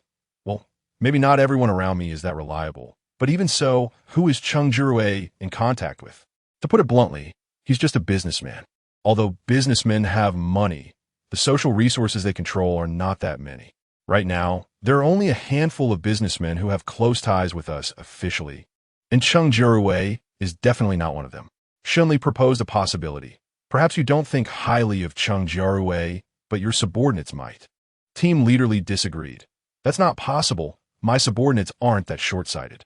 Shen Li stroked his chin. "In your eyes, Cheng Jiarui is really not worth mentioning? His research is quite impressive.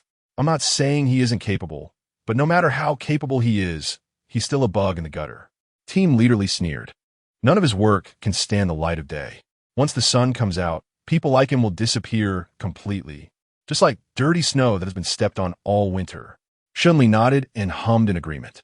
She didn't want to comment much on Captain Li's thoughts, but she still admired his courage. At least having such an idea was a good thing. Shen Li politely said, "Then, Captain Li, you can continue with your work. You probably have a lot of things to do with the Cheng Group, right? I need to leave too, so I won't disturb you any longer." The little snake coiled obediently in Shen Li's hand, looking as if it had no intention of resisting at all. Shen Li found it a bit strange and tried to touch the little snake's head again. It felt icy cold, as if the little snake had no life at all. Without life, where would the spiritual power come from? According to the research results of scientists in her previous life, the spiritual power of mutated beings in the apocalypse relied on life, or rather, the bioelectric reactions of the human body. Shen Li touched his chin. Could it be that this snake is some strange invention newly researched by the Cheng Group? Team Leader Li spent a long time finally counting and taking away everything from the Cheng Group building. As for how Shen Li left and what he took with him, sorry, Team Leader Li had no energy to pay attention to such trivial matters. At this moment, his mind was solely focused on further handling of the Cheng Group. On the other side, Cheng Jiarui arrived at a temporarily arranged hiding spot, settling down with evident disdain. If it weren't for his father's strict order to leave, he wouldn't have recklessly abandoned the Cheng Group he had managed for so long. Chapter 381. The Cat Eats the Snake. Hiss. The blood-red snake crawled up from the back of Cheng Jiarui's neck, flicking its tongue and affectionately leaning against him. The little snake raised its body and rubbed against Cheng Jiarui's face. Cheng Jiarui squinted his eyes, but speaking of it, it's a bit of a pity for you. You're the only intelligent one that hatched from a whole clutch of snake eggs, while the other little snakes are like vegetables, having no reaction at all besides basic biological instincts. TSK, they deserve to be your food, to be swallowed by you. The little snake seemed to understand Cheng Jiarui's words, lifting its upper body proudly. Cheng Jiarui chuckled. It seems like there's still one last snake in your clutch that you haven't eaten yet. If that's the case, when the people below bring that snake over, you can eat it. Once that snake is in your belly, you should be able to complete your final evolution and officially become my powerful assistant. The little snake happily swayed back and forth. Cheng Jiarui laughed, feeling unusually good for a moment. He hummed a tune, waiting for the staff to arrive. However, the staff never came. They never showed up at all. When he made a call, no one answered, and Cheng Jiarui's expression darkened considerably. Just as he was about to grit his teeth and continue calling, he heard someone stumbling and rushing in from outside. Not good, not good. Brother Cheng, it's bad. Brother Cheng, it's the officials. The man swallowed hard, his face full of terror. They stormed into the Cheng group building and took our people away. Cheng Jiarui narrowed his eyes, his face completely cold. Where are the security guards? Are they just sitting around, letting the officials do as they please? No, Brother Cheng, the man was about to cry. The security guards had no choice. The officials came too quickly. As soon as they entered, they suppressed all our people with force. This scene wasn't hard to imagine. Nonetheless, Cheng Jiarui felt a surge of anger. Along the way, he kept an eye on the little snake's movements. That little snake indeed seemed to have no intelligence at all, soft as a noodle. Shen Li couldn't help but recall the rumors he had heard earlier, that a person's body first softens and then hardens after death. He wondered if a dead body would be as soft as this snake, utterly pliable. Gao Minguan also asked, "How's it going over at the Cheng group? Is there a big problem?" Shen Li hummed in response, nodded, and casually took out the lifeless little snake from his pocket, placing it aside. Everything from the Cheng group has been confiscated by the authorities, including the documents that hadn't been destroyed in time. Shen Yuan touched his chin. Oh, did the authorities obtain the research results from the Cheng group? That's not quite right. The officials should only have a few remaining documents from the Cheng group. Shen Li corrected Shen Yuan, saying that the other documents were likely copied here by Li Wangui. Shen Yuan said, "Oh, we are now faster than the official progress." Shen Li smiled faintly and said, "Everything is ready, but we are still short of a researcher. I wonder when the researcher will arrive at the air raid shelter base." Shen Yuan is not as saintly as she appears. She won't harm others for no reason, but she also won't easily give away her own valuable things. In the apocalypse, relationships are not about openness and sharing, but about survival at all costs. Now that Shen Li has finally obtained research data on mutated animals, she is significantly ahead of others. Of course, she won't give away such a huge advantage to anyone else, not even to the authorities. Moreover, if the Cheng group's research was originally in an advanced state, now that they have lost so much of their own data, it would be an understatement to say they have suffered a major blow, which gives Shen Yuan even more of an advantage. In short, the advantage is now on her side. Shen Li took a deep breath.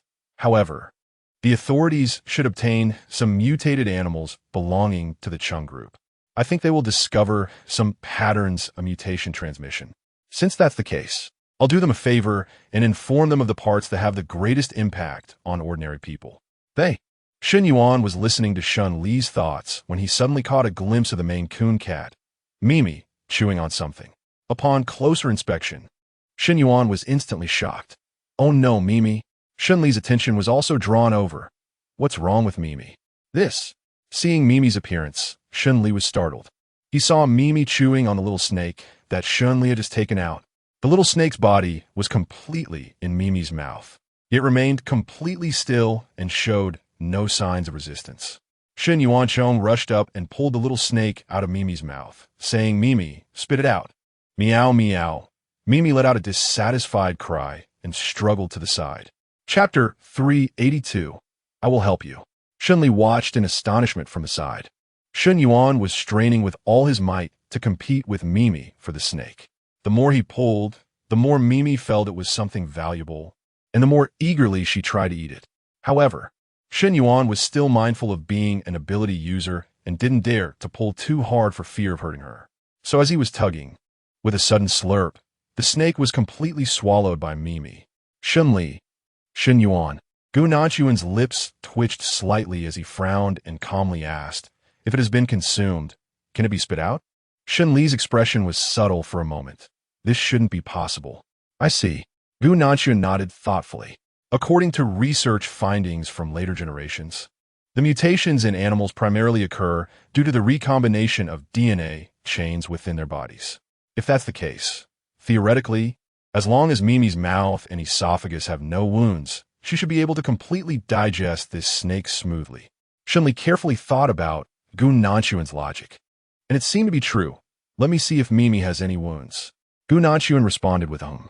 Shen Li picked up Mimi, closed his eyes, and began to release his mental energy for an examination.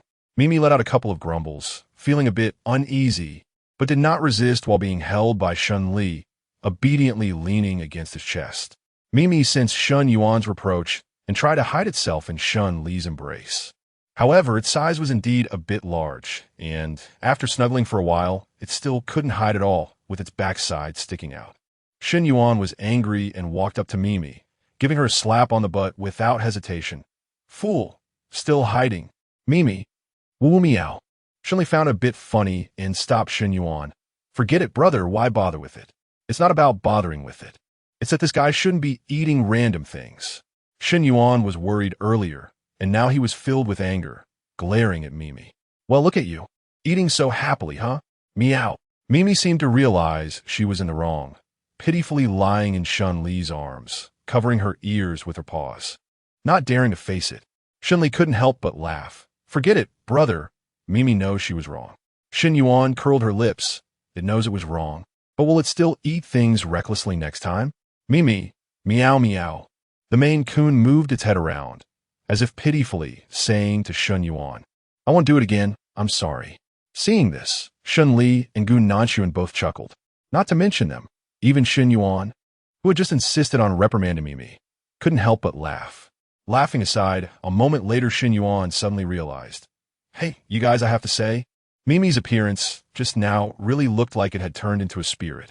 She felt that Mimi's eyes seemed much smarter and more lively. They actually sparkled.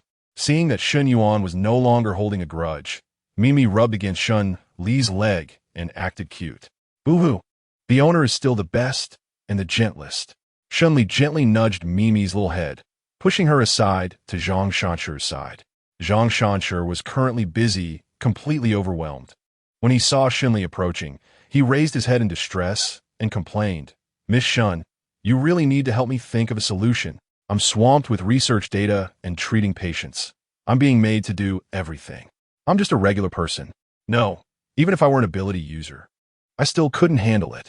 Not to mention, I'm not even an ability user right now, and I don't know if I'll ever have the chance to become one."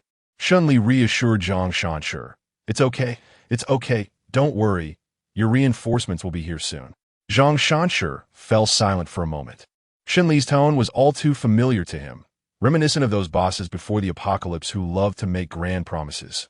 "Miss Shen, it's not that I don't trust you, but you have to at least tell me when this reinforcement is coming." Shen Li smiled. "Of course. Your reinforcements will arrive at the latest in a month." "A month?" Zhang Shanchu doubted. "So precise?" Shen Li nodded. "Definitely within a month." "Oh, that's fine then." Zhang Shanchu nodded in agreement.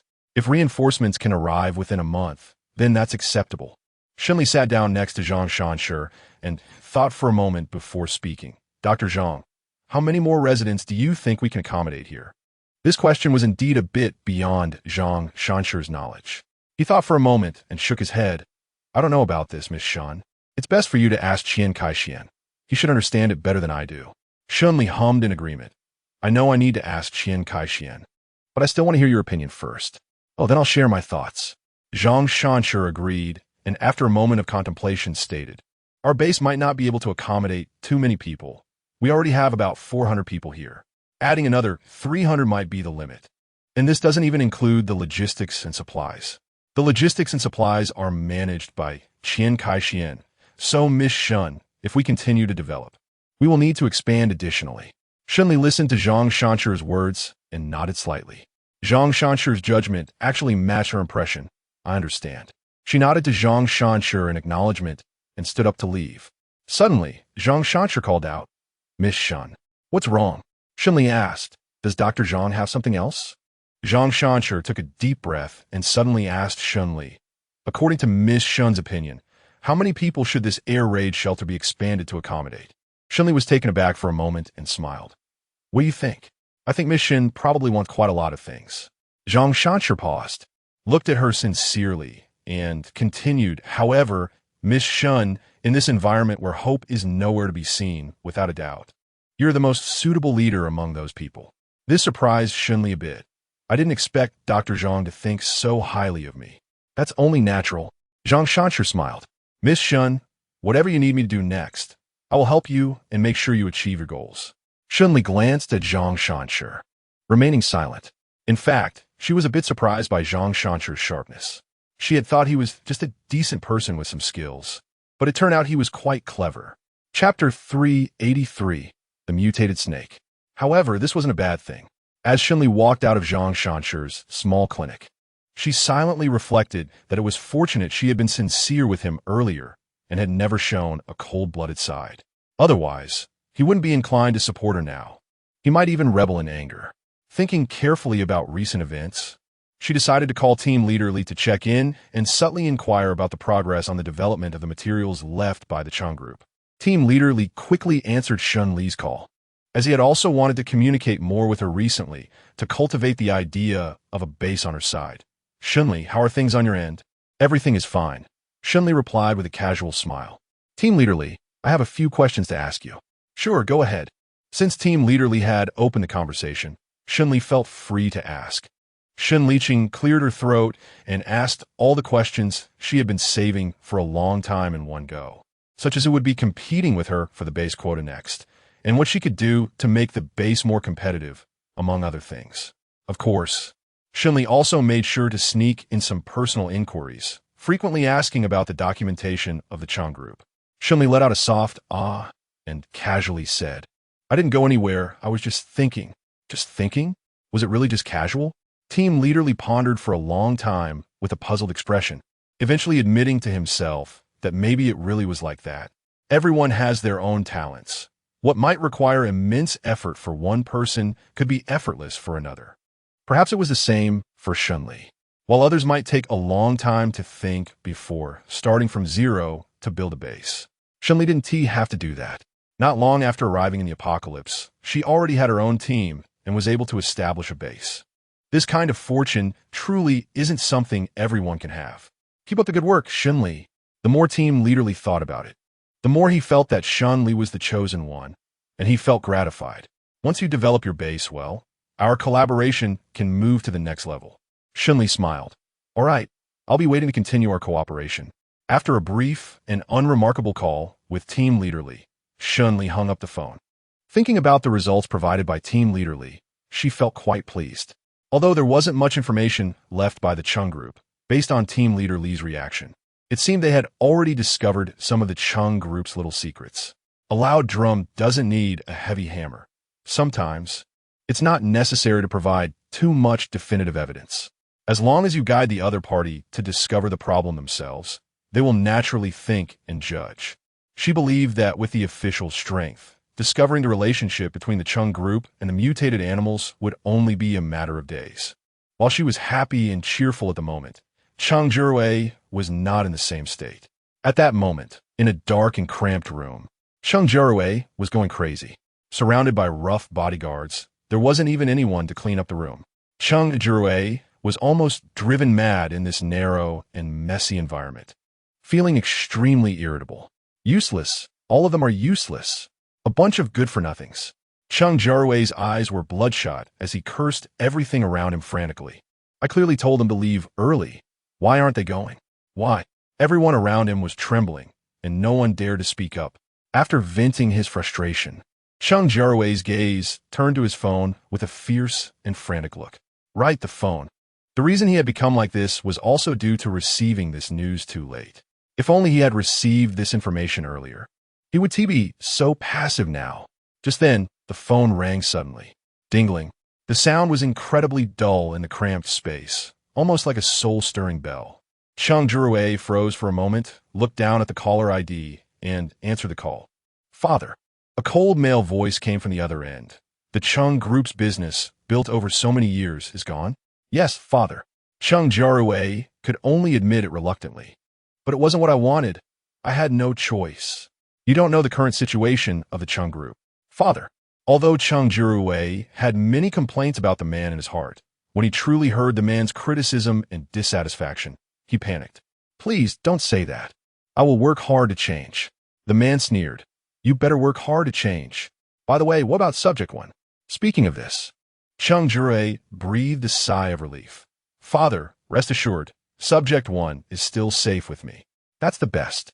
The man's tone relaxed a bit, coldly stating, no matter what happens, subject one must not be lost. Remember that. Cheng Jiarui quickly nodded. I understand, and that snake is in my hands too. It's doing quite well. Cheng Jiarui felt relieved. The man asked in a deep voice, that snake, has it grown into the form I want? Well, not yet. Cheng Jiarui sighed, steeling himself to tell the man, I was originally waiting for one last snake to use as feed. I planned to feed it this weekend, but I didn't expect. The man coldly interrupted. Useless. Cheng Jiarui froze. The man was extremely irritable, and his voice on the phone became much colder. Without the last snake for nourishment, this snake cannot mutate into the form I want. Forget it, since this happened suddenly. This snake can only be further activated by absorbing flesh and blood. Cheng Jiarui breathed a sigh of relief. Father, I will definitely activate this snake as soon as possible. The man coldly snorted. Remember, the fastest way to activate this snake is by consuming small snakes, followed by the flesh and blood of ability users. Chapter 384. The goal market the flesh and blood of ability users. Cheng Jiarui could hardly believe his ears. Father, what did you say? Cheng Jiarui stood there in a daze for a long time, frowning as he paced around the room for quite a while. This was not to say that Cheng Jiarui had any psychological burden about sacrificing ability users. To him, no matter how powerful an ability user was, they were just a passerby who could be killed at will. What psychological burden could there be? For Cheng Jiarui, the only thing that truly troubled him was where to find so many ability users to feed this snake. While Cheng Jiarui was in a state of panic, Shen Li had already started actively preparing to deal with the upcoming competition for the official shelter. To compete, one must know the opponent's situation in advance. Shen Li wasted no time and directly began searching for information about her competitors. Team leader Li had also privately provided some information to Shen Li, and before long, she had gathered quite a bit of information about her competitors. The Cheng Group was no longer a force to be reckoned with, even when they were at their peak. They hadn't come into the open. There were 3 bases capable of competing with Shen Li, one of which had a very imposing name, Panga Base. Another was established near the suburban Bejiao Mountain, called Bejiao Mountain Base, and the last one was located in the northeast of the city, named Siyuan Base. Among them, Panga Base sounded the most powerful, but was actually the weakest. Bejiao Mountain Base and Siyuan Base were evenly matched, both being large bases with 300 to 400 people, and had accumulated some ability users, often able to assist the officials with tasks within their capabilities.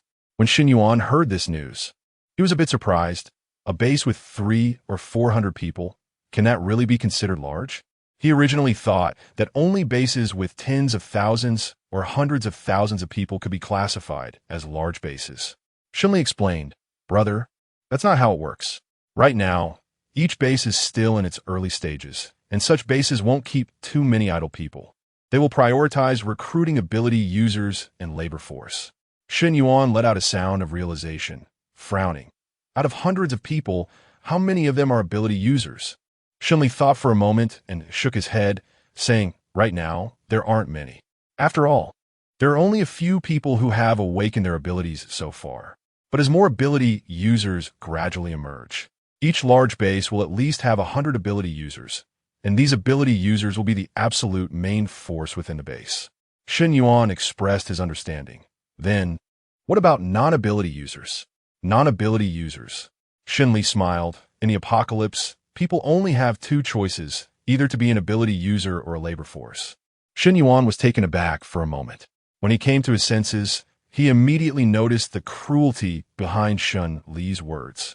However, this cruelty was also unavoidable. After thinking for a moment, Shen Yuan sighed. So our air raid shelter is actually no different from a paradise on Earth. At least here, Grandma Wang and Grandpa Su, who have lost their ability to work, along with a few other elderly people, and even Zhang Lily can still live well. Shen Yuan made a sound of agreement. Then introduce me to the situation of these bases. Okay, let's talk about it in detail.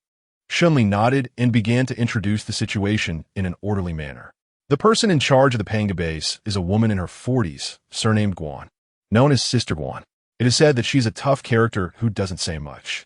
This base is not very powerful, so Shen Li temporarily overlooked it and focused on introducing the Bija Mountain base and the CUN base.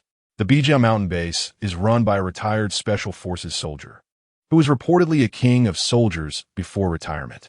He leveraged this advantage to get close to some higher-ups in the government, obtaining a lot of resource allocation, which allowed the base to develop from an ordinary slum into a large-scale base like it is now. This achievement is largely due to his background. As for the third base, the CUN base, it is quite special, founded by a scientist known as Professor Li. It is said that this Professor Li is also an extraordinary figure. He invented many devices to prevent mutant animals, successfully saving many lives during natural disasters and the apocalypse. However, because Professor Li installed these devices very strictly, the specific situation inside the CUN base is unknown to anyone, and this base is completely closed off to the outside, almost like a small society. Shen Li finished summarizing, picked up the water beside him, and took a sip to moisten his throat. Shen Yuan listened quietly from the side, nodding silently. Shen Li asked him, "What are your thoughts on this issue?" "I don't really have any thoughts." Shen Yuan scratched his head and honestly said, "I just feel like, among these people, there isn't a single normal person." Shen Li couldn't help but laugh.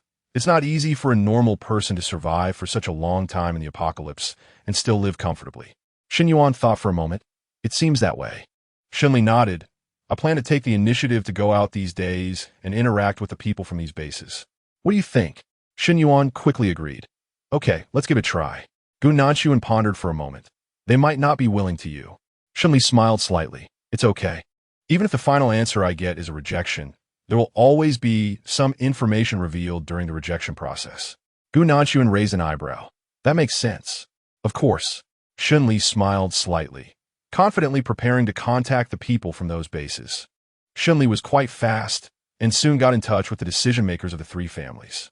However, as Gu Nanshuan had expected, none of the three were willing to take the initiative to contact Shen Li.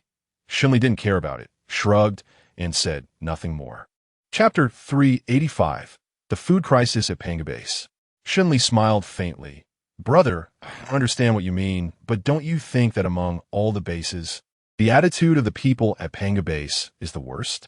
Shen Yuan was taken aback for a moment, realizing that it seemed to be true. What does this indicate? It indicates that the people at Panga Base have the least sense of security.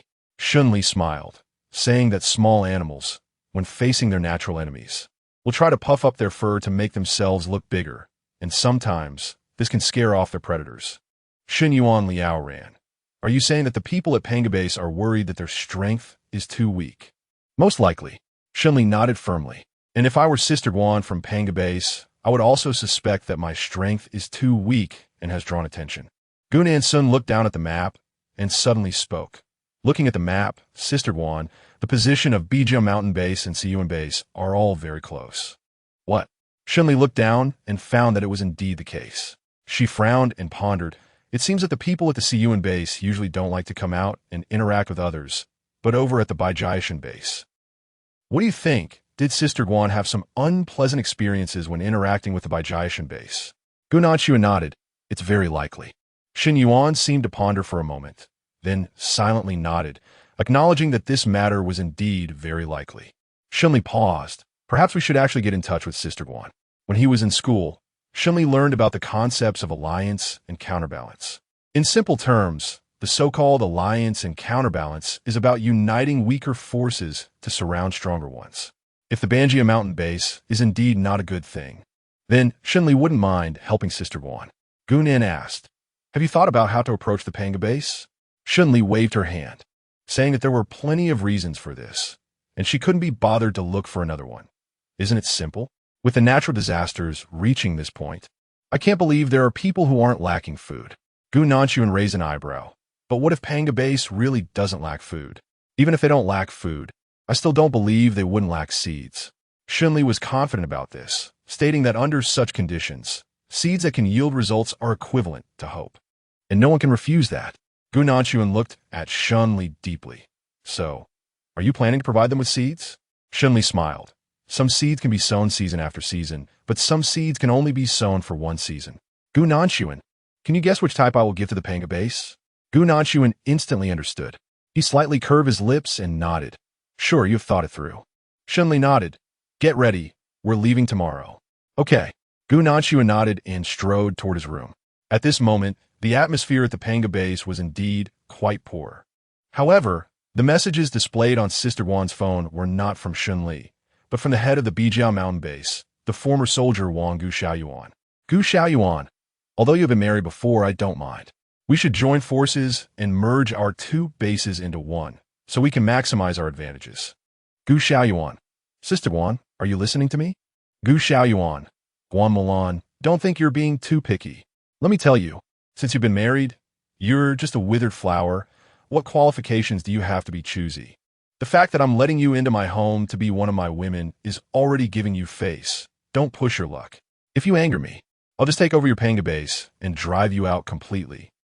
A series of harassing messages from Gu Xiaoyuan. When her subordinate entered, they saw Sister Guan's extremely ugly expression.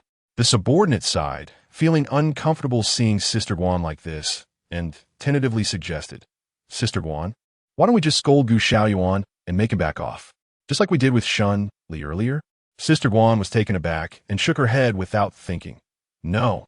The subordinate was a bit surprised. Sister Guan? No means no. Sister Guan frowned. This matter absolutely cannot happen. Gu Xiaoyuan's situation is different from that of Shen Li. I had never even heard of Shen Li's name before, clearly. She must be the owner of a small base without much power. Offending someone like that would have no consequences. But Gu Xiaoyuan is different. Not only does he have power, but he is also particularly vengeful. Such a person, we absolutely cannot offend. Hearing Sister Guan's words, the subordinate felt a wave of discomfort in their heart. But Sister Guan's analysis made a lot of sense, so they could only choose to remain silent. After a long while, Sister Guan sighed deeply. When will this life come to an end? By the way, Xiang, why are you here? The subordinate, Xiang, hesitated for a moment, her eyes flickering, and quietly said, Sister Guan, I'm here to tell you something. Sister Guan asked, what is it? Well, Xiang stammered for a moment, then whispered, our base's food supply is running low. Sister Guan was taken aback, her expression turning serious. Isn't our base has food enough for everyone until March? It was supposed to be, but recently there was a problem with the food in one of the warehouses. Speaking of this matter, Xiang also felt puzzled. Sister Guan, I find it strange. The storage conditions of that warehouse were fine. Our people confirmed this multiple times. Why did the food have a problem? Sister Guan's face looked extremely bad. She had a suspicion in her heart, but she didn't say it, nor could she. At this point, there was no way around it. The most important thing was to find food for the coming days. Sister Guan asked Xiang, now how long can our food last? 1 month, 1 month. Sister Guan took a deep breath, feeling overwhelmed. There are still 3 months until next January. Chapter 386. Hope against the cold. What kind of food can be obtained in 3 months? What will the people of the Panga base eat after 3 months? Sister Guan was extremely anxious. Her mouth was in pain, feeling like she was about to develop blisters. Back at Sister Guan's equipment, Xiang told her, Sister Guan, someone is here. Someone is here? Who? When Sister Guan heard this, her head began to hurt. It couldn't be that dog Gu Xiaoyuan coming over, could it? Xiang quickly comforted Sister Guan. No, Sister Guan.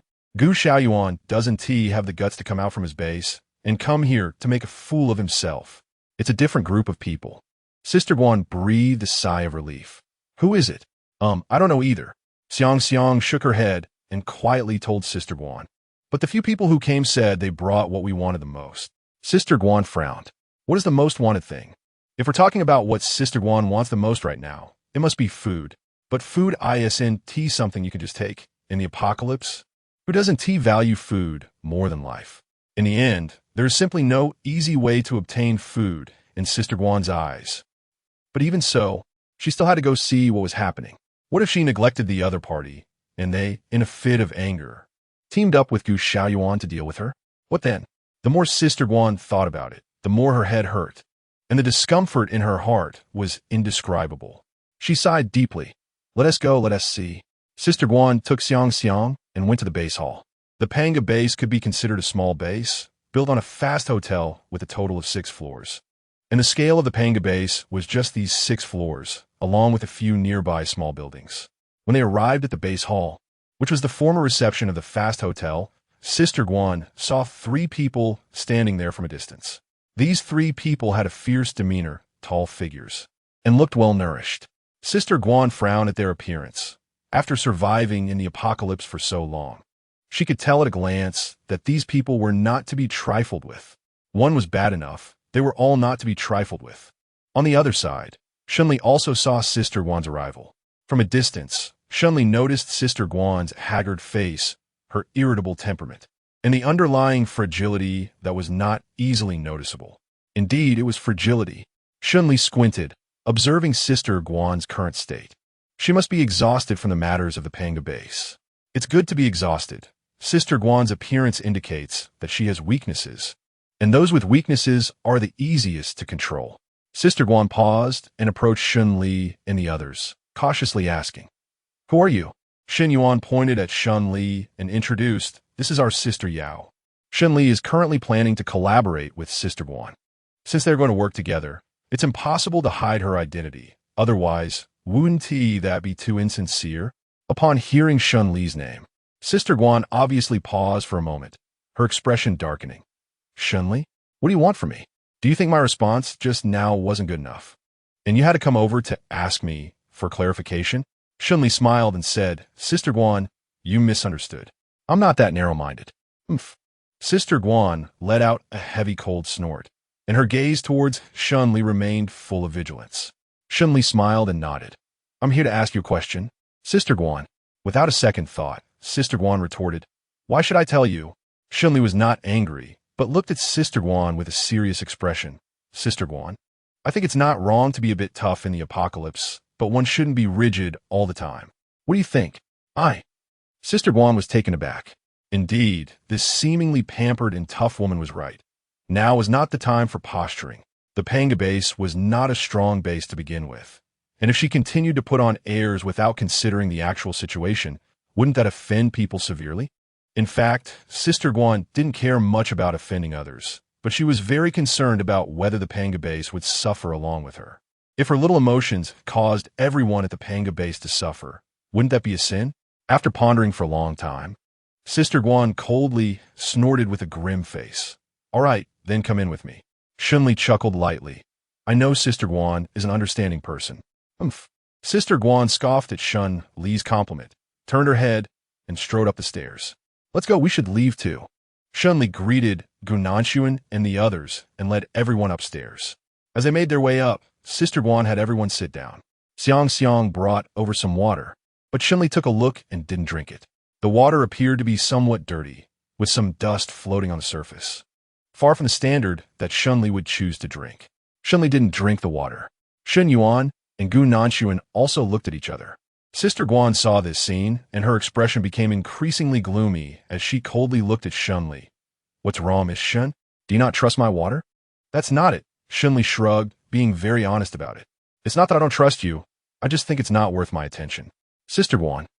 She was momentarily speechless, staring at Shen Li and not knowing what to say. Sometimes, being too blunt can actually be a form of offense. Shen Li looked at Sister Guan without showing any emotion. "Sister Guan, I'm not here to have tea and chat with you. If that's the case, let's just get straight to the point. Are you in a hurry?" "That's fine too." Sister Guan coldly huffed in displeasure and said, "Go ahead. What exactly do you want to say?" Shen Li smiled and said, "All right, since you asked, I'll be direct. I want to ask you, how much food is left in your base? Will it be enough to eat in the future?" The question about food immediately struck a nerve with Sister Guan. She jumped up, glaring at Shen Li. "What did you say? Why are you asking this question?" At this, Shen Li was the one who was taken aback and confused. "Huh? I was just asking casually, what's wrong?" Sister Guan looked at Shen Li with a fluctuating expression, filled with suspicion in her heart. "Are you really just asking casually? What a coincidence that you hit the nail on the head with just one question." Shen Li was puzzled as she looked at Sister Guan for a moment, and gradually understood that Panga Base had indeed been worrying about food recently. It seemed that her trip here was not in vain. Chapter 387. Communication was not too smooth. Shen Li immediately put away the smile on her face, paused for a moment, and then spoke. "The apocalypse has been going on for several months. In some places that usually do not store food, people have already starved to death. Even families and communities that have the habit of storing food are likely to have consumed all their supplies by now. The lack of food is a widespread problem. When I asked if the Panga Base is short on food, it was merely a logical assumption." Logic? Indeed, this matter can be inferred from common sense. Sister Guan thought carefully from Shen Li's perspective, biting her lips in frustration as she sat down. Seeing Sister Guan's reaction, Shen Li understood a bit more. It seems they are indeed lacking food. Yes, they are short on food, but so what? Sister Guan fell silent for a moment, sneering. "I'm short on food. Can you give me some?" Shen Li shook her head. "Of course, that's impossible. I knew it would be impossible." Sister Guan sneered again. "If you could give me such important grain, then you wouldn't be Shen Li. You should change your name to Shen Bodhisattva." Shen Li raised an eyebrow. "I haven't finished speaking yet, Sister Guan. Why are you in such a hurry? It's just a few words anyway."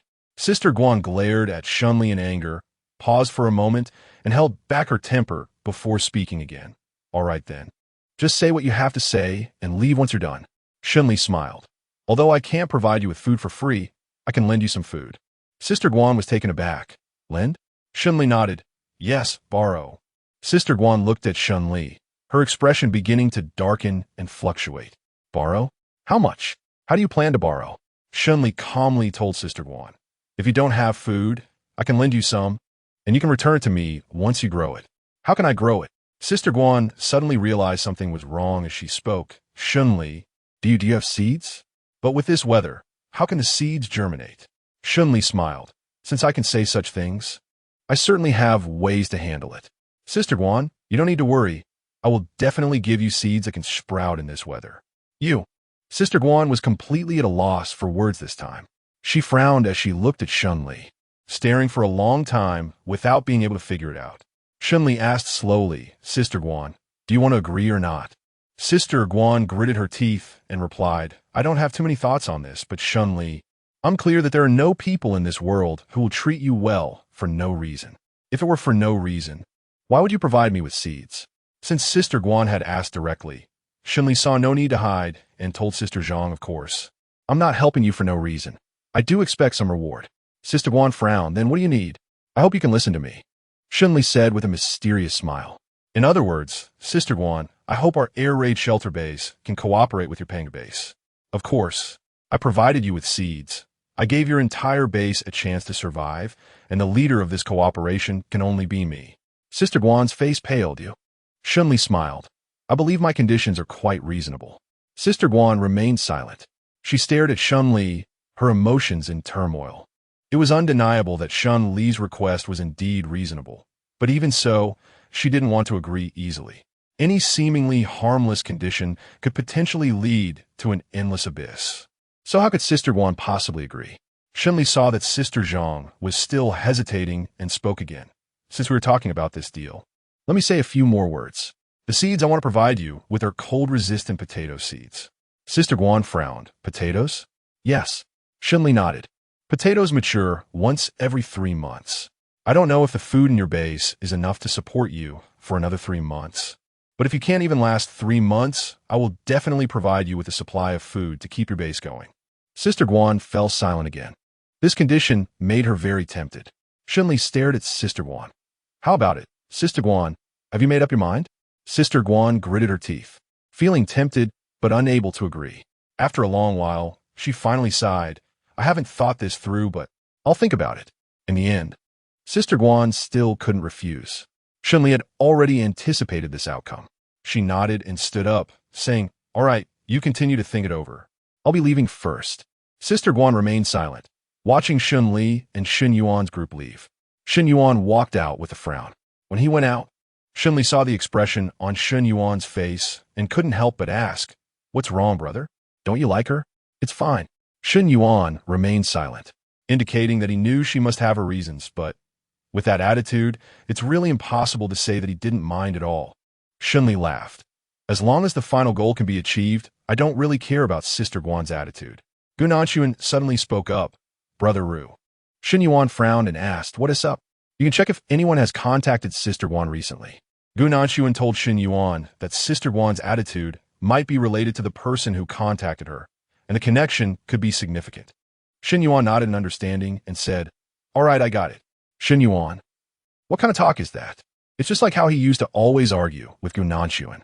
Shen Li noticed Shen Yuan's unhappy expression and said with understanding, all right. Let's just pretend I never said anything and you never confronted him. Shen Yuan's mouth twitched. He felt that with Shen Li's words, the atmosphere seemed even more subtle. While invading, Shen Yuan muttered, hey, Sister Guan's messages here are not encrypted at all. It's just like a sieve. This is the drawback of not having information security personnel in the base. I must encrypt all our information more thoroughly later, ensuring that not even a mosquito-level piece of information leaks out. Huh? What? As soon as the message list popped up, Shen Yuan was left dumbfounded, speechless. Chapter 388. Cold-resistant seeds, a series of harassing texts appeared, and Shen Yuan felt like his brain was about to shrink. This. Shen Yuan pointed at the screen, stuttering for a long time, unable to calm down. He felt like his eyes were going blind, really going blind. What on earth was happening? Shen Li immediately became more anxious when he saw Shen Yuan's reaction, quickly leaning in front of the screen to shield it. However, it was too late. Shen Li had already caught sight of the words on the screen. In an instant, his face turned dark. The screen was filled with messages from Gu Xiaoyuan to Sister Guan, and these messages were explicit, fiery, and filled with a condescending desire for Sister Guan. Serving tea? What time is it to still be serving tea? Shen Li smirked. Some people couldn't adapt to life in the apocalypse, thinking it was still before the end, while Gu Xiaoyuan's version clearly lagged too far behind. He probably still thought it was the old society. After seeing the messages on the screen, Gu Nanchuan also fell silent. Shen Yuan sighed and rubbed his forehead. He originally wanted to protect his innocent sister from seeing all this messy news, but unexpectedly, his sister still saw it. Li, what do you think about this matter? To put it bluntly, Shen Li paused, silently thinking that Gu Xiaoyuan's actions were already disgusting enough. There was no need to sugarcoat it. Gu Xiaoyuan was simply harassing her. It was too disgusting. Gu Nanchuan frowned. I don't think Sister Guan is a soft-hearted person. If it weren't for Gu Xiaoyuan holding too many resources that could potentially impact the base at any time, she might have directly killed him without hesitation. Shen Li nodded silently. She agreed with Gu Nanchuan's words. This is the side effect of the principle of strength in the apocalypse. Just because someone is powerful doesn't mean they are a good person. Gu Nanchuan squinted. However, from another perspective, the Panga base is currently facing a food shortage crisis. And there is also the threat from Gu Xiaoyuan. Right now, they must be looking forward to cooperating with us. Shen Li silently nodded, indicating her agreement with Gu Nanchuan's meaning. Shen Yuan raised an eyebrow. The Pen Rack Mountain base? I really haven't looked into this matter. Shen Li said, then go check and see. All right, I understand. Shen Yuan was also filled with curiosity about the Penjiajian base, and as soon as Shen Li mentioned it, he decisively agreed. He searched for the communication address of the Penjiajian base for quite a while, and gently sighed. Oh, it seems that the network security awareness of the Penjiajian base is still a bit stronger than that of the Panga base. Shen Li leaned closer to the screen and asked, what's up? Do they have a firewall? They do have one. Shen Yuan replied excitedly as he typed on the keyboard. But their firewall isn't much stronger than having none at all. Humph, look, it can be breached in just a few minutes. See, it's already breached. His proud demeanor seemed to be asking Shen Li, what do you think of my skills? Shen Li nodded. Not bad. Shen Yuan chuckled, of course. You can trust my skills. Shen Liwener. Shen Yuan continued to type on the keyboard, muttering, it seems that Gu Xiaoyuan has been hoarding quite a bit of food lately. I wonder what the source of this food is. Oh my. As he spoke, Shen Yuan's eyes widened in shock again. He discovered that Gu Xiaoyuan had sent numerous text messages to various women, and these messages were vulgar and explicit, each filled with a foul and lewd atmosphere. Moreover, coincidentally, Shen Li also saw these messages. She saw them all. Shen Yuan was so infuriated by this matter that he was nearly driven to death. Cursing Gu Xiaoyuan in his heart with a dark expression, Shen Li coughed lightly, finding it a bit funny. It's okay, bro. You can continue. Yeah, I know. Shen Yuan agreed with a dark face and continued to fiddle with the computer, feeling somewhat self-destructive. After scrolling through the messages, news began to surface. Shen Yuan frowned as he looked at Gu Xiaoyuan's messages for a long time.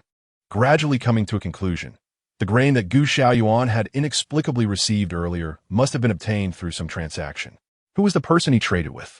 Shen Li squinted his eyes and keenly pointed out that anyone who could exchange grain for other resources in this day and age was definitely not an ordinary person. Shen Yuan made a sound of acknowledgement.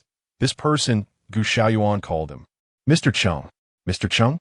Shen Li and Gu Nanchuan exchanged glances, both thinking of the same person. Gu Nanchuan frowned.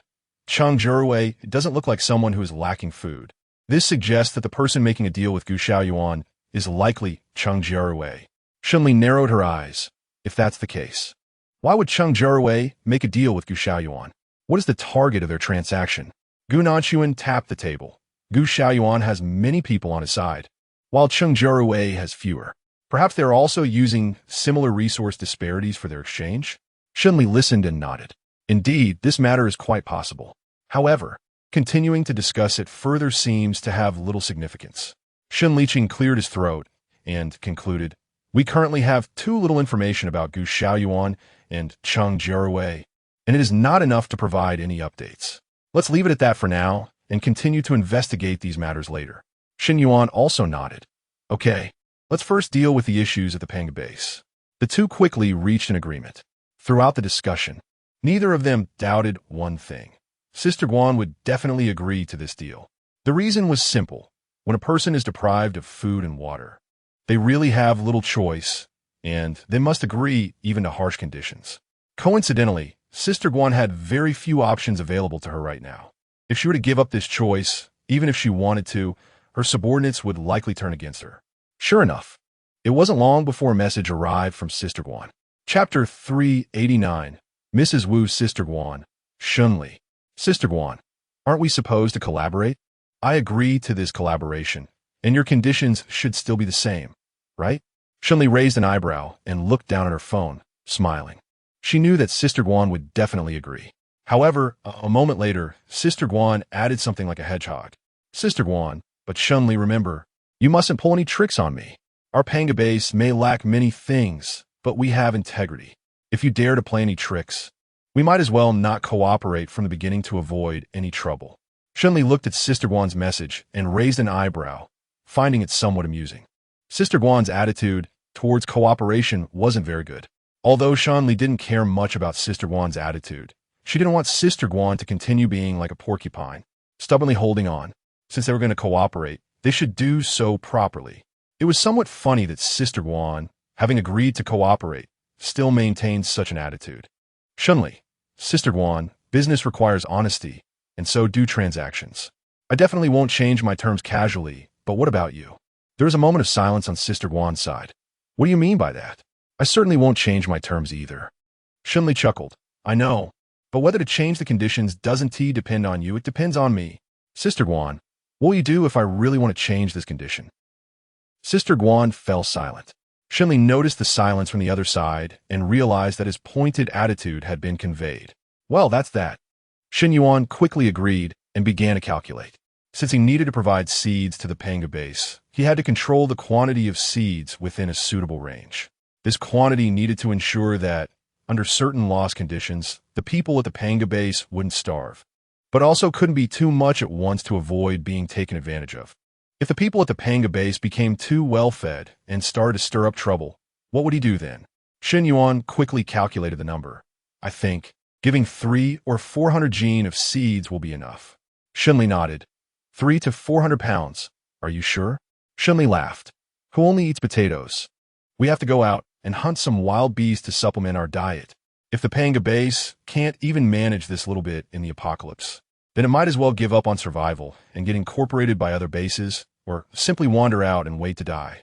Shen Yuan expressed deep agreement with this. The group prepared seeds, and Shen Li took a photo of the seeds to send to Sister Guan. Gu Nanshuan also went to rest early, leaving only Shen Yuan continuing to train his abilities, hoping to make further breakthroughs soon. At this moment at the Panga base, Sister Guan looked at the message Shen Li sent on her phone, her facial muscles twitching slightly. She was a woman with a sensitive ego, unable to tolerate Shen Li speaking to her like that, and wanted to directly reject Shen Li's cooperation. However, looking at the large bags of plum potato seeds sent by Shen Li, she found it hard to be cruel. These were seeds, but more than just seeds. They represented the hope of the entire base. After a long sigh, Sister Guan squatted down, holding her head and remaining silent. Xiang approached and whispered Sister Guan, "There's a message from the Bijiang mountain base." "Gu Xiaoyuan, it's him again." Sister Guan gritted her teeth, wondering what message he sent this time. Was it the same stuff as before? Xiang hesitated and nodded, just as she thought. "Okay, Sister Guan, I understand." At this time, at the Bijiang mountain base, Gu Xiaoyuan was surrounded by women on both sides, his eyes still glued to his phone.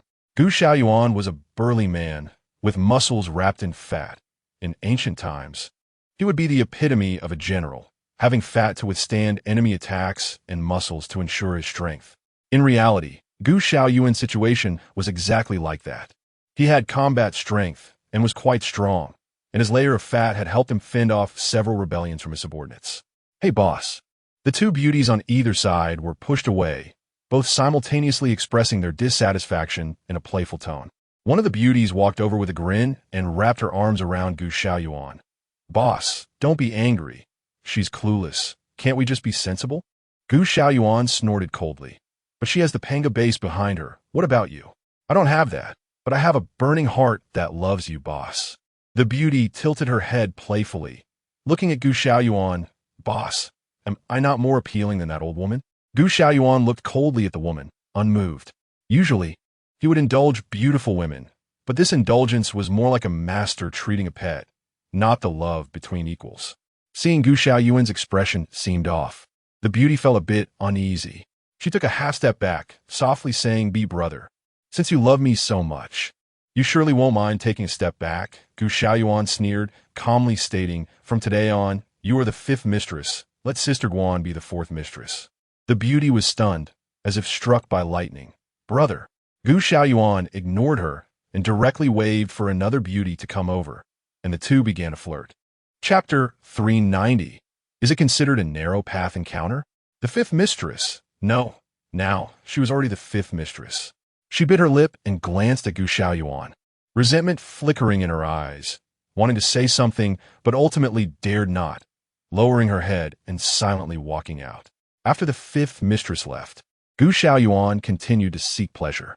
However, his gaze was no longer filled with the earlier triumph.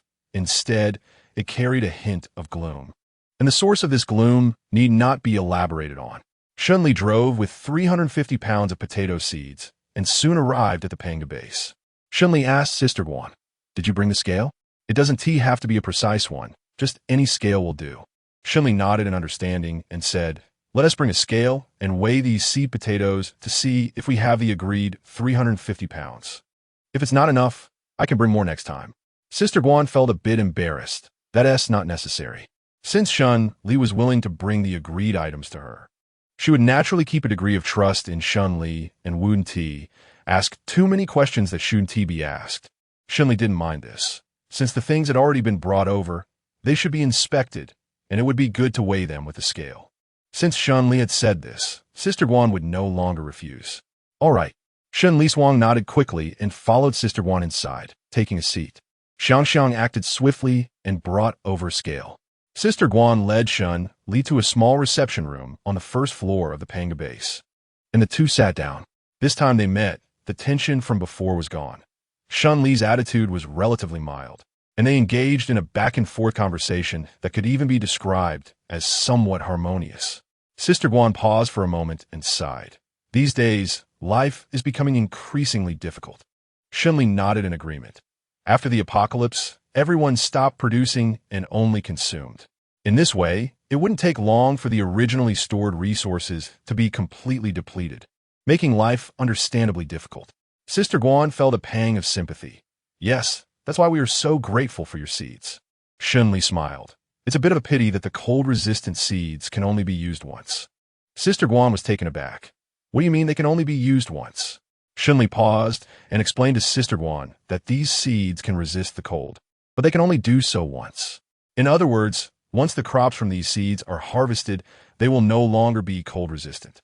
In other words, if Sister Guan wants cold-resistant seeds next time, she will have to ask Shen Li for them. Whether Shen Li will give her these seeds, then will depend on her mood.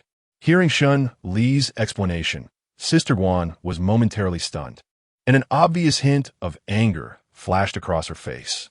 Shen Li looked straightforwardly at Sister Guan, originally thinking that she would be angry.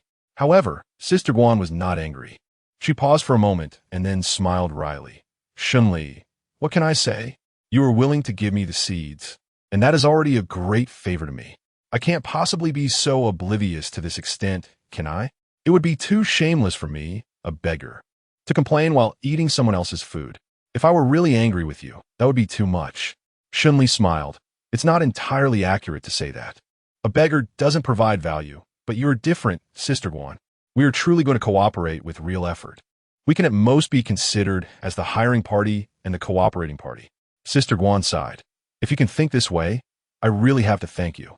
Shen Li paused and casually asked Sister Guan, by the way, Sister Guan, I heard that there are 2 more bases in our Jiangqing area. Have you heard what their situation is? Sister Guan nodded, a hint of gloom appearing on her face. I know. The remaining 2 bases are the Siyuan base and the Bijiao Mountain base.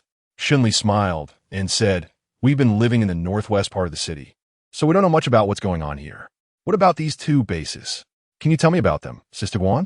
Sister Guan forced a smile and replied, I can't really say what the situation is at the Siyuan base. They are very mysterious and have never come out to contact me. As for the Bijiao Mountain base. As she spoke, Sister Guan fell silent and stopped talking. Shen Li asked with a hint of feigned ignorance, what's wrong with the Bijiao Mountain base?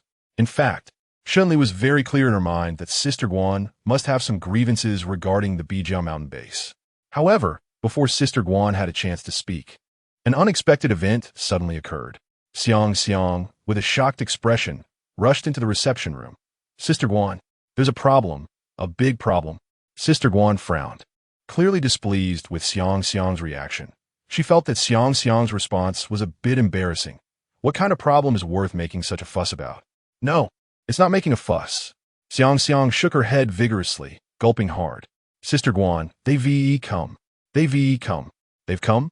Anyone who could provoke such a strong reaction from Xiang must not be a good person. Sister Guan's face darkened. Who has come? Speak clearly. It's the people from the Bijiao Mountain base. Xiang took a trembling, deep breath. It's them. They've come. Bijiao Mountain, just as she thought. It was indeed the people from Bijiao Mountain. Sister Guan's expression darkened, and she suddenly stood up, gritting her teeth as she looked towards the door. Shen Li nodded. I understand. Sister Guan gritted her teeth and turned to rush out. The door slammed shut with a bang. Sister Guan and Xiang left, leaving Shen Li, Gu Nanshuan, and Shen Yuan together, staring at each other in silence. After a long pause, Shen Yuan touched his nose and said reluctantly, what a pity. Why didn't I set up a listening device outside, just now? Shen Li shrugged. We are here to discuss cooperation with the people from Panga Base. Eavesdropping on them like this isn't very polite, right? If we get caught, it will ruin our sincerity in the cooperation. Shen Yuan thought for a moment and sighed. Why do the people from the Bijiao Mountain Base come over for no reason? It's really something.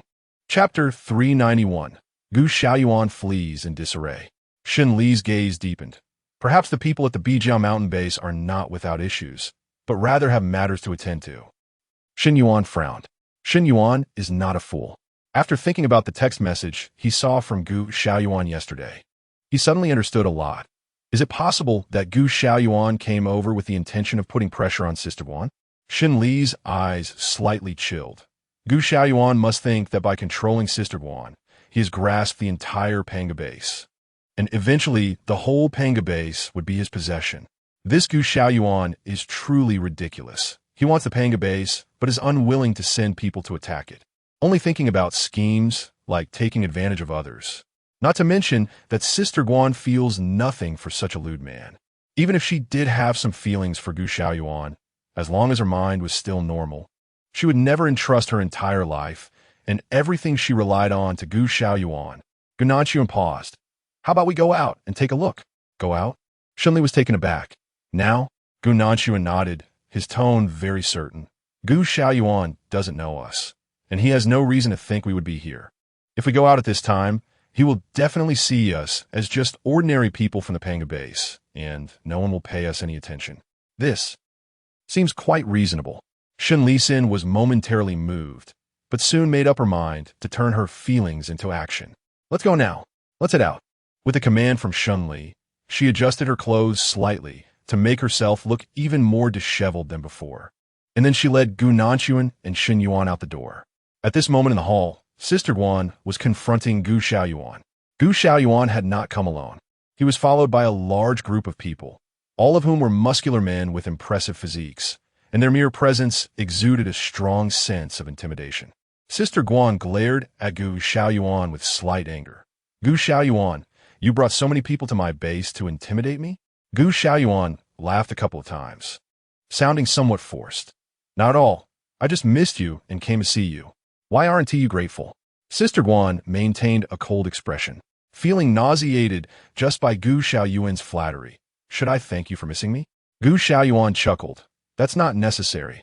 I willingly do this for you. But of course, it would be even better if you could remember my kindness. Sister Guan, disgusted, truly disgusted. It was simply sickening. She shot Gu Xiaoyuan a disdainful glare and coldly said, Now that you've seen me, if you have nothing to say, you can leave. Wait. Gu Xiaoyuan shamelessly held on his Sister Guan. Sister Guan, we've met so many times. You should give me an answer. Sister Guan frowned. What answer? You should tell me when you're going to marry me. Gu Xiaoyuan smiled wickedly. For you, I've already dealt with my fourth wife. As soon as you step into the Bija mountain base, you can be my fourth wife. Am I not good enough to you? Sister Guan. She was utterly shocked by Gu Xiaoyuan's rogue logic. As he spoke, he reached out to grab Sister Guan's hand. Sister Guan took a deep breath, unable to endure any longer. Sister Guan was taken aback. An injection? Injection? What injection? Sister Guan approached the trial with anger, lowering her voice. What exactly are you doing? Why did you come out for no reason? Shen Li seemed to ignore Sister Guan's words, covering her mouth in shock as she looked at her. What? You're not going to hit? Sister Guan? Shen Li frowned. Sister Guan, you can't ignore your illness. Have you forgotten what the doctor told you earlier? If you don't get penicillin for this illness, it will soon become a big problem. Penicillin? Gu Xiaoyuan furrowed his brows, feeling he had heard some key words. What illness requires penicillin? This. Shen Li trembled a bit, casting a timid glance at Sister Guan, and hesitantly shook his head. Maybe not. I was just saying that casually. Sister Guan frowned and looked at Shen Li, unable to grasp what he was really thinking. She decided to cooperate with Shen Li and said, Isn't there penicillin available later? Why are you so anxious? I can go get it in a little while. That's good. That's good. Shen Li seemed to breathe a sigh of relief and earnestly told Sister Guan, Sister Guan, you can't delay any longer. If you keep delaying, your illness will be harder to treat. Sister Guan hesitated, wondering what illness it was. But since she had already spoken, she couldn't possibly refute it on the spot. So she continued with Shen Li's words. It's not that serious, is it? How can it not be? If you keep going like this, the sores will. Shen Li suddenly covered his mouth in horror, repeatedly apologizing. I'm sorry, Sister Guan. I didn't mean to. Sister Guan. Huh? She looked bewildered, furrowing her brows in confusion, not understanding what Shen Li was saying. Meanwhile, Gu Xiaoyuan's expression changed instantly. He widened his eyes, stepping back in shock, looking at Sister Guan as if he had seen some filthy garbage. Shen Liu glanced at the situation and felt that the timing was almost right. She raised an eyebrow subtly, giving Sister Guan a hint with her eyes. Suddenly, Gu Xiaoyuan shouted sharply, "Don't come over." Sister Guan was startled and frowned in irritation, not understanding what Gu Xiaoyuan was going crazy about. "What are you doing?" "In nothing." Gu Xiaoyuan realized his reaction was too extreme and coughed twice awkwardly. "Sister Guan, why didn't you tell me in advance that you were sick? If you had said so earlier, I wouldn't have come." Sister Guan was bewildered. "Huh? How could Gu Xiaoyuan not come?" She found it hard to believe. After saying that, he turned and fled in a hurry, running away quickly. Sister Guan was also shocked. She frowned as she watched Gu Xiaoyuan's retreating figure, unable to understand the situation no matter how she thought about it. Chapter 392, Relocation. Gu Xiaoyuan ran away. He ran so fast, as if there were ghosts chasing him from behind. Shen Li smiled slightly. "Yeah, he ran away." Sister Guan nodded, looking at Shen Li for a long time with a bit of disbelief. "Why did he run?" "What is this?" "It's nothing. I'm just hinting to him that you have an illness." Shen Li smiled slightly, "and it's not a good one." Sister Guan was confused. "Are there good illnesses?" Shen Li coughed lightly. "Yes, if you want to hear it, actually." Sister Guan frowned and thought for a moment. "All right, you tell me, so I don't slip up the next time I see Gu Xiaoyuan." Shen Li nodded. "I can agree, but please don't think that I'm intentionally damaging your reputation. That's not my intention." "How could that be?" "Sister Guan is not someone who lacks understanding. You helped me get rid of Gu Xiaoyuan, which is a huge trouble off my hands. If I were to hold this against you, what would that make me? As long as you don't hold it against me." "Actually, I'm hinting at." Shen Li approached Sister Guan and whispered a few words. Sister Guan's eyes widened, and she was momentarily shocked by Shen Li's words, finding it somewhat amusing. That Gu Xiaoyuan clearly looked like someone who hadn't read many books. "How did you know he could understand your hints?" "True." Sister Guan let out a sigh of relief. "In any case, you've really helped me a lot today, and maybe Gu Xiaoyuan 1T come looking for me again in the future. I have to thank you for this." As they spoke, Sister Guan's expression suddenly turned pale, and she felt a bit uneasy. She bit her lip. "That's true, so what should I do?" Unknowingly, Sister Guan was already seriously contemplating Shen Li's suggestion, genuinely regarding Shen Li as someone she could consult. Shen Li pondered for a moment. "Then let's wait until the next time Gu Xiaoyuan comes knocking. At least we've managed to stall him once. Since that's the case, we now have a bit of breathing room, so there's no need to rush." "That's true." Sister Guan nodded, her gaze gradually becoming more resolute. Influenced by Shen Li's words, she also made up her mind. There was no need to rush this matter. After all, they should first resolve the issue with the Panga base. However, Sister Guan hesitated for a moment and asked Shen Li, "Do you think we should relocate the Panga base?" Shen Li asked, "Why do we need to relocate?" Shen Li narrowed his eyes. "You're right. Now that you mention it, relocating the Panga base is indeed worth considering." Sister Guan sighed. "Who says it isn't?" Sister Guan is really worried, genuinely worried. Shen Li thought for a moment and comforted Sister Guan.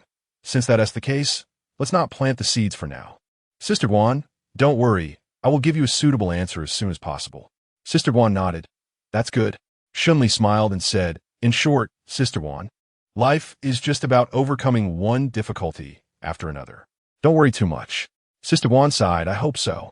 Although Shen Li's help was appreciated, Sister Guan still couldn't help but worry. When Shen Li first arrived, Sister Guan was quite guarded, and it wouldn't be an exaggeration to say she was extremely cautious. However, by the time Shen Li was leaving, Sister Guan had already changed her attitude towards her. Even if it wasn't completely heart to heart, at least she treated Shen Li as if she were half a part of her own circle. Shen Yuan looked at Shen Li with admiration on his face. "I didn't expect that you really managed to get on good terms with Sister Guan so quickly." Shen Li smiled slightly. "Of course. To be honest, I think I should thank Gu Xiaoyuan for this. If it weren't for him coming to cause trouble at this time, Sister Guan wouldn't be facing such a big problem, and I wouldn't have been able to help her solve such a significant issue right away." Shen Li paused, but whether Sister Guan's base will be moved or not, and if it is moved, where it should be built, is also a question. Gu Nanshuan hummed in response. "This is not a big deal. We can think about it later." Shen Li nodded. "Then let's wait and think about it." Although Gu Tiantian had been staying at home with the Shen couple recently, Gu Nanshuan had not neglected his training. After finally finishing a set of training, Gu Tiantian felt completely exhausted. Gu Nanshuan frowned and handed her a towel. Gu Tiantian took a few breaths, looked up at Gu Nanshuan and made an effort to show him a sweet smile. Thank you, brother. Gu Nanshuan nodded. Your stamina is still not good enough. You need to train more. Gu Tiantian responded with an wiped her sweat, and said, Brother, I will train hard, but... Gu Tiantian bit her lip and glanced over at Shen Li. Gu Nanshuan asked, What's wrong? Gu Tiantian scratched her head. It's nothing. I was just wondering, why has sister been sleeping so much lately? Chapter 393. Black Fog. Gu Nanshuan was taken aback for a moment. However, if what Gu Tiantian said was true, then there must be something unusual about Shen Li. Gu Nanshuan furrowed his brow. Recently, how long does Shen Li sleep each day?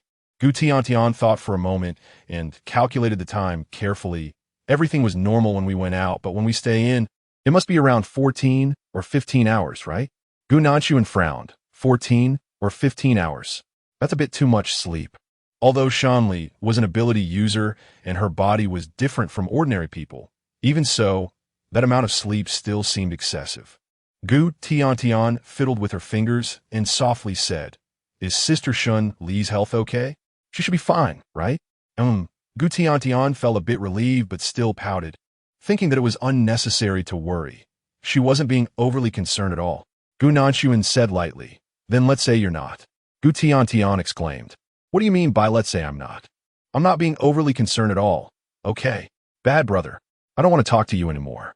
Gu Tiantian glared at Gu Nanshuan with anger and turned her head away. The little girl was throwing a small tantrum, and Gu Nanshuan didn't want to argue with her any longer. He directly turned and headed to Shen Li's room, knocking on the door. Shen Li was sleeping soundly in a room, completely unaware of her surroundings, when suddenly she heard a knock on the door and instantly jolted awake. What was that noise? Shen Li frowned, rubbed the back of her neck, and sat up.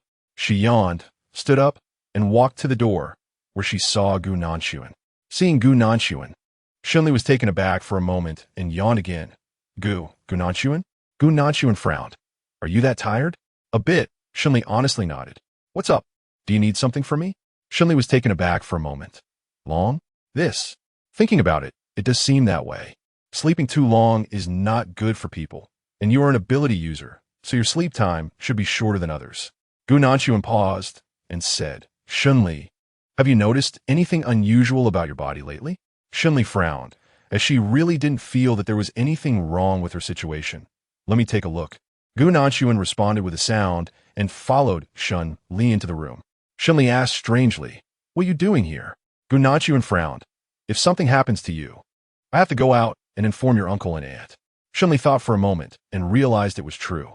She began to silently check her body. Closing her eyes, she focused her mental energy to enter her body and started to carefully investigate all the changes within.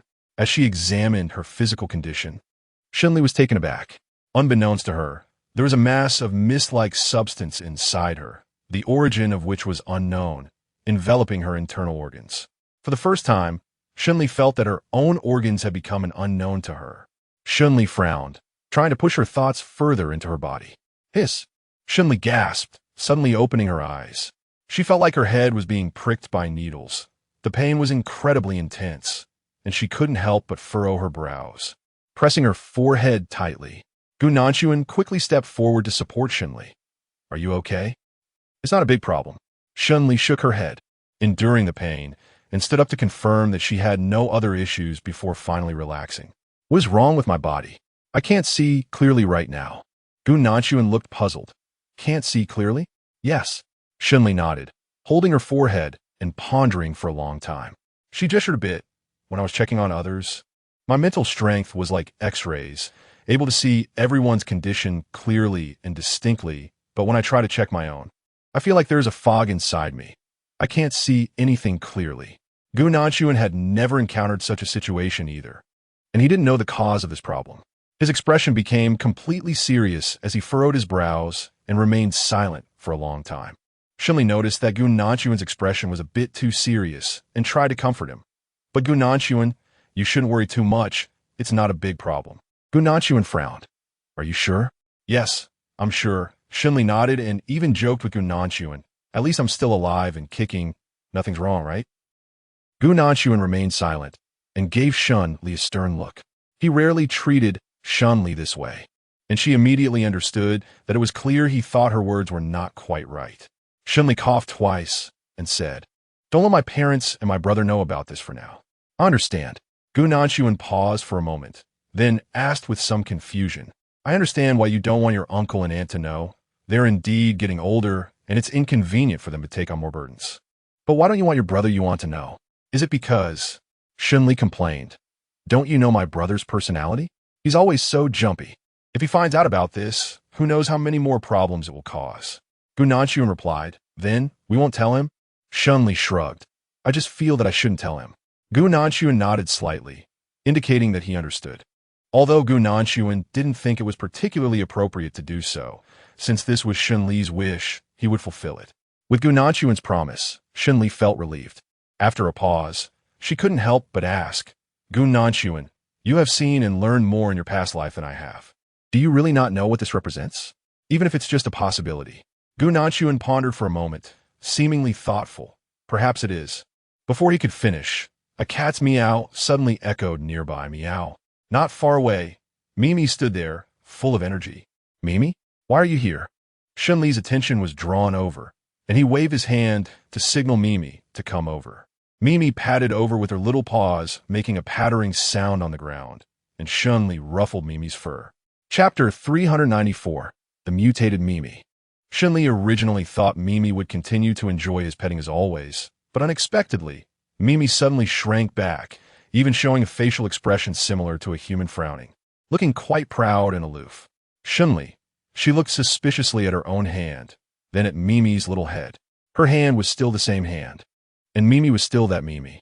Everything seemed to be fine, right? But if everything was fine, why did Mimi suddenly act like this? It seemed that Mimi also sensed Shen Li's confusion, and her momentum suddenly weakened a bit. She weakly leaned against Shen Li and gently rubbed against her. "Meow. Humph." Shen Li let out a cold snort, narrowed her eyes, and hugged Mimi into her arms. She didn't care whether Mimi was willing or not, and directly vented her frustration by rubbing Mimi's head several times. "Mimi. Meow meow meow. Why is my master suddenly acting differently than usual? Is this a plot to harm me?" Seeing that Mimi was about to run away again, Shen Li shot her a cold glance. Mimi instantly became obedient, lowered her head, and lay on the ground, helplessly waiting for Shen Li to continue her torment. Shen Li forcibly played with Mimi for a long time before coldly snorting and letting her go. "All right, you can go play now." "Mimi, meow." The Maine Coon let out a pitiful meow and slowly walked away. Shen Li pouted her lips, who told Mimi to resist her for no reason. "Humph, serves her right." Mimi lay down beside her, listless, her eyes devoid of light. Gu Nanshuan glanced at Mimi thoughtfully. He found Mimi's behavior somewhat strange. Shen Li raised her eyebrow. "What's wrong?" Gu Nanshuan pointed out. "Don't you think Mimi looks a bit different?" Mimi's small body beside them suddenly stiffened. "Different?" Shen Li was taken aback. Gu Nanshuan couldn't be talking about mutation, right? Thinking back on Mimi's lively reaction just now and her pitiful little appearance. Shen Li frowned. Mimi shouldn't have mutated, right? She looks fine, doesn't she? Although eating a snake was really inappropriate, there wasn't anything serious from her esophagus to her intestines. And she should be okay now. Not mutated. Gu Nanshuan shook his head. "I just feel that Mimi looks a bit different compared to before." Gu Nanshuan never makes baseless claims. So, perhaps Mimi really has changed. Who knows? Mimi didn't dare to look at Shen Li, quietly raised her little paw, and covered her eyes, waiting for Shen Li to look away. However, Shen Li's gaze never shifted. Mimi really couldn't take it anymore, and mustered up the courage to meow softly, her tone very mournful. Shen Li Chong reached out to Mimi. "Come here, let me take a look." Meow. Mimi lowered her face and cautiously approached Shen Li.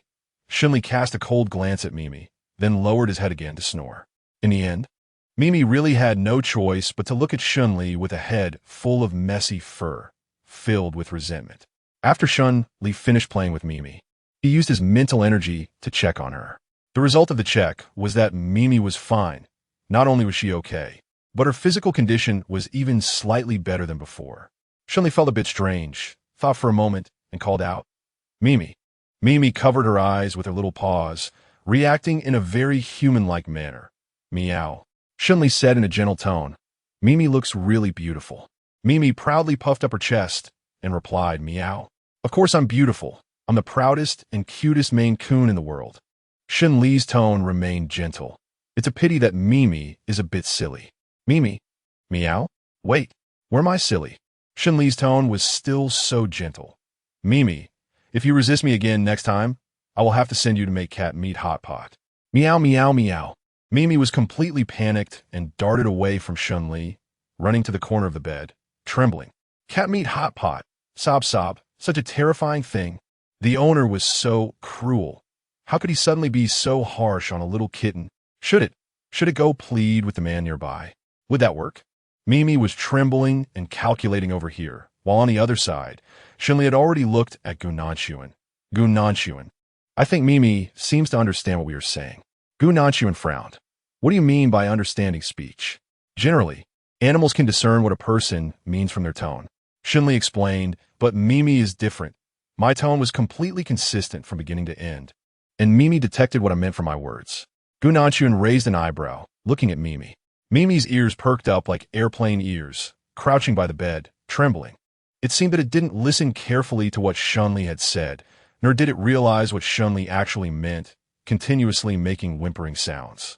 Shen Li found Mimi's a bit speechless and somewhat amusing, and let out a soft chuckle as she gave Mimi's backside a gentle push. All right, I won't bother you. Go play over there. Meow. Only then did Mimi breathe a sigh of relief, nuzzled against Shen Li affectionately, and ran outside to play. Gu Nanshuan nodded. This matter should be related to that snake. Shen Li stroked his chin and said, I'm suddenly a bit curious about what happened with that snake. This matter still needs to be handled by Shen Yuan. So Shen Li went to Shen Yuan's room and asked, Brother, do you have any information about the snake that Mimi swallowed? Shen Li urged Shen Yuan. Then can you check it again? Okay, I'll take another look. Shen Yuan was a bit gloomy, scratching his head to check the documents. After a long inspection, Shen Yuan came out and told Shen Li, there are no documents related to that snake. Shen Li frowned. Really not? This shouldn't be the case. That snake looks like a complex genetic modification product. How could there be no related documents for such a snake? Shen Yuan suggested. Could it be that the document about this snake was sealed separately, not placed in the same folder as these ordinary documents? Sealed separately. Shen Li was taken aback for a moment, furrowing his brows. It's true that there is a possibility, and not just any possibility, but a very strong one. Then let's not investigate this matter for now. Shen Li paused for a moment and decided that since Mimi didn't seem to have any issues at the moment, it would be better to focus on the Panga base for now. Shen Yuan hummed in agreement. I support it. This time, she didn't rush to sleep, but began to choose a location for the Panga base. Chapter 395. The Panga base is about to experience internal strife if the Panga base does not relocate. The benefits are obvious. The air raid shelter can cooperate with the Panga base, and the two can be seen as one entity. In that case, the Panga base would be a continuation of the air raid shelter base. However, if the Panga base relocates, the benefits are also evident. The Panga base can coordinate defense with the air raid shelter base, which would provide better protection for both parties. Both plans have their advantages, and after thinking it over, Shen Li decided to leave the decision-making to Sister Guan. Meanwhile, Sister Guan was also gathering the elders of the Panga base for a close discussion on the matter. Once the elders were assembled, Sister Guan got straight to the point. The Panga base has reached a critical moment of survival. We need to decide whether to move or stay here. We must come to a conclusion on this matter. What do you all think? Sitting on either side of Sister Guan were two men, one fat and one thin. The fat man frowned at Sister Guan and questioned, why should we leave? We've finally found such a suitable place to stay. Leaving now would be a waste of all our efforts. The thin man also spoke up. Sister Guan, we have a unique terrain here, and it is precisely because of this that those mutated beasts outside cannot break in. If we leave, won't we lose this unique advantage? Their attitudes were too negative for Xiang, who couldn't hold back and stood up. How can you two say that? Sister Guan isn't a fool. She must have considered this. The fat man snorted. What's the next step? Sister Guan's tone was serious. The next step is to ensure the safety of all our lives. Sister Guan frowned. What time is it now? Don't you think? There are currently no minor conflicts or minor disagreements, but once a conflict breaks out, it will be a major issue. If we continue to stay here, our lives might truly be at risk. You must take this matter seriously. You can't be so carefree about it." Although Sister Guan's tone was already quite serious, the fat man obviously didn't take it to heart and muttered a few vague sounds. The thin man, however, glanced at Sister Guan thoughtfully and asked, "Is this matter related to those bastards from the Bija Mountain base?" Bija Mountain? The fat man quickly looked at Sister Guan with sharp eyes. They had known about Gu Xiaoyuan's harassment of Sister Guan long ago, but the fat man had never intended to intervene. Or rather, in the fat man's mind, sacrificing someone like Sister Guan to gain peace and Gu Xiaoyuan's trust was completely justifiable and shouldn't be interfered with. Sister Guan was taken aback and frowned at the thin man. "Is this matter related to what we're discussing?" The thin man replied solemnly, "Of course it is." Sister Guan took a deep breath. "All right, then I'll elaborate. This matter is indeed related to the people from the Bija Mountain base. But as long as our power remains here, the people from the Bija Mountain base will pose a threat to us. The urgent task is that we must find a way to protect ourselves." The thin man remained silent. The fat man, however, snorted coldly and stood up, looking at Sister Guan with a hostile gaze. "Sister Guan, what you said is a bit unfair. The people from Bija Mountain want you. So why don't you just go find them yourself? Why drag us into this?" Sister Guan frowned. "What do you mean by dragging you down? What else could it mean? My point is that you're implicating us." The fat man said defiantly, "If you want to have a conflict with the Bija Mountain side, you could go ahead without us. You." Although Xiang Xiang had just been warned by Sister Guan not to speak, she couldn't help but stand up and slam the table upon hearing the fat man's twisted logic. Xiang Xiang, being a young girl, the fat man wasn't afraid at all and raised his chin arrogantly. "What, do you want to fight?" The fat man scoffed, showing that he didn't take the matter seriously at all. "What happened before is in the past. Now is now. Besides, I never asked Sister Guan to save me. If Sister Guan is thinking of using this to repay me, why didn't she tell me earlier? If I had known she would act like this, I wouldn't have let her save me." Xiang Xiang was nearly in tears from anger. Sister Guan pressed her temples and said in a deep voice, "Enough. That's enough." Everyone fell silent. The fat man still seemed a bit unconvinced, glaring maliciously at Xiang Xiang with his beady eyes, looking extremely vicious. Xiang Xiang bit her lip, reluctantly nodding, "Understood."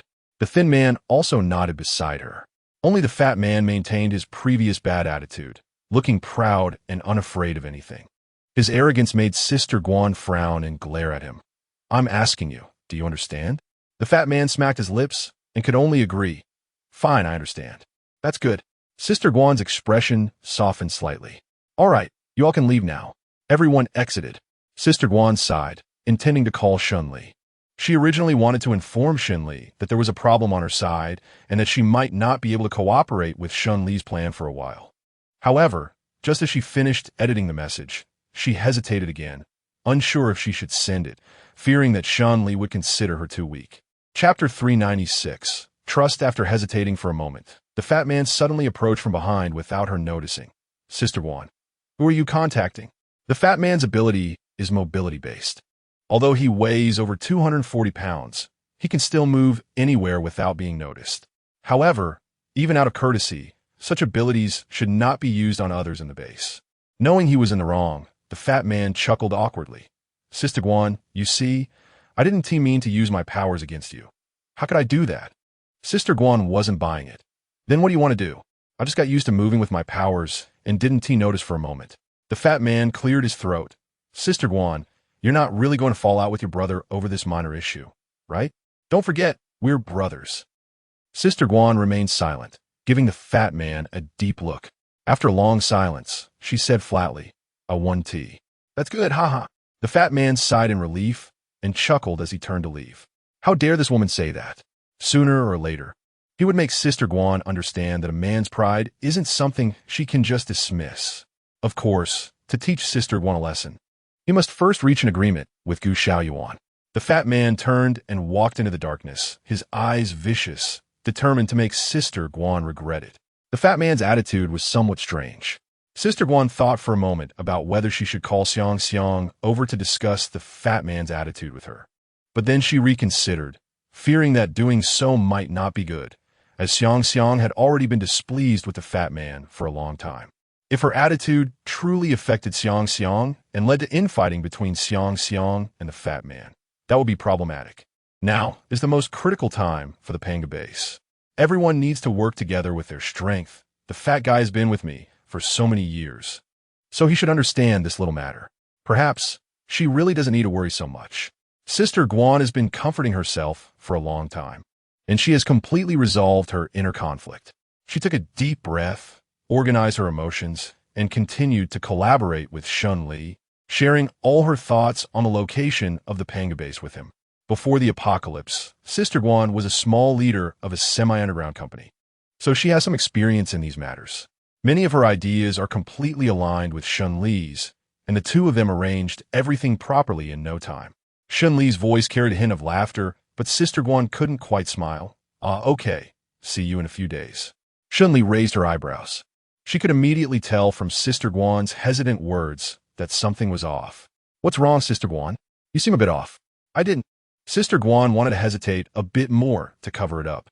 Shen Li frowned slightly and said in a calmer tone, Sister Guan, don't forget that we are currently in a partnership. Shen Li didn't mind that Sister Guan made a fool of herself, but the premise was that Sister Guan's foolishness didn't affect her, and it definitely couldn't drag her down. If Sister Guan really got her into trouble because of her own issues, Shen Li vowed that she would have to empty the entire Panga base to compensate her. Shen Li's tone was too serious, and Sister Guan let out a sound of acknowledgement, unable to avoid the topic any longer. Don't worry, I understand this principle. No matter what I say, I won't delay our current cooperation. Rest assured I won't, Sister Guan said and hung up the phone. After the call ended, she sighed and got up to look out the window. Outside was a vast night, and no one knew how many dangers were hidden within the darkness. From time to time, the distant roars of wild beasts sent chills down her spine. In such an environment, under such harsh conditions, she still had to support the lives of so many people. Life was truly difficult and seemed endless. Sister Guan sighed again, hoping that her cooperation with Shen Li would go smoothly, so they could lead the entire Panga base out of this environment. With hope so close, it couldn't possibly fail, right? At least, that's what Sister Guan thought. On the other side, in the air raid shelter, Shen Li hung up the phone, her expression slightly cold. Based on her experience from her previous life, it was highly likely that there was a problem on Sister Guan's side, and it was a problem she was unwilling to share with her. The more Sister Guan was reluctant to tell her, the more likely it was that this issue could lead to trouble. Shen Li narrowed her eyes and thought about going to find Gu Nanshuan. Gu Nanshuan was still awake at this time. Shen Li knocked on the door and walked straight in, stating directly, there's a problem on Sister Guan's side. Gu Nanshuan raised an eyebrow. A problem? How serious is it? What kind of problem? The problem might not be big, but it was quite troublesome. Shen Li paused, her fingers lightly tapping on the table. The cooperation between the air raid shelter and Sister Guan's side had already begun, but Sister Guan was still unwilling to speak directly, which would put a lot of pressure on their collaboration. Gu Nanshuan said lightly, if she isn't willing to cooperate, then we can find another partner. Unfortunately, now is not the time for us to choose our partners. Shen Li shrugged in regret. Well, since it's only Sister Guan for now, let's continue cooperating with her. However, I will definitely make her understand what cooperation really means. Gu Nanshuan raised an eyebrow. What are your plans? Shen Li shrugged. This matter still needs to be asked my brother. So, a moment later, Shen Yuan was pulled over with a gloomy face. Seeing Shen Li and Gu Nanshuan both present, he couldn't help but complain. Go ahead, something wrong? I knew you would only think of me when there's something going on. If there's nothing, you wouldn't remember me. Shen Li went, brother, don't say that. We are siblings. If something really happens, can I not tell you? This statement slightly eased Shen Yuan's dissatisfaction, but he was still quite unhappy. That's not necessarily true. All right. Just tell me, what exactly is going on? Shen Li coughed and said, bro, I want to ask you to help me hack into the Panga base's system and see who they've been talking to recently and what they're saying. Chapter 397. Someone is betraying. This request was as easy as sprinkling water for Shen Yuan. Sure, just watch. Shen Li made a sound of acknowledgement, took a laptop and handed it to Shen Yuan. Shen Yuan grabbed the computer and immediately got to work without saying a word. His fingers flew across the keyboard, moving as fast as if they were flying. Before long, he had uncovered some clues. Shen Yuan turned his seat slightly to face Shen Li and beckoned her to come over to look at the screen. Lily, look, this person is called Fatty. He contacted a stranger today, and the messages are quite strange, seeming to contain a lot of confidential information. Confidential information? The messages sent by this Fatty were indeed odd. Shen Li narrowed her eyes. Who is he messaging? It can't be Gu Xiaoyuan, right? Let me see. Shen Yuan responded with an O, realizing he had been reminded of something. He carefully checked the phone number and immediately reacted with interest. You guessed right. This guy really did get in touch with Gu Xiaoyuan. Shen Li sneered. There are traitors. Interesting. I just wonder if Sister Guan is aware that there is such a traitor in her team. Shen Yuan asked Shen Li, what are your plans? Shen Li replied, I can't really say I have a plan, but I think I should have more contact with Sister Guan. Shen Li shook her head, a plan gradually taking shape in her mind. I also want to hear what Sister Guan knows about this matter and what her judgment on it is. After discussing for a while, Shen Li gave Sister Guan a call, simply informing her that she would be going to the Panga base tomorrow. Sister Guan expressed confusion about this, even asking Shen Li in return. Wasn't the previous target already set? Why come again this time? Shen Li paused, and with a half-smile, continued to message Sister Guan, and Sister Guan, I suddenly have some doubts about the situation at the Panga base. Can you help me clarify this doubt tomorrow? Sister Guan replied, what doubt? Shen Li hit the nail on the head. There are about 200 people at Panga base. With so many people, do they all think the same way? Are you sure they all want to come to me with you, rather than choosing someone closer to you? Are you sure your opinion is their opinion? This sounded just like pointing at Sister Guan's nose, questioning whether there were any traitors among her subordinates. Sister Guan fell silent for a moment, feeling somewhat irritated. I know my own subordinates well. Of course they are fine. Don't overthink it. I hope they really are fine. Shen Li didn't want to argue further with Sister Guan, simply saying, Sister Guan, I'll go check on your situation tomorrow. At Panga base, Sister Guan was almost fuming with anger. This is outrageous, truly outrageous. Shen Li had no idea how much hardship the people at the Panga base had gone through to get to where they are today, and it was really too much to so easily question their loyalty. Xiang came in and asked Sister Guan, why are you so angry? Sister Guan frowned, thought for a moment, and shook her head. It's nothing. Xiang was not quite convinced. Really nothing? Yes, nothing. Sister Guan took a deep breath, suppressing her dissatisfaction. Xiang, you go prepare. We have guests coming tomorrow. Oh, who is coming tomorrow? Xiang thought for a moment and quickly figured it out. Is it those people from the air raid shelter base? Yes. Sister Guan was about to admit it, but suddenly shook her head. No, forget it. Don't prepare. Xiang was confused. Sister Guan, what do you mean? Sister Guan frowned and said, it's nothing. Just don't prepare. In Sister Guan's opinion, it was better for Xiang not to know about this for now. As for Shen Li, Sister Guan was very confident. She would definitely find evidence to slap Shen Li in the face, making Shen Li realize that the people at Panga base could work together and unite as one. Sister Guan believed this deeply. Late at night, at the Bijiao mountain base, Gu Xiaoyuan was squinting his eyes, endlessly calculating in his mind. When he had just heard Shen Li's hint, he was filled with caution regarding Sister Guan's illness. To put it bluntly, Gu Xiaoyuan wanted to marry Sister Guan merely for the benefits behind her. He was not at all concerned about what Sister Guan thought and had no intention of developing any intimate relationship with her. Just as Gu Xiaoyuan was hesitating whether to continue developing his relationship with Sister Guan, news from Fatty suddenly arrived. Once the news came, Gu Xiaoyuan couldn't help but sneer. This news just happened to indicate that Sister Guan's illness was a lie from the very beginning, and the ultimate purpose of the lie was merely to make him stay away and not entangle himself further. Since that was the case, he could not let Sister Guan off the hook. Gu Xiaoyuan called for his main wife. Go prepare things right now. His main wife was anxious. Prepare what? Of course, prepare the betrothal gifts. A decent betrothal gift. After all, the other party is the owner of a large base. Gu Xiaoyuan squinted his eyes, filled with determination. I must get her. His main wife nodded obediently and went to take care of it. The next morning, Shen Li arrived at the Panga base with Shun Yuan and Gu Nanshuan. Sister Guan came to greet Shen Li with a dark face and frowned when she saw him. You're here. Her tone was neither warm nor cold, clearly a bit annoyed. Shen Li wasn't angry and nodded. Yeah, I came and even brought some local specialties. While speaking, Shen Li shook the small bag in her hand. The small bag was filled with candy and tea, rare items in the apocalypse. When Sister Guan saw the contents, all her pent-up anger dissipated. She shot Shen Li a disgruntled glance, maintaining her last shred of dignity as she coldly huffed.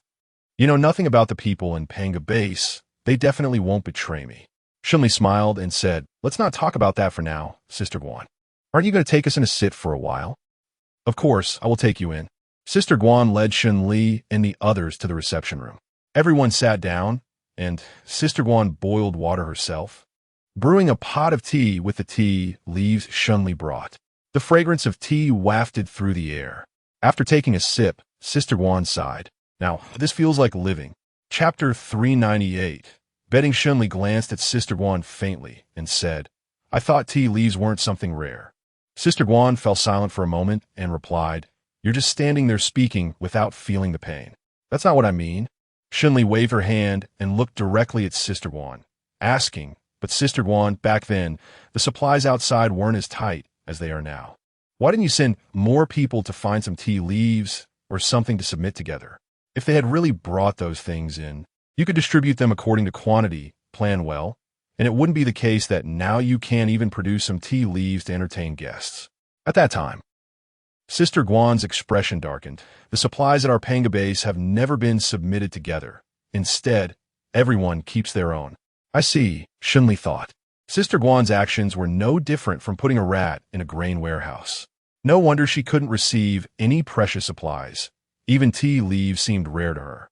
Shen Li and the other person's gazes met, but did not escape Sister Guan's sight. Sister Guan lowered her voice a bit in annoyance and said, Shen Li, don't overthink it. This is my own decision. Shen Li nodded. Okay, whatever you say is fine. But, Sister Guan, I have a question for you. You trust the people under you, right? Sister Guan snorted coldly. Of course. Shen Li smiled. What about now? Do you still think so? Yeah, so what? Sister Guan frowned unhappily. Shen Li, I admit you are very smart, and I do admire you. But you always say that the people in my base are not good here or there, and I absolutely disagree with that. You haven't spent time with them day in and day out, so what right do you have to make a judgment about their character? Shen Li said with a smile. So you oppose my opinion just because I haven't spent every day with them? Sister Guan frowned. Otherwise, what else is there? Fine. Let's just wait and see. Shen Li paused. Sister Guan, should we make a bet? Sure. Sister Guan was also excited and immediately agreed. What should we bet on? Shen Li smiled at her and said, Since we've already made a bet, why not make it bigger? Didn't I say before that I wanted to collaborate with you? This time, whoever loses the bet will forfeit the collaboration and directly hand over the leadership to the other party. What do you think? Sister Guan didn't think twice and nodded directly. All right, let's do it. Then she thought for a moment and coldly snorted, But Shen Li, I'm not as dark as you. If you really misjudge my subordinates, I don't want your money. I just want you to apologize. Shen Li, wouldn't it be too cheap for me just to apologize? Sister Guan scoffed. How is that possible? I'm not asking you to apologize in front of me, but to apologize in front of everyone in my base. Shen Yuan felt something was off as he listened and couldn't help but stand up. Hey, this won't do, isn't this? Isn't this undermining Shen Li's authority in front of these people at the Panga base? However, before Shen Yuan could continue, he was stopped by a glance from Shen Li. That's fine, I agree. Sister Guan snorted and turned her head away. After an awkward and silent moment, Xiang called out from outside, Sister Guan. Xiang leaned closer to Sister Guan and said softly, There have been some issues with the entry and exit accounts at the base recently, and they said you need to take a look. Seeing that Shen Li and the others nodded, Sister Guan felt relieved and turned to leave. After Sister Guan left, Shen Yuan couldn't hold back anymore and frowned as he asked Shen Li. Her request just now was too outrageous. Why did you agree? Shen Li raised an eyebrow. What's wrong? What's outrageous? I think it's pretty good. What's good about it? Shen Yuan couldn't help but roll his eyes and complained. I think Sister Guan is a bit confused too. How could she not understand such a simple thing? If you really admit your mistake in front of everyone, how are you going to lead the team with her in the future? Wait a minute. Could it be that Sister Guan wants to use this method to undermine your support among the people below? As he spoke, Shen Yuan suddenly froze. He suddenly felt that this idea might actually be possible. Shen Li looked at Shen Yuan and couldn't help but chuckle. Brother, you're overthinking it. Sister Guan's mind can't think that far at all. If she could think a little more, she wouldn't have ended up in this situation, getting fooled by a mere fat guy. Shen Yuan scratched his head, and after what Shen Li said, he felt that it did make sense. It was probably true that Sister Wan hadn't thought that much. Shen Li nodded. Anyway, with the fat guy's message, this matter can't be turned around. She just wanted to know when the people from Bijia Mountain Base would arrive. When Xiang called Sister Guan outside, Sister Guan was a bit unhappy. Xiang, what's the urgent matter? Can't you see I have guests over here? Sister Guan, I know, but this is really urgent. Xiang couldn't help but stomp her feet. Sister Guan, something happened. Sister Guan frowned. What happened? Our surveillance shows that an unidentified vehicle is heading this way. Xiang said, her face full of urgency. The people we arranged to patrol nearby have warned them, but they seem to ignore our warnings and are still rushing over. It's crazy, really crazy. Sister Guan's expression darkened. This is clearly intentional. If this happened on a normal day, it would be one thing, but today is special. With Shen Li and the others here, I'm even more angry and anxious. We had to think of a way to stop that group of people. But before Xiang could finish her sentence, there was suddenly a raucous laughter from the entrance. Sister Guan, I'm here to propose to you. It was Gu Xiaoyuan's voice. Gu Xiaoyuan swaggered in with a group of little brothers, and unlike yesterday, they were holding several boxes. Those boxes were glaringly eye-catching.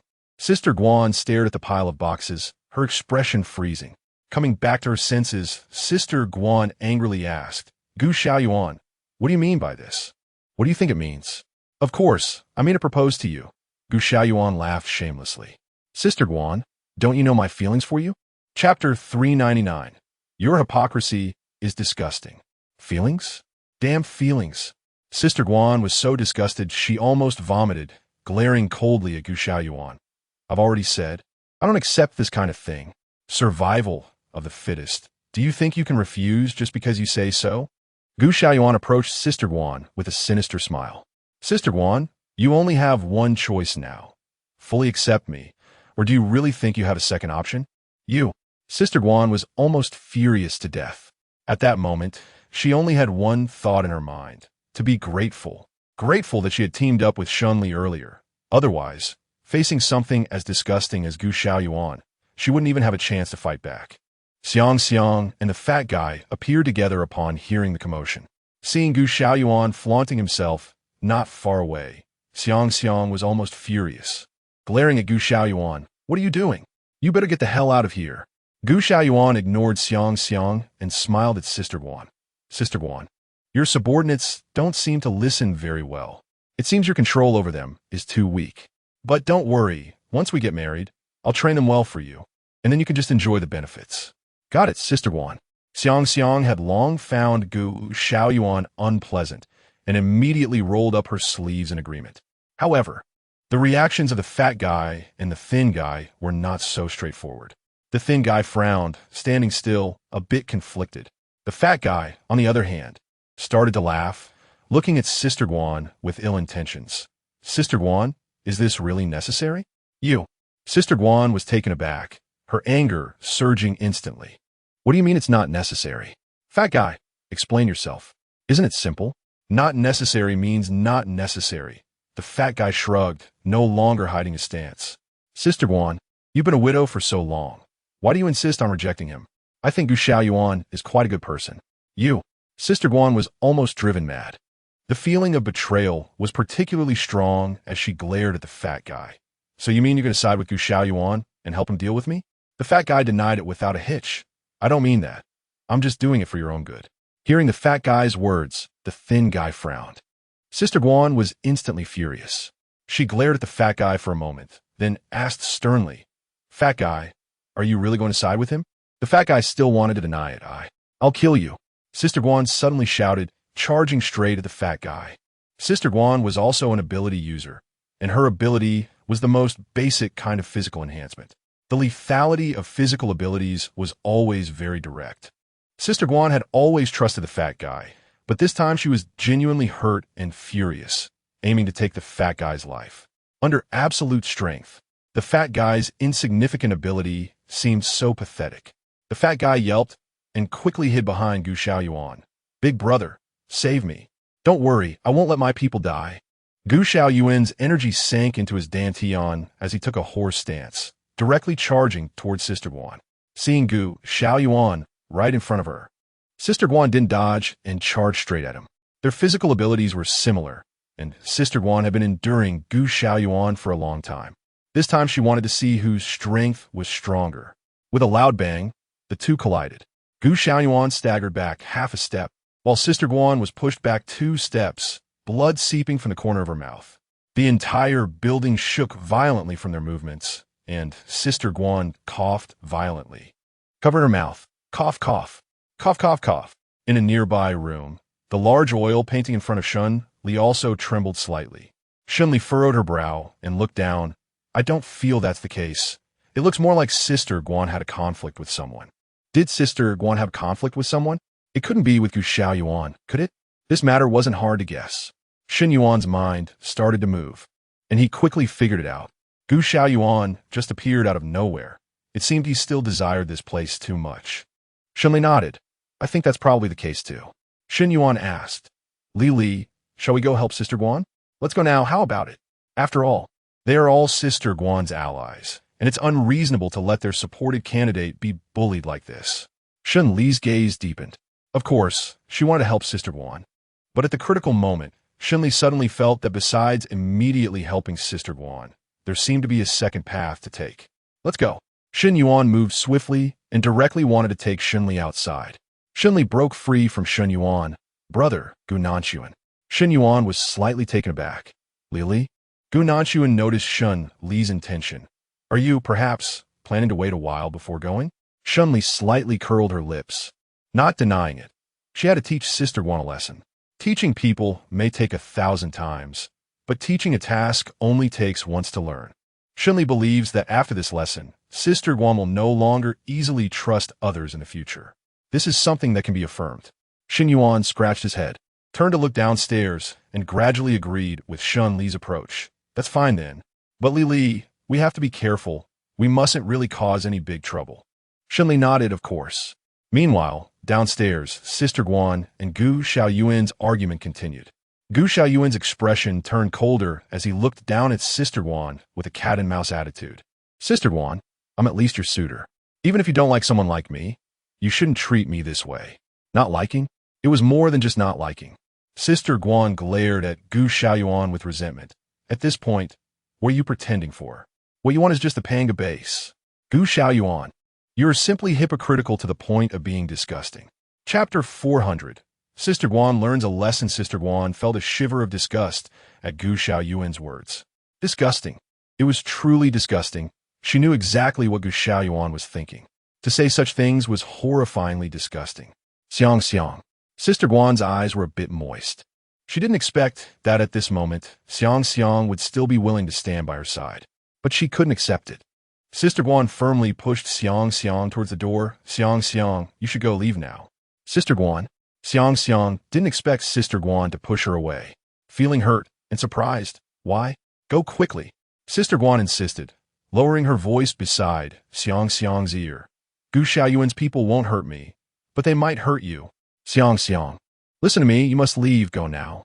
However, Xiang didn't expect that Sister Guan would rather suffer than let her stay, and tears fell instantly. Unbeknownst to them, Gu Xiaoyuan overheard everything.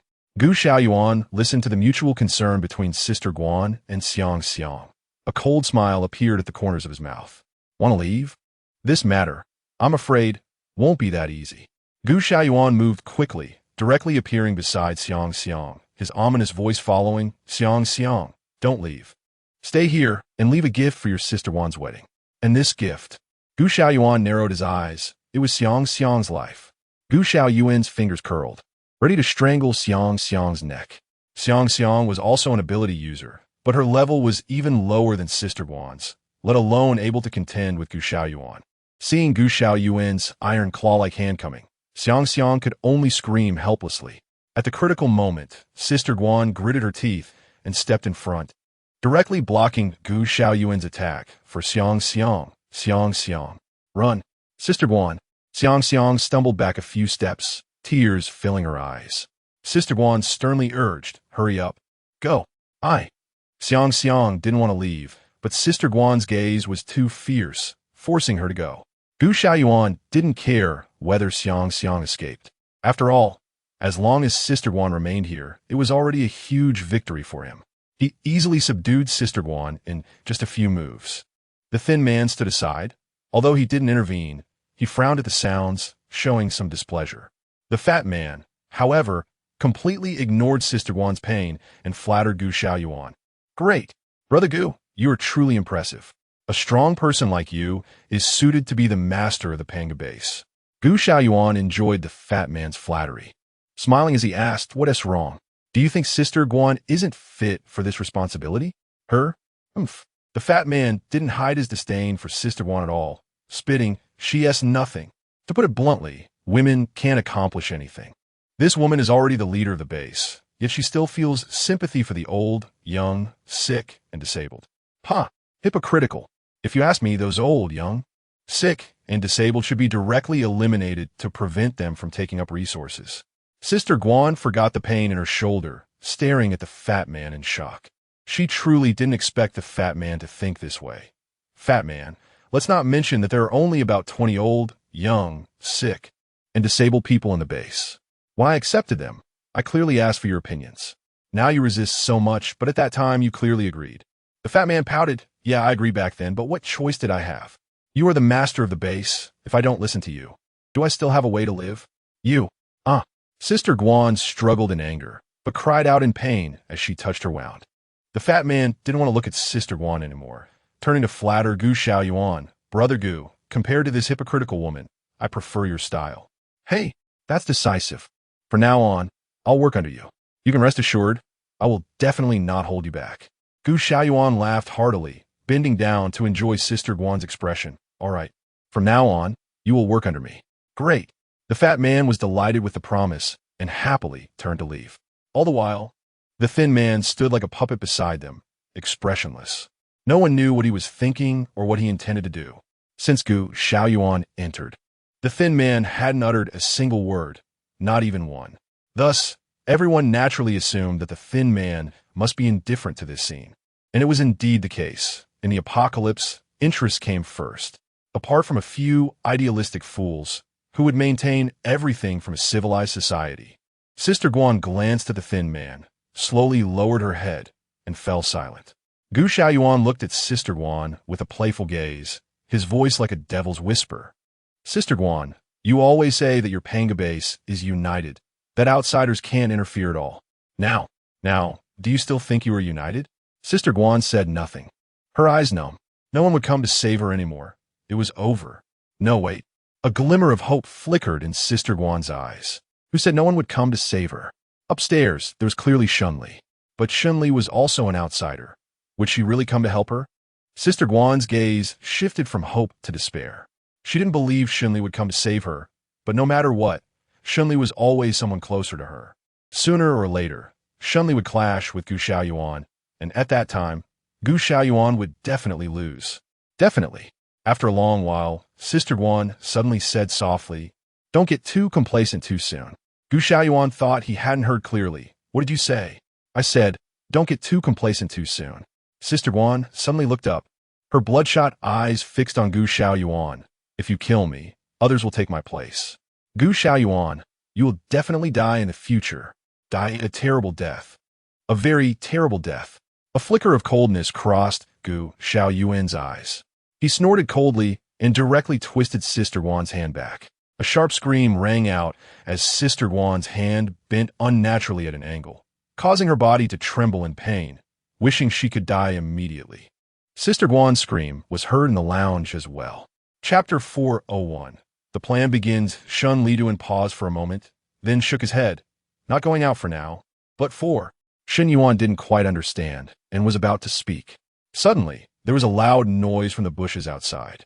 Although Gu Xiaoyuan didn't send anyone to chase after Xiang, it didn't mean he had any goodwill towards her.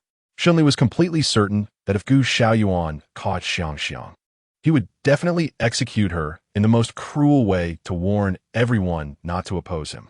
Therefore, Xiang must be saved. Shen Li opened the window and reached out to Xiang. Come in.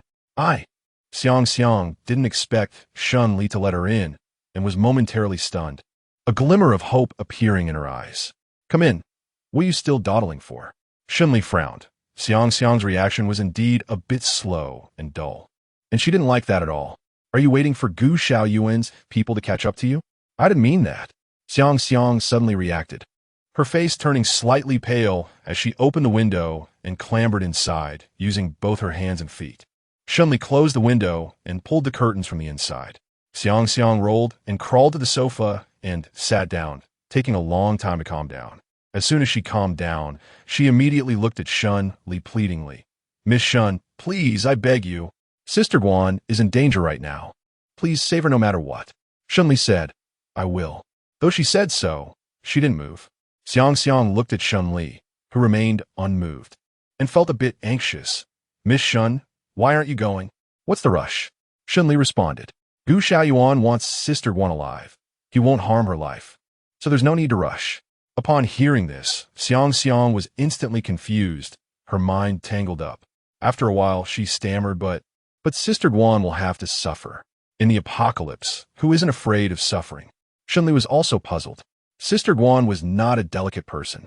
So why was Xiang so worried about her? As if she were concerned about a mischievous child. For a moment, Xiang didn't know what to say and was dumbfounded. Suddenly, she became angry. "I get it, Miss Shen.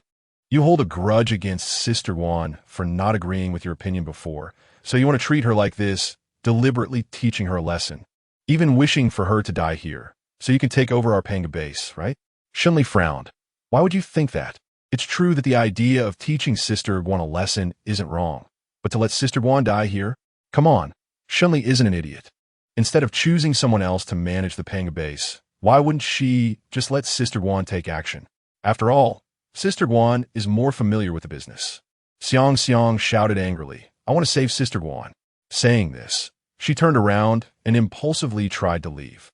Shen Li frowned. If Xiang went out at this time, they would all be exposed. "You can't go out." "I want to go out." Xiang reacted very intensely, insisting on leaving no matter what. It was pointless to argue, so fine. Shen Li didn't want to say much to Xiang, so she directly gave Shen Yuan a look. Shen Yuan understood instantly and swiftly struck Xiang, knocking her out. Xiang was aware of Shen Yuan's approach and his intentions, but at that moment, she simply didn't have the strength or reaction speed to resist. She was hit by Shen Yuan's strike and let out a soft grunt before collapsing to the ground. Shen Li watched as Xiang fell down and shrugged. "See, I told you that being behind is not acceptable. Having a good heart is a good thing, but behind a good heart is strength. Without strong abilities, having a kind heart will lead to an awkward situation like what Sister Guan and Xiang are in now." Shen Yuan asked, "Li, what should we do now?" "Hide her." "No need to hide. Just leave her here."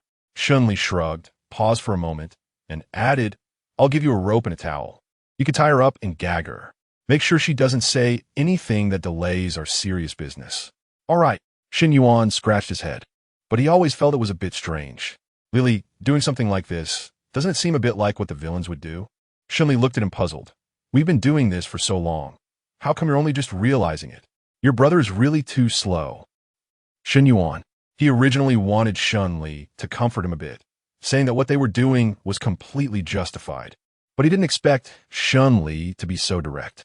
Well, even though that's what she said, the things that needed to be done still had to be done. Shen Yuan touched his nose and went to tie up Xiang in a dejected manner. He wasn't very familiar with this task, and after finishing, he was all sweaty from the effort. Shen Li was watching from the side and didn't intervene or create any trouble. Some things are best done alone. Shen Yuan nodded and asked Shen Li, "What should we do? How about we take advantage of the current weak defense and directly take Sister Guan away?" Shen Li hummed in agreement. "If my goal is just to take Guan Jie away, then there's no doubt that this is the most suitable time." Shen Li's words carry deeper meaning. Shen Yuan stroked his chin. "So you mean your goal is not just to take Sister Guan away?" "Of course." Shen Li smiled. A cold smile. Sister Guan is a rare talent needed to manage the Panga base, and this person must be kept. But I also want the Panga base itself. After all, having such a base is like a gift from heaven. I can't possibly not want it. Shen Yuan seemed to be pondering. "Are you saying that you want the Panga base itself?" Gu Nanshuan also spoke up. Weren't you still looking for a destination for the migration of the Panga base before? What was in the past is in the past. And what's now is now. I don't want the Panga base to leave from here anymore. Shen Li chuckled nonchalantly and said, Brother Gunanshuan, have you too noticed the communications coming and going from the Bijia Mountain base? What Shen Li mentioned, Gunanshuan and Shun Yuan had both seen. The two nodded. Gunanshuan squinted his eyes, and after pondering for a moment, he spoke. The internal atmosphere of the Pen Rack Mountain base is not very united. And Gu Xiaoyuan style is too aggressive, so there will definitely be people who can't stand it. Shen Yuan continued. But Gu Xiaoyuan style is too iron-blooded. He suppresses those who disagree with him too harshly. Even if someone is dissatisfied with him, they probably wouldn't dare to speak out. Chapter 402. The enemy's enemy is a friend. Shen Li touched his chin and smiled. Shen Yuan and Gu Nanshuan's argument makes sense. Not only does it make sense, but it makes a lot of sense. Gu Nanshuan responded with an Shen Yuan stroked his chin. Are you saying that Gu Xiaoyuan specifically had his fourth wife to marry Sister Guan? This statement makes a lot of sense, and Shen Yuan's eyes brightened. So, how do we get in touch with his fourth wife? That's simple. No need to go out, just contact her directly. Shen Li smiled slightly, her eyes filled with determination. She pulled Shen Yuan into the space, leaving Gu Nanshuan outside to keep an eye on Xiang in case Shen Yuan's skills at knocking someone out were not sufficient. And what would happen if Xiang woke up unexpectedly? Once inside the space, Shen Li immediately instructed Shen Yuan to hack into the system of the Bijia Mountain base to find the contact information for the fourth madam. Shen Yuan moved quickly and soon contacted the fourth madam.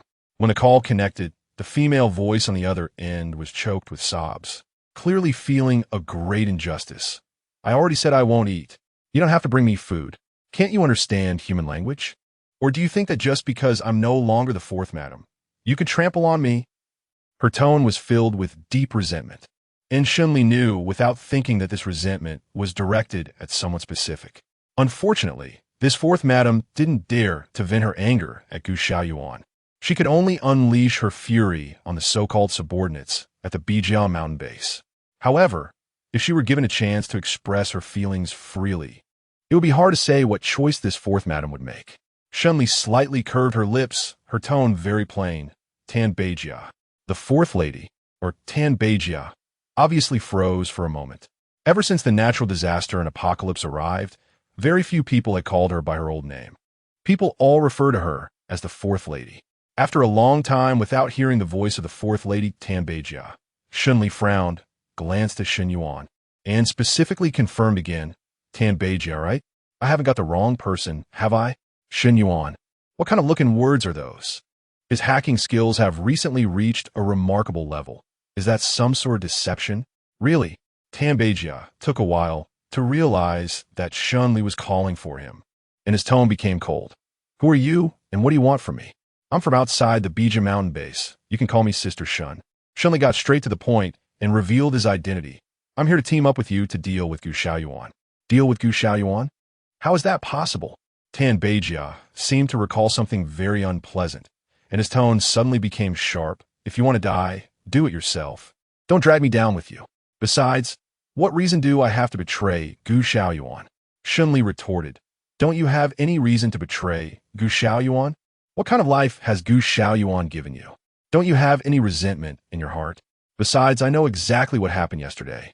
So why do you have to pretend like this? You. Tan Beijia was taken aback for a moment, angered. How do you know about what happened yesterday? Shen Li's tone became serious. How do I know that what happened yesterday is unimportant? The key is Tan Beijia, what about you? Can you really get used to this kind of life? I heard you used to be a star and an internet celebrity. Can you live like this? Being a star and an internet celebrity, that's all from a long, long time ago. Tan Beijia suddenly recalled the past, feeling flustered and stammering. No. You. It has been half a year since the apocalypse. Half a year is neither long nor short. But it is enough time for a person to get used to many things like a brand new title, or a life spent crawling like a dog at a man's feet, begging for a bite to eat. If the old her knew she had become this way, she would rather die. Tan Beijia's expression was complicated for a long time, and she gritted her teeth. Even if you say it beautifully, I will never rashly agree to anything. You have to let me know your clear intentions before I can decide whether to agree to you, don't you think? Although Tan Beijia's tone was still rejecting, this time at least her refusal was not absolute. In other words, she had already opened the door to the possibility of agreement. Shen Li slightly curved her lips, as long as Tan Beijia was willing to make a brief concession. She was confident she could get Tan Beijia to completely agree and side with her. Sure, actually what I want to do is very simple. I just want you to. Tan Beijia, listening to Shen Li's request, frowned tightly on the other end of the phone. To be fair, Shen Li's request was not complicated. Given Gu Xiaoyuan's personality, he would indeed let himself get involved in this matter. However, once Gu Xiaoyuan learned of his betrayal plan, her ending would definitely be very tragic. Extremely tragic. After Shen Li finished speaking, Tan Beijia was silent for a moment before asking, "How do you plan to ensure my safety?" To this, Shen Li had already made plans. This is simple. I've observed the terrain around the Panga base. Once the matter is accomplished, you find an opportunity to run out and hide in an abandoned cabin nearby. Remember, no matter what happens, do not come out. Your strength is simply not enough. And with your influence, I won't need your help. When everything is over, I'll let you out. Tan Beijia sighed in relief. I understand. That sounds reasonable. So, what benefits do I get after the job is done? Benefits? Shen Li pondered for a moment and asked Tan Beijia, "Can I ensure you live with dignity? Would that count as a benefit?" Tan Beijia, I can see your strengths.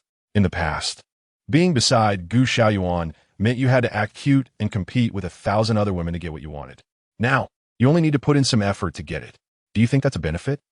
Tan Beijia's heart raced. At the beginning of the apocalypse, she was quite satisfied with the days when she could stay by Gu Xiaoyuan's side just by putting on some charm. However, over time, she realized that some seemingly free things often came at a much higher cost than money. Gu Xiaoyuan's moods were unpredictable, and she worried every day while being by his side, not only losing a lot of hair, but also having to guard against the hidden daggers from the women around him. Chapter 403, Setting the Plan in the End. Although the conditions offered by Gu Xiaoyuan were indeed a bit shabby, in the apocalypse, they were already quite remarkable. On the other hand, although Tan Beijia felt the rules were shabby, countless people thought the conditions were quite good. Any woman with a bit of charm in the Beijia mountain base was like a carp leaping over the dragon gate, frantically throwing themselves at Gu Xiaoyuan. Of course, Tan Beijia thought, with resentment, that those little bitches never realized they all failed. None succeeded. The one who truly rose to power was actually a woman named Guan Jie, who was not particularly stunning, but had the interests that Gu Xiaoyuan truly needed. I wonder if this counts as a great irony. But in any case, Tan Beijia felt she had to change. Let's do it your way. Tan Beijia took a deep breath and promised, "Miss Shen, you must give me what I want when the time comes." "You must." "I will." Shen Li responded faintly and hung up the phone. At this moment, Gu Xiaoyuan had also firmly bound Sister Guan, preparing for the wedding that night. Since Sister Guan, the main target, had arrived, to him, Xiang was just an insignificant pawn. It didn't matter whether Xiang stayed or left. Upon hearing the news, he was even too lazy to look up, casually wave his hand to dismiss her. "She's gone? Let her go then." "All right, Brother Gu," his subordinate nodded, but after thinking for a moment, couldn't help but mutter softly, "However, if that little BTCH exposes our information while leaving, then..." "Expose? She dares." Gu Xiaoyuan sneered indifferently. There were hardly any bases in Jiangsheng that could compete with their Beijia mountain base. Not to mention the current environment outside, it was full of dangers.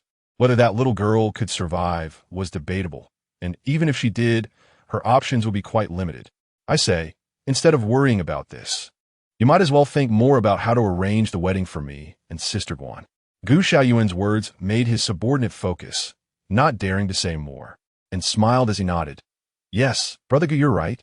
In that case, why don't we find someone professional to set up the wedding venue? What do you think?" Gu Xiaoyuan was somewhat interested in this question. Professional? Who? Of course, a few ladies. His subordinate smiled flatteringly. The ladies were all former internet celebrities, and they would definitely know a lot about these matters. Having them come over wouldn't incur any extra cost. Isn't that great? You're right, Gu Xiaoyuan nodded, accepting his subordinate's suggestion. After thinking about it, he specifically reminded his subordinate. That fourth lady was an internet celebrity and was even engaged. Her engagement ceremony was particularly grand, and many people have seen it. Thinking about it, she must be very good at wedding arrangements. Inviting her over would also show my consideration for Sister Wan. His subordinate hurriedly flattered him. Brother Gu, you really value Sister Wan. She will definitely be happy to know. Of course, Gu Xiaoyuan was quite pleased with this flattery, stroking his chin and smiling greasy. To be valued by me, Gu Xiaoyuan, is an honor. Although Sister Guan is a bit ungrateful right now, it doesn't matter. Once she knows everything I've done for her, it will surely charm her. Brother Gu, you are wise. His subordinate repeatedly praised him, nodding and bowing as he left, leaving Gu Xiaoyuan feeling quite satisfied with his arrangements. Over here, Shen Li, Shen Yuan, and Gu Nanshuan took turns entering the space and came out after eating. Due to being outside, the three of them hadn't eaten well, just having a simple meal of pre-packaged food to get by. Even worse off than them was Xiang. After being knocked unconscious, Xiang remained in a coma for a long time before waking up, and as soon as she woke up, it was already getting dark. She glanced out the window and saw that the sky was almost dark, instantly feeling anxious and about to faint again. Xiang could finally breathe, gasping for air, and was about to shout. Shen Li saw through her intentions and reminded Xiang with a chilly smile, I have to say in advance, there are people from Gu Xiaoyuan everywhere outside. No matter how much you shout, you'll only attract his people. Given the situation, are you still sure you want to shout? Xiang was at a loss for words, and after thinking carefully, she realized it was indeed the case. She became even angrier and more frustrated. Shen Li, why are you doing this? You and Sister Guan are clearly the ones cooperating. Why do you have to harm Sister Guan? Shen Li looked at Xiang in confusion.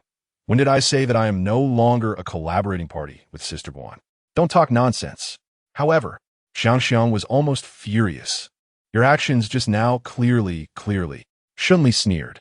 Are you sure you know my intentions? What other intentions could I have? Xiang stared at Shen Li warily. Shen Li, I don't trust you. Shen Li didn't want to argue with Xiang. Your belief or disbelief holds no value for me and is irrelevant. You just need to know two things. First, I won't let you go and alert the enemy. If you go out now to save Sister Guan, it's not only a reckless act, but also a hassle for me. Second, I have my own ideas on how to rescue Sister Guan, and this plan does not require your involvement. With that said, Xiang was almost driven to anger by Shen Li's cold tone. However, circumstances were stronger than personal feelings.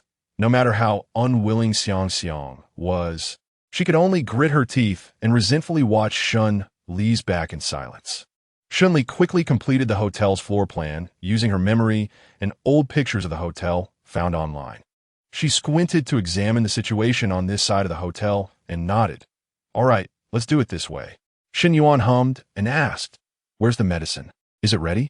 Shen Li smiled. How could I not prepare? Before the apocalypse, she had made quite sufficient preparations, gathering a variety of medicines. As for the anesthetics she would need next, Shen Li originally planned to use them for surgeries during the apocalypse, but unexpectedly, they were put to use in this place before she could perform any surgeries. If she had known, she would have prepared more anesthetics. Chapter 404. Anesthetic. Shen Li sighed inwardly and slowly reached in her backpack to rummage around. On the surface, she was searching through her bag, but in reality, she had entered her space to investigate. After some searching, she finally found a bottle. The liquid inside was clear and transparent, and when shaken in the glow of the sunset, it reflected the beautiful hues of the fading light.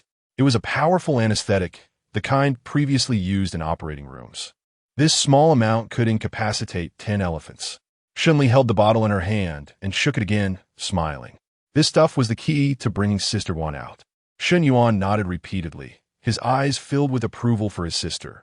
Li, you are really smart. Shen Li smiled faintly. Next, it was just a matter of waiting for nightfall. As night fell, the bus from Bijia Mountain Base finally arrived at Panga Base. Tan Beijia was among them, her head slightly lowered, enduring the ridicule from a few women beside her. Originally, she was the youngest and most beautiful among the wives, which made others wary of her. However, everyone was surprised to find that she had become the first to be eliminated. Consequently, the other wives began to mock Tan Beijia with sarcasm. and even their little followers grinned with malicious intent. Weren't you quite something when you were seducing people? Why can't you do it now? I said this flirty fox wouldn't go far. Sister, you're the real deal. Exactly. I told you that Gugu wouldn't be deceived by Tanbeja. That little vixen, he is so wise and powerful. Their words were extremely disgusting. Tanbeja silently lowered her head, enduring the jeers and mockery from those around her. Laugh, Tanbeja thought to herself. Soon they will realize just how ridiculous their earlier mistakes were. The so-called wins and losses of these people were not worth mentioning. Only she, Tanbeja, was on the right path, and before long, she would destroy everything these people were so proud of. Everything. Meanwhile, at Panga Base, Sister Guan had regained consciousness. She was tied to a bed, her eyes glaring at Gu Xiaoyuan as if they were dripping blood. Gu Xiaoyuan slapped her back. You've entered the Guan family, and you're still so unruly? Let me tell you, Guan, you better learn to obey soon. Otherwise, don't blame me for being rude. Bah! Sister Guan refused to back down, spitting out a mouthful of blood-tainted saliva. You! Gu Xiaoyuan was taken aback that Sister Guan dared to spit at him, infuriated, and struck her again. A few women filed in and were startled to see Sister Guan being beaten, but they exchanged glances with Schadenfreude, all feeling pleased. They had originally worried that Sister Guan would steal their favor, but now it seemed there was no big problem. Getting beaten by Gu Xiaoyuan right after marrying and just showed that he didn't like her at all, and with that, their positions were secure. The eldest wife stepped forward, gently advising, Xiaoyuan, don't be angry. It's not worth getting upset over such an ungrateful woman. Why don't you go rest for a while? The third wife, a brainless beauty, could only nod along. Yes, yes. Tanbeja felt like rolling her eyes, remaining an invisible person at the back. Gu Xiaoyuan was quite taken by these women's words, nodding and taking the opportunity to flirt with the prettiest third wife. All right, since that's the case, I'll go rest for a bit, waiting for your good news. Ha ha ha. Gu Xiaoyuan laughed and left. The women flocked over, starting to do Sister Guan's makeup and prepare for the wedding. Sister Guan was furious, struggling to break free. Let me go, you all let me go. The women ignored her protests, not even caring whether her wounds were still okay, and directly dressed her in a not-so-fitting, somewhat tattered wedding dress. Sister Guan nearly died from pain, her vision going dark. Tanbeja glanced at Sister Guan quietly, ignoring her, and helped the eldest wife. Tanbeja didn't speak, slightly lowering her head, covering her painful face. A few women nearby began to mock her coldly, ridiculing that no matter how she climbed up to Gu Xiaoyuan for a moment, what did it matter? And mocking Tanbeja for being foolish and not adhering to her duties as a wife, unlike themselves. Throughout, Tanbeja kept her head slightly lowered, showing no extra reaction. Eventually, the women had enough of their sarcasm and left. Sister Guan frowned and looked at Tanbeja for a long while, asking her, don't you know how to resist? You. Sister Guan felt that Tanbeja was utterly unreasonable. If someone treated her like this, she would make them pay in blood. What kind of person are you? Not even a bit of guts. Guts? Ha, ridiculous guts. The sarcasm on Tanbeja's face deepened. Sister Guan, you do have guts, but have they helped you at all? Look closely at your own situation. It's worse than mine. At least I'm still standing here. And you? I. Sister Guan was momentarily speechless. Tanbeja was too lazy to say more to Sister Guan and left. Exiting Sister Guan's room, Tanbeja headed straight downstairs. She wound her way to the resting room, where Shen Li was hiding, and knocked on the door. Shen Li closed his eyes and used his mental power to scan outside, confirming that it was Tanbeja on the other side, and opened the door. Tanbeja cautiously entered, glanced at Shen Li, and frowned. Shen Li raised an eyebrow and asked Tanbeja, what's wrong? Nothing. It's nothing. Tanbeja shook his head, trying to choose a more serious tone. It's just that, Miss Shen. What you think seems to be quite different from what I have in mind. Shen Li chuckled lightly. What's wrong? What do you imagine me to be like? Well, Tanbeja hesitated to say. Shen Li saw through Tanbeja's thoughts and said, appearance cannot represent a person's entirety. You should know this better than I do. Tanbeja remained silent for a moment and replied, I understand. Chapter 405, Before the Wedding. Shen Lichong waved to Tanbeja. Come here. Tanbeja took a deep breath and walked to Shen Li's side. She suppressed the excitement in her heart and asked Shen Li, "Where's the medicine?" Shen Li took out a small bottle of medicine from her pocket and handed it to Tan Beijia. Tan Beijia received the small bottle and gently shook it with curiosity. The prospect described by Shen Li made Tan Beijia's heart race. She nodded vigorously, tucking the vial into the pocket close to her chest. "I understand. Don't worry, Miss Shen. I'll definitely get this done." "Yes, it has to be done." Shen Li nodded firmly. "Not just for myself, but also for you." Tan Beijia understood what Shen Li meant. If this matter were to be exposed, she couldn't even imagine what her fate would be. Shen Li waved his hand. "You can leave." "I understand." Tan Beijia nodded cautiously and quickly left. After sending Tan Beijia off, Shen Li changed his position on the sofa and continued to wait. Xiang had been silent and kept a vigilant glare at Tan Beijia since he entered. Now that Tan Beijia had left, he seemed to still have a deal with Shen Li before leaving. After thinking for a moment, Xiang, who initially didn't want to ask, couldn't help but inquire, "Who is that woman?" Xiang almost choked. "Is this woman going to harm Sister Guan?" Xiang frowned. "A woman who looks so unseemly. Can she really help Sister Guan?" Shen Li suddenly stopped smiling. Shen Li has been in the apocalypse for so long that she carries a chilling aura that warns others to keep their distance, along with the presence of a strong person. This glance startled Xiang a bit. She choked and for a moment didn't know what to say. Shen Li said in a deep voice, "In the apocalypse, everyone is just trying to survive. There's nothing proper or improper about it. Besides, even if she really isn't proper, what gives you the right to say she can't help Sister Guan? Don't say things like that next time." Xiang weakly explained, I was just asking." Shen Li hummed in response, saying nothing more as she lowered her head to eat slowly. Seeing that Shen Li didn't pursue the issue, Xiang let out a sigh of relief. However, upon reflection, Xiang felt a bit unconvinced. She was clearly speaking the truth, so why was Shen Li's attitude so cold? Xiang pursed her lips and cast an unhappy glance at Shen Li. She still wasn't very pleased and didn't believe that someone like Tan Beijia could help Sister Guan. But it didn't matter. Xiang had made up her mind to wait for the outcome of this matter and then slapped Shen Li in the face hard. At this moment, Xiang was already prepared. If Tan Beijia really couldn't help at a critical moment, she would have to rely on herself. Half an hour later, it was time for the wedding. All the guests from the Panga base who were willing to submit to Gu Xiaoyuan, as well as those from the Bija mountain base, gathered to await the start of the ceremony. The fatty appeared particularly attentive, bustling around like one of Gu Xiaoyuan's wives, eager to make a good impression. Gu Xiaoyuan noticed this and thought for a moment, deciding to treat Fatty as a point of entry into the Panga base. "Fatty, stop busying yourself and come sit over here." Upon hearing this, Fatty immediately rushed over. Although the people from the Panga base were willing to submit to Gu Xiaoyuan, they still felt some burden. Even after submitting, they maintained a somewhat indifferent demeanor, unlike Fatty, who was completely unreserved. Instantly, the crowd filled with disdain for Fatty, their eyes expressing their contempt. They might look down on him, but Fatty had never paid attention to their gazes. If he had cared about such things, he wouldn't have approached Gu Xiaoyuan in private from the very beginning. Gu Xiaoyuan was quite nice to Fatty, toasting with him. As they drank, Fatty suddenly remembered something and flattered, Gu, you need to be careful." Gu Xiaoyuan, feeling a bit tipsy, asked drunkenly, "Careful about what?" "I remember Sister Guan was already talking about a collaboration with someone." Fatty informed Gu Xiaoyuan, saying that the woman collaborating with her seemed quite capable, and if they plotted against you. In short, you need to be cautious.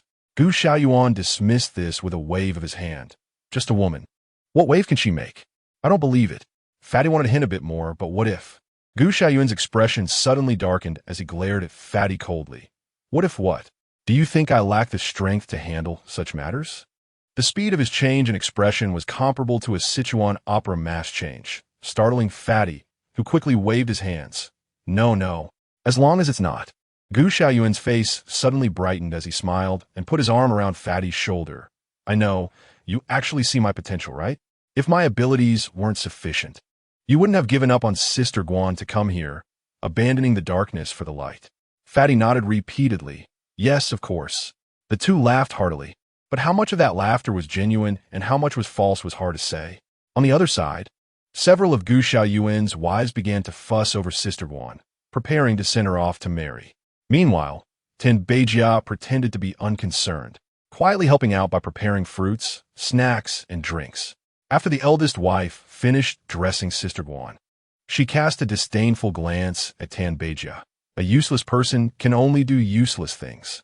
If you were to come into a serious matter in the Chanhua River, you'd probably delay important affairs. The others chimed in, laughing and joking together. Tan Beijia remained silent.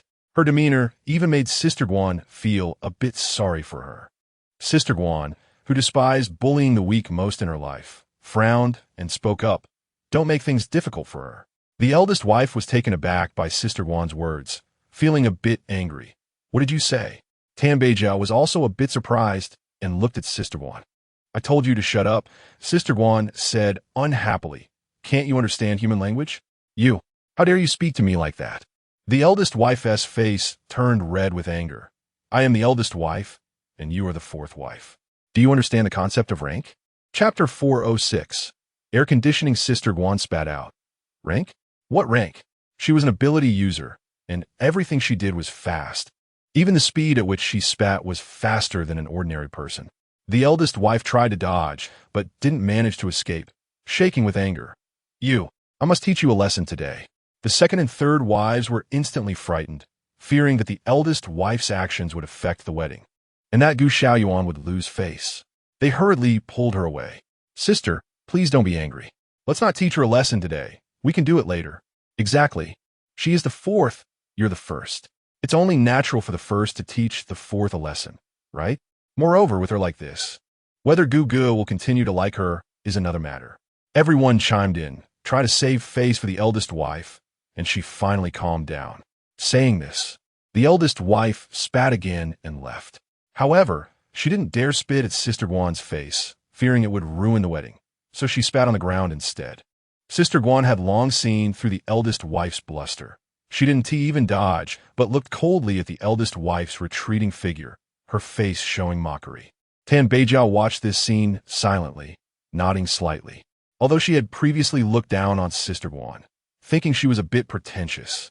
It now seemed that Sister Guan was the one whose actions aligned most with her current sentiments. As for the eldest wife, the second wife, and the third wife, Tan Beijia had long since dismissed them. To her, those three women were nothing but bones in a grave, a matter of time. Tan Beijia thought for a moment and poured a few cups of juice for everyone. Approaching the eldest wife, she spoke humbly. Have some water, eldest wife.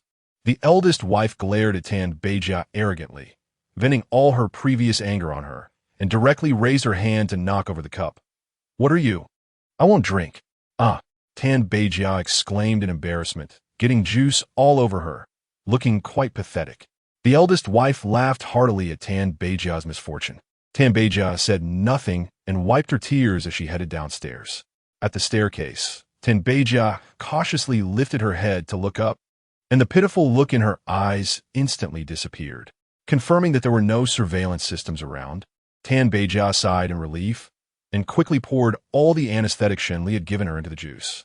After handling all this, she made her hair and clothes look a bit messy, pinched her thigh hard, and went downstairs with her eyes red and glistening. Downstairs, everyone was talking.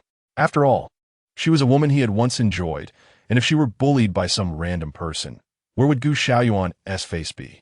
Tan Beijia wiped her tears and quickly stated, No one is bullying me, it's just. Gu Xiaoyuan asked impatiently, Just what? Tan Beijia put on a melancholy expression. It's just that the eldest wife is a bit biased against me. Oh, so it's her. Since it's an internal conflict among our own women, Gu Xiaoyuan didn't say much. After thinking for a moment, he patted Tan Beijia's shoulder and put on a sincere expression, indicating that the eldest madam might be a bit targeted towards her. But it wasn't a big deal. After all, their previous relationship wasn't that friendly. However, your status is indeed not as good as hers, so just hold back your grievances in front of her for now. Later, when the opportunity arises, I'll help you clear your name. It's just like that, what do you think? After hearing this, Tan Beijia's mouth twitched. What a shameless Gu Xiaoyuan. Did he really think he's the beloved one that everyone likes? Why would she, a beautiful woman, lower herself to compete for favor with others? Though she cursed in her heart, Tin Beijia still couldn't really tear her face with Gu Xiaoyuan. Wiping her tears, she nodded. All right, I understand. Good. Gu Xiaoyuan appreciated Tan Beijia's attitude and nodded. Tan Beijia lowered her head and began distributing drinks to everyone. Meanwhile, Shen Yuan took out his laptop, hacked into the closed-circuit surveillance system of the Panga base, and started observing the situation in the banquet hall. Everyone in the banquet hall was engaged in lively discussions, and many seemed quite happy, as if they were really attending some ridiculous wedding. Tan Beijia was very dedicated. Although no one was paying attention to her actions, she felt that since everyone was so happy, it was about time. Shen Li gently advised Shen Yuan, "Brother, turn on the air conditioning." "Okay, got it." Shen Yuan nodded and turned on the air conditioning. As the air conditioner started, the temperature began to rise steadily towards 30 degrees. Shen Yuan took out a thermometer, placed it outside, and checked the temperature. With a hiss, he said, "The temperature outside is probably around -10 to 6 degrees. This temperature isn't actually too low. At least it doesn't compare to the average daytime temperatures of many northern cities in winter. However, this is not the north but the southern coast, and it's not winter either. According to the calendar, it has only been a short while since the Mid-Autumn Festival." Shen Yuan rubbed his chin and asked Shen Li, "Do you think the temperature here will be a bit lower when winter comes?" Shen Li nodded, her attitude very firm, not even glancing at Shen Yuan more than once. This question held no suspense for her. It was all things she had experienced in her past life. Shen Yuan let out a grunt and frowned. However, never mind. Shen Yuan shook his head. This was not something he should be worried about right now. In the banquet hall, everyone was toasting and drinking. Those who could be reused at the Bija mountain base were all similar to Gu Xiaoyuan's style. They would drink recklessly at the sight of alcohol, and there were hardly any willing to drink juice. The orange juice that Tan Beijia brought up was hardly touched by anyone. As they drank, everyone began to feel something was off. Strange, why is it so hot in here? Gu Xiaoyuan took off a coat and began to mumble to himself. Tan Beijia rolled his eyes and pretended to be concerned. Gu, why don't you drink some water?" Gu Xiaoyuan waved his hand dismissively. "What do you mean drink?" Tan Beijia feigned difficulty. "But I see the temperature is rising. I'm afraid if you don't drink water, you might faint." Chapter 407. The yellow bird in the back. Gu Xiaoyuan frowned. "How is that possible?" Tan Beijia, "You really don't take me seriously." No. Tan Beijia hurriedly explained. Gu, it's not that I don't take you seriously. Your body can handle it. But what about everyone else? I'm worried that someone might faint on such a joyous occasion, and it would affect things. Gu Xiaoyuan fell silent, his muscular mind pondering for a moment, realizing that Tan Beijia had a point. Indeed, most of the people here were not as strong as he was. Even if he could go without water, others might not be able to. Under Tan Beijia's feigned concern, Gu Xiaoyuan finally nodded. "All right, everyone stop drinking alcohol for now. Let's all have some juice." Tan Beijia's eyes lit up, and he smiled. Gu Xiaoyuan was a man of his word. Once he spoke, everyone started gulping down juice. Everyone was afraid of being out of place. Even a few ladies, quietly responsible for cleaning up, began to drink juice. After a while, the second lady suddenly felt dizzy. The world seemed to spin and split apart. Before she could finish her words, she collapsed to the ground. Gu Xiaoyuan stared at the second lady falling, momentarily stunned, and was about to lecture her. However, before he could say anything, everyone around suddenly started gasping and collapsing one by one, unable to get up. The instigator, Tan Beijia, saw this scene, slightly curled his lips, and discreetly exited the room. Gu Xiaoyuan, with his wooden head, was dazed for a while, finally remembering Tan Beijia, who had advised everyone to drink juice. He jumped up in a fury. Tan Beijia, you scoundrel, where are you?" How could Tan Beijia stand still waiting for Gu Xiaoyuan to catch him? He had already run away. Shen Li saw this scene from the monitor and slightly curved her lips. Tan Beijia was quite good at his job, very efficient. She nodded slightly, stood up, and looked at Shen Yuan. "Brother, Gu Nanshuan, we should also go and get things done." Xiangxiang squatted beside them, her eyes wide as she watched. Just as Shen Li was about to leave, Xiangxiang couldn't help but stand up. "Wait, I want to go too." However, Xiangxiang was a bit anxious, and her voice suddenly became loud. Gu Nanshuan pondered for a moment. "If you really want to come, it's not impossible." "Really?" Xiang was overjoyed and immediately stood up to chase after Shen Li as she went out. Shen Li frowned but didn't stop Xiang's steps. However, as she was leaving, she couldn't help but whisper, "There's no need to insist on having this person come." In Shen Li's view, Xiang was just a hindrance. Gao Minguan said, "This is also part of our process to win her over and to win overpaying a base." "Win overpaying a base, is it?" Shen Li thought for a moment and nodded slightly. This made sense. She said no more and strode towards the banquet hall with Xiang. Inside the banquet hall, Gao Minguan was still in a fit of rage. The fat man beside him, also a psychic, groggily stood up and said, "Brother Gao, this must be related to that woman, Sister Guan. She must have orchestrated this all by herself." "Sister Guan? It's Sister Guan?" Gao Minguan's face twisted in anger, and in his fury, he forgot about his previous plans. Gritting his teeth, he said, "I must kill that bitch. Let us go. Take me to find her." The fat man quickly responded, "Okay." The thin man, who had been silent and motionless until now, couldn't hold back any longer upon seeing the fat man's opportunistic behavior and chose to speak up. "Fat man, what you're doing is a bit excessive. You have no real evidence that this was Sister Guan's doing. Why do you have to pin this on her?" The thin man found it perplexing and continued, "Fat man, you don't need to harm her like this." The fat man's expression darkened. "Thin man, are you going to protect Sister Guan? What is your relationship with her? What relationship could I possibly have with Sister Guan?" The thin man found the fat man's statement absurd. "I mean, fat man, if you're dirty, do you think everyone else is dirty too? What am I dirty about?" The fat man was about to respond when suddenly the main door swung open. Shen Li strode in, casting a cold eye on the fat man, the skinny man, and Gao Minguan in the room. Aside from these three, most of the others were in disarray, barely holding it together.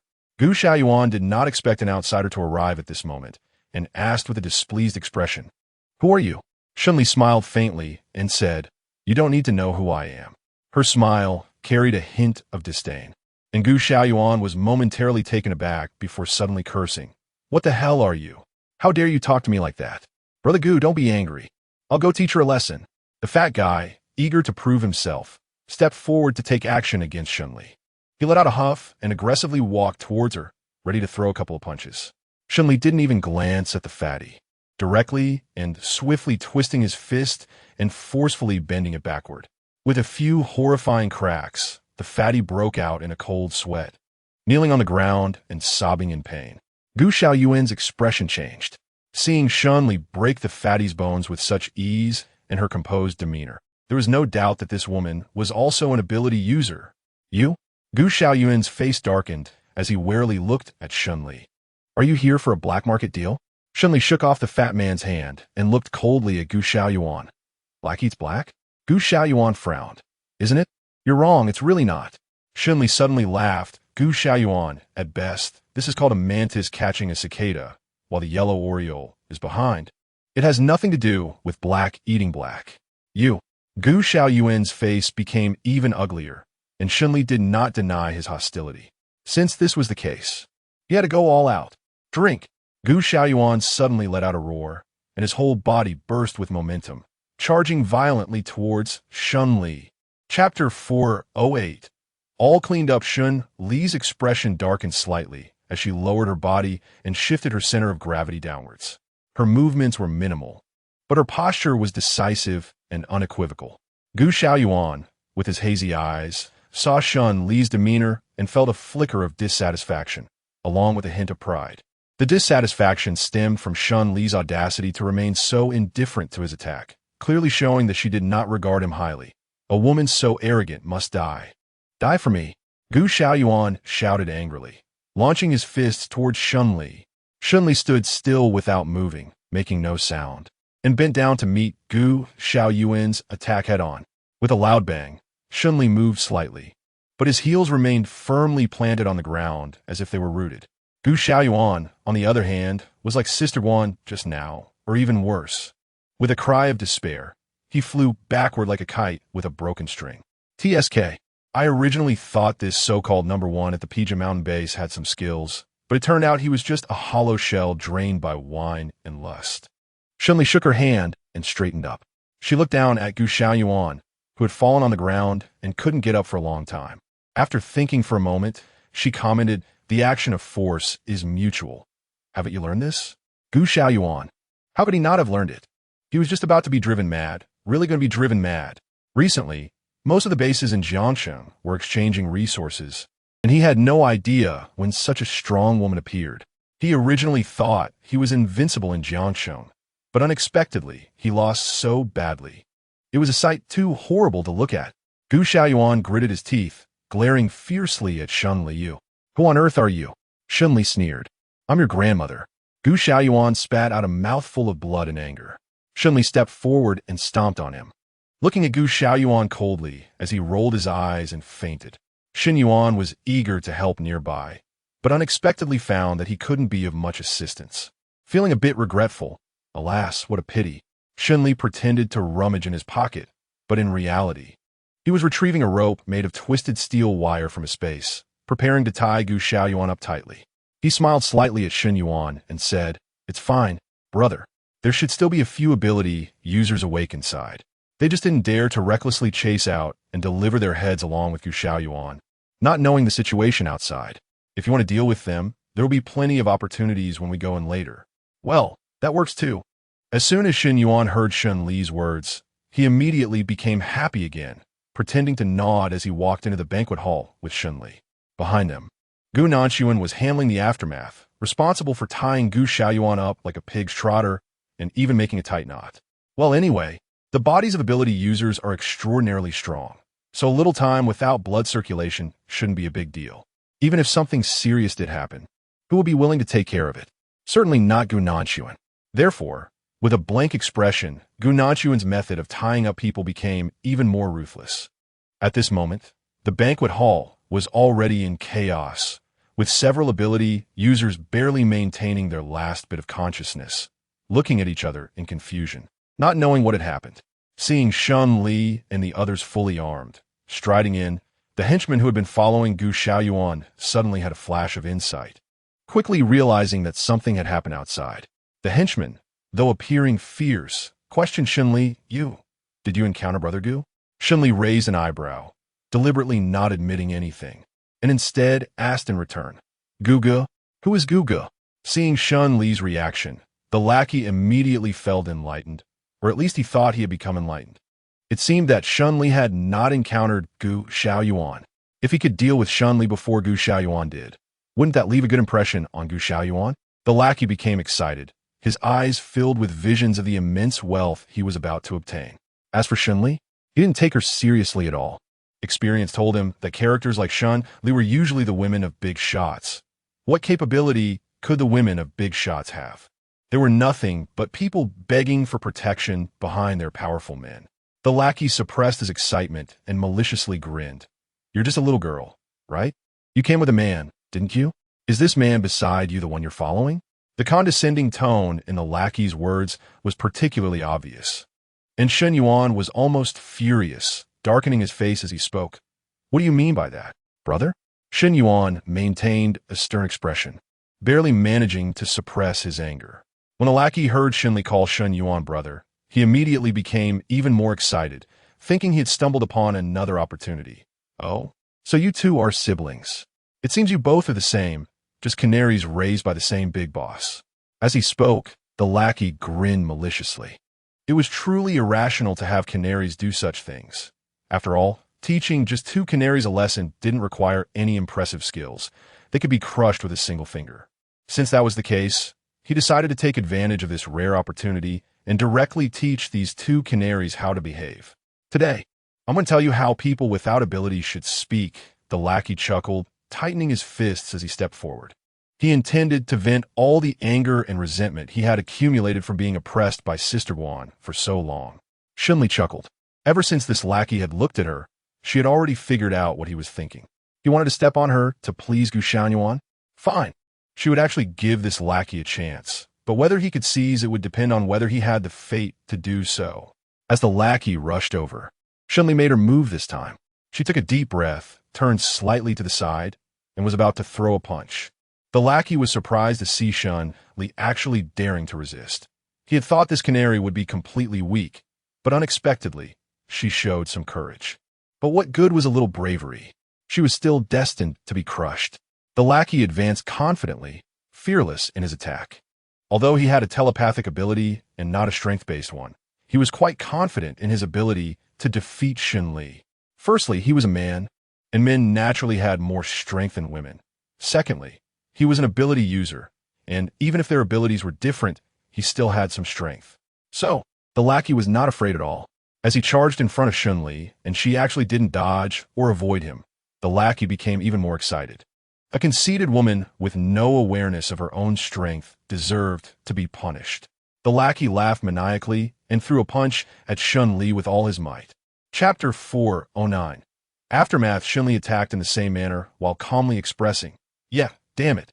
Before she finished speaking, she turned and threw a punch at the side of the lackey's waist. The lackey couldn't control his strength, and while missing the punch, he almost fell over. He let out a wretched scream that sounded almost inhuman, identical to the cry of the fat man outside just moments ago. TSK, so noisy. Shen Li, tired of the situation, pursed her lips and directly grabbed the lackey's hand, casually throwing him to the ground. The lackey rolled his eyes and lay down, foaming at the mouth. Watching Shen Li effortlessly defeat the lackey, Xiang's eyes were filled with excitement. She opened her mouth and quietly asked. Shen Li casually glanced to the side, where several ability users were holding their foreheads, struggling against the effects of the medication while watching her warily. It was clear that her recent defeat of the thug had put most of them on high alert. Shen Li smiled faintly and looked at the ability users. "Do you want to stubbornly resist like them, or should we just let it go without taking any action?" Shen Li's tone was extremely gentle, as if discussing something, but everyone felt a chill run down their spines. They were very clear that Shen Li had no intention of negotiating. The crowd exchanged glances, and two particularly perceptive individuals had already put down their weapons first. Oui. The ability users gritted their teeth one by one. "Come at us with your lives." A few lackeys exchanged glances and, in tacit agreement, rushed forward like madmen, hoping to overwhelm Shen Li and Xin Yuan with their numbers. Shen Li's expression turned cold as she realized their intentions, and she was about to strike down everyone. Just then, Xiang came in supporting Sister Guan, looking extremely excited. "It's okay, Sister Guan is really fine," Before she could finish her sentence, several henchmen exchanged glances and charged at Sister Guan. The group acted in perfect harmony, and Xiang never expected things to turn out this way, leaving her stunned. Sister Guan's expression changed, and she tried to push Xiang away, but having just suffered a fracture, she couldn't manage to do so. At the critical moment, Shen Li's gaze darkened as she rushed forward at lightning speed and began attacking the crowd. "Damn it, kill her!" The others gritted their teeth and took out their skills to deal with Shen Li. Shen Yuan's expression darkened. He originally wanted to stand with Shen Li against it. Shen Li called out to him, "Brother, don't worry about me. I'm fine over here. You go take care of Sister Guan." This. Shen Yuan was momentarily stunned, feeling somewhat reluctant. Sister Guan's expression darkened, and she glared at Shen Li while limping to the side. "Shen Li, I'm not as fragile as you think. I don't need anyone to take care of me. You don't have to worry about me. I won't be a burden to anyone." Shen Li retorted coldly. "I'm taking care of you not because you're a burden, but because you are connected to the Panga base. Sister Guan, at a time like this, how can you still care about such trivial pride? I think you're truly confused." Sister Guan was momentarily speechless. However, it was undeniable that Shen Li's words made sense. At this point, Sister Guan could not refute at all. After a long silence, Sister Guan glared at Shen Li and strode past her. Shen Li Song let out a sigh of relief. Everyone who dared to attack Sister Guan was kept at bay by her, and she easily knocked down all the lackeys. The ability users had originally thought they could easily overpower Shen Li, but they were shocked to find themselves utterly helpless, completely suppressed by Shen Li, who was the very beautiful woman they looked down upon the most. Sister Guan shook her head. Xin Yuan sighed, "Alas, what a pity." He originally wanted to take action once more to train his practical skills, but he didn't expect the process to be so difficult this time. Listening to Shen Yuan's tone, Sister Guan felt a burning sensation on her face. Shen Li glanced at Sister Guan and asked her, "Take a look for yourself. Are there any remaining loyalists?" Sister Guan had already seen the fat man when she came in, and with the ability users who had been taken down in the banquet hall, she had an idea in her mind. Now that Shen Li asked her, she double-checked the numbers and shook her head. There are none left. All those who betrayed her have been dealt with, and everything is back on track now. Shen Li nodded. Okay, since that's the case, Sister Guan, you can go out first. Call me from outside and tell me how to deal with these people. All right. Sister Guan had been scolded by Shen Li before, so she no longer tried to be strong. She nodded in agreement and left. Shen Li began to tie up the guests from the Panga base one by one. Not everyone from the Panga base attended the banquet. Some individuals who felt repulsed by the Bija Mountain base and Gu Xiaoyuan chose not to show up. Most of the people from the Panga base didn't have much strength, so tying them up was easy. Once she finished dealing with this side of things, Gu Nanxuan walked in from the other side. Gu Nanxuan slightly lowered his gaze, appearing contemplative. This time, he had been gone a bit longer than usual, which puzzled Shen Li, prompting her to ask, Gu Nanxuan, what were you doing just now? Gu Nanxuan paused in silence and told Shen Li that Gu Xiaoyuan's phone was still with him. Shen Li understood immediately. Did you get any information from him? Gu Nanxuan nodded. I suppose so. Gu Nanxuan made a sound of agreement, also agreeing with Shen Li's judgment. Shen Li squinted and asked Gu Nanxuan, what do you think we should do about the people at the Penrak Mountain base? Shen Li nodded with a smile. Chapter 410, Ruin him. Gu Nanxuan pondered for a moment. In fact, according to his thoughts, it would be best to kill everyone at the Penrak Mountain base. After all, most of the people there were not good. Good people simply couldn't survive in an environment like the Penrak Mountain base. However, Gu Nanxuan squinted his eyes and looked at Shen Li. Are you asking me this because you already have your own ideas? Shen Li did not deny it and nodded generously. It's just a prototype. Gu Nanxuan responded with an Feel free to share. Shen Li Ruo pondered. What is Gu Xiaoyuan's current situation? Is he done for? Gu Nanxuan shook his head. The recovery ability of an ability user is far better than that of ordinary people. He should be fine. Shen Lixing asked with great interest. Since that's the case, is there a way to completely incapacitate him? Gu Nanxuan nodded. There are indeed ways. In the apocalypse, ability users not only have to fight against the heavens and the earth, but also deal with betrayals from fellow ability users behind them, which is an essential lesson. In such an environment, methods to deal with ability users are certainly not lacking, ranging from completely killing an ability user to precisely destroying certain parts of their abilities. Everything is available. Shen Li was very curious and asked Gu Nanxuan, what method? Gu Nanxuan fell silent for a moment and shook his head slightly. These methods are too dirty. There's no need to hear about them. Gu Nanxuan remained silent and did not speak. Shen Li didn't argue with him. All right, then you go deal with Gu Xiaoyuan. I need you to completely eliminate his chances of getting back up. It would be best if he could remain useless from now on and never come out to cause trouble again. The request wasn't difficult, understood. Gu Nanxuan nodded, turned around, and went out to do his work. Outside, Gu Xiaoyuan was still unconscious. Gu Nanxuan walked over expressionlessly and directly loosened his ropes. Seeing Gu Nanxuan, Gu Xiaoyuan was both shocked and angry, baring his teeth viciously.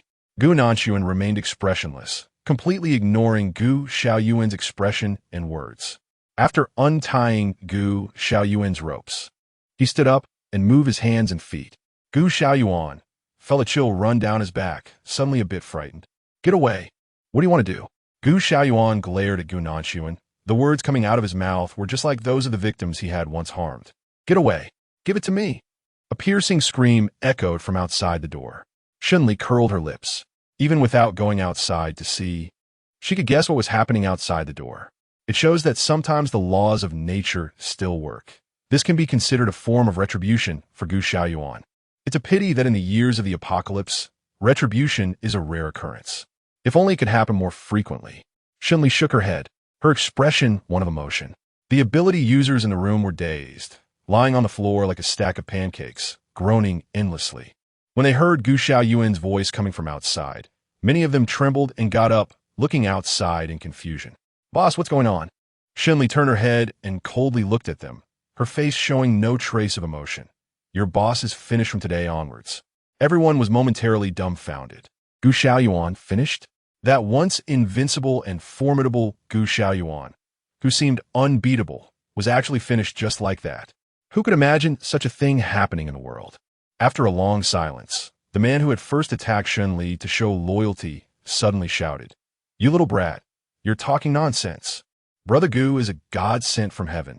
How could anything happen to him? Whether he is fine or not, can't you go check for yourself? Shen Li raised an eyebrow, striding forward dramatically, pretending to drag the man out. What? Can't you check for yourself? Do you want me to take you to see? The man was so frightened by Shen Li that he flailed his arms and legs in the air like a giant turtle. You, no need. Just get away from me. Shen Li was unwilling to listen to him, and without saying a word, took the man outside. As soon as she stepped out, Shen Li was also startled. Outside the door, Gu Xiaoyuan was slumped there, barely alive, looking completely unrecognizable. Shen Li looked at Gu Nanshuan in disbelief. Are you serious about this clamp? Gu Nanshuan paused for a moment, then replied expressionlessly, as long as it works. Shen Li's mouth twitched slightly. Oh, that makes sense, but wait, Gu Nanshuan, why did you put a splint on Gu Xiaoyuan? Gu Nanshuan replied calmly. The splint is to prevent him from being restless after his wound heals and wanting to run away again. Shen Li instantly understood. But what if Gu Xiaoyuan didn't have this opportunity? What if Gu Xiaoyuan had already lost all hope and was destined to become a useless person for the rest of his life? If Gu Xiaoyuan's wound healed in the direction of the splint that Gu Nanshuan applied, then he truly would have no hope of recovery, not even if his bones were broken again. Gu Nanshuan slightly nodded and made a sound of acknowledgement in response to Shen Li's praise. On the ground, Gu Xiaoyuan was still groaning half alive. Gu Nanshuan couldn't even be bothered to take another look at him. Shen Li also sneered, saying nothing more. Chapter 411. The end of grievances. Gu Xiaoyuan did not expect that the younger brother he had raised would actually go against his wishes. He was stunned for a moment, staring incredulously at his younger brother. What did you say? Say it again. Boss, don't be stubborn. The younger brother said with a mournful face, his words slipping out unintentionally. You may feel good about yourself now, but what about us? If these two devils get angry and really come after us, then we... No, I didn't mean it like that. Realizing the inappropriateness of his words, the younger brother suddenly turned pale and lowered his head in embarrassment. Gu Xiaoyuan was indeed furious, his gaze extremely fierce. You beast, do you believe I will kill you? Kill him? Shen Li interjected unexpectedly. Do you really still have the capability to kill? Gu Xiaoyuan was taken aback. The younger brother was also stunned, his gaze towards Gu Xiaoyuan changing slightly. Gu Xiaoyuan was momentarily speechless. He glared at Shen Li for a long time, angrily and weakly saying, Don't be too pleased with yourself too early. I still have many loyal subordinates at the Bijia mountain base. As long as I give the order, they will definitely. Shen Li chuckled lightly and looked at the little brother. Are you loyal to him? Gu Xiaoyuan also turned to the little brother. Under the gaze of the two, the little brother stammered heavily. He lowered his head in silence, his lips moving but unable to say a word for a long time. Seeing this, Shen Li laughed even more joyfully. Gu Xiaoyuan, realizing what was happening, felt his heart sink. Beast, haven't I treated you well? You all know the conditions at the Bijia mountain base. When have I ever mistreated you? You ungrateful lot. Upon hearing this, the little brother suddenly looked as if he had been stepped on the tail, raising his head to stare intently at Gu Xiaoyuan. Brother Gu, do you really need to say that to me? If you have to say that, I have something to tell you too. Actually, I had a friend who died at your hands. Your friend? Gu Xiaoyuan was taken aback, looking at the little brother with confusion. Meeting the little brother's eyes, Gu Xiaoyuan suddenly realized. Are you talking about that person? Bah, what kind of friend is he to you? Do you think I don't know? It was you who sold that person, who leaked his information to the nearby base. Ah, Gu Xiaoyuan suddenly let out a painful howl, his cry like a wolf's howl. The little brother stepped hard on his wound, gasping for breath. Brother Gu, I can finally take revenge for the Brotherhood. As he spoke, he smiled ingratiatingly at Shen Li and Gu Nanshuan. What should I do with him next? Shen Li watched with great interest. So how do you want to deal with him? The little brother hurriedly replied. Well, that naturally depends on your wishes. All right. The little brother nodded and bowed, repeatedly agreeing. Gu Xiaoyuan was still lying on the ground, gasping for breath. The little brother kicked him in frustration and roughly dragged Gu Xiaoyuan downstairs. Along the way, Gu Xiaoyuan occasionally bumped against the stairs. Even the exposed bones from his wounds hit the stairs, making a dull thud sound. Shen Li shook his head. Usually, Gu Xiaoyuan was definitely not good to his subordinates. So it was normal for someone to kick a person when they were down at this moment. Shen Li smirked. Not to mention that the superhumans selected by Gu Xiaoyuan were all a bunch of sycophants. If they weren't good at currying favor, they wouldn't have been able to get close to Gu Xiaoyuan. Gu Nanshuan said in a calm tone, "Since one follows the law of the jungle, one should be prepared for the possibility of being eaten when one is weak. If one can only accept eating others, but cannot accept being eaten by others, then it's better to not play this game at all." Shen Li nodded, agreeing with Gu Nanshuan's words. "You are right." This was also the reason Shen Li had always insisted on maintaining a sense of dignity. Dignity, or at least the appearance of it, was crucial for Shen Li. Looking back, the people in the banquet hall had almost finished tidying up. At this moment, most of the people in the banquet hall had also regained their senses. Xiang Xiang used a rope to tie up the crowd from the Panga base, leading them downstairs in a line. Many people were grumbling, trying to plead with Xiang Xiang to let them go for old-time sake. Oh dear. The crowd groaned a few times, complaining as they followed Xiang Xiang out. Gu Nanshuan responded lightly and went downstairs with Shen Li. Once they reached the ground floor, Shen Li saw Sister Guan sitting on a large rock, silent and sullen.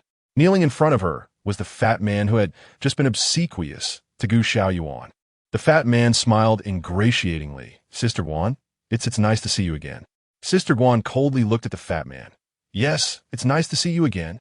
You probably didn't expect that when we meet again, I would no longer be Gu Xiaoyuan's fourth wife, but your former superior." "Well, you can't say that." The fat man knew that what he had done was deadly serious. Feeling guilty, he stammered, cold sweat soaking his back. "Sister Guan, I was actually considering you." Sister Guan sneered. "Oh, considering me? That goes without saying. It's clear that it's just sweet talk. Even at this point, you're still using flattery?" Sister Guan looked coldly at the fat man. "You have disappointed me." The fat man broke out in a cold sweat. "Sister Guan, I really," sighed Sister Guan. "Even if you don't trust me, you should at least let me have a way out considering our past relationship." Sister Guan nodded. "Yes, you are right." Shen Li frowned upon hearing this. The fat man said something like that, and Sister Guan actually agreed with him? Could it be that this woman was going to be soft-hearted again? Chapter 412, Eliminating the Internal Traitor. Coincidentally, Shen Yuan, who had come down earlier than Shen Li, was thinking the same thing. Shen Yuan was unhappy at that moment and stepped forward to speak. "Sister Guan, I know he's your old buddy, but you can't." Before he could finish his sentence, Sister Guan suddenly moved. She stepped forward and patted the fat guy's shoulder, forcefully pushing his neck to the side. The fat guy initially thought Sister Guan was patting him affectionately, but then the unexpected happened in an instant. Just a moment later, the fat guy's face changed, and his expression froze completely. Sister Guan maintained her emotionless demeanor and pushed the fat guy back. With a loud crash, the fat guy fell down. He clutched his neck, his eyes wide open but devoid of life, staring blankly at the sky, unable to close his eyes even in death. Shen Li shook her head. "It's okay. It's not a big deal. Who hasn't had some bad luck?" Sister Guan sighed, looked down at the fatty's corpse, her expression vague and hard to read. "Actually, the fatty is considered my old brother. If there was any possibility, I wouldn't let him die here, but..." As she spoke, Sister Guan slightly shook her head. Shen Li understood Sister Guan's meaning. "This matter is not your fault. It's certainly good that Miss Shen can think this way." Sister Guan smiled bitterly for a moment. But at this point, whose fault it was no longer mattered. What was important was what to do next. Shen Li nodded and sat down next to Sister Guan. "So, what do you think would be a better solution?" Sister Guan took a deep breath, trying to organize her thoughts. "First of all, I can no longer take on the position of the head of the Panga base. Sitting in this position won't bring any benefits to the Panga base." Shen Li remained non-committal. "There's more." Secondly, Sister Guan frowned. "As for the Bija Mountain base, we still need to be extra cautious. Miss Shen, if you arrange for someone to manage the Panga base on my behalf, I would like to ask you for one thing. No matter what, you must be on guard against the Bija Mountain base. We absolutely cannot let them affect us again." Shen Li responded with a sound, indicating that she remembered Sister Guan's words. What did she say? Sister Guan told Shen Li. Previously, the situation at the Bija Mountain base was like a wolf pack, with Gu Xiaoyuan as the head wolf, leading a group of wolf cubs forward. Now, I have already seen Gu Xiaoyuan's fate. He is finished. But Gu Xiaoyuan's downfall doesn't mean that others will give up. With Gu Xiaoyuan as a precedent, the remaining people at the Bija Mountain base will definitely want to strive for expansion, and the first target is still very likely to be our Panga base. Moreover, our side also has ability users. Sigh. As Sister Guan spoke, she sighed again. Shen Li understood what she meant and nodded. There weren't many ability users on Sister Guan's side to begin with, and their skills and levels were somewhat inferior to those at the Bijia Mountain base. Moreover, they were now down a person, a chubby one at that. After Sister Guan finished speaking, she closed her mouth and looked at Shen Li with concern, waiting for her further arrangements. Shen Li paused. Sister Guan, I still prefer you to be the head of the Panga base.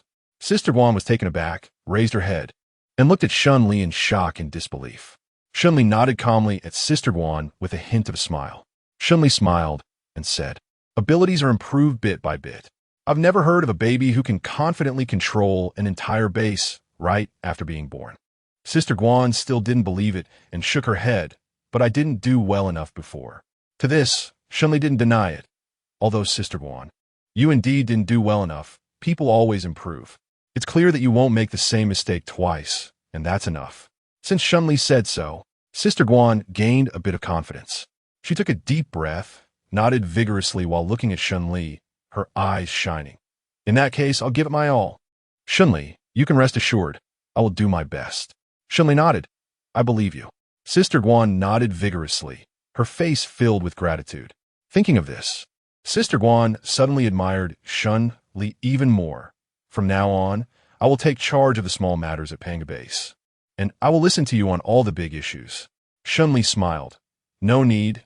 If something big happens, we can discuss it together. No, I'll listen to you.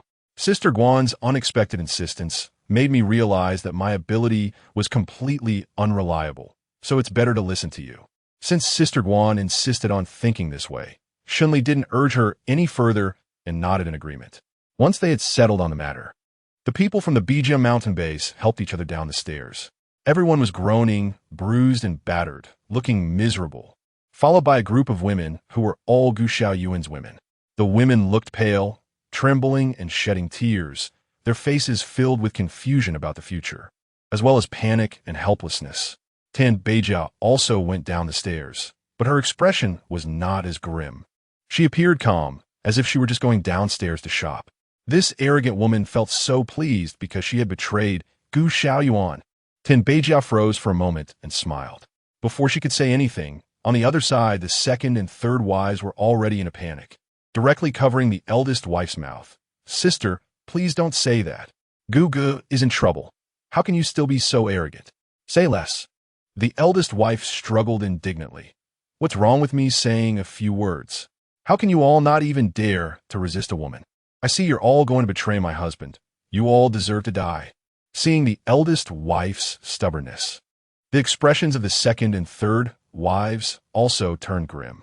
The second wife directly let go of the eldest wife, without anyone holding her. The eldest wife staggered and fell down the stairs, the sound echoing loudly. Chapter 413. Victory returns. The third wife was startled. Second sister, what are you doing? The second wife looked at the eldest wife expressionlessly. What am I doing? I'm making her recognize her identity. Isn't that good? What time is it now? And she still dreams of being the highest-ranking woman at the Bijia Mountain base. She needs to fall to wake up. The third wife thought for a moment and fell silent. The eldest wife raised her head, looking resentfully at the second wife. You shameless woman. You've forgotten how attentive you were when you served me. Kneeling and bowing, I introduced you to my husband to serve him together. And now you treat me like this? The second wife scoffed. Serve? Give me a break. You want everyone to wrap their feet like you. I've long found you displeasing. To be honest, if it weren't for our close relationship before, I would have stood on the same side as Tan Beijia by now. How could I be dragged into this mess? You think you were dragged down by me? The eldest wife almost died from anger, trembling as she pointed at the second wife. You shameless woman, you actually shift all the blame onto me. I don't just shift the blame onto you. I want to hit you too. What can you do about it? Without saying another word, the second wife directly slapped her. The war between the two women could be described as chaotic. Tan Beijia watched the infighting between the eldest and second wives, and couldn't help but breathe a sigh of relief. Fortunately, she was prepared in advance, which allowed her to board Shen Li's ship. No, she should even thank Gu Xiaoyuan. If he hadn't pushed her out, how could she change her tune and be with Shen Li? This is her luck. Tan Beijia smiled and left the eldest and second wives behind. The third wife, seeing Tan Beijia's demeanor, was a bit dumbfounded. She gritted her teeth, ignoring the fight between the eldest and second wives, and ran to Tan Beijia's side, lowering her voice. "Sister, take me with you." "Who is your sister?"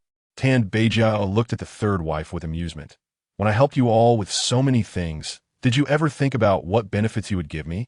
When Gu Xiaoyuan wanted to remove me from his wife, you were even adding insult to injury. Now that you see my luck has turned, you start calling me sister? Truly shameless." The third wife was momentarily speechless, her face pale. "Get out of the way." Tan Beijia didn't look at the third wife again, directly pushing her aside and striding forward. Ahead was a brilliantly splendid life. After a few steps, she found herself in front of Shen Li. Realizing that he had been watching her the whole time, Tan Beijia froze for a moment, smiling awkwardly. "Hello, Miss Shen."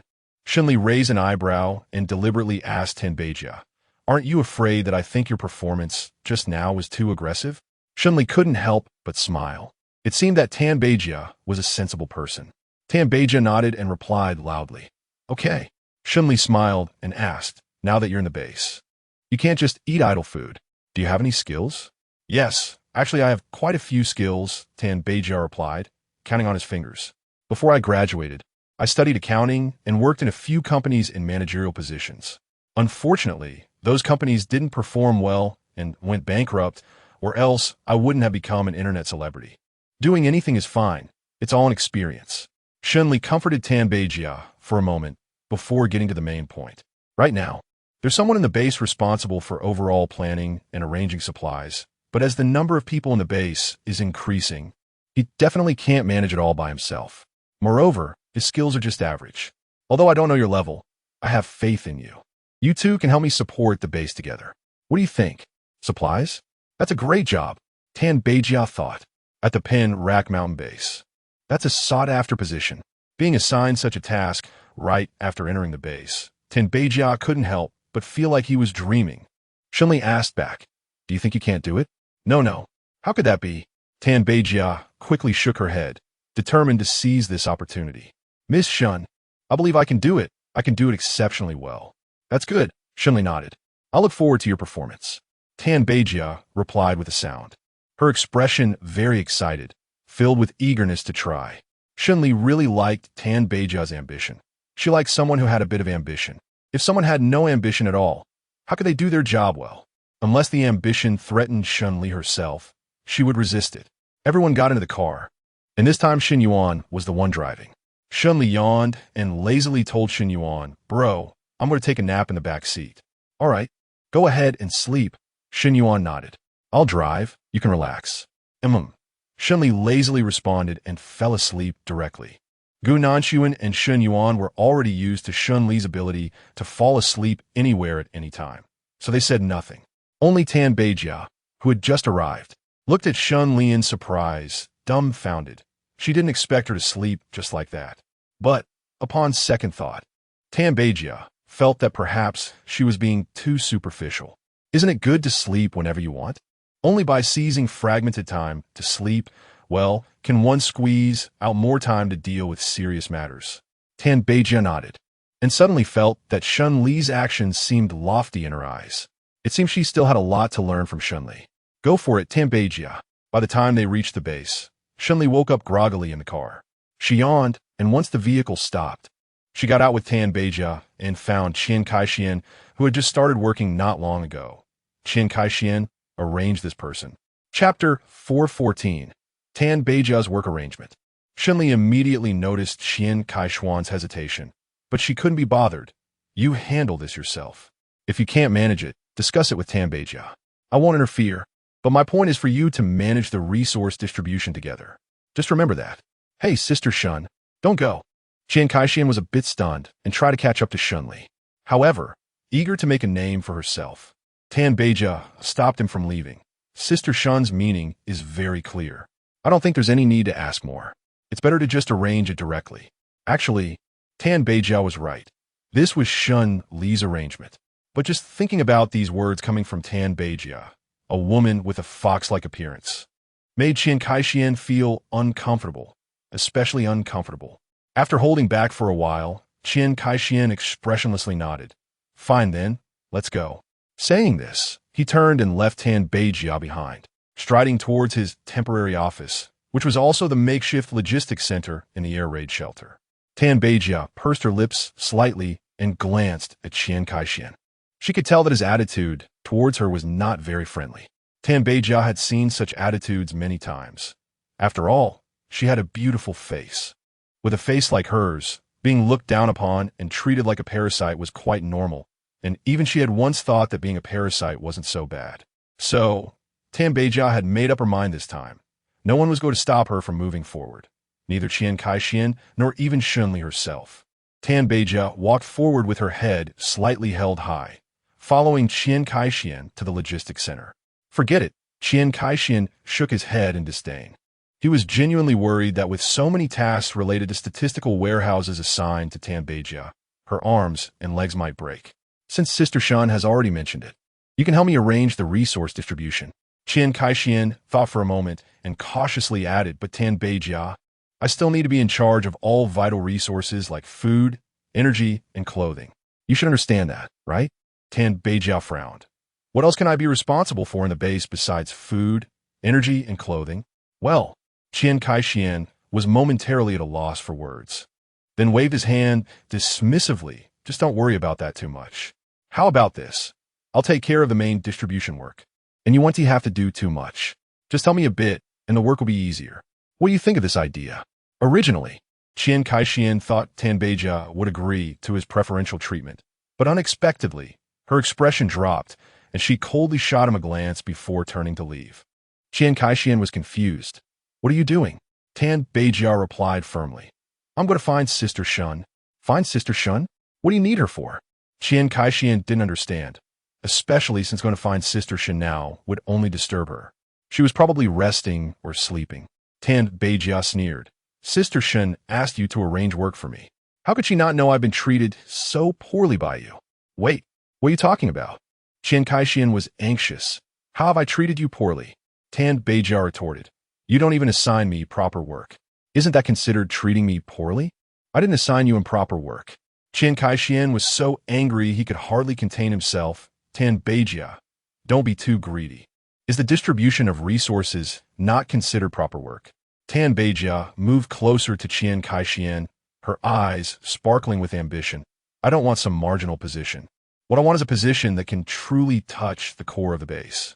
I need to do real work for the base. Qian Kaixian, do you understand? Qian Kaixian was momentarily speechless. Tan Beijia's tone was particularly serious, and it didn't seem fake. However, how could a woman like her, with such a seductive demeanor, be reliable? If he were to entrust such an important responsibility to her, wasn't that absurd? After being torn for a while, Qian Kaixian finally forced a serious expression and spoke. All right then, Tan Beijia, I need to think about this. What is there to think about? Tan Beijia knew Qian Kaixian didn't trust her enough and made a concession. Since you don't trust me, from today on, I will fully accept your supervision and your oversight of my work. Is that okay? That's not the issue. Qian Kaixian really couldn't take it anymore and hurriedly left with a hasty remark. After leaving Tan Beijia, Qian Kaixian felt a lingering sense of dread. Thinking about Tan Beijia's aggressive demeanor made him shudder. How could there be such a woman in the world, so aggressive and unyielding? Most importantly, although Tan Beijia's demands were indeed not unreasonable, Qian Kaixian still felt that something was off, very off. No way. He had to discuss this with Shen Li. After contemplating, Qian Kaixian ultimately decided to disturb Shen Li. He arrived at her door, did some mental preparation, took a deep breath, and knocked. After a few knocks, Fang Yueyuan heard the noise and opened the door. Upon seeing Qian Kaixian, she immediately smiled. Little Qian, you're here? Come in, sit down. Just in time. Annie baked some sweet pancakes. Come and taste. Indeed, as Fang Yueyuan said, a sweet aroma was wafting through the room. Qian Kaixian was flattered and swallowed hard. But after thinking for a moment, he still declined. No need. Auntie, thank you. I'm here to find Sister Shen for something. Qian Kaixian quickly expressed his gratitude. Ah, thank you, Auntie. Fang Yueyuan went inside to wake Shen Li. Lily, time to get up. Shen Li opened her eyes groggily and said, Huh. Fang Yueyuan smiled and said, Xiao Qian is here to see you. It seems like he has something to say. Qian Kai-Xian? That kid, Shen Li muttered under her breath, sitting up in annoyance.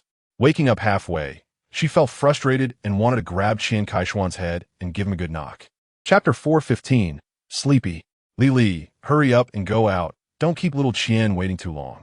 Fang Yueyuan gently reminded Shen Li before stepping out the door herself. Shen Li rubbed his hair and walked out with a gloomy face. Qian Kai-Xian was sitting upright in the living room, like a little student. When he saw Shen Li come out, he quickly greeted her. Hello, Sister Shen. Shen Li rolled her eyes and sat down in front of him, radiating low pressure. I heard you have something to find me for? She exuded an aura of displeasure, as if implying that Qian Kai-Xian better have a real reason for seeking her out. Otherwise, he would be in for it. Qian Kai-Xian wore and briefly explained what had just happened.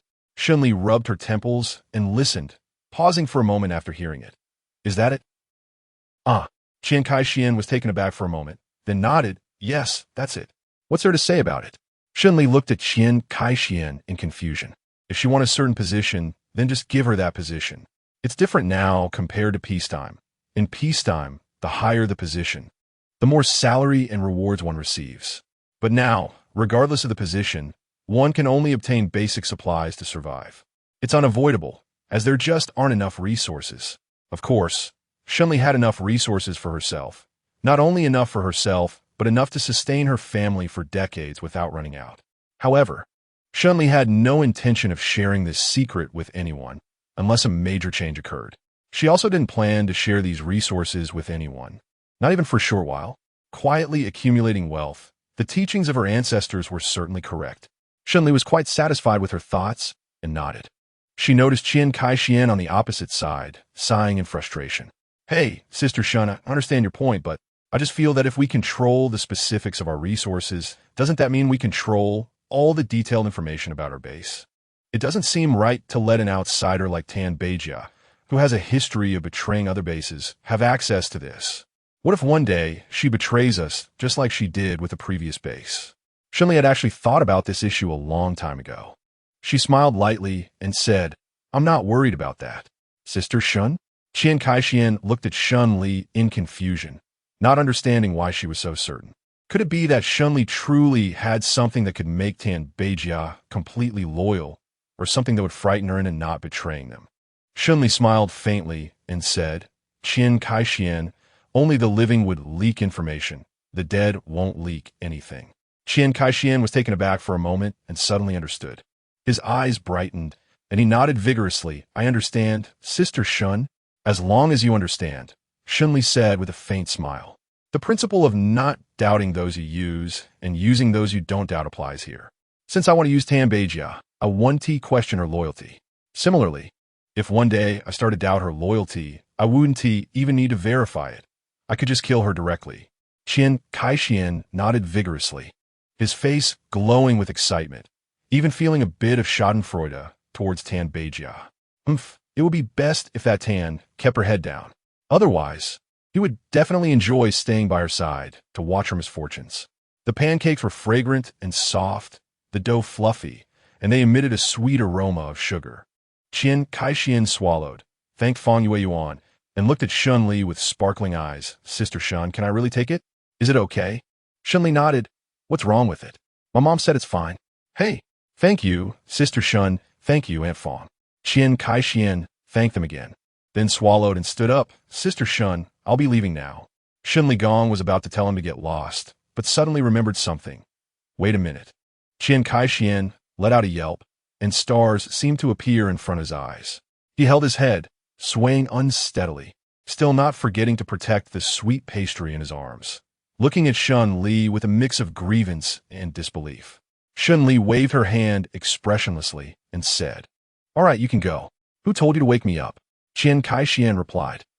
Oh, you're so petty. Sister Shen is really petty.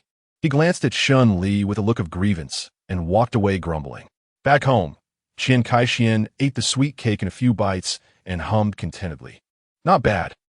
Really good.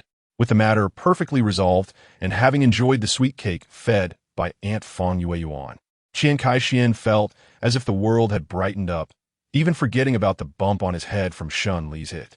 However, Fang Yueyuan hesitated for a moment and called out to Shen Li, Li, wait a minute.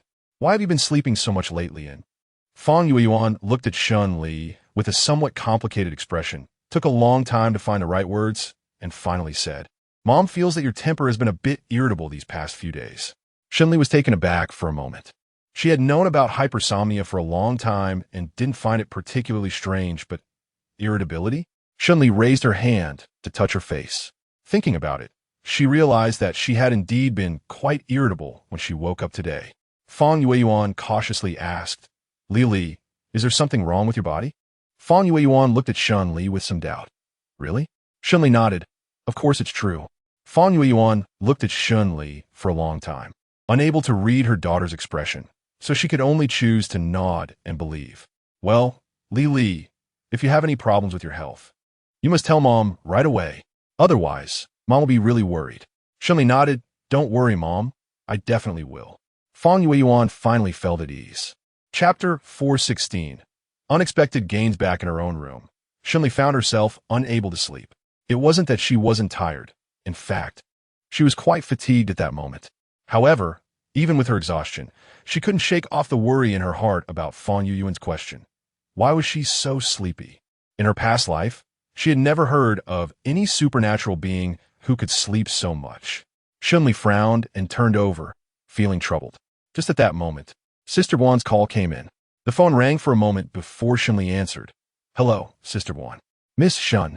Sister Guan's tone towards Shen Li was very courteous now, even a bit respectful. I have taken care of everything on my end and would like to report to you. Shen Li hummed in agreement. How do you handle those who have betrayed the base? For those who seriously betray the base, there is no need to keep them. Some particularly ambitious ones are dealt with directly. The rest depend on the situation. If they are people who understand the base well, they should be dealt with too. If they are marginal figures who don't understand the base much, they can be kept. As for those who go with the flow and don't have an obvious betrayal, I plan to give them another chance. After a pause, Sister Guan calmly said, However, of course, I want to let them continue to bear any significant responsibilities. It said that one learns from experience, and Sister Guan, having learned from this painful lesson, is determined not to continue being overly kind like before. Kindness without strength will only end up harming oneself and those around them. Shen Li hummed in agreement. I remember, there are a few awakened ones who have defected over there, right? Yes, 2 of them actively rebelled alongside the fat guy, and I've already dealt with them. Sister Guan replied. She continued, there's another awakened one who isn't exactly a defector, called the thin guy. I noticed he still seems to have some humanity when dealing with me. Unlike the fat guy, he doesn't seem eager to sell me out for trust over there. So I left him a way out, planning to have him do some odd jobs in the future. After all, he used to be a professional biological research scientist, and it would be a pity to just kill him off. Shen Li was just casually listening, but unexpectedly, as she listened, she really discovered something amiss. She suddenly perked up and asked Sister Guan, Wait, who did you say the thin person is? Huh? Sister Guan was puzzled. I said he used to be a biological scientist. A biological scientist, right? Shen Li smiled slightly. Isn't this just a pillow coming when she's sleepy? She was straightforward and directly said, Sister Guan, I want to ask you for a person. A person? Sister Guan was puzzled. What kind of person do you want? Shen Li said firmly, I want that skinny guy to come to our air raid shelter. Sister Guan seemed surprised by Shen Li's request and was momentarily confused. It's fine. But, all right, Sister Guan, no need to ask too much. Shen Li smiled.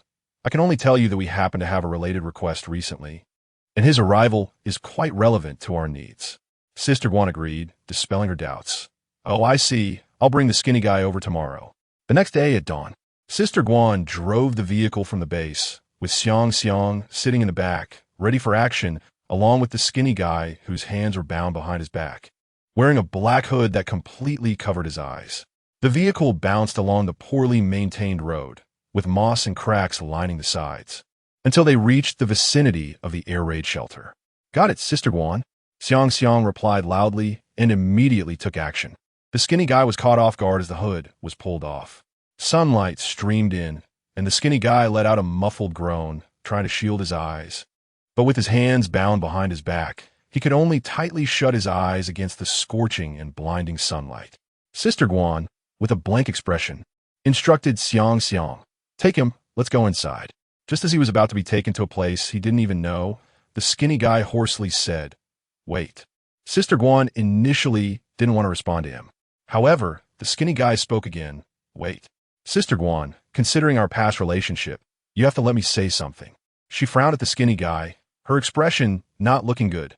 "Fine, go ahead." The skinny guy nodded. "I admit I didn't stand by your side earlier. And for you, this must feel like betrayal. You wanted to kill me is reasonable. I absolutely don't oppose it. But Sister Guan, given our past relationship, you have to at least tell me how I'm going to die next, right? I can't wait until I'm on the brink of death without knowing how I'm going to die." Sister Guan sighed upon hearing this. "Don't worry about that, actually." Sister Guan. Shen Li heard the sound of the engine as she stepped outside, just in time to catch the thin man's question. She smiled and called out, Shen Li nodded, looking at the thin man. "Just leave him to me, Sister Guan." "All right, I understand," Sister Guan replied. She understood Shen Li's intention of wanting to avoid interference from others, so she directly gave Xiang a glance and turned to leave. This woman, he had an impression of her. She was frighteningly strong and surprisingly, frighteningly beautiful. Beneath this seemingly delicate appearance was a heart as resilient as a lion's. A woman like this should also possess an extraordinary kind of ruthlessness. The thin man tentatively asked Shen Li, "Do you want to kill me?" Shen Li retorted, "What would killing you accomplish? So what do you want from me?" The thin man did not lower his guard, still watching Shen Li with vigilant eyes. "I believe I haven't offended you before. Considering our relationship, you should at least tell me what exactly you want to do to me, right?" Shen Li frowned a bit, feeling somewhat impatient. The thin man stumbled slightly and passively continued to move forward. Shen Li brought the thin man all the way to the only and extremely simple Research Institute beside the base. Chapter 417, Professor Chow. It's not entirely accurate to call this a research institute. After all, it is too rudimentary. All the resources of the Research Institute were gathered by Shen Li to the best of her ability. But she had never thought about conducting any virus research before the calamity apocalypse emerged. The equipment was all temporarily sourced, and some of it was not even found by Shen Li herself, but rather painstakingly gathered by Zhang Shanshi and his team from various places. Shen Li pushed the thin man all the way into the Research Institute and stopped. The thin man looked at the various research equipment in front of him and was slightly shocked. "What is this?" Shen Li's tone was very indifferent. "This is where I need your help." The thin guy understood immediately. Shen Li is needed by him, which is actually good news. Being needed means there is still value in utilizing him. And having value means his life is safe, at least for the time being. He won't be killed. The thin man asked Shen Li, "What do you need me to help with? Assisting in research, or what?" Shen Li was a bit surprised and raised an eyebrow. "You got into character pretty quickly." The thin man gave a wry smile and said nothing. Under the eaves, one has to bow their head. His current situation seemed to leave him no choice but to hastily adapt to the role. Just then, Zhang Shanshi walked in, and Shen Li pointed to him. "I don't understand the matters of your research institute. You can discuss it among yourselves." After a moment's thought, Shen Li added, "Of course. The matters of the institute should be based on Dr. Zhang's opinion. And as for your opinion," she glanced at the thin man, "it can only serve as a reference. Whether Dr. Zhang takes this reference into account is also up to you." The thin man smiled wryly. "I understand." Zhang Shanshi couldn't help but take another look at the thin man, his expression also one of surprise. "Miss Shen, is this the person you found for me?" Looking at the ropes binding the thin man's hands, Zhang Shanshi was momentarily at a loss for words. Shen Li added beside him, "I found you an assistant." "Assistant? Oh, that's fine, let's go with that." Zhang Shanshi nodded. "Miss Shen, what is the background of this assistant?" Shen Li certainly didn't know. She looked at the thin man again. The thin man sighed. "Before the natural disaster struck, I was a professor at Jinghua University, visiting Jiangcheng for family reasons." The thin man introduced himself. "My name is Chao Xiangyang." "Professor Chao?" Shen Li was puzzled. "Is this guy named Chao really famous?" She glanced at the skinny man without showing any expression, quietly exited the room, and prepared to find out who he really was. As Shen Li just stepped out, on the other side, Zhang Shanshi had already personally helped the thin man untie the ropes and casually started a conversation with him. making it a cheerful and joyful exchange. Shen Li thought, fine, as long as the thin guy behaves, she doesn't mind this. Even if Zhang Shanshi really believes that his stubbornness would hand over the control of the Research Institute to the thin Chao Xiangyang, Shen Li didn't think it was a big deal. After all, to put it bluntly, she is the true boss of the Research Institute, commonly known as the Big Boss. Regardless of whether the Research Institute is in the hands of Zhang Shanshi or Chao Xiangyang, ultimately, it is still under her control. With that in mind, what is there to be afraid of? Shen Li glanced over and saw that Zhang Shanshi was thanking her for bringing such a talent. And he also said that he would get along well with Chao Xiangyang in the future. Whether they get along well or not doesn't matter to me. I don't care about that. Just discuss with Chao Xiangyang to see what the Research Institute is lacking and show me what's missing. I'll find a way to get it later. Zhang Shanshi didn't expect Shen Li to be so easy to talk to, and of course, he felt grateful and happy. Okay, thank you, Miss Shen. Shen Li paused, thought of his health issues, and sent a text message to Zhang Shanshi. By the way, Zhang Shanshi, I've been feeling sleepy lately. Please help me keep an eye on this. Now that Chao Xiangyang is here, you can work with him to investigate where my sleepiness might be coming from. Shen Li was indeed wary of Chao Xiangyang, and added, by the way, don't tell Chao Xiangyang about my health condition. Got it, Miss Shen. After briefing Zhang Shanshi, Shen Li relaxed a bit. However, if at first Shen Li had been happily and guiltlessly catching up on her sleep, now she was nervously continuing to do so. Regardless of her mood, Shen Li was still catching up on her sleep. When she woke up, Shen Li found several messages on her phone. The first few messages were from Zhang Shanshi, informing Shen Li about the equipment and reagents that were missing in the laboratory. Some of these pieces of equipment Shen Li recognized, while others she did not. It didn't matter if she didn't recognize them. After all, before the apocalypse, it was the information age. Shen Li quickly went online to look up what these pieces of equipment were, and soon she had her answer in mind. Isn't this the equipment from the Cheng group? Not bad, their SA lead. Shen Li nodded, silently deciding to take a walk to the Cheng group to see if team leader Li had collected everything before leaving. Given Shen Li's own nature, he would have certainly left no stone unturned before departing from the enemy's stronghold. However, with the official capital being substantial, it seemed that the officials wouldn't be so. Rough, right? Shen Li touched his chin and felt that this matter was worth a try. He called Gu Nanshuan and drove to the Cheng group. At that moment in the Research Institute, Zhang Shanshi was analyzing various samples with Chao Xiangyang, and they were deeply engaged in their work. It must be said that Chao Xiangyang's abilities were indeed impressive. He had only been there for a day, and he had basically figured out the changes in Fei Xiuzhuan's blood. Chapter 418. The locust passed through Zhang Shanshi and nodded repeatedly, admiring Chao Xiangyang's skills. Professor Chao, it really has to be you. I've been exploring these matters for a long time without much success, and you figured it out in no time. Chao Xiangyang smiled.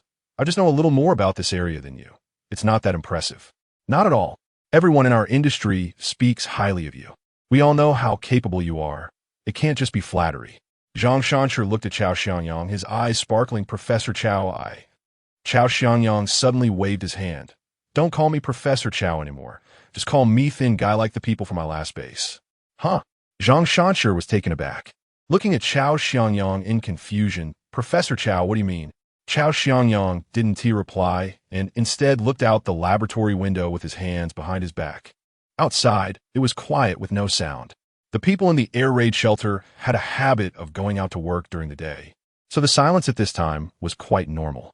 However, it was truly enviable that they still maintained such a routine of rising with the sun and resting at sunset, even at this time. He wondered if his wife and son still had such a fate, or even, he didn't know if his wife and child could still survive. Chao Xiangyang's expression darkened, and he lowered his head, lost in thought. Zhang Shanshi asked, Professor Chao? Oh no, Brother Chao, what's wrong? I told you to call me thin guy. Chao Xiangyang's expression was slightly gloomy. It's nothing, I just remembered some things from the past. Seeing that Chao Xiangyang's expression was off, Zhang Shanshi immediately dared not ask further. If it were someone else, even Shen Li, he could have asked a few more questions. However, Chao Xiangyang was different. Zhang Shanshi held great admiration for his work, and he wouldn't dare to ask anything that might make Chao Xiangyang uncomfortable. Zhang Shanshi remained silent. and Chao Xiangyang didn't say much either. He stood with his hands behind his back, looking out the window, his expression as dark as iron. Meanwhile, Shen Li drove all the way to the old site of the Cheng group. Upon entering, he headed straight for the laboratory on the top floor and began to sweep through everything. As Shen Li had anticipated, the authorities were not lacking in resources. It wouldn't be an exaggeration to say they were financially robust. Because of this, they hadn't taken too much, only organizing and packing all the experimental data, as well as some computers and hard drives from there. As for the experimental equipment, everything was available here, without any hesitation. Well, not bad. Shen Li nodded in satisfaction and began to pack up the experimental equipment into the space. Not to mention those that looked high-end and classy. Even the test tubes and flasks stored in the clean cabinet in the lab were not overlooked by Shen Li. It was no joke. In the apocalypse, there would be any glass factories producing flasks and test tubes. If she didn't take the items this time, who knows where the next batch of experimental equipment would come from. Shen Li certainly didn't want to waste this hard-earned opportunity to restock. By now, the entire top floor only had one last room that hadn't been entered, which was the room where Shen Li had seen that snake last time. That room. Shen Li frowned, pushed the door open as if compelled by some unseen force, and walked in. The room was pure white and silent. Just as it had been the last time, Shen Li entered, showing no signs of any useful information left behind. Perhaps sometimes intuition is unreliable. Shen Li slightly shook her head, originally intending to leave directly. However, just as she was about to step out, her peripheral vision caught a glimpse of a dark red mark in the corner. The dark red color was not conspicuous. If Shen Li hadn't happened to turn her head just then, she would never have noticed such a trace. This trace was. Shen Li frowned and walked over to crouch down for a closer look. This streak appeared to be blood that had splattered out, suddenly interrupted by something halfway through. The walls nearby were clean. The pure white latex paint seemed to emit a chilling coldness, cutting the blood droplets traces cleanly in half. Such a neat and tidy mark must indicate that something was wrong. Shen Li had a suspicion in her heart. After a pause, she stood up, raised her hand, and placed it next to the patch of latex paint. She took a deep breath, closed her eyes, and used her mental power to explore the world beneath the latex paint. As soon as she immersed her mental power into the wall beneath the latex paint, Shen Li was violently shaken. The layer of pure white latex paint concealed many bloodstains, and among these bloodstains lay the chaos, sorrow, and despair of their owner at the moment of death, making it incredibly uncomfortable to touch right away. Hiss! Shen Li took a deep breath. Calm down, Shen Li. Calm down. Shen Li closed her eyes and told herself deep down that she needed to carefully observe the world beneath the latex paint and determine what had truly happened here. After a brief moment of silence, Shen Li quickly regained her composure. Her face showed no excess expression as she continued to observe everything beneath the latex paint. Beneath the latex paint, blood intertwined in a chaotic manner, with meaningless symbols and drawings everywhere, along with the last words left by people on the brink of death. Looking bloody and terrifying. Take care of my mother. Shengshi Houding B 302, my daughter is still there. Bitch, you betrayed me. Even in death. I won't let you have it easy. Shen Li frowned, trying hard to remember every useful piece of information. All right, let's go. Shen Yuan was unaware of the circumstances inside this room. He nodded and led Shen Li outside. They made their way to the door. Although the Cheng group building had become an empty shell inside, its exterior still appeared majestic and cold, filled with a sense of danger. Chapter 419. You can't say that, Miss Shen. However, how long could this sense of danger last? Cheng Jiarui was now like a turtle hiding in its shell, living in anxiety and fear. How much longer could he endure this? At this moment, in the base, Zhang Shanshi brought a lot of daily necessities to Chao Xiangyang. Zhang Shanshi was very enthusiastic and attentive, perhaps due to habits from his time as a doctor. He handled everything he gave to Chao Xiangyang with great care, leaving no dust or stains. When Chao Xiangyang was at the Panga base, he had seen quite a few dirty daily items, or rather, the entire Panga base had a sense of long neglect. Seeing the cleanliness of the items Zhang Shanshi brought, he felt somewhat unaccustomed. Well, thank you. Zhang Shanshi smiled. No need to be polite. We will be colleagues from now on. Besides, I admire you so much. Admire? Just admiration? Chao Xiangyang couldn't help but frown. After the apocalypse, I haven't seen anyone treat another person so well just out of simple admiration. Especially since we have no ties to each other. Are you sure your kindness towards me is only because of this so-called admiration? Nothing more? Chao Xiangyang's tone was very straightforward, almost directly asking Zhang Shanshi if he had ulterior motives. Huh? Zhang Shanshi was taken aback, not expecting Chao Xiangyang to ask this. But he wasn't angry. He simply told Chao Xiangyang honestly, well, I really don't have any other intentions. I just think if I provide you with better conditions, you can focus on your research, right? The reasoning was indeed sound, but Chao Xiangyang still found it hard to accept. He frowned and looked at Zhang Shanshi. It's actually quite good that you can still think like this. Chao Xiangyang's tone was quite sincere, with no hint of sarcasm. Zhang Shanshi smiled. He felt the same way. Yeah, I think it's quite good too. To put it simply, we have to thank Miss Shen for everything. If it weren't for her creating this base and providing such good conditions, we wouldn't know what our lives would be like now. Shen Li? Since entering the air raid shelter, Chao Xiangyang had continuously heard this woman's name. He was actually very curious about this mysterious woman. I've always wanted to ask, what kind of person is she to support such a large base? Speaking of Shen Li, Zhang Shanshi became animated. Miss Shen is amazing. You don't know. She's a rare good person. Not only is she a good person, but she is also very capable. In short, the reason the air raid shelter has grown to this point is all thanks to her. She established the rules for the base, ensuring that each of us can work towards the same goal for everyone's survival. We should be grateful to Miss Shen for every day we survive. Zhang Shanshi truly respected Shen Li, almost elevating her to the status of saint. Chao Xiangyang did not believe this. He had seen a few bases after the apocalypse, and the best leaders there were merely like Sister Guan, who was a nice person.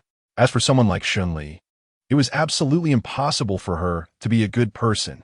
One could say that if Shen Li were truly a good person, she would definitely meet a tragic end. Without exception, looking at Zhang Shanshi's expression, Chao Xiangyang couldn't help but chuckle, his tone laced with sarcasm. It seems you have really been fooled by her. Zhang Shanshi, who had been eagerly listening, suddenly became serious upon hearing Chao Xiangyang's words. Professor Chao? No, Slim. Chao Xiangyang was taken aback. What? You can say what you want about me, but you cannot speak ill of Miss Shen. Zhang Shanshi looked at Chao Xiangyang seriously, his tone heavy. You can criticize me. I have no objection since I really haven't done well enough. But if you speak about Miss Shen, I will disagree. She is the best and smartest person in this world. Others may perform better than her, but those people definitely won't treat us as gently as Miss Shen does. No matter what, we should be grateful to Miss Shen. Chao Xiangyang was left speechless. He frowned, silently staring at Zhang Shanshi for a long time before finally snorting coldly and turning to leave. Seeing that Chao Xiangyang was clearly unconvinced, Zhang Shanshi wasn't angry. He simply added from behind. In any case, once you, Professor Chao, spend more time in this air raid shelter base, you will understand the benefits of Miss Shen.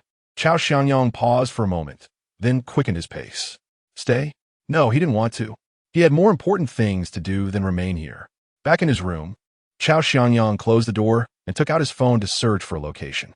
Shengshi Houding B302. Chao Xiangyang stroked his phone and let out a sigh of relief. No results were the best results.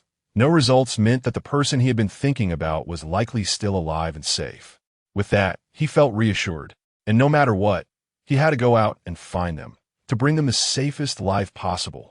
Chao Xiangyang nodded and looked at the items in the room. Due to his position, the room was hastily stocked with some reagents.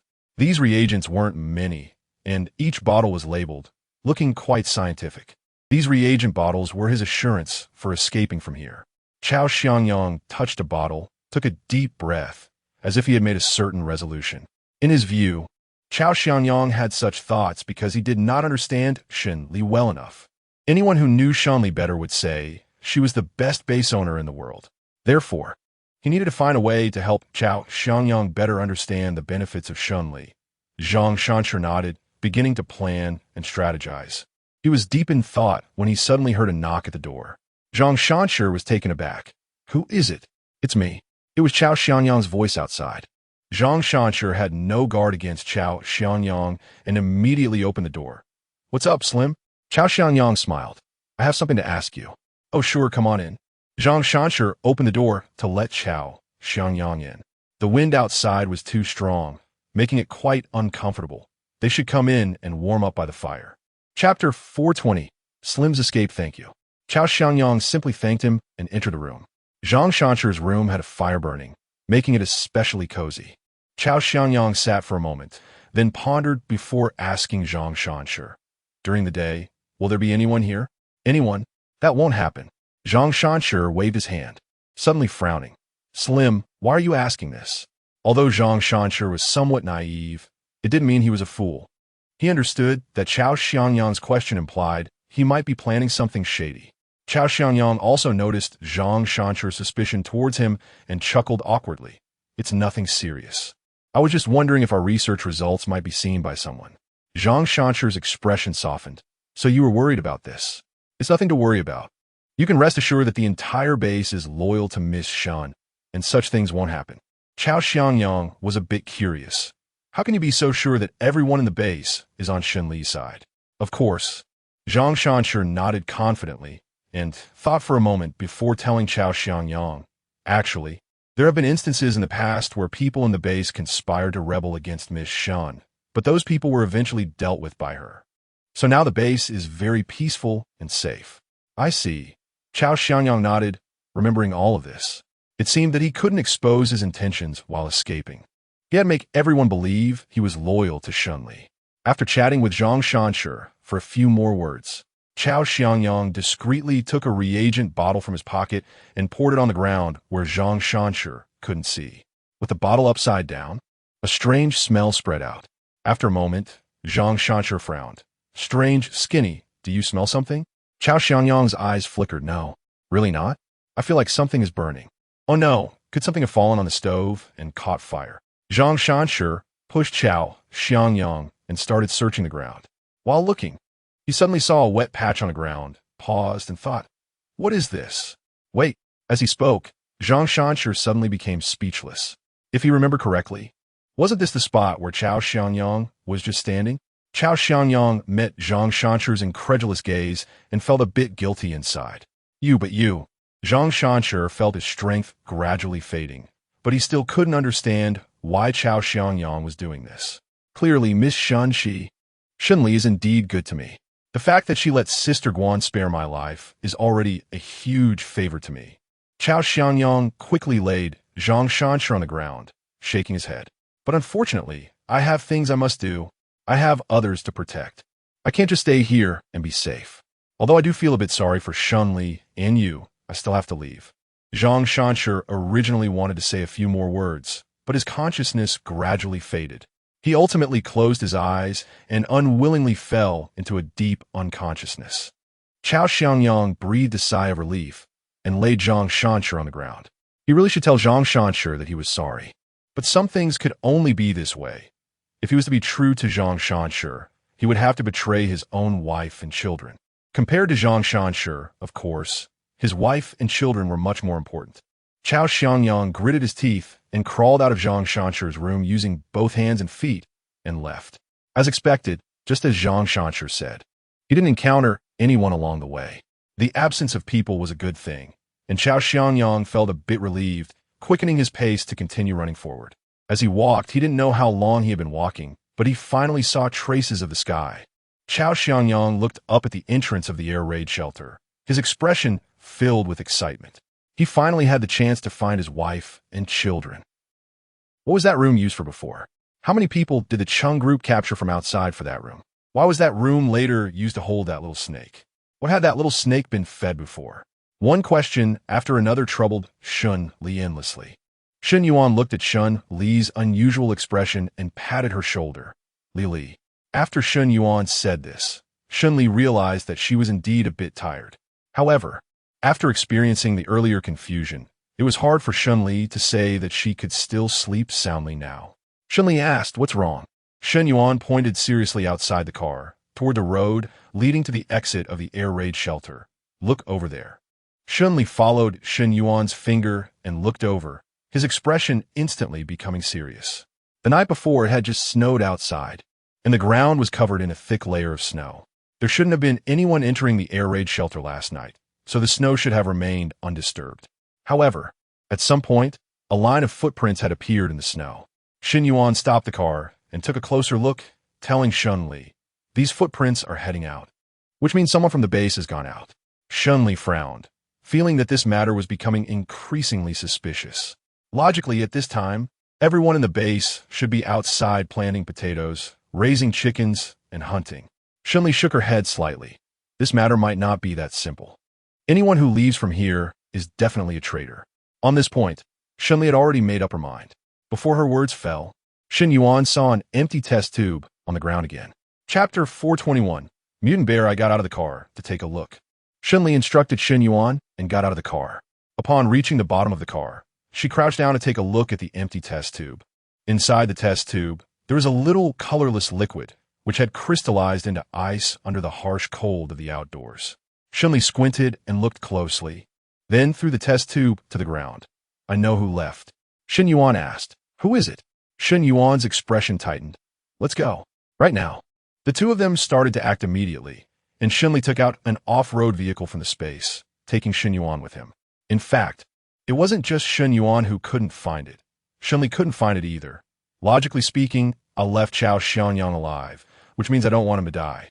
I even let him use his abilities, which further indicates that I have no reason to want him dead. Why did Chao Xiangyang leave? Could it be because he has someone else to be loyal to? As he spoke, Shen Li himself felt unable to understand.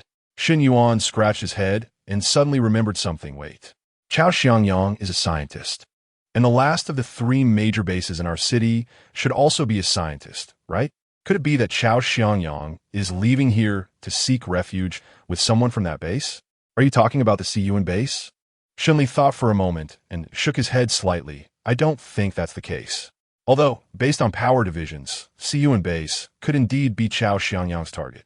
The people at CUN base are very unlikely to accept him. After all, they have always appeared to be peaceful and uncontentious. If they really accepted Chao Xiangyang, wouldn't it mean they're preparing to engage in conflict with others? Shen Yuan felt that Shen Li was right, but after Shen Li said that, he became even more confused about what the situation really was.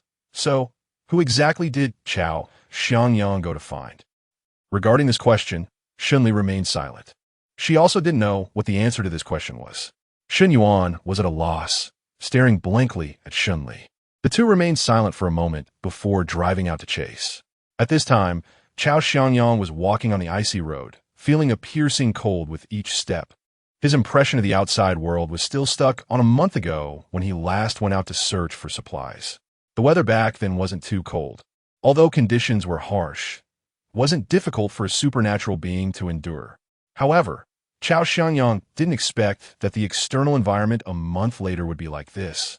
It was incredibly difficult, practically unlivable. As he walked, Chao Xiangyang heard a low growl of an engine approaching from behind. At that moment, he stiffened. In the off-road vehicle sat Shen Yuan, along with the frost-faced Shen Li. Even without getting close or asking, he could tell just how angry Shen Li was at that moment. Damn it! Chao Xiangyang's expression changed drastically, cursing under his breath as he hurriedly ran outside. Shen Yuan saw Chao Xiangyang's actions and couldn't help but frown. Why is he speeding up? In this weather, speeding up is equivalent to seeking death. Shen Li sneered. But if Chao Xiangyang really wants to seek death, I don't mind helping him. Brother, you speed up too. All right. Shen Yuan agreed with Shen Li's point. If Chao Xiangyang didn't value his own life, why should they cherish it for him? With a press of the accelerator, the speed of the SUV increased a few notches, getting infinitely closer to Chao Xiangyang. Why bother to persuade him? Shen Li's tone was very cold. This time, she was genuinely annoyed with Chao Xiangyang. Just drive normally. All right. Shen Yuan nodded, and he roughly understood that Shen Li was truly angry at Chao Xiangyang. The car continued to accelerate. Chao Xiangyang exerted all his abilities as an ability user, gritting his teeth and running desperately forward. Meanwhile, Shen Yuan and Shen Li were closely pursuing him from behind, almost like they were chasing for his life. What to do? What should he do? Chao Xiangyang was at a loss. He knew that at this moment, Finding a hidden old house to hide in or entering the woods for cover would be the best option, but there were only vast plains nearby, with no houses or woods at all. Just as Chao Xiangyang was in despair, a sudden roar echoed from not far away. The sound was fragmented, unlike any normal animal's voice, and the source was very strange, clearly coming from some mutated beast. Moreover, it was a rather large mutated beast. Chao Xiangyang's face changed drastically as he anxiously looked towards the source of the sound. Shen Li also frowned and looked over to that position. After a moment, a giant bear appeared in everyone's sight. The bear was dragging its fur on one side, and its body seemed to be both decaying and congealed together. Clearly a mutated animal. But a bear? Shen Li stared at the bear, utterly puzzled as to why there would be a bear here. Xin Yuan was also taken aback for a moment, then responded with an "Oh, it's probably migrated from the north." Shen Li silently wondered, can the migration of mutated animals still be called migration? That's hard to say. Xin Yuan shrugged and looked out the window at Chao Xiangyang, who was facing off against the mutated bear alone. Should we just leave directly or stay here? Shen Li paused for a moment, her expression cold. It was undeniable that she had indeed entertained the thought of directly causing Chao Xiangyang's death here, but upon further reflection, it didn't seem appropriate. Our own base is nearby, and if Chao Xiangyang were to die just like that, it wouldn't be good for our own base either. Since that's the case, let's keep him alive. Understood. Xin Yuan nodded. Then, what about Chao Xiangyang's life? Chao Xiangyang's life? Shen Li slightly squinted her eyes. Looking out the window, why should we care about someone who wants to leave our base? You're right.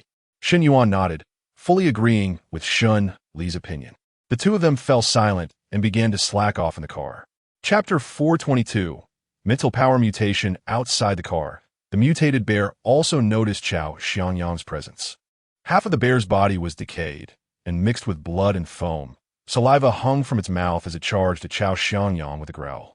Sweat quickly appeared on Chao Xiangyang's forehead as he dodged swiftly. Once, twice, Chao Xiangyang's abilities allowed him to stabilize his performance, quickly evading every position where the big bear could attack. And surprisingly, he did not appear overly flustered, just a little bit awkward. Shen Li looked at Chao Xiangyang's figure and raised an eyebrow. I didn't expect that this kid Chao Xiangyang actually has some skills. Xin Yuan nodded silently, agreeing with what Shen Li said. Unfortunately, this person is not loyal enough.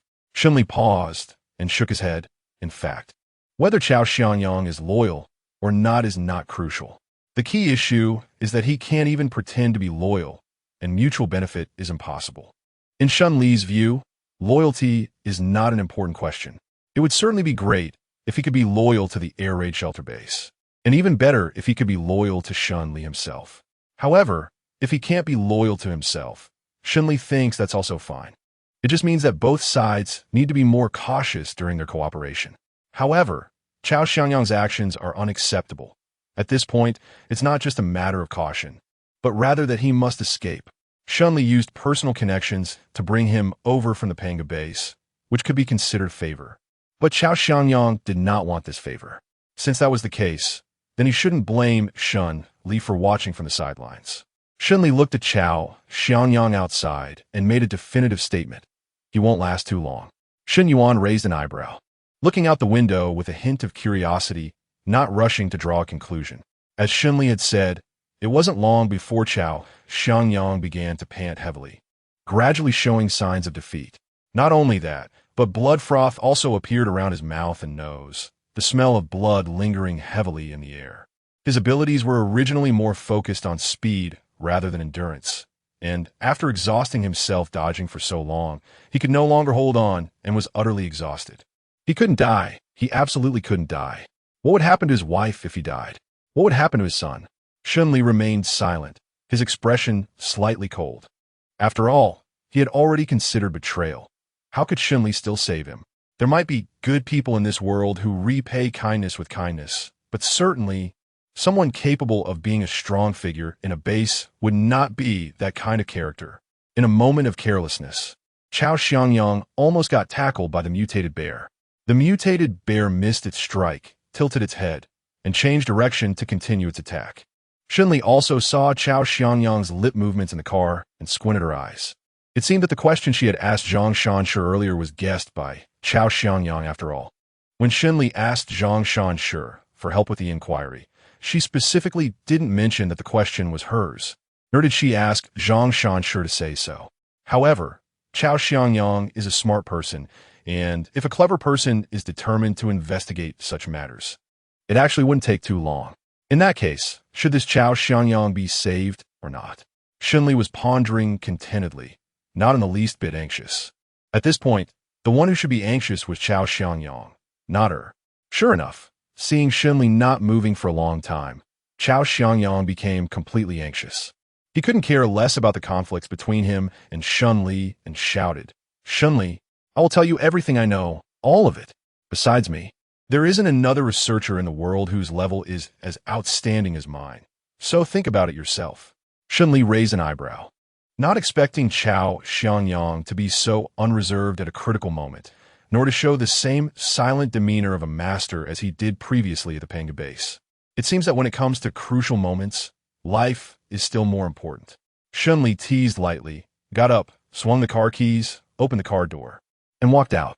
Shen Yuan followed closely behind and asked Shen Li, "Are you going to save his life?" Of course, Shen Li squinted and smiled slightly. Saving his life opens up more possibilities, doesn't it? As she spoke, Shen Li moved like a ghost and had already attacked beside the giant bear.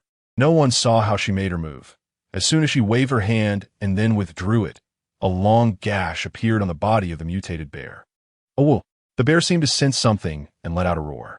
The roar of the mutated bear was so powerful that it made people's eardrums ache. Shen Li furrowed her brows, feeling a wave of being attacked from her mental energy. Strange, this bear can actually attack people on a mental level. Shen Li murmured softly, feeling a bit heavier in her heart. Shen Yuan also frowned. Originally, these mutated animals only had physical qualities far superior to ordinary beasts. But now these animals can actually attack people from a mental level. Lili, tease. Shen Li shook his head. "This is not good, I understand." Shen Yuan asked, "What should we do? What should we do?" Shen Li paused for a moment, then looked up at the big bear, a murderous intent emerging in her beautiful eyes. "No matter what, we should kill it first." "All right, let's kill it first." Shen Yuan also agreed with Shen Li's idea. The two siblings coordinated seamlessly, attacking the mutated bear from both the left and the right. Although the mutated bear had developed some initial psychic abilities, it was no match for the two top-notch evolved beings, Shen Li and Shen Yuan. Before long, the mutated bear was severely injured, howling in pain, with even a piece of its foot cut off by Shen Li's small knife. Chao Xiangyang watched the scene of Shen Li and Shen Yuan fighting. His eyes filled with shock. Initially, he had planned to take the opportunity to escape, but now he dared not. How could he escape, and with what? If Shen Li and Shen Yuan hadn't noticed his departure, he might have been able to leave completely, but now they were both aware of his intentions. Once he tried to leave, there was no doubt that this fearsome sibling duo would handle him just as they had dealt with the mutated bear. As the bear's movements became increasingly difficult, Shen Li let out a heavy breath, her eyes filled with killing intent. Now is the time. Chapter 423, Chao Xiangyang's Family. "Got it." Shen Yuan responded loudly and leaned forward abruptly. The blade flashed, and Shen Yuan and Shen Li moved at the same time. Their movements were swift, and Chao Xiangyang didn't see much, only catching a glimpse of the blade's light. Just a moment later, De Xiong let out a mournful howl and fell to the ground. Moments later, blood splattered everywhere from De Xiong's body, which was cut into many pieces. The torso was separate from the head, completely unrecognizable. Chao Xiangyang's eyes flickered. He remembered. Of course he remembered. How could he forget? In the face of absolute force, all tricks and schemes only made one more embarrassed. Chao Xiangyang paused, sighed, and honestly admitted, "Shen Li, I know your situation. It should be because your body is repairing itself." Shen Li raised an eyebrow. "My body, it's repairing itself?" She had never heard the term repair before. According to the later understanding of mutations, it was generally believed that mutation would only enhance a person's physical strength. So how could it allow her body to self-repair? This was completely inconsistent with Shen Li's understanding of abilities in her previous life. Chao Xiangyang nodded. "I know you might not trust my judgment, but Shen Li, I still want to tell you one thing. Your ability is quite domineering. It's not the kind of gentle and mild ability. Rather, it will devour your body. After a pause, Chao Xianyang specifically observed the change in Shen Li's expression. Seeing that Shen Li's expression remained unchanged, Chao Xianyang was also a bit surprised. Shen Li, why are you so calm? Shen Li shrugged. So what should I do? Should I cry and make a scene? That's not it. Chao Xianyang frowned and looked at Shen Li for a long time, unable to help but ask, however, don't you want me to provide you with a one-time solution to this problem? Shen Li smiled slightly upon hearing this. She glanced at Chao Xianyang and casually asked, Chao Xianyang, how long have you been studying this virus? Why the sudden interest? Chao Xianyang frowned and replied, I've probably only been researching it for about 2 months since the apocalypse. Isn't that enough? Shen Li scoffed. Even the most genius researchers need resources and time. You claim to have studied it for 2 months and fully understand my symptoms and needs. Doesn't that sound ridiculous? Chao Xianyang choked on his words. After thinking carefully, he realized she might have a point. However, he still didn't want to give up. After a long silence, he asked Shen Li, but what if? Chao Xianyang fell completely silent. He stared at Shen Li for a long time, his expression complicated. This woman was very dangerous and very shrewd. It was precisely this shrewdness that made Shen Li increasingly dangerous, a danger he was currently unable to handle. Since that was the case, he couldn't deceive her anymore. He could only. After a long silence, Chao Xianyang finally sighed. Yes, you're right. Shen Li raised an eyebrow, her expression showing no surprise. Oh, indeed. There are no major issues with your body. Some minor problems can be resolved quickly with proper rest. Chao Xianyang sighed. Since Shen Li had already figured it out, there was no value in hiding anything. It would be better to directly give her the information she needed, which could also be seen as doing her a favor. If you're troubled by the current state of drowsiness, it can be significantly improved with just a bit of medication. Shen Li curved her lips in a half-smile. All right, thank you. You're too polite. Chao Xianyang sighed. So, Miss Shen, how do you plan to deal with me? Shen Li said, what else is there to say about a traitor? Sure enough, Chao Xianyang's heart sank. This was the situation he least wanted to see. After pondering for a moment, Chao Xianyang decisively spoke up. Miss Shen, let me stay. I will do my utmost to help you. Shen Li's tone was cold. Your dedication is not credible. Didn't Chao Xianyang promise her the same before? But what did Chao Xianyang do later? He left no room for any sentiment, no possibility for both sides to continue cooperating. Since that's the case, if Shen Li continues to keep him, then she would be a fool. Chao Xianyang took a deep breath, feeling a vague headache. I knew that my previous actions were somewhat excessive, but it was unavoidable. I am on difficulties. Shen Li scoffed, showing no interest in Chao Xianyang's so-called difficulties in the apocalypse. It seems there aren't many who can be completely free of burdens. I really have my reasons, Chao Xianyang said helplessly, having to grit his teeth and lay everything bare to Shen Li. I'm out here to find my wife and child. Wife, child. Shen Yuan understood and took out his phone to search for information about Chao Xianyang. After finding the information, Shen Yuan exclaimed, oh, and nodded. This Chao Xianyang does pay great attention to family.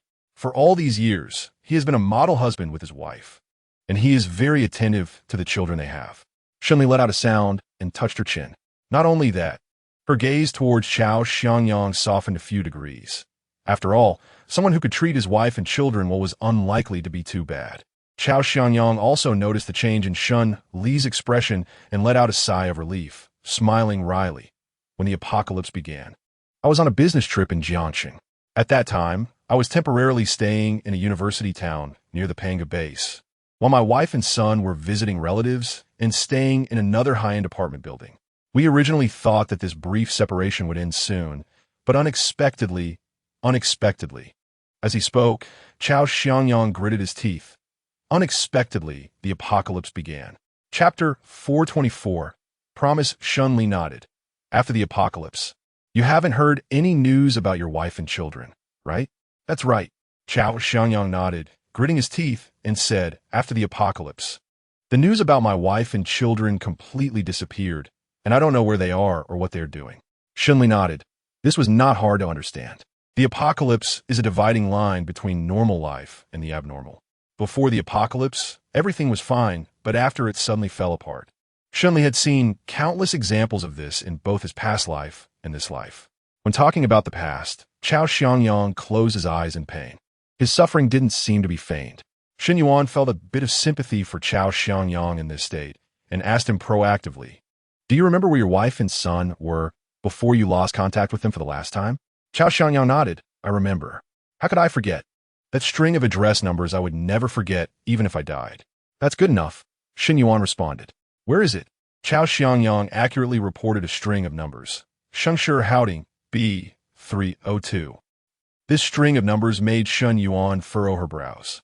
Shengshi Houding, this address, this number. She had an impression of this number. Moreover, it was a relatively recent impression. However, the blood words in that last room of the Cheng group clearly mentioned a daughter, not a son.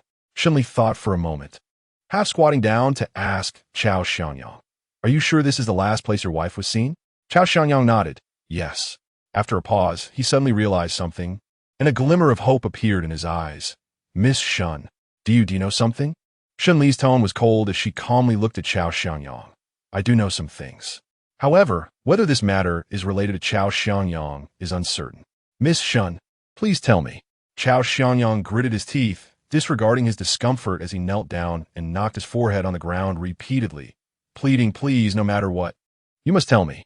Shen Li didn't say anything, frowning as she watched Chao Xiangyang bow.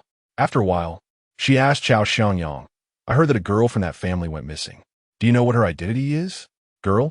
Chao Xiangyang suddenly became excited. "That's my son. That's my son." Shen Li. "Huh? Isn't she a girl? How did she become Chao Xiangyang's son?"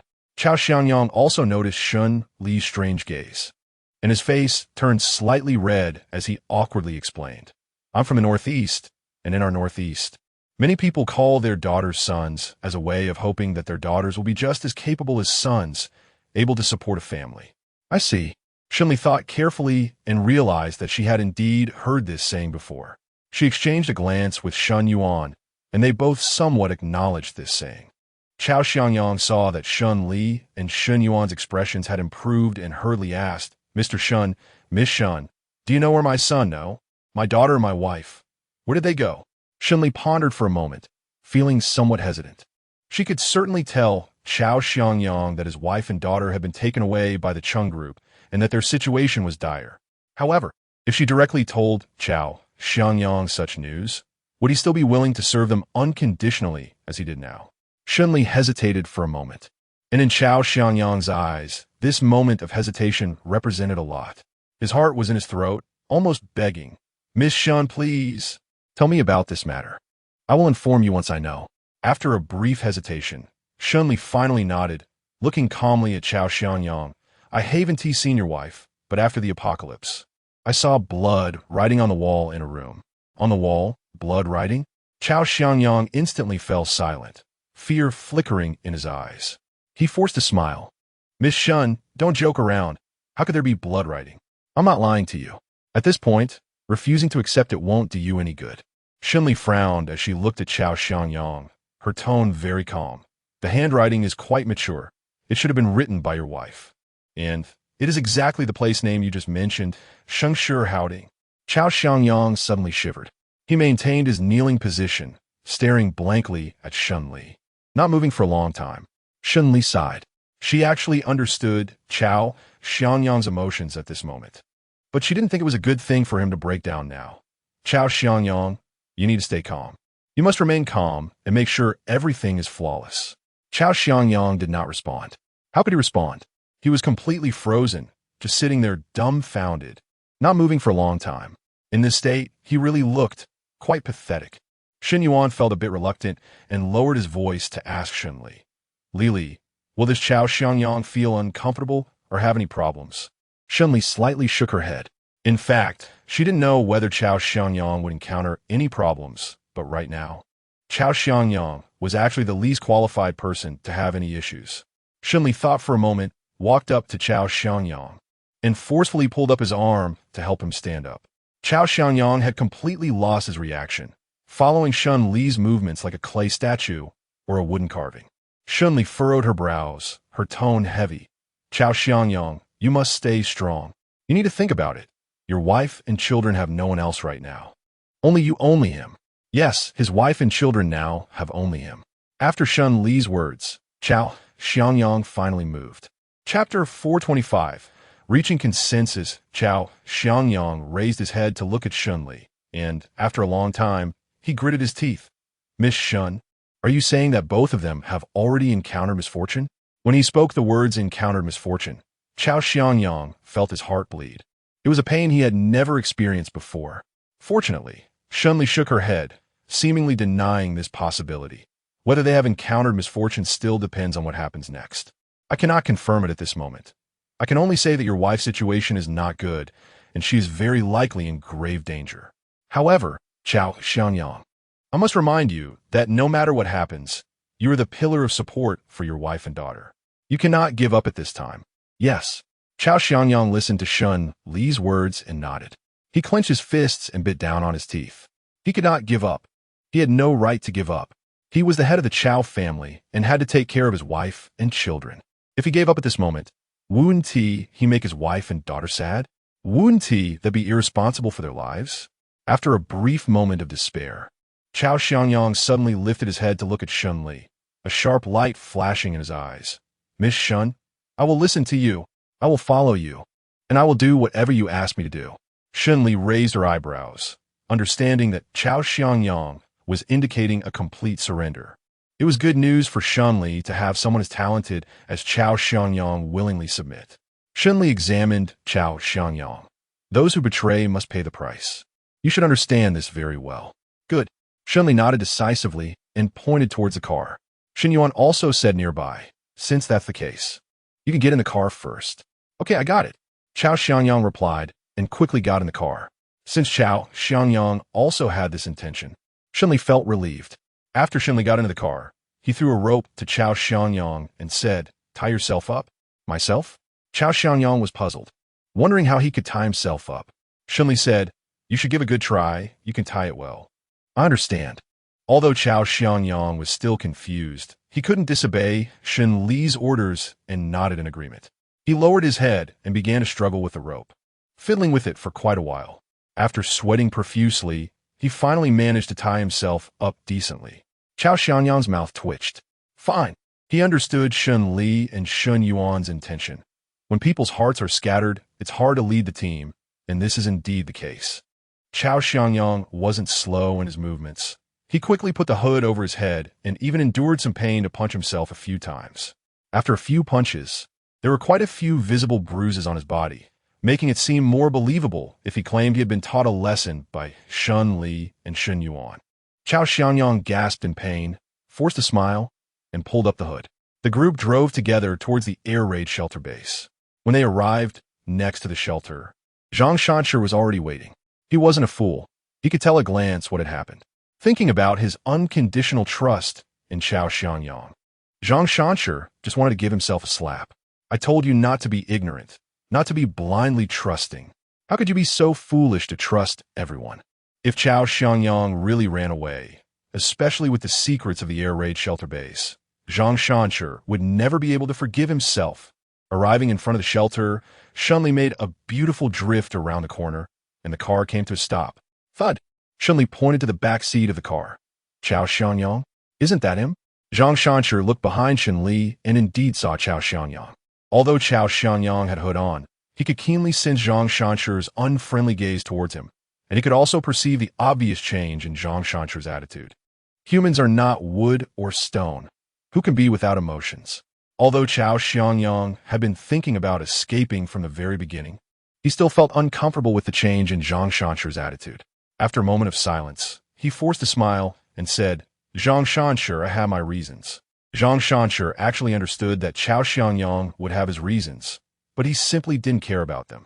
With a cold face, he replied, everyone has their reasons in this world, but if you can betray everyone and deceive everyone just because of a reason, then this world would have fallen apart long ago.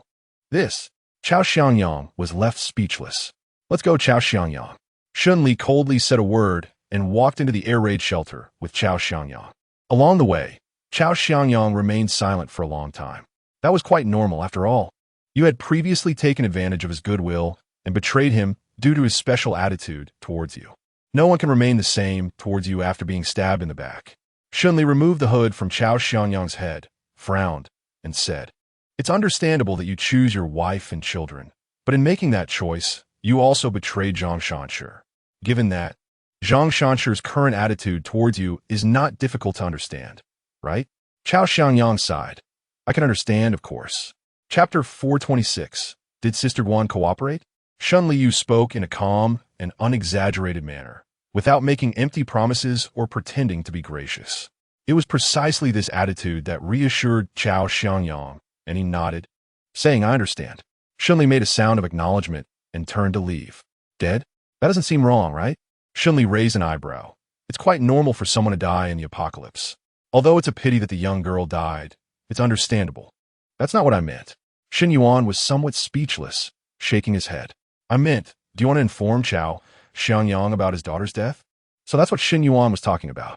Shen Li responded with an "oh, then it still needs to be told." Shen Yuan frowned. But what if Chao Xiangyang finds out about his daughter's death? He would be heartbroken and lose his fighting spirit, leading to a decline in his performance. The base needs Chao Xiangyang. It needs his value as a researcher. If Chao Xiangyang gives up, wouldn't he lose his utility? Shen Li understood Shen Yuan's concerns. But her own perspective on the matter was different. It was indeed best not to let Chao Xiangyang know about this. But hadn't we already promised Chao Xiangyang that we would inform him of everything that happened? If that's the case, we cannot keep this from him. Shen Yuan let out an "oh" and seemed to be deep in thought. "I understand what you mean, but this matter is still a bit." "A bit of what?" "A bit regrettable." Shen Yuan stroked his chin, feeling that it was indeed a pity. "I know what you mean." Shen Li smiled faintly, "But brother, although it's unfortunate about Chao Xiangyang, it's not urgent enough for us to lie at all costs. In other words, this person is not worth us sacrificing the honest image we've painstakingly built in exchange for his servitude. Do you understand?" Shen Yuan looked at Shen Li for a moment and understood a bit. After thinking for a while, he sighed and said, "It's really not easy to buy a horse for 1,000 gold. Shen Li nodded. "It's indeed not easy, but brother, some things may seem like shortcuts, but in reality, they could just be a trap covered by flowers. If we don't want to walk down this trap-filled path, we still need to be cautious." Shen Yuan hummed in acknowledgement. Recalling Gu Xiaoyuan. What has become of that Gu Xiaoyuan from the Pen Rack Mountain base? Shen Li was taken aback for a moment and then laughed. Just the other day, Sister Guan had actually brought this up to her with a sense of schadenfreude. Gu Xiaoyuan's usual style was too hardline, and coupled with his low bottom line, he would directly take whatever he wanted without any grace or decorum, offending quite a few people in the process. They say that when the wall falls, everyone pushes it, and when the broken drum is beaten, everyone strikes it. Gu Xiaoyuan usually acted so ruthlessly, and now that he's down on his luck, the possibility of a comeback has disappeared, which naturally makes countless people eager to teach him a lesson. It's said that only a few days have passed since Gu Xiaoyuan completely lost his fighting ability and became irreparably injured, and his limbs have already been broken 3 or 4 times by others. What was once just his limbs being reattached in the opposite direction is now completely unrecognizable. The soft, broken bones lie on the ground, and Gu Xiaoyuan himself is like a puddle of mud, wailing through the night in agony. Shen Yuan nodded upon hearing this.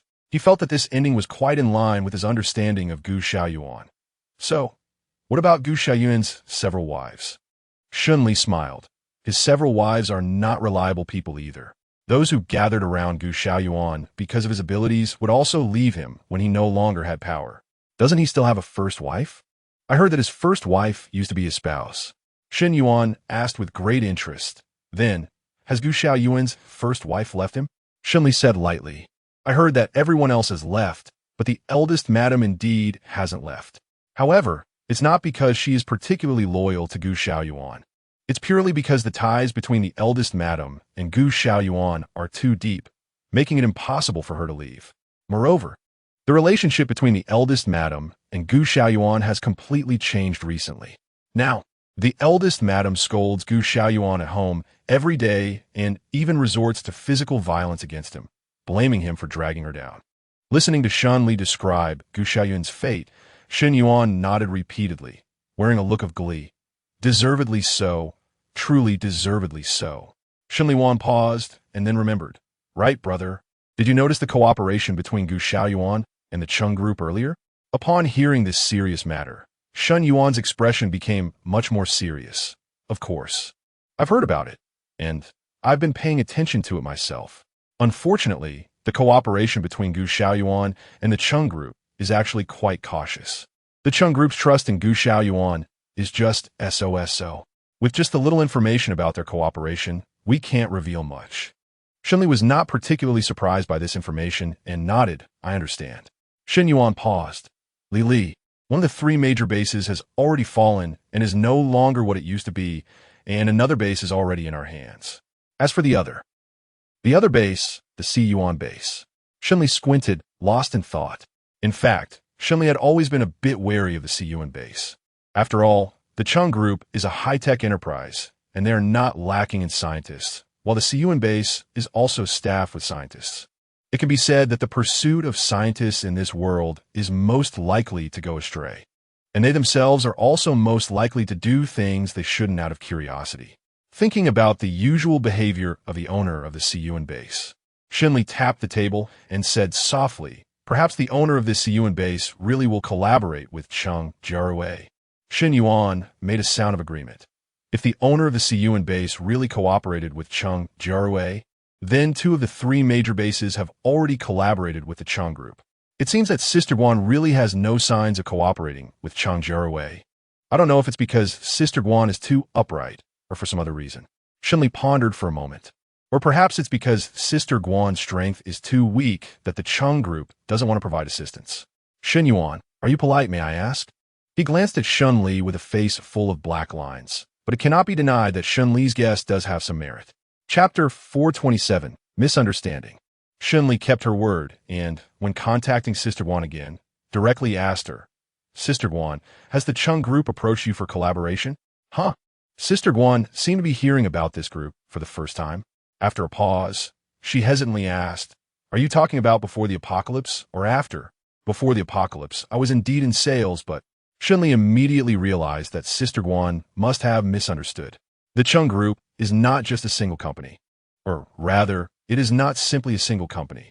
After thinking for a moment, Shen Li told Sister Guan that the Cheng group is a powerful enterprise, and this enterprise is very likely the culprit behind many animal mutations.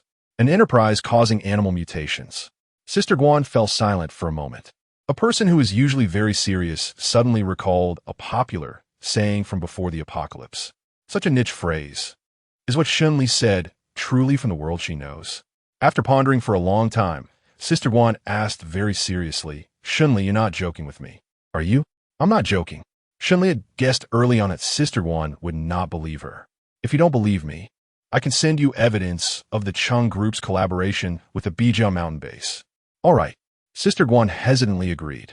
Shen Li kept his word and immediately sent the news of the cooperation between the Cheng group and the Beijing mountain base to Sister Guan.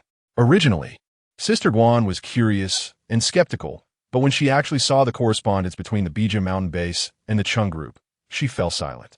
Shen Li thought for a moment and added, I previously saw records of the Cheng group collaborating with them at a relatively small base, the Lujiang base. Lujiang base. I've heard of that base before. Sister Guan pondered for a moment, but you also said that the scale of that base is indeed small. If the Cheng group is going to choose someone to collaborate with, they should at least pick a larger base with some strength, right? How could they choose a place like Lujiang base? Shen Li smiled. She knew Sister Guan would have some questions. The reason was simple. The Lujiang base had a large population and could provide the experimental subjects needed by the Cheng group. Experimental subjects was a brand new term. However, with the warning Shen Li had just given, Sister Guan had some guesses about this term. Shen Li, the experimental subject you mentioned, it can't be. Shen Li responded with a faint tone. You guessed it right, this so-called experimental subject is actually a person, despite having suspected it for a long time. Sister Guan still gasped sharply. How could a living human life be equated with the term experimental subject? Although she had recently suppressed the rebellion among her subordinates with an iron fist, Sister Guan still couldn't understand, no matter how she tried. Shen Li understood Sister Guan's concerns and said, it's okay if you can't figure it out. Some things are just not meant for people like you to do. In fact, The Cheng group's choice not to select you already indicates that you are not on the same path. No need to think too much about it. All right, I understand. Sister Guan took a deep breath and had to admit that Shen Li's comfort was indeed somewhat effective. She felt much better now. Shen Li, what exactly is the Cheng group's identity, and who is behind all of this? Sister Guan was genuinely curious and really wanted to know. Shen Li, it's someone named Cheng Jiarui. Cheng Jiarui, Cheng Jiarui. This name is something Sister Guan has never heard of before. She repeated the name several times, feeling like she knew nothing and had no role to play in this matter. Sister Guan struggled for a while and finally asked Shen Li, "Do you want me to help you with this?" Shen Li raised her eyebrows and smiled. Of course. To put it bluntly, Shen Li is not a saint. From the very beginning, her alliance with the Panga base was aimed at advancing and retreating together with them, or at least ensuring that when trouble arises, the people from the Panga base could lend her a hand. Sister Guan understood Shen Li's thoughts and took a deep breath, nodding slightly. All right, I agree to cooperate with you. But you know the strength of our base, especially after the last ability, User Rebellion. We have very few elite members left. I have to say in advance, we may not be able to help much. Shen Li smiled faintly. How much help you can provide is not that important. Whether you can come is more important to me. All right then. Sister Guan replied gloomily. Thus, Sister Guan confirmed that she would cooperate with Shen Li. After handling things with Sister Guan, Shen Li hung up the phone and decisively approached Shen Yuan. Brother, go check the internal network of the Cheng group. Shen Yuan was a bit curious. Hasn't the Cheng group already gone bankrupt? Where's their internal network coming from? The Cheng group is finished, but their servers are still intact. Shen Li smiled meaningfully, and now is precisely the time when all the staff of the Cheng group have been captured. Only at such a time would their internal network be particularly unguarded and easier to infiltrate. Shen Yuan raised his head and thought for a moment, and had to admit that Shen Li's words seemed to make sense. He nodded and said, "All right, then just watch." After saying that, Shen Yuan decisively picked up his notebook and began to rush into the intranet. Shen Yuan was busy working, and Shen Li was watching beside him. After seeing Shen Yuan busy for a long time, Shen Li suddenly remembered something. That's right, brother. Help me look up a person. Shen Li squinted his eyes, the colorful light from the computer screen reflecting in them. Don't forget, help me check on subject number 1, Qin Dianli. Although Shen Yuan had always disdained that kid Gu Nanshuan, he was still very clear about these matters. Even though he found Gu Nanshuan intolerable, they had worked together before. So couldn't he help Gu Nanshuan find his biological mother? Moreover, it wasn't just about Gu Nanshuan. If today the person missing was an ordinary woman, Shen Yuan would still have the responsibility to help find her. After all, who wouldn't want a family to be reunited? Shen Yuan was instructed by Shen Li and began to exert all his effort to find someone. After searching for a while, Shen Yuan's eyes suddenly lit up. He didn't rush to shout, but eagerly clicked into the document. The word subject number 1 in the document once again confirmed his thoughts. Shen Yuan let out a breath and finally relaxed. Chapter 428, Experiment Report. Although Shen Yuan didn't say anything, his body language had already conveyed everything. Shen Li squinted and leaned closer to carefully examine the writing on the screen, softly saying, Subject 1. Yes, Subject 1. Shen Yuan nodded. This Subject 1 must be Gu Nanshuan's biological mother. It seemed like an experimental report. Shen Li squinted and studied it for a long time. Come on, let us see what they did to Gu Nanshuan's mother. Shen Yuan grunted, downloaded the experiment report, and dragged the progress bar with the mouse to start observing the messages in the report. As he looked on, Shen Yuan gradually frowned, feeling a chilling sensation creep up his back. Shen Li's complexion wasn't much better. She stared at the words on the screen, feeling utterly incredulous. Subject number 1, as the name suggests, was the first subject to undergo mutation experiments by the Cheng Corporation, and there was no other. However, after the Cheng Corporation successfully facilitated Qin Dianli's mutation, what they did to her seemed less like a scientific experiment and more like a venting of anger. Needles, whips fire, bloodletting, leaving her completely naked in the freezing cold to endure frost. Their actions could only be described as that of a pack of beasts, and it was not an exaggeration at all. Shen Yuan frowned tightly as he looked at the experiment report. Before he could finish reading, he couldn't help but curse out loud. Disgusting, truly disgusting. How can someone be willing to do such things to their own kind?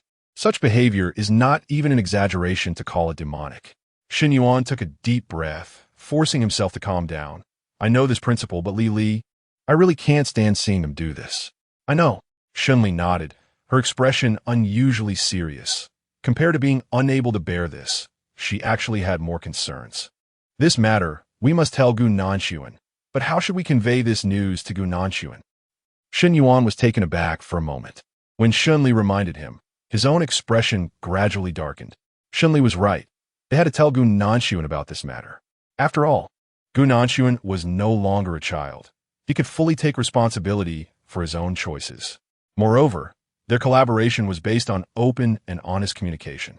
If Shen Li and Shen Yuan thought they were doing it for his own good and refused to inform Gu Nanxuan, the person involved, even Shen Yuan himself would likely feel that this was somewhat unjustifiable. They needed to find a more tactful way to phrase it. Shen Li frowned. Brother, help me think of something. Think about it, okay? Just think. Shen Yuan nodded, sitting next to Shen Li and trying his best to think hard. Unfortunately, his ability to express himself was quite limited, and after staring blankly at his sister for a while, he still couldn't come up with a suitable phrase. The two were still lost in thought when Gu Nanxuan suddenly walked in from outside. Shen Li, Rongo I. Before he could finish his sentence, Shen Yuan was completely shocked. A moment of silence. Shen Yuan looked at the silent Gu Nanxuan, feeling increasingly uneasy. Gu Nanxuan's gaze passed over Shen Yuan and landed directly behind him, as if there were endless waves in his eyes, but upon closer inspection, it resembled a heavily suppressed sea surface, devoid of any emotional traces. It was precisely this kind of Gu Nanxuan that made people even more fearful. Shen Li took a deep breath. She knew that this matter was probably not easy to handle, and judging by Gu Nanxuan's reaction, he had most likely seen that experimental report. Gu Nanxuan, listen to me, actually. I saw it. Gu Nanxuan quickly looked up, his gaze landing on Shen Li's face. All right. Shen Li listened to Gu Nanxuan's words and closed her eyes. She was not surprised by this outcome. After all, given Gu Nanxuan's sharpness and reaction speed, it would be strange if he hadn't seen it. Since you have seen it, I want to hide it from you. Shen Li sighed, and the only thing we can confirm now is that Aunt Qin is not dead yet, or at least she was alive as of the last update of this experimental report, which was a week ago. Gu Nanxuan sneered, his expression extremely dark. She is alive, but she might as well be dead. Shen Li fell silent for a moment and did not refute. Her views were actually similar to Gu Nanxuan's. Who would be willing to live like Qin Dianli is now? Sometimes, perhaps being able to die painlessly is a good thing. But now that things have come to this point, no matter how much one wishes for it, it's impossible to change Qin Dianli's situation even a little. The people from the Cheng group have already been taken away by the authorities. Shen Li pondered for a moment and told Gu Nanxuan that there shouldn't be many people left on Cheng Jiarui's side, and they should only have a few muscle-bound fools without brains left. For us, now is the best time to invade. Gu Nanxuan nodded slightly, her eyes shining coldly like the stars in the sky. I want to find him. Shen Yuan frowned. Wait a minute, Gu Nanxuan, I understand how you feel, but you at least need to wait for me to see what the situation is over there before we talk. There is no time left. Gu Nanxuan decisively refused, stood up, and walked directly out. Gu Nanxuan, you. Shen Yuan did not expect Gu Nanxuan to be so decisive, feeling a bit frustrated for a moment. However, after thinking it over, he realized that if the person in trouble were Feng Yuan or Shen Li, his own reaction wouldn't be much better. So, Shen Yuan didn't say much and could only continue to feel depressed. Don't worry, brother. I will talk to Gu Nanxuan about this. We should at least wait until we find more information before we confront the Cheng group. Shen Li comforted Shen Yuan, continuing to walk outside while reminding him, also, brother, don't forget to look into the situation of Chao Xiangyang's wife and daughter. Shen Yuan gathered his spirits. Okay, I understand. Shen Li quickly left. Shen Yuan continued to search for information, and sure enough, he found what he was looking for after a short time. Meanwhile, Shen Li chased after Gu Nanxuan as she left the building. After Gu Nanxuan exited, she went straight to the off-road vehicle, ready to take out her keys and get in to leave the base. Originally, Shen Li wanted to observe Gu Nanxuan's next move for a while, but seeing that Gu Nanxuan was about to leave right away, she had to call out, Gu Nanxuan, wait a moment. This expression from Gu Nanchuan was the first time she had shown it in the past few months. However, she could understand Gu Nanchuan's feelings. Shen Li thought for a moment, then slowly approached Gu Nanchuan, her voice very soft. Gu Nanchuan, are you thinking about Annie? Gu Nanchuan didn't speak. A hint of pain appeared on his face. Shen Li slightly pursed her lips and stepped forward to pat Gu Nanchuan's shoulder. When the official search for the Cheng group took place, I saw almost everything they took away. I can confirm that they didn't take Aunt Qin, which means if Aunt Qin is really still in this world, she must still be in the hands of the Cheng group. Our target is certain. I know. Gu Nanchuan remained silent for a while, finally speaking in a muffled voice. It's precisely because I know. If he didn't know, perhaps he could pretend to be deaf and mute. But since he was aware as a child, how could he continue to pretend? Even staying here for just one more second, Gu Nanchuan felt an overwhelming sense of guilt, as if he were wasting his life. Shen Li looked at Gu Nanchuan's expression and sighed inwardly, understanding his thoughts to some extent. Gu Nanchuan, I understand what you're thinking. But now that things have come to this point, do you really think Aunt Qin would care about a few extra minutes to rescue her? Gu Nanchuan frowned and remained silent. Logically, he understood that Shen Li was right, but emotionally, he just couldn't accept it. Shen Li looked at Gu Nanchuan, who was frowning tightly, and paused for a moment to reassure him. Recently, there have been many problems with the Cheng group, and Cheng Jiarui may not be able to pay attention to Aunt Qin's matters. Aunt Cheng's situation will only get better in the next few days, not worse. You can rest assured. I understand. Gu Nanchuan took a deep breath, his tone carrying a chill. However, Cheng Jiarui really hates my mother. If it weren't for deep-seated hatred, how could he torture someone like this? Shen Li slightly pursed her lips, agreeing with Gu Nanchuan's opinion. It was just like before. She seemed to have seen. Wait, no. Shen Li suddenly shivered and murmured, no, something's wrong. Gu Nanchuan frowned. What's wrong? Shen Li didn't bother with Gu Nanchuan's matters and hurriedly turned to walk towards Shen Yuan. A sudden thought crossed her mind, and she wanted to verify it. Shen Li, let me take a look. Shen Li didn't have time to explain much. She pushed Shen Yuan aside and walked to the table, carefully examining the document. Shen Yuan was a bit surprised, but didn't say much and stayed by Shen Li's side to watch. Shen Li squinted her eyes, carefully confirming the dates on the document. July 11th, 21st, August 1st, 11th. Each date when Cheng Jiarui was tortured was exactly 10 days apart from the previous one. No more, no less. Precisely 10 days. However, the other times on the experimental data seemed normal, with varying intervals. For complex experiments that required more data, the recorded dates and times were closer together, while simpler experiments had shorter recording times, appearing quite normal. Seeing this, Shen Li had an idea in her mind. She slightly furrowed her brows, closed her laptop, pushed it aside, and returned it to Shen Yuan.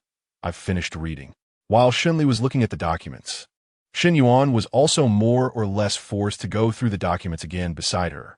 When Shen Li said she was done reading, Shen Yuan happened to finish at the same time. However, Shen Yuan didn't understand anything and was still completely confused about the document. When Shen Li mentioned she was finished, he couldn't help but chuckle. That's it? You're done? Shen Li hummed in agreement and nodded. Shen Yuan scratched his head, feeling very confused. What have you figured out? Shen Li shook her head. Wait a moment. As she spoke, Gu Nanchuan also arrived. Seeing Shen Li's thoughtful expression, Gu Nanchuan frowned slightly. What did you see? All right. Since Gu Nanchuan is here, then some things should be said. Shen Li took a deep breath and looked seriously at Gu Nanchuan. Gu Nanchuan, I think this matter may not be as simple as we think. At Shen Li's words, Gu Nanchuan's gaze slightly sharpened. He nodded calmly and sat down next to Shen Li. You speak. Seeing Gu Nanchuan's demeanor, Shen Li felt a sense of relief. Originally, Gu Nanchuan seemed eager to leave quickly to rescue Cheng Jiarui.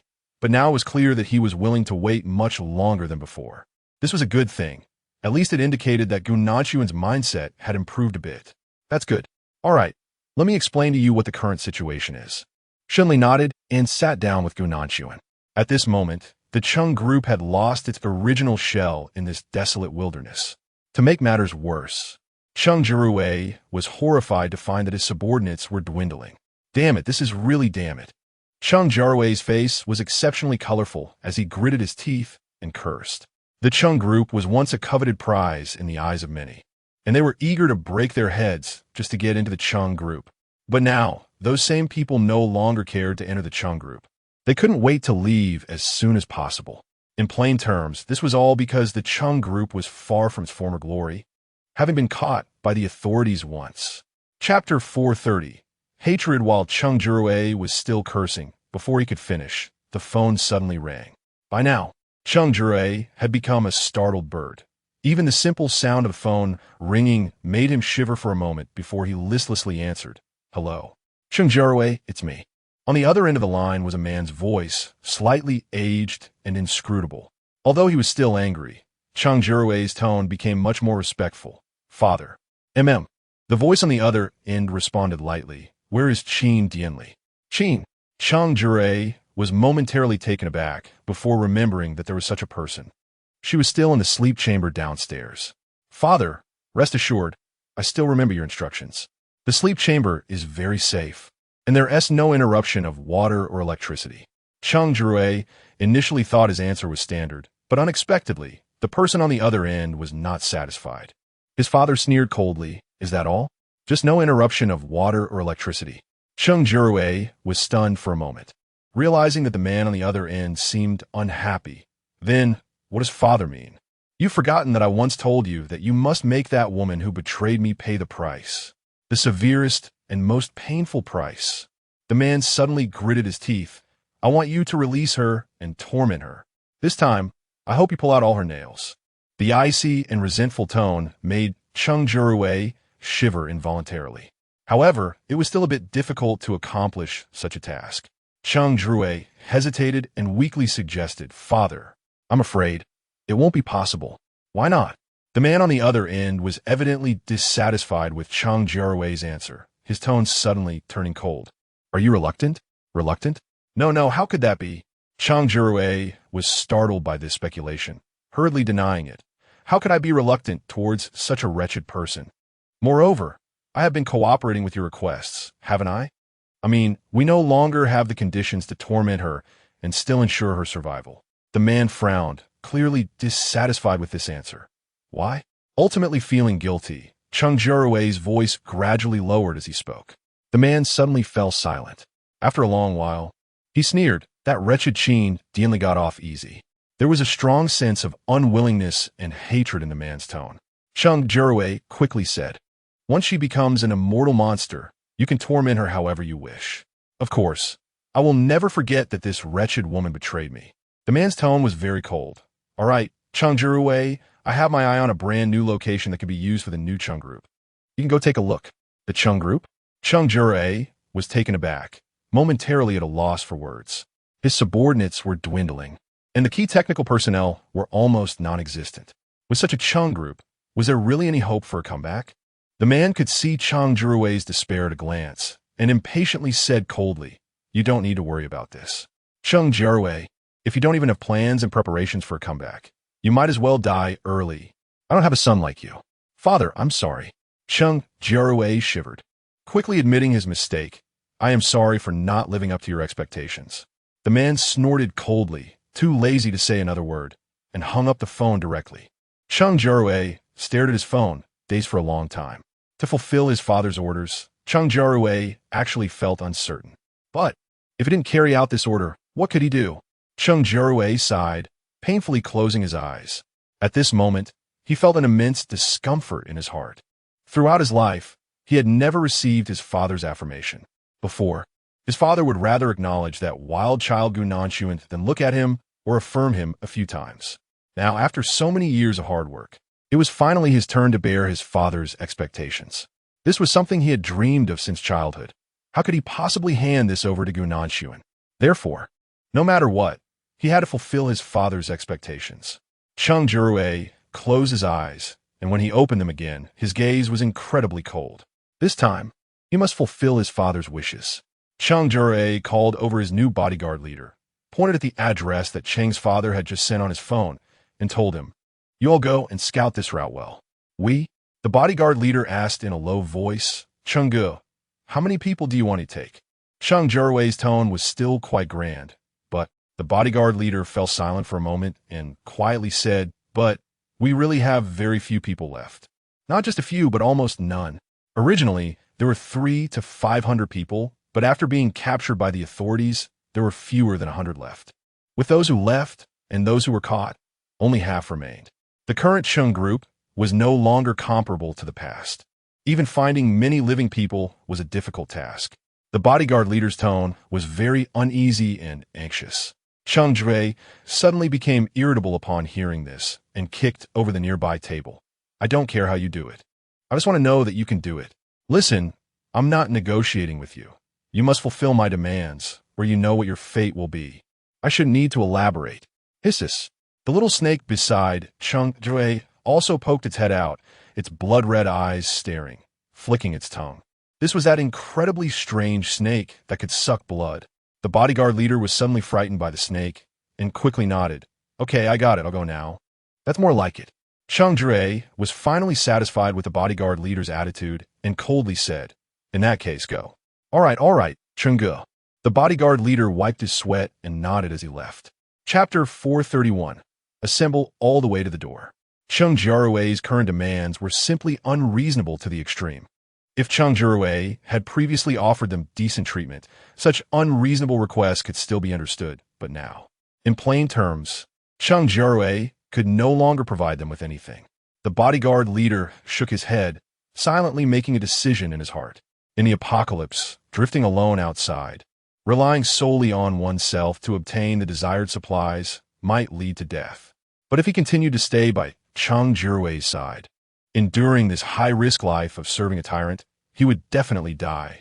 Compared to certain death, the bodyguard leader preferred to rely on his own strength to carve out a living in the outside world.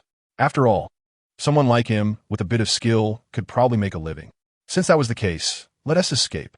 The bodyguard leader quietly called all his brothers over and led everyone outside. Once everyone was gathered, the bodyguard leader straightforwardly said, Brother Cheng is becoming more and more insane. He wants to force us to go to a completely new place and set up the Cheng group there.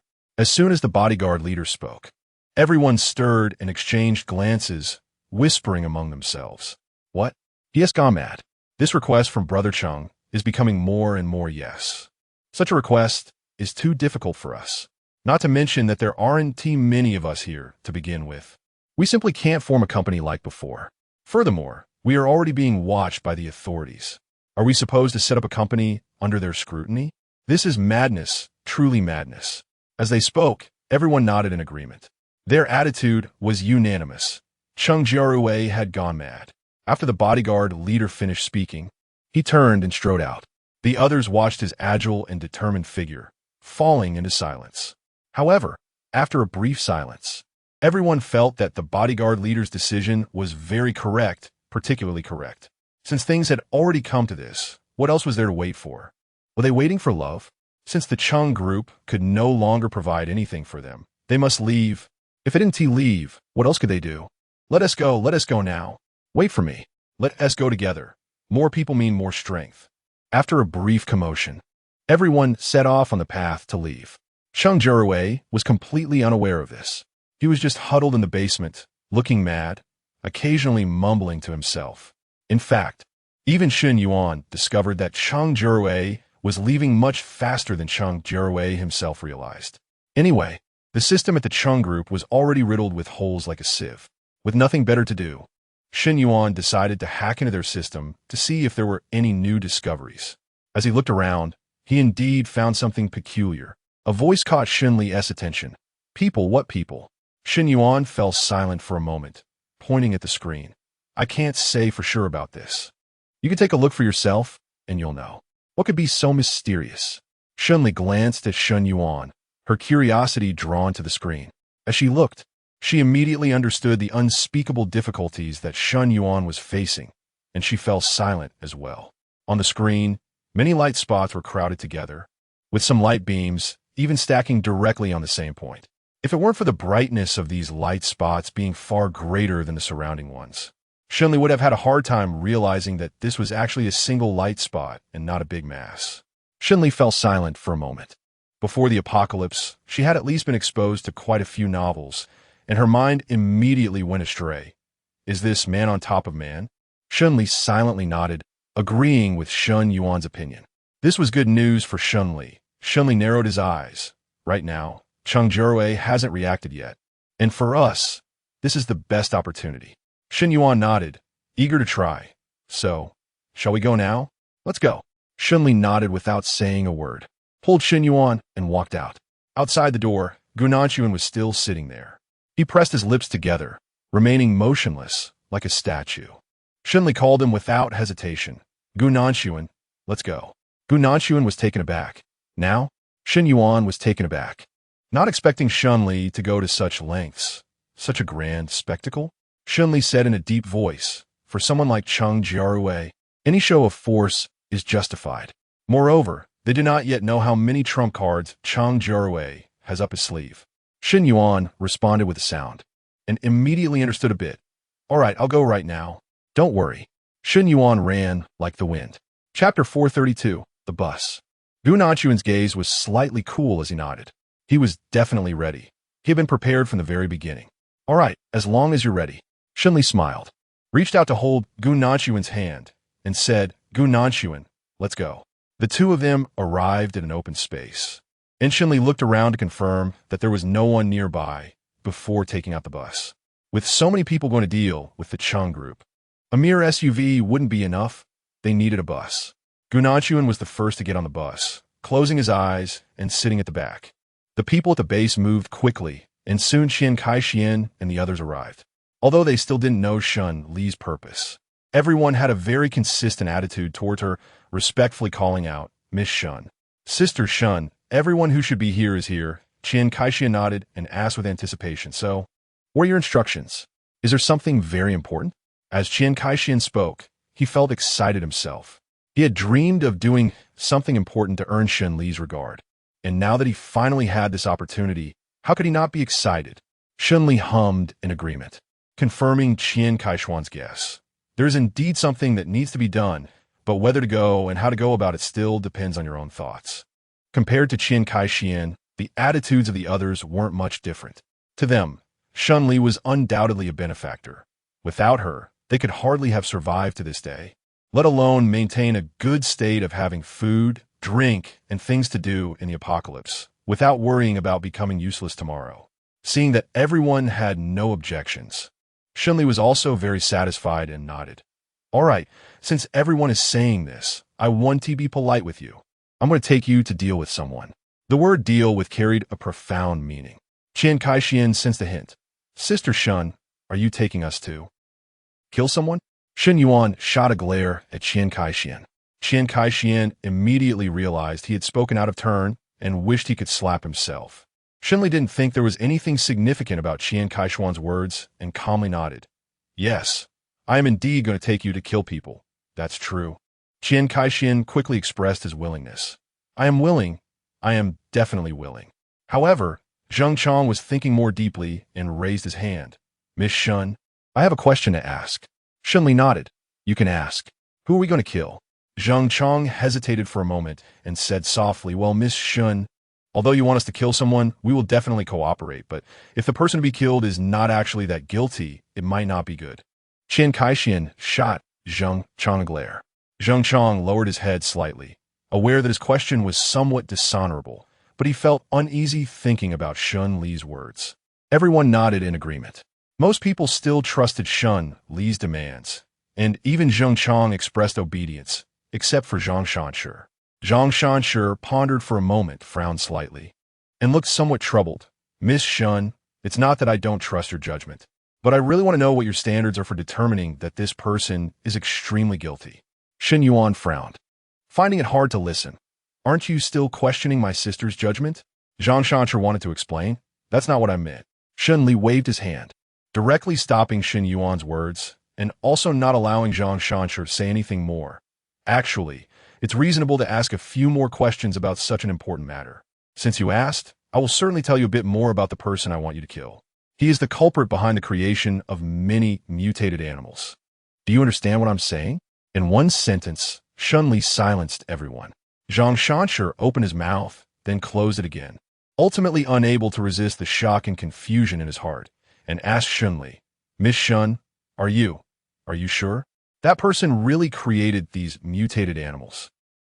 Shen Li nodded. Yes, he's indeed the one who created such a mutated animal. There's no doubt about it. Dr. Zhang, do you still remember the experimental report I showed you earlier? Zhang Shanshi nodded.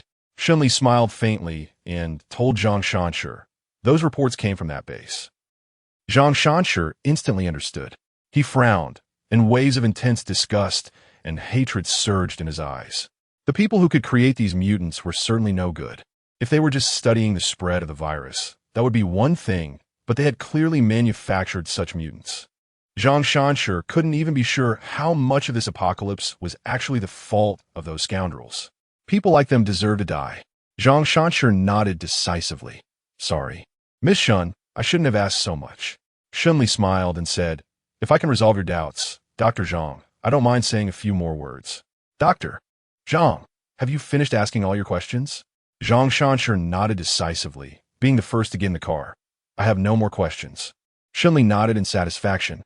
That's good. Zhang Shanshi is the benchmark for everyone present. With him leading the way, everyone had no more issues and boarded the bus one by one. Shen Li smiled slightly, very satisfied with this effect. She deliberately invited someone as straightforward as Zhang Shanshi over, just to let him take the lead at a critical moment. After all, if even the most straightforward Zhang Shanshi agreed with her opinion, who could possibly deny her? Sure enough, Zhang Shanshi's performance did not let her down. Let's go. Chapter 433. Someone is coming. Okay, got it. Shen Yuan readily agreed and started the car. At that moment, Cheng Jiarui still had no idea what was happening. He nervously paced in his lounge, constantly daydreaming about the days when he would be valued and praised by old Cheng. Cheng Jiarui's mother was a gentle and virtuous traditional woman who had dutifully fulfilled the responsibilities of a good wife at home over the years, never stepping out of line. However, because of this, old Cheng had always looked down on Cheng Jiarui's mother, preferring women who were more assertive and capable. That's why old Cheng had sought out Cheng Jiarui. Cheng Jiarui was unaware of old Cheng's true identity when she was dating him. She thought he was just an ordinary man. Therefore, when she became pregnant with their second child and heard old Cheng reveal his identity along with his hopes for her to bear a better heir, she was taken aback, thinking old Cheng was crazy, and she couldn't wait to run away. Old Cheng initially thought that having a second child would bind Cheng Jiarui to him, but he didn't expect her to be so independent-minded. He was furious at the time and vowed to teach her a lesson. But no matter what happened, at least Cheng Jiarui was still alive, and her son, Gao Minguan, was also alive.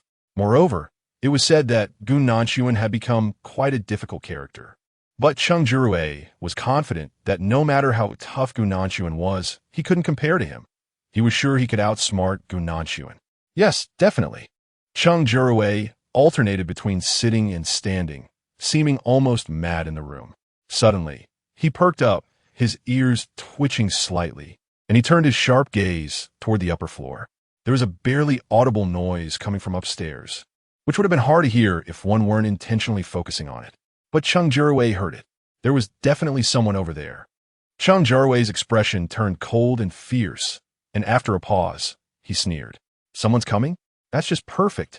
Recently, there had been fewer people he could use around him, and he hadn't had the chance to satisfy his thirst for killing. He was planning to kill a few people to relieve his urges, so if more people came, it would make for an even more exciting slaughter. He wanted to see who had arrived. Cheng Jiarui snorted coldly and strode toward the door, tightly clutching the ominous red snake in his hand. He had thought he would only be dealing with a couple of stray cats that had wandered in by mistake. But as soon as Cheng Jiarui went upstairs, he was stunned. There were no stray cats up there. It was clearly a sea of people, at least 20 or 30 individuals. On the other side, Shen Li was also a bit surprised to see Cheng Jiarui suddenly appear. She truly did not expect him to come knocking at her door. After a brief moment of shock, Shen Li couldn't help but sneer. Cheng Jiarui, since he had come to her voluntarily this time, he shouldn't blame her for being impolite. Cheng Jiarui looked at the crowd in front of him with a strange expression. It was the first time he had seen so many ability users gathered together. Who are you all? Shen Yuan said coldly. Don't worry about so much. As long as you know we are here to kill you, that's enough. Kill me? Huh. Cheng Jiarui suddenly let out a strange cold laugh. There are many people who want to kill me, but you, I'm afraid, aren't qualified. Zhang Shanshi looked at him coldly. You're wrong, Cheng Jiarui. Cheng Jiarui glanced at Zhang Shanshi and saw that his abilities weren't as formidable as he had imagined, and he immediately grew impatient. What are you? How powerful is your ability that you dare to speak to me like this? My ability doesn't need to be that powerful. It can still be said this way. Zhang Shanshi frowned, his tone very serious, because people have the same heart, and the heart understands the same principle. Cheng Jiarui, what you've done deserves to be punished by all. Since that's the case, don't blame us for being rude to you. The others nodded in agreement. As for those who had perfect families before the apocalypse, but lost everything afterward, they looked at Cheng Jiarui with eyes that were nearly bloodshot with anger. Chao Xiangyang roared angrily, "Give me back my daughter and my wife. Give them back to me." Cheng Jiarui didn't know who Chao Xiangyang's wife and daughter were, but he could almost guess. Cheng Jiarui stared at Chao Xiangyang for a moment before looking away, his gaze finally landing on Shen Li, and he sneered. "You're quite interesting." Shen Li raised an eyebrow. In fact, this was her first time facing Cheng Jiarui alone.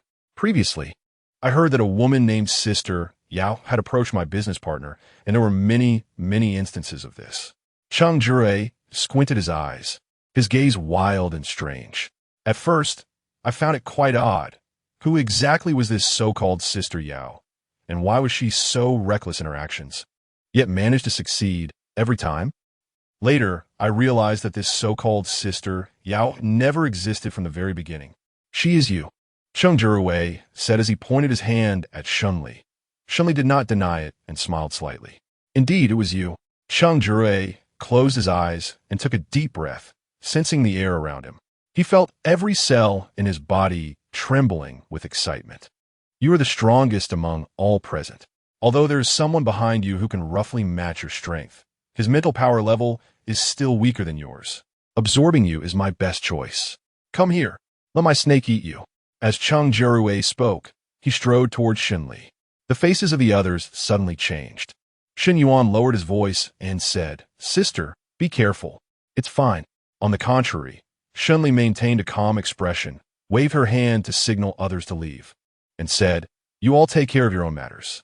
Shen Yuan frowned, "But your safety." "It's all right." Shen Li smiled, his smile very confident. "With him around, he can't kill me." Shen Li's confidence was like a raging fire, painfully striking Cheng Jiarui. "I'll kill you." Cheng Jiarui suddenly growled, his body twisting and writhing, approaching Shen Li like a specter. The snake on him seemed to come alive as well, continuously slithering towards Shen Li, cooperating with Cheng Jiarui's attack. Chapter 434. Run. Cheng Jiarui was fast, but Shen Li was not slow either. Just as Cheng Jiarui was about to reach him, Shen Li quickly dodged back, avoiding all of Cheng Jiarui's attacks. With one strike missing, Cheng Jiarui immediately turned towards the seemingly weakest Zhang Shanshi. He had made up his mind. He would use this frail man to replenish his strength. Perhaps by consuming this man, he could reverse the situation and kill Shen Li. As long as Cheng Jiarui's gaze turned blood red, completely losing his sanity. In such a situation, it was unwise to confront him head-on. Although Zhang Shanshi wished he could kill Cheng Jiarui, he also knew the gravity of the situation and immediately nodded. "Understood, Miss Shen. Shenjia. We'll go clear out the remaining forces elsewhere right away." Zheng Chong said loudly, "Don't worry, we'll be there soon." Zheng Chong hurriedly took his team upstairs. Cheng Jiarui attempted several times to approach them to absorb their abilities, but all failed. With each failure, Cheng Jiarui grew more frustrated and angry, glaring at Shen Li with cold, murderous intent. "You want to help? Want to protect them, right?" Shen Li spoke calmly. "They are people from my base, or at least have cooperated with me before. We all have a common goal, so isn't it normal to protect them? Normal? Ha, ridiculous." Cheng Jiarui suddenly burst into a fit of hysterical laughter. "Don't think I can't see what kind of person you are. Deep down, you're no better than me. Right now, you're just putting on a facade of saint. It's simply nauseating." Shen Ligong wanted to sneer and disdainfully mock Cheng Jiarui a few times. However, Gu Nanchuan suddenly spoke with a cold face. If she could pretend to be a saint for a lifetime, she would be no different from a real saint.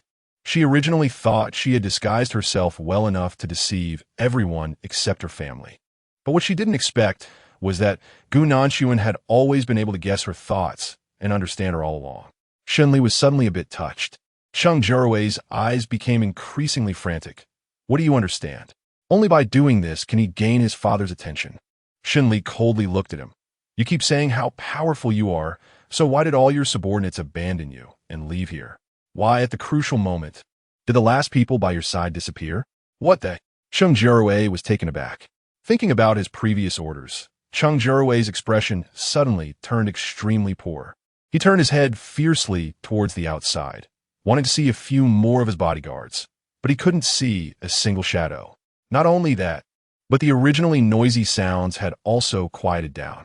Cheng Jiarui closed his eyes to carefully feel, and indeed he couldn't sense any extra sounds from anyone.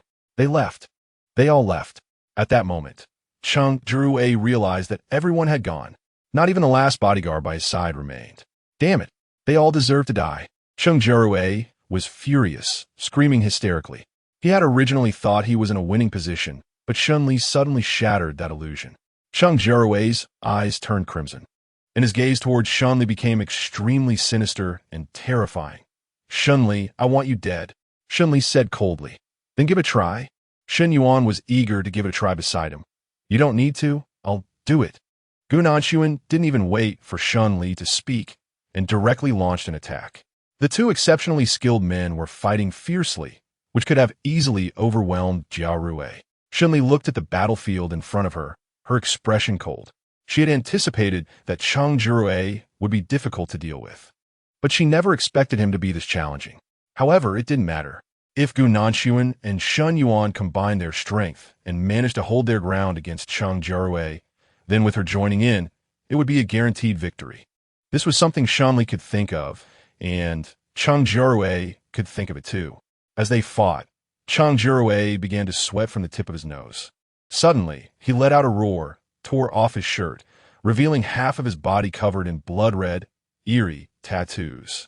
It was clear that Cheng Jiarui was about to unleash some strange technique. With the tattoos, Cheng Jiarui's movements seemed to become significantly faster, and he was about to pounce on the relatively weaker Shen Yuan. Shen Li let out a low shout. Get out of the way. She raised her hands to her chest, forming a large net of mental energy, directly trapping Cheng Jiarui firmly within it. Shen Li's expression was cold and unyielding, showing no signs of relaxation as he continued to tighten his control. Cheng Jiarui spat out a mouthful of blood, and his movements slowed significantly. He had originally intended to use his explosive power to forcibly kill Shen Yuan and resolve the current dilemma. But he hadn't anticipated that Shen Li's actions were far quicker than he had imagined. Not only did he fail to solve this problem, but he also pushed himself further into a dangerous situation. Damn it, this is really damn it. He knew that continuing like this would not allow him to control Shen Li and the others, let alone kill them. Since he couldn't control them, he might as well stop trying. Gritting his teeth, Cheng Jiarui quickly turned and ran outside. Shen Yuan and Gu Nanxuan didn't expect Cheng Jiarui to leave suddenly, and they were both a bit surprised. By the time they reacted, Cheng Jiarui had completely escaped everyone's control. Shen Li furrowed his brow, tried to extend the boundaries of the mental network to envelop Cheng Jiarui, but he was unsuccessful. Shen Li took a deep breath and stopped Gu Nanxuan. Forget it. Gu Nanxuan, don't chase anymore. Given the current distance and Cheng Jiarui's speed, they clearly could catch up with Cheng Jiarui, so why suddenly give up? Chapter 435, Discovering Qin Dianli. Shen Li understood Gu Nanxuan's meaning. She shook her head slightly. We can catch up with Cheng Jiarui, that's true, but we have more important things to do here. Simply chasing after Cheng Jiarui is not enough. More important matters. He understood Qin Dianli. Gu Nanxuan slightly stiffened, then relaxed. Let's go. He should be grateful to Shen Li. If it weren't for her reminder, he would have really missed the search for Qin Dianli because he was too focused on chasing Cheng Jiarui. Shen Li nodded. Let's ask Zhang Shanshu about their search upstairs. Gu Nanxuan replied sullenly and turned to follow Shen Li upstairs. When they arrived on the upper floor, they saw many bodyguards tied to the ground, wrapped up like zombies. Shen Li glanced over and immediately knew that these people had not made up their minds to leave. She didn't pay much attention to them and walked straight ahead. After just a few steps, she ran into Zhang Shanshi, who had just come out.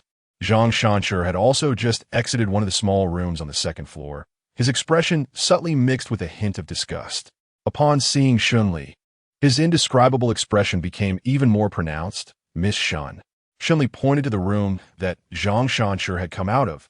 Is there something inside? Zhang Shanshi nodded. Shen Li speculated again. What strange experiment is this?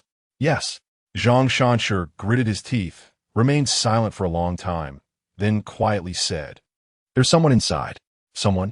Gu Nanchuan's expression turned serious as he quickly rushed to the room that Zhang Shanshi mentioned. Indeed, there was someone in the room, a man lying naked on the bed, his face pale, with a layer of black mist spreading beneath his skin.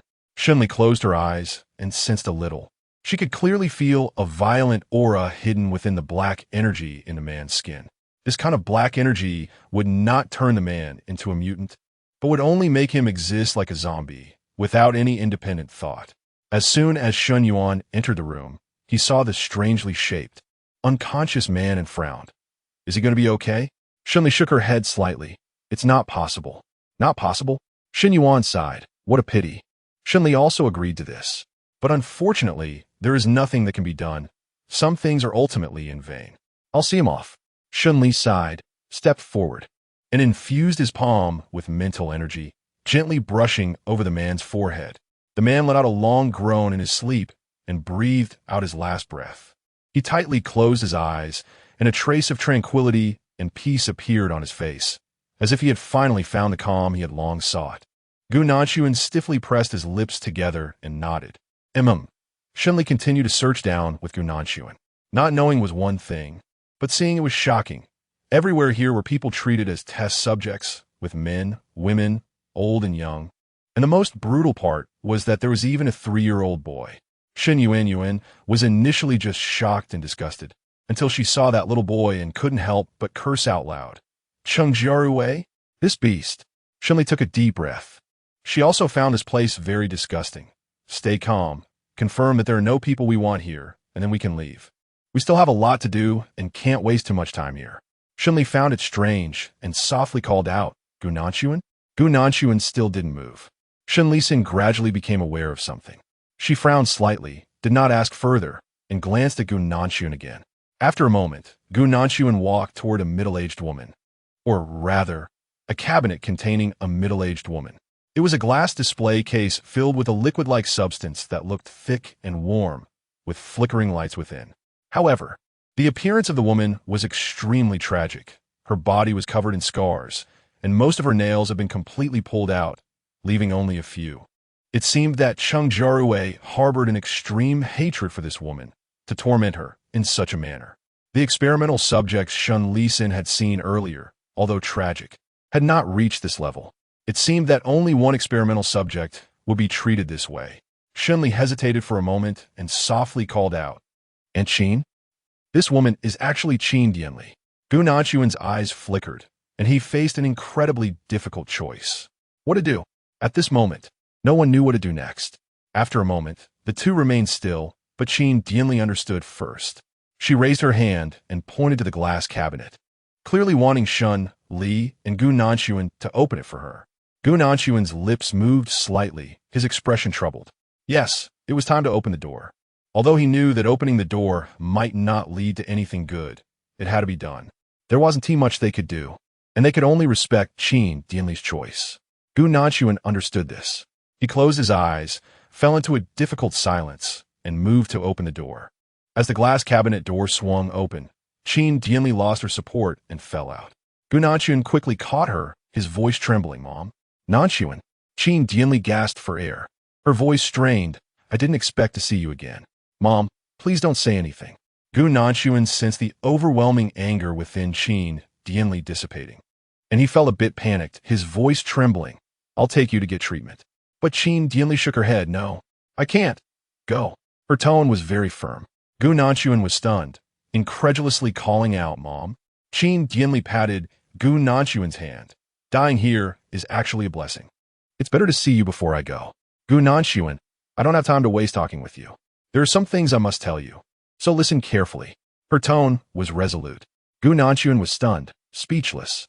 Shen Li paused for a moment, then spoke steadily. Aunt Qin, don't worry. I will remember your words. Even if Gu Nanchuan forgets, I will still remember. You. Chapter 436. Dust settles temporarily. Shen Li looked calm and resolute as she gazed at Qin Dianli. The moment their eyes met, Qin Dianli suddenly understood. She smiled, her smile natural and comforting. Taking Shen Li's hand and placing it on Gu Nanchuan's hand. Good child, seeing you two like this makes me feel at ease. You must remember my words. You must remember every word that follows. At that moment, Cheng Jiarui was desperately running into the old city area. His body was covered in blood-red patterns, attracting many strange glances as he entered the old city. Cheng Jiarui seemed completely oblivious to the gazes of these people and continued to sprint madly. He ran all the way to a nondescript door, breathless as he knocked on it. Dad, father. Open the door, open the door. The room was silent, as if no one lived there at all. Cheng Jiarui grew anxious and banged on the door. Dad, open the door, open the door. It's me, Cheng Jiarui. His shouting was incredibly jarring, almost echoing down the entire street. Under Cheng Jiarui's cries, the door finally opened. A pair of trembling hands opened the door, pulling Cheng Jiarui into the room. The street returned to silence, as if nothing had happened. Cheng Jiarui breathed a sigh of relief in the room, looking at the man with surprise and joy. Dad, you finally came out. You finally want to see me. In front of Cheng Jiarui stood an old man, looking thin yet sharp. Although he was quite handsome for an old man, there was a hint of malice in his darting eyes, making him appear anything but kindly. He looked extremely sinister instead. Upon seeing Cheng Jiarui's appearance, the old man fell silent for a moment before coldly asking, You came to find me. Is there something? Cheng Jiarui nodded repeatedly. Dad, they're going to kill me. Please help me, help me. Kill you? Who wants to kill you? A glint flashed in the old man's eyes. Could it be that you were discovered? Cheng Jiarui hesitated, not saying anything.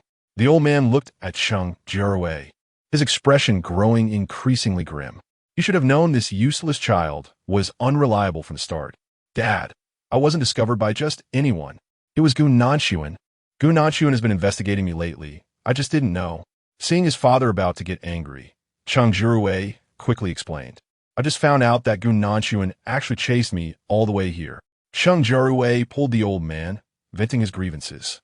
Hearing that 3 top-tier ability users had actually chased Cheng Jiarui to the refuge he had prepared for him, the old man frowned, initially thinking Cheng Jiarui was incompetent. If that were the case, then it wasn't Cheng Jiarui's fault. The old man calmly helped Cheng Jiarui up. You've worked hard, get up. Father.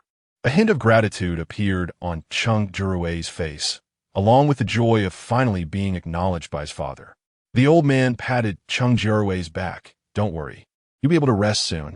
Father, actually, just as Cheng Jiarui was about to say, he could continue fighting Gu Nanchuan. A sudden jolt ran through him. A sharp pain shot through his back, and Cheng Jiarui struggled to turn his head, discovering that the red snake that had been clinging to him had somehow made its way into the old man's hands, its fangs digging painfully into his skin. Father, you. Cheng Jiarui's face turned pale, shock filling his eyes as he stared at the old man.